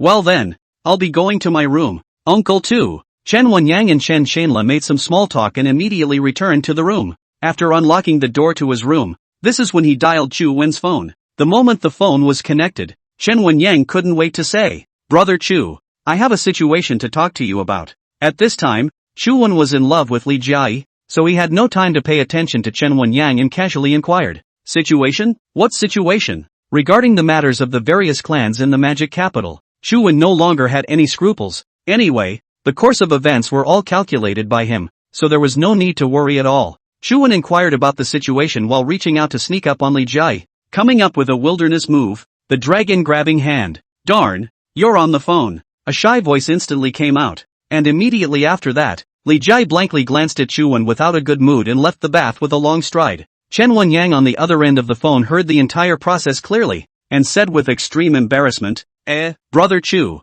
my big brother is preparing to investigate a girl named Meng Tingwei from your group, and I've already shifted my sights from Meng Tingwei's to the Lu family." Chen Wenyang bluntly informed Chu Wen of all the circumstances that had occurred inside the Chen family's study. Chu Wen, who was listening carefully, swept a light through his eyes, and it was not difficult to see that Chen Wenyang had made the right choice, which was to divert his attention. On the one hand, Lu Shiyu of the Lu family has already sincerely defected to himself, and Lu Yishan has even become his own beloved, and with the delay of the two of them, it is bound to create no small trouble for Chen Wenhai's investigation. The other aspect is that it will allow Lu Yishan to divulge Meng Tingwei's identity, and he can also take advantage of this time to create a smokescreen, causing Chen Wenhai as well as the Chen family to fall into scruples. Chu Wen lightly coughed down his throat and said seriously, "This is a good thing to do. Any movement from your big brother or the Chen family, you must notify me." "Got it. Chu, get back in touch." After briefly responding, Chen Wenyang directly hung up the phone, quite excited inside,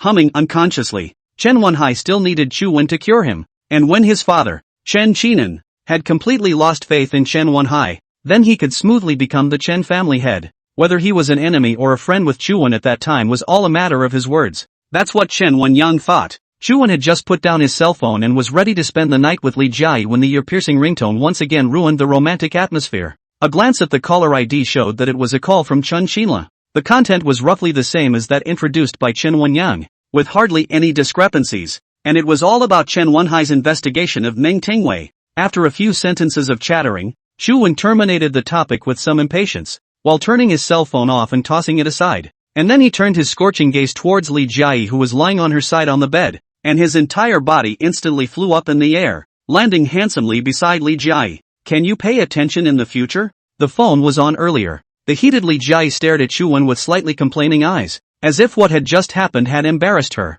Chu Wen narrowed his eyes and asked rather snidely, "What, you don't like it?" Li Jiayi never dreamed that Chu Wen would have the cheek to ask himself back. Although Li Jiayi felt humiliated, in her heart she inexplicably liked Chu Wen's dishonesty, which made her feel very happy. The full face suddenly turned flushed, and his body actually reacted. Li Jiayi took a hurried breath and hurriedly changed the topic. "Who called?" "Chen Qinla, Chen Wenyang. Both of their uncles and nephews told me that Chen Wenhai wanted to investigate Meng Tingwei's identity background." Chen Qinla? Li Jiayi knew everything about Chen Wenyang's cooperation with Chu Wen, but Chen Qinla, this made Li Jiayi feel quite surprised. Knowing that for the Chen family to have its current size, it was entirely because of the two brothers, Chen Qinan and Chen Qinla, who fought together. The most important thing is that Chen Qinan is Chen Qinla's own brother, and as the saying goes, fighting tigers is like fighting brothers, going into battle is like fighting sons. What exactly is Chen Qinla doing this for? With a suspicious face, Li Jiayi looked at Chu Wen in disbelief, uttering the confusion in her heart. Chen Qinla and Chen Qinan are biological brothers, and together they have built this foundation. Isn't what you're doing equal to cutting off the Chen family's future? Chu Wen reached out and gently scraped Li Jiayi's nose, then said meaningfully, Since ancient times, it's always been the case that blood brothers settle their accounts. Not to mention such a large family business. Would Chen Qinan be willing to share it equally with Chen Qinla? The eye-smart Li Jiayi instantly comprehended and understood the point of conflict between Chen Qinan and Chen Qinla. In this way, all sorts of unreasonable things become very reasonable. What's there to talk about with their brothers? It's not as good as us having fun. The next day, it was already past 10 o'clock when Chu Wen and Li Jiayi woke up. After washing up and simply eating some breakfast, Chu Wen drove the flirty pink Ferrari to send Li Jiayi to work. Instead of sending Li Jiayi to work, it was more like he was coming to the company to explain something. Good day Chu Dong. Good day Li Dong. The front desk of the company greeted respectfully when they saw Chu Wen, Li Jiayi's figure. At this moment, Chu Mengting was at the front desk ordering work, and after hearing the staff's voice, she turned to look in the direction of the door. At a glance, he saw Chu Wen and Li Jiayi, who had entered snuggling together, and the determined light instantly dimmed. Chu Mengting looked at Li Jiayi, who was full of happiness, and couldn't help but show her envy and jealousy. Why wasn't she the woman standing next to Chu Wen? The inexplicable onslaught of jealousy made Chu Mengting lose her original elegance. She was now more like a small woman who wished to be pampered. Chu Wen nodded silently, then turned his gaze to the body of Chu Mengting, who was full of envy, and said in a very snarky manner, "Don't look, the main owner of the Eastern Palace is here." Chu Mengting instantly collected her mind. She was clear that she had lost her temper, secretly cursed himself a few times, which slowly said, "Chu Dong, Li Dong." Li Jiayi sideways glanced at Chu Wen without a good mood and said with slight anger, "This is the company, can you not fool around?" Because of Chu Wen's flirting, it rather made Li Jiayi change from a small woman back to the mode of a strong woman. Chu Wen didn't say anything, just pursed his lips and shook his head. In a flash, the hopeless Li Jiayi gently punched Chu Wen's chest, ignoring the unorthodox Chu Wen, and directly rode on the elevator. Li Jiayi's performance also made Chu Mengting very shocked. Her fiancé openly under the molestation of other girls. She actually did not have any anger. Is the heart has the bottom or feel that they are not her opponent? Just as Chu Mengting was deep in thought, Chu Wen's serious voice instantly entered his ears. "Meng Tingwei, if you're not busy, go call Louis Shan and Zhao Guopeng and have them come to my office." "What? She's at least a boss now, right? How can she do this kind of errand work?" That being said, Chu Wen was molesting her again and instructing her, always giving her a feeling of being on the verge of something else, a feeling that made it quite difficult for Chu Mengting. The observant receptionist looked at the green and purple Chu Mengting and spoke out to ease the tense atmosphere. "Chu Dong, Mr. Meng still has official business, why don't I go?" With that, he was about to walk out from the front desk, followed by Chu Wen. "Stop, what are you doing? Do you understand? You just need to take care of your front desk, you don't need to worry about the rest." Chu Mengting was completely shocked. The front desk of the company staying at the front desk is called doing your job, so letting her, a hallowed department manager, do errands is also called doing your job? Chu Wen playfully glanced at Chu Mengting and casually said, "Things are urgent, so don't delay me." "Okay, Mr. Meng." Leaving a comment, he returned to his office with a sense of purpose. Now that Chu Wen had said so, Chu Mengting could only reluctantly act as the company's little sister and convey the news to both Louis Shan and Zhao Guopeng. Louis Shan and Zhao Guopeng were clear about Chu Wen's character. He could not come to the company for a long time. It was because everything was peaceful. But for him to show up at the company, there was basically some small problem that had arisen that required their assistance to complete. So the two of them didn't dare to slack off in the slightest.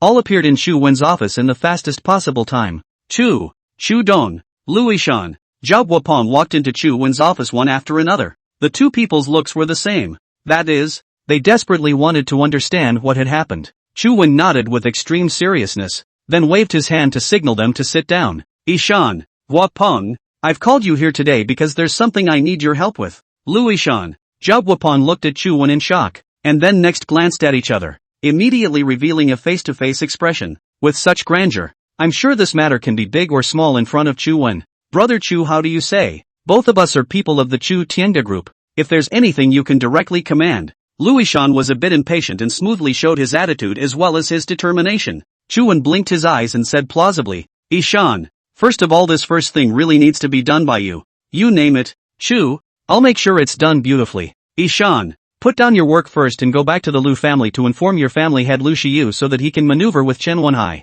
Surround yourself with Chen Wenhai?" Louis Shan listened with a half-understanding and asked after him, "What kind of small maneuvers is Chen Wenhai up to again? How did he set his sights on our Lu family?" All sorts of doubts swept through his mind, which made it hard to think of Chen Wenhai's purpose. Chu Wen continued unhurriedly, The reason for targeting your Lu family is because your Lu family has defected to me. And the most basic thing is that Chen Wenhai wants to investigate Wu Meng Tingwei's identity.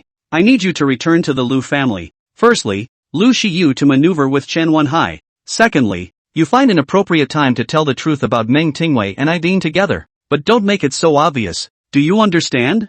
Luishan carefully savored Chu Wen's words and gradually had an epiphany. This is not to the entire Lu family to accompany Chen Wenhai play. And he also want to give a certain impact at the appropriate opportunity. Do the knockout effect. The mindful Luishan nodded excitedly. This task did not present any difficulty for him. Next, Chu Wen looked at Zhao Guopeng again, and then said extremely frankly, what I need you to do Guopeng is very simple, and that is to modify Meng Tingwei's information, and change her address that into this address. With that, he threw a piece of information in front of Zhao Guopeng, which recorded the details of a courtyard house in Yanjing. After Zhao Guopeng received the information, he did not ask in detail, but only made a concise reply. Chu Dong, I will modify Meng's information within an hour. Do you think it's okay? This kind of thing is not difficult for Zhao Guopeng to say, but not simple, and there are some tedious things involved in the middle. Even so, Zhao Guopeng made a military order. Chu Wen glanced at Zhao Guopeng, who was a soldier, and said leisurely,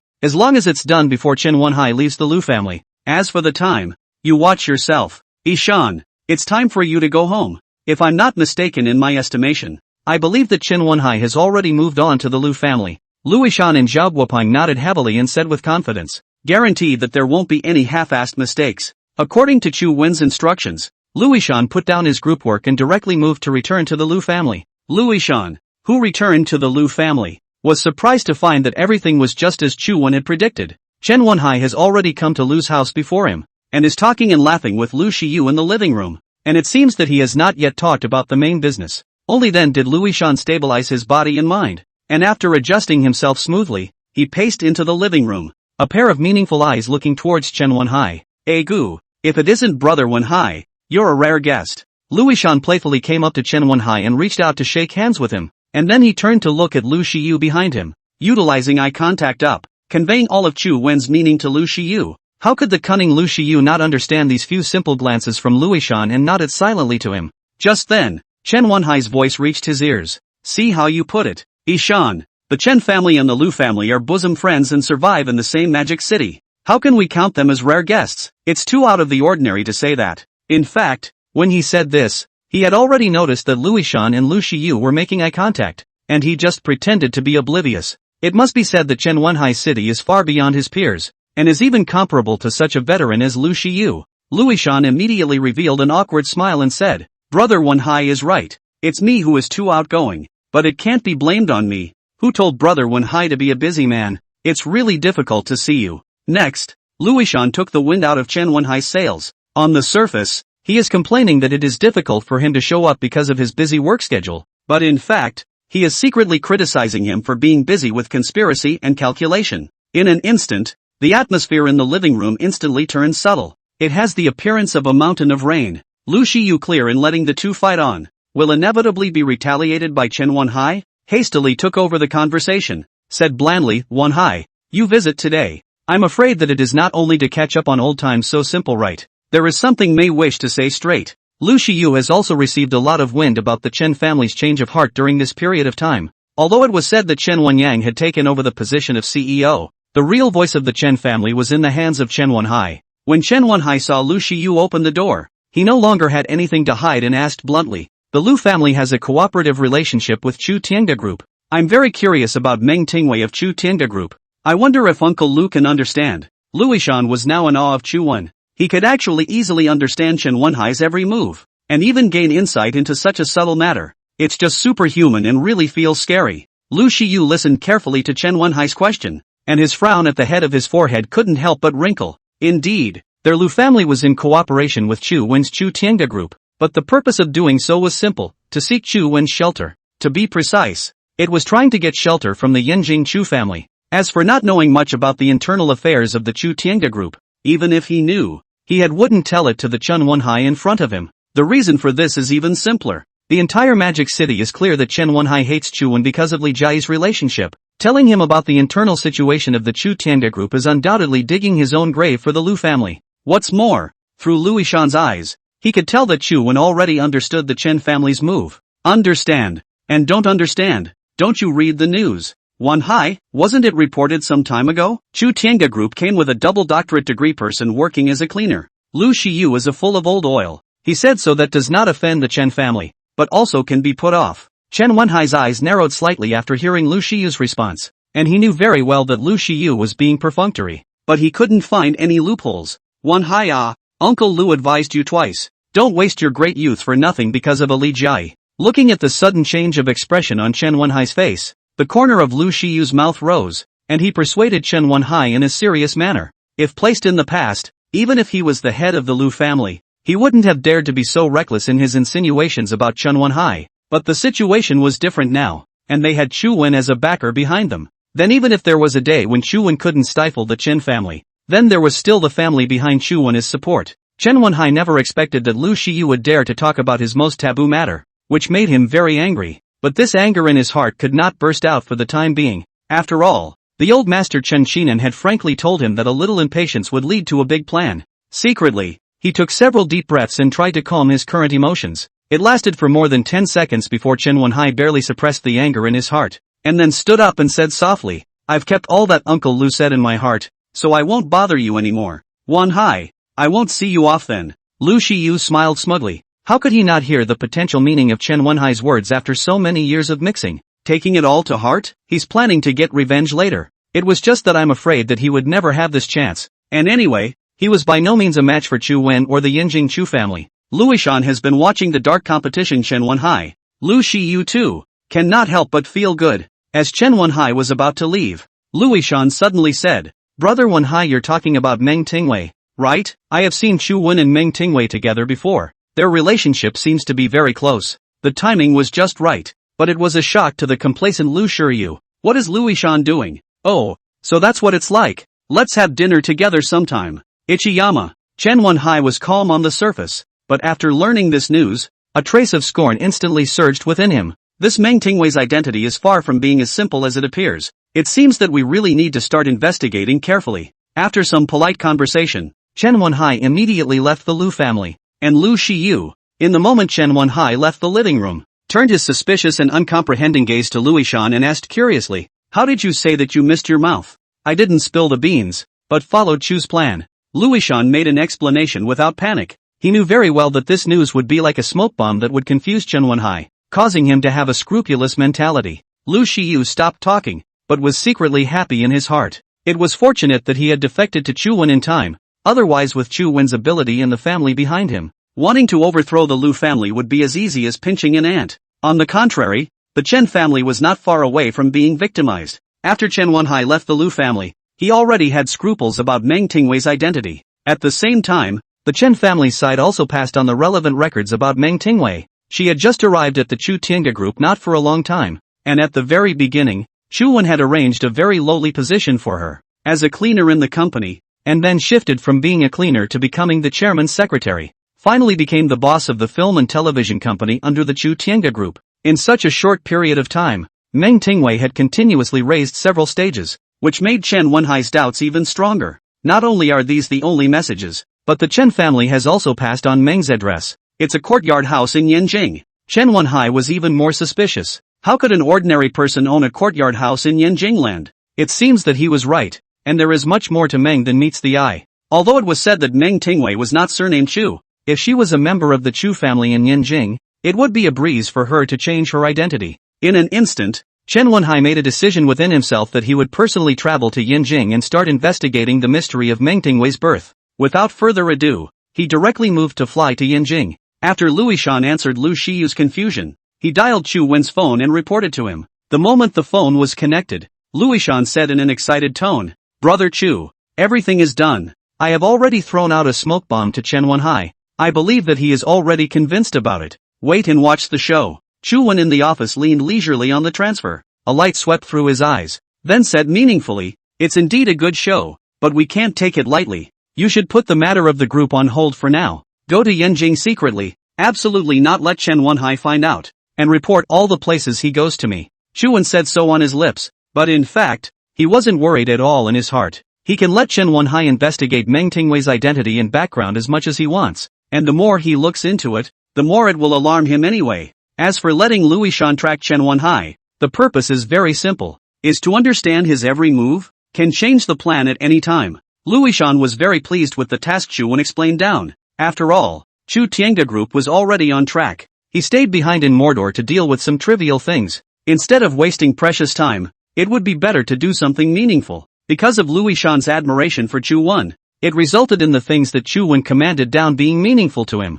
Alright, brother Chu, I'll make sure that Chen Wenhai's every move in Yanjing will become transparent. Ichiyama, that's a lot of work. Immediately after that, Chu Wen's side hung up the phone. At this time, Lu Shiyu, who was guarding the side, looked at Luishan with anticipation. What did Chu Wen say on the phone? Now that Luishan had entered the Chu Tiange group, he had become Chu Wen's beloved general again. This also prompted his status in the Lu family to skyrocket. And even Lu Shiyu, who was the head of the Lu family, had to learn about Chu Wen's latest movements through Luishan's mouth. Only in this way could we ensure the survival of the Lu family in Mordor. In this regard, Luishan had a deep understanding of the situation and looked at Lu Shiyu with a deep gaze, saying without hiding anything, Brother Chu asked me to travel to Yanjing with Chen Wenhai, to understand his every move. Lu Shiyu gave an oh-so-sweet sound, instantly understanding Chu Wen's thoughts. After blinking his eyes, he then said in a serious tone, since it's Chu Wen's command, then the Lu family will definitely give their full support,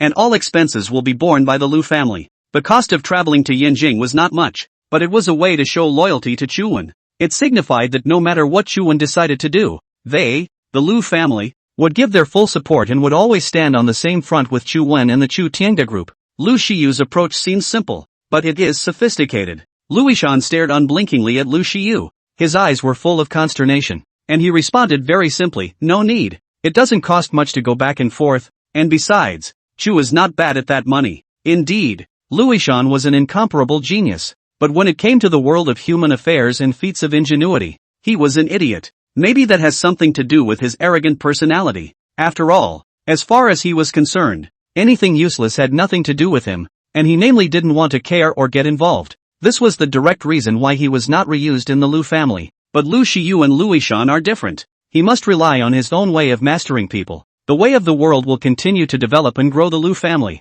so that the Lu family to become the premier prestigious family. Ishan don't be a fool. I'm doing this to show my loyalty to Chu Wen. Only under his patronage will the Lu family thrive, and in the future it will inevitably surpass the Chun family and equal the Li family. Lu Shiyu vocally described the future we'll look forward to, directly to the heart of the truest ideas to Luishan. It seemed like he wanted him to understand that even though the Lu family had defected to Chu Wen also had reservations about their Lu family. Only by truly gaining Chu Wen's trust, then it would be the foundation for the Lu family to run towards glory. Otherwise, there would always be a sharp sword hanging over the Lu family's head that could fall at any time. This is the thing that Lu Shiyu is most overly worried about. Luishan puffed and laughed out, hurriedly waved his hand at Lu Shiyu and said softly, so that's how it is. There's absolutely no need to go through so much trouble. Brother Chu has already taken me as one of his own. As long as I'm still by Brother Chu's side, he'll trust the Lu family 100%. Lu Shiyu instantly sweated. How could their Lu family have produced a descendant who didn't even understand the human condition?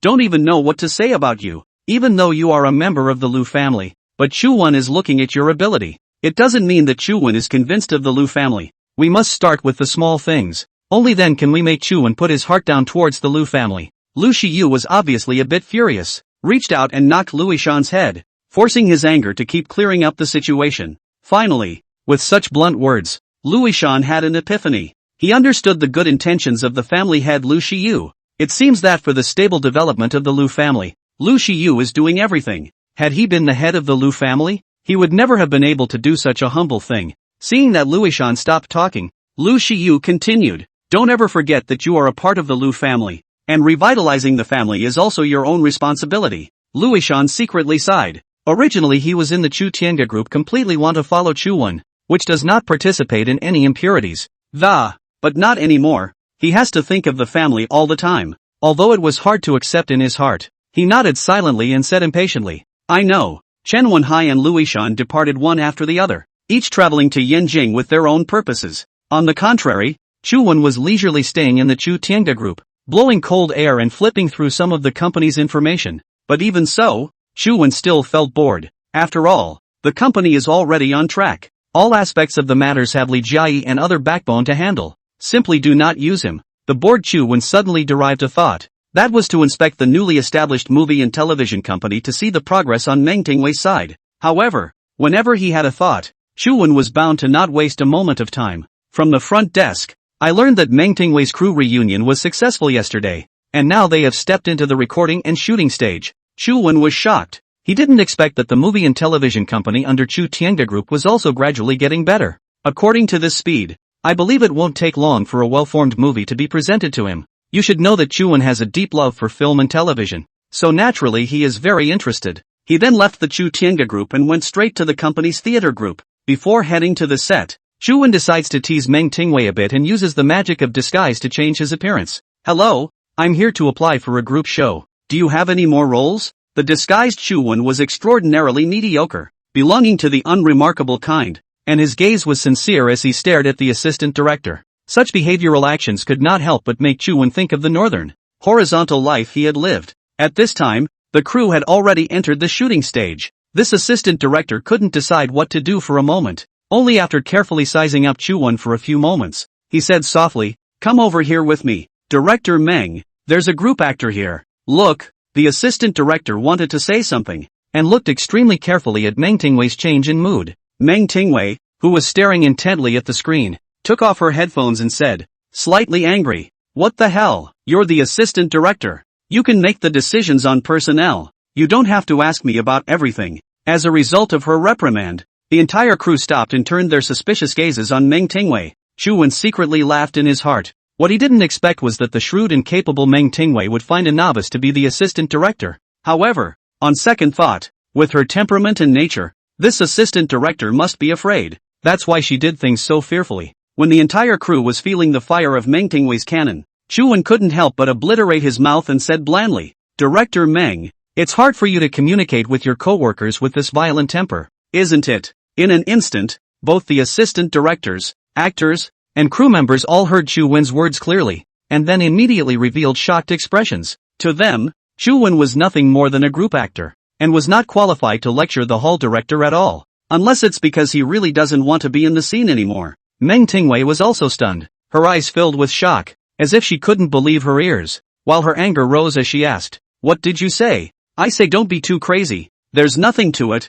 We're all contributing to the movie. There's no need for tit for tat." In an instant, Meng Tingwei was completely grossed out as she blankly eyed the disguised Chu-won and said contemptuously, "You're just a crowd actor. You're not qualified to point fingers at my crew." The average person in this situation would have already been spilling their guts and cursing, but the fact that Meng Tingwei can remain so graceful despite her anger shows the obvious strengths and weaknesses of her tutelage. Chu-won's eyes flashed out a fine aura and said with a smile, "If I'm not wrong, Director Meng also climbed from a cleaner to this position now, right? Perhaps you ascended to this step by subterfuge rules." The reason why he said that was because he wanted to tease Chu Mengting a bit and get fun out of it. Chu Mengting looked at the mediocre-looking Chu-won in front of her in surprise, and confusion suddenly flooded within her. Why he knows himself so well, to know that working as a cleaner in the Chu Tianga Group, this matter was clear to the entire magic, but not many people knew that she had become the boss of the movie and television company. How does a crowd pleaser know so much? Could it be that he was sent by Chu-won to tease him?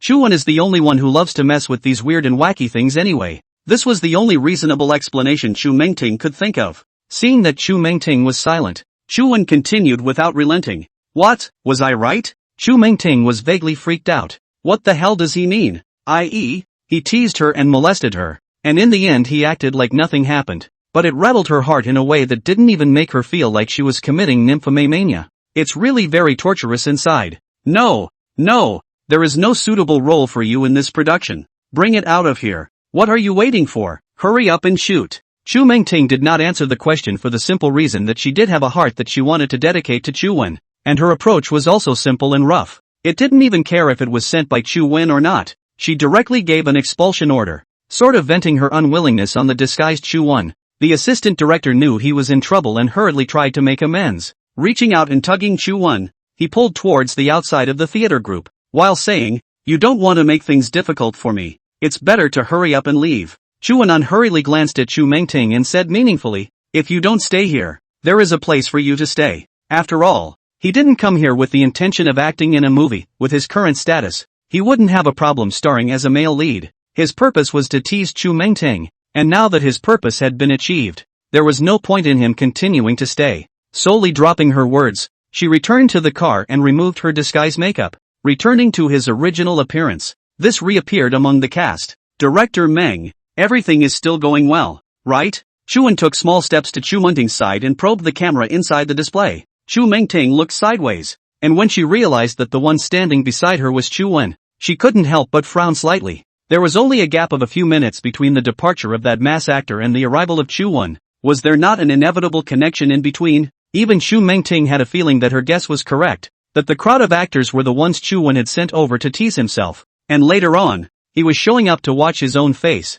Thinking of this, Chu Mengting did not have the good sense to blankly glance at Chu Wen, and answered, "Thanks to the blessing of General Manager Chu, everything is still smooth.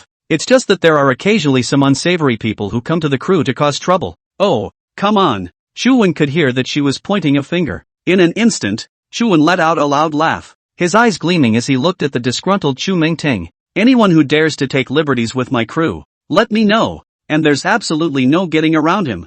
Now Chu Wen in the eyes of Chu Mengting namely scum and brazen. But even so, Chu Mengting was still secrete dopamine by Chu Wen's display of male hormones. With a face full of shyness, she lowered her head and didn't dare to turn her gaze to Chu Wen who was beside her. You're shameless." Chu Mengting brewed for half a day, but only pouted like Chu Wen. Chu Wen stared with heavy eyes, watching the activities of her heart, and was surprised to find that she actually wanted to get herself. Truth be told, it had been a while since he had peeked into someone's inner desires. This cold look revealed that the little secret Chu Mengting had hidden in her heart was so powerful. The next moment, Chu Wen obliterated the corners of his mouth, probed over to Chu Mengting's ear, and said softly, "After work, let's go." Chu Wen wanted to say something, as if he wanted her to comprehend it on her own. At the same time, he was not idle, his mouth gently blowing hot air on Chu Mengting's ear. Chu Mengting's originally blushing face became even more flushed, instantly having a feeling of being at a loss for words, her mind instantly conjuring up unpleasant images.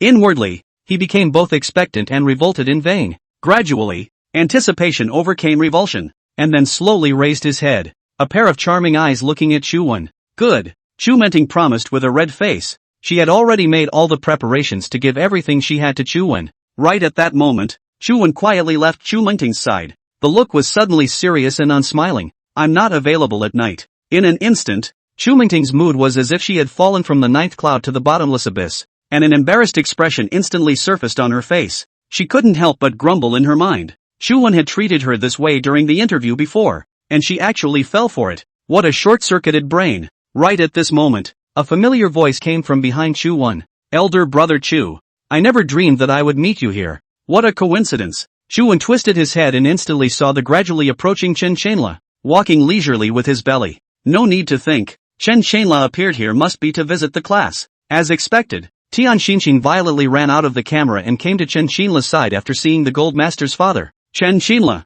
and gleefully took his arm. The cast and crew have long been accustomed to such situations. The crowd understood and looked for a place to rest up, not going to look at the scene of Tian Xinxin and Chen Shenla getting tired of each other. After all, each of them knew very well that the Gold Master father behind Tian Xinxin had an unimaginable status and position. If the news was spread out, they were afraid that they would be deprived of the conditions to stay in Mordor, not to mention mixing in the movie industry. Chen Shenla didn't coax Tian Xinxin to be happy as usual before, but instead, he glanced at her extremely seriously and said smoothly, "Pay attention. Don't be reckless in front of elder brother Chu." Tian Xinxin couldn't help but be stunned. This was the first time she had seen Chen Shenla this serious, and through words, he learned that the one who made all the changes in him was none other than this famous Chu Wen. Although it was said that she had often heard people talking about Chu Wen in recent days, she had never personally seen this Chu Wen who made even Chen Shenla give face for him. When Chu Wen immediately raised a smile on his face after hearing Chen Shenla's voice, he said rather jocularly,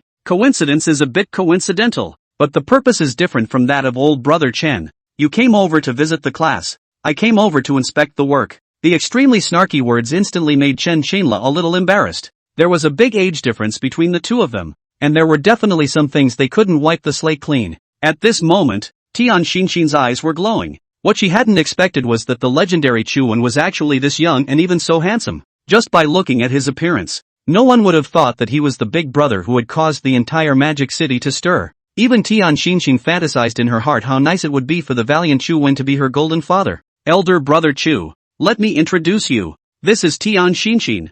I won't say the rest." Chen Shanla came to Chu Wen and introduced Tian Xinxin to him. Chu Wen graduated from the film academy. Naturally clear about the doorway inside. Also did not ask too much. Just said very gentlemanly, Miss Tian Xinxin, I've heard a lot about you. I'm the chairman of Chu Tianga Group. Chu Wen. After a self-introduction, Tian Xinxin seemed to savor Chu Wen's every move like a nymphomaniac. Chu Mengting, who was sitting in front of the display, blankly glanced at Chu Wen and secretly cursed him for being a scum. At the same time, he also held a grudge for Li Jai. But more than that, he held a grudge for what had just happened. Chen Xinla glanced at Tian Xinxin, who had a dull gaze, lightly couched down, and said solemnly, Chu old brother is my best brother. This drama you have to shoot with all your heart no matter what. Do you hear me? In a flash, Tian Xinxin then reacted that she was too mesmerized looking at Chu Wen. Got it. Chu Don. Before Tian Xinxin finished speaking, Chu Wen turned a blind eye to Chen Shanla and said, Brother Chen,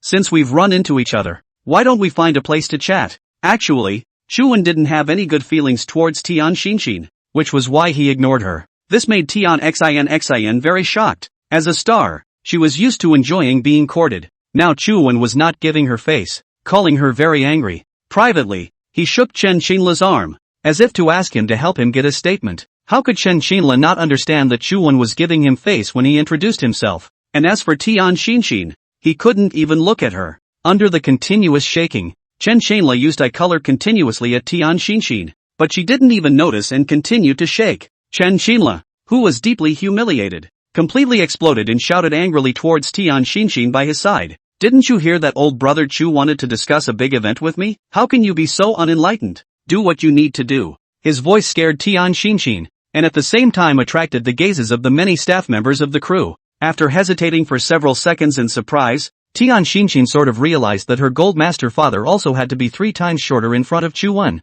Although he said that he was curious about Chu Wen's identity, he still stomped his feet in anger and then left Chen Shanla's side. Looking at Tian Xinxin's departing back, Chu Wen said blandly to Chu Mengting, Director Meng, go and help Brother Chen explain the explanation. Chu Mengting was very reluctant, but she had no other choice but to go to the sulking Tian Xinxin and counsel her. Chen Shanla gave a thumbs up to Chu Wen and said with a smile on his face, Elder Brother Chu, admire. Your way of driving people away is really an example for me to learn from. Chen is an old man. Never let it be. Chu old brother today I received wind that old Coffin got your company's Mengtingwei's information through a channel. While Chen Shanla joked, he steered the topic to the right track, and at the same time told Chu Wen all the information he knew. Moreover, his name for Chen Xinan had also changed, which was enough to prove his determination to break with Chen Xinan. Chu Wen secretly laughed. These are still really interesting. Chen Shanla recounted the belated news. Chen Wenhai was teased by him but was unaware of it. But the fact that he was able to do so had shown that he wanted to be on the same page as himself.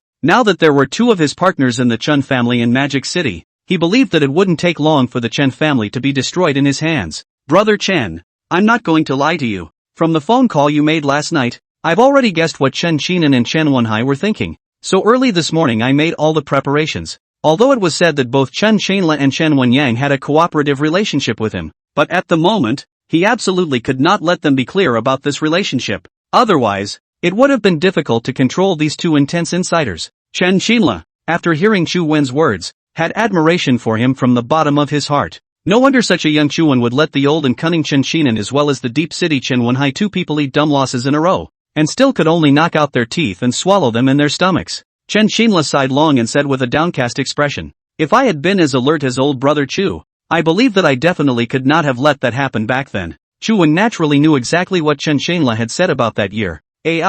Brother Chen. Chen Xinan sacrificed his uncle and nephew in order to completely hand over the Chen family to Chen Wenhai. These words caused Chen Shanla to instantly burst into flames, followed by an angry glare. With an air of wanting to eat people, Huran said, this old Coffin, when he swore that he would leave the family business to my son, he didn't think that the purpose of his doing so was to reassure me so that he could allow the implementation of his long plan. One thing for the man. One thing for the man behind his back. What the fuck is a blood brother? Bullshit. The reason for holding back for so many years was to make Chen Xinan feel that he didn't have any threats. That even if Chen Xinan ended up handing over the Chen family to Chen Wenhai, he had nothing to say and would certainly give his full support. But now the situation is different. He has already reneged on his promise, but also intentionally want his son's life. This cannot and let Chen Shanla tolerance. This was why he had such hatred for Chen Xinan. Chu Wen's arch fire. Will Chen Qinla heart of this hatred in vain to the limit. Hate immediately want to see Chen Qinan. Chen Wenhai, two father and son of the defeat of the end of the name.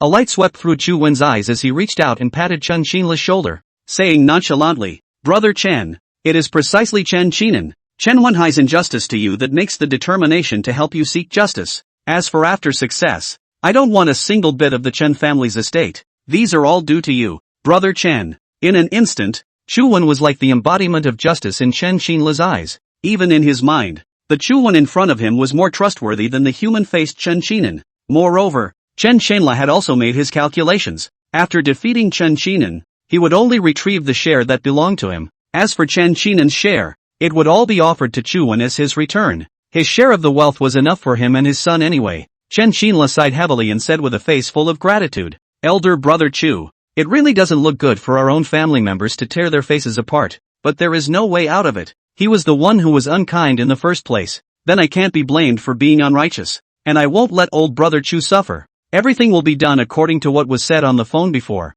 The old coffin's share will go to you, and I, Chen Qinla, will owe you a favor. Even if this generation doesn't pay it back, then the next generation will inevitably have to pay it back as well." For him, Chu Wen was currently the only person he could trust. That was why he had told Chu Wen his innermost thoughts without hiding them. Chu Wen smiled with his lips. It seemed that Chen Qianla was much more righteous than Chen Qinan. As to whether he would honor his promise in the end, that was yet to be seen. Only Chu Wen didn't have any worries. After all, he was able to crush Chen Qinan, Chen Wenhai, and when Chen Qianla did not recognize the account, and cleaned up by hand. "Look at you, Chen. How embarrassing this is. Then I'll be respectful." Chu Wen got a bargain and feigned an embarrassed look. In fact, it was still the same sentence. Chen Qinan's share of the industry was insignificant. What really attracted him was Chen Qianla's favor. Staring unblinkingly at the indignant Chen Qianla, Chu Wen continued to ask, "Brother Chen, do you have any plans right now? How should I deal with Chen Qinan, Chen Wenhai,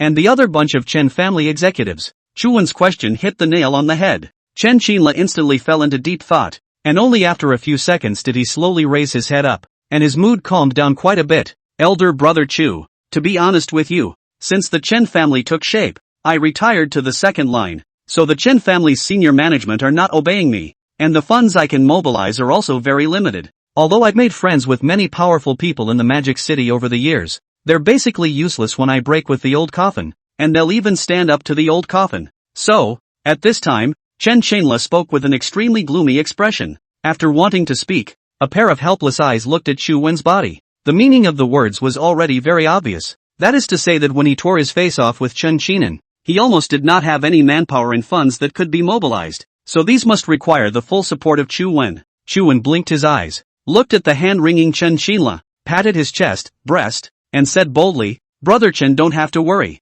When the time comes, all the manpower, the funds are all handed over to Chu Tiange Group. To put it arrogantly, all these things are minor problems for me." Chen Qianla Chu Wen is not joking. With the current strength of the Chu Tiange Group, it is completely possible to fight in equal parts. Not to mention that there was a mysterious Yanjing Chu family behind Chu Wen. Hearing Chu Wen's words, Chen Qianla's heart instantly gained strength. Having obtained Chu Wen's support, he would next look for a time to completely showdown with Chen Qinan and Chen Wenhai, thus taking back what is his. Great kindness. I will never forget it. In the future, if old brother Chu is useful, as long as you say something, I will definitely get things done for you. Chen Qianla's eyes were filled with gratitude as she looked at Chu Wen. Her heart instantly surged with waves, and her eyes gradually became moist. "Brother Chen, don't let others look at you as a joke, and remember to carry on with your old life until you've torn your face off." Chen Wenhai, who traveled to Yanjing, followed the information passed on by his family and found Meng Tingwei's address in Yanjing.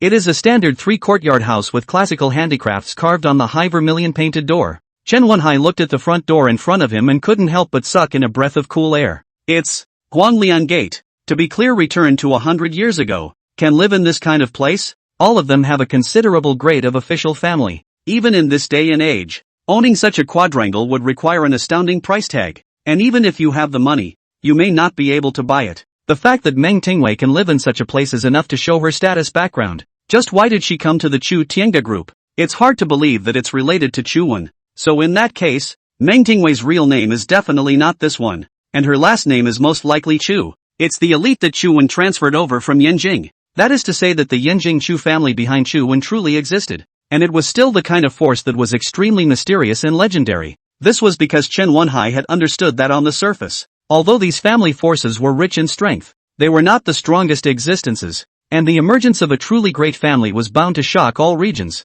It seems that the Yinjing Chu family is like that. Their Chen family was almost unseemly compared to these hidden families. Chen Wenhai, who was standing in the doorway, became more and more afraid the more he thought about it, and the more he thought about it, the harder he felt, and it seemed that every cell in his body was suffering from relentless destruction. What can be done about it? Chen Wenhai's eyes narrowed slightly as he muttered inwardly. At this moment, the Yinjing Chu family held an emergency meeting. The meeting gathered nearly half of the Chu family's top management, all of which were prestigious figures in Yinjing. It's just that no one knows exactly who they are in their backgrounds, and they've taken to appearing to the public under aliases. Chu family head Chu Huiyuan, who was at the top of the table, toured around the top management present for a week and asked with a bashful face, "It's been a while since Ming Ting left for the magic capital, right? Have you gotten any news back yet?" After facing the family head's inquiry, the people glanced at each other, and they all revealed expressions of dismay. None of them had received any messages from Chu Mingting, as if she had vaporized after arriving in the magic city.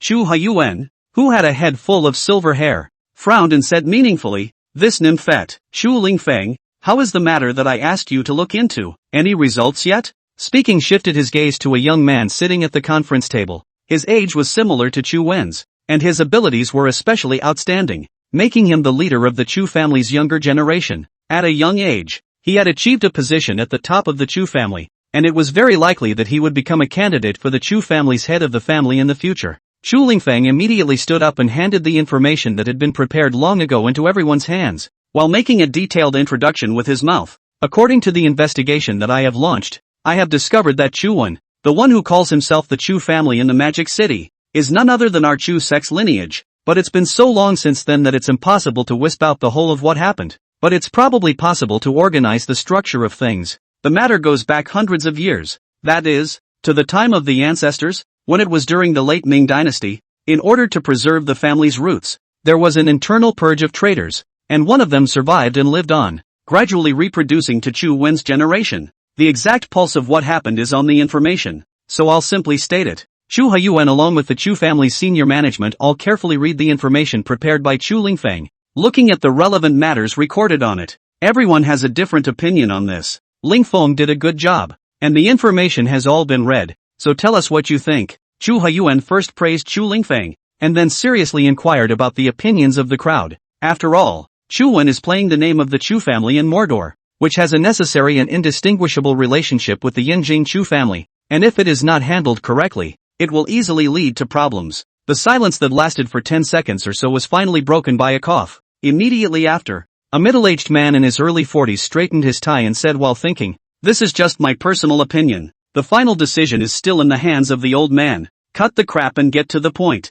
Chu Huiyuan glared at this middle-aged man, and immediately displayed an impatient touch. The middle-aged man seemed to be very scared, reaching out to wipe the sweat on his forehead, then cautiously said, "The Chu Wen of the Magic City is our Chu sect lineage. It is not impossible for him to call himself the Chu family. I think we should look at the situation for the time being." Words can't be said like that. Even though the Chu family has gone into seclusion, it's not something that anyone can use to ply their trade. I agree. And the information is very clear that Mordor Chuan's grandfather survived the purge of traitors. Such a person cannot be trusted. Perhaps in the beginning, the ancestor was concerned about the overall situation and cleaned up the traitors within the sect, but can you guarantee that the ancestor didn't kill by mistake? Chu Wen's grandfather wasn't wrongly accused? For a while, the whole conference room fell into a heated stage, and had even reached a white heat. Nowadays, the Chu family's senior management was divided into two different voices. One was allowing Chu Wen to be able to use the Chu family's name, while the other had the opposite attitude.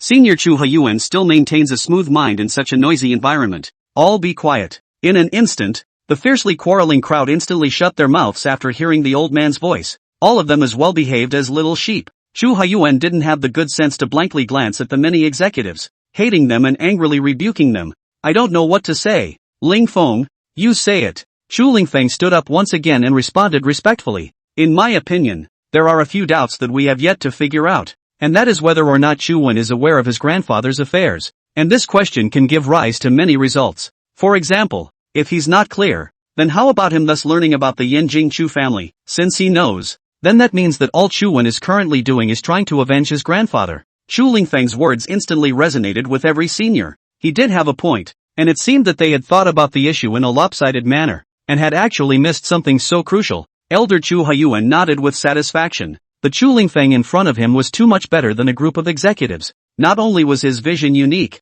but his analysis was very thorough. Just the right thing to voice his inner concerns. You guys have also been silent for so many years. It's time for you to move around and keep an all-out eye on Devil's capital Chu Wen's every move. At the same time, you also need to get in touch with Chu Mengting at the fastest possible speed, so that she can investigate the ins and outs carefully by Chu Wen's side. The Yinjing Chu family immediately created a lot of suspicion towards Chu Wen, who was in the Magic City. The most speculation was that Chu Wen was using the name of the Chu family for the purpose of revenge. This caused the Chu family's crowd to instantly fall into caution. After all, through the investigation, it was found that Chu Wen had stabilized in the Magic City, and had even gathered no small amount of power. Although it was said that with Chu Wen's current strength, it was not enough to shake the Yinjing Chu family's position, but the fact that he dared to blatantly make it known to the world showed that Chu Wen's strength was far from as simple as it appeared. There must be other forces behind him, or else he definitely wouldn't have risked his head so easily. After the meeting was adjourned, Chu Lingfeng saw the message from his subordinates. The content of the text message said that the people from the Magic City had come,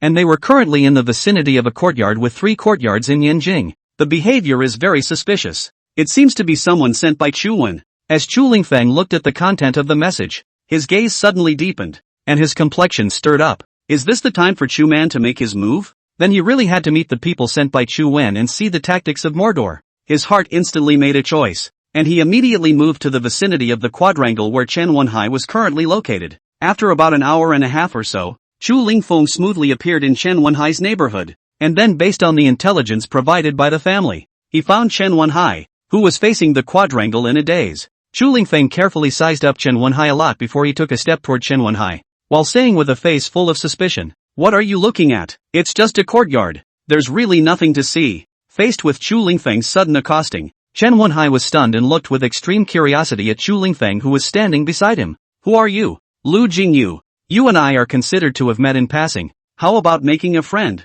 Chu Lingfeng did not use his real name, but instead assumed the alias Lu Jingyu, and the purpose of doing so was to hide his Chu family's identity. Lu Jingyu? It was important to realize that he had only just arrived in Yanjing, and that he had traveled in a hurry, so very few people knew about this news, except for some people within the Chen family. But the strange young man in front of him gave him the feeling of having planned this for a long time. Chen Wenhai's heart immediately turned cautious. He trusted his feeling that this Lu Jingyu was definitely unusual. Seeing Chen Wenhai in deep thought, Chu Lingfeng obliterated his mouth and smiled, then introduced Chen Wenhai to the quadrangle. "Listening to your accent, you're traveling over from abroad, right? Then it makes sense. This courtyard in front of us is a 3-entry courtyard. The door is a wide beam gate. In ancient times this would be an official's house, and the owner's status is very high, second only to the prince." Chu Lingfeng looked at the skeptical Chen Wenhai and described everything about the courtyard to himself. His purpose was simple, to draw closer the good feelings between him and Chen Wenhai.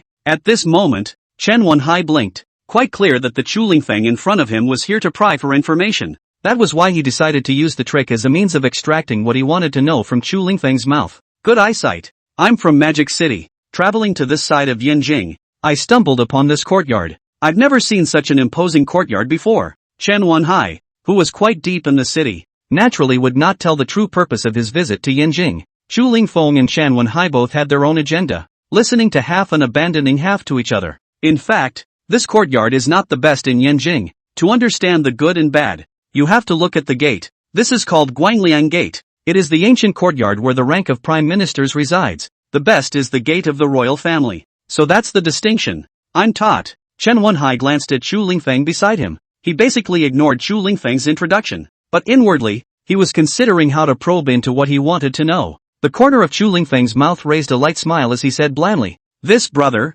my friend in Magic City told me that a lot of things have happened in Magic City during this recent period of time, and it seems that there is a Chu family out there?" Aha, suddenly asking about Mordor. It seemed that his guess was correct. Most of the people in front of him who called themselves Lu Jingyu were related to Chu Wen. Although it was said that the Chen family and Chu Wen were currently not at the point of being at the end of their rope, both sides were secretly planning to dispose of each other. This person was namely Chu Wen's person. So why should he be so troublesome? Can it be that he's from the Yinjing Chu family? In an instant, Chen Wenhai could not help but secretly inhale a breath, and his expression gruffly sized up Chu Lingfeng. Indeed, the Devil's Capital has produced a Chu family, and by integrating most of the family forces in the Devil's Capital, it has formed a terrifying force. Chen Wenhai's brain turned around and instantly cupped Chu Wen's development in Magic City. In fact, his approach was rather simple. If Lu Jingyu was really a member of the Yinjing Chu family, after hearing his description, he would definitely feel at ease and allow Chu Wen to develop on his own in the Magic City, as long as the Yinjing Chu family no longer interfered. Then their Chen family would have an opportunity to take advantage of it. At this moment, after hearing Chen Wenhai's description, Chu Lingfeng's eyes instantly produced a trace of suspicion, half believing his words. If that was the case, then Chu Wen would be no small threat. After all, from Chen Wenhai's mouth, he had learned that Chu Wen had already integrated most of his family's forces in Magic City, which gave him the capital to fight against the Yinjing Chu family. Right now it does seem like Chu Wen is here for revenge. Chu Lingfeng was in deep thought while his mind was considering how he should deal with Chu Wen's retaliation. Seeing his silence, Chen Wenhai continued to brag. The one in control of the Chu family is a young man named Chu Wen, and at such a young age he has become a figure that calls the shots in Magic City. It is truly enviable. Chen Wenhai looked at Chu Lingfeng as he spoke, as if he was observing his change in mood. As expected, he noticed the slight change on Chu Lingfeng's face. If he wasn't related to Chu Wen, why would he have such an expression? Chu Lingfeng seemed to have detected Chen Wenhai's sly glow, then looked up at him and said frankly, "Brother, I suddenly remembered that I still have things to take care of, so stroll around on your own. There will always be a place that you like." Before waiting for Chen Wenhai to respond, Chu Lingfeng directly turned around and left the place. Driving back to the Chu family, he promptly reported what he had learned to the family head Chu Huiyuan, and after Chu Lingfeng disappeared, Chen Wenhai's eyes flashed out a light as he muttered, "My bragging will definitely cause the Yinjing Chu family to let down their guard, and they, the Chen family, can take advantage of this opportunity to strike out at Chu Wen as well as the Chu Tiange group." So far he didn't get Meng Tingwei's identity, but he met the Chu family. It was also considered an unexpected blessing, and anyway, if it developed according to his ideas, it was beneficial to their Chen family. When Chu Lingfeng and Chen Wenhai were chatting with each other, Louis Shan, who was hiding in the shadows, recorded the entire conversation. Immediately after, Louis Shan dialed Chu Wen's phone at the first time and reported to him about what happened to Chen Wenhai in Yanjing. After the call was connected, Chu Wen asked in a puzzled tone, "Ishan, is it true that Chen Wenhai found something in Yanjing?" "No, Chen Wenhai came to that courtyard. He just didn't go in at all, but he met someone named Lu Jingyu, and the two talked about it for quite a while." The general conversation went like this. A few lines of small talk and then straight to the point, talking about Mordor, basically centering around Chu. Louis Shan didn't dare to have any carelessness and told the whole thing to Chu Wen. After Chu Wen heard Louis Shan's report, a light swept through his eyes. Then he obliterated his mouth and smiled. Someone found Chen Wenhai in the first place? And the topic of conversation was him. After careful analysis, Chu Wenton immediately made the judgment that this person who met with Chen Wenhai was most likely someone from the Yinjing Chu family. As for the name Lu Jingyu, it is not true. After all, there is a good example around. Chu Wen couldn't help but snicker to himself. Yinjing Chu family people really know how to play. They have names they don't use. They have to use aliases. Can't it be that this is a common problem for them? Chu Mengting, who went by the alias of Meng Tingwei, is now a child of the Chu family known as Lu Jingyu. It's a real feel-good laugh. Louis Shan listened attentively to Chu Wen's words and was puzzled by them, inquiring with a face full of suspicion, "Brother Chu, what does it mean?" In the next moment, Chu Wen collected his mind, and then responded extremely flatly, "It's fine. What's wrong with their conversation?" Contemplating for a moment, Louis Shan recalled the scene that had just happened. "Not proper? By the way Chen Wenhai seems like he's taken the wrong medicine. He's frantically praising you in front of Lu Jingyu, as if he's admired you for a long time." "Oh." Chu Wen deliberately stretched his voice, while his eyes narrowed slightly. Chen Wenhai was holding himself up in front of the Yinjing Chu family? What kind of purpose does he have? Gradually, Chu Wenyan guessed Chen Wenhai's inner thoughts. Chen Wenhai, who regarded him as a thorn in his flesh, did so because he was concerned about his relationship with the Yinjing Chu family. When he met the Chu family again, he desperately touted him, just to make the Yinjing Chu family not bother with the matters in the Magic City, so that they, the Chen family, could take this opportunity to crush his power in the Magic City in one fell swoop, thus stabilizing the prestige of their Chen family's position in the Magic City. This shows how deep Chen Wenhai's mind is. It is simply unfathomable. However, what he was not aware of was that the Yinjing Chu family did not have any relationship with him, and the Chu family had begun to gradually investigate him. In fact, the current Chu Wen no longer cared about any background. After all, with his existing strength, he could completely fight against the Chun family. As for the Yanjing Chu family, ignore it for the time being, as long as it didn't offend himself, then he could just let them investigate. His identity was very simple anyway. Ishan, continue to follow Chen Wenhai and keep me informed of any news. Don't let him find out. Understood. Chu. After hanging up the phone, Chu Wen once again wisped the development of the situation, feeling that the development of things was getting closer and closer to his preconceived notions. At the same time, Chen Wenyang also launched a series of actions after Chen Wenhai left Mordor. He first found Chun Xinla and handed him a USB flash drive, while saying with a dark expression, "Second uncle, I think you need to take a look at this, but you must not be angry." Chen Wenyang's step was to want to completely intensify the conflict between Chen Xinla and Chen Wenhai, so as to achieve what he wanted. The most important thing was that the only person in the entire Chen family who dared to sing against the old man, Chen Qinan, was Chen Xinla alone. That's why he spared no effort to start with Chen Xinla. Chen Xinla had already had no communication with Chen Xinan's father and son during this period of time, and in the face of Chen Wenyang's sudden appearance, his face couldn't help but show an expression of surprise. More than anything else, I was curious about what was inside the flash drive. Fumiyo, what do you want me to see? You'll see. I'm torn about showing you now. Chen Wenyang seemed hesitant, then took a deep breath and squinted his eyes to observe Chen Xinla's change in mood. Chen Xinla watched Chen Wenyang's performance and felt more and more curious about what was inside the USB drive. Next, reaching for the flash drive, he then inserted it into his computer, and was surprised to find the video in the folder. If you don't point, a point makes Chen Xinla dumbfounded. It's the thing between Tian Xinxin and Chen Wenhai. All the images in it are inappropriate for children. Chen Xinla's heart beat wildly. An expression of anger surged on his face, and he couldn't help but slap the desktop angrily. Then he stood up lengthwise and smashed the computer that was playing the video right into fine pieces. Chen Wenhai. Chen Xinla clenched his teeth and clenched his fists, his eyes filled with bearish anger. At this time he completely had no attachment to the Chen family. There was only hatred, and even wanted to die with Chen Qinan and Chen Wenhai. First, for the sake of the Chen family's industry, he was willing to take his son's life. But fortunately, God favored him and he was able to escape. Now Chen Wenhai is hogging Tian Xinxin. Although he said that he and Tian Xinxin were nameless, but at least they were his women.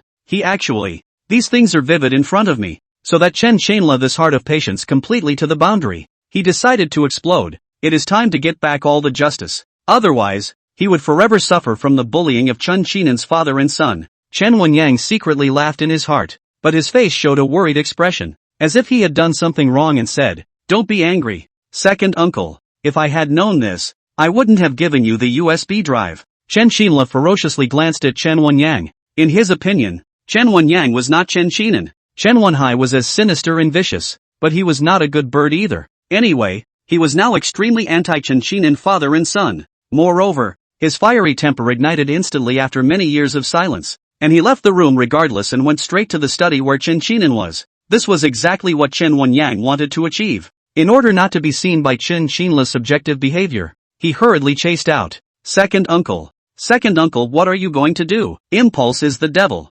Second uncle, I'm really wrong. I shouldn't have shown you this USB flash drive. I should have just destroyed it. Chen Wenyang persuaded Chen Xinla as he chased after him, ostensibly discouraging, but in fact adding fuel to the fire. Chen Xinla touched his heart and stepped in with a huff into the study where Chen Qinan was. Chen Wenyang, on the other hand, did not follow him in, but quietly stood outside the door of the study, listening with his side ears to every move inside. Wenhai, are you saying that Yanjing does have the Chu family as a family? Chen Qinan leaned on the sofa, his hand holding the phone in a teleconference with Chen Wenhai who was far away in Yanjing. Chen Wenhai on the other end of the phone responded bluntly. Not bad, although the Yanjing Chu family did not show up, but the Lu Jingyu I met is definitely a person from the Chu family. Moreover, I gave a blowjob to Chu Wen in front of the Chu family. I believe that this will definitely cause the Yanjing Chu family to slacken off on Mordor, and we can completely take advantage of this opportunity to crush Chu Wen and make him leave Mordor forever. Chen Qinan was satisfied with Chen Wenhai's proposal.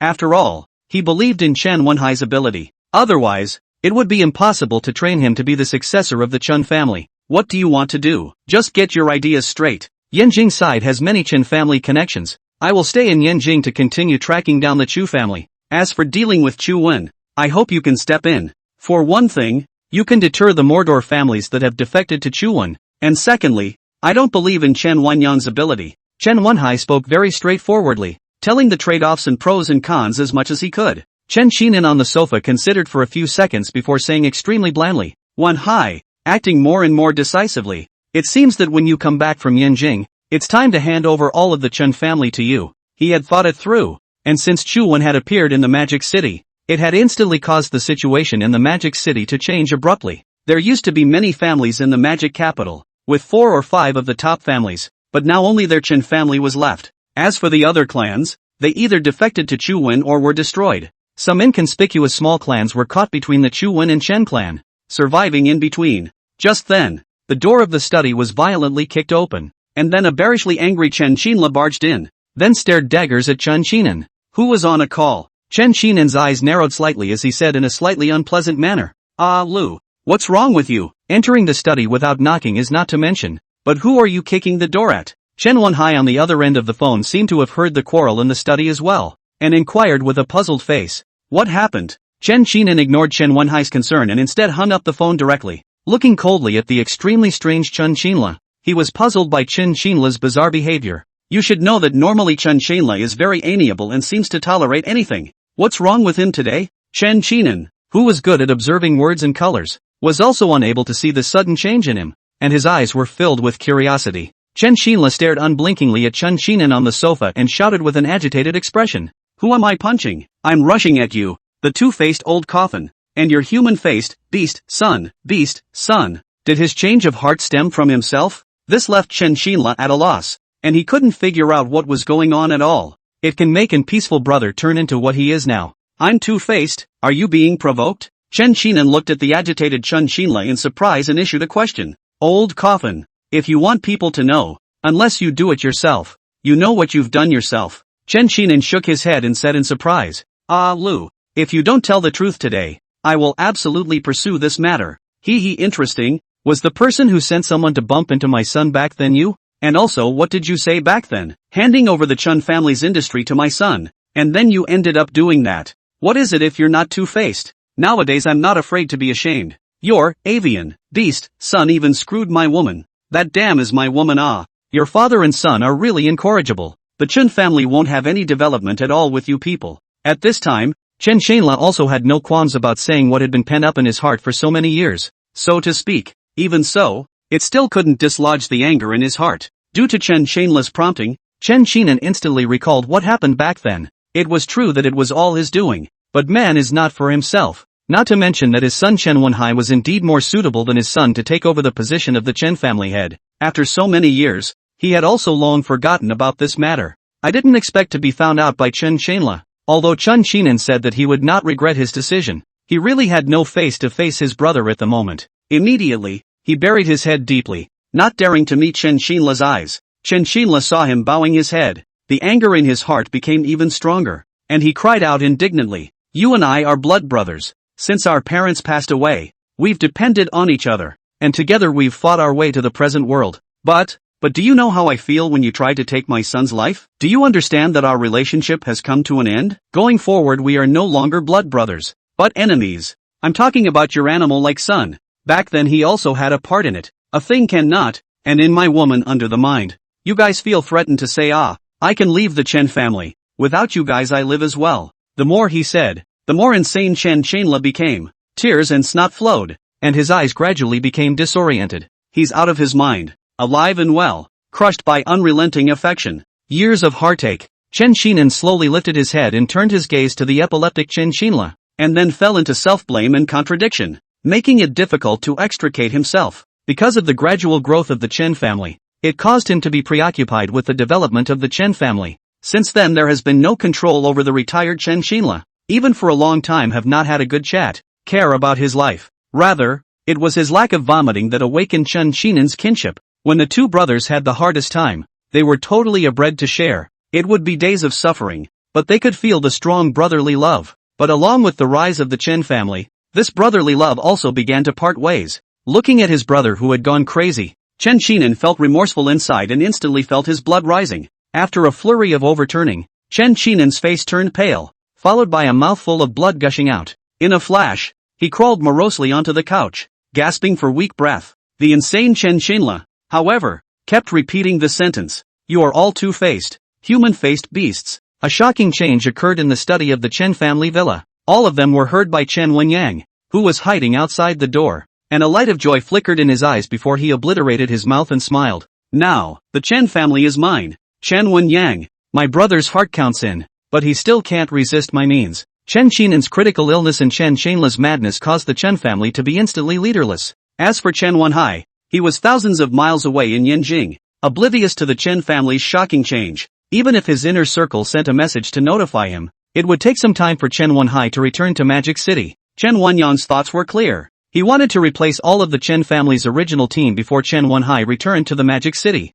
After all, they were all Chen Qinan, Chen Wenhai's close confidants and believers. Leaving them on their side would make it difficult for them to completely take over the Chen family and become the new Chen family head. The thunderous Chen Wenyang directly dismissed many of the Chen family's top executives in his capacity as the Chen family's CEO, and subsequently replaced them with people who were loyal to them. As for the Chen family, the lower and middle managers escaped. In Chen Wenyang's eyes, they couldn't make any big waves. Taking advantage of the gap between Chen Wenhai's absence from the Magic City, Chen Wenyang managed to occupy the position of the Chen family head with a slight ploy. The current him was untouchable in the Chen family. After settling everything, Chen Wenyang told Chu Wen about the current situation of the Chen family. At this time, Chu Wen was being lovingly mushy with Li Jiai. Chu Wen was sweating profusely, panting long and hard, and after receiving Chen Wenyang's message, a superb light flashed out from his eyes, and the corners of his mouth rose slightly. Li Jiai, who was lying beside Chu Wen, was likewise panting heavily, looking at Chu Wen with a flushed face and suspicion in her eyes.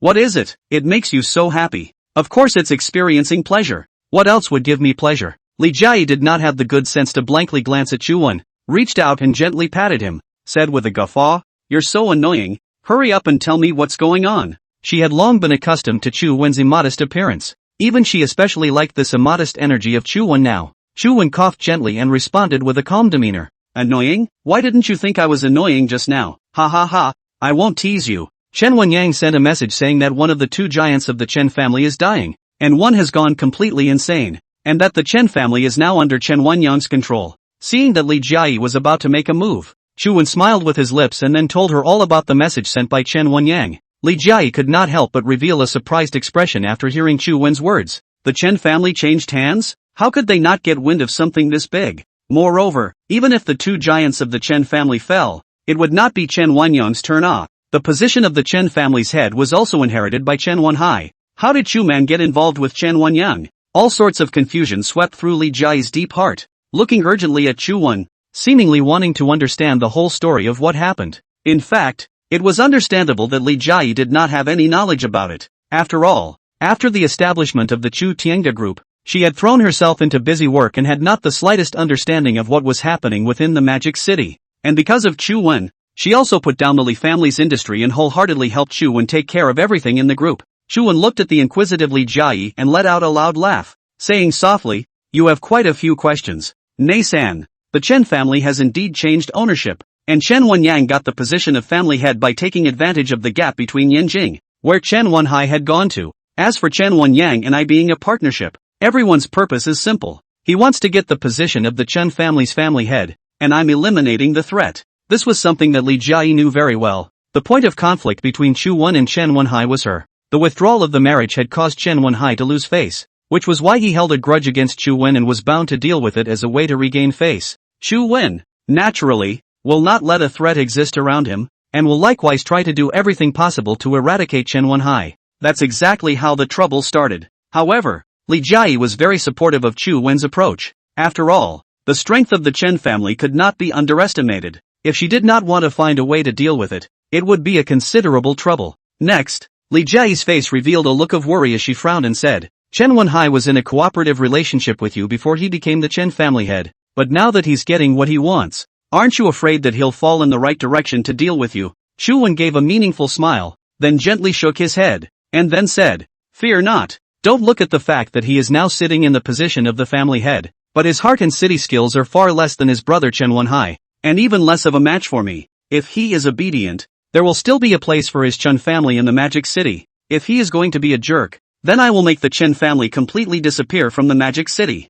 Bossy, bold. It instantly sent Li Jiai into a state of obsession. Moreover, she knew very well that what Chu Wen said was not big words. Since he said it, he could definitely do it. Li Jiayi blinked and looked at Chuan in a daze as she continued to ask, "You said that Chen Wenhai went to Yanjing. I think he will also receive the news of the family's change of ownership very soon, and he will definitely rush back to reclaim the Chen family in a hurry." Chuan knew her concern. Once Chen Wenhai reclaimed the position of the family head from Chen Wenyang, he would inevitably make a break for it and target the Chu Tiangda group. There will still be a threat around them then. A superb light flashed out from within Chu Wen's eyes. Then he reached out and stroked Li Jiayi's hair and said disdainfully, "If Chen Wenyang, who has already become the head of the family, can't even deal with Chen Wenhai, then there's no use in keeping him. Even if Chen Wenhai reclaims the position of family head, what can he do? What would he dare to do?" Nowadays, in Chu Wen's heart, there was only one thought, and that was to sit on the mountain and watch the tigers fight. Who would win in the end?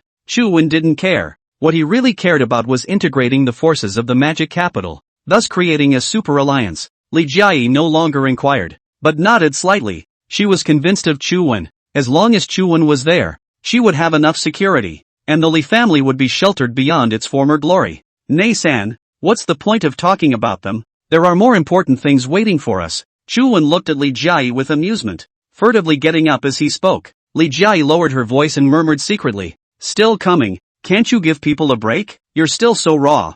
I can't stand it a bit." Although the voice was low, it was clearly heard by Chu Wen, who then looked at Li Jiayi tenderly, rather snidely. He said, "Don't worry, I'll be damn gentle." Immediately afterward, Chu and Li Jiayi and the two of them once again entered a state of loving and cloying, as if the entire world was beautiful at this moment.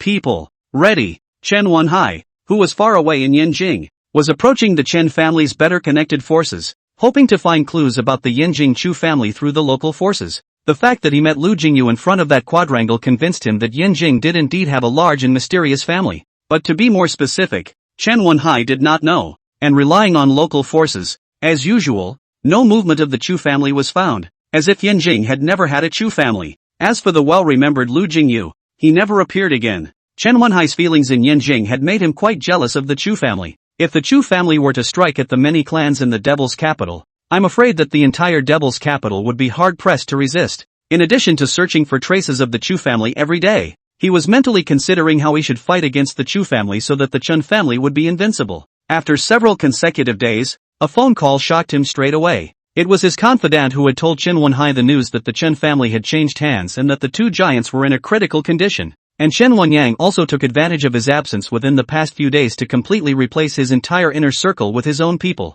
Chen Wenhai was stunned. This was something he had never expected. The younger brother Chen Wenyang, who was usually obedient to him, actually engaged in so many tactics behind his back. I believe that Chun Chinan, and what happened to Chun Chainla has something to do with him. After carefully analyzing the current situation of the Chen family, he immediately departed to return to the Magic City, bound to get back what was his. Returning to the Chen family, Chen Wenhai did not have the same treatment as before, and would many family members go out to welcome him. Nowadays, when Chen Wenyang's inner circle who took charge of the top management saw him, they basically gave him a look of disdain or disdain. After all, they had suffered from Chen Wenhai's suppression before Chen Wenyang had come to power. Chen Wenhai held back his anger and entered the company's office with large strides, directly pushing the door and then appearing in front of Chen Wenyang. His eyes slightly narrowed as he stared at him and said, "Chen Wenyang, you've grown capable?" Since he had just taken over the Chun family and officially took over the power, there were a lot of important things that needed to be handled by Chen Wenyang.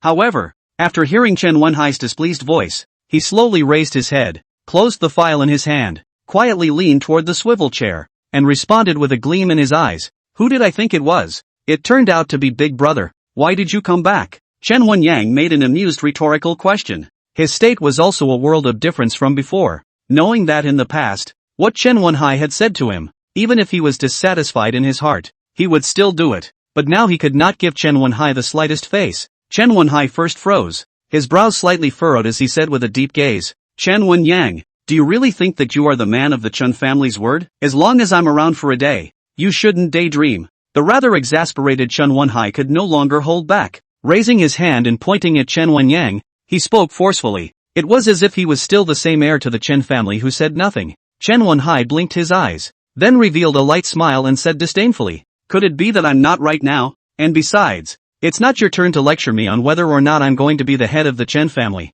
Calling you a brother is already giving you enough face. For the crap you did, I have a feeling that I don't deserve to be my brother. And even more so, I don't deserve to be a member of the Chen family. It's really a disgrace. In response to Chen Wenhai's outburst of anger, Chen Wenyang did not give him any face and directly undermined him. Shame on you? Chen Wenhai was completely enraged. Ever since he had been groomed by Chen Qinan to become the successor of the Chen family, he had risen to the occasion and worked hard to keep the Chen family growing. When Xian asked himself that he had never done anything to apologize to the Chen family, when Chen Wenyang said that, in his eyes, it was putting a trumped-up charge on him so that he could rightfully sit in the position of Chen family head. Don't you contain blood? What kind of shit did I do? If you can't tell me the truth today, don't blame me for being rude to you. Don't you know what you've done? Chen Wenyang blankly glanced at the agitated Chen Wenhai before continuing. The reason why father and second uncle have become what they are now is because you did those things that are worse than beasts. Chen Wenhai was instantly stunned. The situation that had arisen with Chen Qinan and Chen Qianla had something to do with him? It shouldn't. There was absolutely no way that it could have anything to do with himself. And everything was Chen Wenyang pouring dirty water on himself. Chen Wenyang knew quite well inwardly that Chen Wenhai would definitely not believe his words, so he immediately made the decision to tell the scandalous things he had done. Chen Wenhai, I didn't frame you. I'm just asking you, did you plan to run over second uncle's son back then? As the voice droned harshly, Chen Wenhai was stunned. This matter did concern him. It was just that so many years had passed. How did he know about it? In an instant, intense confusion welled up in Chen Wenhai's heart. What he didn't expect was that Chen Wenyang knew much more than that. And once again Chen Wenyang's stern inquiry came from his ears. You're not clear with Tian Xinxin. Have you ever thought about whether that second uncle's woman? Or did you do it on purpose? I won't talk about the rest of it. Father and second uncle caused one to go crazy and the other to get sick because of all this crap. And you still have the face to come back. If it were me I would have stayed out there forever and never returned to the Chen family. Chen Wenhai's angry eyes gradually darkened. He could sort of see that Chen Wenyang had always coveted the position of the Chen family head, so he kept looking for things about him wanting to act as a breakthrough to achieve his goal. I believe that Chen Qianla knew about these things, and it was also Chen Wenyang who told the secret. It seemed that in the past, he had focused on growing his family and eliminating his rivals, thus ignoring the ill-intentioned Chen Wenyang. It was his undoing and cost him his rightful place. Fine. Really, letting you catch me in the act. I have nothing to say, but you have to understand that I, Chen Wenhai, will not give in easily. Chen Wenyang understood Chen Wenhai's character, but nowadays there was nothing to worry about. Mincing his mouth, he said with extreme seriousness, on account of brotherly love, I can hide all this crap you've done, and you can continue to be a senior member of the Chen family, as long as you agree. But if you don't agree, then the Chen family will no longer be able to tolerate you. How could Chen Wenhai be interested in the district's Chen family executives? He only wanted the position of the Chen family head, and even if he agrees, this top level of his is famous and powerless, and even speaks less strongly than Chen Wenyang's inner circle. Although Chen Wenhai, who saw it quite thoroughly, said that his heart was unwilling, but there was nothing he could do. After all, his handle was clutched in the hands of Chen Wenyang. Without the Chen family, I, Chen Wenhai, can still do it. Chen Wenhai put down a harsh word, turned around and left the Chen family. He was quite aware that if he were to compete with Chen Wenyang for the position of family head, these things would definitely be made public, and at that time, not to mention competing for the position of family head, I'm afraid that he wouldn't even be able to stay in magic. All that Chen Wenyang holds in his hands are things that cannot be seen in the light of day. This was also a direct result of Chen Wenhai giving up his position as the head of the family and leaving the Chen family just not wanting to be subservient. Moreover, Chen Wenhai believed that with the connections he possessed, he believed that it wouldn't take long to create a new family. Chen Wenhai, who had made a good choice in his heart, immediately contacted many of the Chen family executives who had been removed by Chen Wenyang, and negotiated the matter of setting up his own business. The Chen family executives, who have been treated unfairly, have expressed their support, while entering the stage of financing. All in all, the competition between the two brothers of the Chen family ended with Chen Wenyang achieving a comprehensive victory. Luishan, who was trailing along the way, also returned to the magic city from Yanjing, and even followed Chen Wenhai to the Chen family without forgetting his original intention, and followed him from the Chen family to the place where he met with many of the Chen family executives.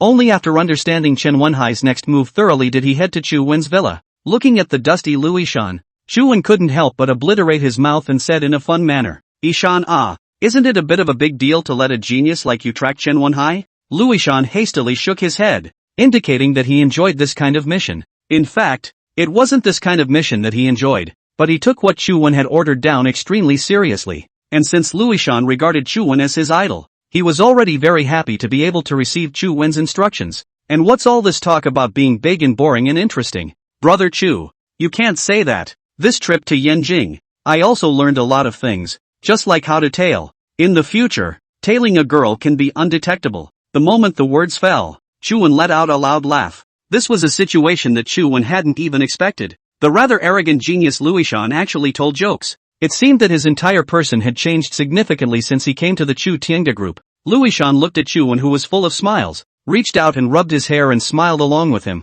then continued, Brother Chu, Chen Wenhai returned to the Chen family, but it looks like he clashed with Chen Wenyang and left the Chen family in a rage. And after that, he gathered many of the Chen family's top brass, wanting to set up his own organization. At those words, a superb light flashed out from Chu Wen's eyes, but his face was rather flat. He had made all the predictions about what Chen Wenhai would do after he folded and returned to Mordor, and he had also thought about what methods Chen Wenyang would use to make Chen Wenhai quit the Chen family. It all confirmed his suspicions. Luishan gazed at the bland Chu Wen with his eyes, suspicion hanging on his face. Anyone would feel incomparably surprised after hearing this news, but Chu Wen was rather bland, as if he had known about it a long time ago. Starting your own business? Good. Nowadays the Magic City is already in a state of flux. I'm afraid it will be very difficult for Chen Wenhai to find a place in the Magic City. Chu Wen said this does not make sense. First of all, Chen Wenhai has no Chen family this backer. All he can rely on is himself, and those who even retired from the Chen family senior.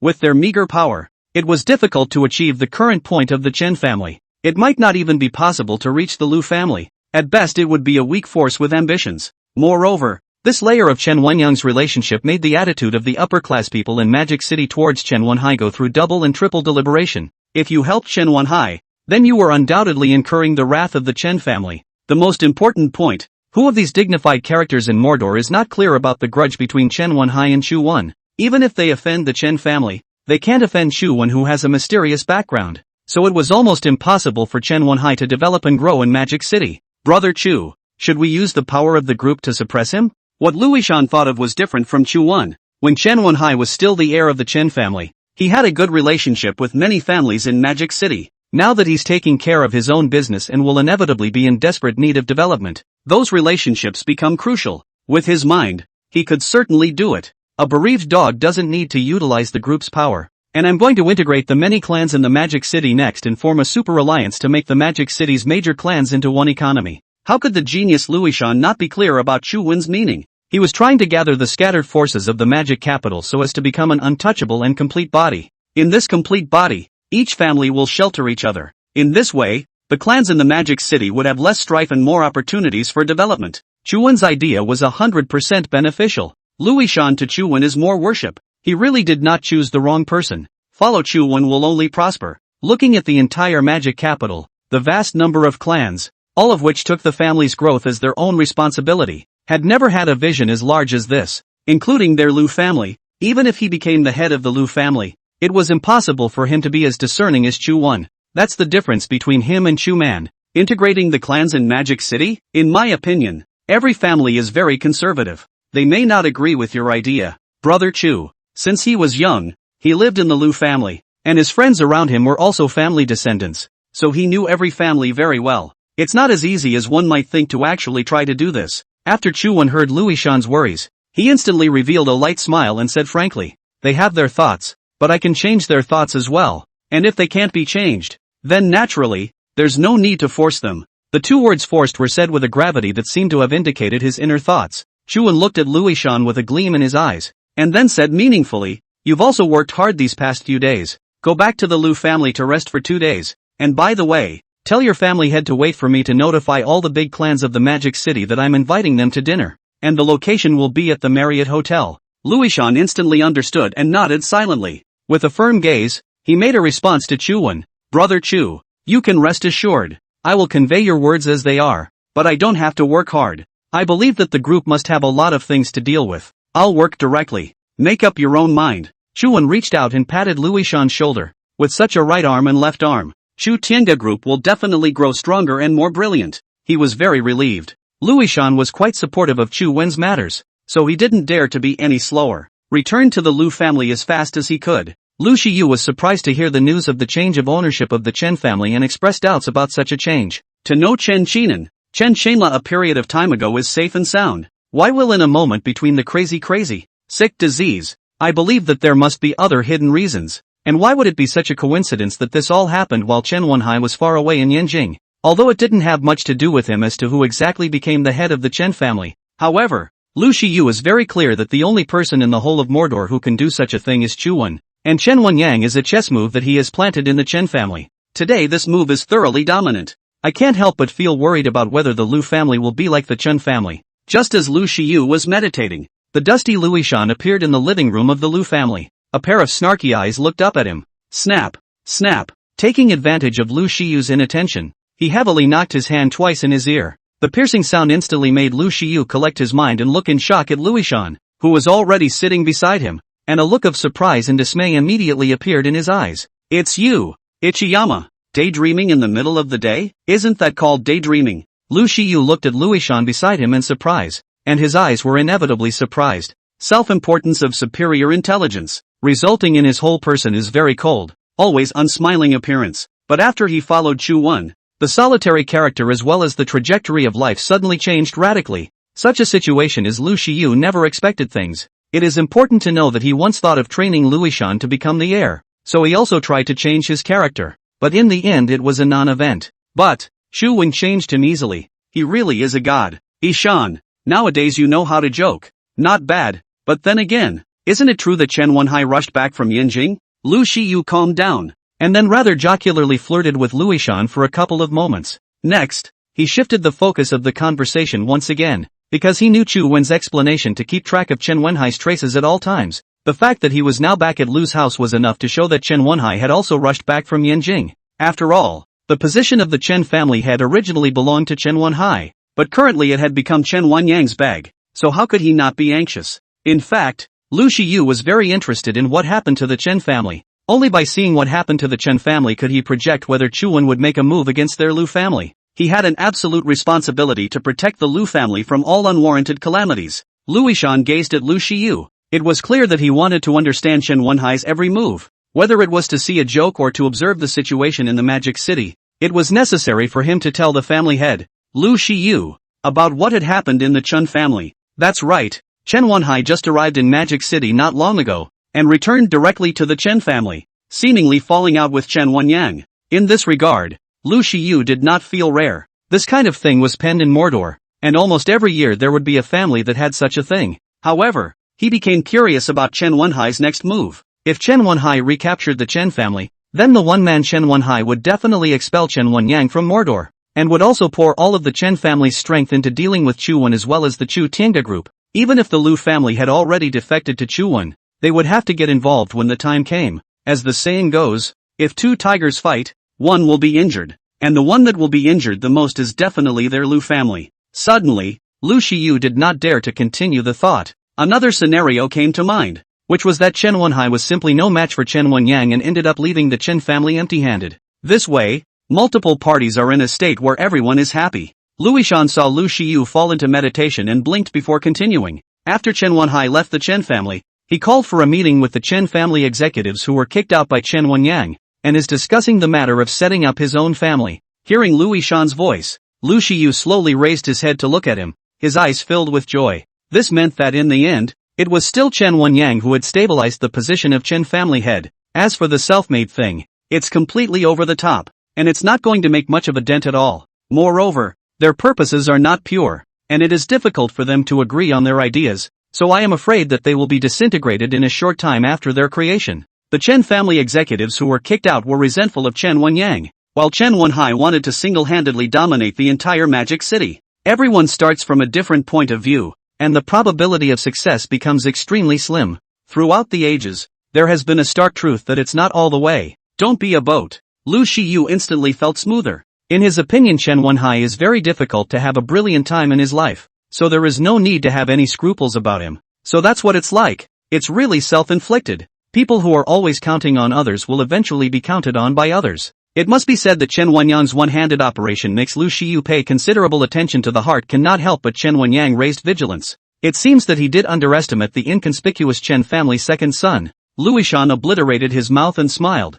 said very blandly, "That's right, family head, you should also reflect on the reflection put. Bent on pleasing Chu is useless. If he believes in you, even if you don't do anything, he will very much believe in it. But if on the contrary, even if you flattery, don't believe in you as you don't believe in you. Being a genius, Luishan naturally knows how to cite a reason, like Lu Shiyu poses a reason. The old and cunning Lu Shiyu's eyebrows suddenly wrinkled, and his gaze gradually became gloomy, rather wanting to understand Chu Wen's attitude. Ishan, what did you say to Chu Wen? You can't screw over the Lu family. So many things have happened in Magic City, all related to Chu Wen. In the eyes of Lu Shiyu, the young Chu Wen is God and the devil, so as a last resort, he would never take the Lu family's future to mess with Chu Wen. Luishan looked at the nervous Lu Shiyu and let out a long sigh, then said softly, "Family head, what are you thinking? I didn't say anything about your explanation, but Brother Chu asked me to convey it to you. I want you to send out invitations in his name to all the great clans in the Magic Capital.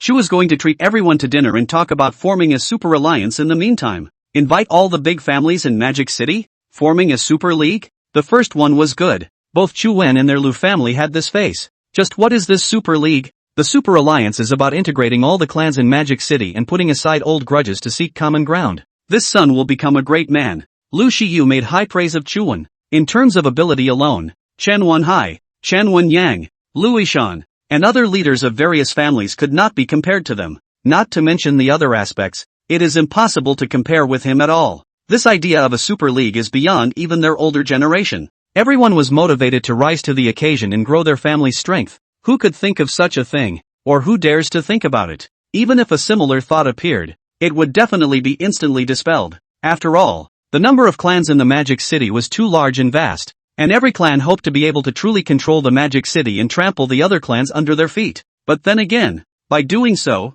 Chu Wen avoided many clans from facing each other squarely, and at the same time promoted the development of each clan. This is definitely a good thing. Chu Wen explained what he was doing, giving the impression that he was a fox, but Lu Shiyu was happy to run errands. Anyway, this was enough to prove that Chu Wen had trusted their Lu family. Lobbying for several consecutive days, the news was spread as much as possible to all the major clans in the Magic Capital. Even Chen Wenhai, who was preparing for a comeback, was informed of the news by Lu Shiyu. It was only rejected by Chen Wenhai. Chu family, study. At the same time, the Yinjing Chu family also conducted relevant investigations. In particular, the Magic Capital where Chu Wen was located was under focused investigation, as if it was eager to learn about Chu Wen's true strength. Chu Haiyuan stared deeply at Chu Lingfeng, the leading member of the Chu family, who was sitting across from him, and immediately launched into an inquiry. How are things progressing? In the face of questioning, Chu Lingfeng remained unflustered, and responded extremely flatly.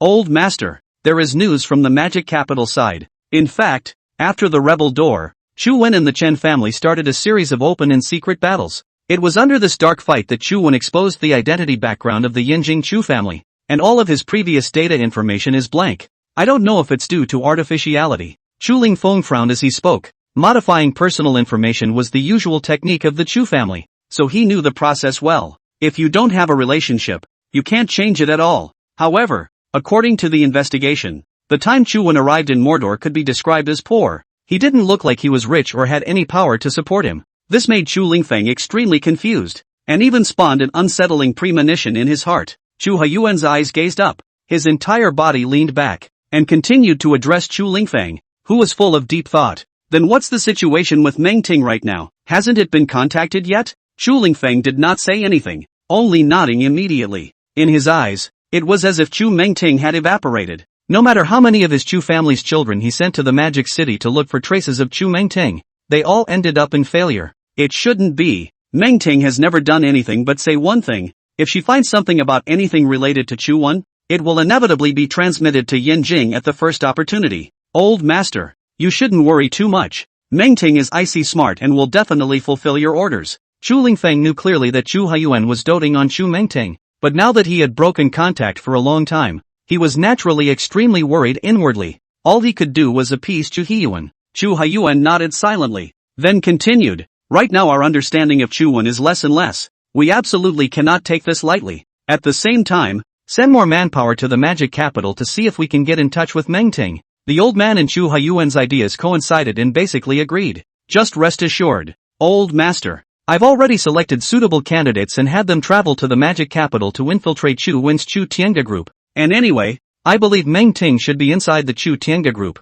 Chu Haiyuan nodded in satisfaction, expressing his approval of Chu Lingfeng's approach. That's what the family needs. Things that they can take on their own and still be beneficial to the family. By infiltrating into Chu Wen's Chu Tiange group, not only could one learn information about Chu Wen, but one could also find Chu Mingting's location. Ling Fo Ma, this is a good way, but definitely not the best way. You'll go and pick more people in a while and have them infiltrate the major clans in the magic capital. All the major families are going to infiltrate? Chu Lingfeng was instantly shocked, and his entire body was stumped. Moreover, the magic capital was full of clans, and together with the weaker clans, it possessed hundreds of them. This means that the Yanjing Chu family will have to select hundreds of young elites, all of which will flow into the magic city, which is not a small shock as far as the Chu family is concerned. Chu Huiyuan was able to take the position of Chu family head, naturally possessing exceptional skills. He saw through the worries in Chu Lingfeng's heart at a glance, and said bluntly, perhaps you will feel that wasting hundreds of the Chu family's elites for nothing will cause a considerable impact on the Chu family. But have you ever thought about how many valuable messages the district's hundreds of Chu family elites can channel back daily?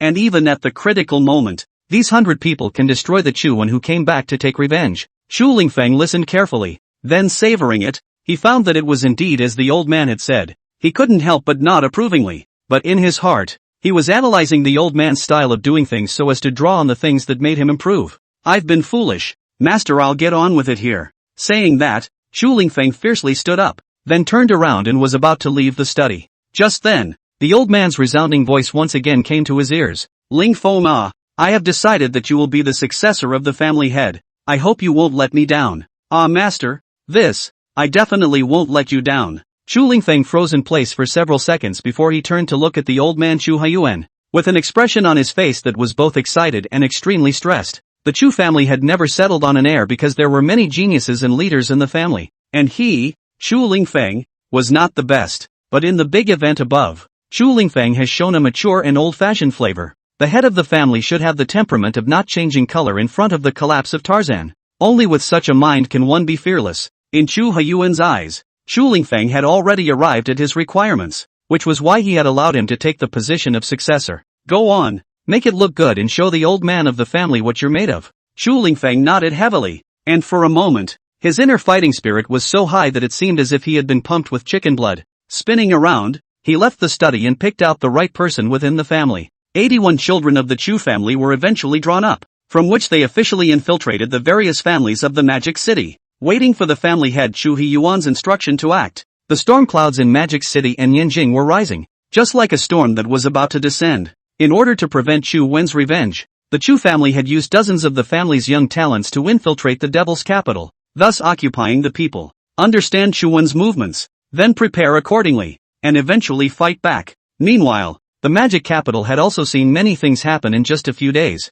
For example, Chen Wenhai led the former Chen family executives to reorganize and establish a new force, and there was also Lu Shiyu's invitation to all the major clans in the Magic City on behalf of Chu Wen. This news instantly sensationalized the entire magic capital, causing speculations from all the great clans. After all, every family had received the news that the Chen family had changed ownership, and they were naturally clear that this matter had an indispensable relationship with Chu Wen. But for Chu Wen's invitation was very puzzling, and they were all secretly weighing the pros and cons. If Chu Wenda's face was dialed down, they would inevitably be like the Chen family, and from then on, they would have no more peace of mind. But there was nothing in my heart if I were to travel there. After deliberating for a long time, each family's wordsmith made the same decision. That is, they couldn't dial up Chu Wen's face. That is, even if what greeted them was a Hongmen banquet. Unbeknownst to me, the time had come for the appointed day to arrive. All of Magic City's dignified bigwigs had converged inside the Marriott Hotel. The media had gotten wind of it,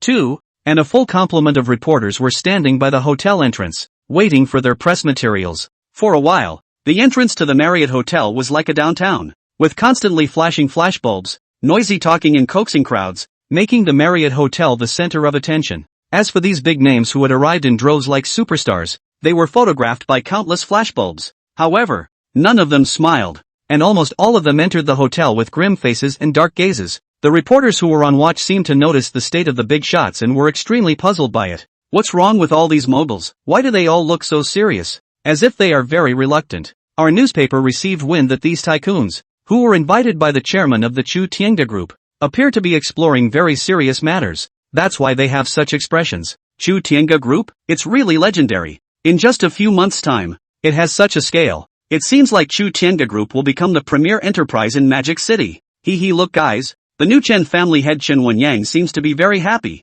He just didn't turn to the others with a smile on his face. One of the reporters spotted Chen Wenyang's figure and then reached out to point. The much anticipated Chen Wenyang seemed to enjoy the flashbulbs hitting his body and then stopped at the hotel entrance, changing his pose from time to time for the reporters to take pictures. He was indeed different from the other family's wordsmiths. After all, with this relationship between him and Chu Wen, he did not have the slightest bit of worry no matter what. That's why Chen Wenyang was so relaxed and at ease. Just then, an engine roar sounded from a distance. Immediately afterward, a slutty pink Ferrari pulled up in front of the hotel. From this sports car came down a pair of handsome men and beautiful women. They were no other than the real planner of this rally, Chu Wen. There was also Li Chiayi, who represented the Li family. Li Jiayi got off the car, put her hand on Chu Wen's arm, and walked towards the hotel entrance with a face full of happiness. Chu, come on. After seeing Chu Wen as well as Li Jiayi, Chen Wenyang, who was standing at the doorway, an attentive expression immediately surged on his face, and then hurriedly greeted him. The whole thing was a bit of a sight for sore eyes for the journalists in attendance. It was unimaginable to them that the Halochen family head would act like a dog's leg when he saw Chu Wen. What's the situation? Chen Wenyang is the head of the family. How? Acting like a little brother and not afraid of being ridiculed by others? Him? You don't recognize him? Even if you don't recognize him, could it be that you don't even recognize the iceberg beauty of the Li family? Li Jiayi? Then it's not obvious who's around her. Li Jiayi's fiancé, Chu Wen, the legend who established the Chu Tiange Group. Even if he is the chairman of Chu Tiange, Chen Wenyang doesn't have to be this humble. It's really hard to understand. The reporters explored while filming up Chu Wen as well as Li Jiayi with their cameras. Chen Wenyang arrived in front of Chu Wen in 2 or 3 steps, and then glanced at Li Jiayi with amusement and respectfully shouted, "Sister-in-law." In an instant, the smile at the corner of Li Jiayi's mouth instantly came to a screeching halt, and an embarrassed expression surged on her face. If someone else had called her that, it wouldn't really be a big deal.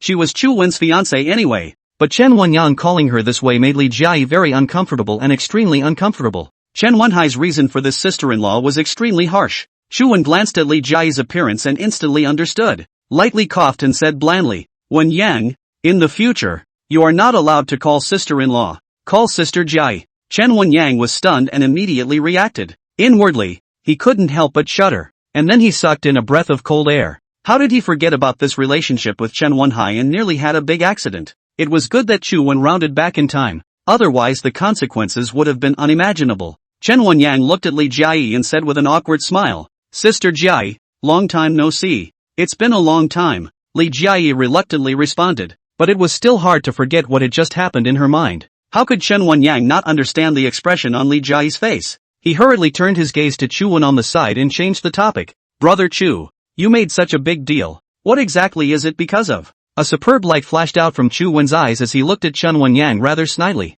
"I want to integrate the clans in Magic City, so that we can seek common development, and also dissolve the strife in each clan. That's my purpose." "What does your Chen clan mean? Integrate the Mordor family? Wouldn't that be a constraint?" Chen Wenyang's pupils instantly dilated, and he was instantly caught up in thought. To know that before he was subjected to his brother Chen Wenhai at every turn, and now he had only just grasped the Chen family, and after being the master for a few days, his heart was very disapproving of Chu Wen's idea, and even more so, he didn't want to accept it. But on second thought, what kind of person was Chu Wen? When he was silent, he was able to get the Li family, which was facing a crisis, out of the crisis, and was able to establish such a huge power in a short period of time. He was definitely not Chu Wen's opponent, so rejecting Chu Wen was undoubtedly looking for death. After deep thought, Chen Wenyang made a choice within himself, then feigned delight and said excitedly, "I, Chen Wenyang, can have the current position. All rely on Brother Chu's support. Then Brother Chu's decision I will naturally support it in 100 ways."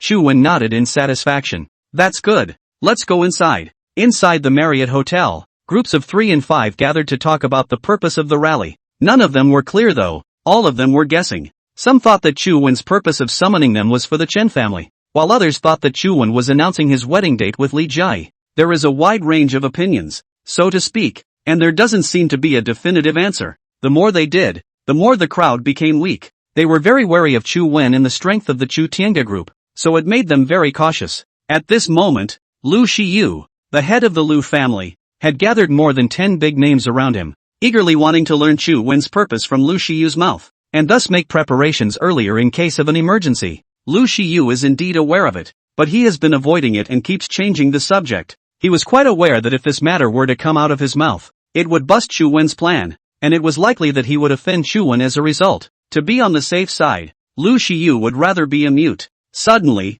the chaotic hotel instantly turned silent. The crowd had turned their gloomy gazes to the three people who walked in: Chu Wen, Li Jiai, and Chen Wenyang. When they were seeing Chen Wenyang, it immediately confirmed their thoughts that the Chen family's change of ownership was indeed related to Chu Wen. Otherwise, with the relationship between the Chen family and Chu Wen, Chen Wenyang would never have gotten so close to Chu Wen. Shocked, he was puzzled by Chu Wen's purpose. After all, Chu Wen could solve the Chen family, so it would be easy to solve them. Chu Wen brought Li Jiai to the center of the hotel, his eyes gleaming as he surveyed these dignified bigwigs in Magic City. Aside from a few familiar faces, the rest were basically new. Next, Chu Wen obliterated his mouth, not thinking that there would be so many clans in the magic capital. It was really beyond his expectations. If they could really integrate them, they would certainly form a powerful and untouchable force. Right at this moment, Lu Shiyu came up to Chu Wen's face and said with a light smile, "Young Master Chu, I've already done the things you explained to me." Well, have all the clans of Mordor arrived? Chu Wen is well aware of Lu Shiyu's purpose, and he wants to gain his trust. Although it was said that initially, the Lu family's dependence on himself was simply a helpless move, with the passage of time, he realized that following himself was what would make the Lu family grow stronger. That's why it's such a show of loyalty. After hearing Chu Wen's inquiry, Lu Shiyu replied seriously while twisting his head to check the crowd. On the contrary, there are a few families whose people did not show up. The rest are all here. By the way, young Master Chu, I didn't notify Chen Wenhai's Dongshan group. Dongshan group? It means to rise again. It seems that Chen Wenhai is still dead set on making a comeback. It's a ridiculous feeling. Immediately afterward, Chu Wen eyed Lu Shiyu and nodded with satisfaction. With Chen Wenhai's heart, even if he was told, he would not go to the meeting, which meant that not telling him was saving a lot of time, and Chu Wen had no intention of letting Chen Wenhai join in at all. Ahem, I'm glad that all of you could show up in your busy schedules. This is the thin end of the wedge for me, Chu Wen, and I will keep it in mind. Coughing gently twice, Chu Wen eyed the crowd and launched into a prologue with rather official words. All of the people present turned their gazes to Chu Wen in the center, and could not help but reveal suspicious gazes. To them, Chu Wen's opening statement made them vaguely feel uneasy. Silence ensued, and dark mutterings flooded his mind. Chu Wen paused for a moment and continued, "The reason why I gathered you all today is for the development of the magic capital in a larger sense, and in a smaller sense, for the development of each of your clans." His meaning was ambiguous and even a bit puzzling for these big shots to hear. How does their gathering at the Marriott have anything to do with Mordor and their respective developments? Some people in the crowd expressed extreme puzzlement, so they bluntly asked, "Young Master Chu, please speak a little more carefully. What exactly do you mean?" For a moment, Chu Wen as well as everyone else all turned their gazes to this middle-aged man in his 40s, who asked the question that everyone had. A superb light flashed out from within Chu Wen's eyes, and then he obliterated his mouth and responded meaningfully. "It seems that everyone is very interested, so I'll make it clear that my idea is particularly simple. Nowadays, there are many families in the Magic City, but they are fighting separately, and each family will have strife. When every strife, it will last for a long time, so that it is a waste of time and money. It can be said to be more than worth it. That being said, I want to form a super alliance, to gather the entire Magic Capital's clans into the alliance, where there is no open and shut fighting. All there is to seek common development and support each other to grow stronger." The crowd listened carefully to Chu Wen's thoughts, and the drawbacks he spoke of were indeed serious problems. However, for those advantages after the integration that Chu Wen had said, the crowd said that they were puzzled, and even somewhat incredulous, not believing that such a situation could be realized. Supporting each other's development? It is important to realize that every family does not want to be subjected to others and only wants to make its own way. And no matter how strong or weak the family was, they all had an ambitious goal of being the family power that ruled the Magic City.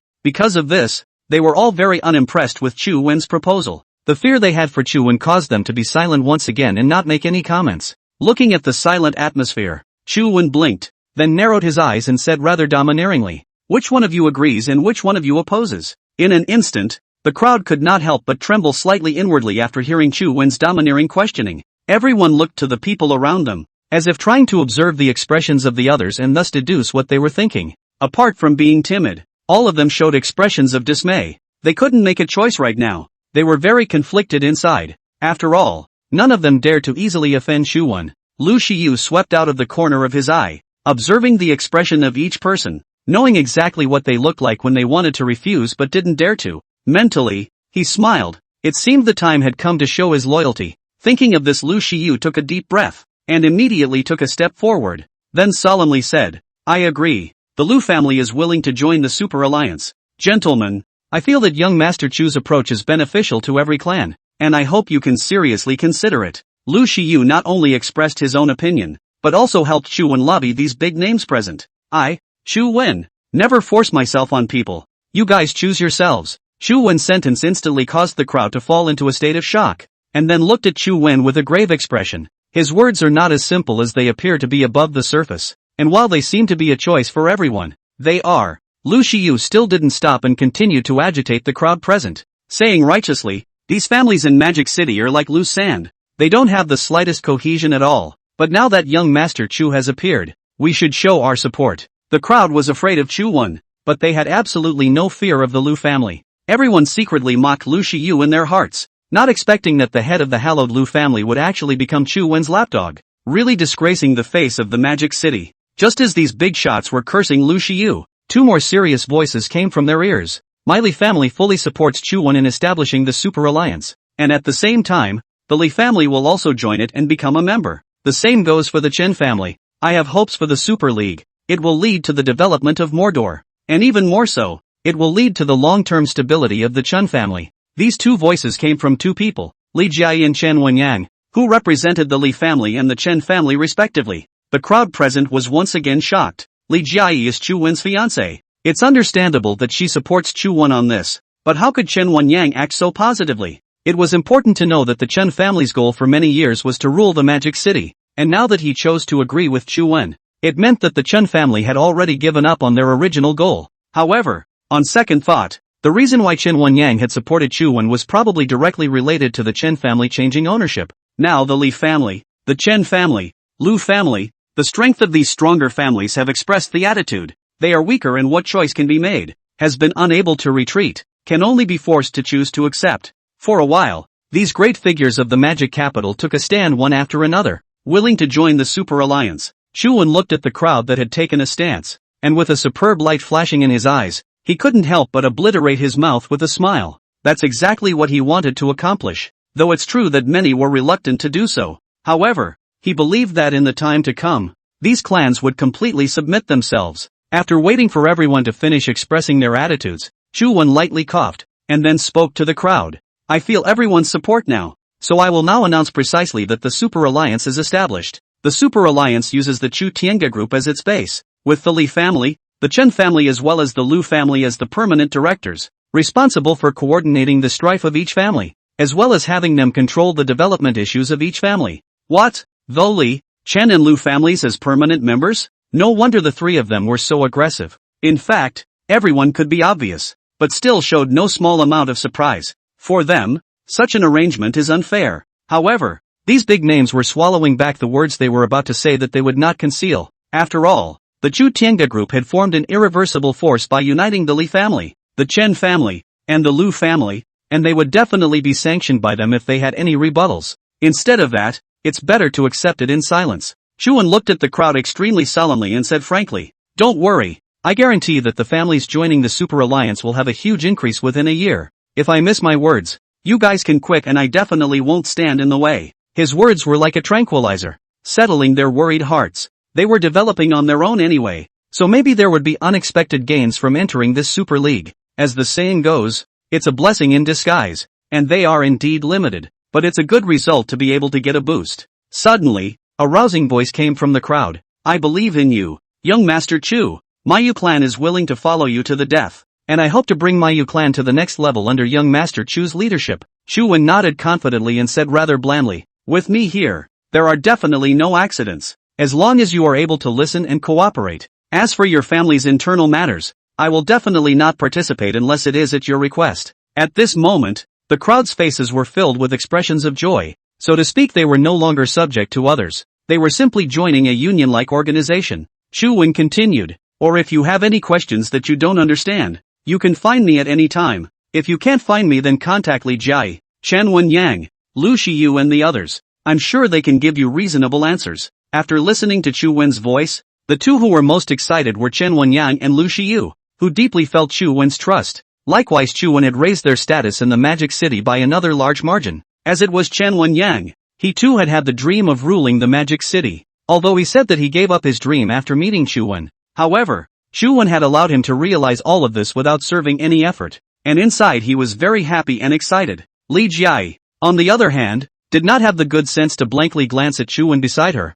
This did not have much appeal to her. Knowing that she was already busy as she was responsible for managing the Li family and controlling the Shudianj group, she felt very resistant to the addition of another job now. There was just no way she could refuse in front of so many people. Excited Chen Wenyang took a step forward, and said with an imposing voice, "Gentlemen, from now on, we are allies. If there are any problems, you can contact me, Chen Wenyang or Uncle Lu, Sister Jiai, to ensure that we can do one side in trouble and support from all sides." Chu Wen was full of smiles as he patted Chen Wenyang's shoulder and said meaningfully, "Coming here in the middle of a busy schedule. Think of it as occasional leisure. Everyone please make yourselves at home." Chu Wen then waved his hand at Li Jiai, Chen Wenyang, and Lu Shiyu, calling them to his side. "The Super League has taken shape, and for the sake of longevity, I think it's necessary for us to have a meeting to discuss things about the Super League." Chen Wenyang and Lu Shiyu both looked at each other and instantly revealed a face-to-face expression. Now it seemed that Chu Wen wasn't as simple as saying it. He was really planning to make the Super League bigger and stronger. Li Jiai looked at Chu Wen with a sideways glance, and asked with a face full of suspicion, "Then should we return to the group to discuss this matter?" The corners of Chu Wen's mouth rose slightly. Then he said softly, "Don't bother so much. I've already gotten people to open up a conference hall in the hotel. Let's choose the materials on the spot in order to formulate the fastest possible guidelines." The families of these 3 permanent members had long been selected in his mind, so already have everything in place. Marriott Hotel, VLP Conference Hall. Chu Wen and the others moved from the banquet hall to the conference hall. The inside of the large conference hall was silent. Li Jiai, Chen Wenyang, and Lu Shiyu each found a seat, and then turned their gazes to Chu Wen. Chu Wen, who was seated in the main seat, also turned his gaze to the 3 Li Jiai people and straightened his clothes before slowly saying, "For the Super Alliance to have its current incarnation, it really has to rely on your drive. Otherwise I'm afraid I'll convince them." Chu Wen's words were true, and he was very clear about the thoughts of these great figures of the Devil's capital. They are not interested in integrating their strengths, and almost everyone is conservative in their thinking and just wants to develop on their own. But with the Li, Chen, and Lu families driving them, the people present were also flooded with the idea of joining in, which made things go so smoothly. "Brother Chu, you're too polite if you say so. My Chen family will inevitably look up to you and will unconditionally support whatever it is." Nowadays, Chen Wenyang was no longer scornful of Chu Wen, but heartily wanted to follow Chu Wen, so that would be wise. Anyway, if he messed with Chu Wen, it wouldn't benefit him in the slightest, and it was even very likely that he would lose his hard-earned position as the Chen clan's family head. Lu Shiyu, on the other hand, revealed a flattering smile and responded respectfully, "Young Master Chu, young Master Chen's meaning is also my meaning, and if it is possible, I would like to train Ishan to be the family head heir." Unlike the Chen family, the Lu family had been struggling to pick a family head heir. Previously, the Lu family's senior management had considered Lu Ishan, only that he simply wasn't the material to be the head of the family, so they eventually gave him up.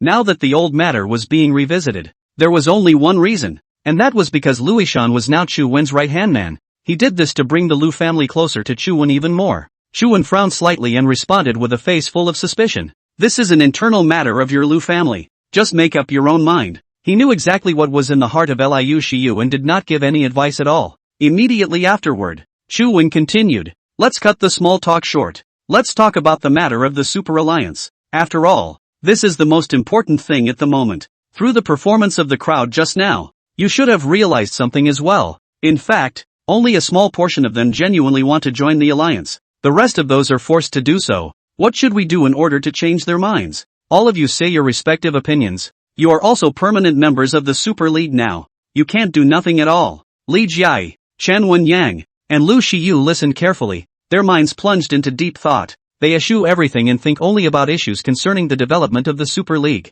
Chu Wen gazed at the thinking trio and couldn't help but purse his lips a bit. It seems that he had a hard time with this question for the heads of these families. About a minute's time, Lu Shiyu raised his head and said worriedly, "I personally thought how to do a good job of the alliance, which is not much different from managing a family. As long as the following does not cause infighting, everything will be able to operate as usual." "You can't say that. The clans are all of the same race, but there are many clans in the alliance. Everyone thinks differently. It's natural that it will be much more difficult to manage. We should think about how we should stop the conflicts from arising. Chen Wenyang directly rejected Lu Shiyu's proposal and then gave his own insight. After all, he had first-hand experience that the same clan could use all sorts of tactics for a position, not to mention the different clans, and it was hard to balance each clan, especially when faced with benefits. For the Super League to truly grow, it was imperative to ensure the interests of each family. Chu Wen nodded in satisfaction, then turned his gaze to Li Jiayi and asked rather snidely, "Don't you have any ideas or suggestions?"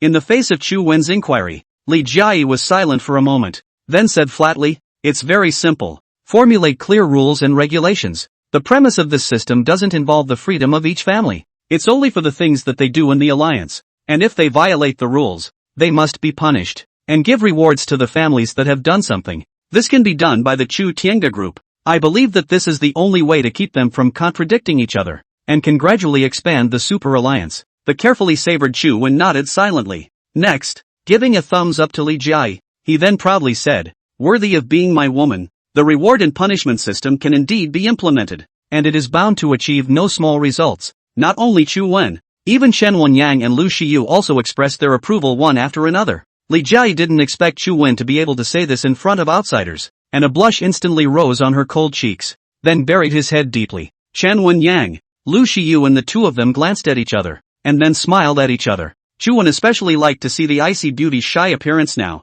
and the corner of his mouth slightly raised a wisp of a smile. "Right, Wenyang. I just heard Uncle Lu say that your brother Chen Wenhai has joined forces with the executives that you sacked and formed a Dongshan group. This is the intention to make a comeback." Chu Wen, who had a face full of smiles, instantly dropped his gaze onto Chen Wenyang's body and then launched a warning at him. It was important to know that when Chen Wenhai did rise again, the first thing he would do would be to look for Chen Wenyang, and with his city spirit he would definitely want to reclaim the position of the Chen family head. Chen Wenyang frowned slightly after hearing Chu Wen's remarks. During this period of time he had been busy with the Chen family's matters, not bothering with his brother Chen Wenhai's movements at all. Chad coldly felt a hint of threat. His gaze suddenly turned deep, and said grimly, "It's not a problem. My brother he can't afford to make any waves. In fact, when I first heard it, I had thought of a solution inside, and that was to use the Chen family's power in Magic City to suppress Chen Wenhai as much as possible. After all, it was about the key to his position as head of the family. It was natural for him to take extra care, much less let a threat exist around him." Chu Wen instantly understood the hidden meaning in Chen Wenyang's words. His gaze turned to look at Lu Shiyu, and solemnly said, "Uncle Lu, the Super League matters need more of your attention, and when Wenyang finishes his busy period he will help you share." Lu Shiyu is also an old fart, and he is well aware that Chen Wenyang will have to deal with Chen Wenhai's Dongshan group next, so he doesn't have time to manage the Super League. Although it is said that the heavy responsibility falls on his shoulders, but Lu Shiyu is very happy. This is enough to show that Chu Wen trusts him. "Young Master Chu, don't ever say that. It's my honor to become a permanent director, and managing the Super Alliance is also my part." In the Marriott Hotel, Chu Wen together with Li Jiayi, Lu Shiyu and Chen Wenyang discussed the practice of Super League operation. In the meantime, there's also a lot going on the set of the Chutzpah group. One of the actress Tian Xinshin attitude suddenly changed. No longer play the big name, but also on the set to the staff is also very on the cordial. Seems to be like a new person. The other reason she has changed so much is exactly her own gold master father Chen Chenla crazy. Now she has lost the capital of arrogance. If she keeps on fooling around, I'm afraid it will be hard for her to get a foothold in the entertainment industry. So she decides to hold back and be gracious at all times until she finds a new golden father. But Tian Xinshin already had her latest target inside, and that person was Chu Tiange's real boss, Chu Wen. With this such a handsome and multi-cash gold master father, I believe that with Chu Wen's support, she can easily be promoted to the position of a diva. For this she has made a detailed plan. On top of that, there was a young man who came in the crew as if he knew Meng Tingwei. The two of them instantly found a secluded spot when they met. Chu Menting looked at the familiar figure in front of her, and could not help but frown slightly, saying with extreme shock, "How did you come to Magic City? Can it be that the old master sent you?" The young man who appeared on the set was no other than the elite of the Yinjing Chu family, Chu He-chi. Although it was said that the Yinjing Chu family was a family with nearly 1,000 years of historical heritage and its branches were huge and numerous, Chu Mengting was very familiar with the Chu He-chi in front of her. He belonged to the side branch of the Chu family, but had been gifted since he was young, and had been specially recruited into the Chu family for cultivation. Its IQ as well as all kinds of abilities are not inferior to the magic capital Lu family or genius Luishan. Chu Ichi carefully sized up Chu Mengting and said thoughtfully, "Yes and no. To be precise, it was authorized by the old master and commanded by Chu Lingfeng. And Feng told me to ask you when I see you why you broke your ties with the family? Facing the questioning of her fellow clan members, Chu Mingting's face instantly turned white for a while and purple for a while. Indeed, in a subjective sense, she had intentionally cut off communication with the family for the very simple reason that she was mesmerized by Chu Wen, to the point that she had even become obsessed to the point. It was just the kind of thing she couldn't talk about. After a moment of silence, the moment Chu Mingting raised her head again, a pair of firm rays of light suddenly presented themselves, then said with a slight displeasure, "What are you? Don't forget your identity. Might as well tell you that even if your brother Feng arrives here, he is not qualified to question me." I was wrong. Shu Heqi felt aggrieved, but still took the initiative to admit his mistake. From this, it could be concluded that there was a complete gap between the direct line and the collateral line of the Yanjing Chu family, and that's a rule that's been developed over hundreds of years. Only then did Chu Menting nod her head in satisfaction, and then turned the tables to inquire. With Chu Lingfeng's style of acting, I'm afraid that he didn't just send you to infiltrate into the magic capital's territory. Chu Yiqi silently nodded his head. To him, the Chu family's direct lineage was not an existence that he could mess with. Anyway, the Chu Mingting in front of her was not an outsider, so there was no harm in telling her. Sister Ting, Brother Feng has placed dozens of young elites from the Chu family all into the magic city, thus infiltrating the magic city to each family, thus obtaining the information the family needs. After all, it's better to know your enemy than to know yourself. As Chu Mingting listened carefully, she couldn't help but secretly suck in a breath of cool air, her subtle eyebrows instantly furrowing. She knew these few people of the Chu family who had quite a heavy heart very well, especially Chu Lingfeng, who had become a senior member of the family at a young age. The purpose of his doing so was simple, that is, to launch a successive action against Chu Wen, who was in the magic city. From this it can appear that the family side has been informed of specific details about Chu Wen, but even when she was around Chu Wen, she couldn't learn anything about him. So where did the family come from? The very curious Chu Mingting stared unblinkingly at Chu Heqi, narrowing her eyes as she blandly asked, "Have you gotten any news?" Yes, through the family's past, Brother Feng deduced that Chu Wen is a branch of the Chu family, but it should have been purged hundreds of years ago, but it didn't occur to him that such a remnant would be left behind, and that the family head and Brother Feng agreed that both believe that Chu Wen has come to take revenge. Chu Heqi secretly complained inwardly that Chu Mingting did nothing, but because of the difference in status, the only thing he could do was to report all the information he had learned to her. In an instant, a stunned expression instantly surged across Chu Mingting's face. It seems that about Chu Wen identity is still really intricate and complicated, and he has such problems with the family exists. Having lived in the Chu family since she was young, she already had a preliminary speculation about the actions currently taken by the family. That is, the family had completely incorporated Chu Wen into the enemy side, wanting to resolve him, thus eliminating the potential threat. At this moment Chu Mingting's heart unconsciously had the emotion of worry. With the existing strength of the Chu Tiange group, it was simply impossible to be a rival of the family, which meant that Chu Wen would fall into defeat under the sanction of the family. It was just that what made Chu Mingting unexpected was that the family would place such importance on Chu Wen. Sister Ting, in my opinion, you'd better get in touch with the family as soon as possible. Chu Heqi looked at Chu Mingting, who was in the middle of thinking, and gave his opinion. Knowing that the family has been waiting for news of Chu Mingting, even the family head who favors her a lot is also slightly displeased. If the bird continues to have no news, the consequences will be unimaginable. The disorganized Chu Mingting waved her hand and said with a tight frown, "I don't need you to teach me how to do things. Do what you need to do." Got it. Ting, you wait. Now that you're working beside me, then naturally you have to listen to my orders. You go and organize the children of the families that have infiltrated the magic capital. Sister Ting, this isn't good. Chu Heqi was stunned, instantly revealing a difficult expression. There's nothing wrong with it. Do as I say. Chu Mingting likewise returned him a resolute look, as if telling Chu Heqi that she was the Chu family's direct lineage. With absolute dominance, Chu Heqi stood in place with a dull gaze, his mind constantly deliberating again and again. Anyway, we were all sons and daughters of the Chu family and shared the same purpose, so there was no need to hide anything from Chu Mingting. A moment later, Chu Heqi nodded heavily and responded obediently. Understood, Sister Ting. I'll tally up a list of the personnel in the Magic City and will hand it over to you at that time. Chu Mingting nodded silently, her eyes still quite complicated. The reason she was in such a state was that she had a selfish desire to help Chu Wen. Although the Chu Tiange group was established for a short period of time, it has occupied a place in the Magic City. However, for it to be compared to the entire Yanjing Chu family, it was nothing but a trifle, and was essentially not worth mentioning. Not to mention that Chu Lingfeng had arranged for dozens of family elites to infiltrate the entire Magic City, which meant that today's Magic City had become quite transparent. For the as yet unknown Chu Wen, the press is a struggle. Chu Mengting, who has the family in her heart, is strangely worried about Chu Wen, and at the same time, she also made a major choice. That is, to help Chu Wen to obtain the list of family personnel who arranged to infiltrate into the Magic City. Let Chu Wen not be so passive. Chu Mengting, who was full of complexity, had no time to manage everything in the crew, and after handing over the work to the assistant director, she directly returned to the single apartment. As for after the establishment of the Super Alliance, Chu Wen made the rules with the 3 permanent member clans and pressed his heart completely. Nowadays, whether it was the Hutzpah group or the Super Alliance, he could be the one to throw his hands in the air. But the only thing that reassures him is the crew.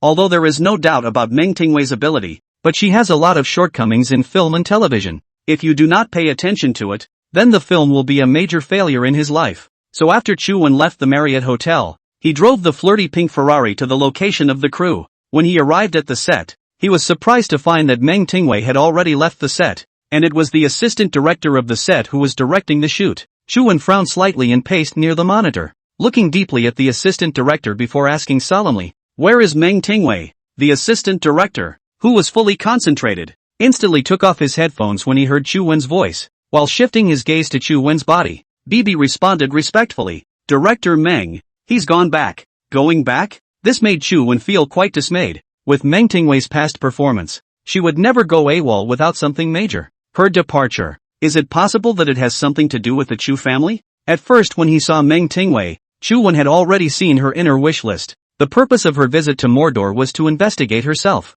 But what does he have to investigate? Everything has been known to Meng for a long time. Or perhaps a message had come from the Yinjing Chu family side, asking her to return to the family to resume her duties? Chu Wen speculated inwardly about the possibility of Meng Tingwei leaving. Right at this moment, a familiar figure appeared in front of Chu Wen. This person was no one else but Tian Xinshin, the female number 1 of this movie. Tian Xinshin carefully looked at Chu Wen's handsome face, her pair of charming eyes blinking continuously. "Chu Dong, you come. Due to Tian Xinshin's appearance, it instantly allowed Chu Wen to collect his thoughts, glanced sideways at the pandering Tian Xinshin, and said rather flatly, "Here we are. The shooting process is okay, right?" All in all, Tian Xinshin is indirectly considered his employee, and asked about the progress of the shooting in the way. Tian Xinshin was extremely pleased with the previous Chu Wen's attitude towards him, letting her feel a clear change, no longer as indifferent as last time, which meant that there was a few hope for her in trying to find Chu Wen to be her gold master. "Chu Dong, can we talk about something in private?" Chu Wen turned his gaze to the assistant director beside him, then said rather blandly, "You all take a break first." The assistant director instantly understood and nodded heavily, then led the group of crew members to leave the worksite, leaving Chu Wen as well as Tian Xinshin a quiet place. After waiting for everyone to leave, Tian Xinshin stared at Chu Wen with winks and hesitantly said, "Chu Dong, I believe that you know something about the Chen family. Chen Shenla has gone crazy. As you are well aware, in this big circle of the entertainment industry, it is difficult to move an inch without a gold master behind you." In an instant, a superb light flashed out from Chu Wen's eyes, and the corners of his mouth slightly obliterated, suddenly revealing a meaningful smile. For him, Tian Xinshin's potential meaning was so obvious that he didn't even have to do much thinking about it. Chu Wen gazed at the shy Tian Xinshin and inquired in a fun manner, "What exactly do you mean? Speak directly." "Chu Dong, then I'll be blunt. I want to follow you." "Follow?" To put it nicely, it's called following. To put it badly, she's using herself as an ingrate.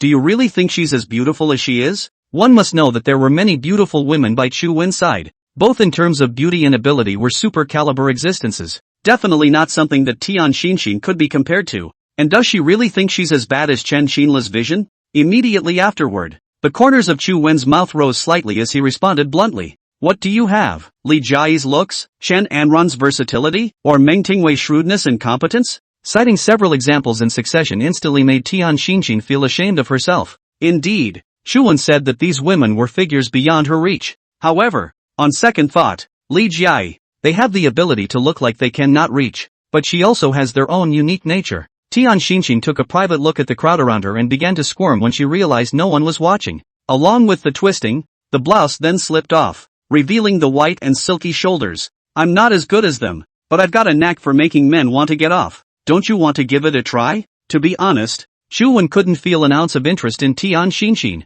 It was even disgusting that she was not only related to Chen Shanla, but also had an intricate relationship with Chen Wenhai. And the main reason for Chen Shanla's complete breakdown was her. The most important thing is that Chuan likes the woman who is calm outside and slutty at home. Tian Xinshin did just the opposite. Chuan blinked and said meaningfully, "You don't need to engage in these things in front of me. What I can't raise interest in, how can I not raise interest in? Likewise, what makes me raise interest in? No matter how many difficulties I will be facing, I will get it. As for you, forget it." Tian Xinshin thoroughly understood Chu Wen's thoughts, and she couldn't change Chu Wen's thoughts at all. How ridiculous it seems now that you would even put yourself in an awkward situation. Chu Wen stared at Tian Xinshin, whose 5 senses coalesced into one, and continued, "Have a good time shooting at ease. Chen Lao is already in this current state. The only thing you can rely on is yourself, or if you look for Chen Wenhai, he might help you." The moment the words fell, Chu Wen left the theater without looking back. Tian Xinshin's flattery did not appeal to Chu Wen in the slightest.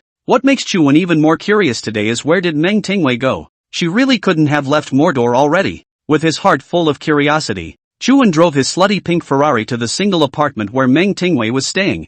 Bang, bang, bang. After a sharp knock, the door to the room was slowly pushed open. Meng Tingwei inside the room instantly had a surprised expression on her face after seeing Chu Wen's figure, and then the whole person froze in place, staring blankly at the smiling Chu Wen. She felt shocked at Chu Wen's appearance, as if it was unexpected. After hesitating for a moment, Chu Mengting softly asked, "Why are you here? What, you're not happy that I came to see you? Are you sick of me?" The panel appeared in Chu Wen's mind as he spoke. Name, Chu Mengting. Wish list. 1. Find the list of members who have infiltrated the Mordor family as soon as possible and give it to Chu Wen. 2. One can give oneself to Chu Wen before leaving Mordor completely. 3. I hope that the Chu family and Chu Wen will not face each other squarely, and I am even more eager for Chu Wen to forget the grudges of the previous generation. Expand for more information. As Chu Wen carefully looked at the wish list about Chu Mengting, he had already roughly understood her mental activities. From there, he speculated on why Chu Mengting was behaving the way she was. The reason why Chu Mengting had left the crew was because someone from the Yanjing Chu family had indeed appeared in Magic City. There was even more than one, and it seemed to have sent out many of the Chu clan's children. And Chu Wen went through the wish list within Chu Mengting's heart, as if the Yanjing Chu family had investigated something special. There seems to be a great connection with him. Chu Mengting looked at Chu Wen in a stunned manner after hearing Chu Wen's jibe. She wasn't sure why Chu Wen had suddenly changed his attitude towards her. It's hard to believe that he's noticed a movement. Immediately after, Chu Mengting buried her head deeply and said with embarrassment, "No, I just didn't expect you to come. I just felt surprised." Chu Wen looked at her expression and couldn't help but obliterate a smile. Reaching out to lift Chu Mengting's chin, he said thoughtfully, "What's wrong with you today? You directly lost your job in the theater. Did you encounter something?" Chu Wen didn't say it outright, but instead tentatively inquired about Chu Mengting. It was as if she wanted to hear her own admission of what had happened. Chu Mengting instantly fell into silence, her head still buried, then shook her head and said softly. Her body was suddenly a bit not too comfortable, so she handed over the work to the assistant director. "Is there something wrong with the crew?" She immediately thought that perhaps a situation had arisen on the crew's side and was learned by Chu Wen, and that was why he had come to her bachelor pad. If that was the case, then her group of henchmen were really not to be trifled with. The crew is not a problem. That said, you're not feeling well. Are your relatives here? She said that she was not feeling well just casually, and in the face of Chu Wen's speculation, she could only nod slightly to indicate that it was just as he thought. Chu Wen feigned a look of pity before letting out a deep sigh. "It seems like it's hard for the two of us to play now." When playfulness was mentioned, Chu Wen slightly revealed a bad smile at the corner of his mouth at Chu Mengting. Chu Wen's change in mood was seen in Chu Mengting's eyes, and then some disappointment could not be avoided in his heart. Needless to say, it was something she had been looking forward to for a long time, but things had already reached the current state. She couldn't disregard her image and tell Chu Wen that there wasn't any problem with her body, right? It's too humiliating. In a flash, Chu Mengting lost her head and looked up at Chu Wen, then said softly, "There's really no way to talk about you. Chu Wen, can't you be a little bit more decent? You have to know that you don't know what's going to happen in the future, and it'll be really dangerous if you're being so immodest." Lost in thought, she warned Chu Wen. She had lived in the Chu family since she was young and was very clear about the strength and power of the family, and with Chu Wen's existing power, she was not a match for the family at all. The expression on Chu Wen's face remained unchanged, but inwardly, he became quite serious. After all, he understood that what Chu Mengting said was for his own good, and that her family was taking a relative response to him. "My Mr. Meng, are you hiding something from me?" Knowing this in his heart, Chu Wen once again inquired towards her. At this time, Chu Menting did not rush to make a response, but rather her expression instantly became serious, and her gaze suddenly turned deep. After thinking for a long time, she said slowly, "Come in and talk." Saying that, Chu Mengting flashed to the other side of the door and waited for Chu Wen to enter the room before casually closing the door tightly. Immediately afterward, his eyes gleamed as he looked at Chu Wen's handsome face and said, "I am hiding something from you, and since you have repeatedly pressed me to ask about it, then I'll tell you clearly. Is it finally happening?" Seeing that Chu Wen didn't say anything, Chu Mengting proceeded to say, "My name isn't Meng Tingwei, but rather Chu Mengting. I'm a direct descendant of the Yanjing Chu family, and I was ordered to come to Magic City to investigate you." As she spoke, she turned her gaze to Chu Wen, seemingly observing his change in mood, but when she finished speaking, Chu Wen continued to display a very flat appearance, as if that didn't come as a shock. "Why aren't you surprised?" A superb light flashed out from Chu Wen's eyes, then he smiled obliteratingly and said unhurriedly, "Surprised? Why should I be surprised? I knew these things a long time ago. Say something I don't know. Let's just say your family's investigation into me has turned up something." In an instant, Chu Menting glanced at Chu Wen with a dull gaze, her brows slightly furrowed before revealing an expression of great astonishment. He already knew who he was? No wonder he always treated himself as if he was in a state of uncertainty, so he had already taken precautions. It was just that what made her feel even more dismayed was that Chu Wen had actually learned about the news from Yanjing's side, so it seemed that she still didn't understand Chu Wen. "I can't believe you know everything, so let me just say something about the family investigating you. The origin of the matter was 100 years ago. The Chu family went through a difficult predicament, and it so happened that there was a traitor in the family, and among the eliminated line was your ancestor. But your ancestor escaped until you now." Oh ho! Chu Wen couldn't help but blink his eyes. It seemed that this identity backstory investigated by the Yanjing Chu family was quite interesting.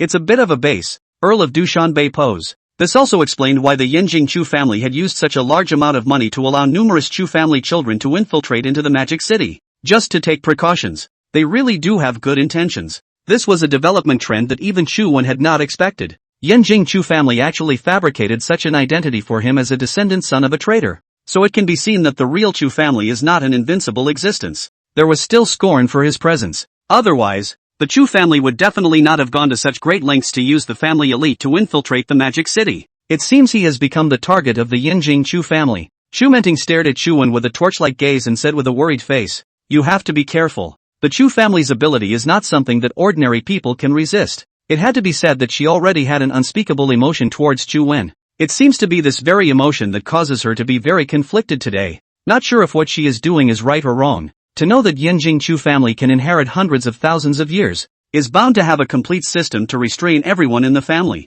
One of the most important rules is that you must not betray your family, and if you do, you will have to pay the price. And by doing so now, she was undoubtedly breaking a rule that the family had explicitly forbidden. When Chu Mengting, who had hesitated for a long time, told Chu Wen all the things she knew, her heart had long been prepared to return to the family to be punished. Perhaps she will face imprisonment as well as more severe punishment. But for Chu Mengting at this time, she didn't have any regrets. After hearing the warning from Chu Mengting, Chu Wen laughed lightly with disdain. The Chu family is indeed not to be underestimated, and is very mysterious in all aspects. But I, Chu Wen, am not in existence to be messed with that well. The motto of his life is, if people don't offend me, I don't offend them. If they do offend me, I will offend them. The recent events in Mordor were the best example of this, and besides, at that time, he was just a small person with no background, but he was able to re-establish the rules of Mordor. The Yanjing Chu family was indeed powerful to the point of being terrifying,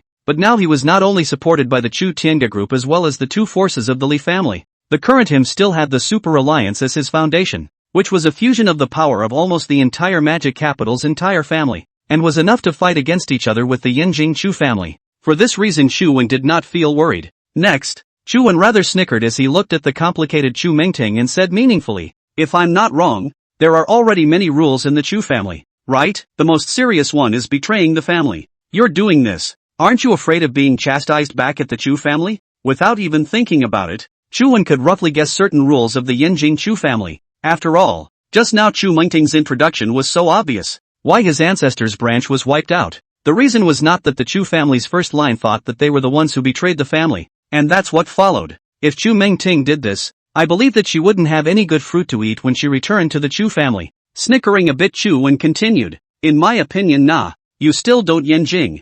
Stay in Magic City is the same. Yanjing side give you the treatment I can give you. What kind of treatment? The main reason why he said that was because the scales in Chu Mingting's heart had already tipped in his favor. If she was allowed to return to the Yanjing Chu family again, 1. She would lose a talent, and 2. She wouldn't be able to gain any benefits from returning to the Chu family. Chu Mingting had never dreamed that Chuan, who always looked immodest, would actually take the initiative to stay with her. It called her to forget her inner boredom, and a joyful smile instantly appeared on her white, glossy cheeks. But the joyful smile lasted less than a few seconds on her face before she returned to her initial appearance. For Chu Mingting, the joy was real, and so was the sadness. She that was afraid that telling what she had learned to Chuan had already broken a big taboo in her family. But she also absolutely could not discard the family that she had lived in since her childhood and raised and nurtured herself. Deliberating again and again, Chu Mingting shook her head and said softly, "It's not the same. The family has given me everything. I can't turn my back on it, even if I've already done it.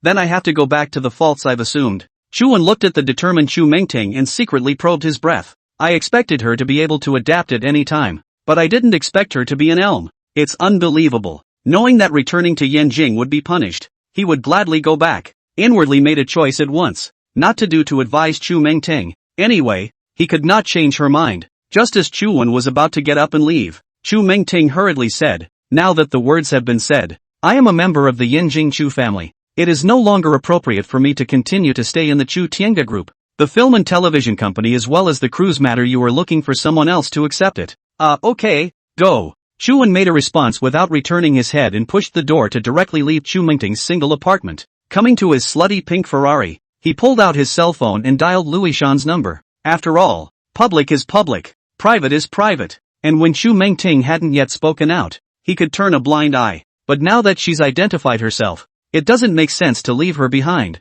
"Chu, what's wrong?" Louis Shan's slightly puzzled voice instantly came from the other end of the phone. Chuan hesitated and said in a very serious voice, "Ishan, from now on you fully accept the group's film and television company, responsible for the normal filming of the crew, so you hurry and familiarize yourself with it." Although it was said that Louis Shan didn't know how to film and shoot movies, but it couldn't be helped that he was a genius and could adapt faster than anyone else, and he was the most suitable candidate for the entire Chutzpah group, bar none. Louis Shan froze, half a day before reacting. "Brother Chu, isn't Meng Tingwei in charge of the film company and the crew? How come it's suddenly handed over to me?" "Don't ask about the specific details. Hurry up and familiarize yourself with it. Don't delay the filming of the movie." Chuan pressed on and wouldn't tell Meng Tingwei's true identity to anyone else, so his attitude instantly turned stern. Louis Shan couldn't help but be shocked after hearing Chuan's voice, and hurriedly promised, "All right, Brother Chu, I'll head to the theater group, and I definitely won't delay any progress. That's the right way to go."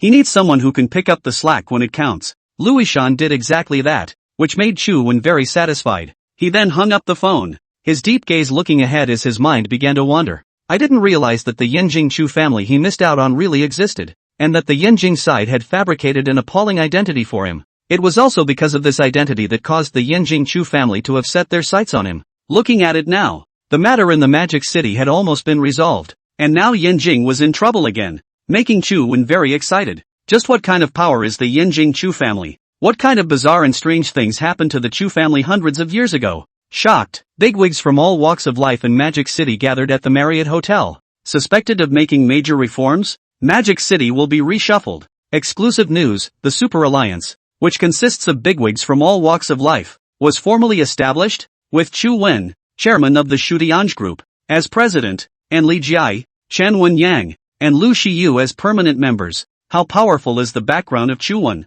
the chairman of Chu Tiange Group? And what kind of family is the Yanjing Chu family? The Dongshan Group has reached a strategic goal with the Yu clan and several other clans to surpass the Super Alliance. The next day, the major newspapers, forums, websites have swept as yesterday's day in the Magic City Marriott Hotel things happened reports. The overwhelming coverage resulted in this momentous event becoming an instant after-dinner talking point. Everyone is voicing their opinions as well as views on what's going on in the Super League. For ordinary people like them, the Super League is far away from them, yet it is closely related to them. After all, the Magic City today is largely dependent on how the Super League is run. In addition to that, yesterday's day the unwilling Chen Wenhai also privately united several families that refused to participate in Chu Wen's invitation, discussing matters of cooperation together with them. Eventually, under Chen Wenhai's tempting conditions, an agreement was reached. When all kinds of similar reports were sent out, All the companies in the whole Magic City were shocked by it. It also included the Dongshan Group, which Chen Wenhai had just established.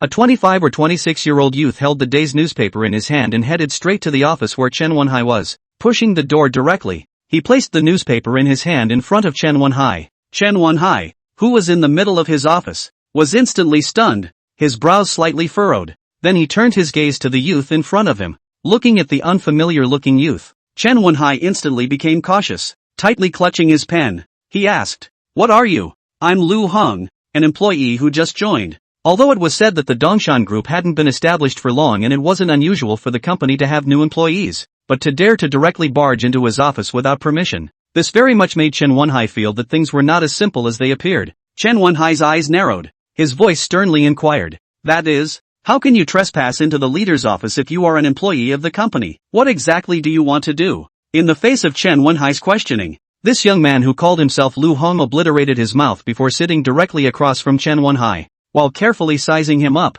he said with considerable interest, "Mr. Chen, don't be so excited. You should first look at the report on the news." Immediately afterward, Chen Wenhai used the corner of his eye to glance at the newspaper's report on the Super League, and his brows furrowed. He had long since received wind of Chu Wen's formation of the Super Alliance, so he didn't feel any sign of surprise at this. On the contrary, it was Lu Heng's various unthinkable actions that had put him on guard. "Who exactly are you? Are you Chu Wen's people or Chen Wanyang's people? Since you've stopped hiding it, naturally you don't need to hide it, right?" How could the extremely deep city Chen Wenhai not understand Lu Heng's special status? So he inquired expressionlessly. Chen Wenhai's move was far beyond Lu Heng's expectations. Unable to help but give a thumbs up, he said earnestly, "Ming people don't speak in the dark. I'm a member of the Yinjing Chu family. My alias Lu Hang is to infiltrate into the Magic City and spy on news about Chu Wen." Lu Hang bluntly stated his intentions and his true identity. In an instant, Chen Wenhai was shocked, his eyes gleaming as he surveyed the Lu Hang in front of him. He was actually a member of the Yinjing Chu family? No, if he was a member of the Yinjing Chu family, how could he be prying into Chu Wen's news? Doesn't it stand to reason that they're both from the same family? For a while, Chen Wenhai watched Lu Hang rather cautiously, half believing what he said. "Yinjing Chu family? Chu Wen sent you, right? Then you don't need to waste your time at the Dongshan Group. Go back and tell him that when I take back the position of the Chen family head, it will be his turn next." "Mr. Chen, I'm afraid you haven't understood. It's not true that I'm from the Yinjing Chu family, but I'm not half related to Chu Wen." Chen Wenhai snorted coldly and said disdainfully, "You take me for a 3-year-old doll? Chu Wen has already clarified his relationship with your Yinjing Chu family. You're saying that he doesn't have a relationship with your Yinjing Chu family? Take my words and leave quickly, or I will not be blamed for my impoliteness." If it was the Chen Wenhai of the past, he definitely would not have said so much nonsense, but would have directly caused people to drive away. The reason why they were like this now was because they were afraid of the Yinjing Chu family's terrifying strength.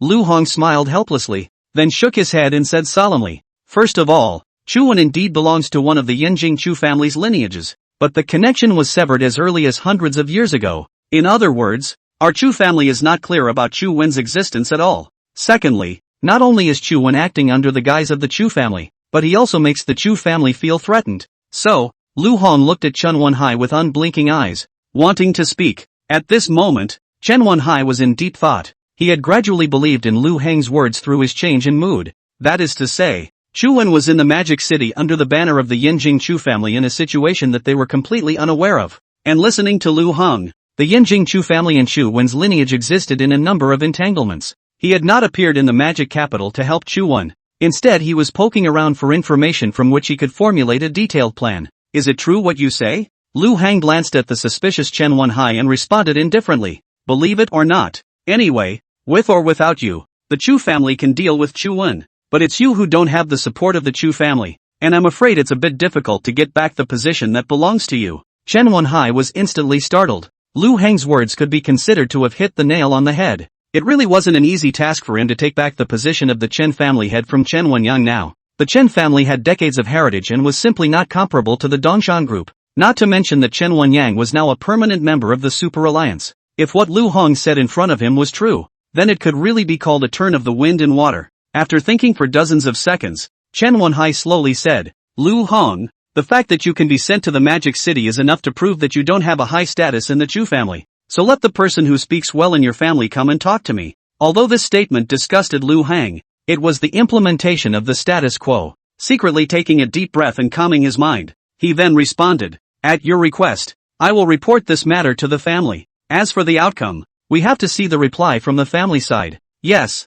everything is fine as long as I meet the person in charge of your family." At this time, the storm clouds in the Magic City are darkening. Lu Hong, who had infiltrated the Dongshan group, was surprised to find Chen Wenhai antagonizing Chu Wen as well as the Super Alliance, so he directly identified himself while drawing him into the Chu family camp. Due to Chen Wenhai's caution, he could only contact the Chu family's senior management to discuss with him, and Chu Hiqi, who had received Chu Mengting's instructions, had compiled the entire list of people sent by the Yinjing Chu family through the night, with the first time to Chu Mengting's hands. After seeing the list of people who had already managed to enter the various clans in the Magic City, Chu Mengting could not help but suck in a breath of cool air, knowing that most of the clans in the Magic City were now in Chu Wen's Super Alliance. If they couldn't tell Chu Wen in time, quite a lot of things were bound to go wrong. In desperation, Chu Mengting ignored whether Li Jiayi was at home or not and went directly to the villa to look for Chu Wen. After arriving at the villa, Chu Mengting saw Li Jiayi in her pajamas, and her heart was suddenly filled with jealousy.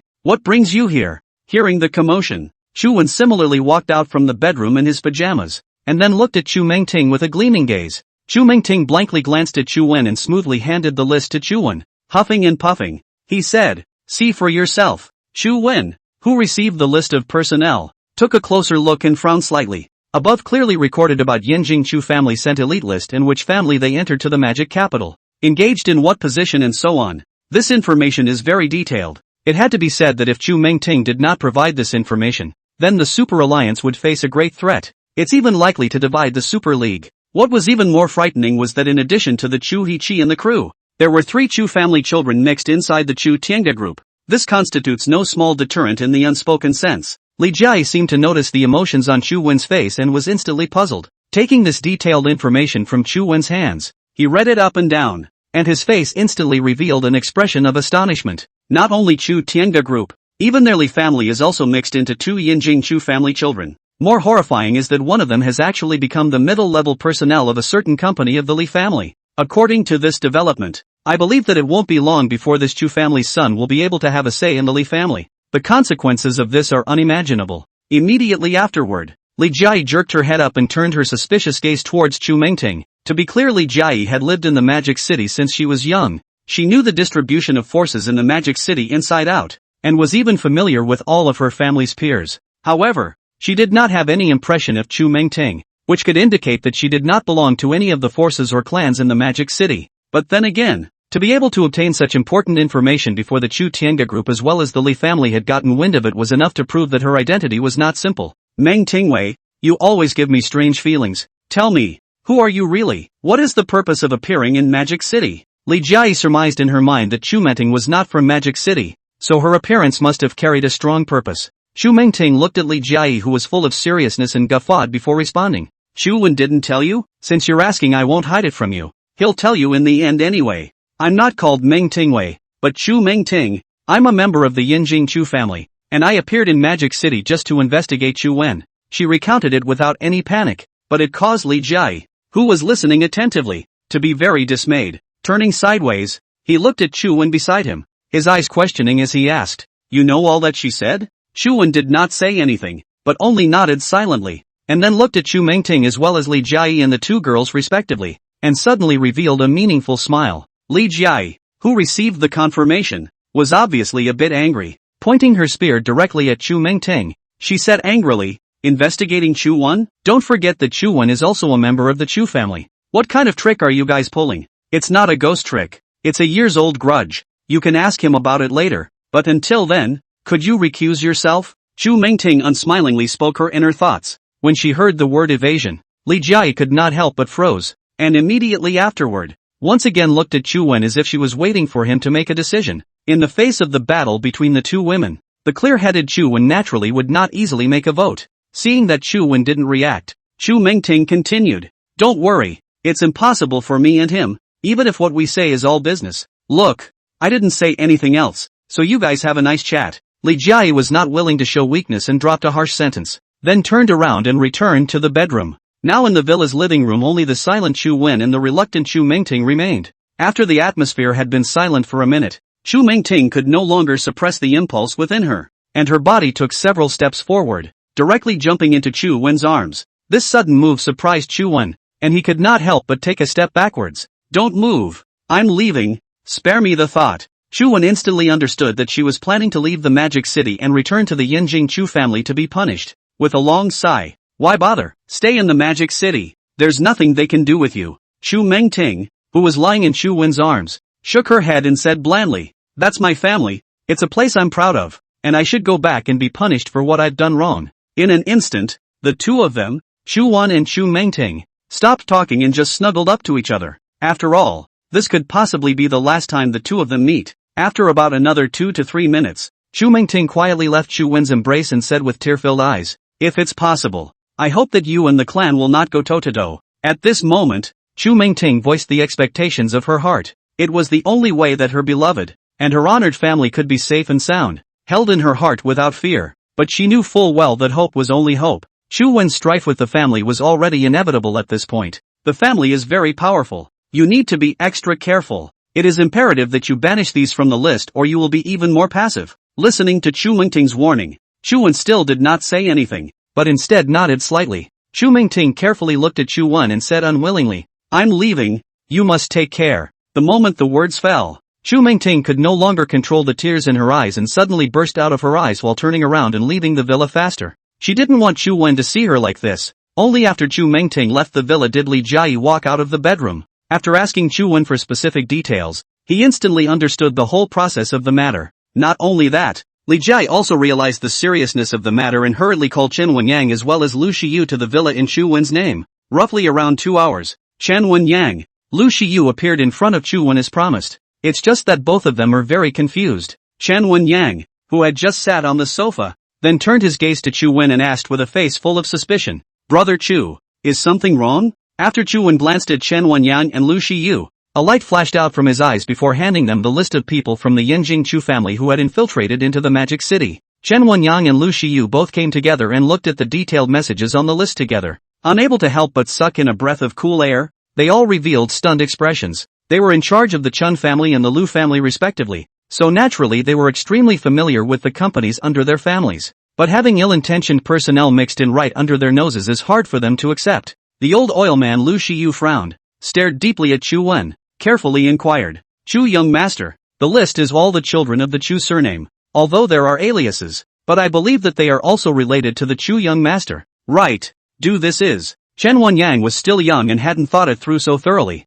but there was also insight when I heard Lu Shiyu ask the question. The two of them didn't know anything about the specifics, which is why they had such questions. Chu Wen blinked and said bluntly, "Although the people on the list are surnamed Chu, they are not related to me in any way. All of them are people from the Yinjing Chu family, and infiltrating the magic capital is to survey the news of each family." The reason why he thoroughly told it to both Chen Wenyang and Lu Shiyu was very simple. Chu Wen had already thoroughly grasped the two Chan and Lu families. The most important point was that the two of them were now permanent members of the Super League, and there would be very important things that would require them to step in next. Yinjing Chu family? Surveying the underbelly of each family? Chen Wenyang, Lu Shiyu were secretly surprised, their eyes filled with curiosity as they looked at Chu Wen. With what they said they knew, wasn't the backer behind Chu Wen the Yinjing Chu family? How did all this get started? Instantly, the two men glanced at each other before revealing a face-to-face expression. Li Jiayi also avoided it altogether, her eyes gleaming as she stared at Chu Wen. Chu Wen, who was under the spotlight,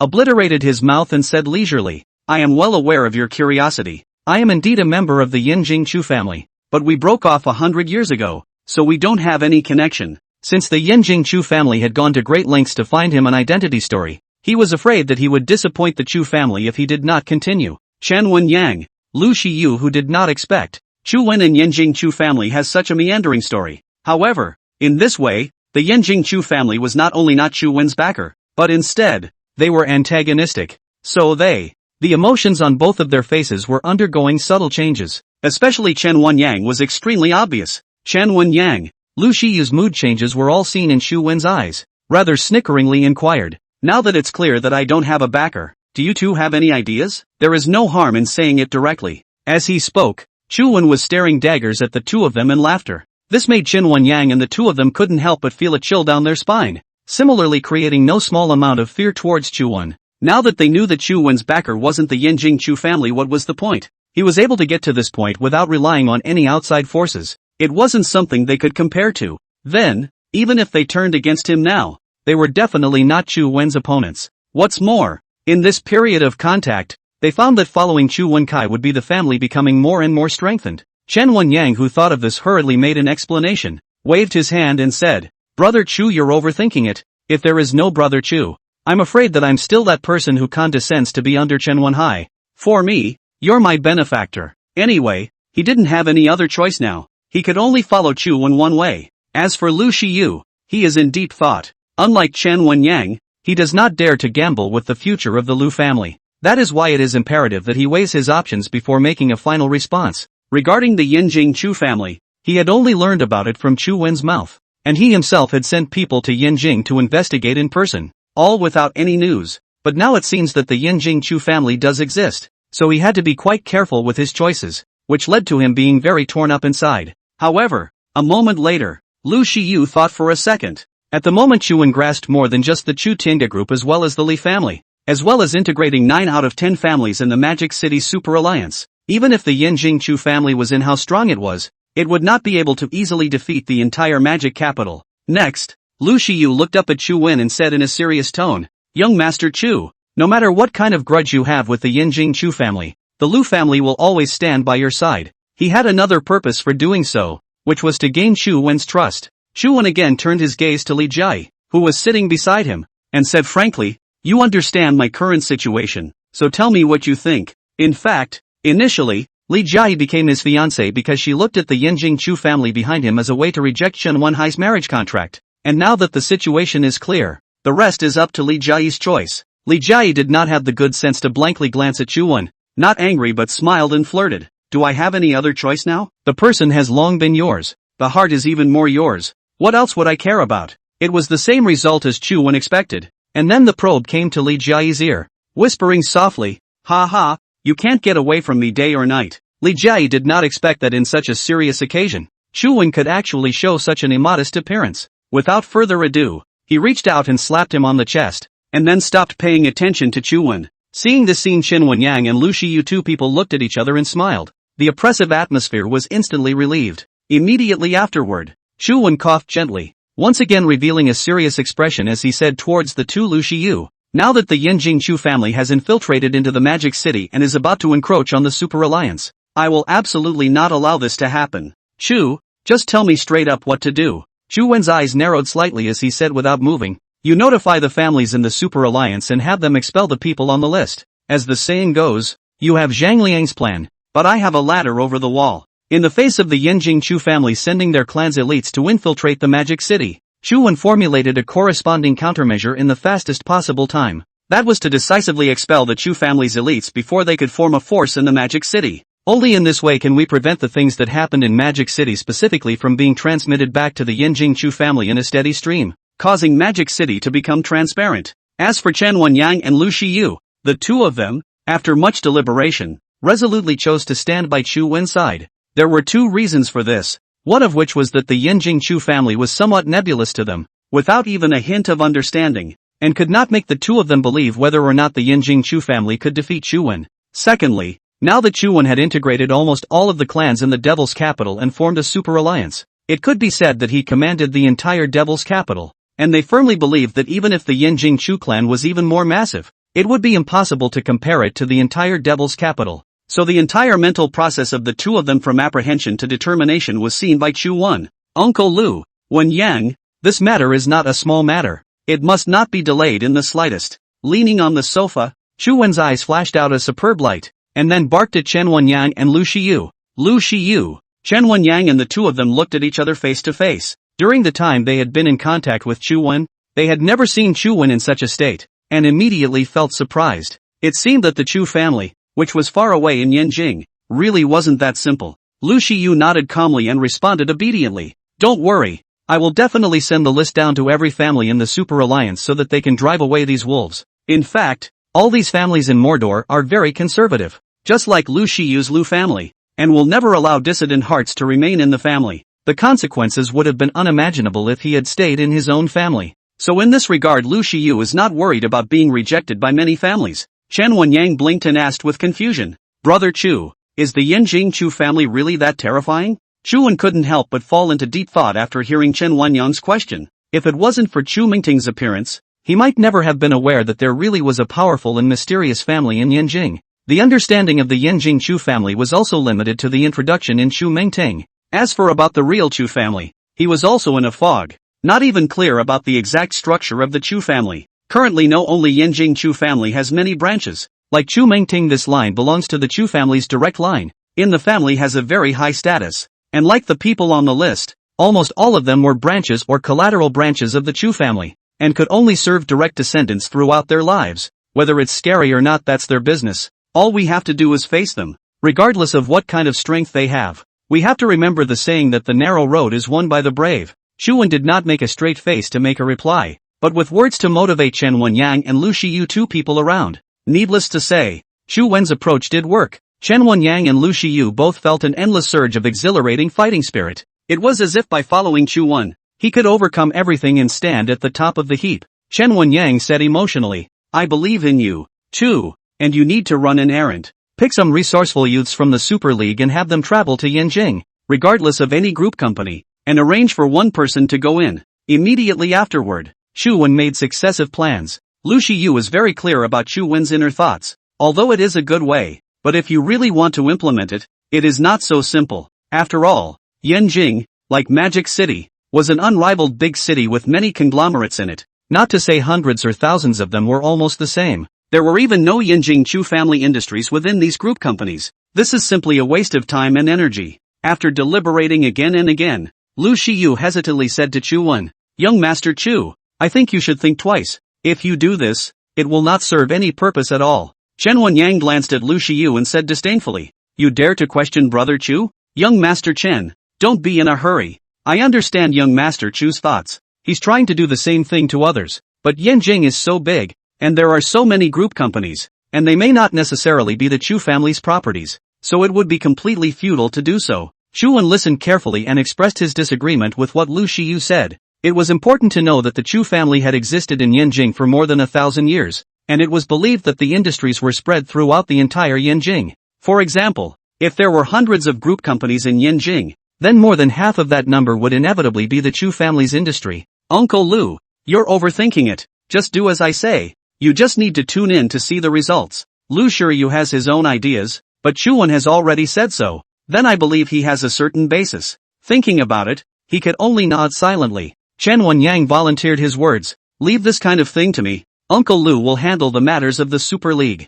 "Alright, you guys take action. Don't give the Chu family any chance." Lu Shiyu, Chen Wenyang and the two of them got up after hearing Chu Wen's instructions, and then left the villa. Li Jiai, who had been in a state of silence, suddenly spoke up. Wouldn't there be a threat in doing so? Li Jiai had been in charge of the Li family for such a long time, and had handled the Chu Tiange group. Her thinking had long been expanded. In her opinion, the Super League is in its infancy today, but it has not yet reached a solid state. If he took action now and let these families in the magic capital know clearly about the situation between Chu Wen and the Yanjing Chu family, I'm afraid that before they could meet the Chu family, they would start infighting first. This is what Li Jiai is most worried about. Chu Wen gazed at Li Jiai, obliterated his mouth and said in response, "Threat? You mean these clans that joined the Super Alliance?" There were only the two of them in the villa at this time, so Li Jiai didn't hide anything. Yes, they are willing to join the Super Alliance. Besides seeing the Li, Chen, and Lu families taking the lead, more importantly, they are afraid of the power behind you. The words were true, but in Chu Wen's eyes, these were minor issues. The families of the Super Alliance were scornful of the power behind him, even if it was made clear to them that the Yanjing Chu family had no relationship with him. After all, the Chu Tiange group, the Li family, the Chen family, and the Lu family combined together were enough to keep them out of reach. They won't, much less have the guts to do so. In the meantime, Lu Hong also contacted the family side and reported the Dongshan group's situation to Chu Lingfeng. Lu Hong, who had received the instruction, then informed Chen Wenhai, telling him that the Chu family's senior management was prepared to meet him in Yanjing, and asked him to go to Yanjing to discuss the matter in specific detail. For Chen Wenhai, this was his only chance at the moment. Only by getting the support of the Chu family in Yanjing can he easily get back everything he lost. Otherwise, with his meager Shandong group, he could not compete with the Chen family. What's more, behind Chen Wenyang, there was also a Chu Wen as well as the Super Alliance that had just been established. The rich and resourceful Chen Wenhai resolutely set out for Yanjing to conduct detailed consultations with the Chu family executives. When he arrived in Yanjing, he caught a glimpse of Lu Jingyu, whom he had met before. A long time ago, Chen Wenhai had a hunch that Lu Jingyu was someone from the Yanjing Chu family. Sure enough, this meeting confirmed his suspicions, and at the same time, he was deeply shocked that Lu Jingyu was actually a senior member of the Chu family. Now it seems that the Yanjing Chu family is indeed very mysterious. Chen Wenhai walked out of the airport and followed Lu Jingyu into a luxury version of a Maybach. It was at this time that Chen Wenhai slowly said, "Now that I've come to Yanjing to enter into a partnership with the Chu family, you won't still be using the alias Lu Jingyu." Chu Lingfeng shook his head meaningfully and responded with extreme ease. Chu Lingfeng, a direct descendant of the Chu family, and the management of the Chu family. Although it was said that the two of them were going to work together, Chu Lingfeng had taken out a condescending demeanor. This made Chen Wenhai very uncomfortable. Coughing softly, he continued, "The Chu family's management,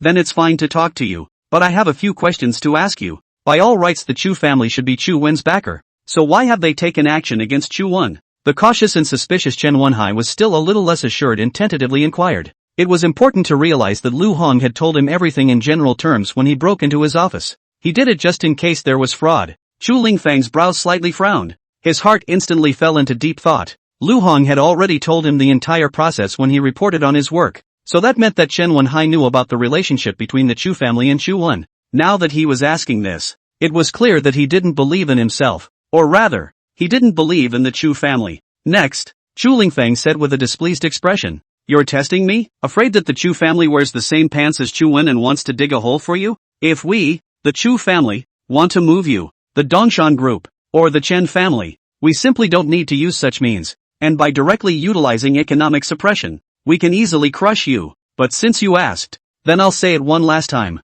It's not true that Chu Wen is a member of my Chu family lineage, but 100 years ago his ancestor betrayed the Chu family and was sanctioned by the family, and he's appearing now in order to take revenge on the Chu family. So it is." Chen Wenhai secretly savored the fact that through Chu Lingfeng's change in mood, he could infer that what he said was not false. Then that means that the Chu family can be trusted. Moreover, he had agreed with the Chu family's goal, which was to eliminate Chu Wen who was in the way. As the saying goes, the enemy of my enemy is my friend. Chen Wenhai looked at the emotional Chu Lingfeng and hurriedly accompanied him. "Brother Chu, it's not that I don't believe in the Chu family, it's just that I'm scared of being straightened out by Chu Wen, so I have to be careful in every way." Chu Lingfeng looked at Chen Wenhai with contempt. He could never figure out what exactly was so terrifying about Chu Wen that made so many people feel fear for him. Is it not the son of a traitor that makes you so afraid? Chen Wenhai's eyes narrowed, and an idea was instantly derived within his heart that the time had come for him to arch his fire. With a long sigh, he casually said, "Brother Chu doesn't know.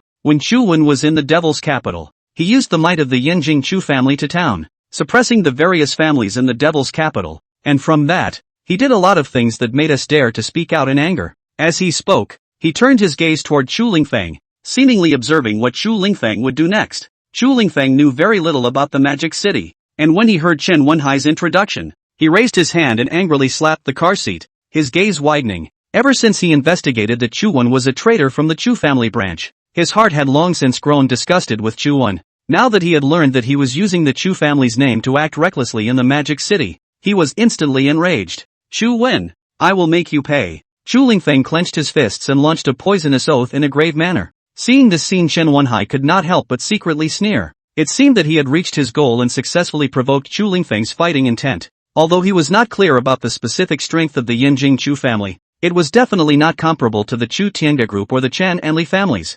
Suddenly, Chen Wenhai suddenly thought of what happened 2 days ago. Hurriedly, he told it to Chu Lingfeng. "By the way, Brother Chu, a major event has recently occurred in the magic capital, and it is related to Chu Wen." "You mean the Super League?" Chu Lingfeng responded at once. Knowing that he had sent dozens of family elites to infiltrate the magic capital, he would definitely be able to receive the wind at the fastest possible time. Not only Chu Yiqi, Lu Hong, but also many information news are being summarized to the Chu family. Chen Wenhai looked at Chu Lingfeng with great surprise and nodded heavily. Then said, 90% of the clans in the magic capital have joined the Super Alliance. This will be no small threat. After being shocked, Chen Wenhai thought for a moment that the Chu family could send Lu Hong to infiltrate his company. So how could the Chu family not know what was happening in Mordor? Not to mention all the fuss about the Super League. Chu Lingfeng listened carefully before displaying a snorting stance. Extremely disdainfully, he said, Super alliance? If it had been established for more than a decade, then it would definitely be no small threat. But it's only been established for a few days, so it's simply insufficient. In fact, Chu Lingfeng had already thought of a good countermeasure. The ones he sent out were all Chu family elites, and they were mixed into most of the family businesses in Magic City, and he believed that it wouldn't take long for them to climb up to a position where they had a voice with their talents. It would be easy as pie to separate the Super League at that point. There is no need for the Chu family to make a move. They only need to suppress Chu Wen's Chu Tiange group as well as the dependently Chen and Lu families, and they will be able to achieve an all-around victory. Chen Wenhai's face instantly revealed an expression of suspicion, then inquired, "Brother Chu, what is this saying? I won't tell you the specifics. Let's talk about business. How do you want to cooperate with our Chu family? What is it that you need from our Chu family? Money, talents or resources?" Chu Lingfeng was extraordinarily domineering when he said those words, just as Chen Wenhai could give full provision to whichever he chose. The reason why it was so overbearing was because the Yinjing Chu family did have the ability to do so, and it could provide Chen Wenhai's Dongshan group with unexpected wealth support.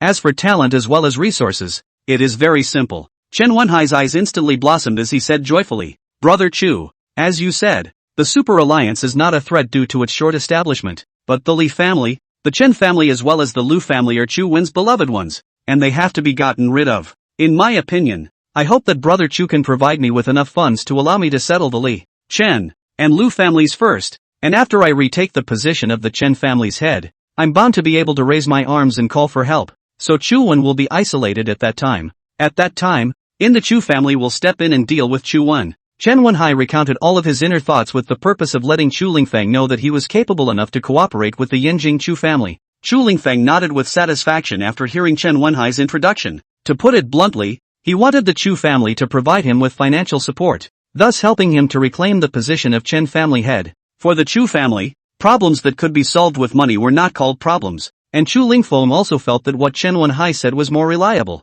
Silently nodded and then responded, "Small problem. I will order someone to remit the funds to Dongshan Group's account as soon as possible. You can check and receive it at any time. If there is anything else missing, you had better consider it." Although it was said that his heart loathed Chu Wen, but there couldn't be any sloppiness on top of the main event. Chen Wenhai did not expect the Yinjing Chu family to be so painstaking, directly agreed to his request. It seems that this trip to Yinjing did not come in vain. Let's put it this way, Brother Chu. If there is a need for the Chu family's help, I'll contact you by phone at any time.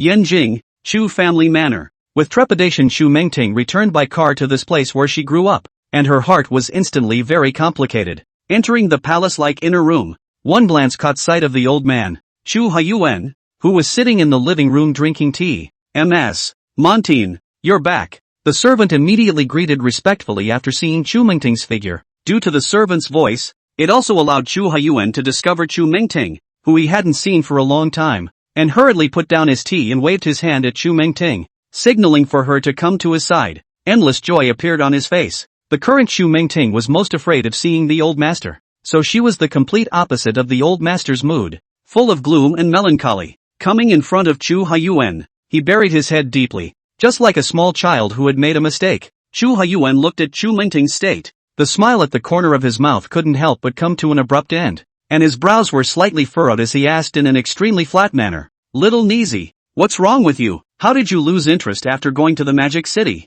In the face of Chu Haiyuan's inquiry, Chu Mengting lowered her head and bit her lips tightly, her entire person appearing very hesitant. She was quite aware of how much of a mistake she had made, and she had no face to face the old man who had always loved her so much. Seeing that she didn't have any reaction, Chu Haiyuan said with a slight fury, "Little ninny, you're all treating my words as if they're falling on deaf ears now?" At this point, Chu Mengting understood that there was no way for her to retreat. Then he slowly raised his head and said with reddened eyes, "Family master, Chu Mengting has violated the family rules and begs to be punished." Chu Haiyuan was stunned in vain, looking suspiciously at the aggrieved Chu Mengting. "Against the family rules? It's not just not getting in touch with the family. It's not in the way." It had to be said that Chu Haiyuan really doted on Chu Mengting, and the first thing he associated with it was that Chu Mengting had traveled to the Magic City, and it seemed like she had evaporated, completely disconnected from the family, forgetting the mission she was on. These were indeed against the express rules of the family, yet Chu Haiyuan showed an expression of not pursuing the matter.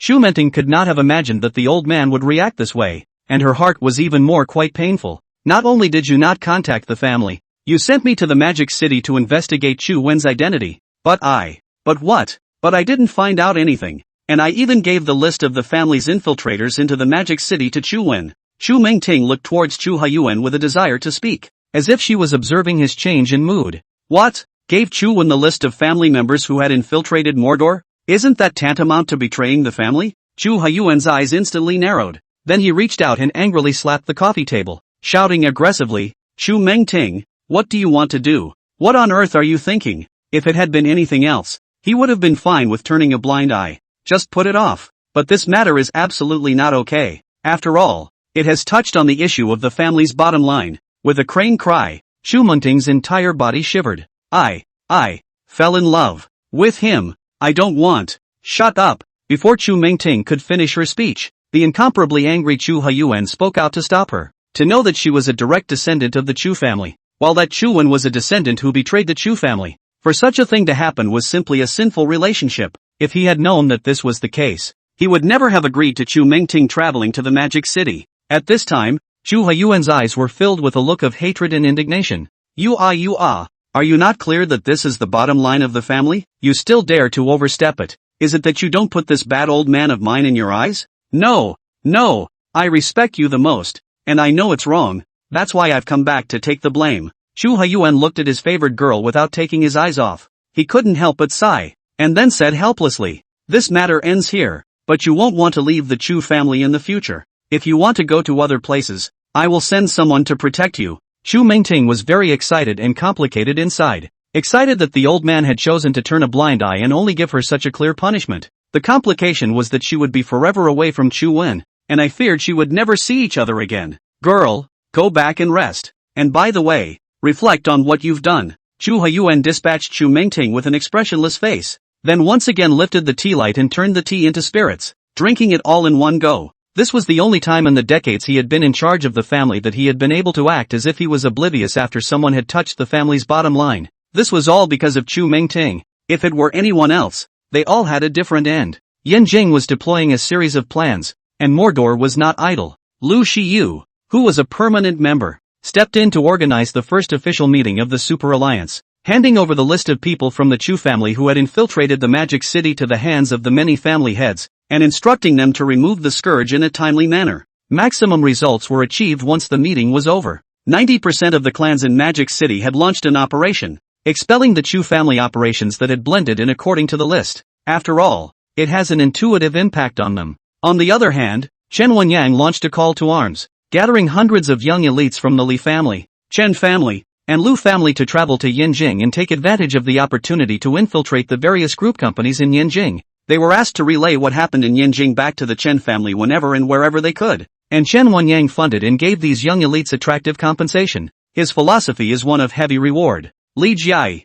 on the other hand, was in charge of taking care of the Chu Tiange group as well as the entirety of the Li family, while also maintaining the delicate relationships of each family in the Super Alliance. As for Chu Wen, he had some concerns about the film and television company under the Chu Tiange group and the crew that was shooting the movie, so he decided to personally run to the crew to see if Luishan was qualified for the job, driving all the way to the set in a slutty pink Ferrari. When Chu Wen arrived at the crew, he instantly saw the hot working atmosphere. Regardless of the quality of the movie for the moment, this atmosphere alone is enough to show Luishan's ability. As we walked, we didn't realize that we were on the set. At this moment, Luishan was sitting in the director's chair, script in hand, watching the drama without looking away, and Tian Xinshin performed decently with the rest of the cast. Chu Wen didn't choose to disturb the working Luishan. Instead he stood quietly behind him, carefully sizing up his ability to make movies. It had to be said that Luishan was really a genius, actually able to have the ability to direct in just a few days. What a rare sight.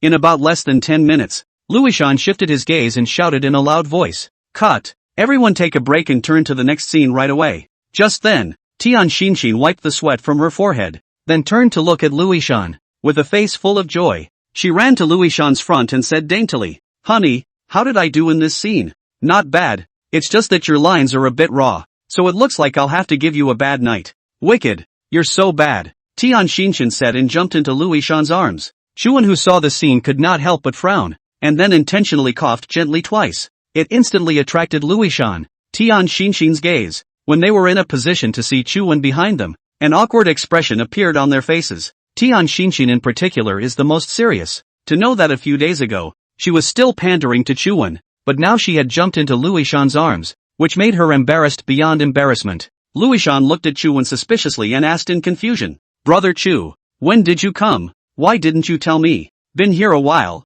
Wanted to see how you directed the play." Chuan didn't even look at Tian Xinshin, but instead looked at Louis-Shan with a calm expression. To be honest, through the observation just now, Louis-Shan was fully capable of working in the film company as well as the crew, but he also discovered a serious problem. That's how he hooked up with Tian Xinshin after just a few days on the set. After hearing Chu Wen's words, Louis-Shan's face instantly revealed an expectant gaze, and he couldn't wait to inquire. "How was it, Brother Chu?" "Quite alright. Ichiyama, I have something to tell you." Hearing Chu Wen's words once again, he instantly comprehended the potential meaning of them and turned sideways to give Tian Xinshin a wink, signaling her to leave first. Tian Xinshin glanced at Louis-Shan with a complicated expression, then glanced at Chu Wen, and reluctantly left. When Tian Xinshin left, Chu Wen's gaze then deepened, and he asked suspiciously, "What is the relationship between you and Tian Xinshin now?" "Ah, we just have a working relationship." Louis-Shan hesitated before responding to Chu Wen. A superb light flashed out from Chu Wen's eyes as he said without a smile, "Don't lie to me." This sentence invariably formed an oppressive force in Louis-Shan's heart, causing him to feel a sense of shame. He shouldn't have lied to Chu Wen. Immediately after, Louis-Shan buried his head and said in a weak voice, "We are now boyfriend and girlfriend." Boy-girl friendship? Chu Wen, who got this statement, froze. A girl like Tian Xinshin has a time to collect herself? It can't be. She's looking for a golden master, not a boyfriend. This was something Chu Wen knew well. Seeing the change of emotions on Chu Wen's face, Louis-Shan inquired suspiciously, "Is there something wrong? Xinshin is a nice girl. Could it be that you don't like her, Brother Chu?" You should know that the reason why Tian Xinshin made this movie was because of Chu Wen. So in his heart, Chu Wen couldn't possibly have any prejudice against Tian Xinshin. Otherwise he wouldn't have asked her to star in the movie. Chu Wen gazed at Louis-Shan, reached out and patted his shoulder, saying in a serious tone, "Nice girl, do you know anything about her past?" Truth be told, Louis-Shan didn't have much understanding with Tian Xinshin at all. To know that born in the Lu family, that is, he was the son of a rich family and a genius of the world, there was never a lack of women around him, but he could not even look at them. But Tian Xinshin was able to mesmerize Louis-Shan. Perhaps it's a case of carrots and greens. After shaking his head, Chu Wen's voice once again came from his ears. Chen Xinlo was her gold master before, and she even had an affair with Chen Wenhai. Could this still be acceptable to you? Chu Wen's purpose in saying this was to break Louis-Shan's mind. Louis-Shan fell into thought, then blinked and said rather seriously, "Brother Chu, I don't mind her past. I'm sure she'll change for me." In a flash, Chu Wen instantly sweated. He had already said everything he needed to say, but he couldn't change Louis-Shan's mind, and Chu Wen also knew very well that he couldn't continue to talk about it or else he was going to hurt the feelings between the two of them. Instead of that, it would be better for him to comprehend it himself. Anyway, no matter what the final result was, it was his own choice and he couldn't blame anyone. Chu Wen once again patted Louis-Shan's shoulder and said meaningfully, "It's good that you're happy,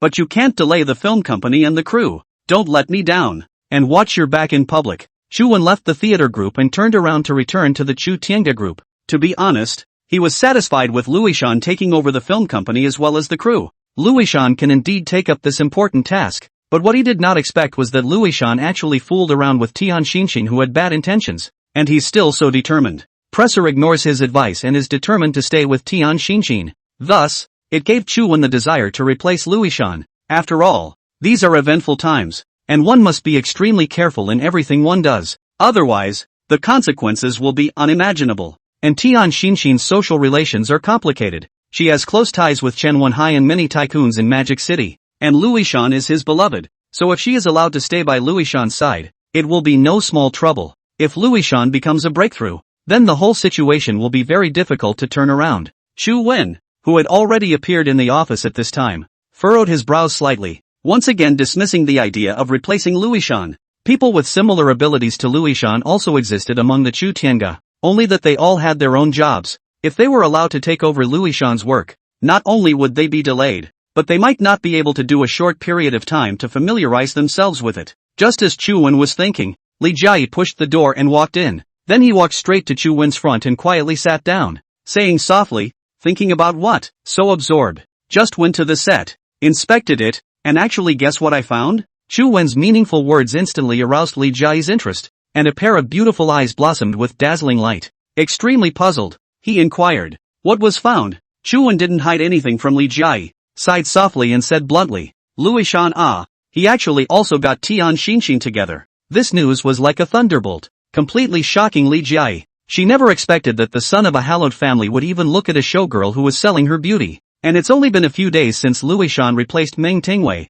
so things are indeed moving a bit fast. Tian Xinxin? How could she look at Luishan? Someone like her should be looking for a gold master who can give her help. Li Jiayi had lived in high society since she was young, and had long since been exposed to such things. Even some of the Li family's uncles had similar experiences, so she knew Tian Xinxin's mind very well. Although it was said that Luishan and her both lived in high society, the two of them were fundamentally different. That is, she's the heir to the Li family. As for Luishan, he looked very ordinary, and although his assets were more than the average person, but in front of her, Chen Wenyang, Chen Wenhai and others, it was not comparable at all. Has Lu Shiyu decided to make Luishan the successor of the Lu family? Li Jiayi looked at Chu Wen with a face full of suspicion, as if this was the only thing that could explain what Tian Xinxin did. Chu Wen instantly shook his head after hearing Li Jiayi's words. The scenario she describes is unlikely to materialize. With his knowledge of Luishan, he didn't like to be tied down and didn't have the slightest insight into picking up people,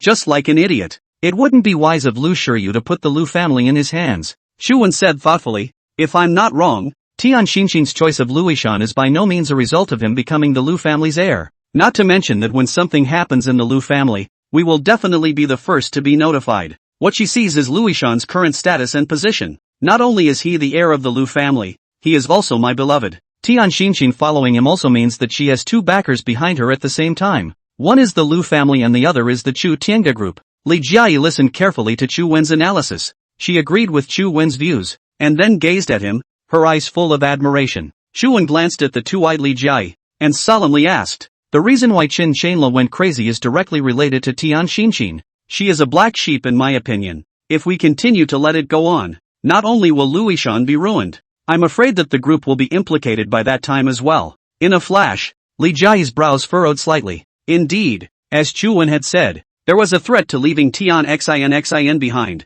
Some time ago when the Chen family had a huge change of events, when Shen Wenyang reported the situation to Chu Wen, she was by her side and listened to the whole process. The cause of the complete collapse of Chen Xinla, who had been holding back for many years, was precisely watching that thing with Tian Xinxin and Chen Wenhai, which led to his gradual collapse and madness. It could also be seen that Chen Shanla had moved true feelings towards Tian Xinxin. On the contrary, Tian Xinxin, after the Chen family changed hands and Chen Shanla went crazy, she quickly turned her gaze and researched for a gold master who could provide her with resource support. She didn't have the slightest affection for Chen Shanla. All she had was a utilization relationship. This one thing alone was enough to prove Tian Xinxin's character, that she would really like Luishan and really want to be with him.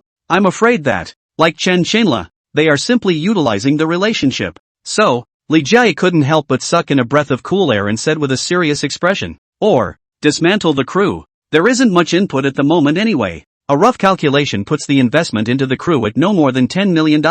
If the crew was disbanded now, the loss would be just $1 million, which was just a drop in the bucket for the Chu Tiange group, but it can have a good profit, and at the very least, you don't have to worry about the movie company having problems. Chu Wen instantly fell into deep thought. The film and television industry has always been his heart knot. Just settle the crew words. Not only wasted a lot of hard work, and he intended to be very reluctant to give up. There isn't much money, but this is the brainchild of many people and must not be disbanded. Li Jiayi blinked her eyes and asked urgently, if we don't disband the crew, there's an existential threat with Tian Xinxin. Should we take the risk? In the face of Li Jiayi's resolute attitude, Chu Wen slowly stood up, walked around to her back, and placed his hands on Li Jiayi's shoulders. Quite a snarky response. Meng Tingwei leaving and Luishan replacing him on was a good thing, but because of Tian Xinxin, it turned a good thing into a bad thing. But it's not without a solution. You pick an individual in the group, let him be responsible for observing Tian Xinxin. With any news we won't be able to learn about it in the first place, so that we can respond to it and formulate a corresponding solution.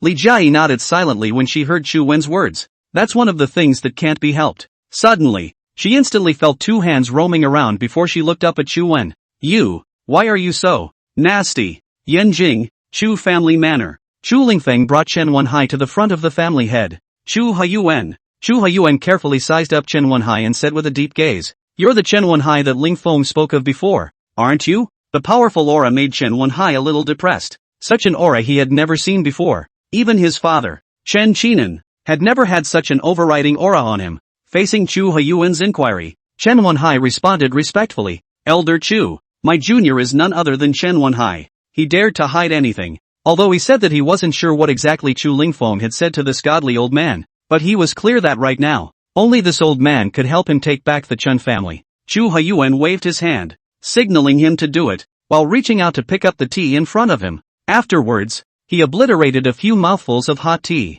The entire person appeared to be happy and comfortable, and casually asked, "Some time ago, you had traveled to Yanjing with the intention of prying into the Chu family, and you also touted Chu Wen in front of Lingfeng." When Chen Wenhai heard this, he couldn't help but be shocked. His face instantly sank, so it turned out that Elder Chu was talking about this matter. Before he could make an explanation, Chu Huiyuan's mellow voice came back to his ears. "Even if you are touting Chu Wen, why do you need to cooperate with the Chu family? Are you not afraid of Chu Wen's retaliation in the Magic City?" Not bad for an old man to wisp things up so thoroughly. Chen Wenhai looked anxious and hurriedly made an explanation, respectfully saying, "Elder Chu doesn't know. A long time ago when Chu Wen appeared in the Magic City, it was with the Yanjing Chu family as a base to suppressed many clans, but the Chu family is quite mysterious, so all the big clans in the Magic City kept a half-belief in the Chu family, until Chu Wen's Chu Tiange group came to have a person named Meng Tingwei, and I discovered the clues, so I mobilized my family's resources to get Meng Tingwei's information,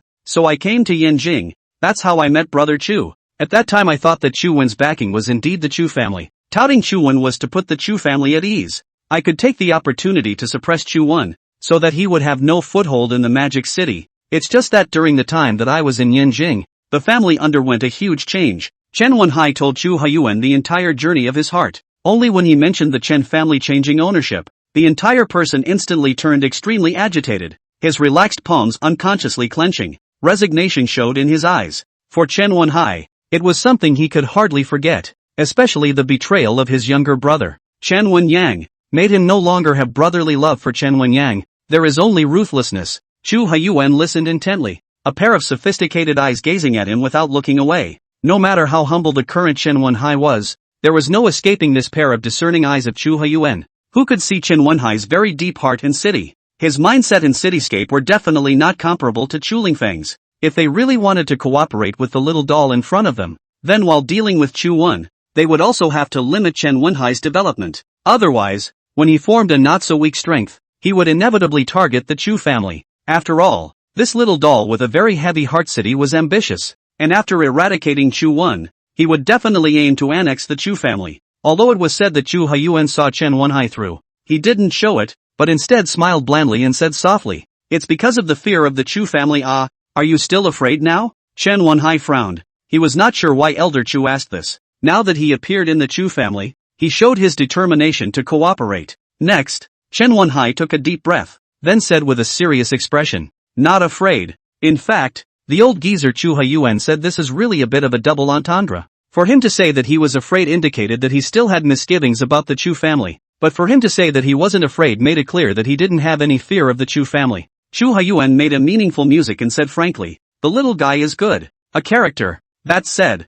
what is the state of affairs in the Magic City now? Back to Elder Chu. The Magic City has basically been controlled by Chu Wen at the moment, and he has also formed a super alliance, with only me, the Dongshan group, and a few weak clans not joining. Chen Wenhai didn't dare to hide anything and told Chu Huiyuan all about the changes in Magic City. Yoo-hoo! After Chu Huiyuan heard Chen Wenhai's introduction, a superb light flashed out from his eyes. He suddenly became interested in the traitor's son, Chu Wen. Hundreds of years ago, when the family cleared out the traitors, several branches were consecutively wiped out, but Chu Wen's ancestors' line survived, though it is said to have survived and can be poor in hand. After all, this lineage was affiliated with the direct lineage, while the wealth was all held in the hands of the Chu family's direct lineage. Chu Wen could coalesce the entire magic capital's clans through his own strength and successfully formed the super alliance. This son was truly surprising. If he could, he really wished to meet this mysterious Chu Wen. Chu Wen, let the reverie. What does he really look like? Chu Huiyuan muttered inwardly as he sipped his tea.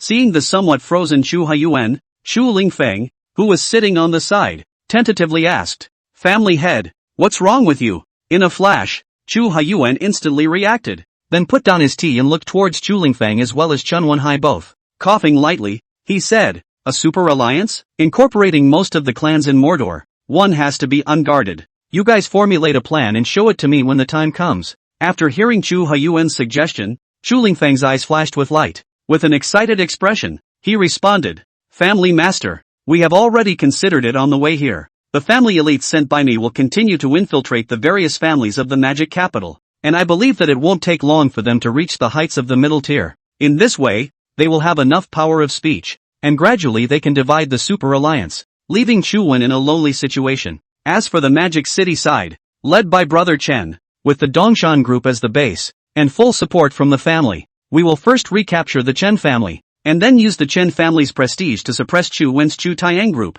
and crush Chu Wen inside and out." Chu Huyuan frowned slightly. It seems that Chu Lingfeng's heart and city are not as good as Chen Wenhai's. This might not necessarily be able to crush Chu Wen, but it would be able to grow Chen Wenhai's, still using their Chu family's resources. After hesitating for a moment, Chu Huyuan obliterated his mouth, then shook his head and said, "That's not a good idea. You guys are thinking about it." Chu Lingfeng didn't expect the family head to reject it outright and hurriedly asked, "Why not? Perhaps you don't know, but the men you sent have long since been driven back, and should be back soon." At those words, Chu Lingfeng was shocked, and an incredulous look appeared in his eyes. It is important to realize that he was completely secretive when he formulated his approach. There would be no leakage of information at all, except for the fact that there was a traitor in the family who had told the list of people who had infiltrated the magic capital to Chu Wen or someone related to Chu Wen. Associated with this, Chu Lingfeng instantly exploded and stood up violently, hissing, "There is a traitor in the family." For a moment, Chu Huyuan's eyes narrowed.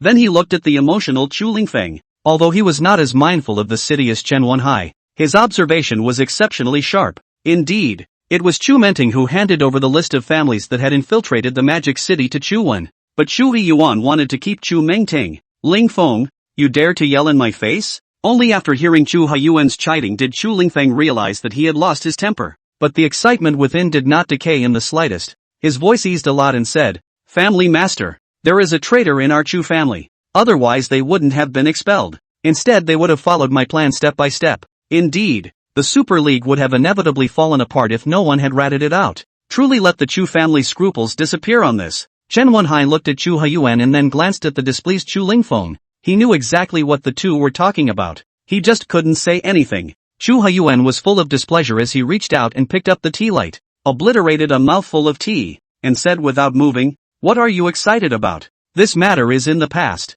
and no one can mention it again in the future." "Understood, House Master." Chu Lingfeng nodded with a dark expression. He instantly realized that the person who had tipped off the old man was the old man's heart, and that was why he was behaving in such a manner. Needless to think, this person was Chu Menting, who was the first to go to the Magic City. In the next moment, Chu Lingfeng secretly sighed. There were still many gaps between him and Chu Mengting in the old master's heart. Had he been the one to inform, he would have been dealt with according to the family law. Although Chu Lingfeng's heart was said to be unwilling, but the old master had already stated his position, so there was no way for him to say anything else. Just then, Chen Wenhai, who was honestly sitting on the sofa, spotted a wonderful figure standing at the corner of the stairs, then widened his eyes and asked suspiciously, "This young lady is?" Chen Wenhai's words instantly eased the atmosphere at once. Chu Huyuan as well as Chu Lingfeng both coincidentally looked towards the corner of the staircase, and in vain realized that the one standing there was no one else but Chu Mengting who had just returned. True Montine? Chu Lingfeng's eyes were filled with anger when he saw Chu Mengting. If it wasn't for her, that seamless plan of his wouldn't have fallen through and would have cost Chu Wen dearly instead. Chu Huyuan, who had a diametrically opposite attitude to Chu Lingfeng, instantly revealed joy, and with that, waved his hand towards Chu Mengting, who was at the corner of the stairs. "Nei-san, come over here and meet the guests." Chu Mengting's brows furrowed. She never dreamed that she would be discovered. He could only slink down and come to Chu Huyuan's front, saying in an extremely awkward manner, "Family Master, Brother Feng." When Chu Lingfeng heard Chu Mengting call out to himself, he first blankly glanced at Chu Mengting without a good mood, then turned his head to the other side. Chu Mengting seemed to have noticed Chu Lingfeng's expression, and immediately revealed a hint of an awkward smile. "Let me introduce. This is the young talent from Magic City, Chen Wenhai. She is the pearl of my Chu family, Chu Mengting." When introduced by Chu Huyuan, Chu Mengting and Chen Wenhai were considered acquaintances, but Chu Mengting couldn't help but be shocked after hearing Chen Wenhai's name wedding. For this name, Chu Mengting was very familiar. She had often heard of Chen Wenhai when she was in the Chu Tiange group. He had been the heir of the Chen family, but also Chu Wen's nemesis and Li Jiayi's first fiancé. It was just that what she hadn't expected was that Chen Wenhai would actually appear in the Chu family. She had just listened around the corner of the stairs, and it was only then that she realized the immediate consequences. The family is trying to join forces with Chen Wenhai and deal with Chu Wen together. No! This situation must be informed to Chu Wen as soon as possible. Otherwise Chu Wen's situation would be very dangerous. Chen Wenhai cast his gaze onto Chu Menting's body and said politely, "So it's the Chu family's eldest young lady. It's really better to be known than to be seen. I've heard of Mr. Chen's great name." Extremely official business interplay is on full display among the two of them. Chu Haiyuan coughed gently once again and said meaningfully, "You guys don't have to be formal. Let's just explore how we should deal with Chu Wen." The atmosphere was instantly still. Chu Lingfeng, Chu Mengting, and Chen Wenhai instantly fell into deep thought,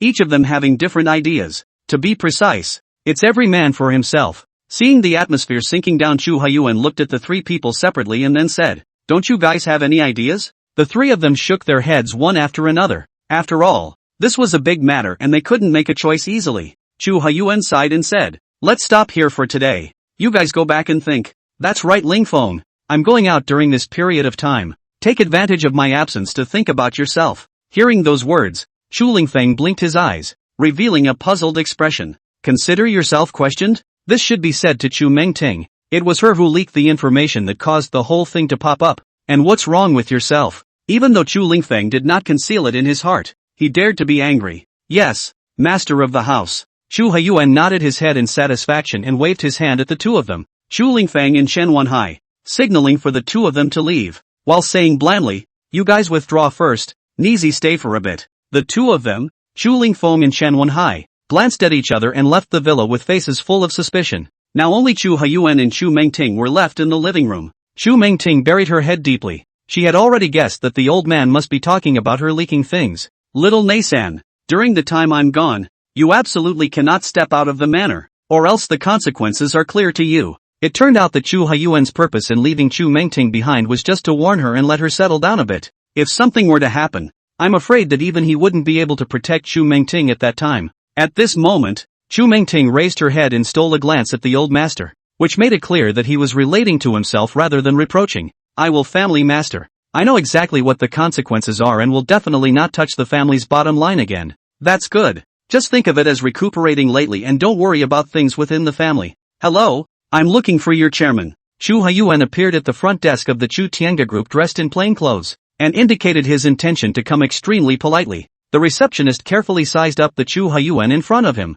then asked suspiciously, "This old gentleman, may I ask if you, is there an appointment?" Everything follows the process of questioning the Chihiyuan. How could Chu Haiyuan, who was used to seeing all sorts of things, be intimidated by the receptionist's inquiry? Firstly, he obliterated his mouth, and then responded freely, "My name is Chu Haiyuan. I don't have an appointment, but I'm the eldest uncle of your chairman, Chu Wen." Chu, the chairman's uncle? The Chu Tianga group's receptionist had never encountered such a thing at all, and was instantly a bit flustered, coyly saying, "Old sir, please wait in the rest area for a moment. I'll make a call first." Chu Haiyuan was not in a hurry, because he knew well that he couldn't eat hot tofu in a hurry. The receptionist picked up the landline in the next moment and dialed the phone of Li Jiai's office, saying bluntly, "Dong Li, there's an old man coming to the company. He claims to be Dong Chu's great uncle." Li Jiai, who was in the process of approving the documents, was instantly dumbfounded when she heard the words of the receptionist. She had never heard Chu Wen mention her relatives.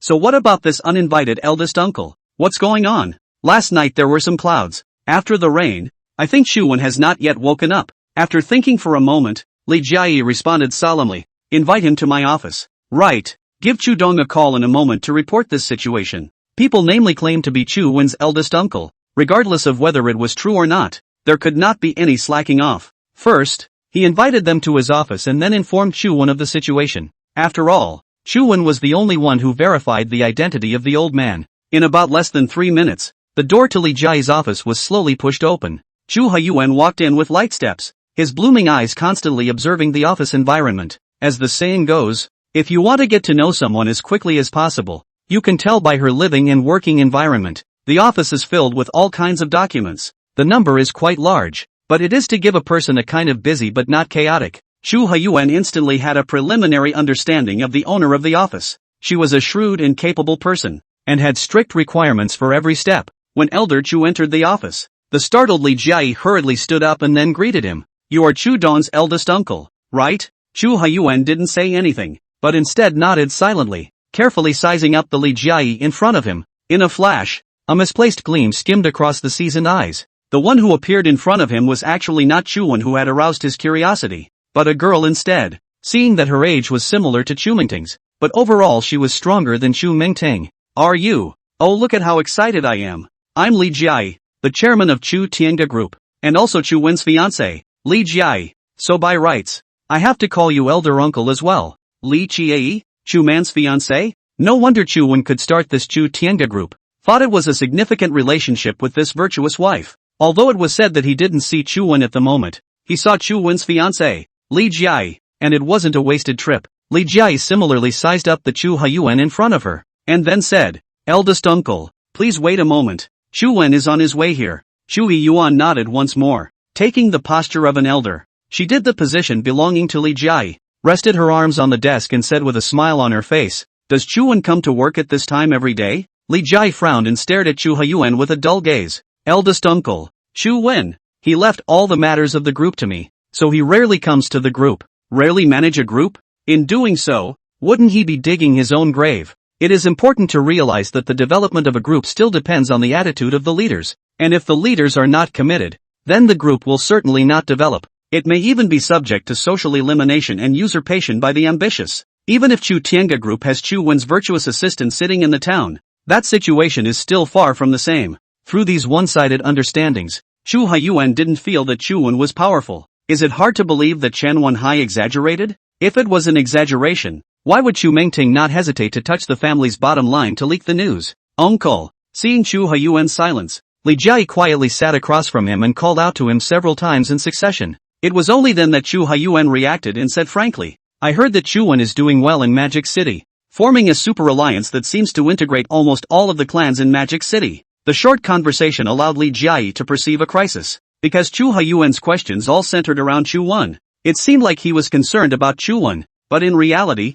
it was like he was extracting information. It can't be said that way. The super alliance was established, but the roots are still extremely weak. "Right, uncle. How was Chu Wen when he was a child? Wasn't he particularly naughty?" Li Jiayi didn't hide the situation of the Super League. After all, this kind of thing could be investigated, so there was no need to be secretive. But the next moment, Li Jiayi had a plan in mind and gradually began to test Chu Haiyuan's identity. How could the long-experienced Chu Haiyuan not see Li Jiayi's purpose? The corners of his mouth rose slightly, and he also became quite interested in this little girl. It's really so resourceful. It was amazing that he found out something was wrong only through his tripe, and immediately afterward began a side trial. A superb light flashed out from Chu Haiyuan's eyes before he said softly, "He didn't talk to you about what happened when he was a child?" Doing so can defuse the crisis, but also test out whether Li Jiayi is clear about Chu Wen's childhood. If she was clear about Chu Wen's childhood, he could completely find an excuse to put it off. But if she hadn't heard of it, he could speak of Chu Lingfeng's childhood as Chu Wen's childhood. Anyway, no matter what was said, Li Jiayi couldn't tell the truth from the lie. Li Jiayi was instantly conflicted, and she considered the downside of her tryst, but the question had already been asked. A moment later, Li Jiayi made a reply. "No." He pressed the matter of his childhood. Chu Yuan secretly revealed a smug smile. "He that is embarrassed to talk to you. Chu Wen when he was a child but really muddy. A little bit of heaven and earth are not afraid of the frame. Remember when the 10 or so years old, once a person with a group of children older than him 2 or 3 years old fight. One guy.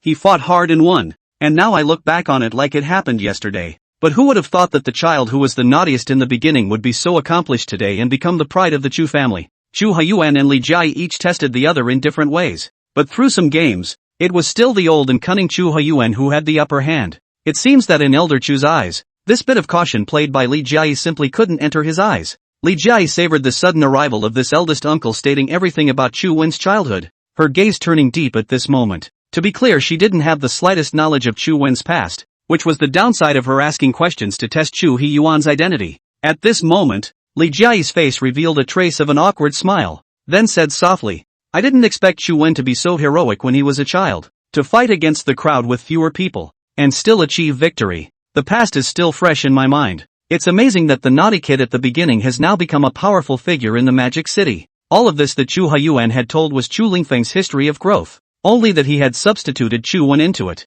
After all, the old geezer wouldn't be bluffed by Li Jia, who was still young at heart. The whole thing was just like the real thing, and there was not the slightest hint of falsehood to be seen. This caused Li Jia to be very confused inside. Her useless efforts still didn't allow her to confirm the identity of Chu Haiyuan in front of her. One plan doesn't work, another one is born. Li Jia instantly transformed the emotions on her face and inquired with a joyful expression. By the way, uncle, how did that scar on Chu Wen's back come about? And now Li Jia showed a curious look, her clear and moving eyes staring tightly at Chu Haiyuan. The trial just now did have a loophole, and that was because she didn't have any knowledge of Chu Wen's childhood. So that was why there was a loophole that made it impossible for her to distinguish between truth and falsehood. But the question she was asking now was one he was very familiar with. To know that Li Jia knows clearly everything on Chu Wen's body, that even which piece has a mole, which piece has a scar, for this she knows exactly. And Chu Wen had told her about the origin of the scars, with the exact message. Next she could easily tell if Chu Haiyuan was Chu Wen's great uncle.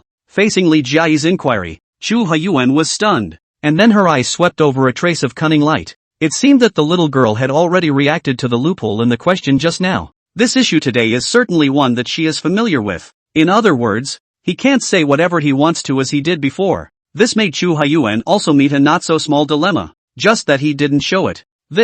Chu Haiyuan really can't say out the origin of the scars on Chu Wen's back, not to mention that what Li Jia said can't be believed in full. Perhaps Chu Wen's back has no scars at all. For a while, Chu Haiyuan turned speechless. There was no understanding at all that no matter what he said, he would enter the trap that Li Jia had set up. But if he didn't say anything, it would inevitably cause Li Jia's suspicion. At that time, let alone seeing Chu Wen, I'm afraid that he wouldn't even be able to stay in the Chu Tiange group. Just as he was hesitating, the office door was slowly pushed open. Chu Wen walked in with a huff, then turned his gaze to the strange old man who was talking to Li Jia. The reason he appeared here was because the company's receptionist had told Chu Wen about Chu Haiyuan on Li Jia's orders. Chu Wen was puzzled. He pressed no relatives like his eldest uncle. Then who was the person who appeared at the Chu Tiange group and claimed to be his elder uncle? Chu Wen, who received the call, instantly sensed that this person's identity would definitely not be that simple. So after simply packing up, he came to the company. When Li Jia saw Chu Wen appear, she stood up once again, then said softly, "You're here." Chu Wen did not say anything, but nodded silently. However, his eyes were looking at Chu Haiyuan with unblinking eyes, and so he launched a body-wide survey. Who is this man? Why is he pretending to be his great uncle? At this moment, doubts flooded Chu Wen's mind, as if he was considering Elder Chu's purpose. Chu Haiyuan, after seeing Li Jia's attitude towards Chu Wen, immediately surmised that he was the Chu Wen he wanted to meet. It had to be said that the temperament Chu Wen displayed was extremely pleasing to Chu Haiyuan. In the next moment, a superb light flashed out from Chu Wen's eyes, and a familiar panel instantly surfaced in his mind. Name, Chu Haiyuan. Wish list. 1. See the unique features of Chu Man and respond accordingly. 2. If Chu Wen is not the son of a traitor to the family, or if he is not using the name of the Chu family to take revenge on the family, it would be possible to reign corporate Chu Wen's lineage. 3. If Chu Mingting, this little niece, doesn't make any mistakes, wanting her to compete with Chu Lingfeng for the position of family head would set a family precedent. Expand for more information. Chu Wen couldn't help but suck in a breath of cool air as he carefully looked at the information recorded on the panel. The mere fact that he wanted Chu Mingting to compete with that stranger for the position of the family head was enough proof of his identity. The person in front of him who called himself his eldest uncle was none other than the head of the Yinjing Chu family. This was something Chu Wen had never thought of in his dreams. Knowing that nowadays the Chu family and the Chu Tiange group were in a state of positive confrontation, he dared to show up at the Chu Tiange group, and he was really a bit bold. Realizing that Chu Wen was silent, Li Jia shouted with a face full of suspicion, "Chu Wen, big uncle he." Next, Chu Wen collected his mind, looked at Chu Haiyuan with a very wide gaze, and said with considerable excitement, "Eldest uncle, so it's really you." This voice immediately surprised both Li Jia and Chu Haiyuan. Li Jia didn't think that the person she had been trying to test was actually really Chu Wen's eldest uncle. As for Chu Haiyuan, the moment Chu Wen appeared, he had fantasized about many kinds of Chu Wen's expressions in his mind,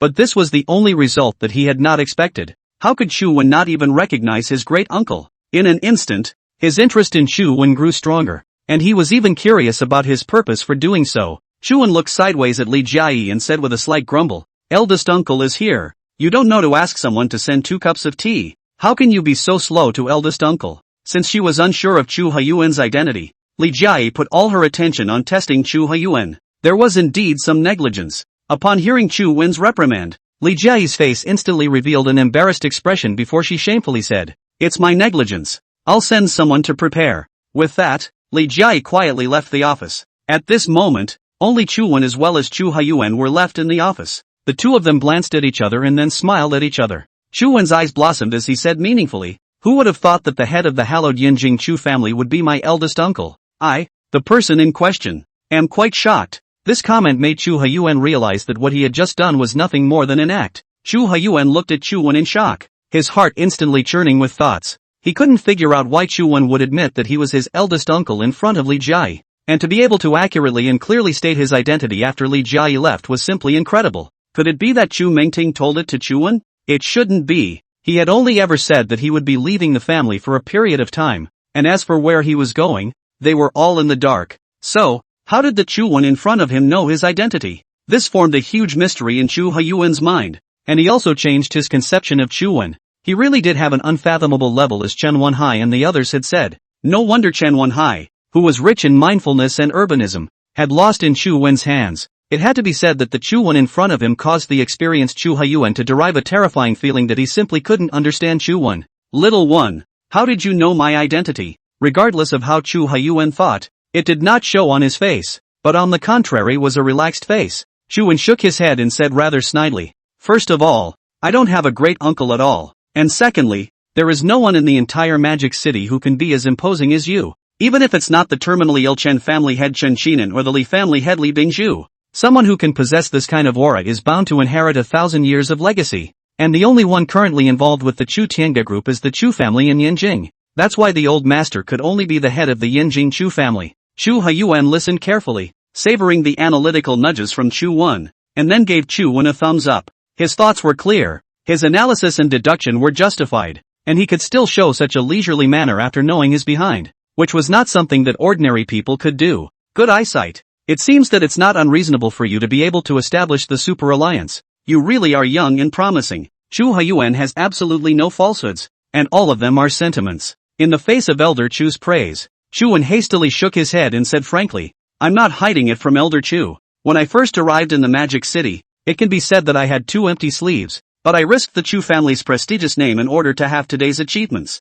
That's why my success has an essential relationship with the Chu family." Through the wish list, Chu Wen intuitively understood that Chu Haiyuan's purpose for descending to the Magic City was to take an interest in himself. Otherwise he could have stayed in Yinjing and suppressed him with his 1,000-year-old heritage. And for Chu Wen to say that, it also indicated that he had no animosity towards the Chu family. However, there was another layer of deep meaning. That is, the Chu family still wanted to mess things up, and he was happy to accompany them. After all, Chu Wen had come from nothing, and neither success nor failure would affect him much. But Yinjing Chu family is different. It has 1,000 years of inheritance. Victory over Chu Wen is okay. If lost, that means that the 1,000 years of accumulated heritage will be completely turned into smoke. How could Chu Haiyuan not hear the meaning of this? And he immediately obliterated his mouth. The matter was avoided in favor of a solemn statement about something else. "Little one, are you aware of your origins?" The most important thing at the moment was to understand that Chu Wenqing was not clear about what happened hundreds of years ago. This matter concerns the Chu family and Chu Tiangde group,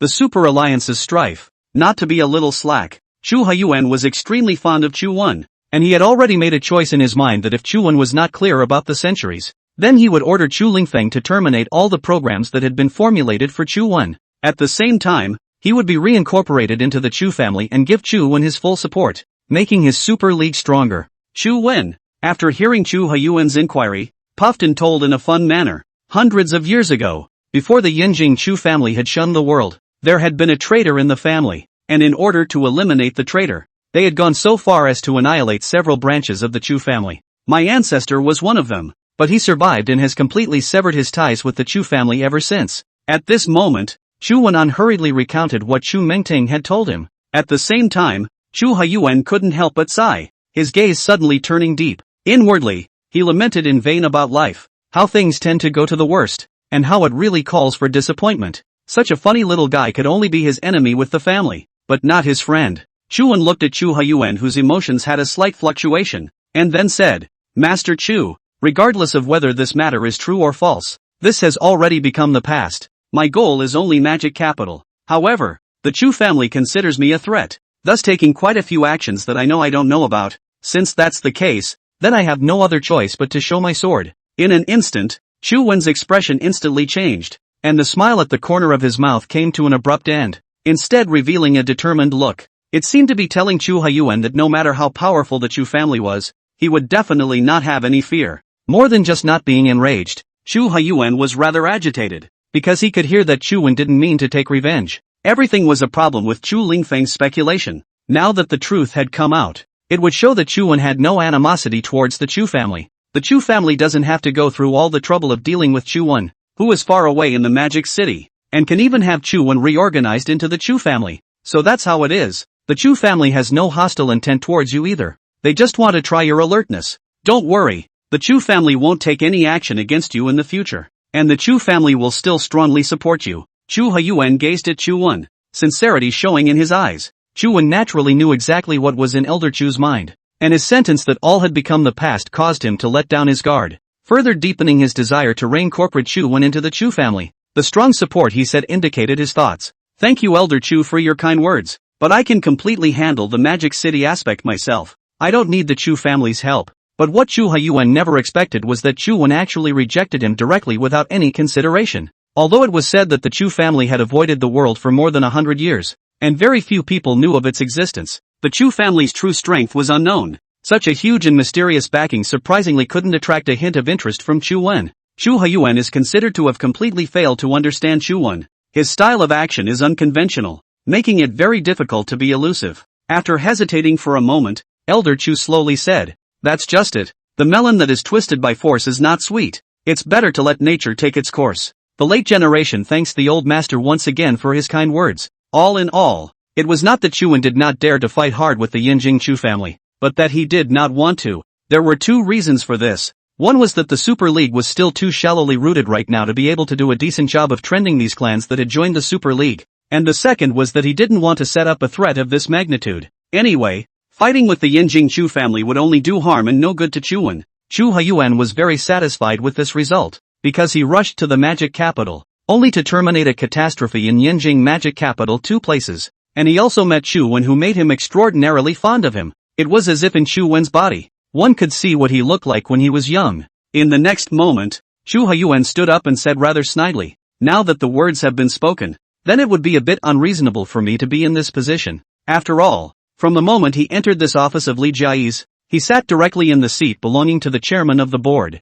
invisibly conveying a message that the Chu Tiange group will inevitably become his bag. But now that the misunderstandings have been cleared up, it would really be a bit of a contradiction in terms for him to be in the position of chairman again." Chu Wen revealed a look of indifference. The corners of his mouth rose slightly as he said softly, "Elder Chu is polite. You can sit if you need to. The seats are just for people anyway. It's not like they can represent anything." Facing Chu Wen's flirtation, Chu Haiyuan laughed instead of being angry. This kind of spontaneity was something he hadn't seen in Chu Lingfeng, Chu Mengting, the children of the family that made him proud. At this moment, how much Chu Haiyuan wished that Chu Wen was a direct descendant of the Chu family, in which case, he would be able to completely hand over the Chu family's great power to Chu Wen. It's just a shame. Chu Haiyuan suddenly became interested. His eyes flickered with light, and he said solemnly, "Little fellow, I came to your Chu Tiange group for a walk. Why don't you follow me on a trip to Yinjing, and take a good tour of Yinjing or the Chu family?" For Chu Wen's refusal, Chu Haiyuan still held a grudge. Perhaps, having Chu Wen visit the Chu family with him might change Chu Wen's mind. Chu Wen instantly fell into deep thought after hearing Elder Chu's words. To Yinjing? To be honest, he had never really been to Yinjing, which was a good idea. When Chu Haiyuan saw Chu Wen's silence, the snickering expression on his face grew stronger before he smiled and inquired, "Little fellow, are you afraid? What is there to fear? Anyway, I believe in the old man's character. Not to mention how the hallowed Chu family could be such underhanded tactics." Chu Wen collected his mind and responded forcefully, directly arranging Chu Haiyuan in a clear way, so that he could not find any words that could be refuted. He could only come behind Chu Wen and gently pat his shoulder twice, then let out a loud laugh. Just then, a characteristic cell phone ringtone went off. The screen was clearly displaying Chu Mingting's name, which caused Chu Wen to cry and laugh a little. After all, Chu Haiyuan, the head of the Chu family, was standing right behind him, while he could clearly see who was calling. Chu Haiyuan's brows furrowed slightly, his face instantly gloomy. Chu Mingting was his favorite, and before he left Yinjing, he had warned her not to do anything that touched the family's bottom line period. But she Although it was said that the Chu family and Chu culture had resolved their conflict, but they who were far away in Yanjing did not know. The call just seemed a bit. After hesitating for a moment, Chu Haiyuan put his hands on Chu Wen's shoulders and said without moving, "Answer it, let me hear what the little ninny wants to say." Chu Wen was stunned. Nowadays he had no other choice but to pick up the phone and turn on the speakerphone. "Hey." It wasn't hard to hear that Chu Mingting on the other end of the phone was hesitant. Chu Wen glanced at Chu Haiyuan out of the corner of his eye before slowly responding. What's wrong?" Chu Mingting was silent for a long time, as if she was in a mental struggle. I have something to tell you. Go ahead. I'm listening." Unlike Chu Mingting's reaction, Chu Wen's overall feeling was extremely flat, not even having any waves. Chu Mingting took a deep breath and said, "Chen Wenhai from the Devil's Capital appeared in the Chu family the other day. It seems that he is going to cooperate with the family and implement an inside-out attack on you. So be careful." Miss. Suddenly, a shout came from Chu Mingting's side. When Chu Mingting, after hearing the shouts one after another, her speech became hurried and she said in a hurry, "You must beware of Chen Wenhai. I'll hang up first." As soon as the words fell, Chu Mingting hung up the phone. An awkward atmosphere pervaded the large office at this time. Chu Wen once again turned his gaze to the gloomy Chu Haiyuan and said, "Elder Chu, didn't you say that the Chu family won't take action against me anymore? So let this matter pass." That being said, Chu Mingting was always there to deliver useful messages to himself, and he would never sit idly by. In fact, there was no need for Chu Wen to persuade Chu Haiyuan at all, although he said that he was really angry. But for the loving Chu Mingting, there was no way for him to go deeper. What's more, as Chu Wen had said, the Chu family and the Chu Tianga group had already resolved their misunderstandings. However, Chu Haiyuan still cannot help but sigh. It really should be the proverb, "The female big does not stay ah." It seemed that Chu Mingting had moved her heart towards Chu Wen, otherwise she wouldn't have willingly leaked the family's news. "Little guy, what in the world did you do to little Ninny?" Surprisingly, it made her so dead. "I've never seen her like this before." Chu Wen shook his head and made an innocent face as he answered, "Elder Chu, there's no way you'd falsely accuse someone like this. What can I do to her? Don't forget that this is my fiancé's office." Yes. Chu Wen also has a shrewd and capable sage. Chu Haiyuan's eyes narrowed slightly, then said rather snidely, "It doesn't take much more. I understand. After all, our Chu family's people are capable and fierce." The Chu Haiyuan who had always been unsmiling was unexpectedly like a different person in front of Chu Wen. Chu Wen instantly sweated. This one is capable, fierce, and seems a little less than decent. But again, it made him unable to say what the problem was. And anyway, in Chu Wen's heart, there was a gradual change of opinion towards Master Chu. Sorry to keep you waiting." It was at this moment that Li Jiayi pushed the door in, carrying 2 cups of fine tea in her hands. Knowing that as Chu Wen's fiancée, she was bound to do everything herself when facing Chu Wen's eldest uncle. Even such menial tasks as making tea were done by her. Chu Haiyuan glanced at Li Jiayi and flirted. "Nephew-in-law is really virtuous. Do you want to go for a walk in Yanjing with elder uncle?" Li Jiayi frowned and hurriedly came to Chu Wen's side, asking in a low voice, "You're going to Yanjing?" Chu Wen didn't say anything,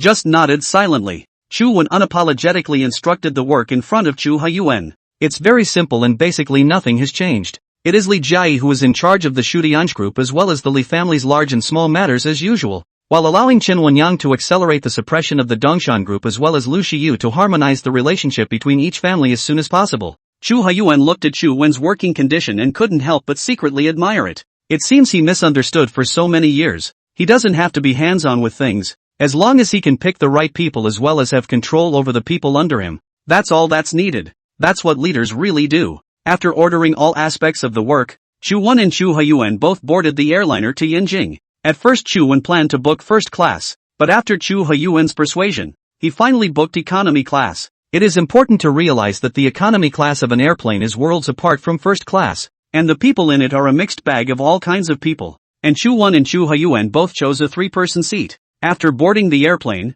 Chu Wen looked sideways at Chu Haiyuan and said meaningfully, "Elder Chu, I will definitely meet up with Chen Wenhai on this trip to Yanjing. Won't that make things difficult for you at that time?" Chu Haiyuan shook his head and responded with a smile on his face. "What's so difficult about it? Now that you don't have any conflicts with the Chu family, we naturally won't cooperate with Chen Wenhai. And through my observation, Chen Wenhai's mind and city is not simple. He is just young now. When he is a little bit older, I'm afraid I can't even hope to catch up." Talking about Chen Wenhai, Chu Haiyuan has a not-so-small touch on him. His mindfulness of the city in conjunction with his ambition really makes it feel very scary. Chu Wen instantly revealed a disdainful expression after hearing Chu Hyuan's words before softly saying, Elder Chu is overstating things. A mere Chen Wenhai. There's no need to care so much. Perhaps Chen Wenhai's existence posed a threat to others, but to Chu Wen, he didn't put it in his eyes at all. It would just take some time to completely make Chen Wenhai never turn over a new leaf. Chu Hyuan gazed at Chu Wen and gave him a thumbs up.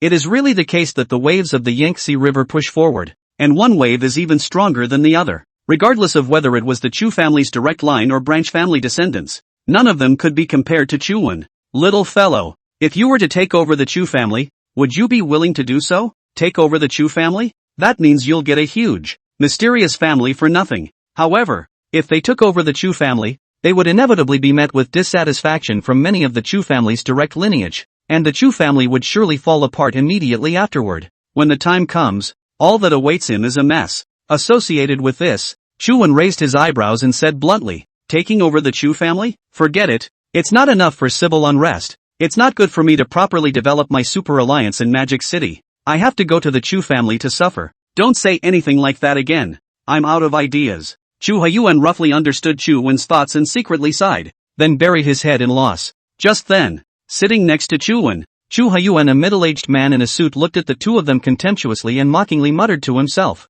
I've never seen such a person who can brag so much. Allah head sick. Still Chen Wenhai. Still the Chu family. Still the super alliance. If you have the ability to do private airplanes. The middle-aged man's voice instantly reached the ears of Chu Wen. Chu Hyuan. Chu Wen poked his body out and said rather snidely, look at me carefully. Do you really not recognize me? Hearing Chu Wen's inquiry, the middle-aged man carefully sized up Chu Wen and first shook his head before frowning. Allah is sick. Do you really think you're the president of the Super League? In an instant, Chu Wen and Chu Hyuan both glanced at each other before instantly bursting into laughter. This was something Chu Wen had never dreamed of. You know that at the beginning of the formation of the Super League, all the major media in Magic City gathered in front of the Marriott Hotel. At that time, he was recorded by countless reporters as well as flashbulbs as he chatted with Li Jiayi and Chen Wenyang in front of the Marriott Hotel. The next day it spread throughout the entire Magic City. The middle-aged man sitting next to him actually doesn't care about something so huge? Chu Hyuan stared at Chu Wen rather snidely and said meaningfully,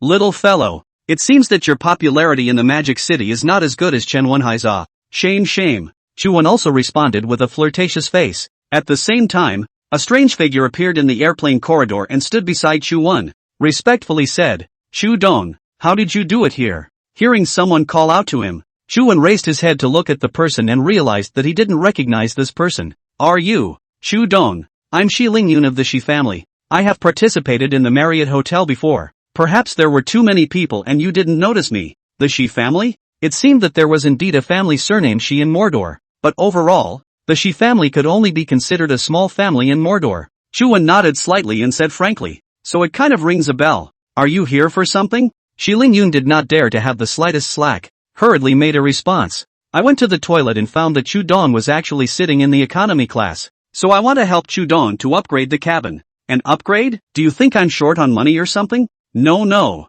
Chu Dong misunderstood. I just want to. Shi Lingyun didn't expect to pat the horse's ass on the hoof, and after being confronted with Chu Wen's questioning, he was actually a bit speechless. He had thought that through this rare opportunity, he would take advantage of the chance to gain Chu Wen's trust, thus elevating the Shi family's position in the Super Alliance. If it was done, then the strength of the Shi family had grown. Chu Wen ignored Shi Lingyun and instead turned his gaze to the middle-aged man and said with amusement, have you ever done first class? That middle-aged man shook his head. He was now well aware that the Chu Wen beside him had an extraordinary identity background. In the next moment, Chu Wen gazed at Shi Lingyun and said softly, if you want to sit next to me, give him the first-class seat. Unexpected surprise. Shi Lingyun joyfully nodded her head in a hurry while saying towards the middle-aged man, you go to the first-class cabin. Let me have this seat. As he spoke, he pulled up the middle-aged man and then sat down on his butt, changing into a middle-aged man standing in the airplane corridor. His eyes looked deeply at Chu Wen. Chu Hyuan, two people, could not help but shake his head. What's with all the weirdos in this world? A chance encounter with Shi Lingyun of the Shi family on the airplane caused the middle-aged man who had scoffed at Chu Wen to instantly change his mind. He was no longer thinking that the two of them, Chu Wen and Chu Hyuan, were bragging, but were talking about things that really happened. Shi Lingyun also switched seats with the middle-aged man without saying a word after receiving Chu Wen's instructions, giving up the first-class cabin that belonged to him to the middle-aged man. To him, being able to appear at Chu Wen's side would give him a great chance to make him value the Shi family. and the Shi family would inevitably rocket to the top at that time. This short journey, although it was said that there were a few hiccups, nevertheless it arrived in Yanjing on time and on schedule. When you came to Yanjing, you were even in Chu Haiyuan's territory, since Chu Haiyuan hadn't notified anyone. And even more so, no one was clear about his itinerary. The two of them walking out of the airport appeared to be very cold. Just then, dressed in a suit, Shi Lingyun jogged all the way to catch up with Chuan. When he came to his side, only then did he stop his pace, panting heavily in his mouth, and then said respectfully, "Chu Dong, I'm here to attend a meeting in Yanjing. Do you need me to send you guys off?" Shi Lingyun was not at all willing to let go of any opportunity to kiss ass. Chuan looked sideways at Elder Chu and said meaningfully, "Elder, what do you think? After all, this is not Mordor, but Yanjing. Some things naturally have to Chu Haiyuan to take the idea, otherwise it is a bit noisy." Chu Haiyuan liked Chu Wen's style of doing things more and more, and a light swept through his exquisite eyes. Looking at Chu Wen, they smiled at each other and responded softly, "If he's not afraid of delaying the meeting, he can catch a ride." When Shi Lingyun heard this, he immediately revealed an expression of joy. "Chu Dong, old sir, there is no delay at all. It is my honor to be able to send you too." Finally, the horse's ass is in the right place. Hurriedly found the sedan arranged by the Yanjing side, opened the door while the iron was hot, and invited Chu Haiyuan into the car. Almost spanning across the entire Yanjing, he finally reached the Chu family manor. After getting off the bus, Chu Wen stood at the entrance of the Chu family manor and couldn't help but feel emotional. His villa in Magic City was a far cry from here. This manor was really opulent and magnificent, and it even gave people the feeling that the Chu family manor was like the ancient emperor's palace. Chu Haiyuan looked at the unblinking Chu Wen and said rather snidely, "Little guy, do you like it? As long as you are willing to take over the Chu family, the manor as well as the Chu family's entire estate will be all yours." Nowadays, Chu Haiyuan was very certain that Chu Wen's ability was the most suitable for the position of Chu family head, so he kept on practicing his strategy, wanting to make Chu Wen change his mind. Chu Wen sweated. Elder Chu brought up old matters again. Whether it was in Magic City or on the airplane, he clearly expressed his meaning. That is, he is not interested in the position of the Chu family head. One of the main reasons was that the Chu family had 1,000 years of heritage, but at the same time the Chu family had many branches in addition to the direct line. If he fulfills Elder Chu's wishes, he will take over the Chu family and sit in the position of the Chu family's head. Putting aside the branches of the Chu family for the moment, let's just say that the Chu family's direct lineage would definitely die without agreeing, even though there was Elder Chu sitting on the fence. But this was not a long-term solution. After all, one day Elder Chu would pass away, and at that time all that would be left for him would be endless conflicts and troubles. Chu Man is not going to take over this mess. "Gramps, I'll take it that you're chucking me out if you keep screwing around like that." Chu Haiyuan was just constantly testing the waters, and when he saw Chu Wen say this, he immediately said, Fine, don't mention it." As he said that, he brought Chu Wen inside the manor. The Chu family manor has a lot of green plants, and there are even mountains and streams and springs, just like a fairyland on earth. At the same time, Chu Haiyuan also introduced the history about this manor to Chu Wen. "Little fellow, in fact, hundreds of years ago, the Chu family did not settle here, but in the prosperous area of Yanjing. Put it this way, in ancient times, our Chu family was a princely vassal, but because of political power shock, the family was forced to avoid the world. A clean place was chosen. This manor was established, and the family changed from politics to business, which took more than 100 years to become as effective as it is now. This estate is the work of our ancestors, so to speak." Chu Wen followed Elder Chu's side and listened carefully, likewise gaining a moment's understanding of the Chu family's past. Although Chu Haiyuan was not specific enough, Chu Wen could still guess that when there was a shakeup in power, that was when a traitor occurred in the Chu family. It was only because of Chu Wen's identity that he didn't go into detail, but rather made a passing reference. An old man and a young man were wandering around the manor when they ran straight into Chen Wenhai, who was about to leave the Chu family manor. "Family master, you're back. This is Chu Lingfeng," who was escorting Chen Wenhai, immediately came to Chu Haiyuan's face after spotting his figure and asked in a respectful manner. He had heard of Chu Wen's name, but he had never seen it with his own eyes. But Chen Wenhai was different, as he suddenly narrowed his deep eyes when he saw Chu Wen. Chu Haiyuan nodded, then turned his gaze to Chu Wen. "Well, he is Chu Wen of the Magic City Chu Tiangda group." "Chu Man?" Chu Lingfeng instantly revealed the same state as Chen Wenhai after hearing Chu Haiyuan's introduction. Unbelievable. Not even believing that Chu Wen would appear inside the Chu family manor. What made him feel even more unimaginable was that Chu Wen was even talking and laughing with the family head. How was this possible? Knowing the relationship between the Chu family and Chu Wen nowadays, it was impossible for this scene to happen. Chu Wen, how did you end up in my Chu family? Truly there is a way to heaven and you don't go. There is no door to hell and you come in. Chu Lingfeng simply did not care what had happened to both the family head and Chu Wen. Right now, in his opinion, the family head was mostly blinded by Chu Wen. In an instant, Chu Huiyuan's face turned cold, and then he said sternly, Chu Lingfeng, you must not be impolite. Chu Wen is the Chu family's honored guest. How can you be allowed to fool around like this? In the face of Chu Huiyuan's reprimand, Chu Lingfeng no longer spoke, but instead clenched his fists with gritted teeth.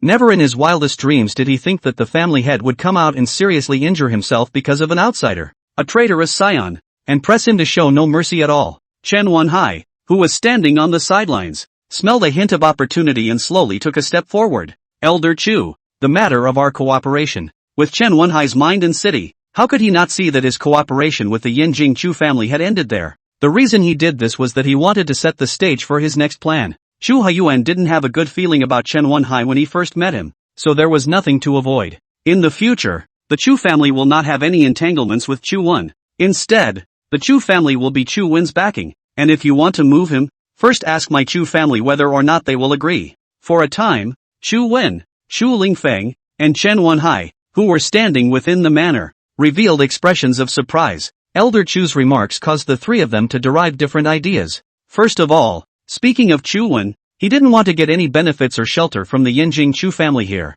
He currently just wanted to do a good job with the Super League. If the Super Alliance is solid and unrivaled, then the strength I have at my disposal is enough to be compared to the Chu family, which has 1,000 years of heritage. What's more, the Chu elder was this clear, wanting him to take over the position of Chu family head. He could have just accepted Elder Chu's offer if he wanted to receive benefits or shelter, but he didn't, because Chu Wen felt that he could do it perfectly well on his own. On the contrary, if Elder Chu did this, it would only make the Chu family's first family feel that he was a threat even more. The same as what Chu Wen was considering. Chu Lingfeng, who was a direct descendant of the Chu family and the successor of the Chu family, had his thoughts instantly turn over within his heart after hearing the meaning of the Chu elder. It had only been a few days. Chu Huiyuan pair had gone from fully supporting against Chu Wen, to now supporting Chu Wen with the power of the Chu family. Other than Chu Menting, he had never seen Chu Huiyuan being so kind to a family descendant, whether it was a direct line or a branch, and even to him, he was not moving to rebuke or anything like that.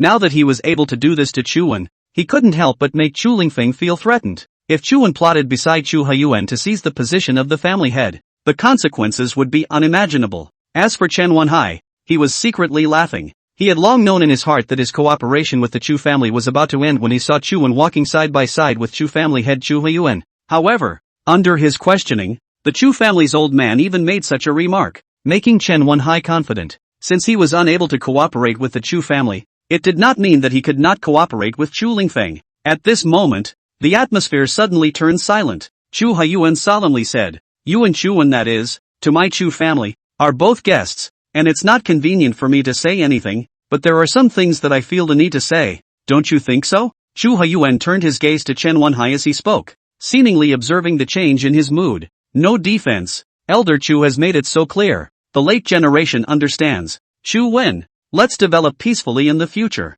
After all, Elder Chu has opened his mouth. I can't not give this face. Immediately afterward, Chen Wenhai then looked at Chu Lingfeng beside him before giving him a wink. A superb light flashed out from within Chu Wen's eyes, pursed his lips, and said unhurriedly, "I'm fine with all of it. Anyway, the Chu Tiange group can't do anything to bully the small with the big." This statement may seem ordinary, but it hides many layers of meaning. Bullying the small with the big was an allusion to the fact that Chen Wenhai's Dongshan group was not even in his sights. As for highlighting the Shudianj group, the purpose was also very simple. Chen Wenyang as well as the Chen family was the executive director of the Super Alliance, but he wasn't a member of the Chu Tiange group, which meant that things outside of the Chu Tiange group wouldn't have anything to do with him. The atmosphere between a few people was suddenly filled with gunpowder. Instead, it was Chu Lingfeng who had been in a state of silence, only clenching his hands into fists and glaring at Chu Wen without turning his eyes away. Inwardly, he seemed to be calculating something. Chen Wenhai smiled faintly and said rather politely, "Then let's meet again in Magic City.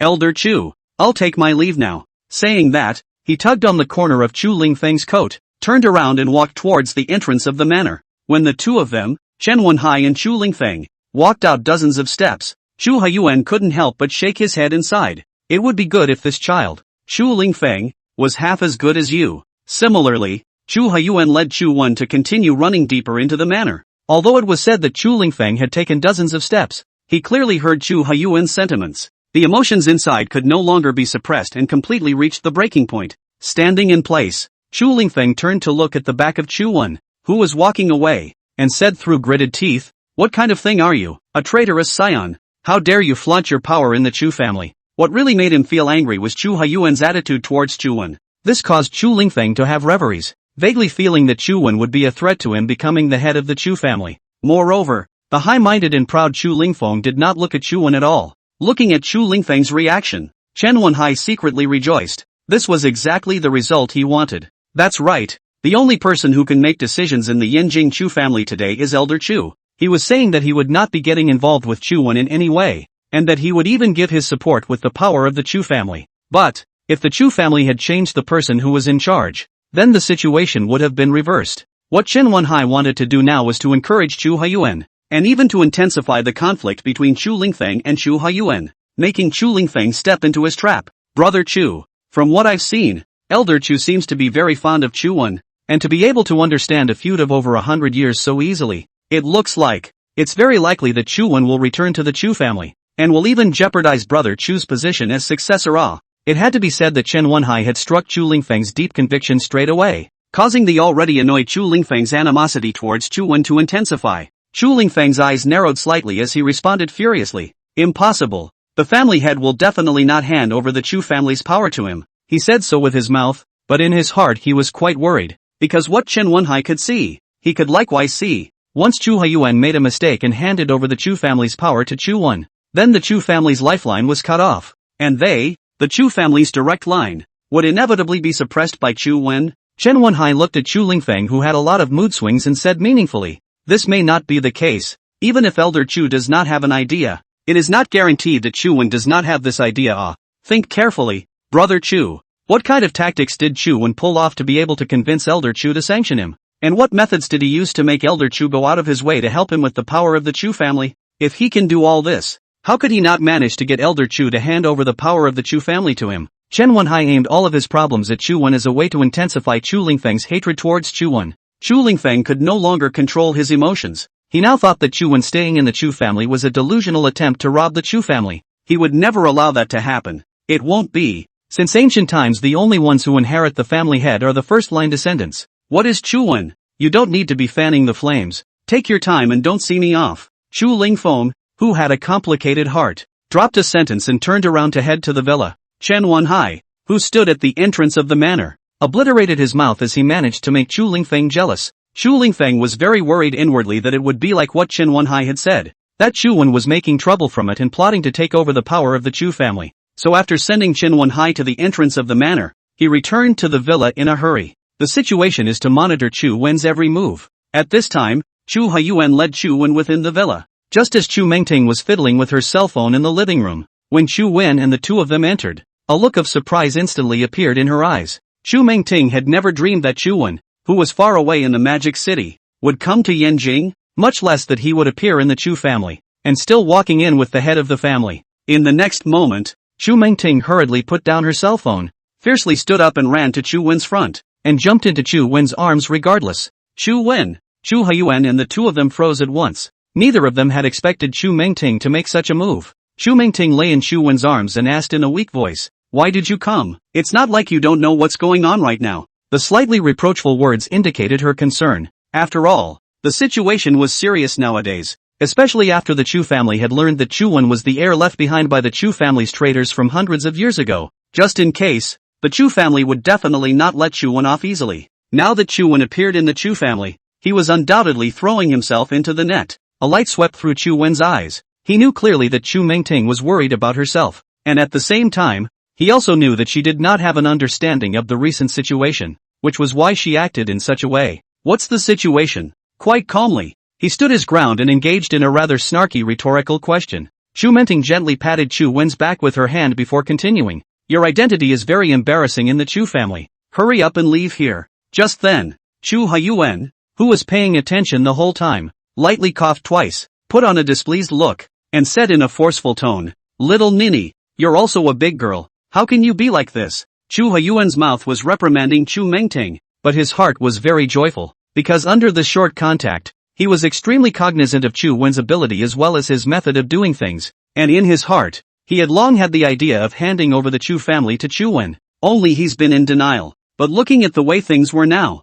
perhaps Chu Mengting could change Chu Wen so that he could reach Chu family and take over his position. Only after hearing Chu Huyuan's rebuke did Chu Mengting reluctantly leave Chu Wen's embrace. Emotionally, he looked towards Chu Huyuan and answered, "Family master." Chu Wen he never wanted to be an enemy of the family. Everything was us being too sensitive, causing things to turn into the current state. Can family master bypass Chu Wen? One must know that she respected Chu Huyuan very much and obeyed all of the family head's commands. But now she was arguing back with him because of Chu Wen. Although it was said that Chu Huyuan had heard the phone call from Chu Mengting at the Chu Tiange Group's office. But still, there was no small amount of surprise. Now it seemed that this little nymph was truly in love with Chu Wen. Next, Chu Huyuan turned his gaze to Chu Wen, and the two of them smiled at each other. "Silly ninny, what are you talking about? Is there a conflict between the Chu family and Chu Wen? There are just misunderstandings, right? And currently the misunderstandings have been resolved. So how do you want me to get around him?" Chu Mengting looked at Chu Huyuan incredulously, and then turned her gaze back to Chu Wen. It seemed to be trying to get a definitive answer on Chu Wen. After locking eyes with Chu Mengting, Chu Wen did not say too much, but only gently nodded his head, signaling that what Elder Chu said was true.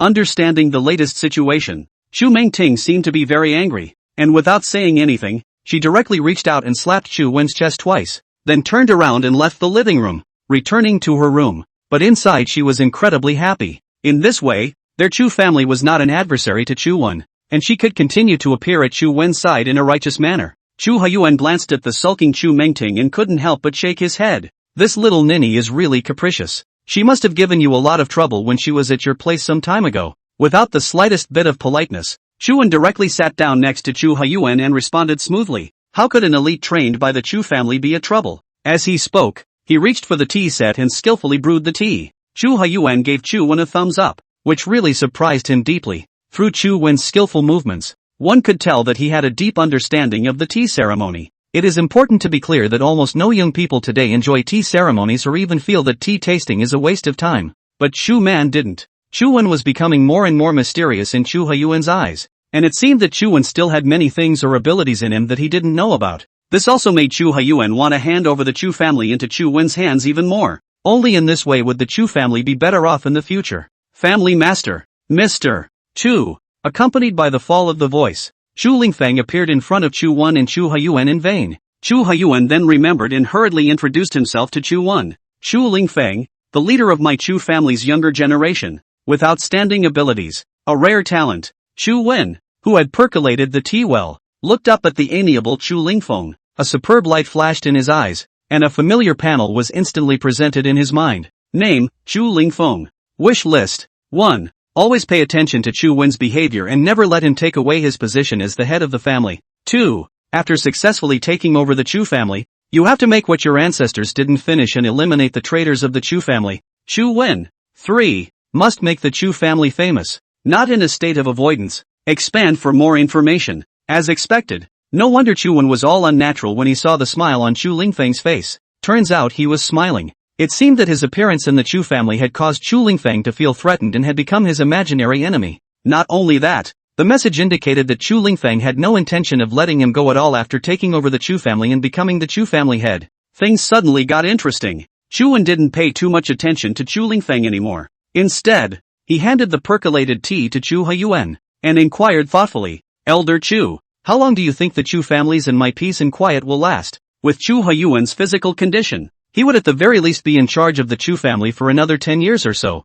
These 10 years were enough time for him to stabilize the Super Alliance, and at that time, even if the wolfish Chu Lingfeng took over the Chu family, he would not be able to shake Chu Wen in the slightest. Instead, it was Chu Huyuan who was stunned, staring at Chu Wen with a face full of suspicion. "What do you mean by that, little one?" "Old master, let's say a bad word. By the time you step aside and give way, what if the new Chu family head wants to rehash the old story?" Without being humble, Chu Wen meaningfully recounted Chu Lingfeng's inner thoughts. In an instant, the smile on Chu Lingfeng's face instantly came to a screeching halt, and his gaze stared blankly at Chu Wen. Wasn't he saying what was on his mind? "What's the situation?" Chu Wen seemed to be able to see through the thoughts in his mind. Now it seemed that the Chu Wen in front of him was not as simple as Chen Wenhai had said. Even Chu Lingfeng felt that Chu Wen's body had a mysterious and unknown power that caused him to gain insight into his thoughts. Facing Chu Wen's questioning, Chu Huiyuan subconsciously turned his gaze to Chu Lingfeng, who was standing in front of him, and then blinked. It won't be. No matter who becomes the Chu family's family head,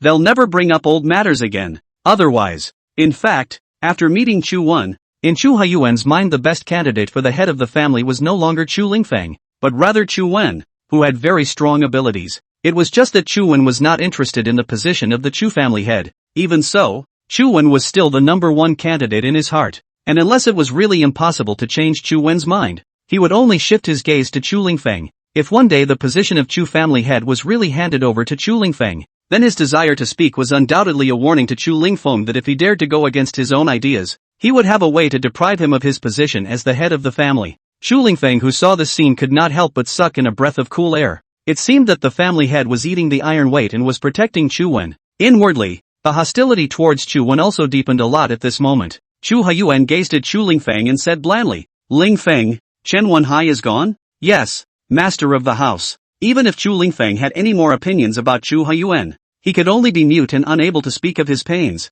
and at the same time, he had to respond respectfully. After all, the family head's eyes were all on Chu Wen and Chu Mengting right now. He couldn't afford to have any problems, or else the coveted position of family head would be farther and farther away from him. Immediately after, Chu Huiyuan nodded with satisfaction and said solemnly, "In the future, less contact with Chen Wenhai. In terms of the heart of the city, you are not his opponent at all. Don't end up raising a wolf cub out." As far as this matter was concerned, Chu Lingfeng's view was diametrically opposed to Chu Huiyuan's. He believed that Chen Wenhai could not pose much of a threat. Instead, it was Chu Wen who was sitting beside the family head, who was the Chu family's true threat. The entire Chu family was well aware that Chu Wen was a traitorous heir who had betrayed the family for hundreds of years. Regardless of how many years had passed, his nature would not have changed at all, and he appeared in the Chu family today because he wanted to take revenge on the Chu family, thus taking the Chu family for themselves. Although it was said that this was Chu Lingfeng's innermost thoughts, he was unable to show them, and could only follow Chu Huiyuan's meaning to reply accordingly.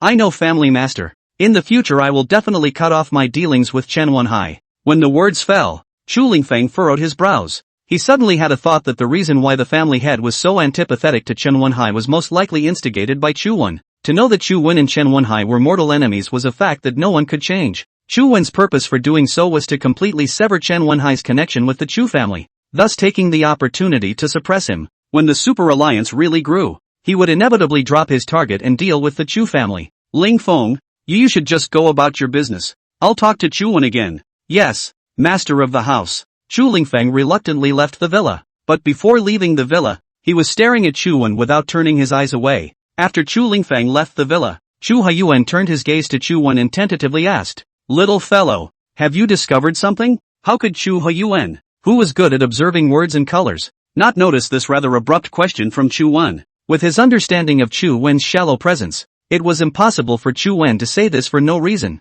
"Old master, your eyes are poisonous enough.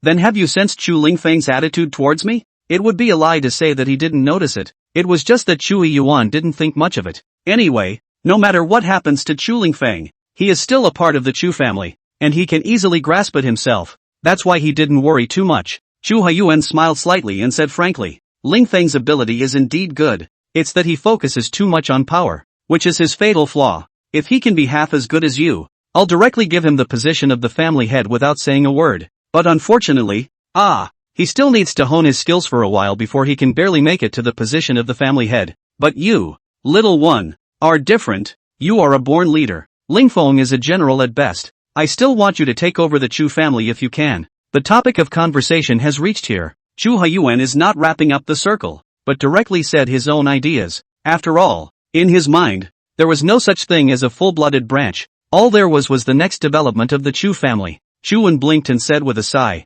"I say, old master, we're talking about Chu Lingfeng now. Why did we bring up the matter of taking over the Chu family? I've made it more than clear that I'm not interested in the Chu family at all. And if you always talk about this, sooner or later, you'll cause Chu Lingfeng to hold a grudge against me. And when that time comes, it'll be inevitable for me to become an enemy of the Chu family." Originally, Chu Lingfeng's wish list had a detailed record of his scorn for himself. If he were to hear it, it would certainly make him hate himself even more. Chu Wen was not afraid of Chu Lingfeng or the Yinjing Chu family, but rather he was unable to lay his hands on the Chu family due to Chu Huyuan's face. And it's still shallow. Chu Huyuan was furious, raised his head and slapped the table angrily, shouting, "He dares, as long as there's a day when I'm around, he'll never think of doing anything wrong." For Chu Lingfeng, nowadays, Elder Chu was a bit hateful, especially after meeting Chu Wen. Seeing that Chu Huyuan was really angry, Chu Wen hurriedly renewed the tea in front of him and said flirtatiously, "Master Chu, you're so old,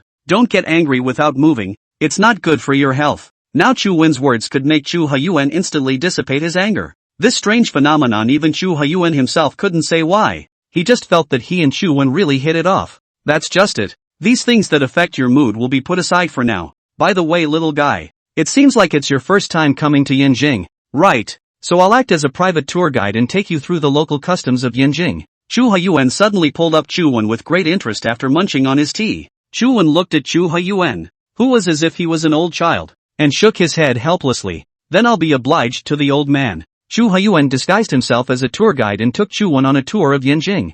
For several days in a row, almost all the famous places in Yanjing were visited. The relationship between the two of them, Chu Huyuan and Chu Wen, was also growing. This cup Chu Lingfeng watched in his eyes the entire time, and his animosity towards Chu Wen reached a certain level. The leisure time ushered in the Chu family's monthly high-level meeting. Chu Huyuan was unwilling to let Chu Wen be alone, so an idea arose to lead Chu Wen to participate in this regular meeting of the senior management. Chu Family Manor Meeting Hall. All of the Chu family's senior personnel all appeared in the conference hall as promised, waiting for the arrival of family head Chu Huyuan. As the door opened, the two figures of Chu Huyuan as well as Chu Wen appeared in the crowds present. Chu Huyuan sat down at the position of the family head, and then ordered people to move seats and place them beside him so that Chu Wen could take his seat. The many Chu family executives revealed a look of dismay. They didn't know Chu Wen, so they weren't sure what the family head's purpose was for bringing a stranger to the regular high-level meeting. All of them dropped their gazes onto Chu Huyuan's body, seemingly waiting for the family head to make an answer. There was a glow of jealousy and resentment in the crowd, which was displayed from Chu Lingfeng's eyes. Other people weren't clear about Chu Wen's identity, but Chu Lingfeng was clear about it. He had never dreamed that Chu Wen had gotten this close to Chu Huyuan, and had even brought him into the high-level meeting despite Chu Wen's identity. Chu Huyuan looked at the crowd that was full of suspicion and lightly coughed before he said frankly, "Let me introduce. The young man sitting beside me is called Chu Wen. He is the chairman of the Magic City Chu Tianga Group." "What? He's Chu Wen? Isn't he a traitorous scion? How can he participate in our Chu family's regular meetings?" "Family master, what do you mean by that? We are now in a state of hostility with Chu Wen. Chu Wen, you are not welcome in the Chu family. Hurry up and leave the Chu family, or else." In an instant, this group of Chu family's executives instantly launched a conquest against Chu Wen after hearing his name. After all, they didn't understand that Chu Huyuan and Chu Wen had reconciled, and now they only remembered that investigation by Chu Lingfeng. That Chu Wen was a traitorous heir left behind hundreds of years ago. He existed to take revenge on the Chu family, thus avenging his ancestor. A light swept through Chu Huyuan's eyes. Then he said blandly, "All be quiet, don't be so angry. Let me speak about the situation first. Chu Wen and I have already reached an agreement that we will no longer go toe-to-toe. Instead, the Chu family and the Chu Tianga group will have to reciprocate in the future and seek common development." No way. Everyone has the same opinion in their mind. Hundreds of years ago, a traitor appeared in the family, so the ancestors launched a purge of traitors, but it was unclear how Chu Wen's ancestor escaped. But the family and the ancestors of Chu Wen had bonded over this. How did this tell them to trust Chu Wen? How could Chu Wen, who was sitting next to Chu Huyuan, not see what everyone in the conference hall was thinking? Mincing his mouth, he said rather snidely, "All of you are figures who say one thing or another, and are the mainstay of the Chu family. I believe that you are well aware of how much strength the Chu family has. Are you really scornful of me?" A young man who was still young at heart, Chu Wen's words were extremely strong, instantly causing everyone present to fall into deep thought. He's right. What kind of power does the Chu family have? That is with nearly 1,000 years of heritage. And how will be afraid of the Chu Tianga group, which has just taken shape? There is a complete lack of parity between the two. Chu Huyuan looked at Chu Wen with unblinking eyes and nodded in satisfaction. Now it seems like it's still Chu Wen's way that works. Don't you even believe my words anymore? In a flash, Chu Huyuan shifted from Chu Wen's body to the numerous Chu family executives, his gaze suddenly turning deep as he sternly inquired. After 100 thoughts, the executives present all chose to believe that Chu Wen did not have any hostile intentions. Right at this moment, Chu Lingfeng, who had been silent all this time, suddenly opened his mouth and said, "Family head, this is the regular internal meeting of the family. Isn't it a bit unorthodox for Chu Wen to appear here? He originally didn't want to do it himself, but after seeing his uncles and uncles being settled by Chu Wen in a few words, no longer able to hold back, the fatal question was uttered. Chu Wen's eyes narrowed slightly, and a superb light flashed out from within his eyes, not expecting Chu Lingfeng to have quite a few tricks up his sleeve. Surprisingly, he was waiting for him here. Chu Lingfeng's questioning also caused Chu Haiyuan to be deeply surprised. His eyes staring at Chu Haiyuan with a grave gaze, he responded extremely blandly, "Out of order? I am the head of the family. Do I not have this right?" After hearing Chu Haiyuan's displeased voice, Chu Lingfeng instantly became somewhat flustered and hastily shook his head. "That's not what I meant." The family head misunderstood.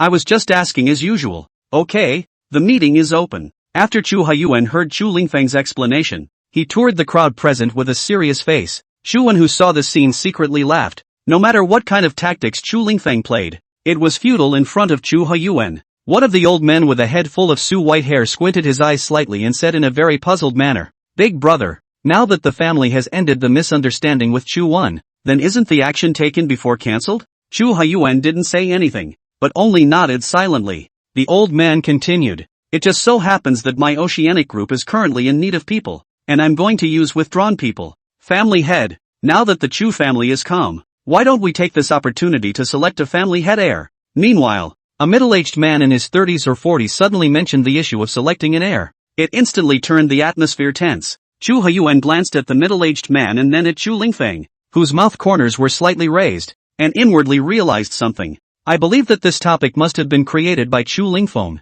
only not from his mouth, but with the help of others to get what he wants. Immediately after that, Chu Haiyuan's brows furrowed. Previously, Chu Lingfeng was indeed the number one candidate in his heart, but compared to Chu Wen, he was far behind, and in his heart, if Chu Wen could take over the Chu family, that would be the most suitable candidate. Even though Chu Wen had refused countless times, he still hadn't given up. He felt that one day he would be able to change Chu Wen's mind. Therefore, it was a bit premature to mention the issue of selecting the successor to the head of the family. After hesitating for a moment, Chu Haiyuan looked at the crowd with a firm gaze, and then solemnly responded, "Selecting the successor of the family head requires layers of assessment. It is simply not something to rush. This matter can be slowed down and discussed again in the long run. Longer term? Not something that's in a hurry? This is all bullshit to fool children. Who would believe it?" The matter of choosing the successor to the family head was nothing more than something that could be decided with a single word from Chu Haiyuan. Now that he was doing this, it was because of Chu Wen that caused the family head's attitude to change drastically.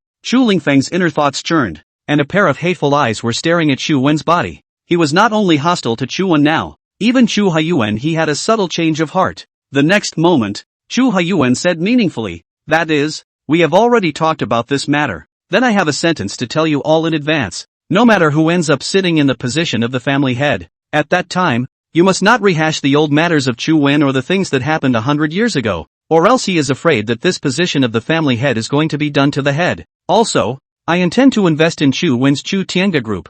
Who agrees and who opposes?" Chu Haiyuan didn't have much of an emotional change on his face, but it was giving off a strong sense of intimidation. Kind of a no-nonsense approach. In the face of family head Chu Haiyuan's inquiry, everyone had their own opinions in their hearts. A large portion of the people expressed their approval of this matter. First of all, this was led by the family head. With his status, he had a vote to decide. At the same time, they also very much believed in Chu Haiyuan's strategic vision. He wouldn't do a business that would lose money. However, a small portion of people led by Chu Lingfeng held an opposing attitude. After all, it was still hard for them to believe that Chu Wen would have set aside his ancestors' enmity, and for Chu Haiyuan to do so, he was undoubtedly helping Chu Wen to grow. It's easy to feed a tiger if you do that. After dozens of seconds had passed, those who agreed with Chu Haiyuan's approach had raised their hands, while those who held opposing views were secretly shaking their heads. After roughly glancing at the attitudes of the family's top management, Chu Haiyuan revealed a light smile at the corner of his mouth, and then said,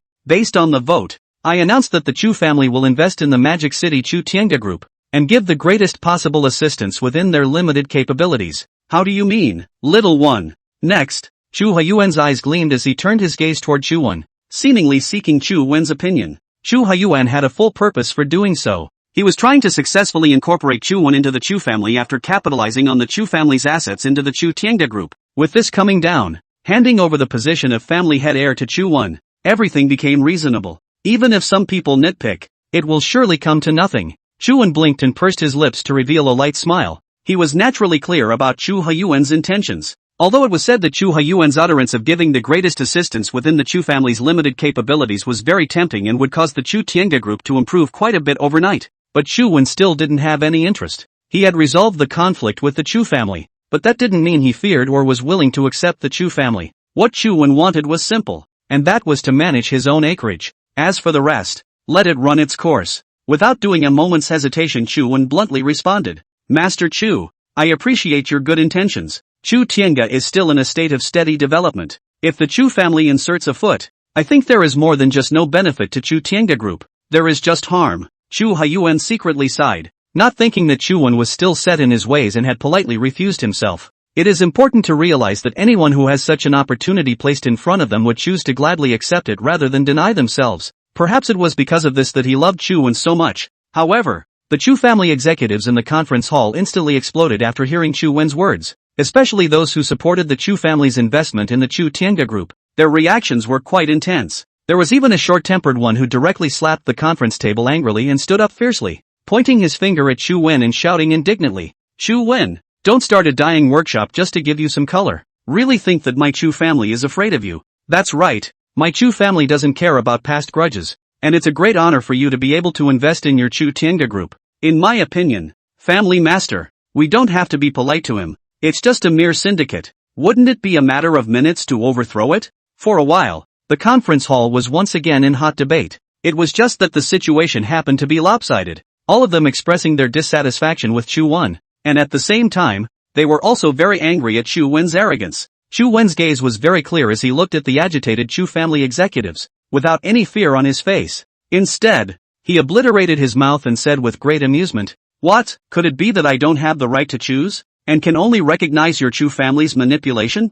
In an instant, Chu Wen's words once again caused the discontent of these executives to rise even higher. At this moment, Chu Lingfeng, who was quietly standing in his seat, also shifted from a somber to an excited look, meaningfully looking at the scene that was happening in front of him. After all, only the more intensified the conflict between Chu Wen and his own uncles would enable the Chu family to have strife with Chu Tiange. That way, he could rightfully take action against Chu Wen. At that time even the family head Chu Huyuan couldn't stop it. Seeing the situation, Chu Huyuan frowned slightly, and then coughed heavily several times, and said seriously, "All stop, is it not putting me in the eye? The little one is right, my idea is just a single one. As for the final choice is still on Chu Wen's body." Look at the excitement given. Although his mouth was sternly reprimanding the many executives, Chu Huyuan knew clearly that they were defending the face of the family. But if we let things go on, I am afraid the consequences will be unimaginable. He could only forget about his purpose for the time being, and reconcile Chu Wen's relationship with the many senior members of the Chu family from it. The Chu family's senior management closed their mouths unwillingly after hearing Chu Huyuan's reprimand, but everyone looked at Chu Wen with unblinking eyes, as if they had a great dissatisfaction with him. Chu Wen looked at Chu Huyuan beside him with a calm demeanor and said succinctly, "Elder Chu, it seems like they don't like me too much, and since this is your family meeting, I'd better go out for a walk." The moment the words fell, Chu Wen quietly left the conference hall under the stunned gazes of the crowd. Chu Huyuan hesitated for a few seconds, then whirled toward the crowd and said, "It's normal for people to have conflicts with each other, but don't hold grudges. That's it for today's meeting." After announcing the adjournment of the meeting, Chu Huyuan hurriedly stood up and immediately left the conference hall, going forward to catch up with Chu Wen, who had not yet gone far. At this moment, a puzzled voice appeared in the conference hall. "What's wrong with the family head? It's completely unlike before. It's very likely that it has something to do with this Chu Wen. Otherwise there's nothing else that can explain it. What kind of charm does this Chu Wen have to make the family head treat him like this?" Chu Wen left the conference hall and headed straight to the garden within the manor. Ever since Chu Huyuan wanted to bring him to the meeting, Chu Wen had roughly guessed the appearance of the Chu family's many senior members. As expected, everyone was extremely arrogant. This made Chu Wen quite uncomfortable. After all, in Chu Wen's opinion, they would have no capital that could be superior other than the identity of the Chu family's senior management. At that moment, Chu Huyuan appeared behind him and reached out to pat Chu Wen's shoulder. "Little one, are you getting angry?" In the next moment, Chu Wen stood still, looked sideways at Chu Huyuan, and pursed his lips. "Elder Chu, you seem to be underestimating me too much. I'm just not used to the atmosphere of your family." Chu Huyuan nodded with deep approval and said meaningfully, "It'll be fine when you get used to it. Most of them are the first line of the family, possessing complete arrogance, and there are times when the approach will be a bit too much. In fact, he said all of this with feeling. After all, he was the head of the family and knew enough about everyone in the family. That's why he had the same feeling as Chu Wen. However, the difference was that Chu Huyuan was in the position of the head of the family and could easily control them, but Chu Wen couldn't, and would even be despised by them. The two of them smiled at each other for a split second. Chu Wen said softly with a hitch, "Elder Chu, just break your thoughts early. I won't take over the Chu family, especially after attending this Chu family's high-level meeting." The smile on Chu Huyuan's face came to a screeching halt. It seemed that his approach had not only failed to change Chu Wen's opinion, but had also deepened his choice. Sighing darkly, he nodded his head in a million different ways and said unwillingly, "AI, if you, little fellow, were to take charge of the Chu family, I believe that the Chu family would have greater prospects for development. It's just a pity. From what I've seen, it won't take long for the Chu Tiange group to become the premier enterprise in the Magic City." Indeed, Chu Wen had formed a super alliance in the Magic City, condensing 90% of the Magic City's clans, but that didn't mean that Chu Wen's Chu Tiange could be at the point of dominance. The landscape of the Magic City is still quite chaotic today. The fact that the Super League's roots had not yet stabilized, and the presence of Chen Wenhai's Dongshan group as well as the 10% who had declined the invitation, were not small pitfalls. However, Chu Yuan made an interpretation of Chu Wen's ability, chest, and other aspects of his life. Surely it wouldn't take long for Chu Wen to solve the problems that existed in Magic City. Completely the man standing on top of the Magic City. Let nature take its course. You can't be in too much of a hurry for this kind of thing. There's plenty of time anyway. Chu Huyuan looked at Chu Wen with relief and gave him a thumbs up. Such a mentality is a complete rarity in this work-for-hire society. This was also the biggest and most obvious gap between Chu Wen and Chu Lingfeng. A crafty light suddenly flashed in Chu Huyuan's eyes before he said meaningfully, "Little fellow, have you ever considered relocating the Chu Tiange group to Yinjing? Don't get excited first. It's not for you to take over the Chu family. It's that after you come to Yinjing, the two of us will still be able to get together to sip tea and skate around when we're not doing anything." For Chu Wen, he knew exactly what Chu Huyuan was thinking. But there is no benefit in doing so. There is only bad. Firstly, his relocation of the Chu Tiange group to Yinjing was bound to be met with suspicion from this group of high-minded Chu family executives. And secondly, he had gone through a great deal of effort to occupy a place in the Magic City. If he followed Chu Huyuan's words, then all of his previous efforts would have been wasted. Without making any considerations, Chu Wen resolutely responded, "Master Chu, don't think about it. You think Chu Tiange can be compared to the Chu family? Chu Tiange doesn't have that many years of heritage. If Elder Chu wants to sip tea and skate with me, these are not problems, as long as you hand over the position of the Chu family head to someone else and you return to the Magic City with me. Won't all the problems be solved?" The quick-thinking Chu Wen made a rhetorical question with a wicked grin on his face. Chu Huyuan hastily shook his head. He hadn't wanted to relieve himself of his armor and enjoy his old age, but he was the head of the Chu family. He had to make considerations for the Chu family. Even if the position is handed over, it should be handed over to a talented person who has the ability to make the Chu family grow to inherit. Chu Lingfeng? Originally, he had thought that he was the most suitable candidate, but during this period of time Chu Huyuan had discovered many of Chu Lingfeng's shortcomings, especially in front of Chu Wen or Chen Wenhai. The inadequacy was displayed to the fullest. Chu Wen was instead his ideal successor as the head of the Chu family, but he didn't have a single interest in the Chu family. In the next moment, Chu Huyuan narrowed his eyes slightly and said in a serious tone, "I also want to, but this air really makes it difficult for me. You're not interested, and Chu Lingfeng is interested, but he has a lot of problems of his own. This little Nini Chu Mengting is fine, but she's in a girl's body, so she's bound to be rejected by many of the higher-ups." It turned out that Chu Huyuan really did hand over the position of family head to Chu Mengting. If Chu Mengting became the Chu family's head, then everything would wind down. Just why was it rejected by the Chu family executives? Chu Mengting had demonstrated a strong ability while working in the Chu Tiange group, and with such an ability it was enough to be qualified for the position of Chu family head. After a moment's hesitation, Chu Wen turned his thoughts. This may have something to do with the Chu family's 1,000 years of inheritance. To know that in the past, it was all about favoring men over women, and inheriting the position of the family head also naturally has the explicit provision that it is passed on to men and not to women. Chu Wen blinked his eyes before saying frankly, "There are good things about the Chu family's heritage, but there are also bad things, just like passing on a male to a female. What kind of era is it now that we're still engaging in this? And Master Chu, you've also seen my fiancée Li Jiai, right? She's also a daughter, but she carries the burden of the Li family. Not as good as usual. Have to care about these worldly things." Chu Wen's words instantly woke up Chu Huyuan, looking at Chu Wen with an excited expression. "That's right. What era is it? There are indeed explicit rules in the family. But rules are dead, but people are alive. Little fellow, I've decided. I'm going to hand over the position of the Chu family's head to this little nymph Chu Meng, and I'm going to go with you to live in the magic city. You won't annoy me, right? All of a sudden, Chu Wen laughed recklessly and said bluntly, I'm begging for it. I'm afraid that you'll get tired of staying. Master Chu Lingfeng, who was hiding behind a tree, had memorized the entire conversation between the two of them, Chu Huiyuan and Chu Wen, and his eyes were filled with hatred. He paid so much for the Chu family and ended up in this situation. Chu Lingfeng in the shadows heard the entire chat very truly. At this moment, there was no longer any reverence for family head Chu Huiyuan within his heart. There was only resentment. He had given his whole heart to the Chu family, and in the end, he had turned out to be so bad in the eyes of the head of the family. Moreover, Chu Huiyuan also wanted to try to subvert the rules laid down by his ancestors, wanting Chu Mingting, who was a daughter, to inherit the position of the Chu family's head. He hated Chu Huiyuan. He hated Chu Wen as well as Chu Mingting. They were the ones who had taken away the position of family head that should have belonged to him.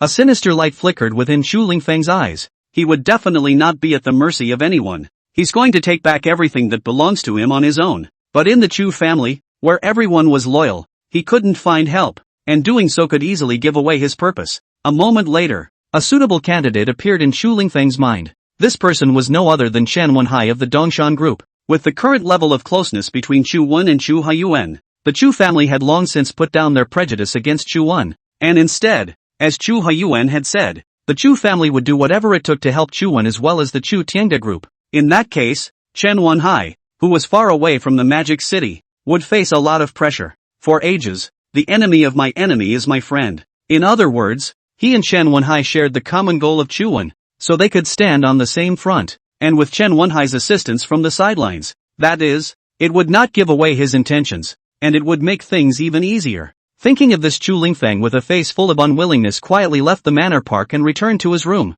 directly dialing Chen Wenhai's phone. The moment the phone was connected, Chen Wenhai's joyful voice could be heard. Brother Chu, I thought I couldn't wait for your call. One must know that before Chen Wenhai had left from Yanjing, he had constantly fanned the flames in front of Chu Lingfeng. The purpose was to intensify the conflict between Chu Lingfeng and Chu Huiyuan or Chu Wen. This leads to the breakup of the Chu family's relationship with Chu Man. When Chen Wenhai was about to return to the magic city, he met Chu Wen, Chu Huiyuan, who were talking to each other, and felt bad in his heart. Not only would he be unable to cooperate with the Chu family, he would instead be sanctioned by the Yanjing Chu family. That was why he had encouraged Chu Lingfeng to turn this situation around. As expected, Chu Lingfeng was falling right into his trap. This phone call from him signaled that he no longer had any attachment to the Chu family. Chu Lingfeng responded gloomily after hearing Chen Wenhai's voice. Are you clear that I'm going to call you? That's right. I've roughly predicted what's going to happen in the Chu family in the near future. I believe these past few days have been difficult for you.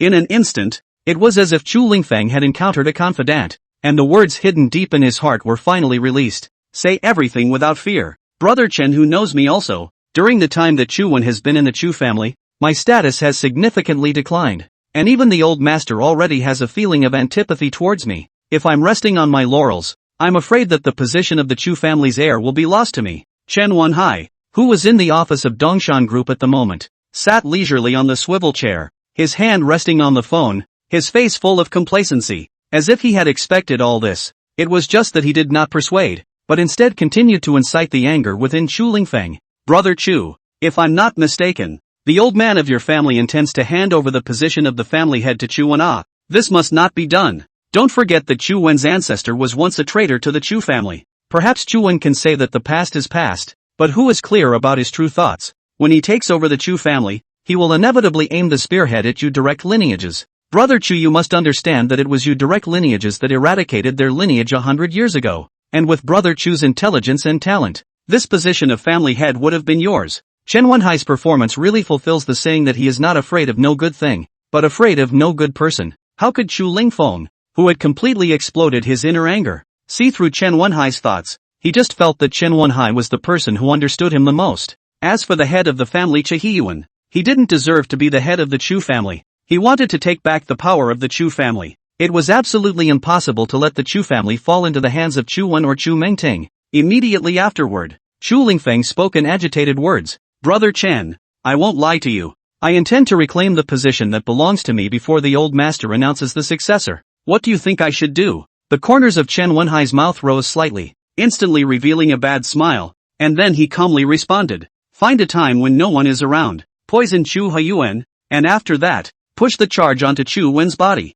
With poison? Isn't that murder? Once the matter is exposed, he will be removed from the Chu family. Ended up with nothing. Even if Chu Lingfeng was hating Chu Huiyuan and wanted to sit in the position of the Chu family's head, he would not use this method. No, it's too risky, and since the old man is so shrewd, it may not work. In the next moment, Chen Wenhai responded forcefully, as the saying goes, no poison. If Brother Chu can't even do this, then I'd better advise Brother Chu to forget about it. This family head position has nothing to do with you at all. Chen Wenhai, who coexisted with his city and heart, would naturally deal with Chu Lingfeng's methods. He was doing nothing but belittling. The more he despised Chu Lingfeng, the more it helped him make up his mind. Chu Lingfeng clutched his cell phone tightly. He actually did not think that Chen Wenhai actually did not think highly of him. After hesitating for a moment, Chu Lingfeng clenched his gums, and then put his heart on the line. In order to get the position of the family head, he was determined to poison Chu Huiyuan and get back what belonged to him.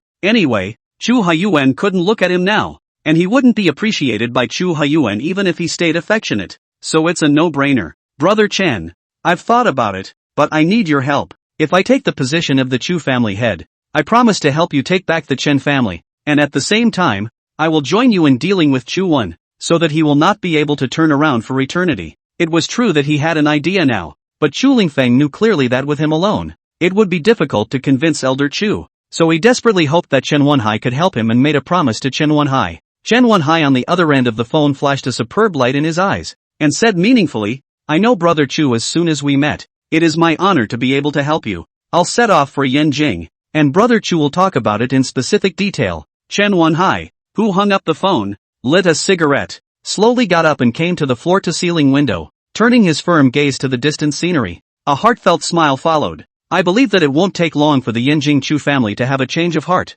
As for him, he is getting a lot of benefit out of this. Chu family manor. Next to the stream spring, Chu Wen and Chu Huiyuan sat side by side on the bench, looking at the lake that reflected the azure sky. Suddenly, Chu Wen glared at Chu Huiyuan and said rather snidely, Elder Chu, you don't really intend to set a precedent by handing over the position of the Chu family to Chu Mingting, do you? Chu Huiyuan stared at him with a face full of suspicion after hearing Chu Wen's inquiry. Stunned, he responded, does it look like I'm joking? Why would you ask that? Chu Wen puffed out a laugh, then shook his head. If you really give the position to Chu Mingting, old master, I believe that many people will oppose it, especially Chu Lingfeng, who seems to be determined to win this position. Once the position of family head is not his, I'm afraid that a lot of things will be born. When he had met Chu Lingfeng in the villa's living room earlier, he had gone through his list of desires to understand the course of his heart. In other words, Chu Lingfeng would definitely not easily hand over the position of Chu family head.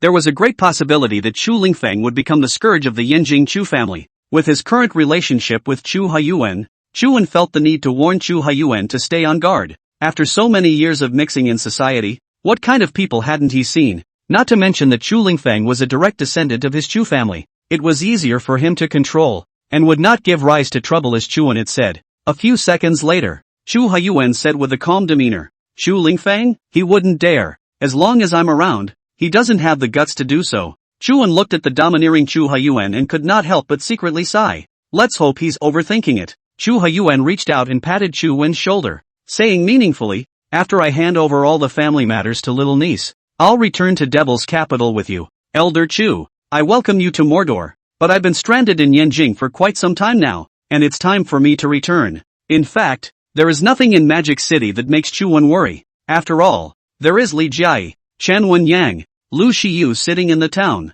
Chu Wen just simply couldn't stay in Yanjing anymore. All in all, Yanjing was not as comfortable as staying in Mordor, and Mordor was its own territory anyhow. When Chu Huiyuan saw that Chu Wen had the idea of wanting to leave, his brows furrowed slightly and he hurriedly inquired, Little fellow, are you in such a hurry? It won't take long for me to explain the affairs of the Chu family. Chu Wen didn't even think about it and directly shook his head. In addition to getting tired of staying in Yanjing, the most important thing was that Elder Chu handed over the position to Chu Mingting. The whole process would be very significant, and it would be a little bit abrupt, even unreasonable, if he stayed in the Chu family in this capacity again. Although it was said that Chu Lingfeng already had a preconceived notion about him, if he continued to stay, It would cause no small amount of criticism to Chu Haiyuan, Chu Mengting and the two of them. The next moment, Chu Wen said meaningfully, Elder Chu, since you intend to settle in Magic City, are you still afraid that the two of us won't have time to stay together? That's true. Chu Haiyuan, who had a second thought, seemed to comprehend Chu Wen's approach and did not continue to stay.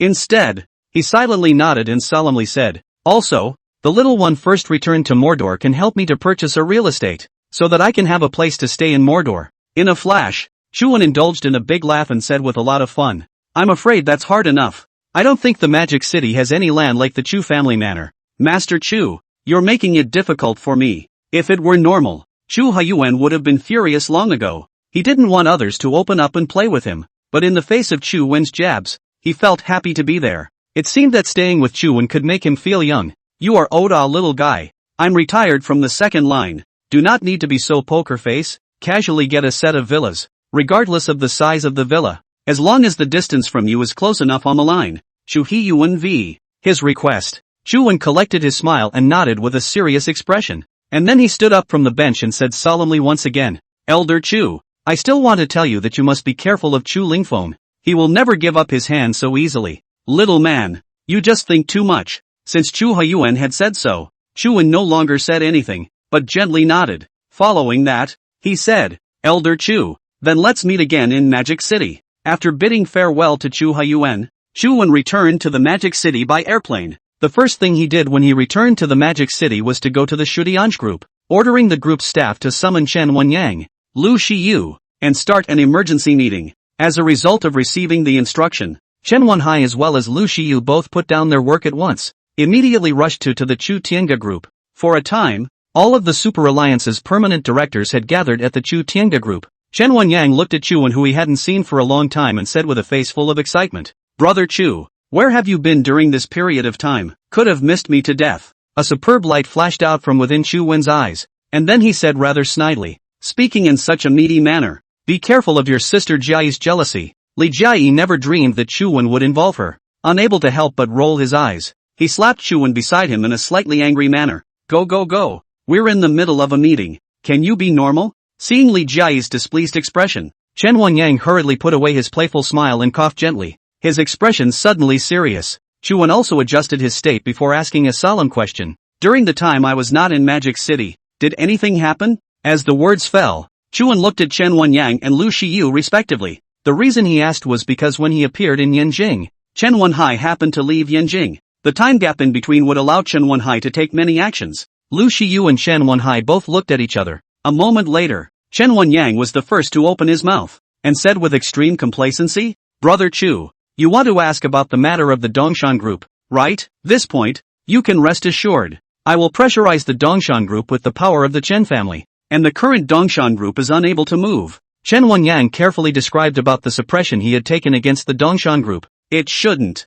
Chu Wen's face instantly displayed a puzzled expression. It was reasonable to say that Chen Wenhai would definitely not let go of this excellent opportunity. Yet he took no action. Is it hard to be really intimidated by Elder Chu? Wenyang, has your brother been doing anything unusual lately? Chen Wenyang responded with a face full of joy and said, when you came back, Brother Chu, he had just left Magic City. What? Chen Wenhai left the Magic City? Chu Wen couldn't help but be taken aback, and then he suddenly fell into deep thought. Through his understanding of Chen Wenhai, it was impossible for him to leave Mordor for no reason. He must have a purpose. In a flash, Chu Wen suddenly associated himself with the Yinjing Chu family. In the next moment, Chu Wen hurriedly inquired, Wenyang, your brother left Magic City. Where is he going? Chen Wenyang couldn't help but frown slightly after hearing Chu Wen's words. He couldn't figure out why Chu Wen was so concerned about Chen Wenhai's trail. After hesitating for a moment, Chen Wenyang responded thoughtfully, it seems that he went to Yinjing. As to why he went to Yinjing is unknown. In an instant, a superb light flashed out from Chu Wen's eyes. It seemed that as he had estimated, Chen Wenhai had inevitably traveled to Yinjing, mostly at the invitation of Chu Lingfeng. Nothing good can come from two people conspiring. Could it be that Chu Lingfeng really wanted to mess with the Chu family? If that was the case, then he should be notified to Elder Chu as soon as possible. Just as Chu Wen was in deep thought, Lu Shiyu, who had been silent all this time, suddenly said, Young Master Chu, during the time you were away, I followed your instructions and have notified all the clans of the Super Alliance of the regulations, and most of the clans have already returned to the fold in good faith. I believe it won't take long for the Super League to come into its full form. Chuan instantly collected his mind after hearing Lu Shiyu's report, and then nodded with satisfaction. Knowing that Chen Wenyang was in charge of suppressing the Dongshan group, while Li Jiayi was mainly looking after the Chu Tiange group as well as the Li family, the Super Alliance could only be handed over to Lu Shiyu to take full responsibility. Now the Super League can have the current effectiveness. Enough can see Lu Shiyu's dedication. Chuan looked at Lu Shiyu without taking his eyes off and said with relief, "It's been hard on you for this period of time. By the way, Uncle Lu, is there a Shi family in the Super Alliance?" Suddenly, Chu Wen's mind thought of that Shiling Yun who met the ass-kisser on the airplane. Since becoming the permanent director of the Super League, Lu Shiyu has put all his heart into integrating the family, so he has a shallow memory of all the families, big and small. Young Master Chu, there is indeed the Shi family in the Super Alliance. Oh, Uncle Lu, then you should know more or less about the Shi family. Lu Shiyu had never expected Chu Wen to take an interest in a small family whose name did not turn to the warp.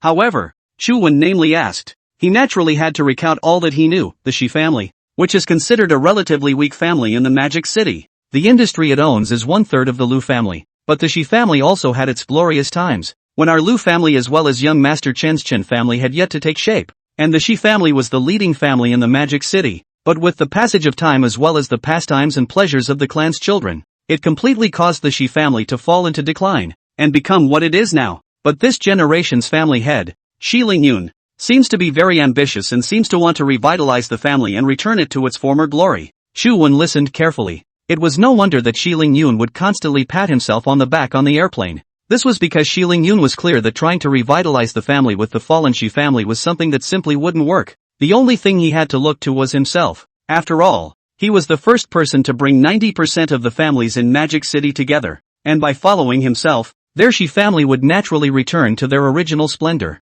That's even if it's no longer the leading family in Magic City. A superb light flashed out from within Chu Wen's eyes as he said meaningfully, "So that's how it is, Uncle Lu. Why don't you make a trip to the Shi family some other day, and speak with their family head, Shi Lingyun, so that he can develop properly. If you have any needs, you can speak to the Hutzpah group." Lu Shiyu's eyes were filled with suspicion. He was curious as to what had happened to Shi Lingyun and Chu Wendu. It's okay to let Chu Wen take care of him like that. Young Master Chu, I will definitely do what you commanded me to do, and there is no need for the Chu Tiange group to give their support. It will be enough for my Lu family to do it for me. Now that he had stepped into Chu Wen's core, he was naturally very pleased to be able to work for Chu Wen. Although it was said that the Shi family was once the leading family in the Magic City, it was nowhere near as good as the Lu family. So the Lu family's resources as well as financial power were enough to give the Shi family help. Chu Wen nodded with satisfaction, then turned his gaze to Li Jiayi by his side, and asked with a deep gaze, "Jiayi, the movie and television company has everything in place recently, right?" The eye-smart Li Jiayi naturally knew clearly that Chu Wen was asking about Luishan and Tian Xinxin. Li Jiayi blinked, then glanced at Lu Shiyu before slowly saying, "Luishan works seriously and has familiarized himself with the entire process of the crew. And his relationship with Tian Xinxin has become even closer. It's just..." Immediately afterward, Li Jiayi wanted to speak, her eyes turning very hesitant. Chu Wen detected a hint of bad news through Li Jiayi's expression and immediately opened his mouth to ask, "Just what? Is it that Tian Xinxin has seen someone?" Li Jiayi didn't hide anything. Instead, she gently nodded her head. Following that, he said, "A few days ago, Tian Xinxin met with Chen Wenhai in private behind Luishan's back. As for what the two talked about, it is unknown." The always calm and collected Lu Shiyu stood up violently when he heard Li Jiayi's words. "Luishan, this kid, how come he's such a jerk now? To be with a playwright, it's simply a disgrace to the Lu family." At the moment, Lu Shiyu looked very agitated, and he seemed to despise Tian Xinxin's status. It has to be said that as Lu Shiyu gets to the core, there is more or less an understanding of how Chun Xinla went crazy. That's why he was extremely disgusted with Tian Xinxin. Chu Wen dyed his mouth, then waved his hand and said frankly, "Uncle Lu, don't be so excited. Ishan is young and fiery. It's normal to meet someone you like, but Tian Xinxin is a bit of a person. I think she could easily turn on Ishan and turn against him when the time comes. The stakes are in front of Lu Shiyu." This was quite a shock to Lu Shiyu, who had not thought that things might be as serious as they were. After hesitating for a moment, Lu Shiyu narrowed his eyes and said solemnly, "Young Master Chu, please rest assured that I will absolutely not let such a thing happen." "No need, Uncle Lu. Let things take their course. You won't interfere too much. If it really comes to this, it's good to let Ishan understand. And don't worry, Uncle Lu, Ishan is my right-hand man. I won't abandon him." Lu Shiyu's eyes glistened with tears as he said gratefully, Young Master Chu. Their Lu family was able to be under Chu Wen's command. It's a supreme honor. Yanjing, Chu family manor. Within the spacious living room sat three figures, Chu Haiyuan, Chu Lingfeng, and Chen Wenhai. Chu Haiyuan narrowed his eyes, gazing at Chen Wenhai without looking away, and said without mercy, "If I remember correctly, before you left the Chu family and left Yanjing, I had told you that the Chu family and the Chu Tianga group had reconciled. You still came to the Chu family. Is there something wrong?" The moment the words fell, Chu Haiyuan turned his gaze toward Chu Lingfeng, then glared. For him to be able to hold the position of the Chu family's head for 30 or so years, he naturally had the ability to see into things. The reason why Chen Wenhai had appeared in the Chu family was inevitably connected to Chu Lingfeng. It might really be the same as what Chu Wen had said, that Chu Lingfeng still had a grudge against him, trying to want to eradicate the remnants of the family's legacy from hundreds of years ago. Chen Wenhai, after hearing Chu Haiyuan's inquiry, showed no panic and responded respectfully. "This time I came here, I want to advise the Chu family master to think twice. Chu Wen is good at strategizing. It can be seen from the fact that he borrowed the Chu family's prestige in the Magic City back then.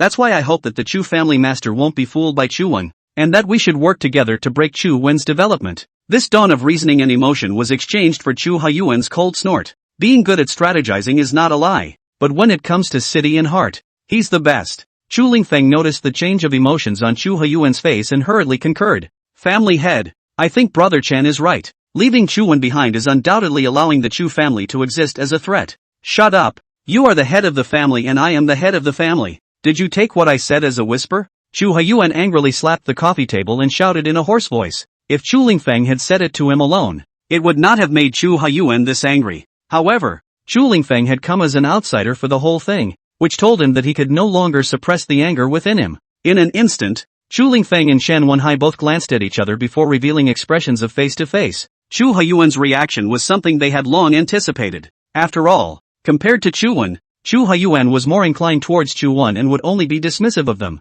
Chu Lingfeng's gaze suddenly intensified. He had no fear of Chu Haiyuan right now, and said with a very resolute attitude, "Family master, if you favor Chu Wen like this, have you ever considered the Chu family? Have you ever considered the future of the Chu family? If the Chu Wen of today is pretending, then the consequences are unimaginable." Chu Haiyuan never dreamed that Chu Lingfeng would one day openly contradict him, seemingly forgetting his identity. Deeply surprised, Chu Haiyuan's words sharpened up and said in response, "How dare you refute me? Have you forgotten your own identity? And Chu Wen made it very clear to me. Let bygones be bygones and not to pursue." Chu Lingfeng laughed disdainfully and said meaningfully, "Master, you are the head of a family, but you actually believe in Chu Wen so easily. Don't forget that the Chu family is not only yours alone, it is still the Chu family of all of us. The first line, and the branches, so what qualifications do you have to gamble with the Chu family's destiny?" Nowadays, Chu Lingfeng already had nothing to worry about, and was not taking Chu Haiyuan being the Chu family's family head at all. Chu Haiyuan once again angrily slapped the coffee table, his eyes glaring roundly, before saying, "Chu Lingfeng, you really have no big deal. Ha ha, you're not big or small, not bad. From this moment onwards, I will no longer treat you as the Chu family's family head. You're just an old man who has lost his mind. Don't think I'm not clear. You're going to hand over the Chu family's great power to Chu Mingting. Do you still remember the rules left by your ancestors? The Chu family's great power is only passed down to men and not women, and you're going against the family rules. You don't deserve to be the head of this family." Chu Haiyuan, who was in a rage, listened carefully to Chu Lingfeng's every word and action, and a look of suspicion instantly appeared on his face. It wasn't a topic he'd talked about before with Chu Wen at the park. How clear is Chu Lingfeng?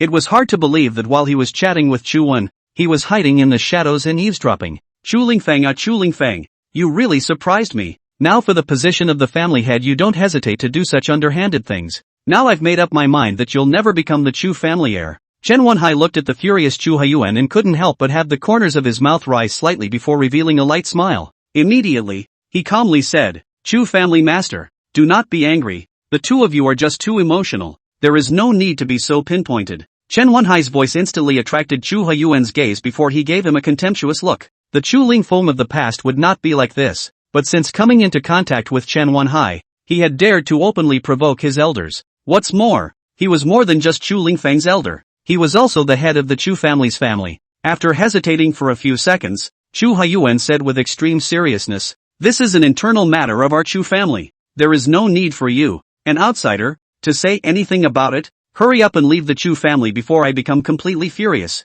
You should know that after Chu Haiyuan became the position of the head of the family, he basically did not live such a big gas. However, today, the two of them, Chu Lingfeng and Chen Wenhai, had completely angered him. Chen Wenhai, after hearing Chu Haiyuan's chiding, not only did he not leave, but instead reached out and picked up the pot on the coffee table and filled the teapot in front of Chu Haiyuan with tea. He then turned his gaze to Chu Lingfeng and said frankly, "Brother Chu, how do you speak to the Chu family head? No matter what, he is the head of the family and is your elder. Hurry up and make amends and apologize to the Chu family master." Chen Wenhai said as he picked up the tea light that had just been filled with tea and handed it over to Chu Lingfeng's hands. At the same time, he privately winked at Chu Lingfeng. Seeing the scene, Chu Lingfeng could not help but take a deep breath, received the tea, and groveled to hand the tea to Chu Haiyuan. "I'm sorry, family master. Just now it was me who got excited and forgot my identity. I beg you to forgive me." Facing Chu Lingfeng's apology could not in any way soothe the anger within Chu Haiyuan. He then turned his gaze to Chu Lingfeng,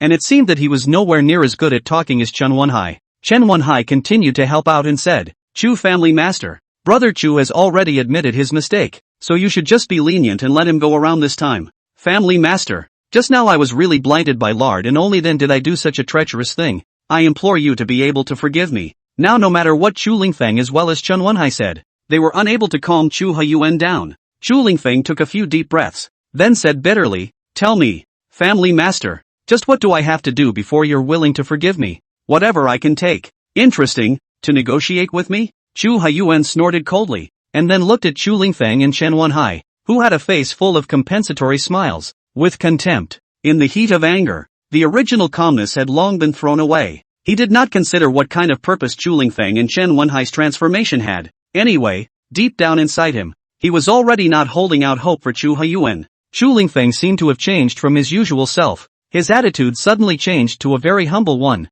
and then he bent down and curtsied and said, "Family master, just now it was me who was confused. I really hope that you can forgive me for my fault." "Your fault? Disobeying your elders and insulting the head of the family with your words. Do you think it's possible for me to forgive you?" Chen Wenhai secretly glanced at Chu Lingfeng, then dropped his gaze onto Chu Haiyuan and said helpfully, "Chu family master, Brother Chu has done something wrong, but on account of the fact that he has made so many contributions to the Chu family, please forgive him once. I guarantee with the Dongshan group that whatever decision the Chu family head makes in the future, Brother Chu will support it unconditionally." After Chu Lingfeng heard Chen Wenhai's voice, he hurriedly nodded. It seemed that Chen Wenhai's words spoke the truest thoughts within him. Just then, a cell phone ringing broke the awkwardness. Chen Wenhai, Chu Lingfeng and the two of them immediately turned their eyes to the cell phone that was placed on the coffee table, and then they all exchanged glances at each other. Chu Haiyuan glanced at the caller ID before calming down. "Little one, you've made it to the Magic City. Master Chu, after taking care of a few things,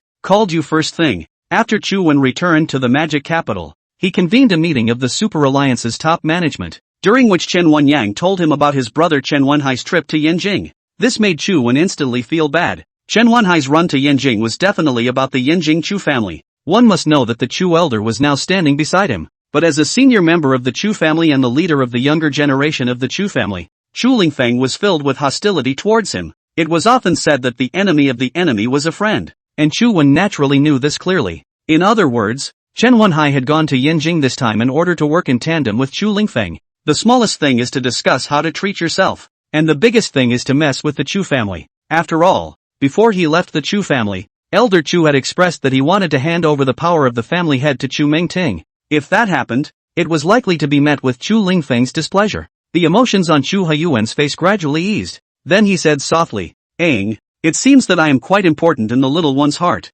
For him, Chu Wen could indeed bring a different feeling. Facing Chu Haiyuan's flirtation, Chu Wen said meaningfully, "Elder Chu, what's going on? You're still frolicking." The Magic City's Chen Wenhai went to Yanjing, and according to my speculation, he's already gone to find Chu Lingfeng, together with him, to deal with you. In the next moment, Chu Haiyuan's face suddenly revealed an expression of surprise. He hadn't expected Chu Wen, who was far away in the Magic City, to be so knowledgeable about what was happening in Yanjing. He then looked up at Chu Lingfeng, who was utilizing eye contact, and the two Chen Wenhai, instantly displaying expressions of contempt. "Ha ha ha, what a little guy you are. No need to speculate, that's exactly what happened. The two of them are right in front of me." Chu Wen frowned. It seemed that he was still a step too slow. The ill-intentioned Chen Wenhai, Chu Lingfeng will definitely use means against Elder Chu. After hesitating for a moment, a superb light flashed out from within Chu Wen's eyes before he solemnly said, Elder Chu, if there's no one in your body,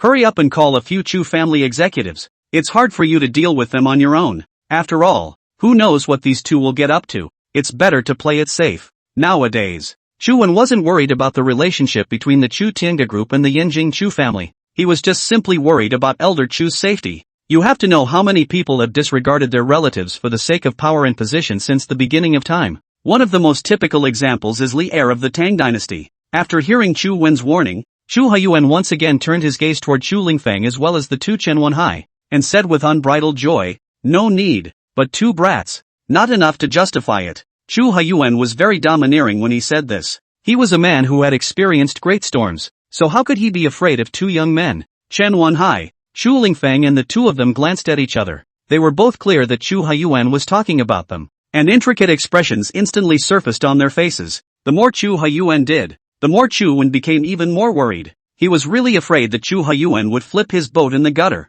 Master Chu, trust me, it's much better to have a few close friends around, Chu Haiyuan said nonchalantly. There's really no need, little one. This is the Chu family. As long as I'm still the family head for one day, no one can take me. He was not only talking to Chu Wen, he was also telling Chen Wenhai as well as Chu Haiyuan. After the words fell, Chu Haiyuan hung up the phone, gazed at the two men who were looking at each other in disbelief, and said, it's not impossible to forgive you, but going forward, you won't be in the top echelon of the Chu family. Take your pick of the industries under the Chu family, and in the future, you'll go out and develop them on your own. Seeing this scene, Chen Wenhai's face revealed an expression of joy as he turned his head sideways to Chu Lingfeng and said, why don't you hurry up and thank the Chu family master for his forgiveness? In all honesty, Chu Haiyuan's words caused Chu Lingfeng to no longer be able to suppress the anger in his heart. Chu Haiyuan not only wanted to deprive him of his status as a senior member of the Chu family, he also wanted to expel him from the Chu family. Being the high-minded and proud Chu family's direct lineage,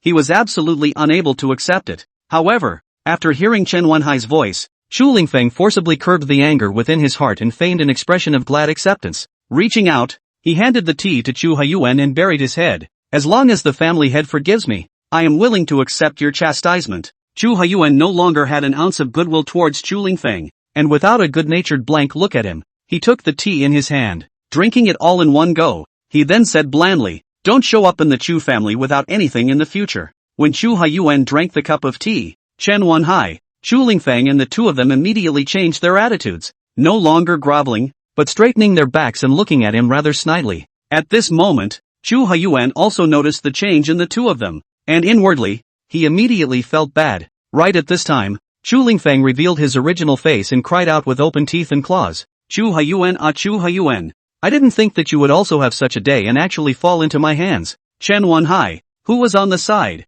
arched his fist at Chu Lingfeng and said, congratulations, brother Chu. Nope, it's congratulations to the Chu family master. Chen Wenhai's change is particularly noticeable. Not only did he ignore Chu Haiyuan, but he also addressed Chu Lingfeng as the family head with a face full of excitement. Chu Lingfeng laughed wildly with reckless abandon, as if this was all he wanted. Facing Chu Lingfeng's as well as Chen Wenhai's excessive behavior, it caused the already calm Chu Haiyuan to once again become furious, raising his hand and heavily slapping it towards the coffee table. His eyes narrowed slightly as he angrily shouted, Chu Lingfeng, are you trying to rebel? Have you forgotten that this is the Chu family, and I'm still the head of the Chu family's household, so you're not putting me in your eyes too much? Chu Haiyuan, who was in a rage, seemed to have no more tolerance for Chu Lingfeng, a direct statement of what would happen to him if he did. Chen Wenhai shifted his gaze from Chu Lingfeng's body to Chu Haiyuan's, and then said rather snidely, elder of the Chu clan, I beg you to look at the situation clearly. Right now,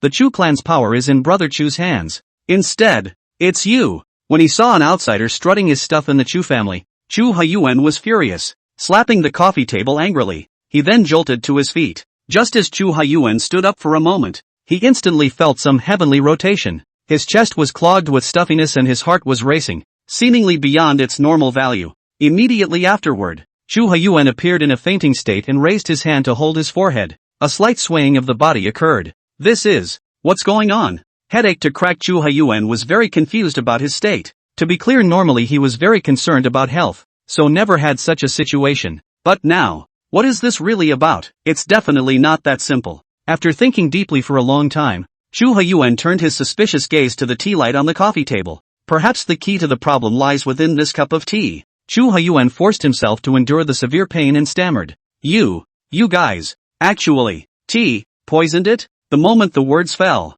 Chu Lingfeng and Shen Wenhai both glanced at each other before laughing at each other. It seemed that the old geezer was as good as his word and had sensed the problem so quickly. The Chu Huyuan who now drank that cup of tea was already dying. Therefore, Chu Lingfeng as well as Chen Wenhai didn't have too many scruples, and they had long since transferred all of the employees within the manor before implementing their plan. In other words, only the three of them were left in the Chu family manor now. Chu Lingfeng laughed maniacally for a moment, came to Chu Huyuan's face, and said indignantly, "Do you regret it now? Had you been willing to let me be the heir of this Chu family, these things would not have happened, and you would have been able to enjoy your old age in peace. But who would have thought that you would actually favor Chu Wen so much that you wouldn't hesitate to hand over the Chu family's power to him? And after being rejected by that traitorous heir, you still weren't willing to hand over the Chu family's power to me, and instead you wanted to hand it over to Chu Menting, who is a daughter. You can't blame anyone else for what happened today. If you do, blame yourself." Chu Lingfeng resoundingly spoke of the dissatisfaction in his heart,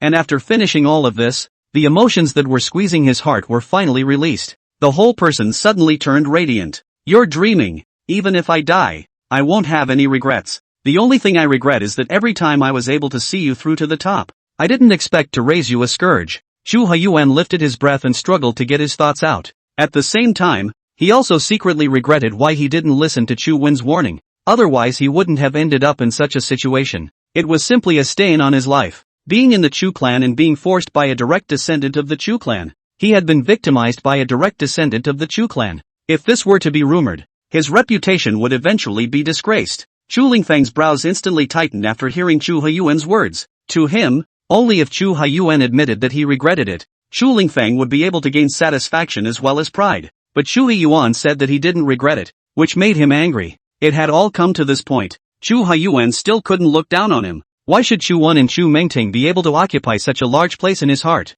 Why doesn't he think about what he's done for the Chu family all these years? In an instant, Chu Lingfeng stepped into a frenzy, his eyes glowing with scarlet blood, and angrily raised his foot and kicked out towards Chu Huyuan's chest. While beating Chu Huyuan, he snarled and shouted, "Old fool, you really are an old fool. I single-mindedly worked for the Chu family, but in the end, I used such underhanded means to get back what originally belonged to me together." Due to the excessive strength, one kick made Chu Huyuan spit out a mouthful of sacrificial blood. His body fell on the sofa, and then turned moribund. At this moment Chu Huyuan knew deep down that he had reached the end of his rope. A scene from before came to mind. In addition to this, what made Chu Huyuan feel even more regretful was not being able to realize his heart's desire, which was to settle in Magic City and sip tea canteen with Chu Wen. You'll regret this. The extremely weak Chu Huyuan fought to utter his dying words, and then completely lost his breath. Chen Wenhai who saw this scene nodded with satisfaction. This was the effect he expected. "Brother Chu,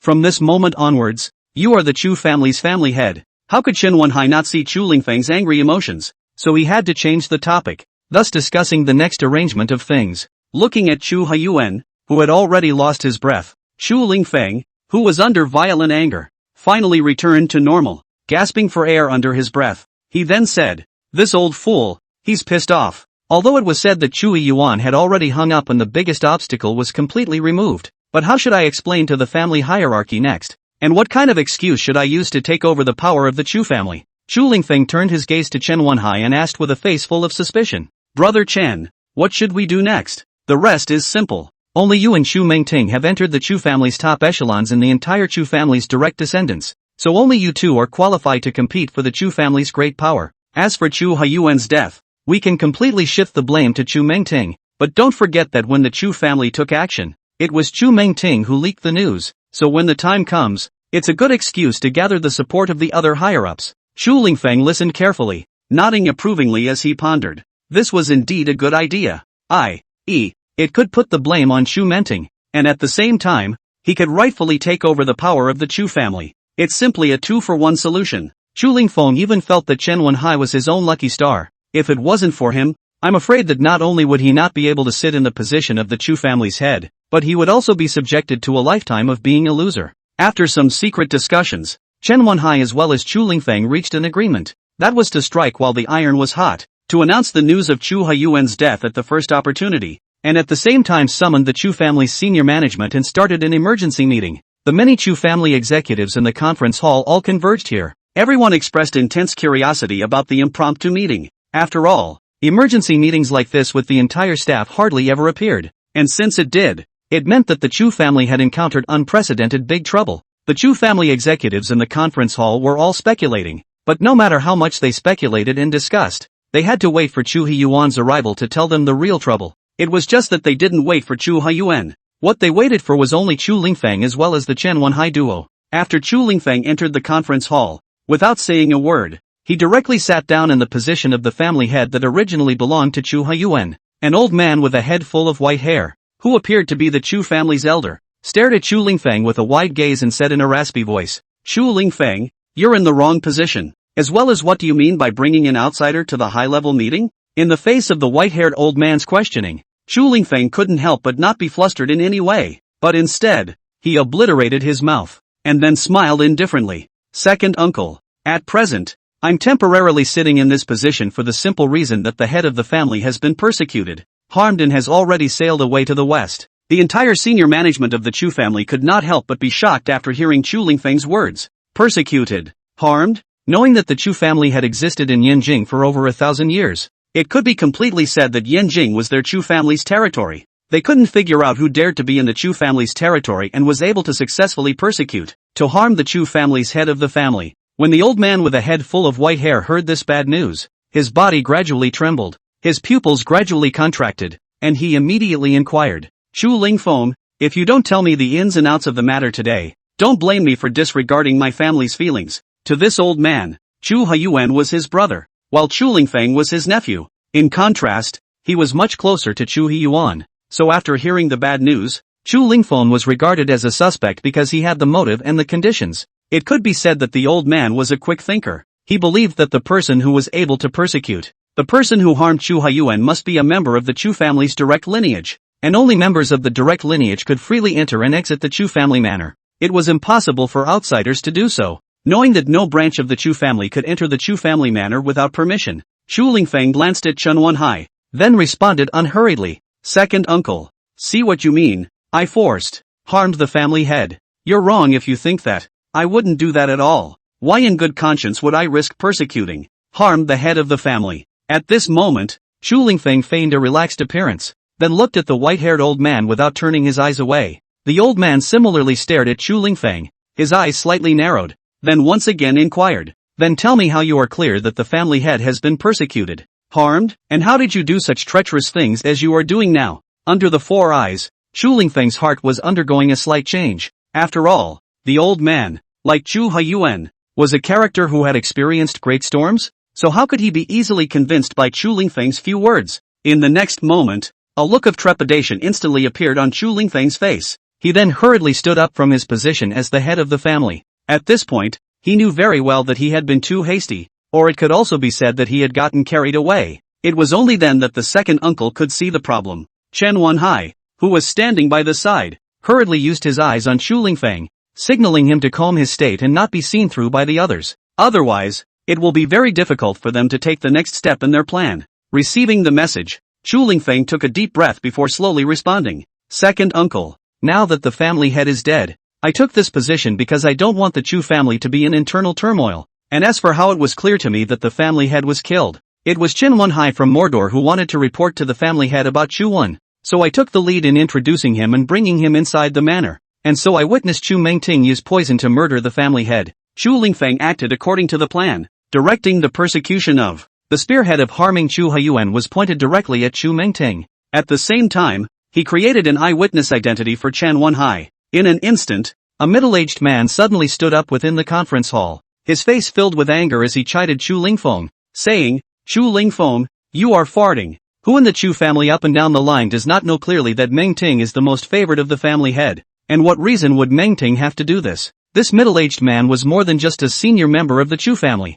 He was also Chu Mengting's father, Chu Jiangfeng. Chu Lingfeng said in a dignified manner while approaching Chu Jiangfeng. "Reason? Ha ha ha. Good question. I won't talk about reasons first. Let's talk about what happened some time ago. During that period of time the family had agreed to me carrying out my plan against the magic capital. This should be clear to all of you. But are you not clear on why the family elites I sent out in the end came back again? In an instant, the entire conference hall burst into life, with everyone discussing quietly. The white-headed old man asked bluntly, Chu Lingfeng, don't you dare give me a hard time. Since second uncle asked, then I don't have anything to hide. Uncles remember that Chu Mingting was the first one to go to the Magic City. Right. And she was in Chu Wen's Chu Tianga group. And the two of them should have had a love affair as well. Anyway, the relationship was very close. Before Chu Lingfeng finished speaking, Chu Jiangfeng reached out and pushed his chest, saying extremely angrily, You're less bloodthirsty. If this is really the case, why would the family head keep Mengting in the Chu family?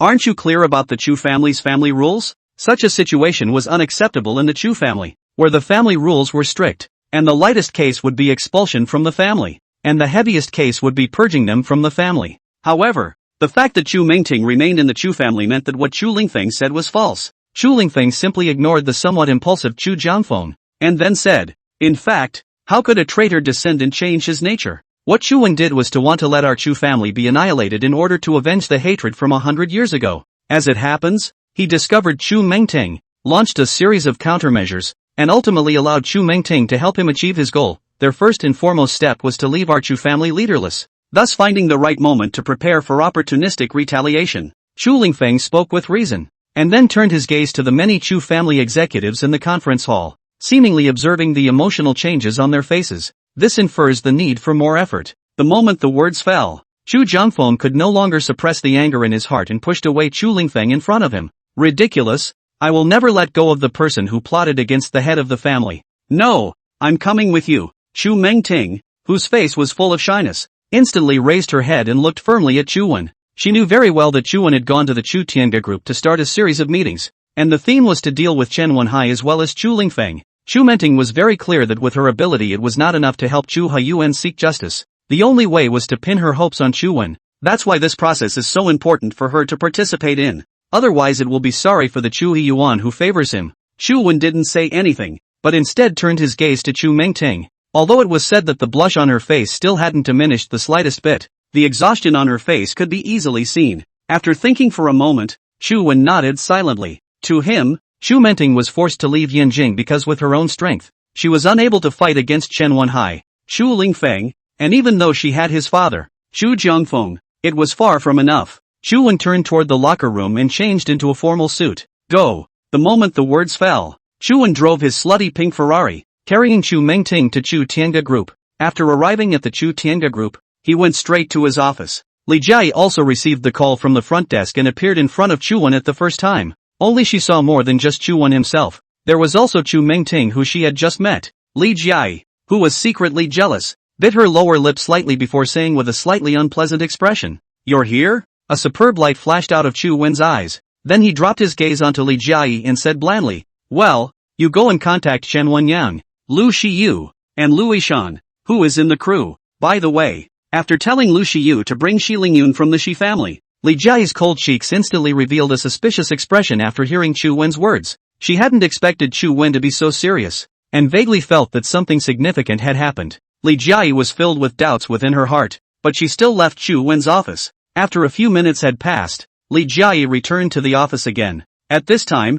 Li Jiai finally inquired the curiosity in her heart. Is something wrong? Chu Wen nodded and responded solemnly. There has been a huge change on the Yanjing side. Elder Chu was murdered by Chu Lingfeng as well as Chen Wenhai in a joint plot, and the two of them are gradually taking over the Yanjing Chu family. Master Chu is gone? Li Jiai couldn't help but suck in a breath of cool air. She knew very well what this meant. From this it seemed that Chu Mingting's appearance in Yanjing had some justification. Chen Wenhai's heart could to be able to incite the Chu family's children to lay hands on their family head was simply unimaginable. So Chen Wenhai is going to set his sights on us next? Filled with doubt, Li Jiai asked in shock. Chu Mingting's brows furrowed slightly, and a lost expression was all over her face. Nowadays, as long as Chen Wenhai or Chu Lingfeng was mentioned, her heart would be filled with infinite rage. Under the intense anger, it completely ignited Chu Mingting's revenge mentality. Chu Wen's gaze turned deep, nodded gravely, and said meaningfully, Chu Lingfeng is nothing more than Chen Wenhai's pawn. The only thing that truly scares Chen Wenhai is us, so there's no need to even think about it. He'll definitely target us. More than that, for the time being, with Chen Wenhai's Dongshan group not being a match for the Chu Tianga group at all, not to mention the Super Alliance, But now that there's an infiltration of the Yanjing Chu family, things will become extremely complicated. Li Jiai, Chu Mingting listened carefully to Chu Wen's analysis and nodded their heads in agreement. Chu Wen is right. With the existing strength of the Dongshan group, it is not the opponent of the Chu Tiange group. Not to mention that behind Chu Wen there is not only the Chu Tiange group so simple, there is even the support of the Li family, the Chen family, the Lu family as well as the fusion of the entire Magic City family super alliance. Chen Wenhai knew that he was no match for Chu Wen, so he found his ally, and that was Chu Lingfeng of the Yanjing Chu family. The first and foremost prerequisite was to have Chu Lingfeng sit in the position of the Chu family's head, grasping great power in order to come and assist him in accomplishing the next opportunity. This was something Chu Mingting knew extremely well, and even had a deep sense of empathy. Li Jiai said with a sigh, Elder Chu is such a kind person, but he ended up in such a situation. It's really heartbreaking. There had only been a one-sided relationship, but Li Jiai was able to clearly feel Chu Huiyuan's amiability. Moreover, he was so shrewd and old-fashioned, but he ended up dying at the hands of the Chu family's children. I had previously reminded Elder Chu to be careful of Chen Wenhai as well as the two Chu Lingfengs, but who would have thought that Elder Chu would be this careless? It really deserves the saying that the old geezer overturned his boat in the gutter. Chu Wen showed an expression of regret as he said this. Seeing this scene, Chu Mingting's eyes reddened, tears constantly swirling in her eyes as if she would soon cry out. Li Jiai, who understood everything, was no longer hostile to Chu Mingting. Quietly walking over to Chu Mingting's side, he pulled up her hand and said comfortingly, Sister Meng, don't worry, Chu Lingfeng and Chen Wenhai will receive retribution sooner or later. Chu Mingting was shocked at Li Jiai's changed attitude, but she still nodded slightly. A superb light flashed out from within Chu Wen's eyes, then he pursed his lips and said rather snidely, Jiai, she's not called Meng Tingwei, her real name is Chu Mingting. Li Jiai couldn't help but be shocked after hearing Chu Wen's words. It turns out that Meng Tingwei's real name is Chu Mingting. It was also true that since she was a member of the Chu family, she was naturally surnamed Chu, not Meng. Jiai, when are they arriving? Facing Chu Wen's inquiry, Li Jiai slightly frowned, then answered, according to the distance traveled, it will take at the latest an hour for the entire team to arrive. In that case, let's talk about the Dongshan group first. Chu Mingting didn't know much about Dongshan group, but Li Jiai had been paying attention to Dongshan group. After all, Li Jiai knew very well that no matter what, the divide between Chu Wen and Chen Wenhai wouldn't change in the slightest, which meant that the Dongshan group would probably become Chu Tiange's opponent. After hesitating for a moment, Li Jiai said in a serious tone, today's Dongshan group doesn't have much of a threat. The only thing that can pose a threat to us is this person Chen Wenhai, who is simply unfathomable. Chu Wen's eyes narrowed slightly as he said with disdain,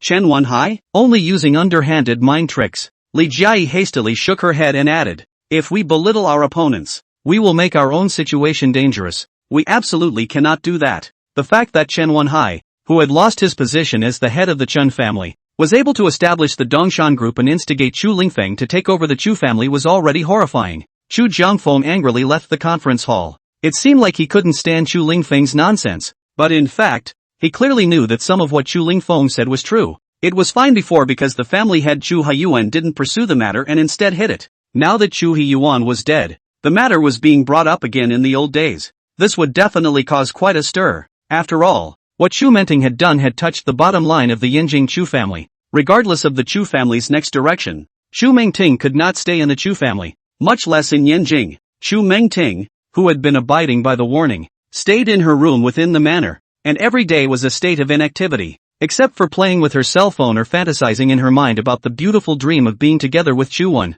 That was until Chu Jiangfeng's pushing in the door broke the tranquility in Chu Mingting's room. Chu Mingting looked at her father, Chu Jiangfeng, with a face full of suspicion, and then asked in a very puzzled manner, Dad, what's wrong with you? It was important to know that after Chu Jiangfeng left the conference hall, he came to Chu Mingting's room at fire speed, his pace extremely fast causing his breath to become unstable. Chu Jiangfeng's gaze was grave as he solemnly inquired, the family head is gone, and Chu Lingfeng said that you plotted to kill the family head. The head of the family is gone? Why, it's the way it is. Chu Mingting's entire person was dazed, her gaze stagnant as she looked at her father, Chu Jiangfeng, her clear eyes unbelievable. How could the usually healthy Chu Huiyuan say no? When Chu Mingting reacted, her emotions instantly turned agitated, crying and crying out, when did this happen? Why did I only just learn about it? Chu Mingting's reaction was genuine. In addition to his father Chu Jiangfeng, it was the family head Chu Huiyuan who treated him the best in the Yanjing Chu family. Moreover,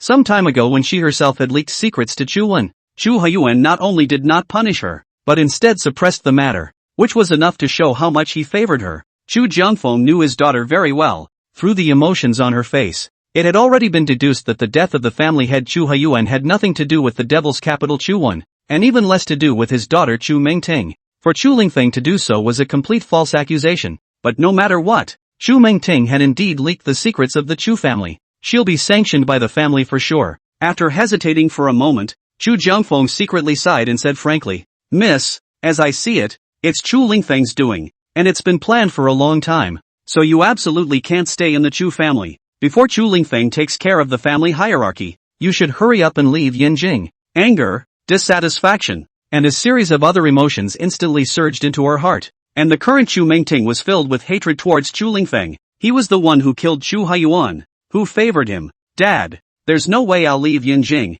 and even more so, I won't leave the Chu family. If I leave, then it's the same as admitting to plotting against the family head, and it will also allow Chu Lingfeng's plan to succeed. I'm going to stay in the Chu family and fight against Chu Lingfeng." The current Chu Mengting was determined, and she was ready to accept the family's sanction. But even so, she had to seek justice for Chu Huiyuan and would stop Chu Lingfeng's purpose of overrunning the Chu family. Chu Jiangfeng, who thought very differently from Chu Mengting, hastily shook his head. In his opinion, Chu Mengting was showing off her reckless courage. Instead of being able to find the truth, she would get herself killed. Chu Jiangfeng stared angrily with his eyes, his expression very serious. "Have you ever thought about the family head when you do this? He favored you so much in his lifetime. If even you don't seek justice for him, then the truth will forever sink into the sea. I don't deny you. If you were to leave Yanjing, you would be sitting on the charge of plotting against the family head. But if you don't leave, with Chu Lingfeng's nature of mind, he will definitely cut off the roots. And ever since he became a senior member of the Chu family, he has been traveling among the many senior members, which means that most of the senior members of the Chu family today will favor him, and staying would serve no purpose and would only be asking for death." Chu Jiangfeng laid out the extent of the matter's power in front of Chu Mengting. This was the conclusion he had come to through his years of understanding Chu Lingfeng. Chu Mengting seemed unperturbed, and a slight swaying of her body occurred, indicating the anger within her. "I don't care. I'm going to make Chu Lingfeng pay the price. I believe that the family's uncles are all there for all to see. With my relationship with the family head, how could they make things difficult for me?" It is often said that the emotion of anger tends to lead to disorganized thinking. At this point, Chu Mengting had already been overwhelmed by anger. Seeing this scene, Chu Jiangfeng was unwilling to let Chu Mengting lose her life for nothing, and violently raised his hand and swung it at Chu Mengting, saying hysterically, "What are you doing? I'm not good at speaking as a father anymore? If you're going to be this confused, don't call me dad from now on." Chu Mengting looked at the exasperated Chu Jiangfeng,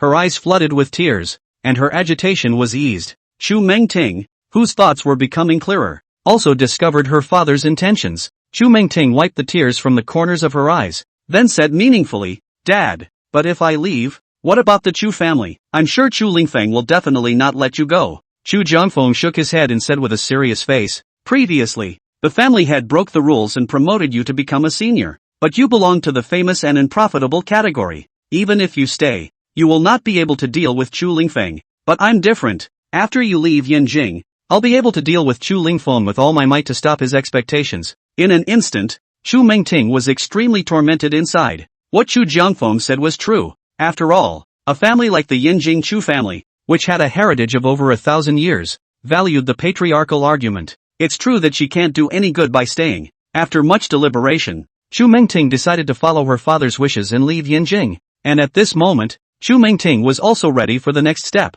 which was to travel to the magic capital and seek Chu Wen's help, thus realizing the use of external forces to avenge Chu Huiyuan. It was just that what worried him was that if she left the Yanjing Chu family, her father Chu Jiangfeng was going to be in great danger, knowing that Chu Lingfeng would definitely put the blame on himself, and with him leaving, he would inevitably shift his gaze to his father. Chu Jiangfeng, "Dad, I hear you, but you should always be careful in the family." Chu Jiangfeng, satisfied, he nodded his head. His biggest hope right now was that he could preserve his daughter, Chu Mengting. As for him, he had a certain amount of say in the Chu family. It wasn't easy for Chu Lingfeng to plant any crimes. Chu Jiangfeng looked at Chu Mengting with a very wide gaze, stroking Chu Mengting's cheeks lovingly. He was clear that if he wanted to see his daughter again, he would not know what year it would be. "Don't worry, a brat." Chu Mengting simply packed up and headed to the airport under Chu Jiangfeng's escort. This took place entirely during the Chu family's high-level meeting, unnoticed by anyone. After sending Chu Mingting onto the airplane, Chu Jiangfeng returned to the Chu family, immediately summoned the close associates belonging to him, and launched an emergency meeting against Chu Lingfeng's seizure of the Chu family, promptly formulating a corresponding strategy. As for Chu Mingting, after a journey of several hours, she finally reached the Magic City, run straight to the Hutzpah group. When the front desk of the Chu Tianga group gathered around Chu Mingting after seeing her, everyone was very excited. Mr. Meng, where have you been all this time? You've missed us. That's right, Mr. Meng, you're not leaving this time back. These staff members of the Chu Tianga group were all unclear about Chu Mingting's true identity, and continued to treat her as that legendary Meng Tingwei. Chu Mingting looked at the familiar faces, her bitterness eased, the corners of her mouth rose slightly, followed by a light smile. It was really emotional to be back in the old place again after a long time. When he first came to the Chu Tianga group, he came with the purpose of investigating Chu Wen's identity. Now this time, she was looking extremely down and out, and she had no choice but to come to Chu Wen. Facing a rather enthusiastic colleague, Chu Mingting nodded obediently before responding. It shouldn't be going away, but it still depends on Chu Dong and Li Dong's intentions. You can rest assured, Mr. Meng, Chu Dong and Li Dong will definitely leave you behind. Chu Mingting obliterated her mouth and said softly, I hope so. The burst of noise from the group's front desk startled Li Jiai, who had gone downstairs to fetch the documents. In a flash, Li Jiai stood in place, her clear and moving eyes looking towards Chu Mingting, who was surrounded by the crowd. Li Jiai coughed gently and spoke out. It's work time now, so all return to your posts. You, come to my office. As she said this, she turned her gaze to Chu Mingting. It was because before Chu Mingting left Magic City, she had once openly embraced Chu Wen in front of her. The incident created a wedge between the two of them. Even Li Jiai, Chu Mingting had an unspoken embarrassment when looking at each other. But now that she had come to defect to Chu Wen, and Li Jiai was Chu Wen's fiancé, she naturally appeared to be a bit weak. Silently, he followed Li Jiai to the office. After arriving at the chairman's office, Li Jiai as well as Chu Mingting were seated as guests and hosts, only that the two of them didn't have any conversation, and the whole atmosphere was quite awkward. This awkward atmosphere lasted for about 10 minutes or so. Finally, Li Jiai broke the awkward atmosphere and looked up at Chu Mingting, saying softly, Why did you come back? Facing Li Jiai's inquiry, Chu Mingting responded bluntly, I came to apply for a job. Chu Mingting did not tell Li Jiai about the Chu family's change of heart because he only wanted to tell it to Chu Wen. After all, there was a lot at stake, and she knew very well that this was a war between her and Li Jiai. Even if she was told about the Chu family's change of heart, she wouldn't attach much importance to it, because she was the only one in Li Jiai's eyes right now. Gu, it's amazing that the great lady of the Yinjing Chu family is looking for a job again. Chu Mingting secretly took a deep breath, and then said with a firm gaze, Can't a big miss come out to work? If you put it that way, aren't you also the Li family's first lady? And as usual, you're not working. Li Jiai, Chu Mingting and the two of them went toe-to-toe, and they were not weak at all. After hearing Chu Mingting's rebuttal, Li Jiai frowned, then continued, Counting on what you said, then let's get back to the point. Since you're back again, it's better to continue in your original position. In addition to when she was secretly fighting with Chu Mingting, Li Jiai did not forget about business. After all, although the movie and television company under the Chu Tianga group said that everything was running normally, it was not very appropriate for Luishan to be in charge of the movie and television company now. It was not that Luishan did not have the ability, but Luishan nowadays put all his thoughts all on Tian Xinxin's body. So in order not to make any mistakes, the position of the movie and television company should still be given to Chu Mingting. Only if she took over the movie and television company would she not let Tian Xinxin move anything. Be at peace with Luishan. Chu Mingting, after hearing Li Jiai's voice, obliterated her mouth and said softly, The movie and television company was established by my hand, and this position is except for me and who else?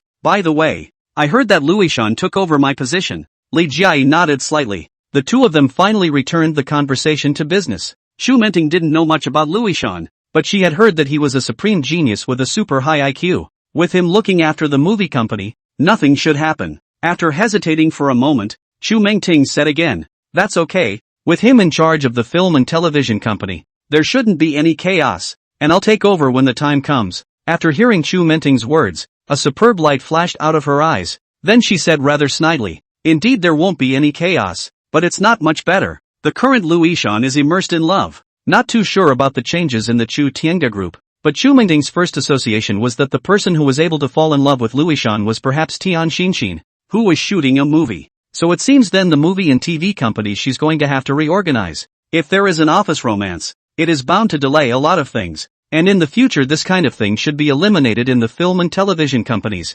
After pondering for a while, Chu Mingting inquired with a grave gaze, has Chuan not come to the company yet? In contrast, before fixing the movie and television company, it was necessary to tell Chuan about the Chu family's change of heart. After all, this not only involved the Chu family's great power, but also the Chu family's joining forces with Chen Wenhai's Dongshan group. Li Jiai, whose atmosphere had just eased, once again looked coldly at Chu Mingting and responded without any ripples. No, I was probably tired yesterday, and now most of them are sleeping. The usually cold Li Jiai never talked about such topics, but today, she had said all this to give Chu Mingting a hard time, telling her that she was Chu Wen's wife. How could Chu Mingting not hear what Asahi meant, instantly revealing an embarrassed expression? She was in such a hurry to find Chu Wen for a very pure purpose. It's just that Li Jiai is overthinking it. Next, Chu Mingting slowly stood up, staring at Li Jiai with unblinking eyes. I'm going to go find Chu Wen then. Chu Mingting put the suitcase in Li Jiai's office. Without making a moment's rest, he went directly to the villa where Chu Wen lived. After arriving at the villa, it was just as Li Jiai said. He was lying on the bed asleep. Chu Wen. Chu Mingting stood beside the bed and softly called out Chu Wen's name. The sleeping Chu Wen slowly opened his eyes after hearing Chu Mingting's shout, and then glanced sleepily at Chu Mingting. It's you. As if in a dream, he responded, then closed his eyes tight again. A moment later, Chu Wen seemed to react that he wasn't dreaming. Instantly his eyes opened, then he sat up violently. The moment Chu Wen sat down, his sturdy upper body was displayed to the fullest extent in front of Chu Mingting. Chu Mingting instantly lowered her head with a face full of shyness, then said with extreme dissatisfaction, how did you? Sleeping without clothes. After hearing Chu Mingting's inquiry, Chu Wen's eyes narrowed, and a superb light flashed out from within his eyes before he obliterated his mouth and smiled. The mind instantly recalled last night's wild scene. Rather snidely, he said, who sleeps with clothes on these days? Can't it be that you sleep with your clothes on? After facing Chu Wen's inquiry,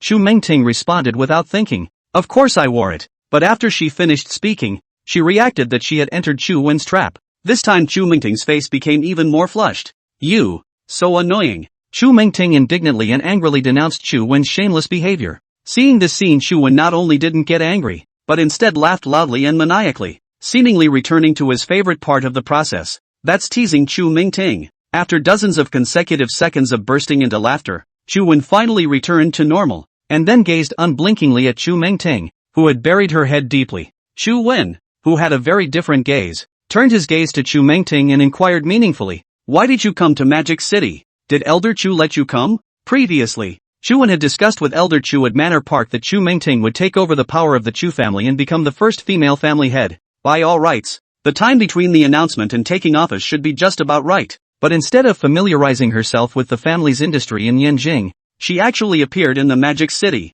What on earth was this for? Or that she came to Mordor to deliver some message for Master Chu? Thinking about it, Chu Wen was quite curious. After hearing Chu Wen's inquiry, the petulant expression on Chu Mingting's face came to an abrupt end, and then she violently raised her head, her eyes darkening as she said, Chu Wen, the family master, he died. Chu Mingting cried out with pearly blossoms as she said, just like a broken-hearted look. Indeed, she didn't cry in front of her own father, Chu Jiangfeng, and didn't cry in front of Li Jiai, who was targeting her, but after seeing Chu Wen, she couldn't bear it completely. The heart's unwillingness, the aggression all flowed down through the tears. Seeing this scene, Chu Wen couldn't help but frown, then wrapped a bathrobe and stood in front of Chu Mingting, reaching out to pat her shoulder. For Chu Wen, the news that Chu Mingting said was like a bolt from the blue. It shook Chu Wen's heart, but Chu Wen knew very well that there were many things waiting for him to dig into it. Don't cry first, Master Chu's body is so great, how could he have died? Chu Mingting still didn't stop her tears,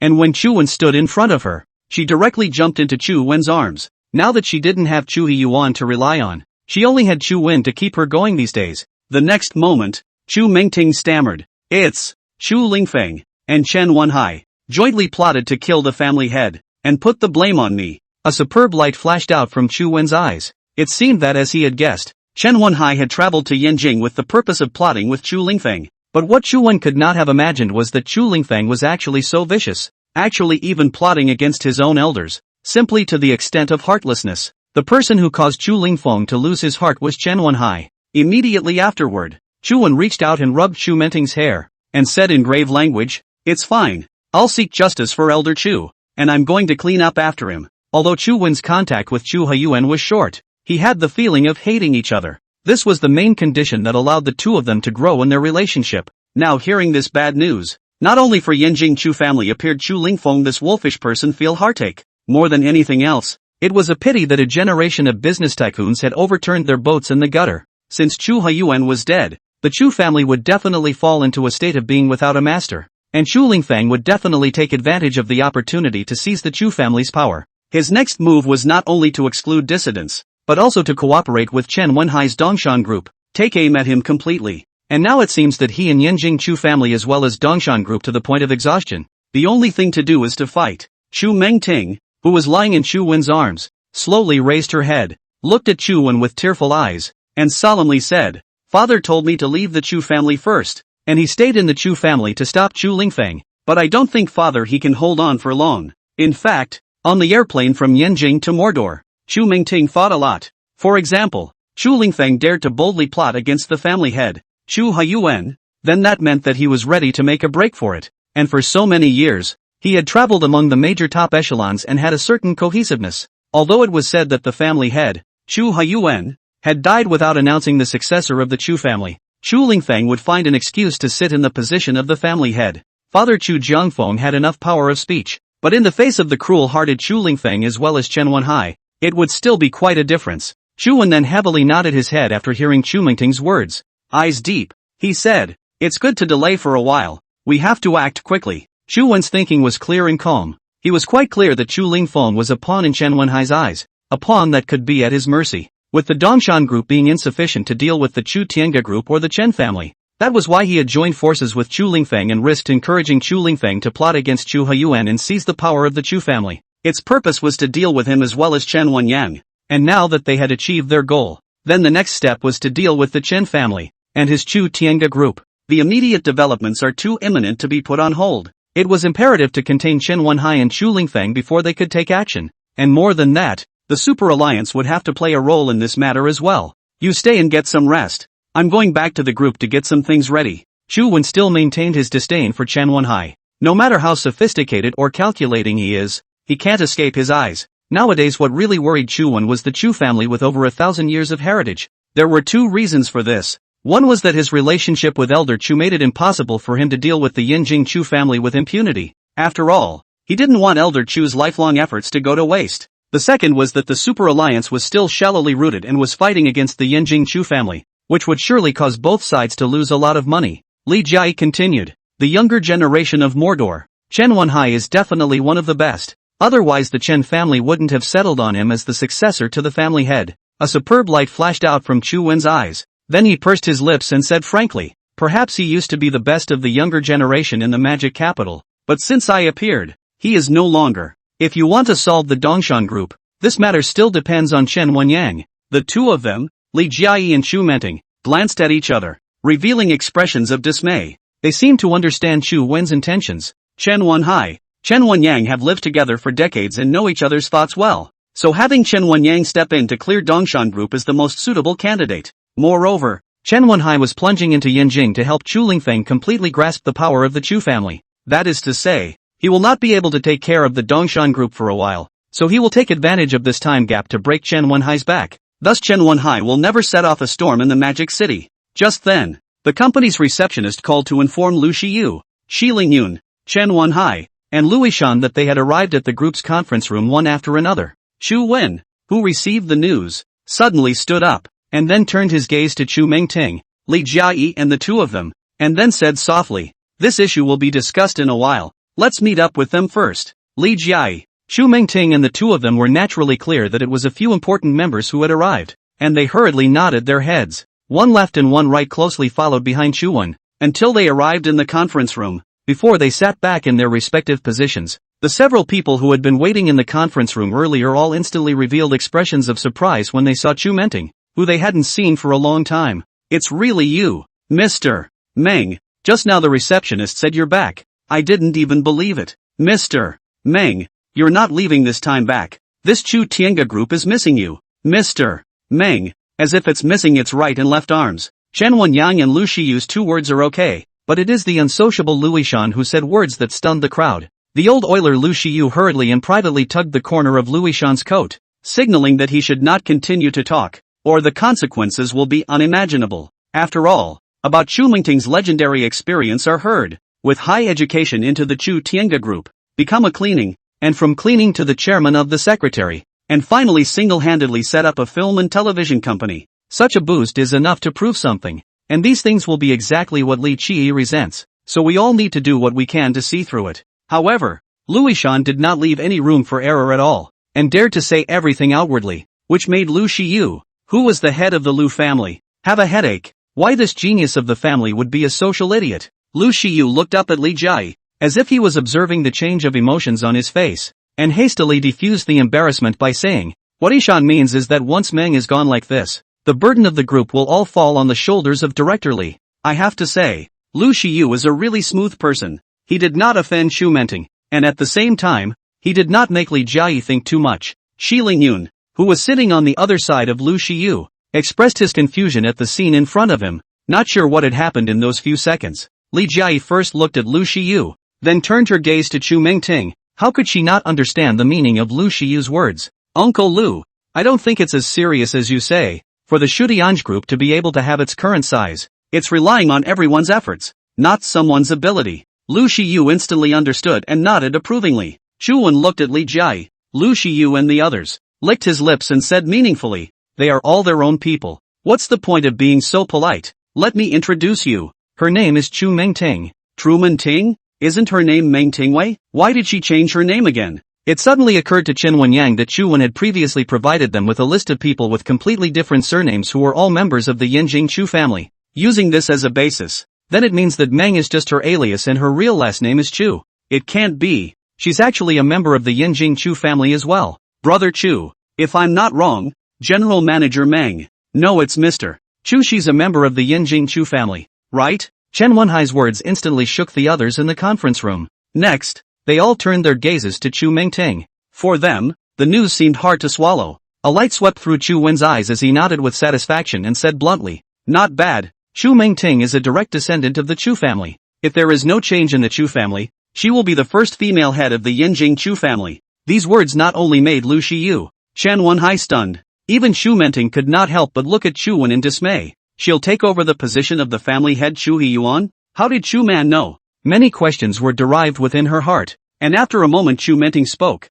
"Chu Wen, how did you know about this matter? When I was leaving Yinjing, I once talked to Elder Chu about this issue, and he intended to hand over the Chu family's power to you. I think the reason why Chu Lingfeng took action, most of them should have gotten wind of something." Chu Wen responded thoughtfully, as if he sensed something. Indeed, ever since Chu Wen had learned of this news, his mind had wondered how Chu Lingfeng had suddenly become bold and presumptuous, daring to lay hands on the head of the family. After carefully considering many things, it finally made Chu Wen think that the only reason that could make Chu Lingfeng not hesitate to let go of his family was that his coveted position as the family head had changed, and only then would he choose to be in the same boat as Chen Wenhai. Through Chu Wen's words, Chu Mingting also roughly understood Chu Lingfeng's motives. The more this happened, the more it enraged the anger within Chu Mingting's heart, her eyes blossoming with fury as she said, "Chu Lingfeng, I will make you pay the price, and make it clear to you that this is the consequence of the sludge family." Chu Mingting swore inwardly. Lu Shiyu looked at Chu Menting with a grave gaze and said meaningfully,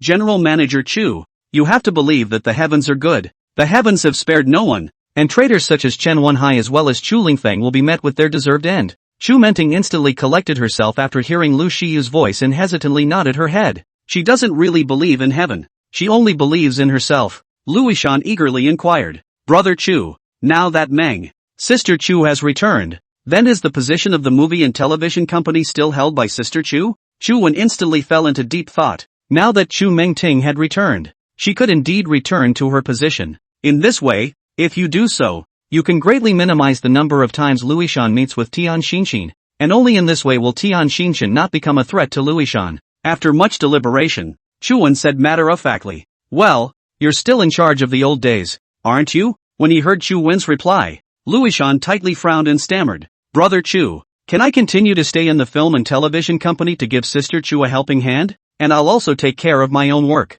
How could Chu Wen not be clear about Luishan's small mind? He did it entirely for Tian Xinshin. Chu Wen's face immediately turned serious and said without moving, "No, mind your own business. If both of you like each other, you don't even need to stick together every day. In a flash, Luishan instantly revealed an embarrassed expression and immediately buried his head. He knew very well that he couldn't change Chu Wen. Chen Wen-yang, who saw this scene, could not help but purse her lips and then opened her mouth to ask, "Brother Chu, today, what exactly happened when you called us here?" The topic was finally brought back to the point by Chen Wen-yang. Chu Wen glanced at Chen Wen-yang and responded solemnly, "Shu Mingting has once again appeared in Magic City. I believe that all of you will be able to detect something. Not bad. There has been a change in the Yinjing Chu family. Shu Lingfeng of the Chu family has joined forces with Chen Wenhai to kill Elder Chu, while at the same time plotting to take over the power of the Chu family. And when they succeed in taking over the Chu family, they will inevitably set their sights on the Magic City." Chen Wenyang was especially shocked. He knew his brother Chen Wenhai's methods better than anyone else. If Chen Wenhai gets help from the Yinjing Chu family, the first thing he will do is to deal with himself. After all, he had taken the position of family head from Chen Wenhai, and with his mindset, he would definitely harbor a grudge. Thinking of this, Chen Wenyang's eyes unexpectedly appeared a trace of panic. Couldn't wait to ask up Chu Wen, saying, "Brother Chu, my brother, he will definitely be the first to deal with me. And after he recaptures the Chen family, he will definitely deal with you, brother Chu." Chu Wen listened carefully before nodding in satisfaction. It seems that Chen Wenyang is thinking more clearly. "Wenyang, you're right. All in all, with Chen Wenhai's Dongshan group, it's not a match for any of us at all. But now that he owns the Yinjing Chu family, the situation can be reversed. If I were you, I would inevitably take action during the time Chen Wenhai is not in Mordor, completely severing the Dongshan group, so that your brother, Chen Wenhai, can't return to Mordor and can only stay in Yinjing. If he stays in Yinjing, he'll only be watching the fire from the other side of the river, but he won't be able to do anything about it." Chen Wenyang instantly had an epiphany, savoring it, and instantly understood what Chu Wen meant. Since the head of the family, Chen Wenyang and Chen Wenhai no longer have any love between the two. There is only to suppress each other, so that the other cannot turn over. Lu Shiyu also turned his gaze to Chen Wenyang and asked with a suspicious face, "Young Master Chen, how do you plan to deal with your brother?" Chen Wenyang blinked, his gaze gradually turning deeper and deeper, and said in response, "Gather all the strength of the Chen family to completely eradicate the Dongshan group, and from here on out let the Dongshan group get rid of its name in Magic City." "Right, Chu. Seeing as we're about to start a strife with the Yinjing Chu family, the people we sent out some time ago don't need to be transferred back." In a flash, Chu Wen suddenly thought of the fact that he had ordered Chen Wenyang to send out his elites some time ago to infiltrate the major corporate groups in Yinjing as a way to return the favor. Luckily it faded into oblivion. This would become an invisible blade inserted into the belly of the Yinjing Chu family, becoming a bargaining chip for him to use to make a move against the enemy. Chu Wen didn't even think about it and directly waved his hand, responding frankly, "Transfer back? It's all come to this time. Letting them come back has no benefit but only harm. Wenyang, you're going to be targeting the Dongshan group for this next period of time, so leave this to Shi Lingyun. He'll be in charge of this aspect." Chen Wenyang didn't expect Chu Wen to give such an important matter to the Shi family at the end of the fall. After hearing Chu Wen's voice, Shi Lingyun, who was originally very uninterested, was unexpectedly surprised and stood up violently, his eyes filled with incredulity, then said to Chu Wen, "Chu Dong, I can't do it. It's not really a question of being able to do it or not, but this is a big responsibility." Knowing that he was not Chu Wen's beloved, taking on such a heavy burden if he gave Chu Wen a bad job, then he would not only be sorry for Chu Wen who appreciated him, but he would even be subjected to Chu Wen's wrath. After deep thought, Shi Lingyun decided to give up on this important mission. Chu Wen cast his gaze onto Shi Lingyun's body. A superb light flashed out from within his eyes, and then said meaningfully, "Don't have too much psychological pressure. You don't need to do too much work. The preliminary stage has been paved by Wenyang, and the next step is purely for the purpose of receiving information." Shi Lingyun looked at the easygoing Chu Wen, and his heart trembled at this moment. He made a decision in his heart that he would definitely not disgrace Chu Wen. After hesitating for a moment, Shi Lingyun nodded heavily and said with considerable excitement, "In that case, then I'll take it. But don't worry, no matter what, I won't delay you." Chu Dong, looking at Shi Lingyun's expression of conviction, Chu Wen couldn't help but dye his mouth, suddenly revealing a light smile and saying, "It doesn't matter. Everything will proceed according to the will of heaven. Worldly matters cannot be forced." "Uncle Lu, what is the current situation of the Super League?" Although it was said that the elites planted in Yinjing's major conglomerates were like invisible sharp edges that would play an unexpected role, but if things do fall apart, it can't be helped. The only one that could truly contend with the Yinjing Chu family, which had more than 1,000 years of heritage, was the Super Alliance, which had gathered the power of the entire magic capital. Only if the Super Alliance saw its first results, then dealing with the Yin Jing Chu family would be a breeze. Lu Shiyu raised his hand and rubbed his temples, relieving the state of labor. Young Master Chu, the Super League is currently alright. The grind is basically almost over. Lu Shiyu's answer was a bit ambiguous. This puzzled Chu Wen, who then frowned and said in a whirlwind, "Is it okay? Is it good or bad?" After hearing Chu Wen's inquiry, Lu Shiyu could not help but let out a secret sigh and said helplessly, "Young Master Chu, these families in the magic capital have existed for more than 100 years, and there have been conflicts between each of them for so many years. Nowadays, they are all joining the Super Alliance, but how can a long-existing conflict be said to be dissolved?" Saying that, Chu Wen sort of understood. It turns out that the legacy of the Super League is actually so bad that the Super League is now just a sham, with very little to actually exert his power. Now that the Super Alliance was afraid that they couldn't count on it, then they could only rely on the Chu Tiangda group, the Li family, the Chen family, the Lu family, and the rest of the families that were willing to entrust their destiny to themselves, thus fighting against the Yinjing Chu family. Although it was said that there was a huge difference in strength, but as long as it was well operated, it could still defeat the Yinjing Chu family. A superb light flashed out from within Chu Wen's eyes, and then he proceeded to say, "Uncle Lu, aside from the ones that possess contradictory conflicts, which clans are willing to completely submit to the Super Alliance?" It was imperative to get a clear picture of those families in the Super League that could be trusted. Facing the Yinjing Chu family, a formidable enemy, if the heart is not united, I'm afraid that not only will not get results, but will make the situation even more embarrassing. Lu Shiyu, who heard Chu Wen's inquiry, narrowed his eyes slightly and carefully recalled in his mind. After hesitating for a moment, Lu Shiyu responded obediently, saying, "There are a total of 30 to 40 large and small families in the Super Alliance, but to say that the ones that can wholeheartedly obey the Super Alliance, there are only but 4 or 5 families. That generalization is basically a tenth of what it is." Chu Wen shook his head. He didn't even need to ask next, believing that these 4 or 5 families were the weakest in the magic capital. The reason why they chose to submit to the Super Alliance was very simple. They wanted to access the Super Alliance's ability to enhance their clans. All in all, the strength of these 4 or 5 weak clans added together was not enough for half of the Lu family, so this fight is completely negligible. Chu Wen couldn't raise any interest at all in these few loyal clans. Right at this moment, Xiling Yun once again stood up and resolutely said, "Chu Dong, if you don't mind, my Shi family is willing to cooperate with all of our strength." The Shi family? Once the leading family in Magic City, but now it's gone down. However, Chu Wen thought on second thought, even if the Shi family's strength was weakened, the accumulated years of heritage was something that other families did not have. To be precise, the Shi family at one time was the same as the Yinjing Chu family, with a strict system as well as cultural inheritance. If we can mobilize the Shi family, I'm sure we'll get twice the result with half the effort. A light swept across Chu Wen's eyes at the thought of this. Then he nodded in satisfaction and said meaningfully, "Xiling Yun, the one I'm going to face next is the Yinjing Chu family. With more than 1,000 years of heritage, the situation can be said to be quite critical. If any slip-ups occur, you'll end up in ruin. Are you still willing to gamble with the future of the Shi family?" In an instant, Xiling Yun's eyes were micronized, his brows furrowed, and his mind flooded with thoughts. He had initially joined the Super Alliance in order to use it to strengthen the Shi family, thus slowly returning the Shi family to its former glory. But now it is facing something like this. Seeing Chu Wen didn't look like he was joking, which meant that supporting Chu Wen might be a possibility of overthrow. For a moment, Xiling Yun's heart gradually became conflicted. On one hand, it was the future of the family, and on the other hand, it was the conviction of Chu Wen's charm. Tossing and turning, Xiling Yun clenched her silver teeth and put her heart on the line. The scales were gradually tilting. He was completely bowled over by Chu Wen's charm. Establishing a super alliance to coalesce all the clans in the magic capital and fight against the Yinjing Chu family,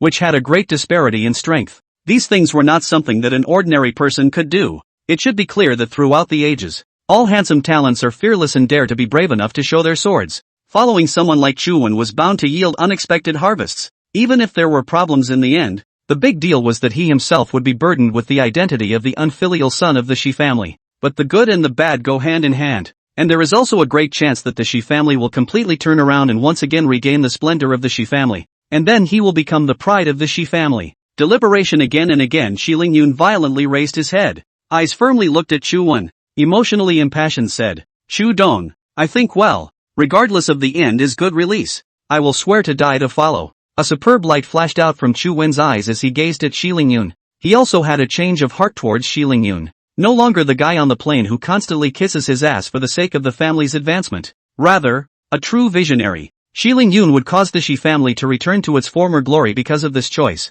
but these were all afterthoughts. Good. With vigor. Then go back to your respective preparations. According to Chu Wen's arrangement, it was Chen Wenyang who would use the strength of the Chen family to overthrow the Dongshan group, so that Chen Wenhai, who was in Yanjing, would not be able to return to the Magic City. Lu Shiyu is still responsible for contacting the various families in the Super Alliance. As for Luishan, both to be responsible for the work of Chu Tiange group but also to mobilize the strength of the Lu family in order to Chu Wen command. Li Jiayi was in full control of the Chu Tiange group as well as the Li family, while Chu Mengting was back in her position as the boss of the film and television company, continuing to follow up on the progress of the filming of the movie. Finally, the newly added Shi Lingyun receives the news coming from Yanjing in order to report it to Chu Wen in the first instance, and also needs to provide manpower. When everything was ready, Chu Wen directly dispersed the crowd in the conference room. Even Li Jiayi didn't stay behind, leaving Chu Wen alone in the large conference room. Chu Wen stepped to the front of the floor-to-ceiling window, and the unfortunate light looked out the window. Then he muttered to himself, "Elder Chu, it seems that you are afraid that this last hope of yours will never be realized. What a pity." It had to be said that whether it was Chu Wen or Chu Haiyuan, both of them shared the same feeling that they hated each other. Spending some more time in the magical capital of Yanjing had further enhanced the intentionality between them. The moment the words fell, Chu Wen's mind couldn't help but recall the park of the Chu family manor, where he was taking a walk with Elder Chu. Elder Chu had said that his hope was to be able to settle in the Magic City, no longer asking about the family, and only wanting to take a walk with himself in his spare time, sip tea, and talk about life. But the unexpected always comes faster than planned. Elder Chu ended up dying tragically at the hands of his own people. Chen Wenyang, who had left the Chu Tiange group, returned directly to the Chen family. At the same time, an emergency meeting was held in the capacity of the Chen family head. After all, Chu Wen had made it so clear that his brother Chen Wenhai was gradually gaining the support of the Yanjing Chu family. Although he said that he didn't know much about the current situation of the Yanjing Chu family, he believed that it was definitely not optimistic. So it was absolutely necessary to completely break Chen Wenhai's back before he returned to the Devil's capital, so that he could not return to the Devil's capital. That means the next thing he's going to do is overthrow the Dongshan group. Let Chen Wenhai be stranded in Yanjing so that he could not return to the Magic City. In an instant, the Chen family's conference room was extremely lively. Numerous Chen family executives gathered in the conference room, but none of them were clear about Chen Wenyang's purpose, and they all revealed suspicious expressions as they turned their gazes to Chen Wenyang. Chen Wenyang, who was seated at the head of the family, toured down the top echelons of the Chen family. All of these people were his own inner circle, so he didn't hide anything, but said bluntly, "The reason for calling you all here this day is that something rather significant has come up in our Chen family, and I hope to be able to hear your opinions." Something major? When they heard Chen Wenyang say this, the crowd couldn't help but suck in a breath of cool air. Ever since they became the Chen family's top management, they had constantly begun to understand the form of the Magic City. For example, the only person who could monopolize the economy of the Magic City was Chu Wen, the chairman of the Chu Tiange group. The Chen family's biggest threat at the moment was Chen Wenhai, who had been squeezed out by family head Chen Wenyang. However, the Dongshan group that was rebuilt by the squeezed-out Chen Wenhai was simply inferior to even some of the weaker families. Not to mention the fact that the Chen family had now become a permanent member of the Super Alliance, and being quite familiar with the all-powerful Chu Wen, how could something big happen? Unless it was the Chen family that broke with Chu Wen. Other than that, there were no other possibilities. Chen Zian, a high-ranking member of the Chen family, gazed at Chen Wenyang, then inquired with a tight frown, "Family head, did something happen?" Chen Wenyang nodded and responded obediently. "I received wind that Chen Wenhai is now in Yanjing, and has a close relationship with the Yanjing Chu family. I believe that it won't be long before he gets the support of the Chu family, and at that time, Chen Wenhai will inevitably target the Chen family as his primary goal." At this moment, the executives in the Chen family's conference room immediately revealed expressions of dismay. They were all Chen Wenyang's close associates, and had Chen Wenyang not gotten the position of the family head, I'm afraid that all of them would have been unappreciated in the Chen family in the future. It was because of the Chen family's change of ownership that caused them to rocket up the ladder. Eventually they made it to the top of the Chen family. In this way, Chen Wenyang's fate is closely linked to theirs. If Chen Wenhai wanted to reclaim the position of Chen family head, I believe they would not get any good results. The Chen family executives who thought of this all looked terrified. Chen Zian appeared to be very calm. He knew Chen Wenhai's thoughts very well. Being taken the position of the family head, he would definitely not stop easily. Even in the constant search for an opportunity is to take back where you belong. More than that, the reason why Chen Wenhai did this was not only for the position of the family head, but more for the face that he had once lost. Family Master. During this period of time, the Yanjing Chu family has been widely rumored in the Magic City. Didn't they say at the earliest time that the power behind Chuan was the Yanjing Chu family? Why don't we ask Chuan to step in to stop the cooperation between the Yanjing Chu family and Chen Wenhai? Chen Zian did not know much about the state of affairs in Yanjing, and only spoke out suggestions from his own point of view. Chen Wenyan's gaze instantly deepened as he shook his head slightly inside. The Yanjing Chu family is now experiencing a major change. This is something that you have not understood. Brother Chu indeed befriended the Yanjing Chu family's family head, but the Chu family's family head has already been murdered by Chen Wenhai as well as the Chu family's son, Chu Lingfeng, in a joint effort, which means that the current Yanjing Chu family is completely in that Chu Lingfeng's hands, and there's nothing Brother Chu can do about that. But based on Chu's meaning, it's to take advantage of the fact that Chen Wenhai hasn't returned to the Devil's capital before, to overthrow the Dongshan group, causing him to never return to the Devil's capital, and not be able to do anything about it. Chen Wanyan's words instantly impacted the hearts of every Chen family senior present. For overthrowing the Dongshan group was an extremely easy thing to do, but the Yanjing Chu family was not an existence that could be easily messed with. Nowadays, Chen Wenhai's relationship with the Yanjing Chu family would put the Chen family in a dilemma.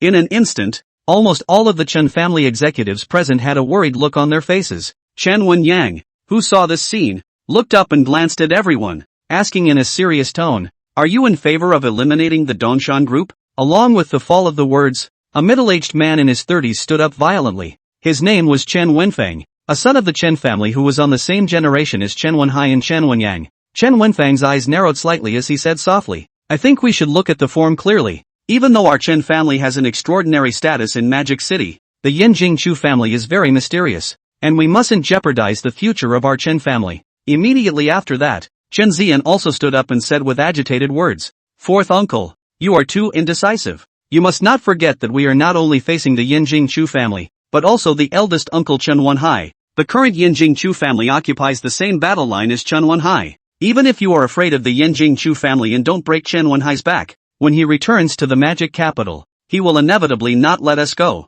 These words were like thunder, shocking everyone. They were all sons of the Chen family and had a deep understanding of Chen Wenhai, and they were all aware of what would become of him if he returned to the Magic City again. And it was their group that had supported Chen Wenyang when the Chen family changed drastically, and they would surely be retaliated against by Chen Wenhai. Chen Zian's words instantly changed the other people who were worrying, and their hearts instantly made up their minds. "We are in favor of overthrowing the Eastern Mountain Group. It's only prudent to eliminate the Dongshan Group so that Chen Wenhai has no way to retreat." For a while, the people in the Chen family's conference room reached an agreement. Chen Wenyang nodded his head in satisfaction, a superb light flashing out from within his eyes, then said, "Since everyone agrees, then I announce that the Chen family will gather all of their strength and take measures against the Dongshan Group. It's absolutely necessary to completely overthrow the Dongshan Group before Chen Wenhai returns to the Devil's capital, and we can't give him a back way to return to the Devil's capital." Chen Wenyang knew very well that when Chen Wenhai returned to Magic City again, he would definitely bring the support of the Yanjing Chu family with him. Only by breaking his back in advance so that he could not return to the Magic City, then Chen Wenhai would not be able to take any action. Everything really had to be done according to what Chuan had said for it to be a foolproof method. Magic City Rising Enterprise Dongshan Group was destroyed, which is the cause of what? Leading to the bankruptcy of the day of the enterprise. Why the Dongshan Group, founded by the former Chen family's eldest son and first grandson, collapsed, and whether this has anything to do with the Chen family. The Shi family of Mordor is poised to take off. Can the once former dominant family regain its splendor once again? The Super League has taken shape, and the true identity of the league's president, Xu Wen, has been confirmed. Sanctions were imposed for several consecutive days, and the Dongshan Group was completely destroyed. After all, compared to the Chen family, Dongshan Group was as weak as a newly born baby. The top management of the Dongshan Group was once again suppressed by the Chen family, and their inner hatred towards Chen Wenyang became heavier. But there was nothing they could do about Chen Wenyang. One can only press on and wait for Chen Wenhai's return.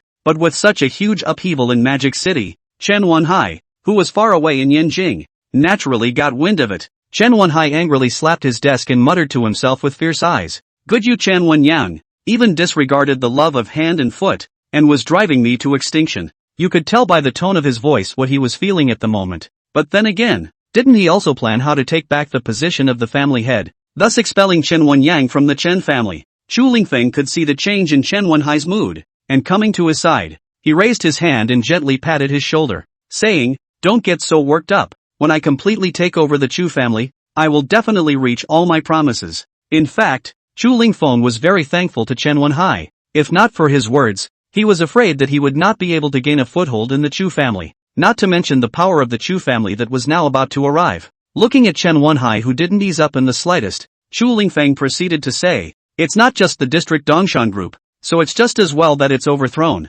Why don't you stay in the Chu family and come help me as a senior member of the Chu family?" Chu Lingfeng felt that Chen Wenhai was a rare and valuable talent and made a resolute decision, throwing out the family system and allowing Chen Wenhai, an outsider, to enter the Chu family's top echelon and become his right-hand man. Chen Wenhai temporarily held back his anger and looked up at Chu Lingfeng. A light swept through his eyes before he hesitantly said, "That's not good. The Yanjing Chu family has a clear system.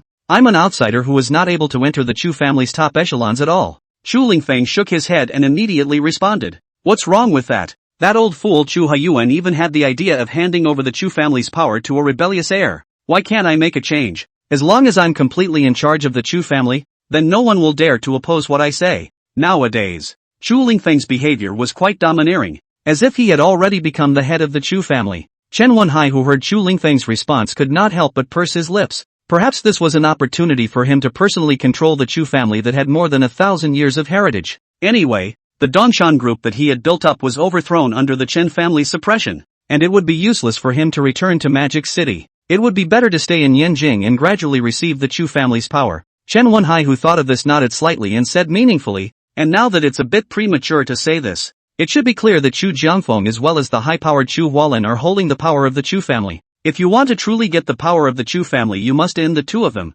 Only then can you truly control the Chu family." At this time, Chen Wenhai disguised himself as a wise man and helped Chu Lingfeng come up with ideas. After all, with Chu Lingfeng's mind, wanting to fight against the old and cunning Chu Hailin as well as Chu Jiangfeng was something that was simply impossible. If he were to rely on his own abilities, not to mention obtaining the Chu family's great power, I'm afraid that the matter of plotting against Chu Haiyuan would be exposed. This was the main reason why Chen Wenhai stayed in Yanjing and disregarded the Dongshan group. Chu Lingfeng blinked his eyes, then inquired with extreme curiosity, "What should I do next? Is it to do as I do?" The first thing that made him think was to use the same method he used to deal with Chu Haiyuan to deal with Chu Jiangfeng as well as Chu Hailin, two people. A superb light flashed out from Chen Wenhai's eyes before he said blandly, "Nowadays, everyone in the Chu family is extremely cautious. This method no longer works. We should change our thoughts. For example, looking for his faults or loopholes, we will severely punish them as the embodiment of justice. On the one hand, letting their reputation be extinguished,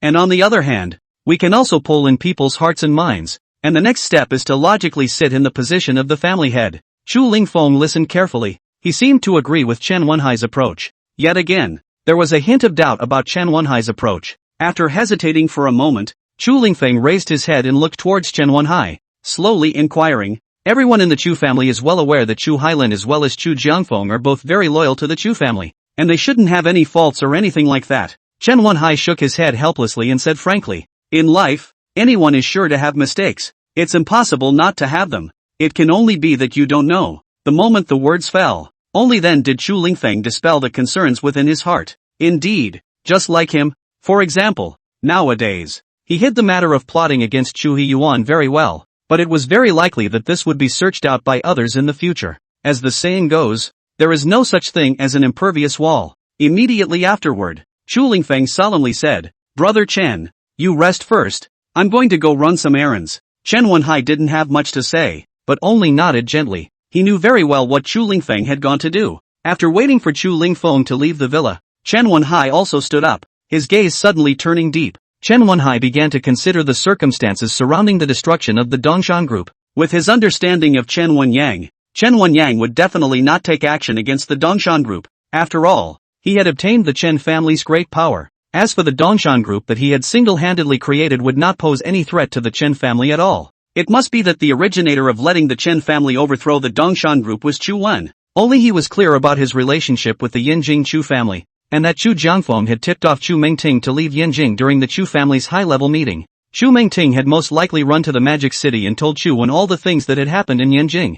This made Chu Wen wary, which is why he deployed a series of preparations, just like letting Chen Wenyang make a move on his Dongshan group, thus breaking his back. As for other preparatory plans, they were also within Chen Wenhai's estimation. When it became clear that Chen Wenyang was instructed by Chu Wen, Chen Wenhai was furious and said angrily, Chen Wenyang Chen Wenyang, you really have no brain, always letting people use you as a gun. The Chen family can't fall well in your hands. Compared to him, Chen Wenyang really had a world of difference. Chen Wenyang took orders from Chu Wen, while he gave orders to Chu Lingfeng. The destruction of the Dongshan group created a wave in the Magic City. All of the clans in Magic City were well aware that this was inextricably linked to the Chu Tiangda group. Several families that had once refused to join the Super Alliance had found families that had already joined to the Super Alliance in order to preserve their family strength, and they had pulled strings to get in as a way of preventing their families from being wiped out. On top of that, the Chen family, controlled by Chen Wenyang, has also placed restrictions on the former Chen family executives who followed Chen Wenhai. For a while, the Magic City changed dramatically. Only the film and television company under the Chu Tiangda group was doing business as usual, filming the movie step by step. It was just that Chu Mengting had returned to Magic City and retook over the film and television company as well as the crew, which made Tian Xinxin, who had a new backer, very uncomfortable. Tian Xinxin, who was filming on the set, came to Chu Mengting's side in her spare time and said with a winking smile, Meng, Director Chu, you're finally back. With you directing, I believe the box office will end up being a great success. Tian Xinxin learns through Luishan that Chu Mengting is going to take over the crew again, so she is no longer as reckless as she was when Luishan was there. Chu Mengting, who was watching the clip in front of her, slowly raised her head when she heard Tian Xinxin's voice, then pursed her lips and said frankly, the movie industry itself is a nebulous thing. It's really not too good to talk about it, but I've looked at the movies that I'm not making, and they're all pretty good. How could Chu Mengting, who had lived in the Chu family since childhood, not see Tian Xinxin's flattery? Now that she was polite to Tian Xinxin, it was entirely for Luishan's face. To be honest, Chu Mengting looked at the clips that had been filmed in the past, and they simply couldn't achieve the effect she wanted. The reason why did not say. The reason is extremely simple. The first is that Luishan took over her position. He is Chu Wen's beloved. If this matter to make a big deal is very easy to let Chu Wen and Luishan produce a divide. The second point is even simpler. The appearance of such an effect has nothing to do with Luishan's ability, but rather the fact that after he became a couple with Tian Xinxin, his mind was no longer on the movie. Just then, Tian Xinxin's assistant jogged all the way to her side, then pressed into Tian Xinxin's ear and whispered softly. After a moment passed, Tian Xinxin's expression instantly turned complicated. In an instant, she returned to normal and said with a winking smile towards Chu Mengting, Director Chu, I'll go return a call first. Chu Mengting didn't say anything, but nodded silently. Getting Chu Mengting's consent, Tian Xinxin hurriedly moved away from the theater group and found a location with a wide area of land. He then pulled out his own cell phone and dialed Chen Wenhai's number. What the hell do you want? We made it very clear that you're not going to call me anymore. The moment the phone was connected, Tian Xinxin could no longer control her inner emotions and rebuked loudly towards the other end of the phone. Chen Wenhai was not angry but happy and said meaningfully, What? You are having a new love and forgetting your old love. So really it's too heartbreaking for me. Tian Xinxin was stammered with anger. The two of them did have an affair once, and it was still when she was following Chen Shanla. Although she was deeply happy at that time, but with the understanding of Chen Wenhai, she will have no feelings for Chen Wenhai. There is only hatred, because Chen Wenhai was with her purely for a moment of passion. Me? Even if we don't have a relationship, we still have business to talk about. Tian Xinxin, who was just about to hang up the phone, instantly became quite interested after hearing Chen Wenhai's voice. Tian Xinxin knows very well that her state is not a long method, and only when she accumulates a certain amount of assets herself will she not need to rely on the strength of others. Business? What business can you have to talk about when the only thing you have left, the Dongshan group, is overthrown? A superb light flashed out from Chen Wenhai's eyes as he said rather snidely, That's right, my Dongshan group is gone, but I now am the Yinjing Chu family, which is even more powerful than the Chun family, and I believe that you should have heard of it as well. Indeed, after she had been with Luishan, she had constantly learned about the Yinjing Chu family from Luishan's mouth. Thus, it could be shown that the Yinjing Chu family was in existence that was enough to make even the Chu Tinga group pay attention to it.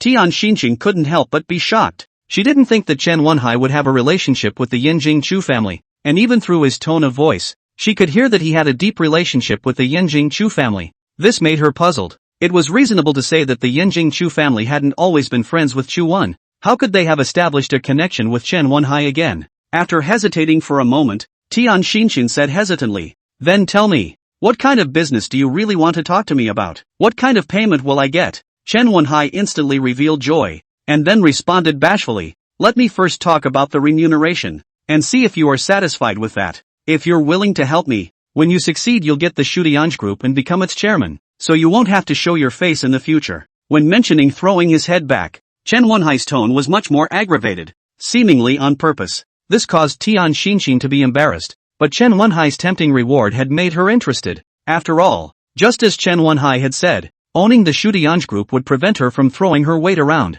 It's even possible to give up being an actor altogether. It was just that Chu Tiange group's Chu Wen was not someone who could be dealt with easily, and with her she was not Chu Wen's opponent at all. In an instant, Tian Xinxin felt very depressed and hesitantly inquired, "What exactly do you want me to do? Tell me directly. I will agree if it's possible, but if it's not appropriate, I won't cooperate with you." How could she, who had been roaming around in these high societies all day long, not be aware of the deceitfulness within? She was attracted by Chen Wenhai's attractive remuneration, but Tian Xinxin also understood very well that there were many things that she could not control, and once something went wrong, all her years of hard work would go down the drain, so that's why she's incredibly cautious right now. Chen Wenhai knew that Tian Xinxin had moved, so he didn't avoid it more and said bluntly, "It's very simple. Nowadays, you have a close relationship with Louis Shan of the Lu family, and he is Chu Wen's beloved. I only need you to get from Louis Shan's mouth the relationship Chu Tiange group, the super alliance, and then you tell these things to me. It's that simple, and in the end, if you succeed, Chu Tiange group is yours." Tian Xinxin listened carefully and realized that the matter was not difficult, but then again, if things were to fall apart, all her years of hard work would be in vain because of it. After much deliberation, Tian Xinxin made the decision that it was a matter of riches and wealth. "Well, okay, I promise, but going forward you don't want to call me of your own accord." In the face of temptation, the temptation to pay, Tian Xinxin gathered enough courage and decided to take the risk of seeking riches. It was important to realize that no matter how many more years she worked hard, it wouldn't be possible for her to coalesce into the kind of wealth that the Chu Tiange group had. It was just that she was in the jurisdiction of the Chu Tiang group after all, and the people who would appear around her on a regular basis would be Chu Wen's people, so she had to remain cautious in this moment. It can't be given to anyone. If Chen Wenhai were to call rashly like he did today, there was a high probability that he would be discovered by Chu Menting or Louis Shan. All will be lost then. How could Chen Wenhai, who was rich in heart and city, not see Tian Xinxin's inner little plan? Pursed his lips and then said softly, "Okay baby, then I'll wait for your call from now on. And, don't be calling me baby, we're just working together now." Tian Xinxin seemed to resent the way Chen Wenhai addressed her and immediately spoke out to stop it. Xin, what are you doing?" Right at this moment, a figure suddenly appeared behind Tian Xinxin's back before embracing her in her arms. Tian Xinxin's face suddenly turned white upon hearing this voice, and she hurriedly hung up the call with her finger, while saying with a sharp breath, "Ishan, why are you here?" For this familiar voice, Tian Xinxin immediately made it clear that the person who came was Louis Shan. A heavy skepticism surfaced within. When did he get here? Was her chat with Chen Wenhai all overheard by Louis Shan? Just as Tian Xinxin was suspicious, Louis Shan's voice came from behind again. "Cindy, who are you talking to? Did he mess with you?" The moment the words "you" fell, Tian Xinxin immediately broke free from Louis Shan's embrace and turned to look at the curious Louis Shan. Slightly angry, he said, "It's not even my agency that has to make me hurry up and finish filming and go back." Saying that, immediately after, Tian Xinxin wanted to say something and raised her head to look at the change of emotions on Louis Shan's face, as if she was observing what he had all heard, so she was just prevaricating with what she said. Louis Shan instantly frowned after hearing Tian Xinxin's words, then said angrily, "Your agency? He's too shameless. Xinxin, it's better not to have such an agency. When it's later, I'll talk to Chu and ask him to fund an agency, so you won't have to suffer from other people's anger then." In an instant, Tian Xinxin slowly put down this hanging heart, and emotionally flung herself into Louis Shan's arms. With a face full of petulance, she said, "Ishan, it's good to have you, but what?" Louis Shan looked down at the shy Tian Xinxin, then revealed a suspicious expression. Tian Xinxin hesitantly said, "I guess Chu Wen may not be interested in the brokerage company, and I'll still have to go back to that economic company when the time comes." With her previous understanding of Chu Wen didn't have any feelings for her, which meant that he naturally wouldn't have any interest in the brokerage company. Louis Shan had thought that he had encountered some kind of difficulty, but he hadn't thought that Tian Xinxin was worried about this. In the next moment, Louis Shan said with an unimpeded expression, "Even if Brother Chu has no interest in the brokerage company, but my dear, don't forget that in addition to being a high-ranking member of the Shutianj group, I'm also the eldest son and first grandson of the Lu family. Isn't it just getting an agency? The Lu family is also capable of that." Tian Xinxin instantly felt incomparably happy after hearing Louis Shan's words. Her arms around Louishan were getting tighter and tighter. After such emotions lasted for a few moments, Tian Xinshin finally reacted and inquired with a face full of puzzlement. Ishan, wasn't the film and television company as well as the cruise matters transferred to Chu Menting? Why did you come? Louishan dotingly rubbed Tian Xinshin's hair, obliterated his mouth and laughed. I'm changing positions, but no one can stop me from coming to visit the class. Ah, you're my girlfriend. I'm coming to visit the class who can't say anything.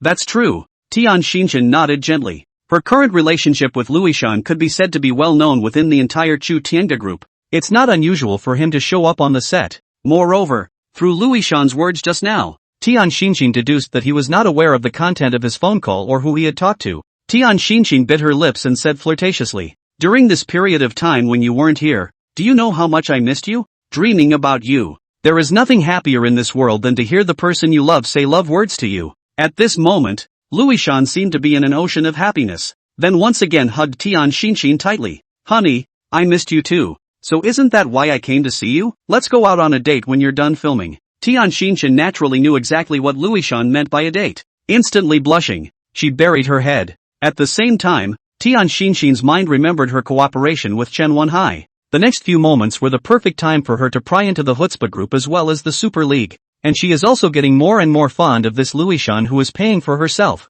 And shyly made a response. Then you can wait for me. I should go back to shoot the movie. The moment the words fell, Tian Xinshin returned to the crew with Louishan. Immediately afterward, Tian Xinshin returned to the daily process of filming. Louishan, on the other hand, came over to Chu Mengting's side and said with a compensating smile on his face, Sister Mengting, in the future, our family Xinshin will have to be taken care of more by you. It was reasonable to say that both Louishan and Chu Mengting had equal status and position in the Chu Tiange group, but now Louishan is pleading with Chu Mengting because Tian Xinshin is bowing her head, hoping that she won't make things difficult for Tian Xinshin. Chu Mengting, and how could she not see Louishan's small mind, hopelessly laughed and responded obediently. Ishan, ah, you're moving too deeply. Sometimes it may not be a good thing. In Chu Mengting's opinion, there was a big difference between the two people, Louishan and Tian Xinshin. She could also tell that Tian Xinshin didn't love him as much as Louishan, but these are always the opinions of outsiders. The final decision is still in Louishan's body, and she is only saying this to give a suggestion. Louishan immediately revealed an awkward expression before saying blandly, thanks to Sister Mengting's concern, I think Tian Xinshin will treat me well. By the way, Sister Mengting, have you found a new place to live when you come back again? If not, you may as well come to our Lu family for a temporary stay. Chu Mengting said politely. Ishan is kind. I've already found a place to live. After several hours had passed, the crew finally finished filming. Tian Xinshin gleefully ran to Louishan's side and reached out to take his arm. Laughing innocently, she said, Director Chu, Ishan, what are you guys talking about? Louishan shifted his gaze from Chu Mengting's body to Tian Xinshin's body, doting in his eyes, and then responded obediently. I'll get to know today's situation with Sister Chu, and analyze the Chu family's drastic changes as well as their next actions. Hearing Louishan's response, Tian Xinshin couldn't help but ignite no small amount of interest. After all, she had already agreed to cooperate with Chen Wenhai to find out about the Chu Tiange group, so perhaps Louishan's conversation with Chu Mengting was exactly the thing she needed to know. Thinking of this, Tian Xinshin twisted her body towards Louishan in a petulant manner and said coyly, Ishan, let's go. Louishan would smile. Before, when he was in charge of the crew, he and Tian Xinshin got tired of each other the whole day, now leaving the cast and original position. So there were a lot of things to deal with, and seeing Tian Xinshin's demeanor, it was inevitable that there was some feeling of a small farewell. In the next moment, Louishan turned his gaze to Chu Mengting and spoke, Sister Mengting, then we'll leave first. Ah. Chu Mengting was naturally clear about the purpose of Louishan's appearance on the crew, and didn't do anything to stop him at all, just nodded gently. Just like that, Louishan held Tian Xinshin and left the shooting location. The drive was straight back to the love nest that had been set up in the Magic City area. As the saying goes, dry fire collided and the two of them seemed to reach the point of oblivion. Interpretation of love for each other. Ishan, you've been so busy lately, it's really hard to see you. I miss people so much. It had to be said that Tian Xinshin had been mixing with high society for many years, and had already skillfully mastered a unique way of speaking. She did this because she wanted to slowly bring Louishan into her rhythm, thus revealing everything she wanted to know. Louishan took a deep breath, seemed to be calming his warm emotions, and responded bluntly, saying, Xinshin baby, you think I don't want you but this is something that can't be helped. Nowadays this world is not peaceful First of all, Louishan is not good at socializing. And secondly, love lowers one's IQ. Not peaceful? Tian Xinshin unobtrusively obliterated her mouth and twirled around to take over the topic. She was quite clear that nowadays Luishan had thoroughly entered into her rhythm. Luishan frowned slightly and said frankly, well, the storm clouds were unpredictable at the moment, because Brother Chu befriended the Chu elder of the Yinjing Chu family, which moderated the conflicting clashes between the Chu Tiange group and the Chu family. But who would have thought it? The Yinjing Chu family actually produced a rebellious son who actually joined forces with Chen Wenhai to murder Elder Chu, and they are plotting to take over the Yinjing Chu family. And Sister Meng Ting suffered from their false accusations, and that's why she rejoined the Chu Heavenly Song group. Chu surmised that Chu Lingfeng of the Yinjing Chu family had seized the Chu family's power and would inevitably assist Chen Wenhai, thus dealing with the Chen family as well as the Chu Tiange group.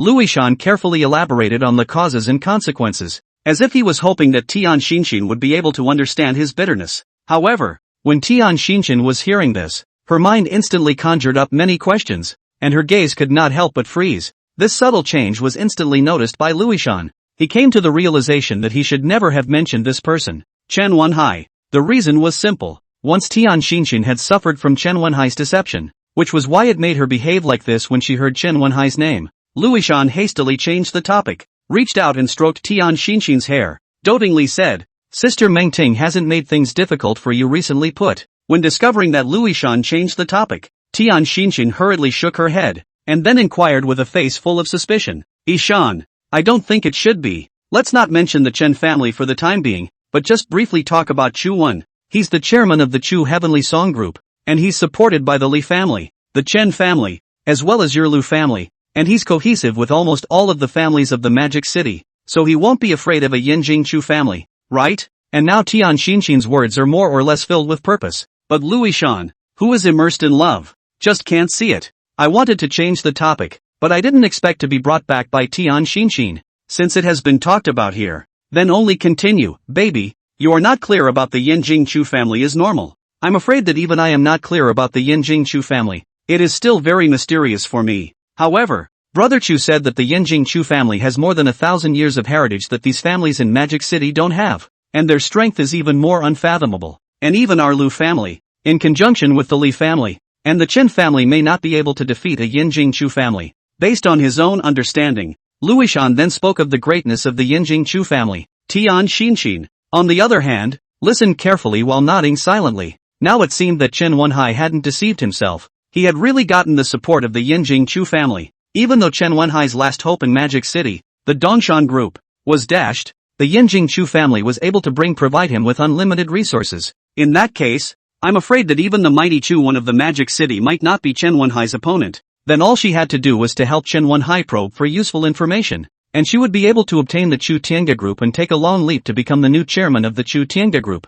In the future, we will be able to squeeze into the upper class without having to rely on anyone else. Determined Tian Xinshin went straight to the point and asked with a suspicious face, the Yinjing Chu family is so powerful. I'm afraid this is something that even Chu Wen can't fight against, right? Luishan instantly revealed a light smile, and responded smoothly, baby, you underestimate Chu. Yinjing Chu family is indeed afraid, but not without a little way. Not to mention the overthrow of the Dongshan group, cut off the back of Chen Wenhai. Now even the major group companies in Yinjing have been planted with our Magic City people. I believe that a large portion of these groups or companies must be Yinjing Chu family's industries, which means that we can learn about the situation in Yinjing at the first time, so that we can make corresponding response programs. These words instantly reminded Tian Xinshin of the proverb, know thyself and know thy enemy and win 100 battles, and it is indeed a useful message. Just then, the cell phone rang, and Luishan listened attentively for a long time after he answered the call. Only then did he slowly say, I know Chu, I'll be right there. After hanging up the phone, Luishan kissed Tian Xinshin's forehead. Baby, you rest first. Chu, call me if you need anything. Luishan leaves the love nest the two have built, leaving only Tian Xinshin, who is in deep thought. Nowadays, Tian Xinshin was very conflicted within herself, and even extremely hesitant. She was contemplating which side she should lean towards. After all, for her, it is currently impossible to see who the final winner really is. If she were to tell Chen Wenhai the information related to the Chu Tiange group, the Li family, the Chen family, and the Lu family, once the matter was revealed, it would mean that her years of hard work would all go up in smoke. However, if it was Chen Wenhai who ended up being the winner, then she would be rewarded with an unexpected gain. Deliberation again and again, Tian Xinshin finally made a choice. but inwardly is unusually apprehensive. After all, this step may be the abyss, may also be hell. But she was going to let it go. As the saying goes, rich and famous. Immediately afterward, Tian Xinshin dialed Chen Wenhai's phone. Baby, you miss me so soon? Chen Wenhai's prodigal flirtations came from the other end of the phone, which made Tian Xinshin disgusted and even a little nauseous. She could never forget the hurt that Chen Wenhai had once brought her. If the two weren't working together now, I'm afraid she would have just hung up a bit. Tian Xinshin's face instantly showed a displeased expression, then said without any fluctuation, I said it. In the future, can you not disgust me? I've had enough of this. If you don't want to get this useful information, then our call will end here. Perhaps a long time ago, she didn't dare to mess with Chen Wenhai. It was entirely because she was in the way of Chen Wenhai's identity, and at that time, she needed to use Chen Wenhai's background identity so as to get what she wanted. But things were different now. She was in a partnership with Chen Wenhai, and the premise of cooperation was that the two people had to be equal, otherwise it would make Tian Xinshin feel no different from before. This is what Tian Xinshin detests the most. Chen Wenhai on the other end of the phone couldn't help but lightly couch down when he heard that there was news, instantly correcting his attitude before saying meaningfully, Alright, don't be angry. What news did you get on your side? Although it was said that Chu Lingfeng had not yet completely grasped the power of the Chu family, even if he had obtained the relevant information, with the current situation, he was still unable to take any action. But then again, knowing early allows for early preparation. Waiting for Chu Lingfeng to fully grasp the power of the Chu family, he was able to directly take action against the Chu Tiange group as well as the Chen family, and could make an effective strike. Through Chen Wenhai's dignified voice, Tian Xinshin's emotions eased this time. And then she told Chen Wenhai what she had learned from Luishan. This is what I pried from Luishan. I believe he won't lie to me. The truthfulness should be 100%. This news is that Chu Wen has ordered people to mix into the major groups in Yanjing. It seems that he is going to resort to espionage warfare. As an actress, Tian Xinshin couldn't think of any words to describe it, so she could only adopt a theme that often appeared in movies and TV dramas. Spy war. This news was undoubtedly quite shocking to Chen Wenhai. He was extremely aware of what it meant for major Yanjing conglomerates to infiltrate Chu Wen's people, and he couldn't help but suck in a breath of cool air. It even made him recall that the Yanjing Chu family had dealt with Mordor in the same way some time ago. If he didn't share the same concept with Chu Lingfeng, I'm afraid that he wouldn't have realized that a hostile system had entered the company for a moment, and that this period of time was enough to cause an irreversible threat. After hesitating for a moment, Chen Wenhai said in a deep voice, This news of yours is very important. In the future, you have to probe for more news, and you have to convey it to me in the first instance. The first time? That's impossible. All I can promise is that it will be as soon as possible, and it shouldn't delay you. Tian Xinshin directly refused and spoke her mind. After all, the matter was so serious that she absolutely could not take it lightly. That's why you have to be extra careful when talking to Chen Wenhai. Chen Wenhai didn't retort and said blandly, Well, good. After the matter is accomplished is also the time to honor your promise. Next, Chen Wenhai hung up the phone. Tian Xinshin threw her cell phone on the bed, her mind filled with fantasies of the future days of becoming the chairman of the Chu Tiange group. Emotional rolling around on the bed. Yanjing, Chu family manor. After hanging up the phone, Chu Lingfeng turned his gaze toward Chen Wenhai and inquired with a face full of suspicion. Did something happen? Chu Lingfeng vaguely detected Chen Wenhai's mood change. Anyway, under his contact with Chen Wenhai for this period of time, he had never seen Chen Wenhai have such emotions appear. This made Chen Wenhai feel something very serious. Facing Chu Lingfeng's inquiry, Chen Wenhai raised his head to look at him, and then said bluntly, It's something that has happened. Chu Wen has already dispatched quite a few people to infiltrate inside the major group companies in Yanjing. The moment the words fell, Chu Lingfeng violently stood up and could not help but suck in a mouthful of cool air. Perhaps Chen Wenhai wasn't clear on how many of Yanjing's major conglomerates were their Chu family's properties, but he knew all about it. 70% of the group companies in here were their Chu family's industries, although the people who said they were in charge of these group companies were using pseudonyms, but he knew very well that there would be no impervious walls in the world.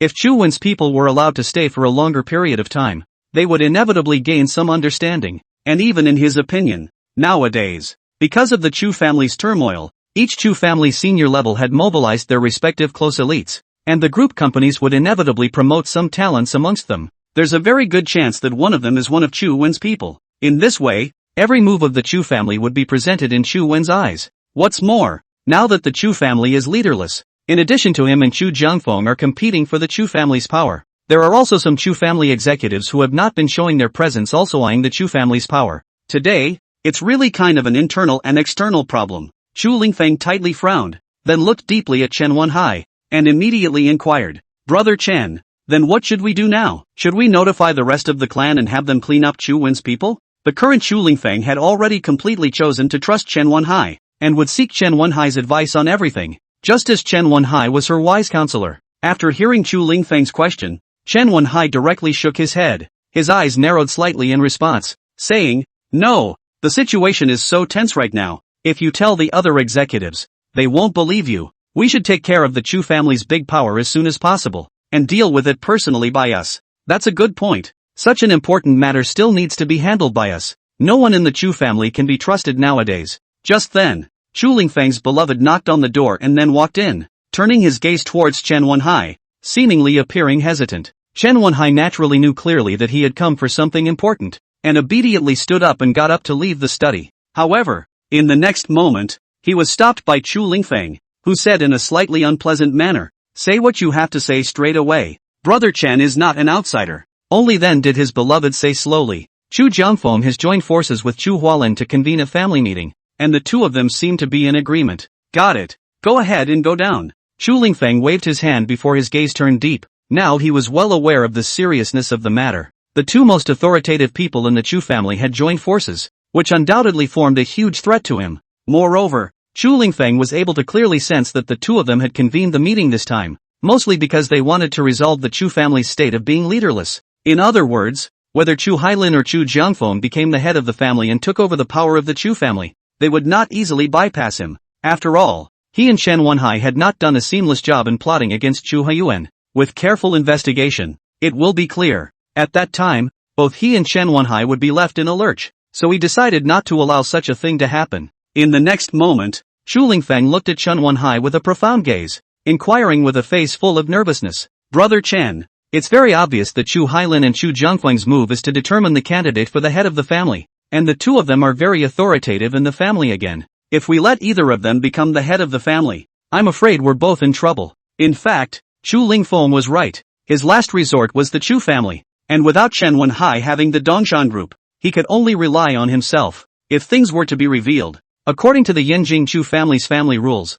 his fate would be incomparably tragic. As for Chen Wenhai, he will be comparable to him. Chen Wenhai glanced at the slightly flustered Chu Lingfeng and said disdainfully, "Soldiers come to stop and water to cover up the earth. Isn't it just Chu Hailin and Chu Jiangfeng? When Chu Haiyuan was around, Chu Hualin could only be subordinate. Think of it this way, the old and cunning Chu Haiyuan has folded in our hands. How could we fear him? Besides Chu Jiangfeng, it was he who leaked the news, thus leading to Chu Mengting's departure. In order to better control the next situation, Chen Wenhai was very clear that the first thing he had to do was to help Chu Lingfeng stabilize his confidence. Only then would he be able to fight against Chu Hailin as well as Chu Jiangfeng, and it all has to be done here. It was important to know that even if Chu Lingfeng could bring him into the Chu family's high-level meeting, but he could not say anything, or else it would inevitably become a talking point for the others. In that case, not only would it not be able to help Chu Lingfeng take over the power of the Chu family, it would also put the two of them in a dilemma. This would also affect his grand plan to retake the Chen family and deal with Chu Wen.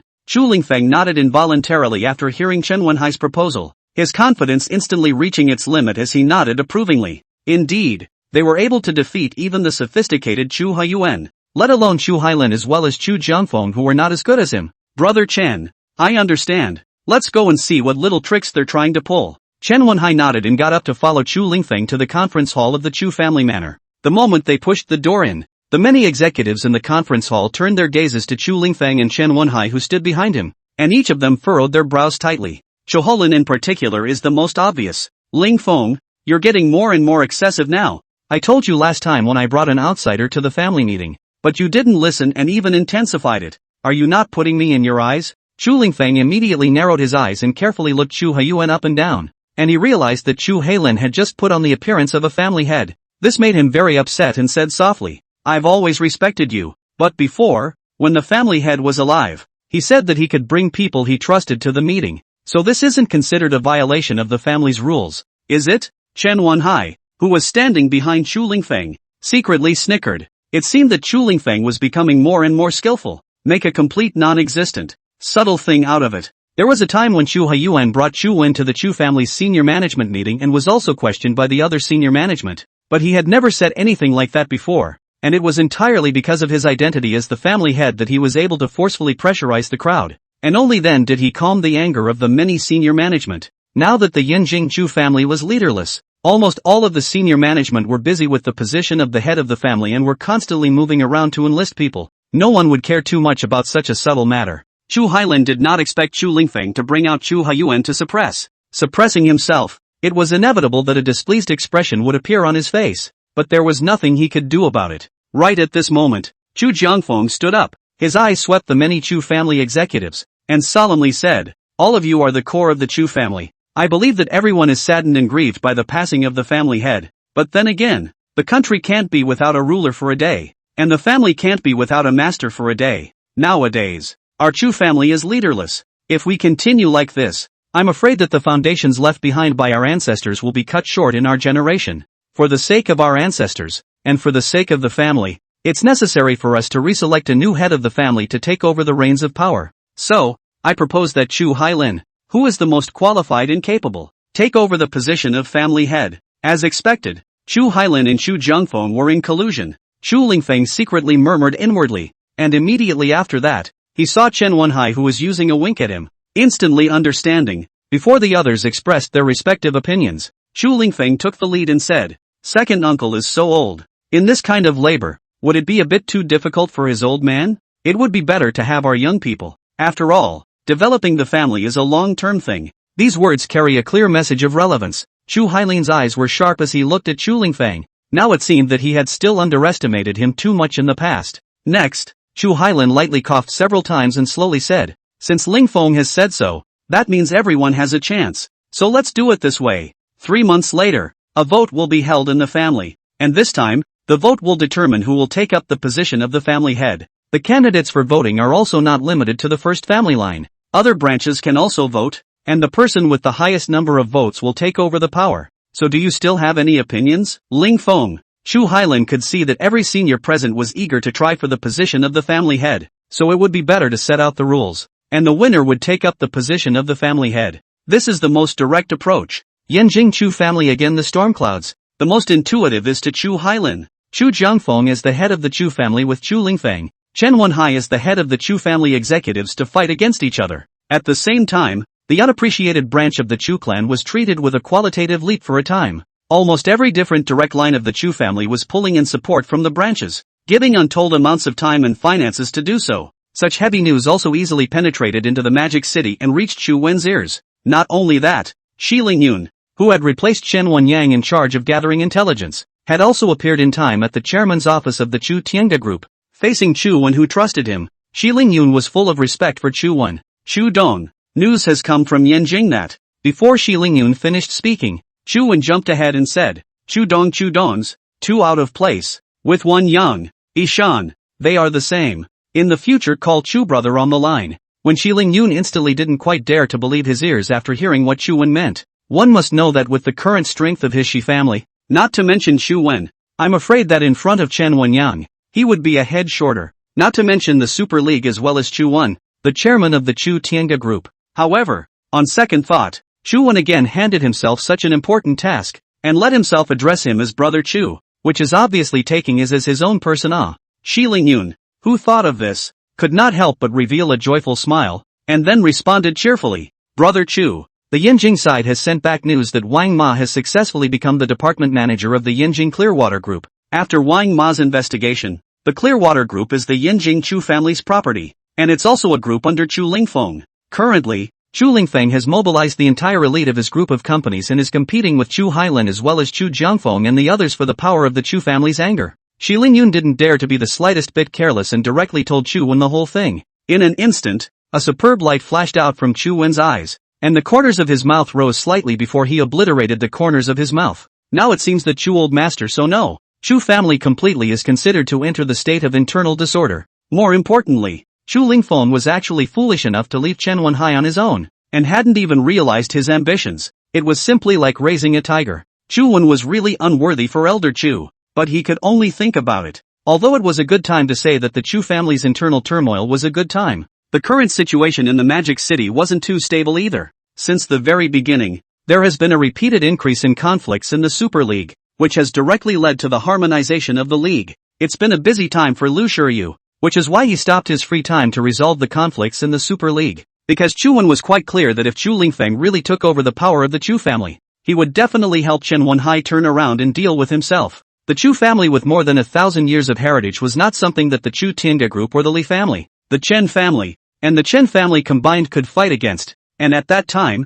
the power of the Super Alliance had to be demonstrated. Only then could the Yinjing Chu family be completely defeated. But these are the worst-case scenarios. If in the end it was Chu Hailin or Chu Jiangfeng who took over the power of the Chu family, they would inevitably investigate the cause of Elder Chu's death, thus restoring Chu Mingting's innocence. At the same time, he would also take revenge for Elder Chu and save himself a lot of trouble when the time came. Of course, as far as good or bad is concerned, it's not his mastery. The only thing he could do was to be prepared for everything, and once things worsened, he would have to clean up his house in place of Elder Chu. What Chu Wen wanted was not only for the Yinjing Chu family to be helpless against him, but what he wanted was to completely defeat the Chu family so that he could help Elder Chu take back the Chu family. From there, it was passed on to Chu Mingting. After all, he had never been able to forget what Elder Chu had once told him in the park, and he very much hoped to be able to break the traditional rules of the family, with Chu Mingting taking on the role of the head of the family as a woman, and completely setting a precedent for the Chu family. Chu Wan and Chu Laozi met again,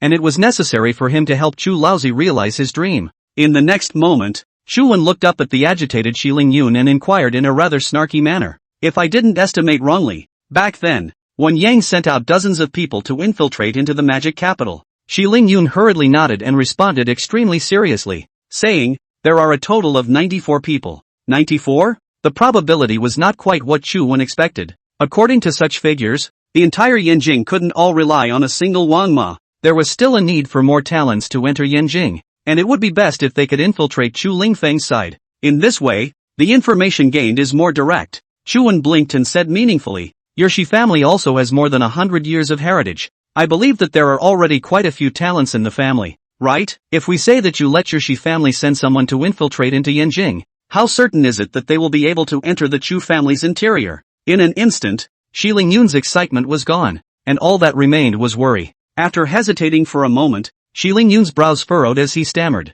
"Brother Chu, what you mean is, I don't dare to guarantee it, but it should be 60% certain." The reason he was so sure was solely because the family heritage had produced many talented people. It might be a very difficult thing to get them to revive the Shi family, but if they were to approach someone with their charisma, it would be within reach. This was precisely the main reason why Chu Wen was looking at the Shi family. Chu Wen nodded silently and said blandly, "Then this is in your hands. I won't ask about the process. You just need to tell me the result." Just then, the office door was slowly pushed open.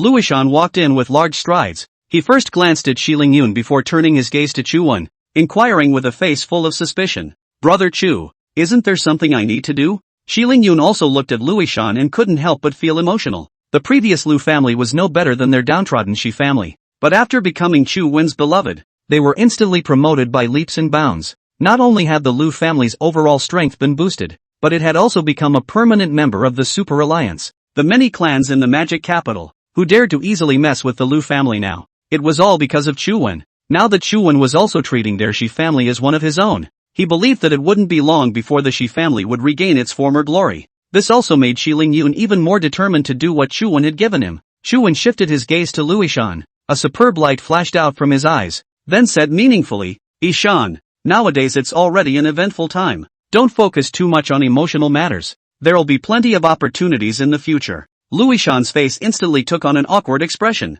He knew very well that Chu Wen as well as the rest of the Chu Tenga group didn't have much goodwill towards his girlfriend Tian Xinshin. Even in a certain moment can feel that they have more than just no good feelings towards Tian Xinshin. More is aversion. The most important reason is likely to have an inextricable relationship with Tian Xinshin's identity. However, in the face of Chu Wen's reprimand, Luishan couldn't make any rebuttal, and could only slightly nod his head, and then solemnly said, "Brother Chu, I understand. And during this period of time when we're going toe-to-toe with the Yinjing Chu family, I definitely won't make any mistakes." Luishan made an assurance towards Chu Wen. Chu Wen looked up at Luishan, nodded with satisfaction, turned to Shi Lingyun and said softly, "Lingyun, you go back and prepare. The candidate who is placed in Yinjing will be under your full responsibility. You don't need to explain with me. I just need to see the process." After hearing Chu Wen's words, Shi Lingyun responded with a face full of excitement. "Don't worry, Brother Chu. Leave this matter to me. I definitely won't let you down." The moment the words fell,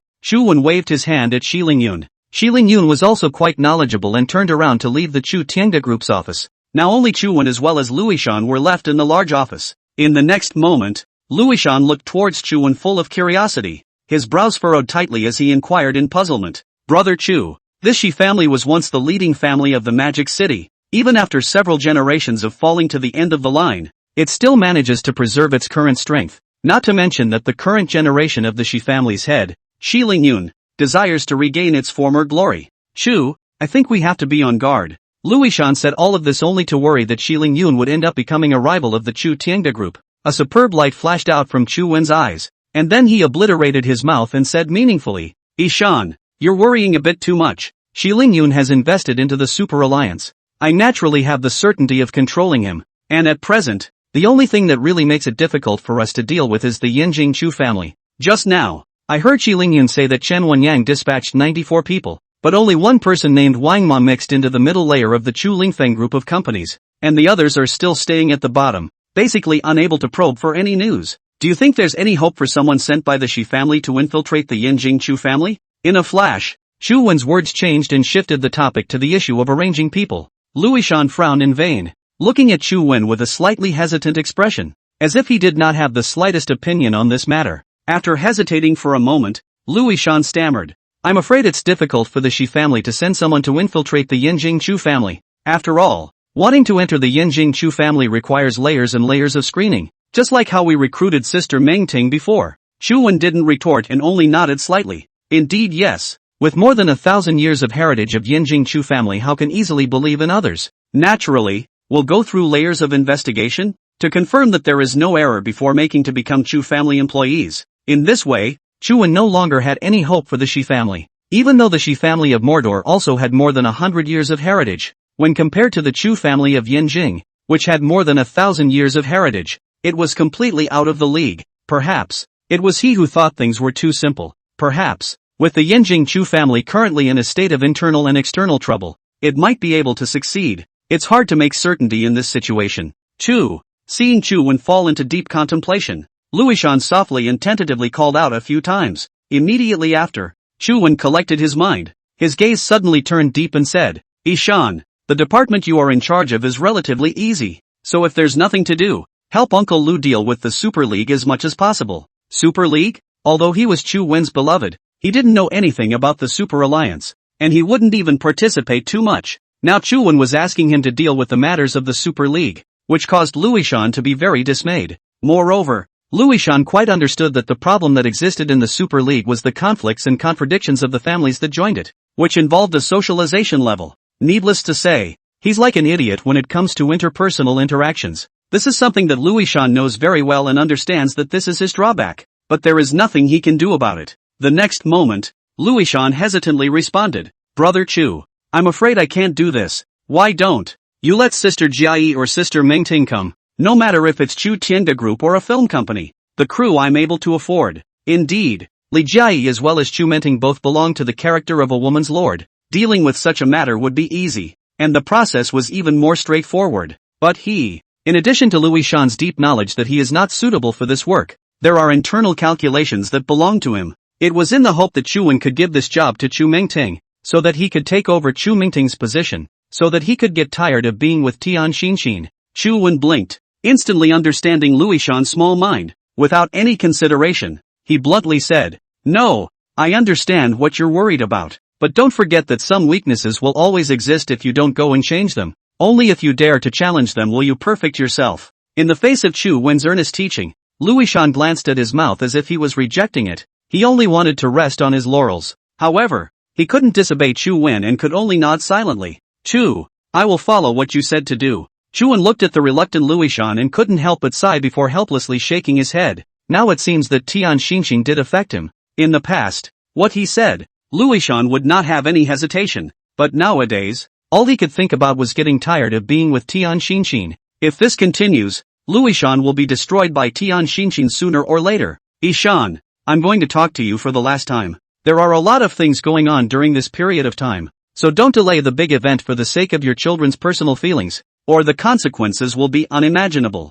If you don't believe me, the big deal is that you can try. Anyway, the Chu Tiange group, the Li family, the Chen family, and your Lu family, as well as these Mordor families of the Super Alliance, will all be plunged into the point of no return. The reason why Chu Wen spoke so seriously was to take advantage of this time to cool down Luishan's passion for Tian Xinxin. After things fall into place, even if Luishan and Tian Xinxin continue to get tired of each other, it doesn't matter. After all, at that time, the Yanjing Chu family re-enters the orbit, and Yanjing as well as the Magic City, two places will become the forbidden land of Chen Wenhai's life. Chu, I won't delay your big event. Luishan couldn't help but suck in a breath of cool air after hearing Chu Wen's heavy words, and then nodded heavily. He had never imagined that Mordor would face such great difficulties this time. The gravity of the situation instantly surged to the surface. He suddenly shifted his state, no longer cynical, but continued with a serious expression. Brother Chu, can I go see Xin before I help the family head?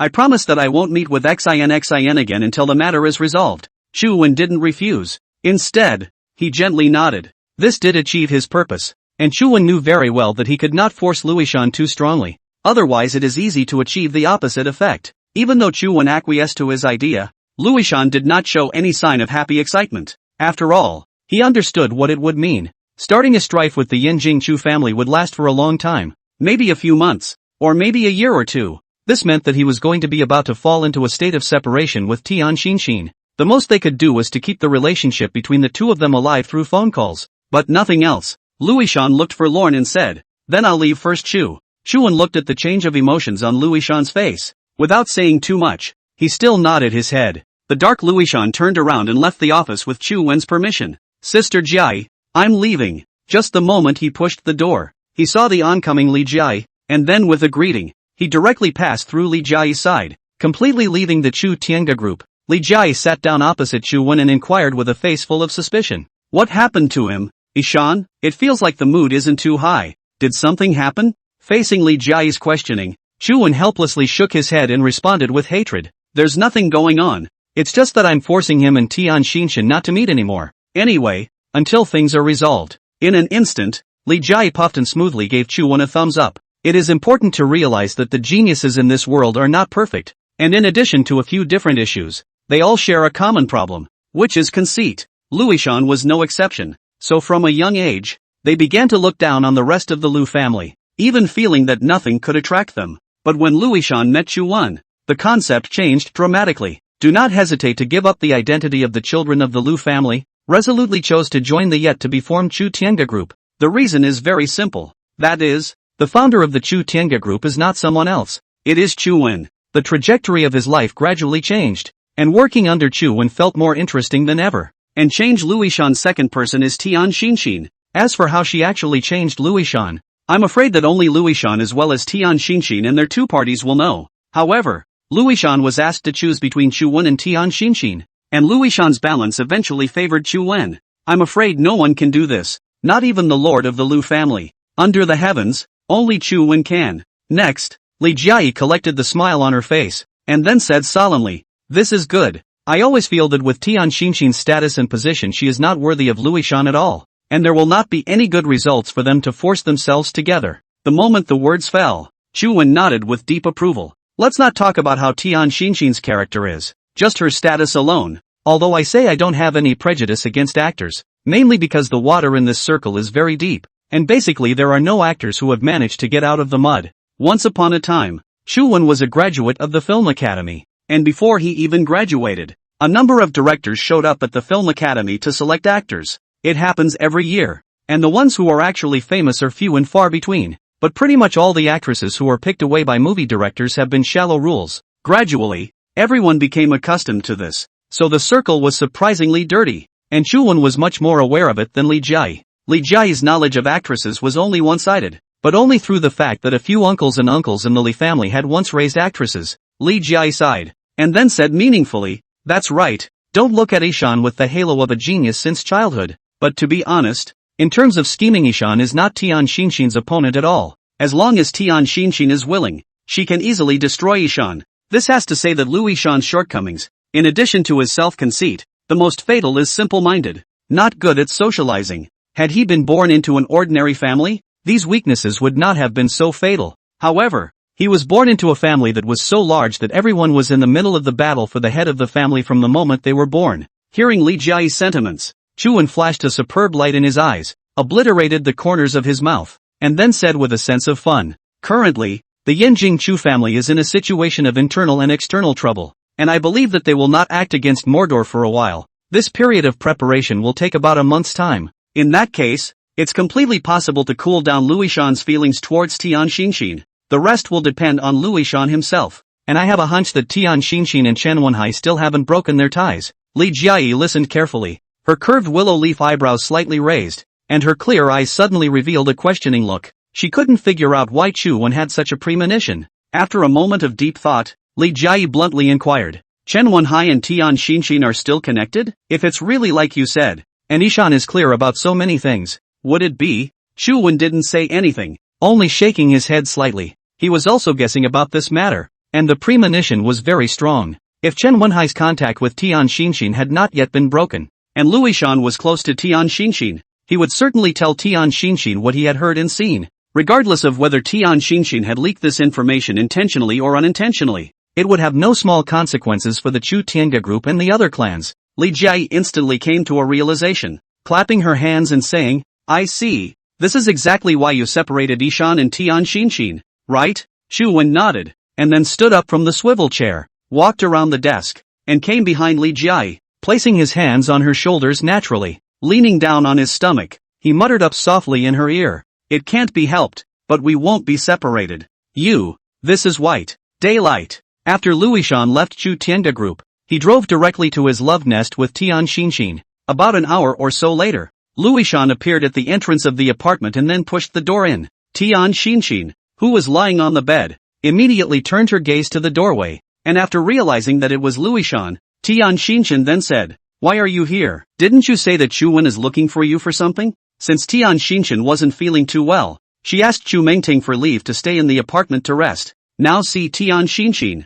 Luishan still did not have the slightest joy, hastily walked a few steps, came to the bedside, reached out and embraced Tian Xinxin into his arms. As for Luishan, his emotions were eased. Luishan, who had stabilized, then realized Tian Xinxin's weak appearance, and could not help but frown tightly, then reached out and picked up Tian Xinxin, who was lying limply on the bed. In an urgent tone, he inquired, "Baby, what's wrong with you?" Facing Luishan's inquiry, Tian Xinxin barely squeezed out a smile and responded obediently, "It's all your fault." After hearing Tian Xinxin's answer, Luishan showed an expression of both joy and self-reproach. He did feel deeply remorseful instantly because of his low mood, which resulted in not realizing that Tian Xinxin was not feeling well. In the next moment, Luishan wrapped Tian Xinxin's arms very tightly around him, looking extremely reluctant to part with him, and then recounted all of his own journey. "I'm sorry, baby. It's me who neglected your feelings. It's just that I promised Brother Chu that I won't meet up with you again until the matter is completely resolved in the Yanjing Chu family.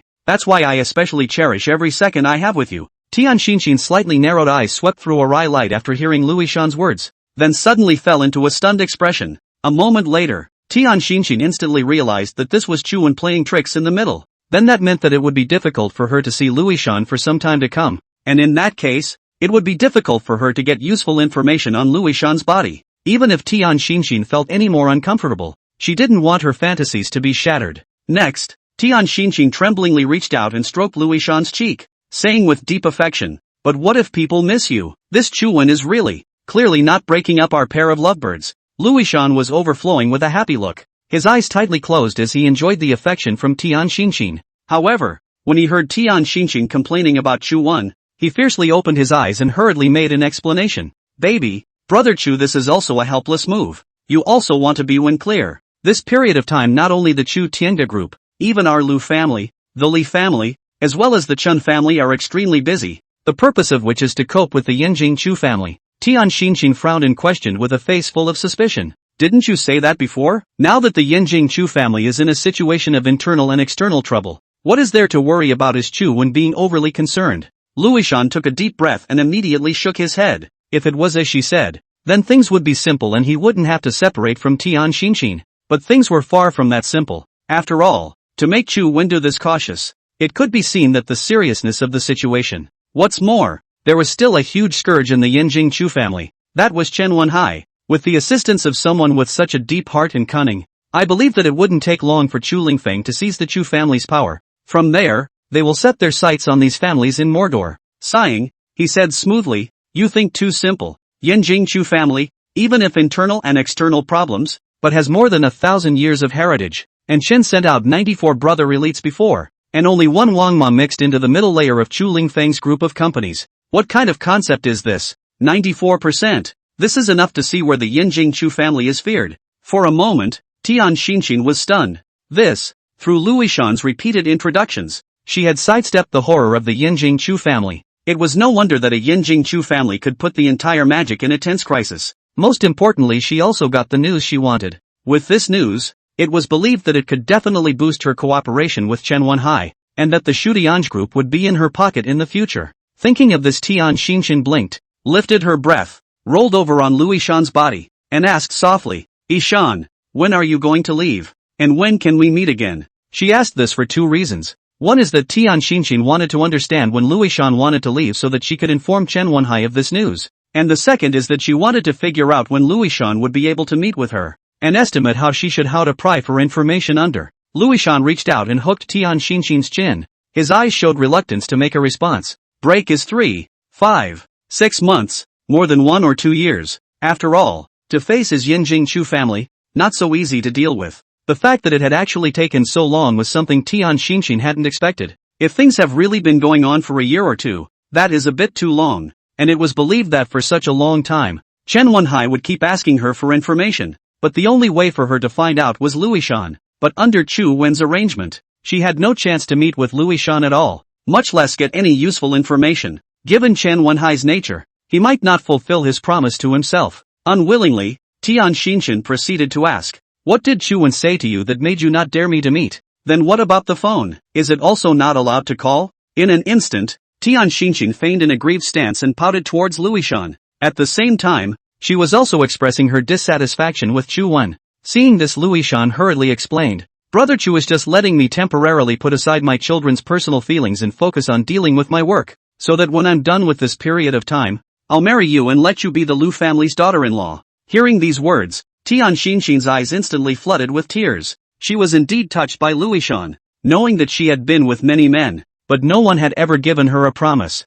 not even a lie. But Luishan gave it to her, and it was sincere. Gradually, her insides wavered, but after a few moments passed, Tian Xinxin dismissed the fleeting thought, because she knows well that in this world, relying on herself is the truest. Silly Nasan, don't think so much, don't worry about filming, I'll call you when I'm free, okay? Luishan comforted Tian Xinxin while petting her hair. Tian Xinxin nodded delicately, then God embraced Luishan. Unable to help themselves, the two got into it again. For a while, the room was filled with a rich hormonal scent, and the air gradually became wetter. After about 40 minutes or so, Tian Xinxin completely ran out of gas, lying limply on the bed. Even the strength to turn over was exhausted. Luishan, on the other hand, was sweating profusely as he put on his clothes, kissed Tian Xinxin's forehead, and quietly left the apartment. After all, he knew clearly that Tian Xinxin was not feeling well, and after 2 more times of flopping, staying would only delay her rest, so it would be better to leave earlier so that she could have a good rest as well.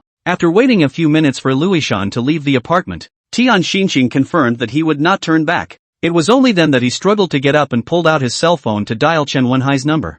I've been waiting for your call. Do you have important news for me? The moment the phone was connected, Chen Wenhai's rather snide words came from Tian Xinxin's ears. At this moment, Tian Xinxin no longer had any strength left. Her voice was slightly weak as she said, well, I heard Luishan say that Chu Wen asked Chen Wenyang to send out 94 elites to blend into Yanjing's major group companies. Before Tian Xinxin could finish her speech, Chen Wenhai jumped the gun and said, you've told me this news before. Can you tell me something I'm not sure about? He said so with his mouth, but inside he was incomparably angry. Especially when he heard that Chu Wen had told Chen Wenyang to do so, he couldn't help but show a fierce light in his eyes. This younger brother of his was truly brainless. In this way, sooner or later, the Chen family would become Chu Wen's possession. In the end, neither he nor Chen Wenyang would get the Chen family, and only Chu Wen would be able to gain both fame and fortune. In the face of Chen Wenhai's chiding, the extremely weak Tian Xinxin did not have the extra strength to fight with Chen Wenhai and continued. There is a person called Wang Ma who has already mixed his way up to the company called Chu Lingfeng's group company and became a mid-leveler, while everyone else is climbing at the bottom. The moment the words fell, Chen Wenhai, who was in the conference room of the Chaoyang group, glanced sideways at Chu Lingfeng, then got up and left the conference room. It had to be said that this news from Tian Xinxin was very important. It would even directly affect the later things. And anyway, the strife between the Yinjing Chu family and the Magic City was a matter of time. However, this Wang Ma had already mixed into the middle level, and when Chu Lingfeng completely grasped the power, I believe that this person called Wang Ma would inevitably step into the top level and become an uncontrollable threat to the future. Once the Chu family took any action, it would be understood by Chu Wen. Chen Wenhai tightly frowned. His eyes narrowed slightly as he muttered, "This kind of threat absolutely cannot be survived. We have to hurriedly resolve Chu Hailen as well as Chu Jiangfeng, and then comprehensively remove the people sent by Chu Wen. The first order of business, though, was to weed out this surfacing king's horse and eliminate the threat once and for all." The extremely weak Tian Xinxin blinked,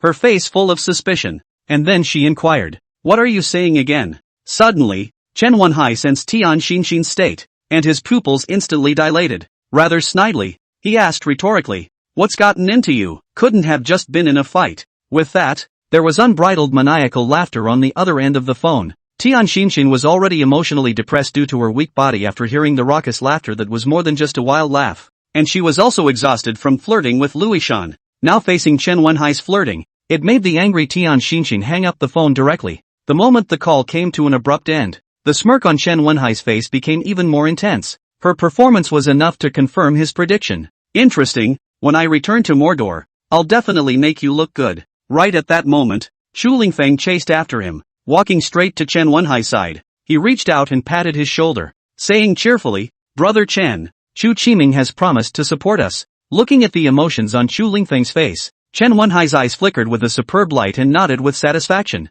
"So it seems that the effect account good has contacted several branches of the Chu family. They all expressed support for Chu Lingfeng as the position of the head of the family. In accordance with such a speed, I believe that by the day of the vote, Chu Lingfeng will take over the power of the Chu family in a logical manner. That will be the day to take back Mordor." Not only that, Chen Wenhai had other plans set in his mind. To know that the Magic City Chen family had already fallen into the hands of Chen Wenyang, while his younger brother Chen Wenyang had become Chu Wen's beloved, and the Dongshan group that he had worked so hard to create was also subjected to Chu Wen's retaliation, cutting off his back to return to Magic City. Now that he stayed in Yanjing, the only person he could look up to was Chu Lingfeng. But this was not a long-term solution. He must reorganize and secretly recruit strength of his own. At that time, he would be able to take back everything he had ever lost without the support of Chu Lingfeng. By taking on Chu Wen's Chu Tianga group as well as Chen Wenyang's Chen family, Chu Lingfeng looked at the stagnant Chen Wenhai with a puzzled face, gently pushed him twice, and said in vain,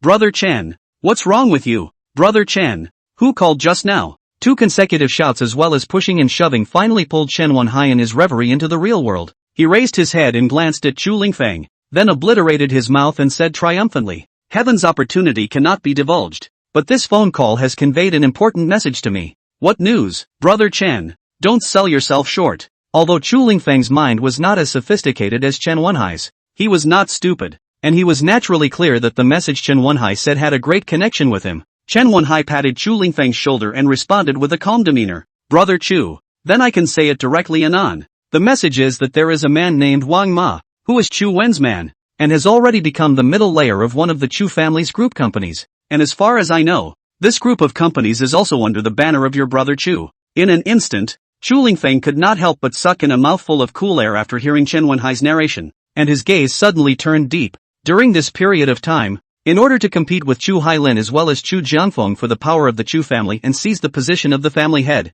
he had mobilized all of the elites under his banner, and as a result, he had vacated a lot of positions, which was why he had allowed Chu Wen's people to take advantage of the situation. "To actually infiltrate my company, Chu Wen, you have great skills. Brother Chen, you go back first. I'm going to clean up the threat." This news was no small shock to Chu Lingfeng. At the same time, it also made Chu Lingfeng feel scorn. After all, he is now going to deal with Chu Hailin as well as Chu Jiangfeng, two high-powered veterans, and no longer has too much free time to worry about his group companies. Now in Chen Wenhai's mouth, he learned that the group company he belonged to had actually mixed in Chu Wen's people, and had even climbed up to an important mid-level position. In other words, this Wang Ma must not be retained in any way. That was why Chu Lingfeng had traveled to his subordinate company in the first instance, expelling this person under the alias of Wang Ma, and likewise driving him out of Yanjing. Wang Ma was puzzled by the exposure of his identity, and after returning to Magic City again, he immediately found Shi Lingyun, who was in charge of managing them.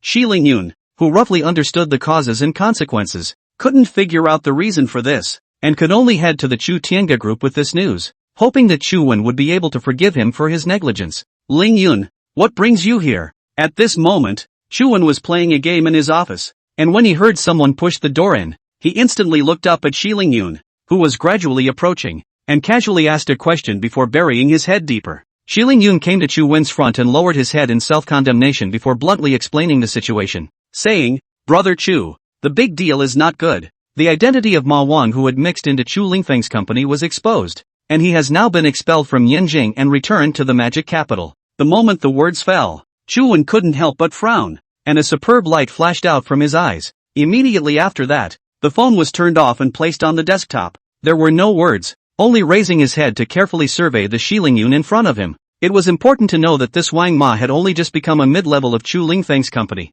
but it hadn't lasted long at all before his identity was exposed, in which there was bound to be someone who would leak the information. Otherwise, with the current state of the Yanjing Chu family, Chu Lingfeng was bound to be busy with the strife with Chu Helen as well as Chu Jianfeng. How could he have time to take into account the group companies? And how could he discover that someone had blended into them? After hesitating for a moment, Chu Wen's eyebrows rose slightly. Then he obliterated the corners of his mouth. Lingyun, besides Ma Wang, who else sent out was expelled from Yanjing? In the face of Chu Wen's inquiry, Shi Lingyun gathered enough courage to raise her head and instantly responded, "No more, Brother Chu." No? So it seems that only Wang Ma's identity was compromised. The only people who knew about all of the dispatches were currently Chen Wenyang as well as the Shi Lingyun in front of him. After all, this matter was handled by the two of them before and after. Chu Wen first ruled out Chen Wenyang, because the position of the Chen family's head of the Chen family had completely made Chen Wenhai cut off his brotherhood. All they had now was enmity, so Chen Wenyang would definitely not divulge the identity of the personnel.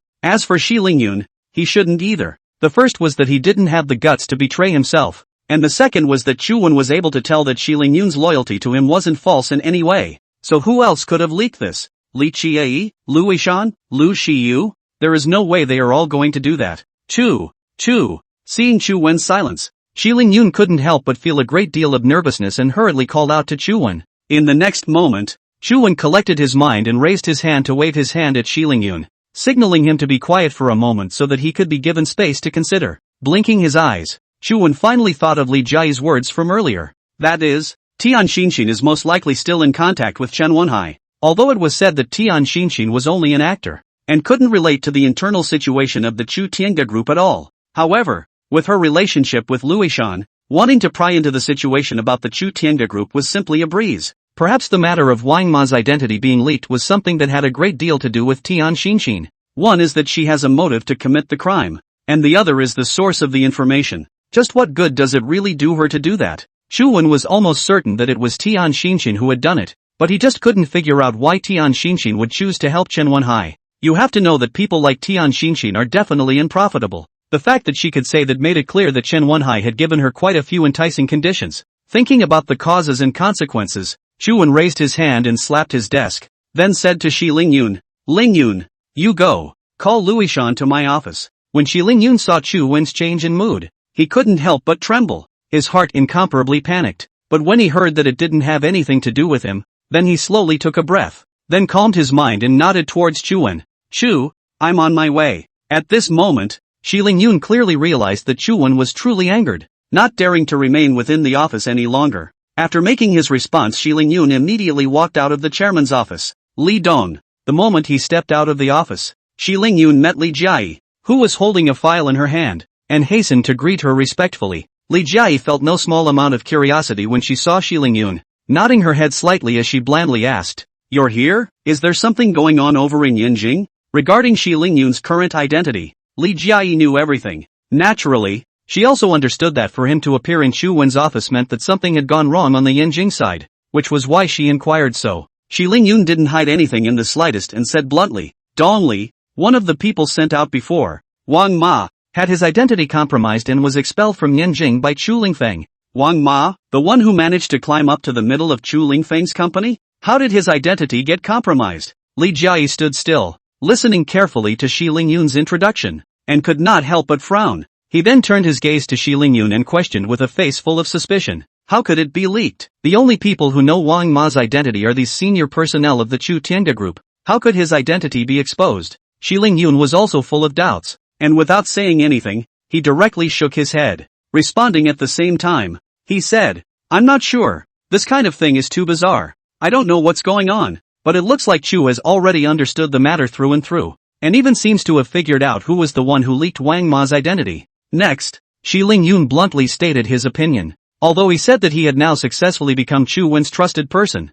he was still considered an outsider when compared to Chen Wenyang, Lu Shiyu, and Lu Yishan. So when he faced Li Jia, he was bound to pick himself clear and not let her misunderstand him. After all, she was very close to Chu Wen, and it was easy for Chu Wen to misunderstand herself. Li Jia glanced at Shi Lingyun half-heartedly and asked tentatively, what are you going to do? As expected, Shi Lingyun realized that Li Jia was still suspicious of him. However, this was understandable. Whether it was Chen Wenyang of the Chen family, or Lu Shiyu of the Lu family as well as Lu Yishan, they had all followed Chu Wen for a very long time. As for him, he had just followed Chu Wen for not long, so naturally he would not easily gain their trust, especially during the time period when Wang Ma's identity was revealed. At this time, Shi Lingyun hurriedly made an explanation and said, Li Dong, it was Brother Chu who told me to call Lu Yishan. Looking at Brother Chu's appearance, it seems to be really angry. It seems to be related to Lu Yishan. There is a relationship, right? Li Jia gazed at Shi Lingyun in front of her, then waved her hand. Go on, you can bring Lu Yishan in when he arrives. Shi Lingyun didn't dare to slack off in the slightest and immediately nodded in response, next turning around and heading to the front desk's rest area. After all, unlike Lu Yishan and the others, he had his own office in the Chu Tiange group. Looking at Shi Lingyun who walked into the elevator, Li Jia then pushed open the door of the chairman's office and walked straight in. At this time, Chu Wen, whose anger had not subsided, glanced at Li Jia before saying frankly, what happened again? Li Jia guffawed and took a step to walk directly to Chu Wen's side, reaching out to embrace him in his arms, as if to soothe Chu Wen's emotions. Faced with a sudden hug, Chu Wen couldn't help but be taken aback. What's wrong with her today? You should know that in the company Li Jia never had a cold face. Unless he took the initiative, she would show a cold as ice appearance. But, Li Jia she actually took the initiative today. The puzzled Chu Wen's emotions were eased, and he similarly reached out to hug Li Jia, saying with great tenderness, my icy beauty, what's wrong with you? Is it because you like the feeling of enjoying yourself in the office? Chu Wen said as he reached out to stroke Li Jia's spine. Just then, to Chu Wen's surprise Li Jia actually broke free from his embrace and said with a smile on her face, I just don't want you to be angry. What's the point of thinking blindly? The moment the words fell, Chu Wen couldn't help but suck in a breath of cool air. It didn't occur to him that Li Jia would become so mischievous after following him, as if he was the one who inspired Li Jia's cute side. I don't care. It is what it is and you are responsible for it. Li Jia looked up and down carefully for several seconds, and cursed with a meaningful smile, if you don't care, who am I to care? Besides, I'm here to find you to talk about serious matters. Chu Wen turned his puzzled gaze to Li Jia and inquired with a face full of suspicion. Business? What is it? Just now I ran into Shi Lingyun in front of the office door, and learned from him that the identity of Wang Ma, who has been mixed into the middle layer, has been compromised. So just what kind of person is this leaking information? In the next moment, Li Jia's expression instantly turned serious, and she returned to her previous cold and strong female appearance. In fact, she was doing this to get Chu Wen's opinion, and at the same time help him rationalize his desires. In the face of Li Jia's inquiry, Chu Wen quietly sat down on the transfer. A superb light flashed out from his eyes, and then crossed his 10 fingers, elbow and knee resting on the desk, and said meaningfully, with my preliminary judgment, the person who leaked the news should be Lu Yishan. Lu Yishan? It's not possible. He was the earliest person to follow Chu Wen, and his loyalty to Chu Wen was even beyond words, so how could he possibly have gotten wind of it and leaked a message about Wang Ma's identity? It's crushingly impossible. Li Jia, who thought of this, directly refuted, said extremely seriously, Yishan, absolutely impossible. To clearly transfer these 94 personnel is Chen Wenyang directly assigned. Not to mention Lu Yishan, even the two of us are not clear about the personnel list, let alone him, even if news leaks out. The two most suspected are only Chen Wenyang and the newly taken over Shi Lingyun.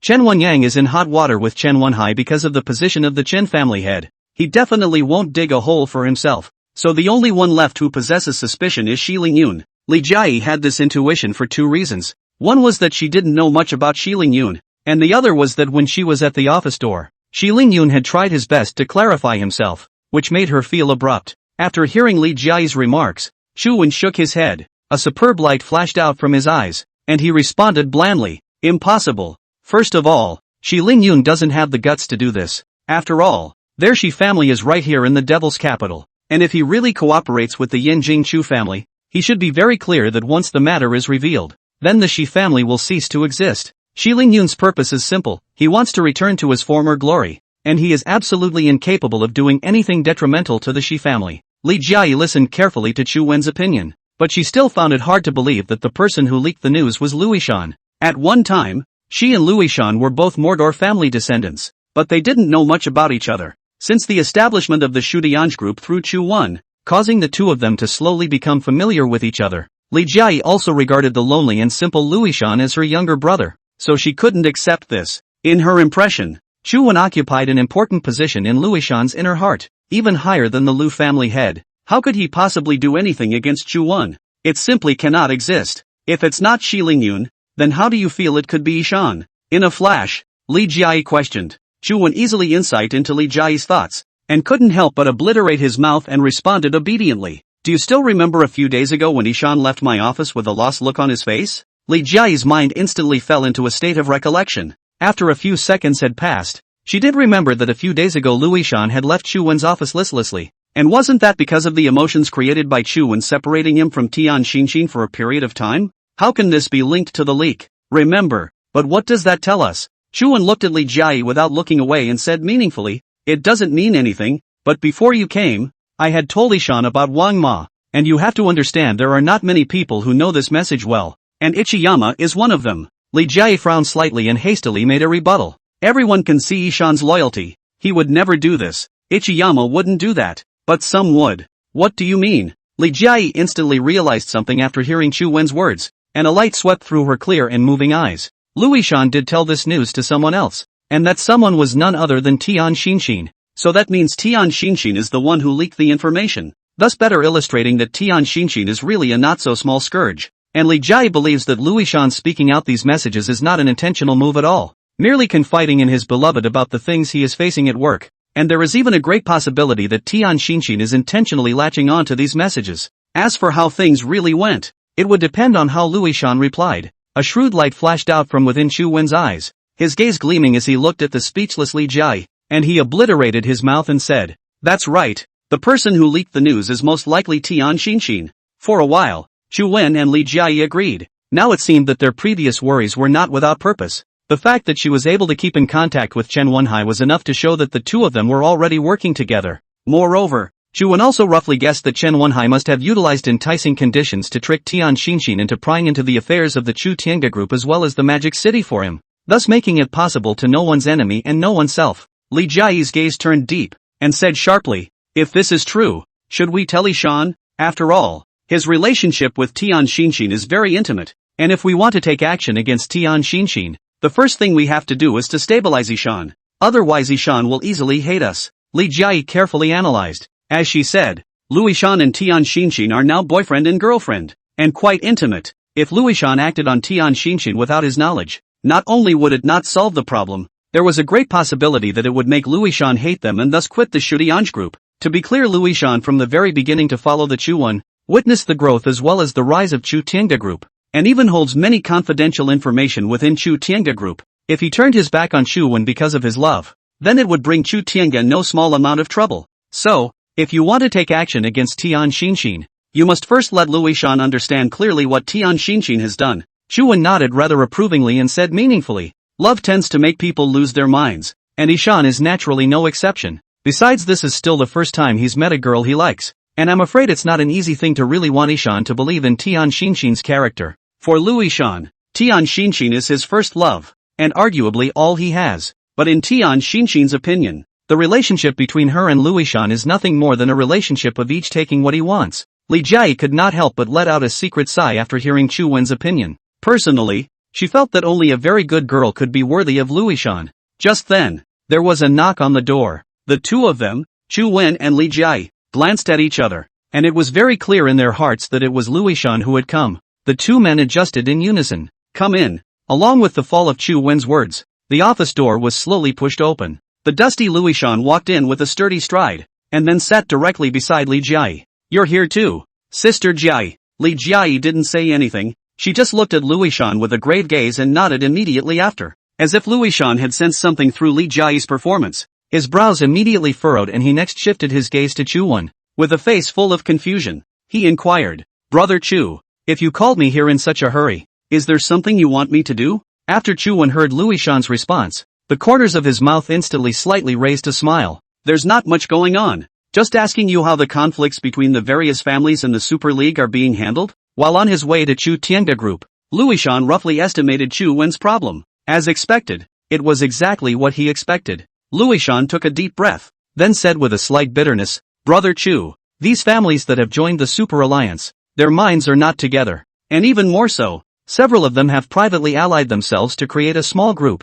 And more than that, the problems that have existed for a long time are something that we are simply unable to dissolve. Instead of Luishan reporting to Chuan, it was more like he was whining to Chuan. After all, with Luishan's character, such a job was nothing short of an ordeal for him. Chuan nodded silently, probably understood the matter of the Super Alliance. So to speak, no wonder the experienced Lu Shiyu also failed to deal with the problems that existed in it. It seems to be the problem of each family itself. However, what was currently to be resolved was the matter between Luishan and Tian Xinshin. And as for the matter of the Super League, it was put aside for the time being. There's plenty of time to defuse the situation anyway, not to mention the fact that Lu Shiyu is still keeping an eye on the Super League. In the next moment, a superb light flashed out from Chu Wen's eyes, and then he said meaningfully, Ishan, I want to ask you a question, and you have to answer me truthfully, and you mustn't hide anything. Luishan felt puzzled. He had rarely seen Chu Wen when he was so formal. After hesitating for a moment, Luishan slowly raised his sword finger and solemnly responded, Brother Chu, you're out of line to say that. You should know me best. I, Luishan, will definitely not have half a lie in front of Brother Chu. Chu Wen was quite satisfied, and then said, if one day you found out that Tian Xinshin had betrayed you, and even did something even more outrageous, how would you react? In a flash, Luishan was instantly stunned. He'd never thought about it before, and was even more puzzled as to why Chu Wen would ask himself that. Is it possible that something is wrong with Tian Xinshin? Chu, Xinshin, is she okay? You're asking, did something happen? Luishan was at least a genius. He could hear something in Chu Wen's words even when he was a socializing idiot. 1,000 waves were suddenly stirred up inside, and his mind kept fantasizing about the excessive things Tian Xinshin could do. Li Jiai looked at Luishan heartily, then reached out and patted his shoulder, as if telling him to be mentally prepared. At the same time, Chu Wen blinked his eyes and said bluntly, Ishan according to the information I got, Tian Xinshin still has a connection with Chen Wanhai. More than that, Tian Xinshin also extracted the news of the Magic City from you, and privately leaked all of it to Chen Wanhai. What? That's impossible. Xinshin, she would never do that. Luishan retorted without thinking, bound to defend Tian Xinshin's position in his mind. But even though he didn't go to believe it, his mind was constantly recalling Tian Xinshin's behavior during this period of time. Just as Chu Wen said, she intentionally or unintentionally poked around the Chu Tianga group in Chu Wen's recent movements. Li Jiai once again patted Luishan's shoulder and said meaningfully, Ishan, don't blame Sister Jiai for being blunt. Don't forget what kind of person Tian Xinshin is. She's an actress, and her life trajectory, apart from filming movies and TV dramas, is to roam around high society. Wen Yang's second uncle Chun Chenla you should remember. Right. Her relationship with Chun Chenla, the entire Magic City high society who is not clear. Even you are afraid that you have heard about it. Luishan never dreamed that Li Jiai would leave out these stale things. This made Luishan inwardly very unhappy, but in the way of Li Jiai's identity, and the fact that what she said was something that had really happened, so he could only secretly give up. He was aware of these situations, but he didn't care. As long as Tian Xinshin could be sincere to him, the rest didn't matter. Everyone had a bad past anyway. Chu Wen saw Luishan avoiding saying anything, extremely clear about Luishan's inner thoughts, and immediately said, You are able to not care about Tian Xinshin's past, but do you dare to be sure that she will treat you wholeheartedly? Facing Chu Wen's inquiry, Luishan didn't have the courage to answer. In the next moment, Chu Wen continued, You can regard Tian Xinshin as all that you have, and you can give up everything for the sake of anything, but in Tian Xinshin's view, your relationship is nothing more than a utilization relationship. Such blunt words really made Luishan somewhat unacceptable. Slightly frantic, Brother Chu, don't go on.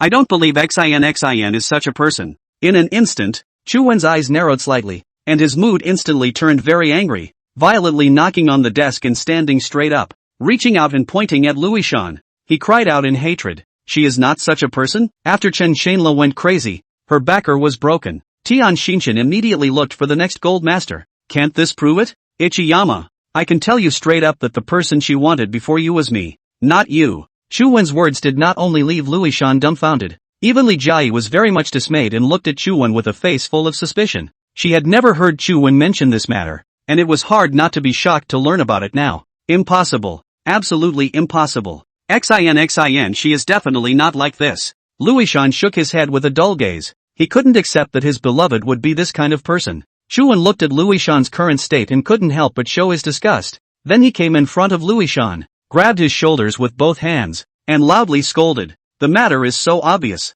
but you still want to deceive yourself and others. Luishan, if you don't believe it yet, you'll be watching carefully next. Li Jiayi hurriedly stood up before scattering Chu Wen as well as Luishan, inquiring with a face full of confusion. Chu Wen, what do you want to do? Do what? What else can I do? Of course it's to let this boy who doesn't know what's good for him see the true face of Tian Xinshin. The moment the words fell, Chu Wen picked up the cell phone on his desk, directly dialed Chu Mengting, who was recording on the set. Chu Mengting, who answered the phone, complained with an agitated expression. You haven't called me for a long time. I thought you had forgotten about me. If it were in the past, Chu Wen would definitely tease Chu Mengting immodestly. But now in order to let Luishan see Tian Xinshin's real face clearly, plus Luishan's behavior makes him really angry. Words very strong response, less nonsense. The crew stops working today. You go tell Tian Xinshin. Let her come to the villa to find me. Chu Mengting realized that things were not good through Chu Wen's tone. Then turning her suspicious gaze to Tian Xinshin who was in the middle of her performance,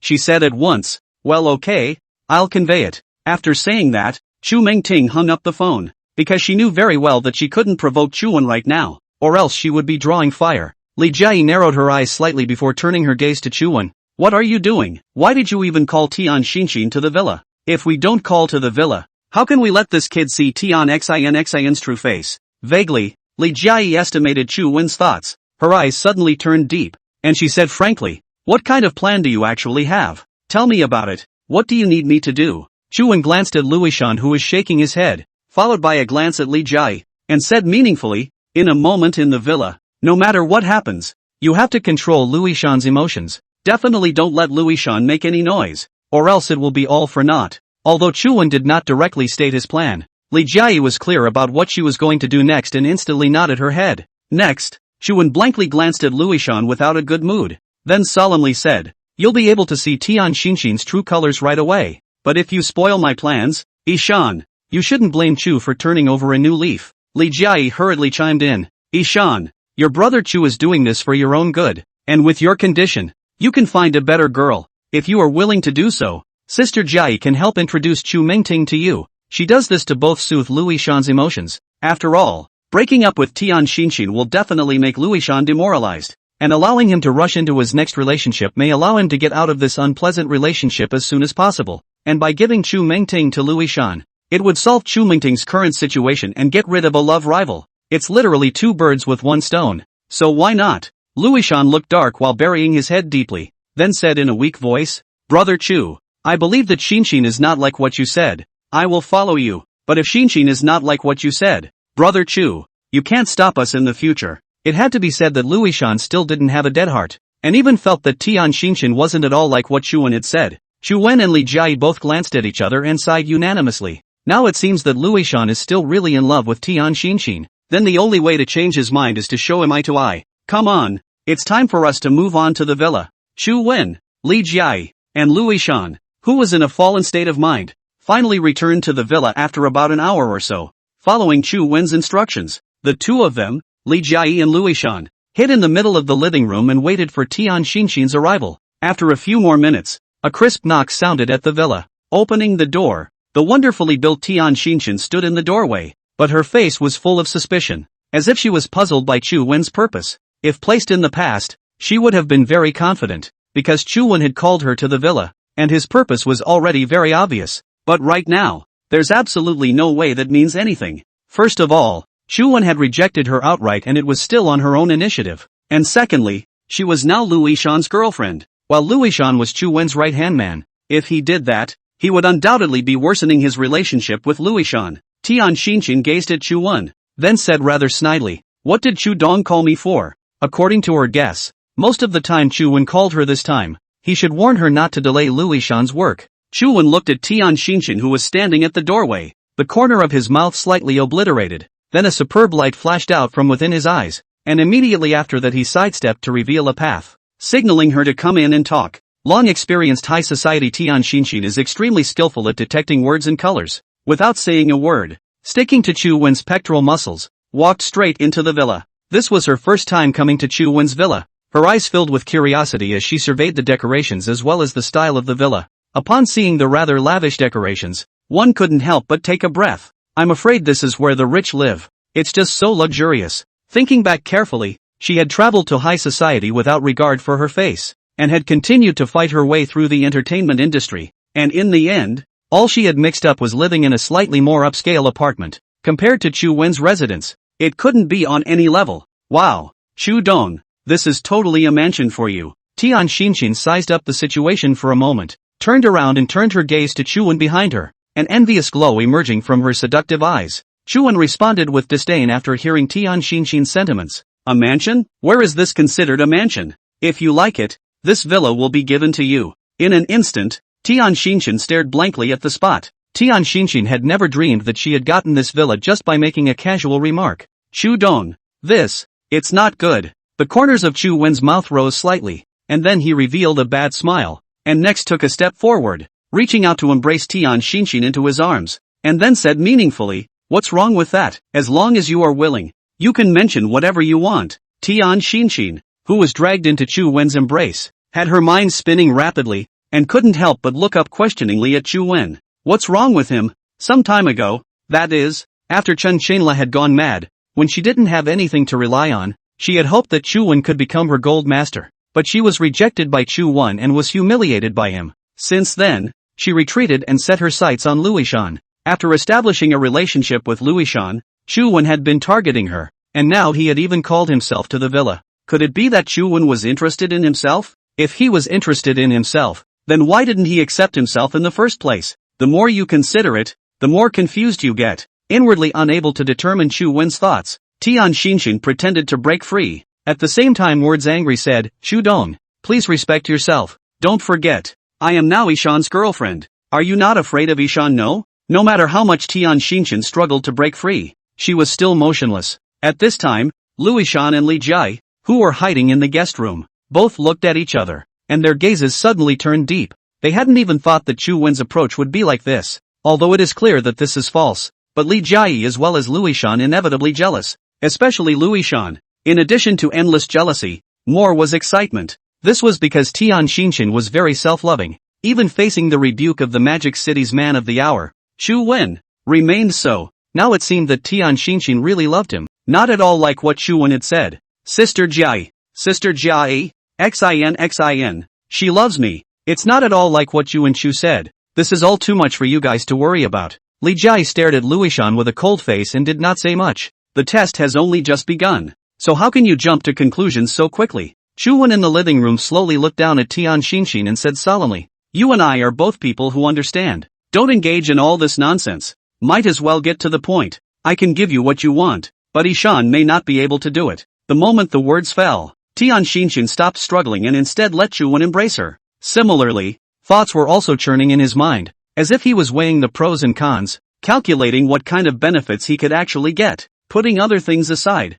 her cooperation with Chen Wenhai was such that she had to keep him informed of Chu Tiange's situation, and Luishan was now being transferred by Chu Wen, pressing him not to meet up with himself, which meant that she had no news channels nowadays. Earlier she had thought of talking to Luishan on the phone so as to extract information. Now that Chu Wen had laid out his thoughts, if he was able to stay by Chu Wen's side, then prying into news about Chu Tiange's inner workings would become a breeze. In that case, she would still be able to get Chu Wen's support before she got the Chu Tian group again. The entire process will all be within her plan. Tian Xinshin seductively lowered her head, then laughed privately and said softly, are you really not afraid that Luishan will find out? Chu Wen smiled meaningfully and then shook his head. At the same time, a superb light swept through his eyes, and then that familiar panel appeared in his mind. Name, Tian Xinshin. Desires. Desire list. 1. Lurking around Chu Wen's side, so as to listen to the internal news of Chu Tiange group. 2. After the Battle of Yanjing in Magic City, Take over the Chu Tiange group and become an upper-class person in Magic City,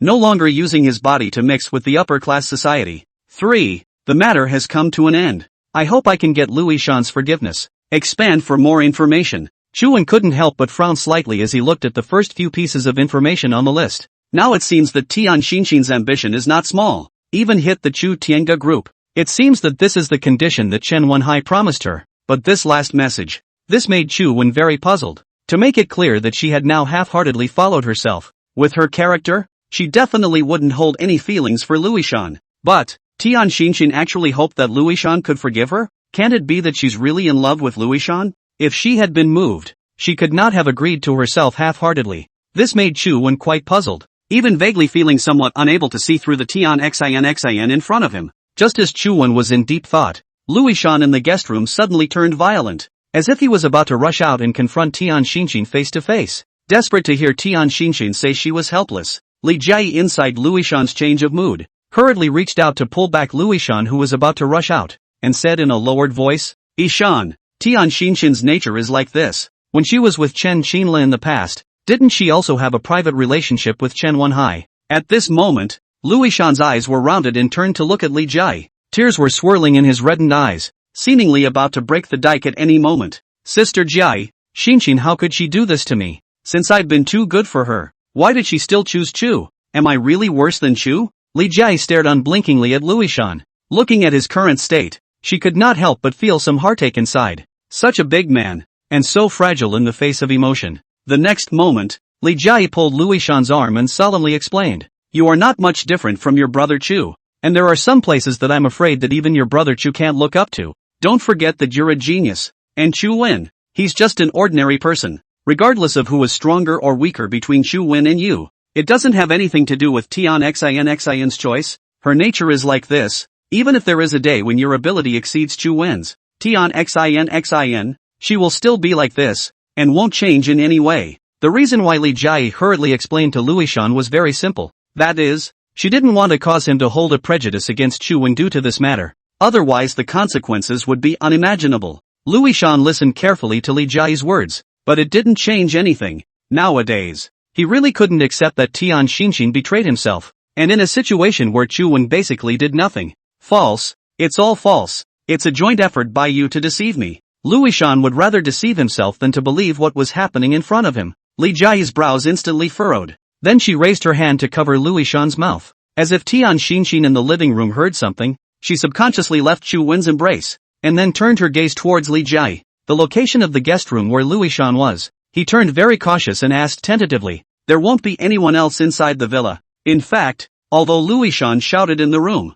no matter how soundproof the room was, it couldn't be completely cancelled out, which allowed Tian Xinxin to detect the traces. In an instant, Chu Wen's face instantly lowered. He knew very well that she was hearing Louis Shan's voice. Not only did she hear it, even he himself vaguely heard it. But the lowered face passed in an instant. Chu Wen once again reached out and pulled Tian Xinxin into his arms, saying solemnly, We're in such a relationship now. How could I possibly leave someone in the villa? After a moment's hesitation, Tian Xinxin nodded silently. Indeed, after all, this kind of thing wasn't something honorable. Not to mention that Chu Wen was still a figure that reigned supreme in the Magic City. Naturally, he couldn't have lifted a stone and smashed it into his own foot. Thinking of this, Tian Xinxin is still more or less a little worried, full of suspicion, and inquired, If there is no one in the villa, then what is this commotion all about? Is it possible that a thief has come in? Chu Wen could not help but purse his lips after hearing Tian Xinxin's inquiry, and then a superb light flashed out from within his eyes. Obediently, he responded,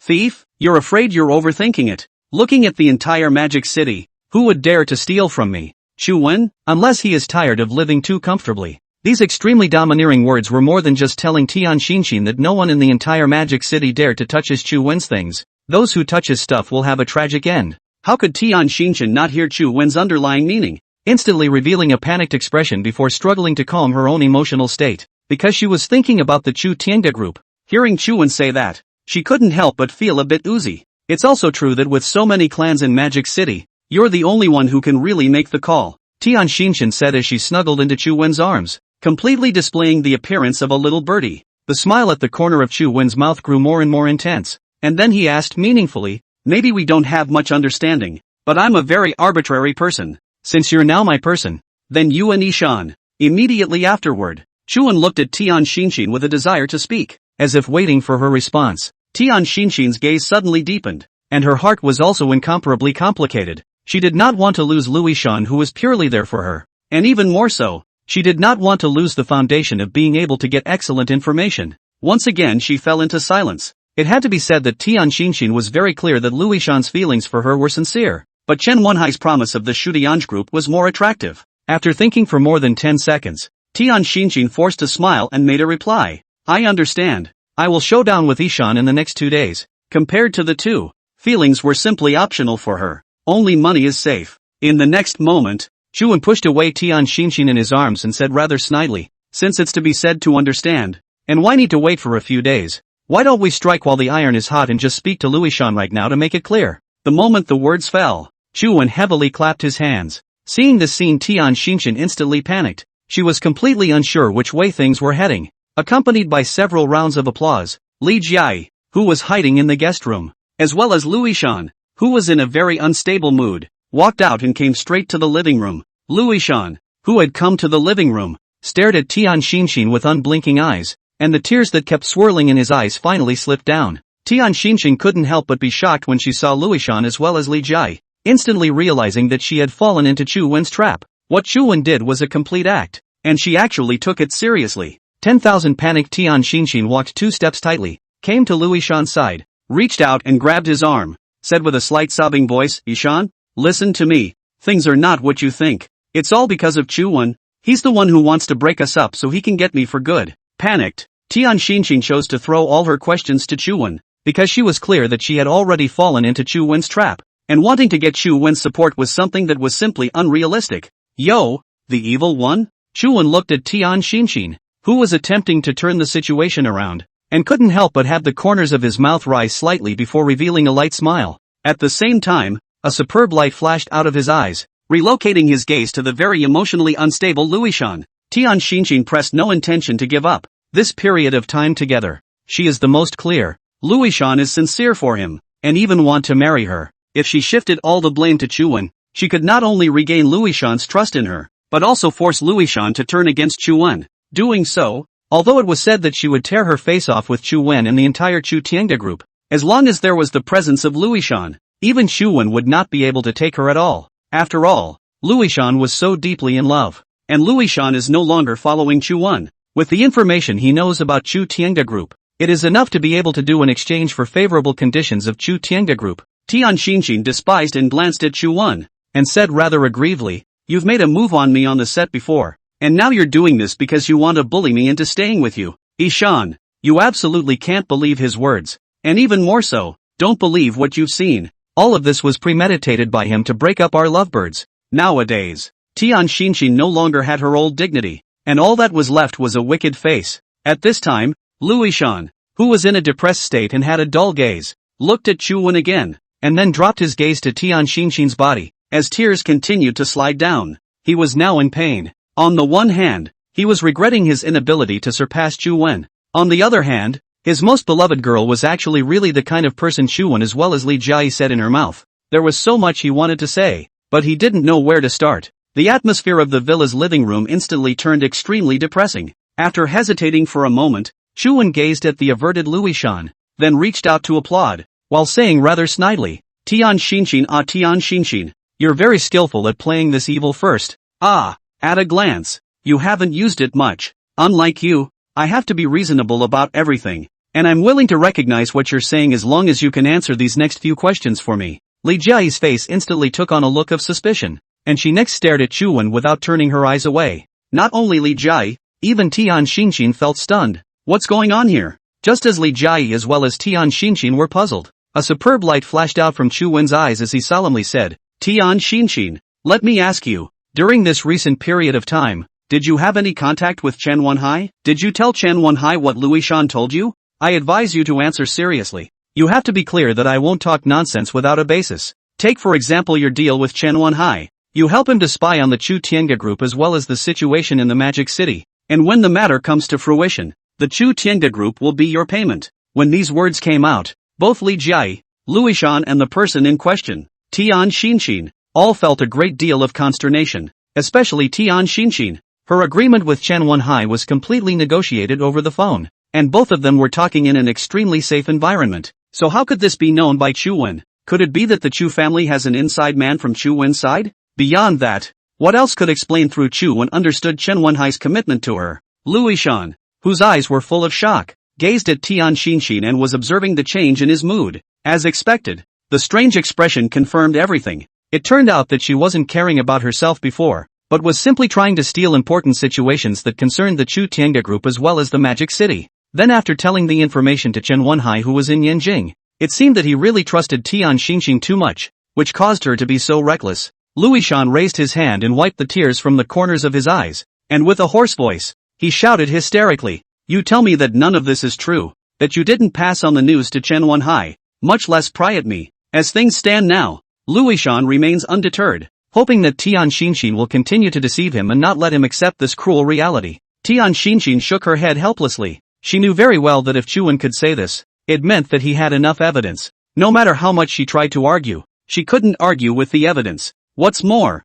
in front of Lu Yishan, she wanted to leave herself with what little face she had left. "Fine, I admit that I am still in contact with Chen Wenhai, and he even promised me that when the Yanjing Chu family succeeds, the Chu Tianga group will be mine. That is, it cannot be reversed." Tian Xinshin simply directly explained clearly. Anyway, it is useless for her to do rebuttal. Hearing Tian Xinshin's response, Chu Wen's eyes swept through a light. The corner of his mouth revealed a reckless smile, and he said rather snidely, "Tian Xinshin, say you're smart, but in fact, you're not smart at all. What kind of person is Chen Wenhai? I think you should know very well. What he can promise you, he can also go back on his word. And don't be so meritorious as to be a human being. Usually people like that don't get any good end." Chu Wen was not only talking about Tian Xinshin, he was also insinuating that he was pointing at Chen Wenhai. Lu Yishan, who couldn't restrain his inner emotions, finally exploded. He reached out and pointed at Tian Xinshin, growling, "Am I not good enough for you? What is Chen Wenhai?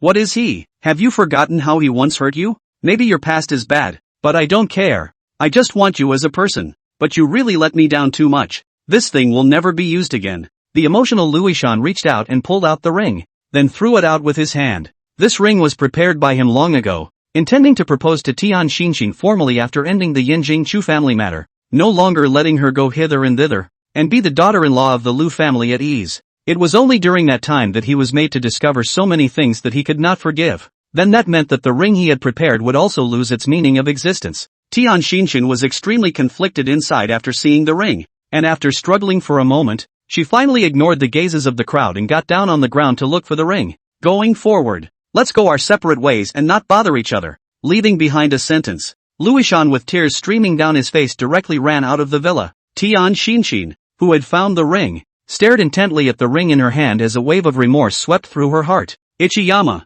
let me explain." Lu Yishan left the villa full of pain, while Tian Xinshin immediately chased after him after finding the ring. Now the villa only had Chu Wen as well as Li Jiayi left. Li Jiayi felt very distressed by Lu Yishan's ordeal, and then turned sideways to look at Chu Wen, and couldn't help but sigh. This Tian Xinshin is really in the midst of bliss. Ishan was able to give up everything for her, but she gave up on Ishan. Chu Wen's gaze also turned deep as he silently nodded. Even within Ishan's heart, she occupies a higher position than anyone else, be it me or Lu Shiyu. It's just a pity that this Tian Xinshin doesn't know how to be contented, and even hit on the idea of the Chu Tianga group. Isn't that moving earth on the head of a Teiyuyu? In fact, Chu Wen is right. The main reason that directly led to things to the present situation is that Tian Xinshin does not know how to be satisfied. It can also be said that the mountain looks like the other side of the fence. If she followed Lu Yishan with peace of mind, with Lu Yishan's ability, plus this relationship with herself, Lu Shiyu will definitely hand over the position of Lu family head to Lu Yishan. At that time, Tian Xinshin is not the mistress of the Lu family in Magic City. But she did not wait. It seems that any such situation no longer exists. She wants money for herself as well as power, and that is the basis of her meritocracy. Li Jiayi expressed her deep approval and said meaningfully, "Did you see just now that Tian Xinshin still has feelings for Ishan? Only that this feeling of hers is not as pure as Ishan's. If there hadn't been so many things going on, I'm sure Ilsen would have been able to reap a perfect love. She was after all a girl with a very delicate mind." So when she saw Tian Xinshin lying on the ground looking for the ring despite her dignity, she could clearly feel her love for Lu Yishan. It's just that for Tian Xinshin, love isn't all she's got. Even her love pales in comparison to money as well as power. Chuwon reached out and patted Li Jiayi's shoulder, responding very snarkily. Perfect love? Let's not talk about her previous shit for now. Let's just say that she's still in touch with Chen Wenhai. This kind of girl doesn't deserve to be with Ishan at all. Also, she was looking for the ring that Ichiyama threw away. But what does that tell us? She has gone through many men, but no one has ever said to marry her. But Ishan is the first. It can't help but touch her. After all, an actress eats a youthful meal. She doesn't have a few years to mix her head in the entertainment industry. Immediately after that, Chuwon obliterated his mouth and turned his gaze to Li Jiayi, carefully analyzing Tian Xinshin's current situation. As he said, the entertainment industry actress aide is a youth meal. She can have no acting skills, as long as the long beautiful on the line, but an actress can only be maintained until the age of 35. But where the age of 35 years old, the appearance of the body have reached the limit. One can continue to be in the entertainment industry unless one has notable acting skills as well as fame. And Tian Xinshin's acting skills are average and her age is going downhill. That's why she keeps looking for the support of her gold masters. The only way to last in the entertainment industry. Li Jiayi didn't have any knowledge of the entertainment industry, but after hearing Chu Wen's analysis, she then understood Tian Xinshin's intentions. Do you think Ichiyama will be devastated by this? She was worried about the emotionally lost Luishan. After all, destroying a person's will was a simple matter, and emotions were the easiest thing to break down. Especially when Luishan gave so much and ended up with his lover's deception in return. I'm afraid he's going to be completely disheveled if he can't walk out. Chu Wen blinked. He was worried about this too. Because with Luishan's temperament, he definitely couldn't come out from the shadow of his love affair with Tian Xinshin. And at that time, he would definitely paralyze himself, thus giving up on everything. After briefly pondering for a while, Chu Wen sighed lightly, then said meaningfully, it's hard to say about this kind of thing, but I think it's hard for Ishan to come out. After all, Tian Xinshin was the first girl he fell in love with, but he didn't expect so many things to happen, so how could he come out of the shadows so easily? So should we do something, or are we doing it right or wrong? Facing Li Jiayi's inquiry, Chu Wen's eyes flashed out a superb light, and he responded smoothly, why would it be wrong? Early for Ishan to be clear about Tian Xinshin's character, in order for him to come out of the shadows earlier, otherwise the more he drags it out, the bigger the blow to Ishan. Li Jiayi listened carefully and nodded with extreme approval. Chu Wen glared at Li Jiayi, then said, we can't do anything now. We can only let him walk out from the shadows by himself. You and I can only play a supporting role at most. Ancillary role? Chu Wen nodded silently and said solemnly, that's right. It's to wake him up under the right circumstances and let him understand for himself. Li Jiayi took a deep breath. She was still very worried about Luishan. She was afraid that he wouldn't be able to think straight and do something stupid. However, if Chu Wen had said so, then there was naturally Chu Wen's reasoning. In an instant, Li Jiayi suddenly thought of the conversation she had just had, and her face instantly took on a puzzled expression as she inquired suspiciously, how did you know that Tian Xinshin was working with Chen Wenhai? It's even clear that Chen Wenhai took the Chu Tiange group as a promise before allowing Tian Xinshin to disregard the feelings of men and women to extract information on Ishan's body? This kind of bizarre things often happen in Chu Wen's body. Although it was said that it had long since made Li Jiayi is not strange, but in such a big thing, she still cannot avoid confusion. It seemed to her that Chu Wen understood everything that was going on. It even gave Li Jiayi a feeling that Chu Wen had planted secret outposts in the Yanjing Chu family to help him collect all sorts of information. But, even if he had planted a hidden sentry, it was unlikely that he would have such a comprehensive understanding. She had shared a bed with Chu Wen for so long, but Chu Wen had never told her anything so marvelous. Chu Wen dyed his mouth. It seemed that his words had aroused the little ninny's speculation. Little ninja, there are some things I have no way to tell you now. When the time is ripe, I will tell you all of them one by one. And this is going to cause no small consequences if you say it. No small consequence? Li Jiayi couldn't help but frown as she immediately dismissed the idea. After all, when Chu Wen said that there would be no small consequences, it meant that something serious would happen. Instead of that, it would be better not to be inquiring. Anyway, Li Jiayi was convinced that Chu Wen would not harm her. Tian Xinshin fled out of Chu Wen's villa in a deserted state and chased after Luishan in the direction he had left. The heartbroken Luishan strolls through the neighborhoods of the rich district, the lonely environment side by side reflecting his mind at this moment. His mind was full of memories of the little bits and pieces of his relationship with Tian Xinshin, and the same would flash back to Tian Xinshin's deception of him from time to time, which caused him incomparable heartache. The tears in his eyes completely burst their banks and flowed down unchecked. It is often said that it is often the last straw that breaks the camel's back, and today's scene was like this straw that made Luishan make up his mind that he would no longer have any contact with Tian Xinshin. Although it would be very hard for him to do so, one must abide by some untouchable things. Ichiyama, wait for me. Louis-Shan's ears came that extremely familiar voice. Its owner was no one else but Tian Xinshin. In an instant, Louis-Shan stood still, raising his hand to wipe the tears from the corners of his eyes, and then took a deep breath. But he didn't turn around and turn his gaze to Tian Xinshin as usual. Instead, he said rather coldly, "Stop, don't come over here, we don't have any relationship anymore, and we won't contact each other in the future."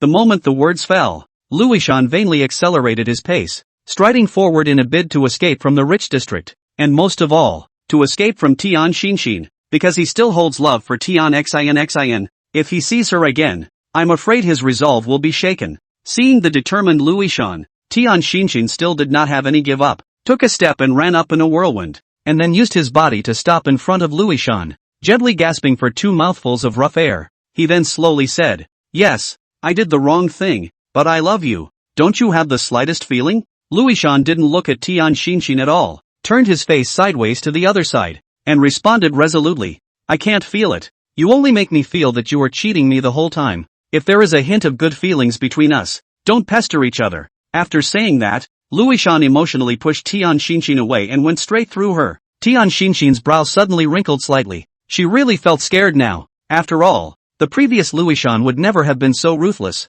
and would even have been obedient to him. But now, he was so decisive, as if he wanted to end the affair once and for all. Eyes stagnant, frozen in place for several seconds. The inner heart also springs up a lot of emotions. The most is remorse. Once so love her, to her so true and so pure man will be away from him. She's not happy about it. Thinking of this, Tian Xinshin once again ran and came in front of Louis-Shan, then raised her left hand and presented her palm with the ring in front of Louis-Shan and said solemnly, "I'm clear that I've done wrong in the past, but if you're able to forgive me, then I'll give up everything, and from now on, I'll stay by your side and only be your wife." Louis-Shan looked at Tian Xinshin with disdain and immediately made a reply, "Forget it, our things have passed. Don't say it again in the future. Anyway, I just want to work hard now. I don't want to be involved in the love of children." It had to be said that today's experience was no small shock to Louis-Shan. It even made him lose interest in love. After all, Tian Xinshin was his favorite girl, but there was nothing but deception in this relationship. It stopped him from wanting to touch love, and he only had one thought now, and that was to be a man like Chuan. Maybe it might not reach that level, but it was something he was working towards. If he was like Chuan, reigning over the magic city and holding enough capital, Tian Xinshin wouldn't have gotten involved with people like Chuan in Shanwenhai. Tian Xinshin was dead set on it, shaking the ring on her finger and said meaningfully, "Ishan, you have to believe me. Ever since the time I put on this ring, I will never cheat you again, and I will tell you the whole story, if you will forgive me." Louis-Shan's gaze turned quite deep. Then he turned his gaze to Tian Xinshin and said without any emotion, "Do you really want to tell me the whole thing as it is?" In an instant, Tian Xinshin was in deep thought, and her heart was in conflict. If she told Louis-Shan everything, not only would she not be forgiven by Louis-Shan, she would even be loathed by him. But Louis-Shan asking this was enough to show that things had taken a turn for the worse. She didn't want to lose the one person who was willing to do him a solid favor. And after years of climbing the ladder, the one thing her heart wanted and looked forward to the most was the possibility of having a home of her own. Her hope, Louis-Shan helped her fulfill. Tian Xinshin naturally did not want to lose this. After deliberating again and again, Tian Xinshin nodded with a grave expression, and then said frankly, "Okay, I'll tell you everything that happened during this period of time. Some time ago, that is, after the destruction of the Dongshan group, I was filming in the theater group, but then I received a call from Chen Wenhai. His meaning is very simple. As long as I provide him with information about Mordor as well as the Chu Taiyang group, when the Yenjing Chu family takes over Mordor, they will give me Chu Wen's Chu Taiyang group. You are also clear that I have been mixing with the entertainment industry for so many years, and I'm still not on the top of the ladder. I really don't have too much time left. I have to have my own assets, or else the rest of my life is going to be very unsatisfactory. For the sake of my goal, that's why I made the agreement with Chen Wenhai. But Ishan, there's no transgression between us. As expected, it was exactly the same as Chu Wen's prediction. If he hadn't heard Tian Xinshin tell it himself, he would never have believed it. Not only that, she was actually poking around on herself, consuming his trust in Tian Xin, which was the most unacceptable thing for Louis-Shan to accept. Tian Xinshin said while reaching out and pulling Louis-Shan's arm, begging, "You forgive me, right?" Louis-Shan's next reaction caused Tian Xinshin to be dismayed. It turned out that Louis-Shan shook off Tian Xinshin's palm and responded with a face full of loss. "Forgive you? You are now more than just deceiving me. You are even over-consuming my trust in you. Let's not see each other in the future. And you shouldn't be chasing There's no chance of anything happening now, so it's better to leave everyone with some good memories, and never make you or I lose face. The moment the words fell, Louishan had constant streams of tears in his eyes and left the rich area straight away. The reason why he was so determined, besides the fact that the love was irrevocable, the rest was his apology to Chuwon. Ichiyama, Ichiyama. Tian Xinshin didn't choose to continue chasing after him, but instead stood in place and shouted hoarsely. She could hear it, and there was nothing more to be done,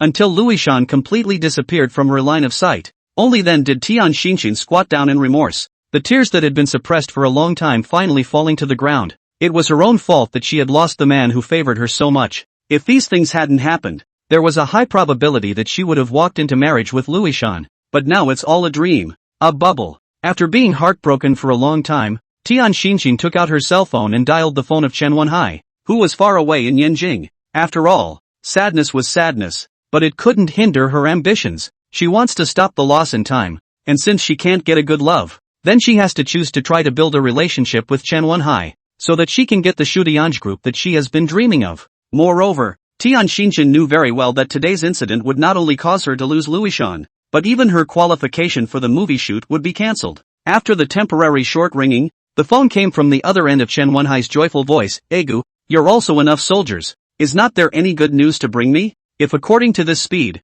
Chuan as well as Chen Wenyang in the Magic City cannot jump a few days, without waiting for Tian Xinshin to speak, Chen Wenhai gave a sigh of relief into the phone. Even though the storm clouds of the Yanjing Chu family were undecided now, it was still a nail in the coffin. Most of the personnel of the Chu family branch were still choosing to support Chu Lingfeng to become the new head of the Yanjing Chu family under the scuttling of Chu Lingfeng as well as Chen Wenhai. This also meant that as long as Chu Lingfeng took over the power of the Yanjing Chu family the instant he did so, the first thing he would do would be to suppress Chu Hailan and Chu Jiangfeng, so that they would no longer have the ability to make waves. The second was to take action against Mordor and make Chuan as well as Chen Wenyang pay accordingly. Tian Xinshin wiped the tears from the corners of her eyes, then calmed down her mind, and immediately asked tentatively, that, if I say that I'm no longer getting useful information, does the Chu Tianga group you promised still count? Faced with Tian Xinshin's inquiry, Chen Wenhai's brows instantly furrowed and his eyes narrowed. Knowing that Chen Wenhai was the best at mind tricks, just through Tian Xinshin's words, he guessed the current state that Tian Xinshin was facing.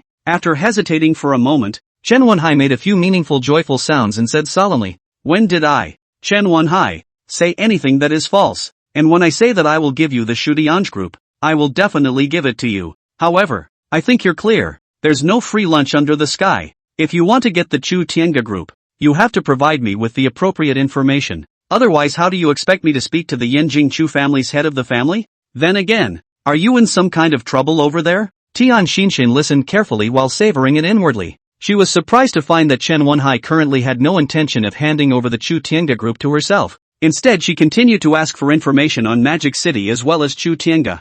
Only if he gets enough of the situation will he hand over the Hutzpah group to her. But, now that she had severed her relationship with Louishan and had been detected by Chuan to be in contact with Chen Wenhai, wanting to be in a position to get useful information was something that was simply impossible. In other words, she had lost Louishan again, and was still unable to get the Chu Tianga group. What a basket case. The current Tian Xinshin was remorseful, even regretting that she had actually trusted someone like Chen Wenhai. If she didn't have any connection with Chen Wenhai, this matter wouldn't have been revealed by Chuan, and she could have smoothly married Louishan and become the youngest grandmother of the Lu family in Magic City. Perhaps the entire Lu family was no match for the Chu Tianga group, but it is equal to the Li family, the Chen family, and Louishan is Chu Wen's right arm. She in the Magic City. There are not many people dare to easily provoke her. But it's all gone up in smoke. Tian Xinshin blinked and decided to tell Chen Wenhai about her current state, hoping to get Chen Wenhai's support. I broke up with Louishan. Broke up? Because of what? From what I understand, the so infatuated Louishan was obedient to you. In an instant, Chen Wenhai on the other end of the phone instantly tightened his brows, curious about this matter. There was a vague feeling that there might be some kind of conspiracy in the matter. Tian Xinshin said bluntly, he is indeed in love with me. But the matter of me contacting you was discovered by Chuan, and Louishan thus severed his relationship with me, and it is impossible for me to appear by his side in the future. Wenhai, can you maneuver for me in the Yanjing Chu family? As long as I can get the Chu Tianga group, it can be nominally counted as mine, but all of this, including me, will belong to you. Ever since she had been hurt by Chen Wenhai before, Tian Xinshin had always kept her distance from Chen Wenhai. If it wasn't for the fact that Chen Wenhai had already enticing conditions, she would never have gotten involved with Chen Wenhai in any way. But now she had to get the Chu Tiange group, so she adopted the last thing she wanted to stabilize Chen Wenhai. How could the scheming Chen Wenhai not see Tian Xinxin's thoughts? Once she got the Chu Tiange group, she would have enough ability to get rid of his control. The most important point is that today's Tian Xinxin has no more value to utilize. After thinking deeply for a long time, Chen Wenhai said meaningfully, "Stop it. I am currently defecting to the Yanjing Chu family. There is simply no room for me to maneuver, unless you can give the Chu family enough information. Otherwise." Wanting to say something, Chen Wenhai then said, "The people around Chuan are not only Luishan. You can completely shift your sights to other people. As long as you get the news, Chu Tiange group is still yours in the end." This kind of thing is easy to say, but when it comes down to it, it's as difficult as climbing into the sky. After all, the whole thing had been insight by Chuan as well as Li Jai. They would naturally be on guard against her at every turn. And those in the Chu Tiange group were all Chu Wen's inner circle. And it wasn't a secret that she was Luishan's girlfriend. I'm afraid no one in Mordor would choose to take her in. 10,000 lost Tian Xinxin said to the phone. I understand. Things are like this. Now fall into such a situation. Completely is my blame. And is subject to your compulsion.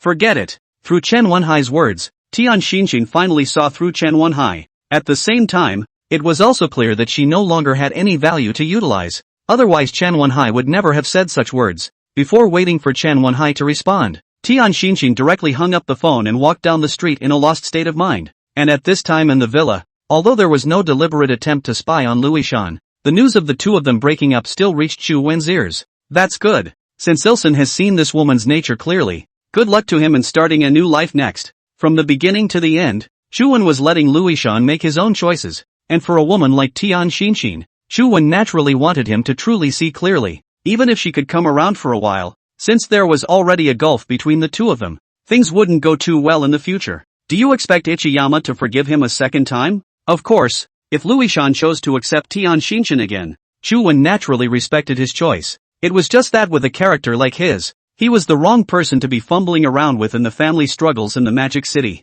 In fact, Chu Wen had made his decision after understanding Luishan's personality. After all, he is also the son of the Lu family. What kind of scenes have not seen? And I'm afraid the most seen women are of this kind. Now Chu Wen guessed that Tian Xinxin was afraid that after losing Luishan, she had lost her only value on Chen Wenhai's side. That's kind of what she's to blame for. Chu Wen had never held any sympathy for such people. If it wasn't for Luishan's favor, waiting for the rest of Tian Xinxin's life might not be any better than being planted in Chen Wenhai's hands. And put down the phone. Chen Wenhai could not help but be greatly disappointed, and then after thinking about it also relieved. Although he had lost Tian Xinxin as a pawn, after all, she had already passed back enough information from Shu Lingfeng, who possessed this information, should be able to suppress Chu Wen very smoothly next. Thinking of this, Chen Wenhai threw the pawn to the back of his mind. Ever since he had defected to Chu Lingfeng, he and Chu Lingfeng could be said to be in a position of honor and loss. However, right now, Chu Lingfeng's advantage was so great that Chen Wenhai really couldn't think of how anyone else could turn the tables. Even he had already begun to think about the scene in the future,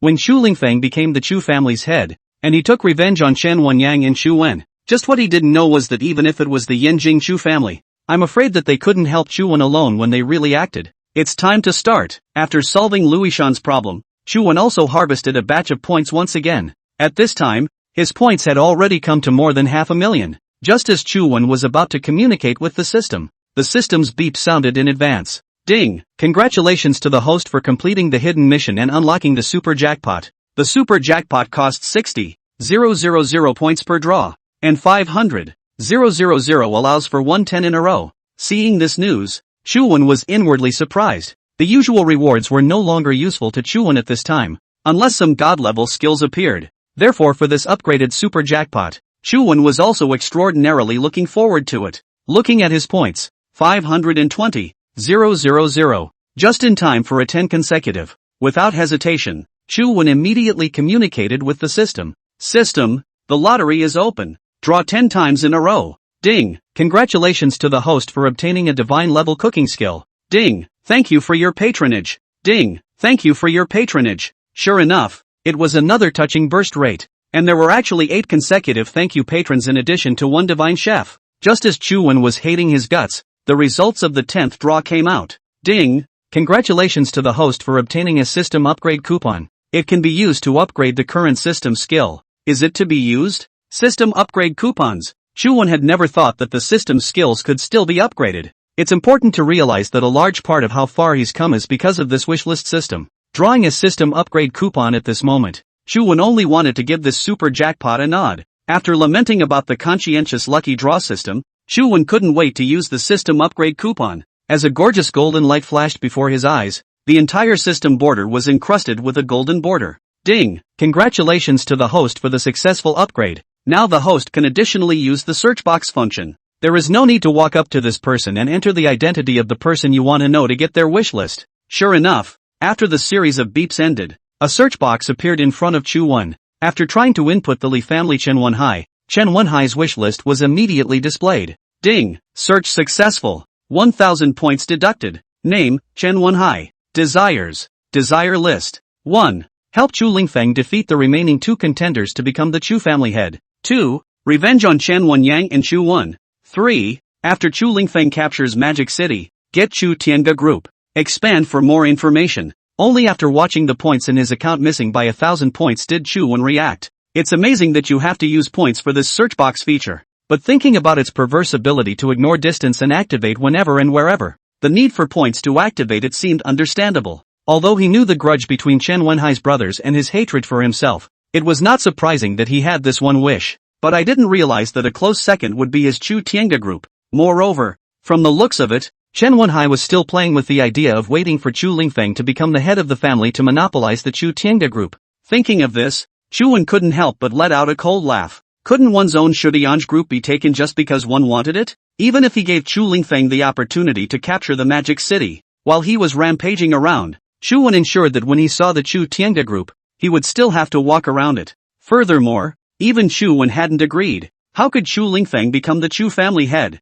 After getting the upgrade system, in Chu Wen's heart, other thoughts appeared. Since he was also surnamed Chu, what was the harm in becoming the head of the Chu family? Everyone in the Chu family could not have imagined that after Chu Wen had given birth to this idea, the position of the family head was already doomed. After having a search box wish list, after only half a month of planning, everything in the Chu family Chu Feng already knew like the back of his hand, especially the idea of the old man of the Chu family. Mr. Chu. Desires. Desire list. 1. The Chu family descendants should stop infighting, especially Chu Lingfeng. He'd better be quiet. 2. If your son is no good, let Chu Man be the head of the family. 3. Develop the Chu family and dominate the Magic City. Expand for more information. After seeing the second article, even Chu Wen couldn't help but be somewhat speechless. This directly raises the status of his heir to the second wish. That's just right. Chu Wen don't even need to fight for it. But the third one impressed Chu Wen a bit. The old man's heart is not old. At such an old age,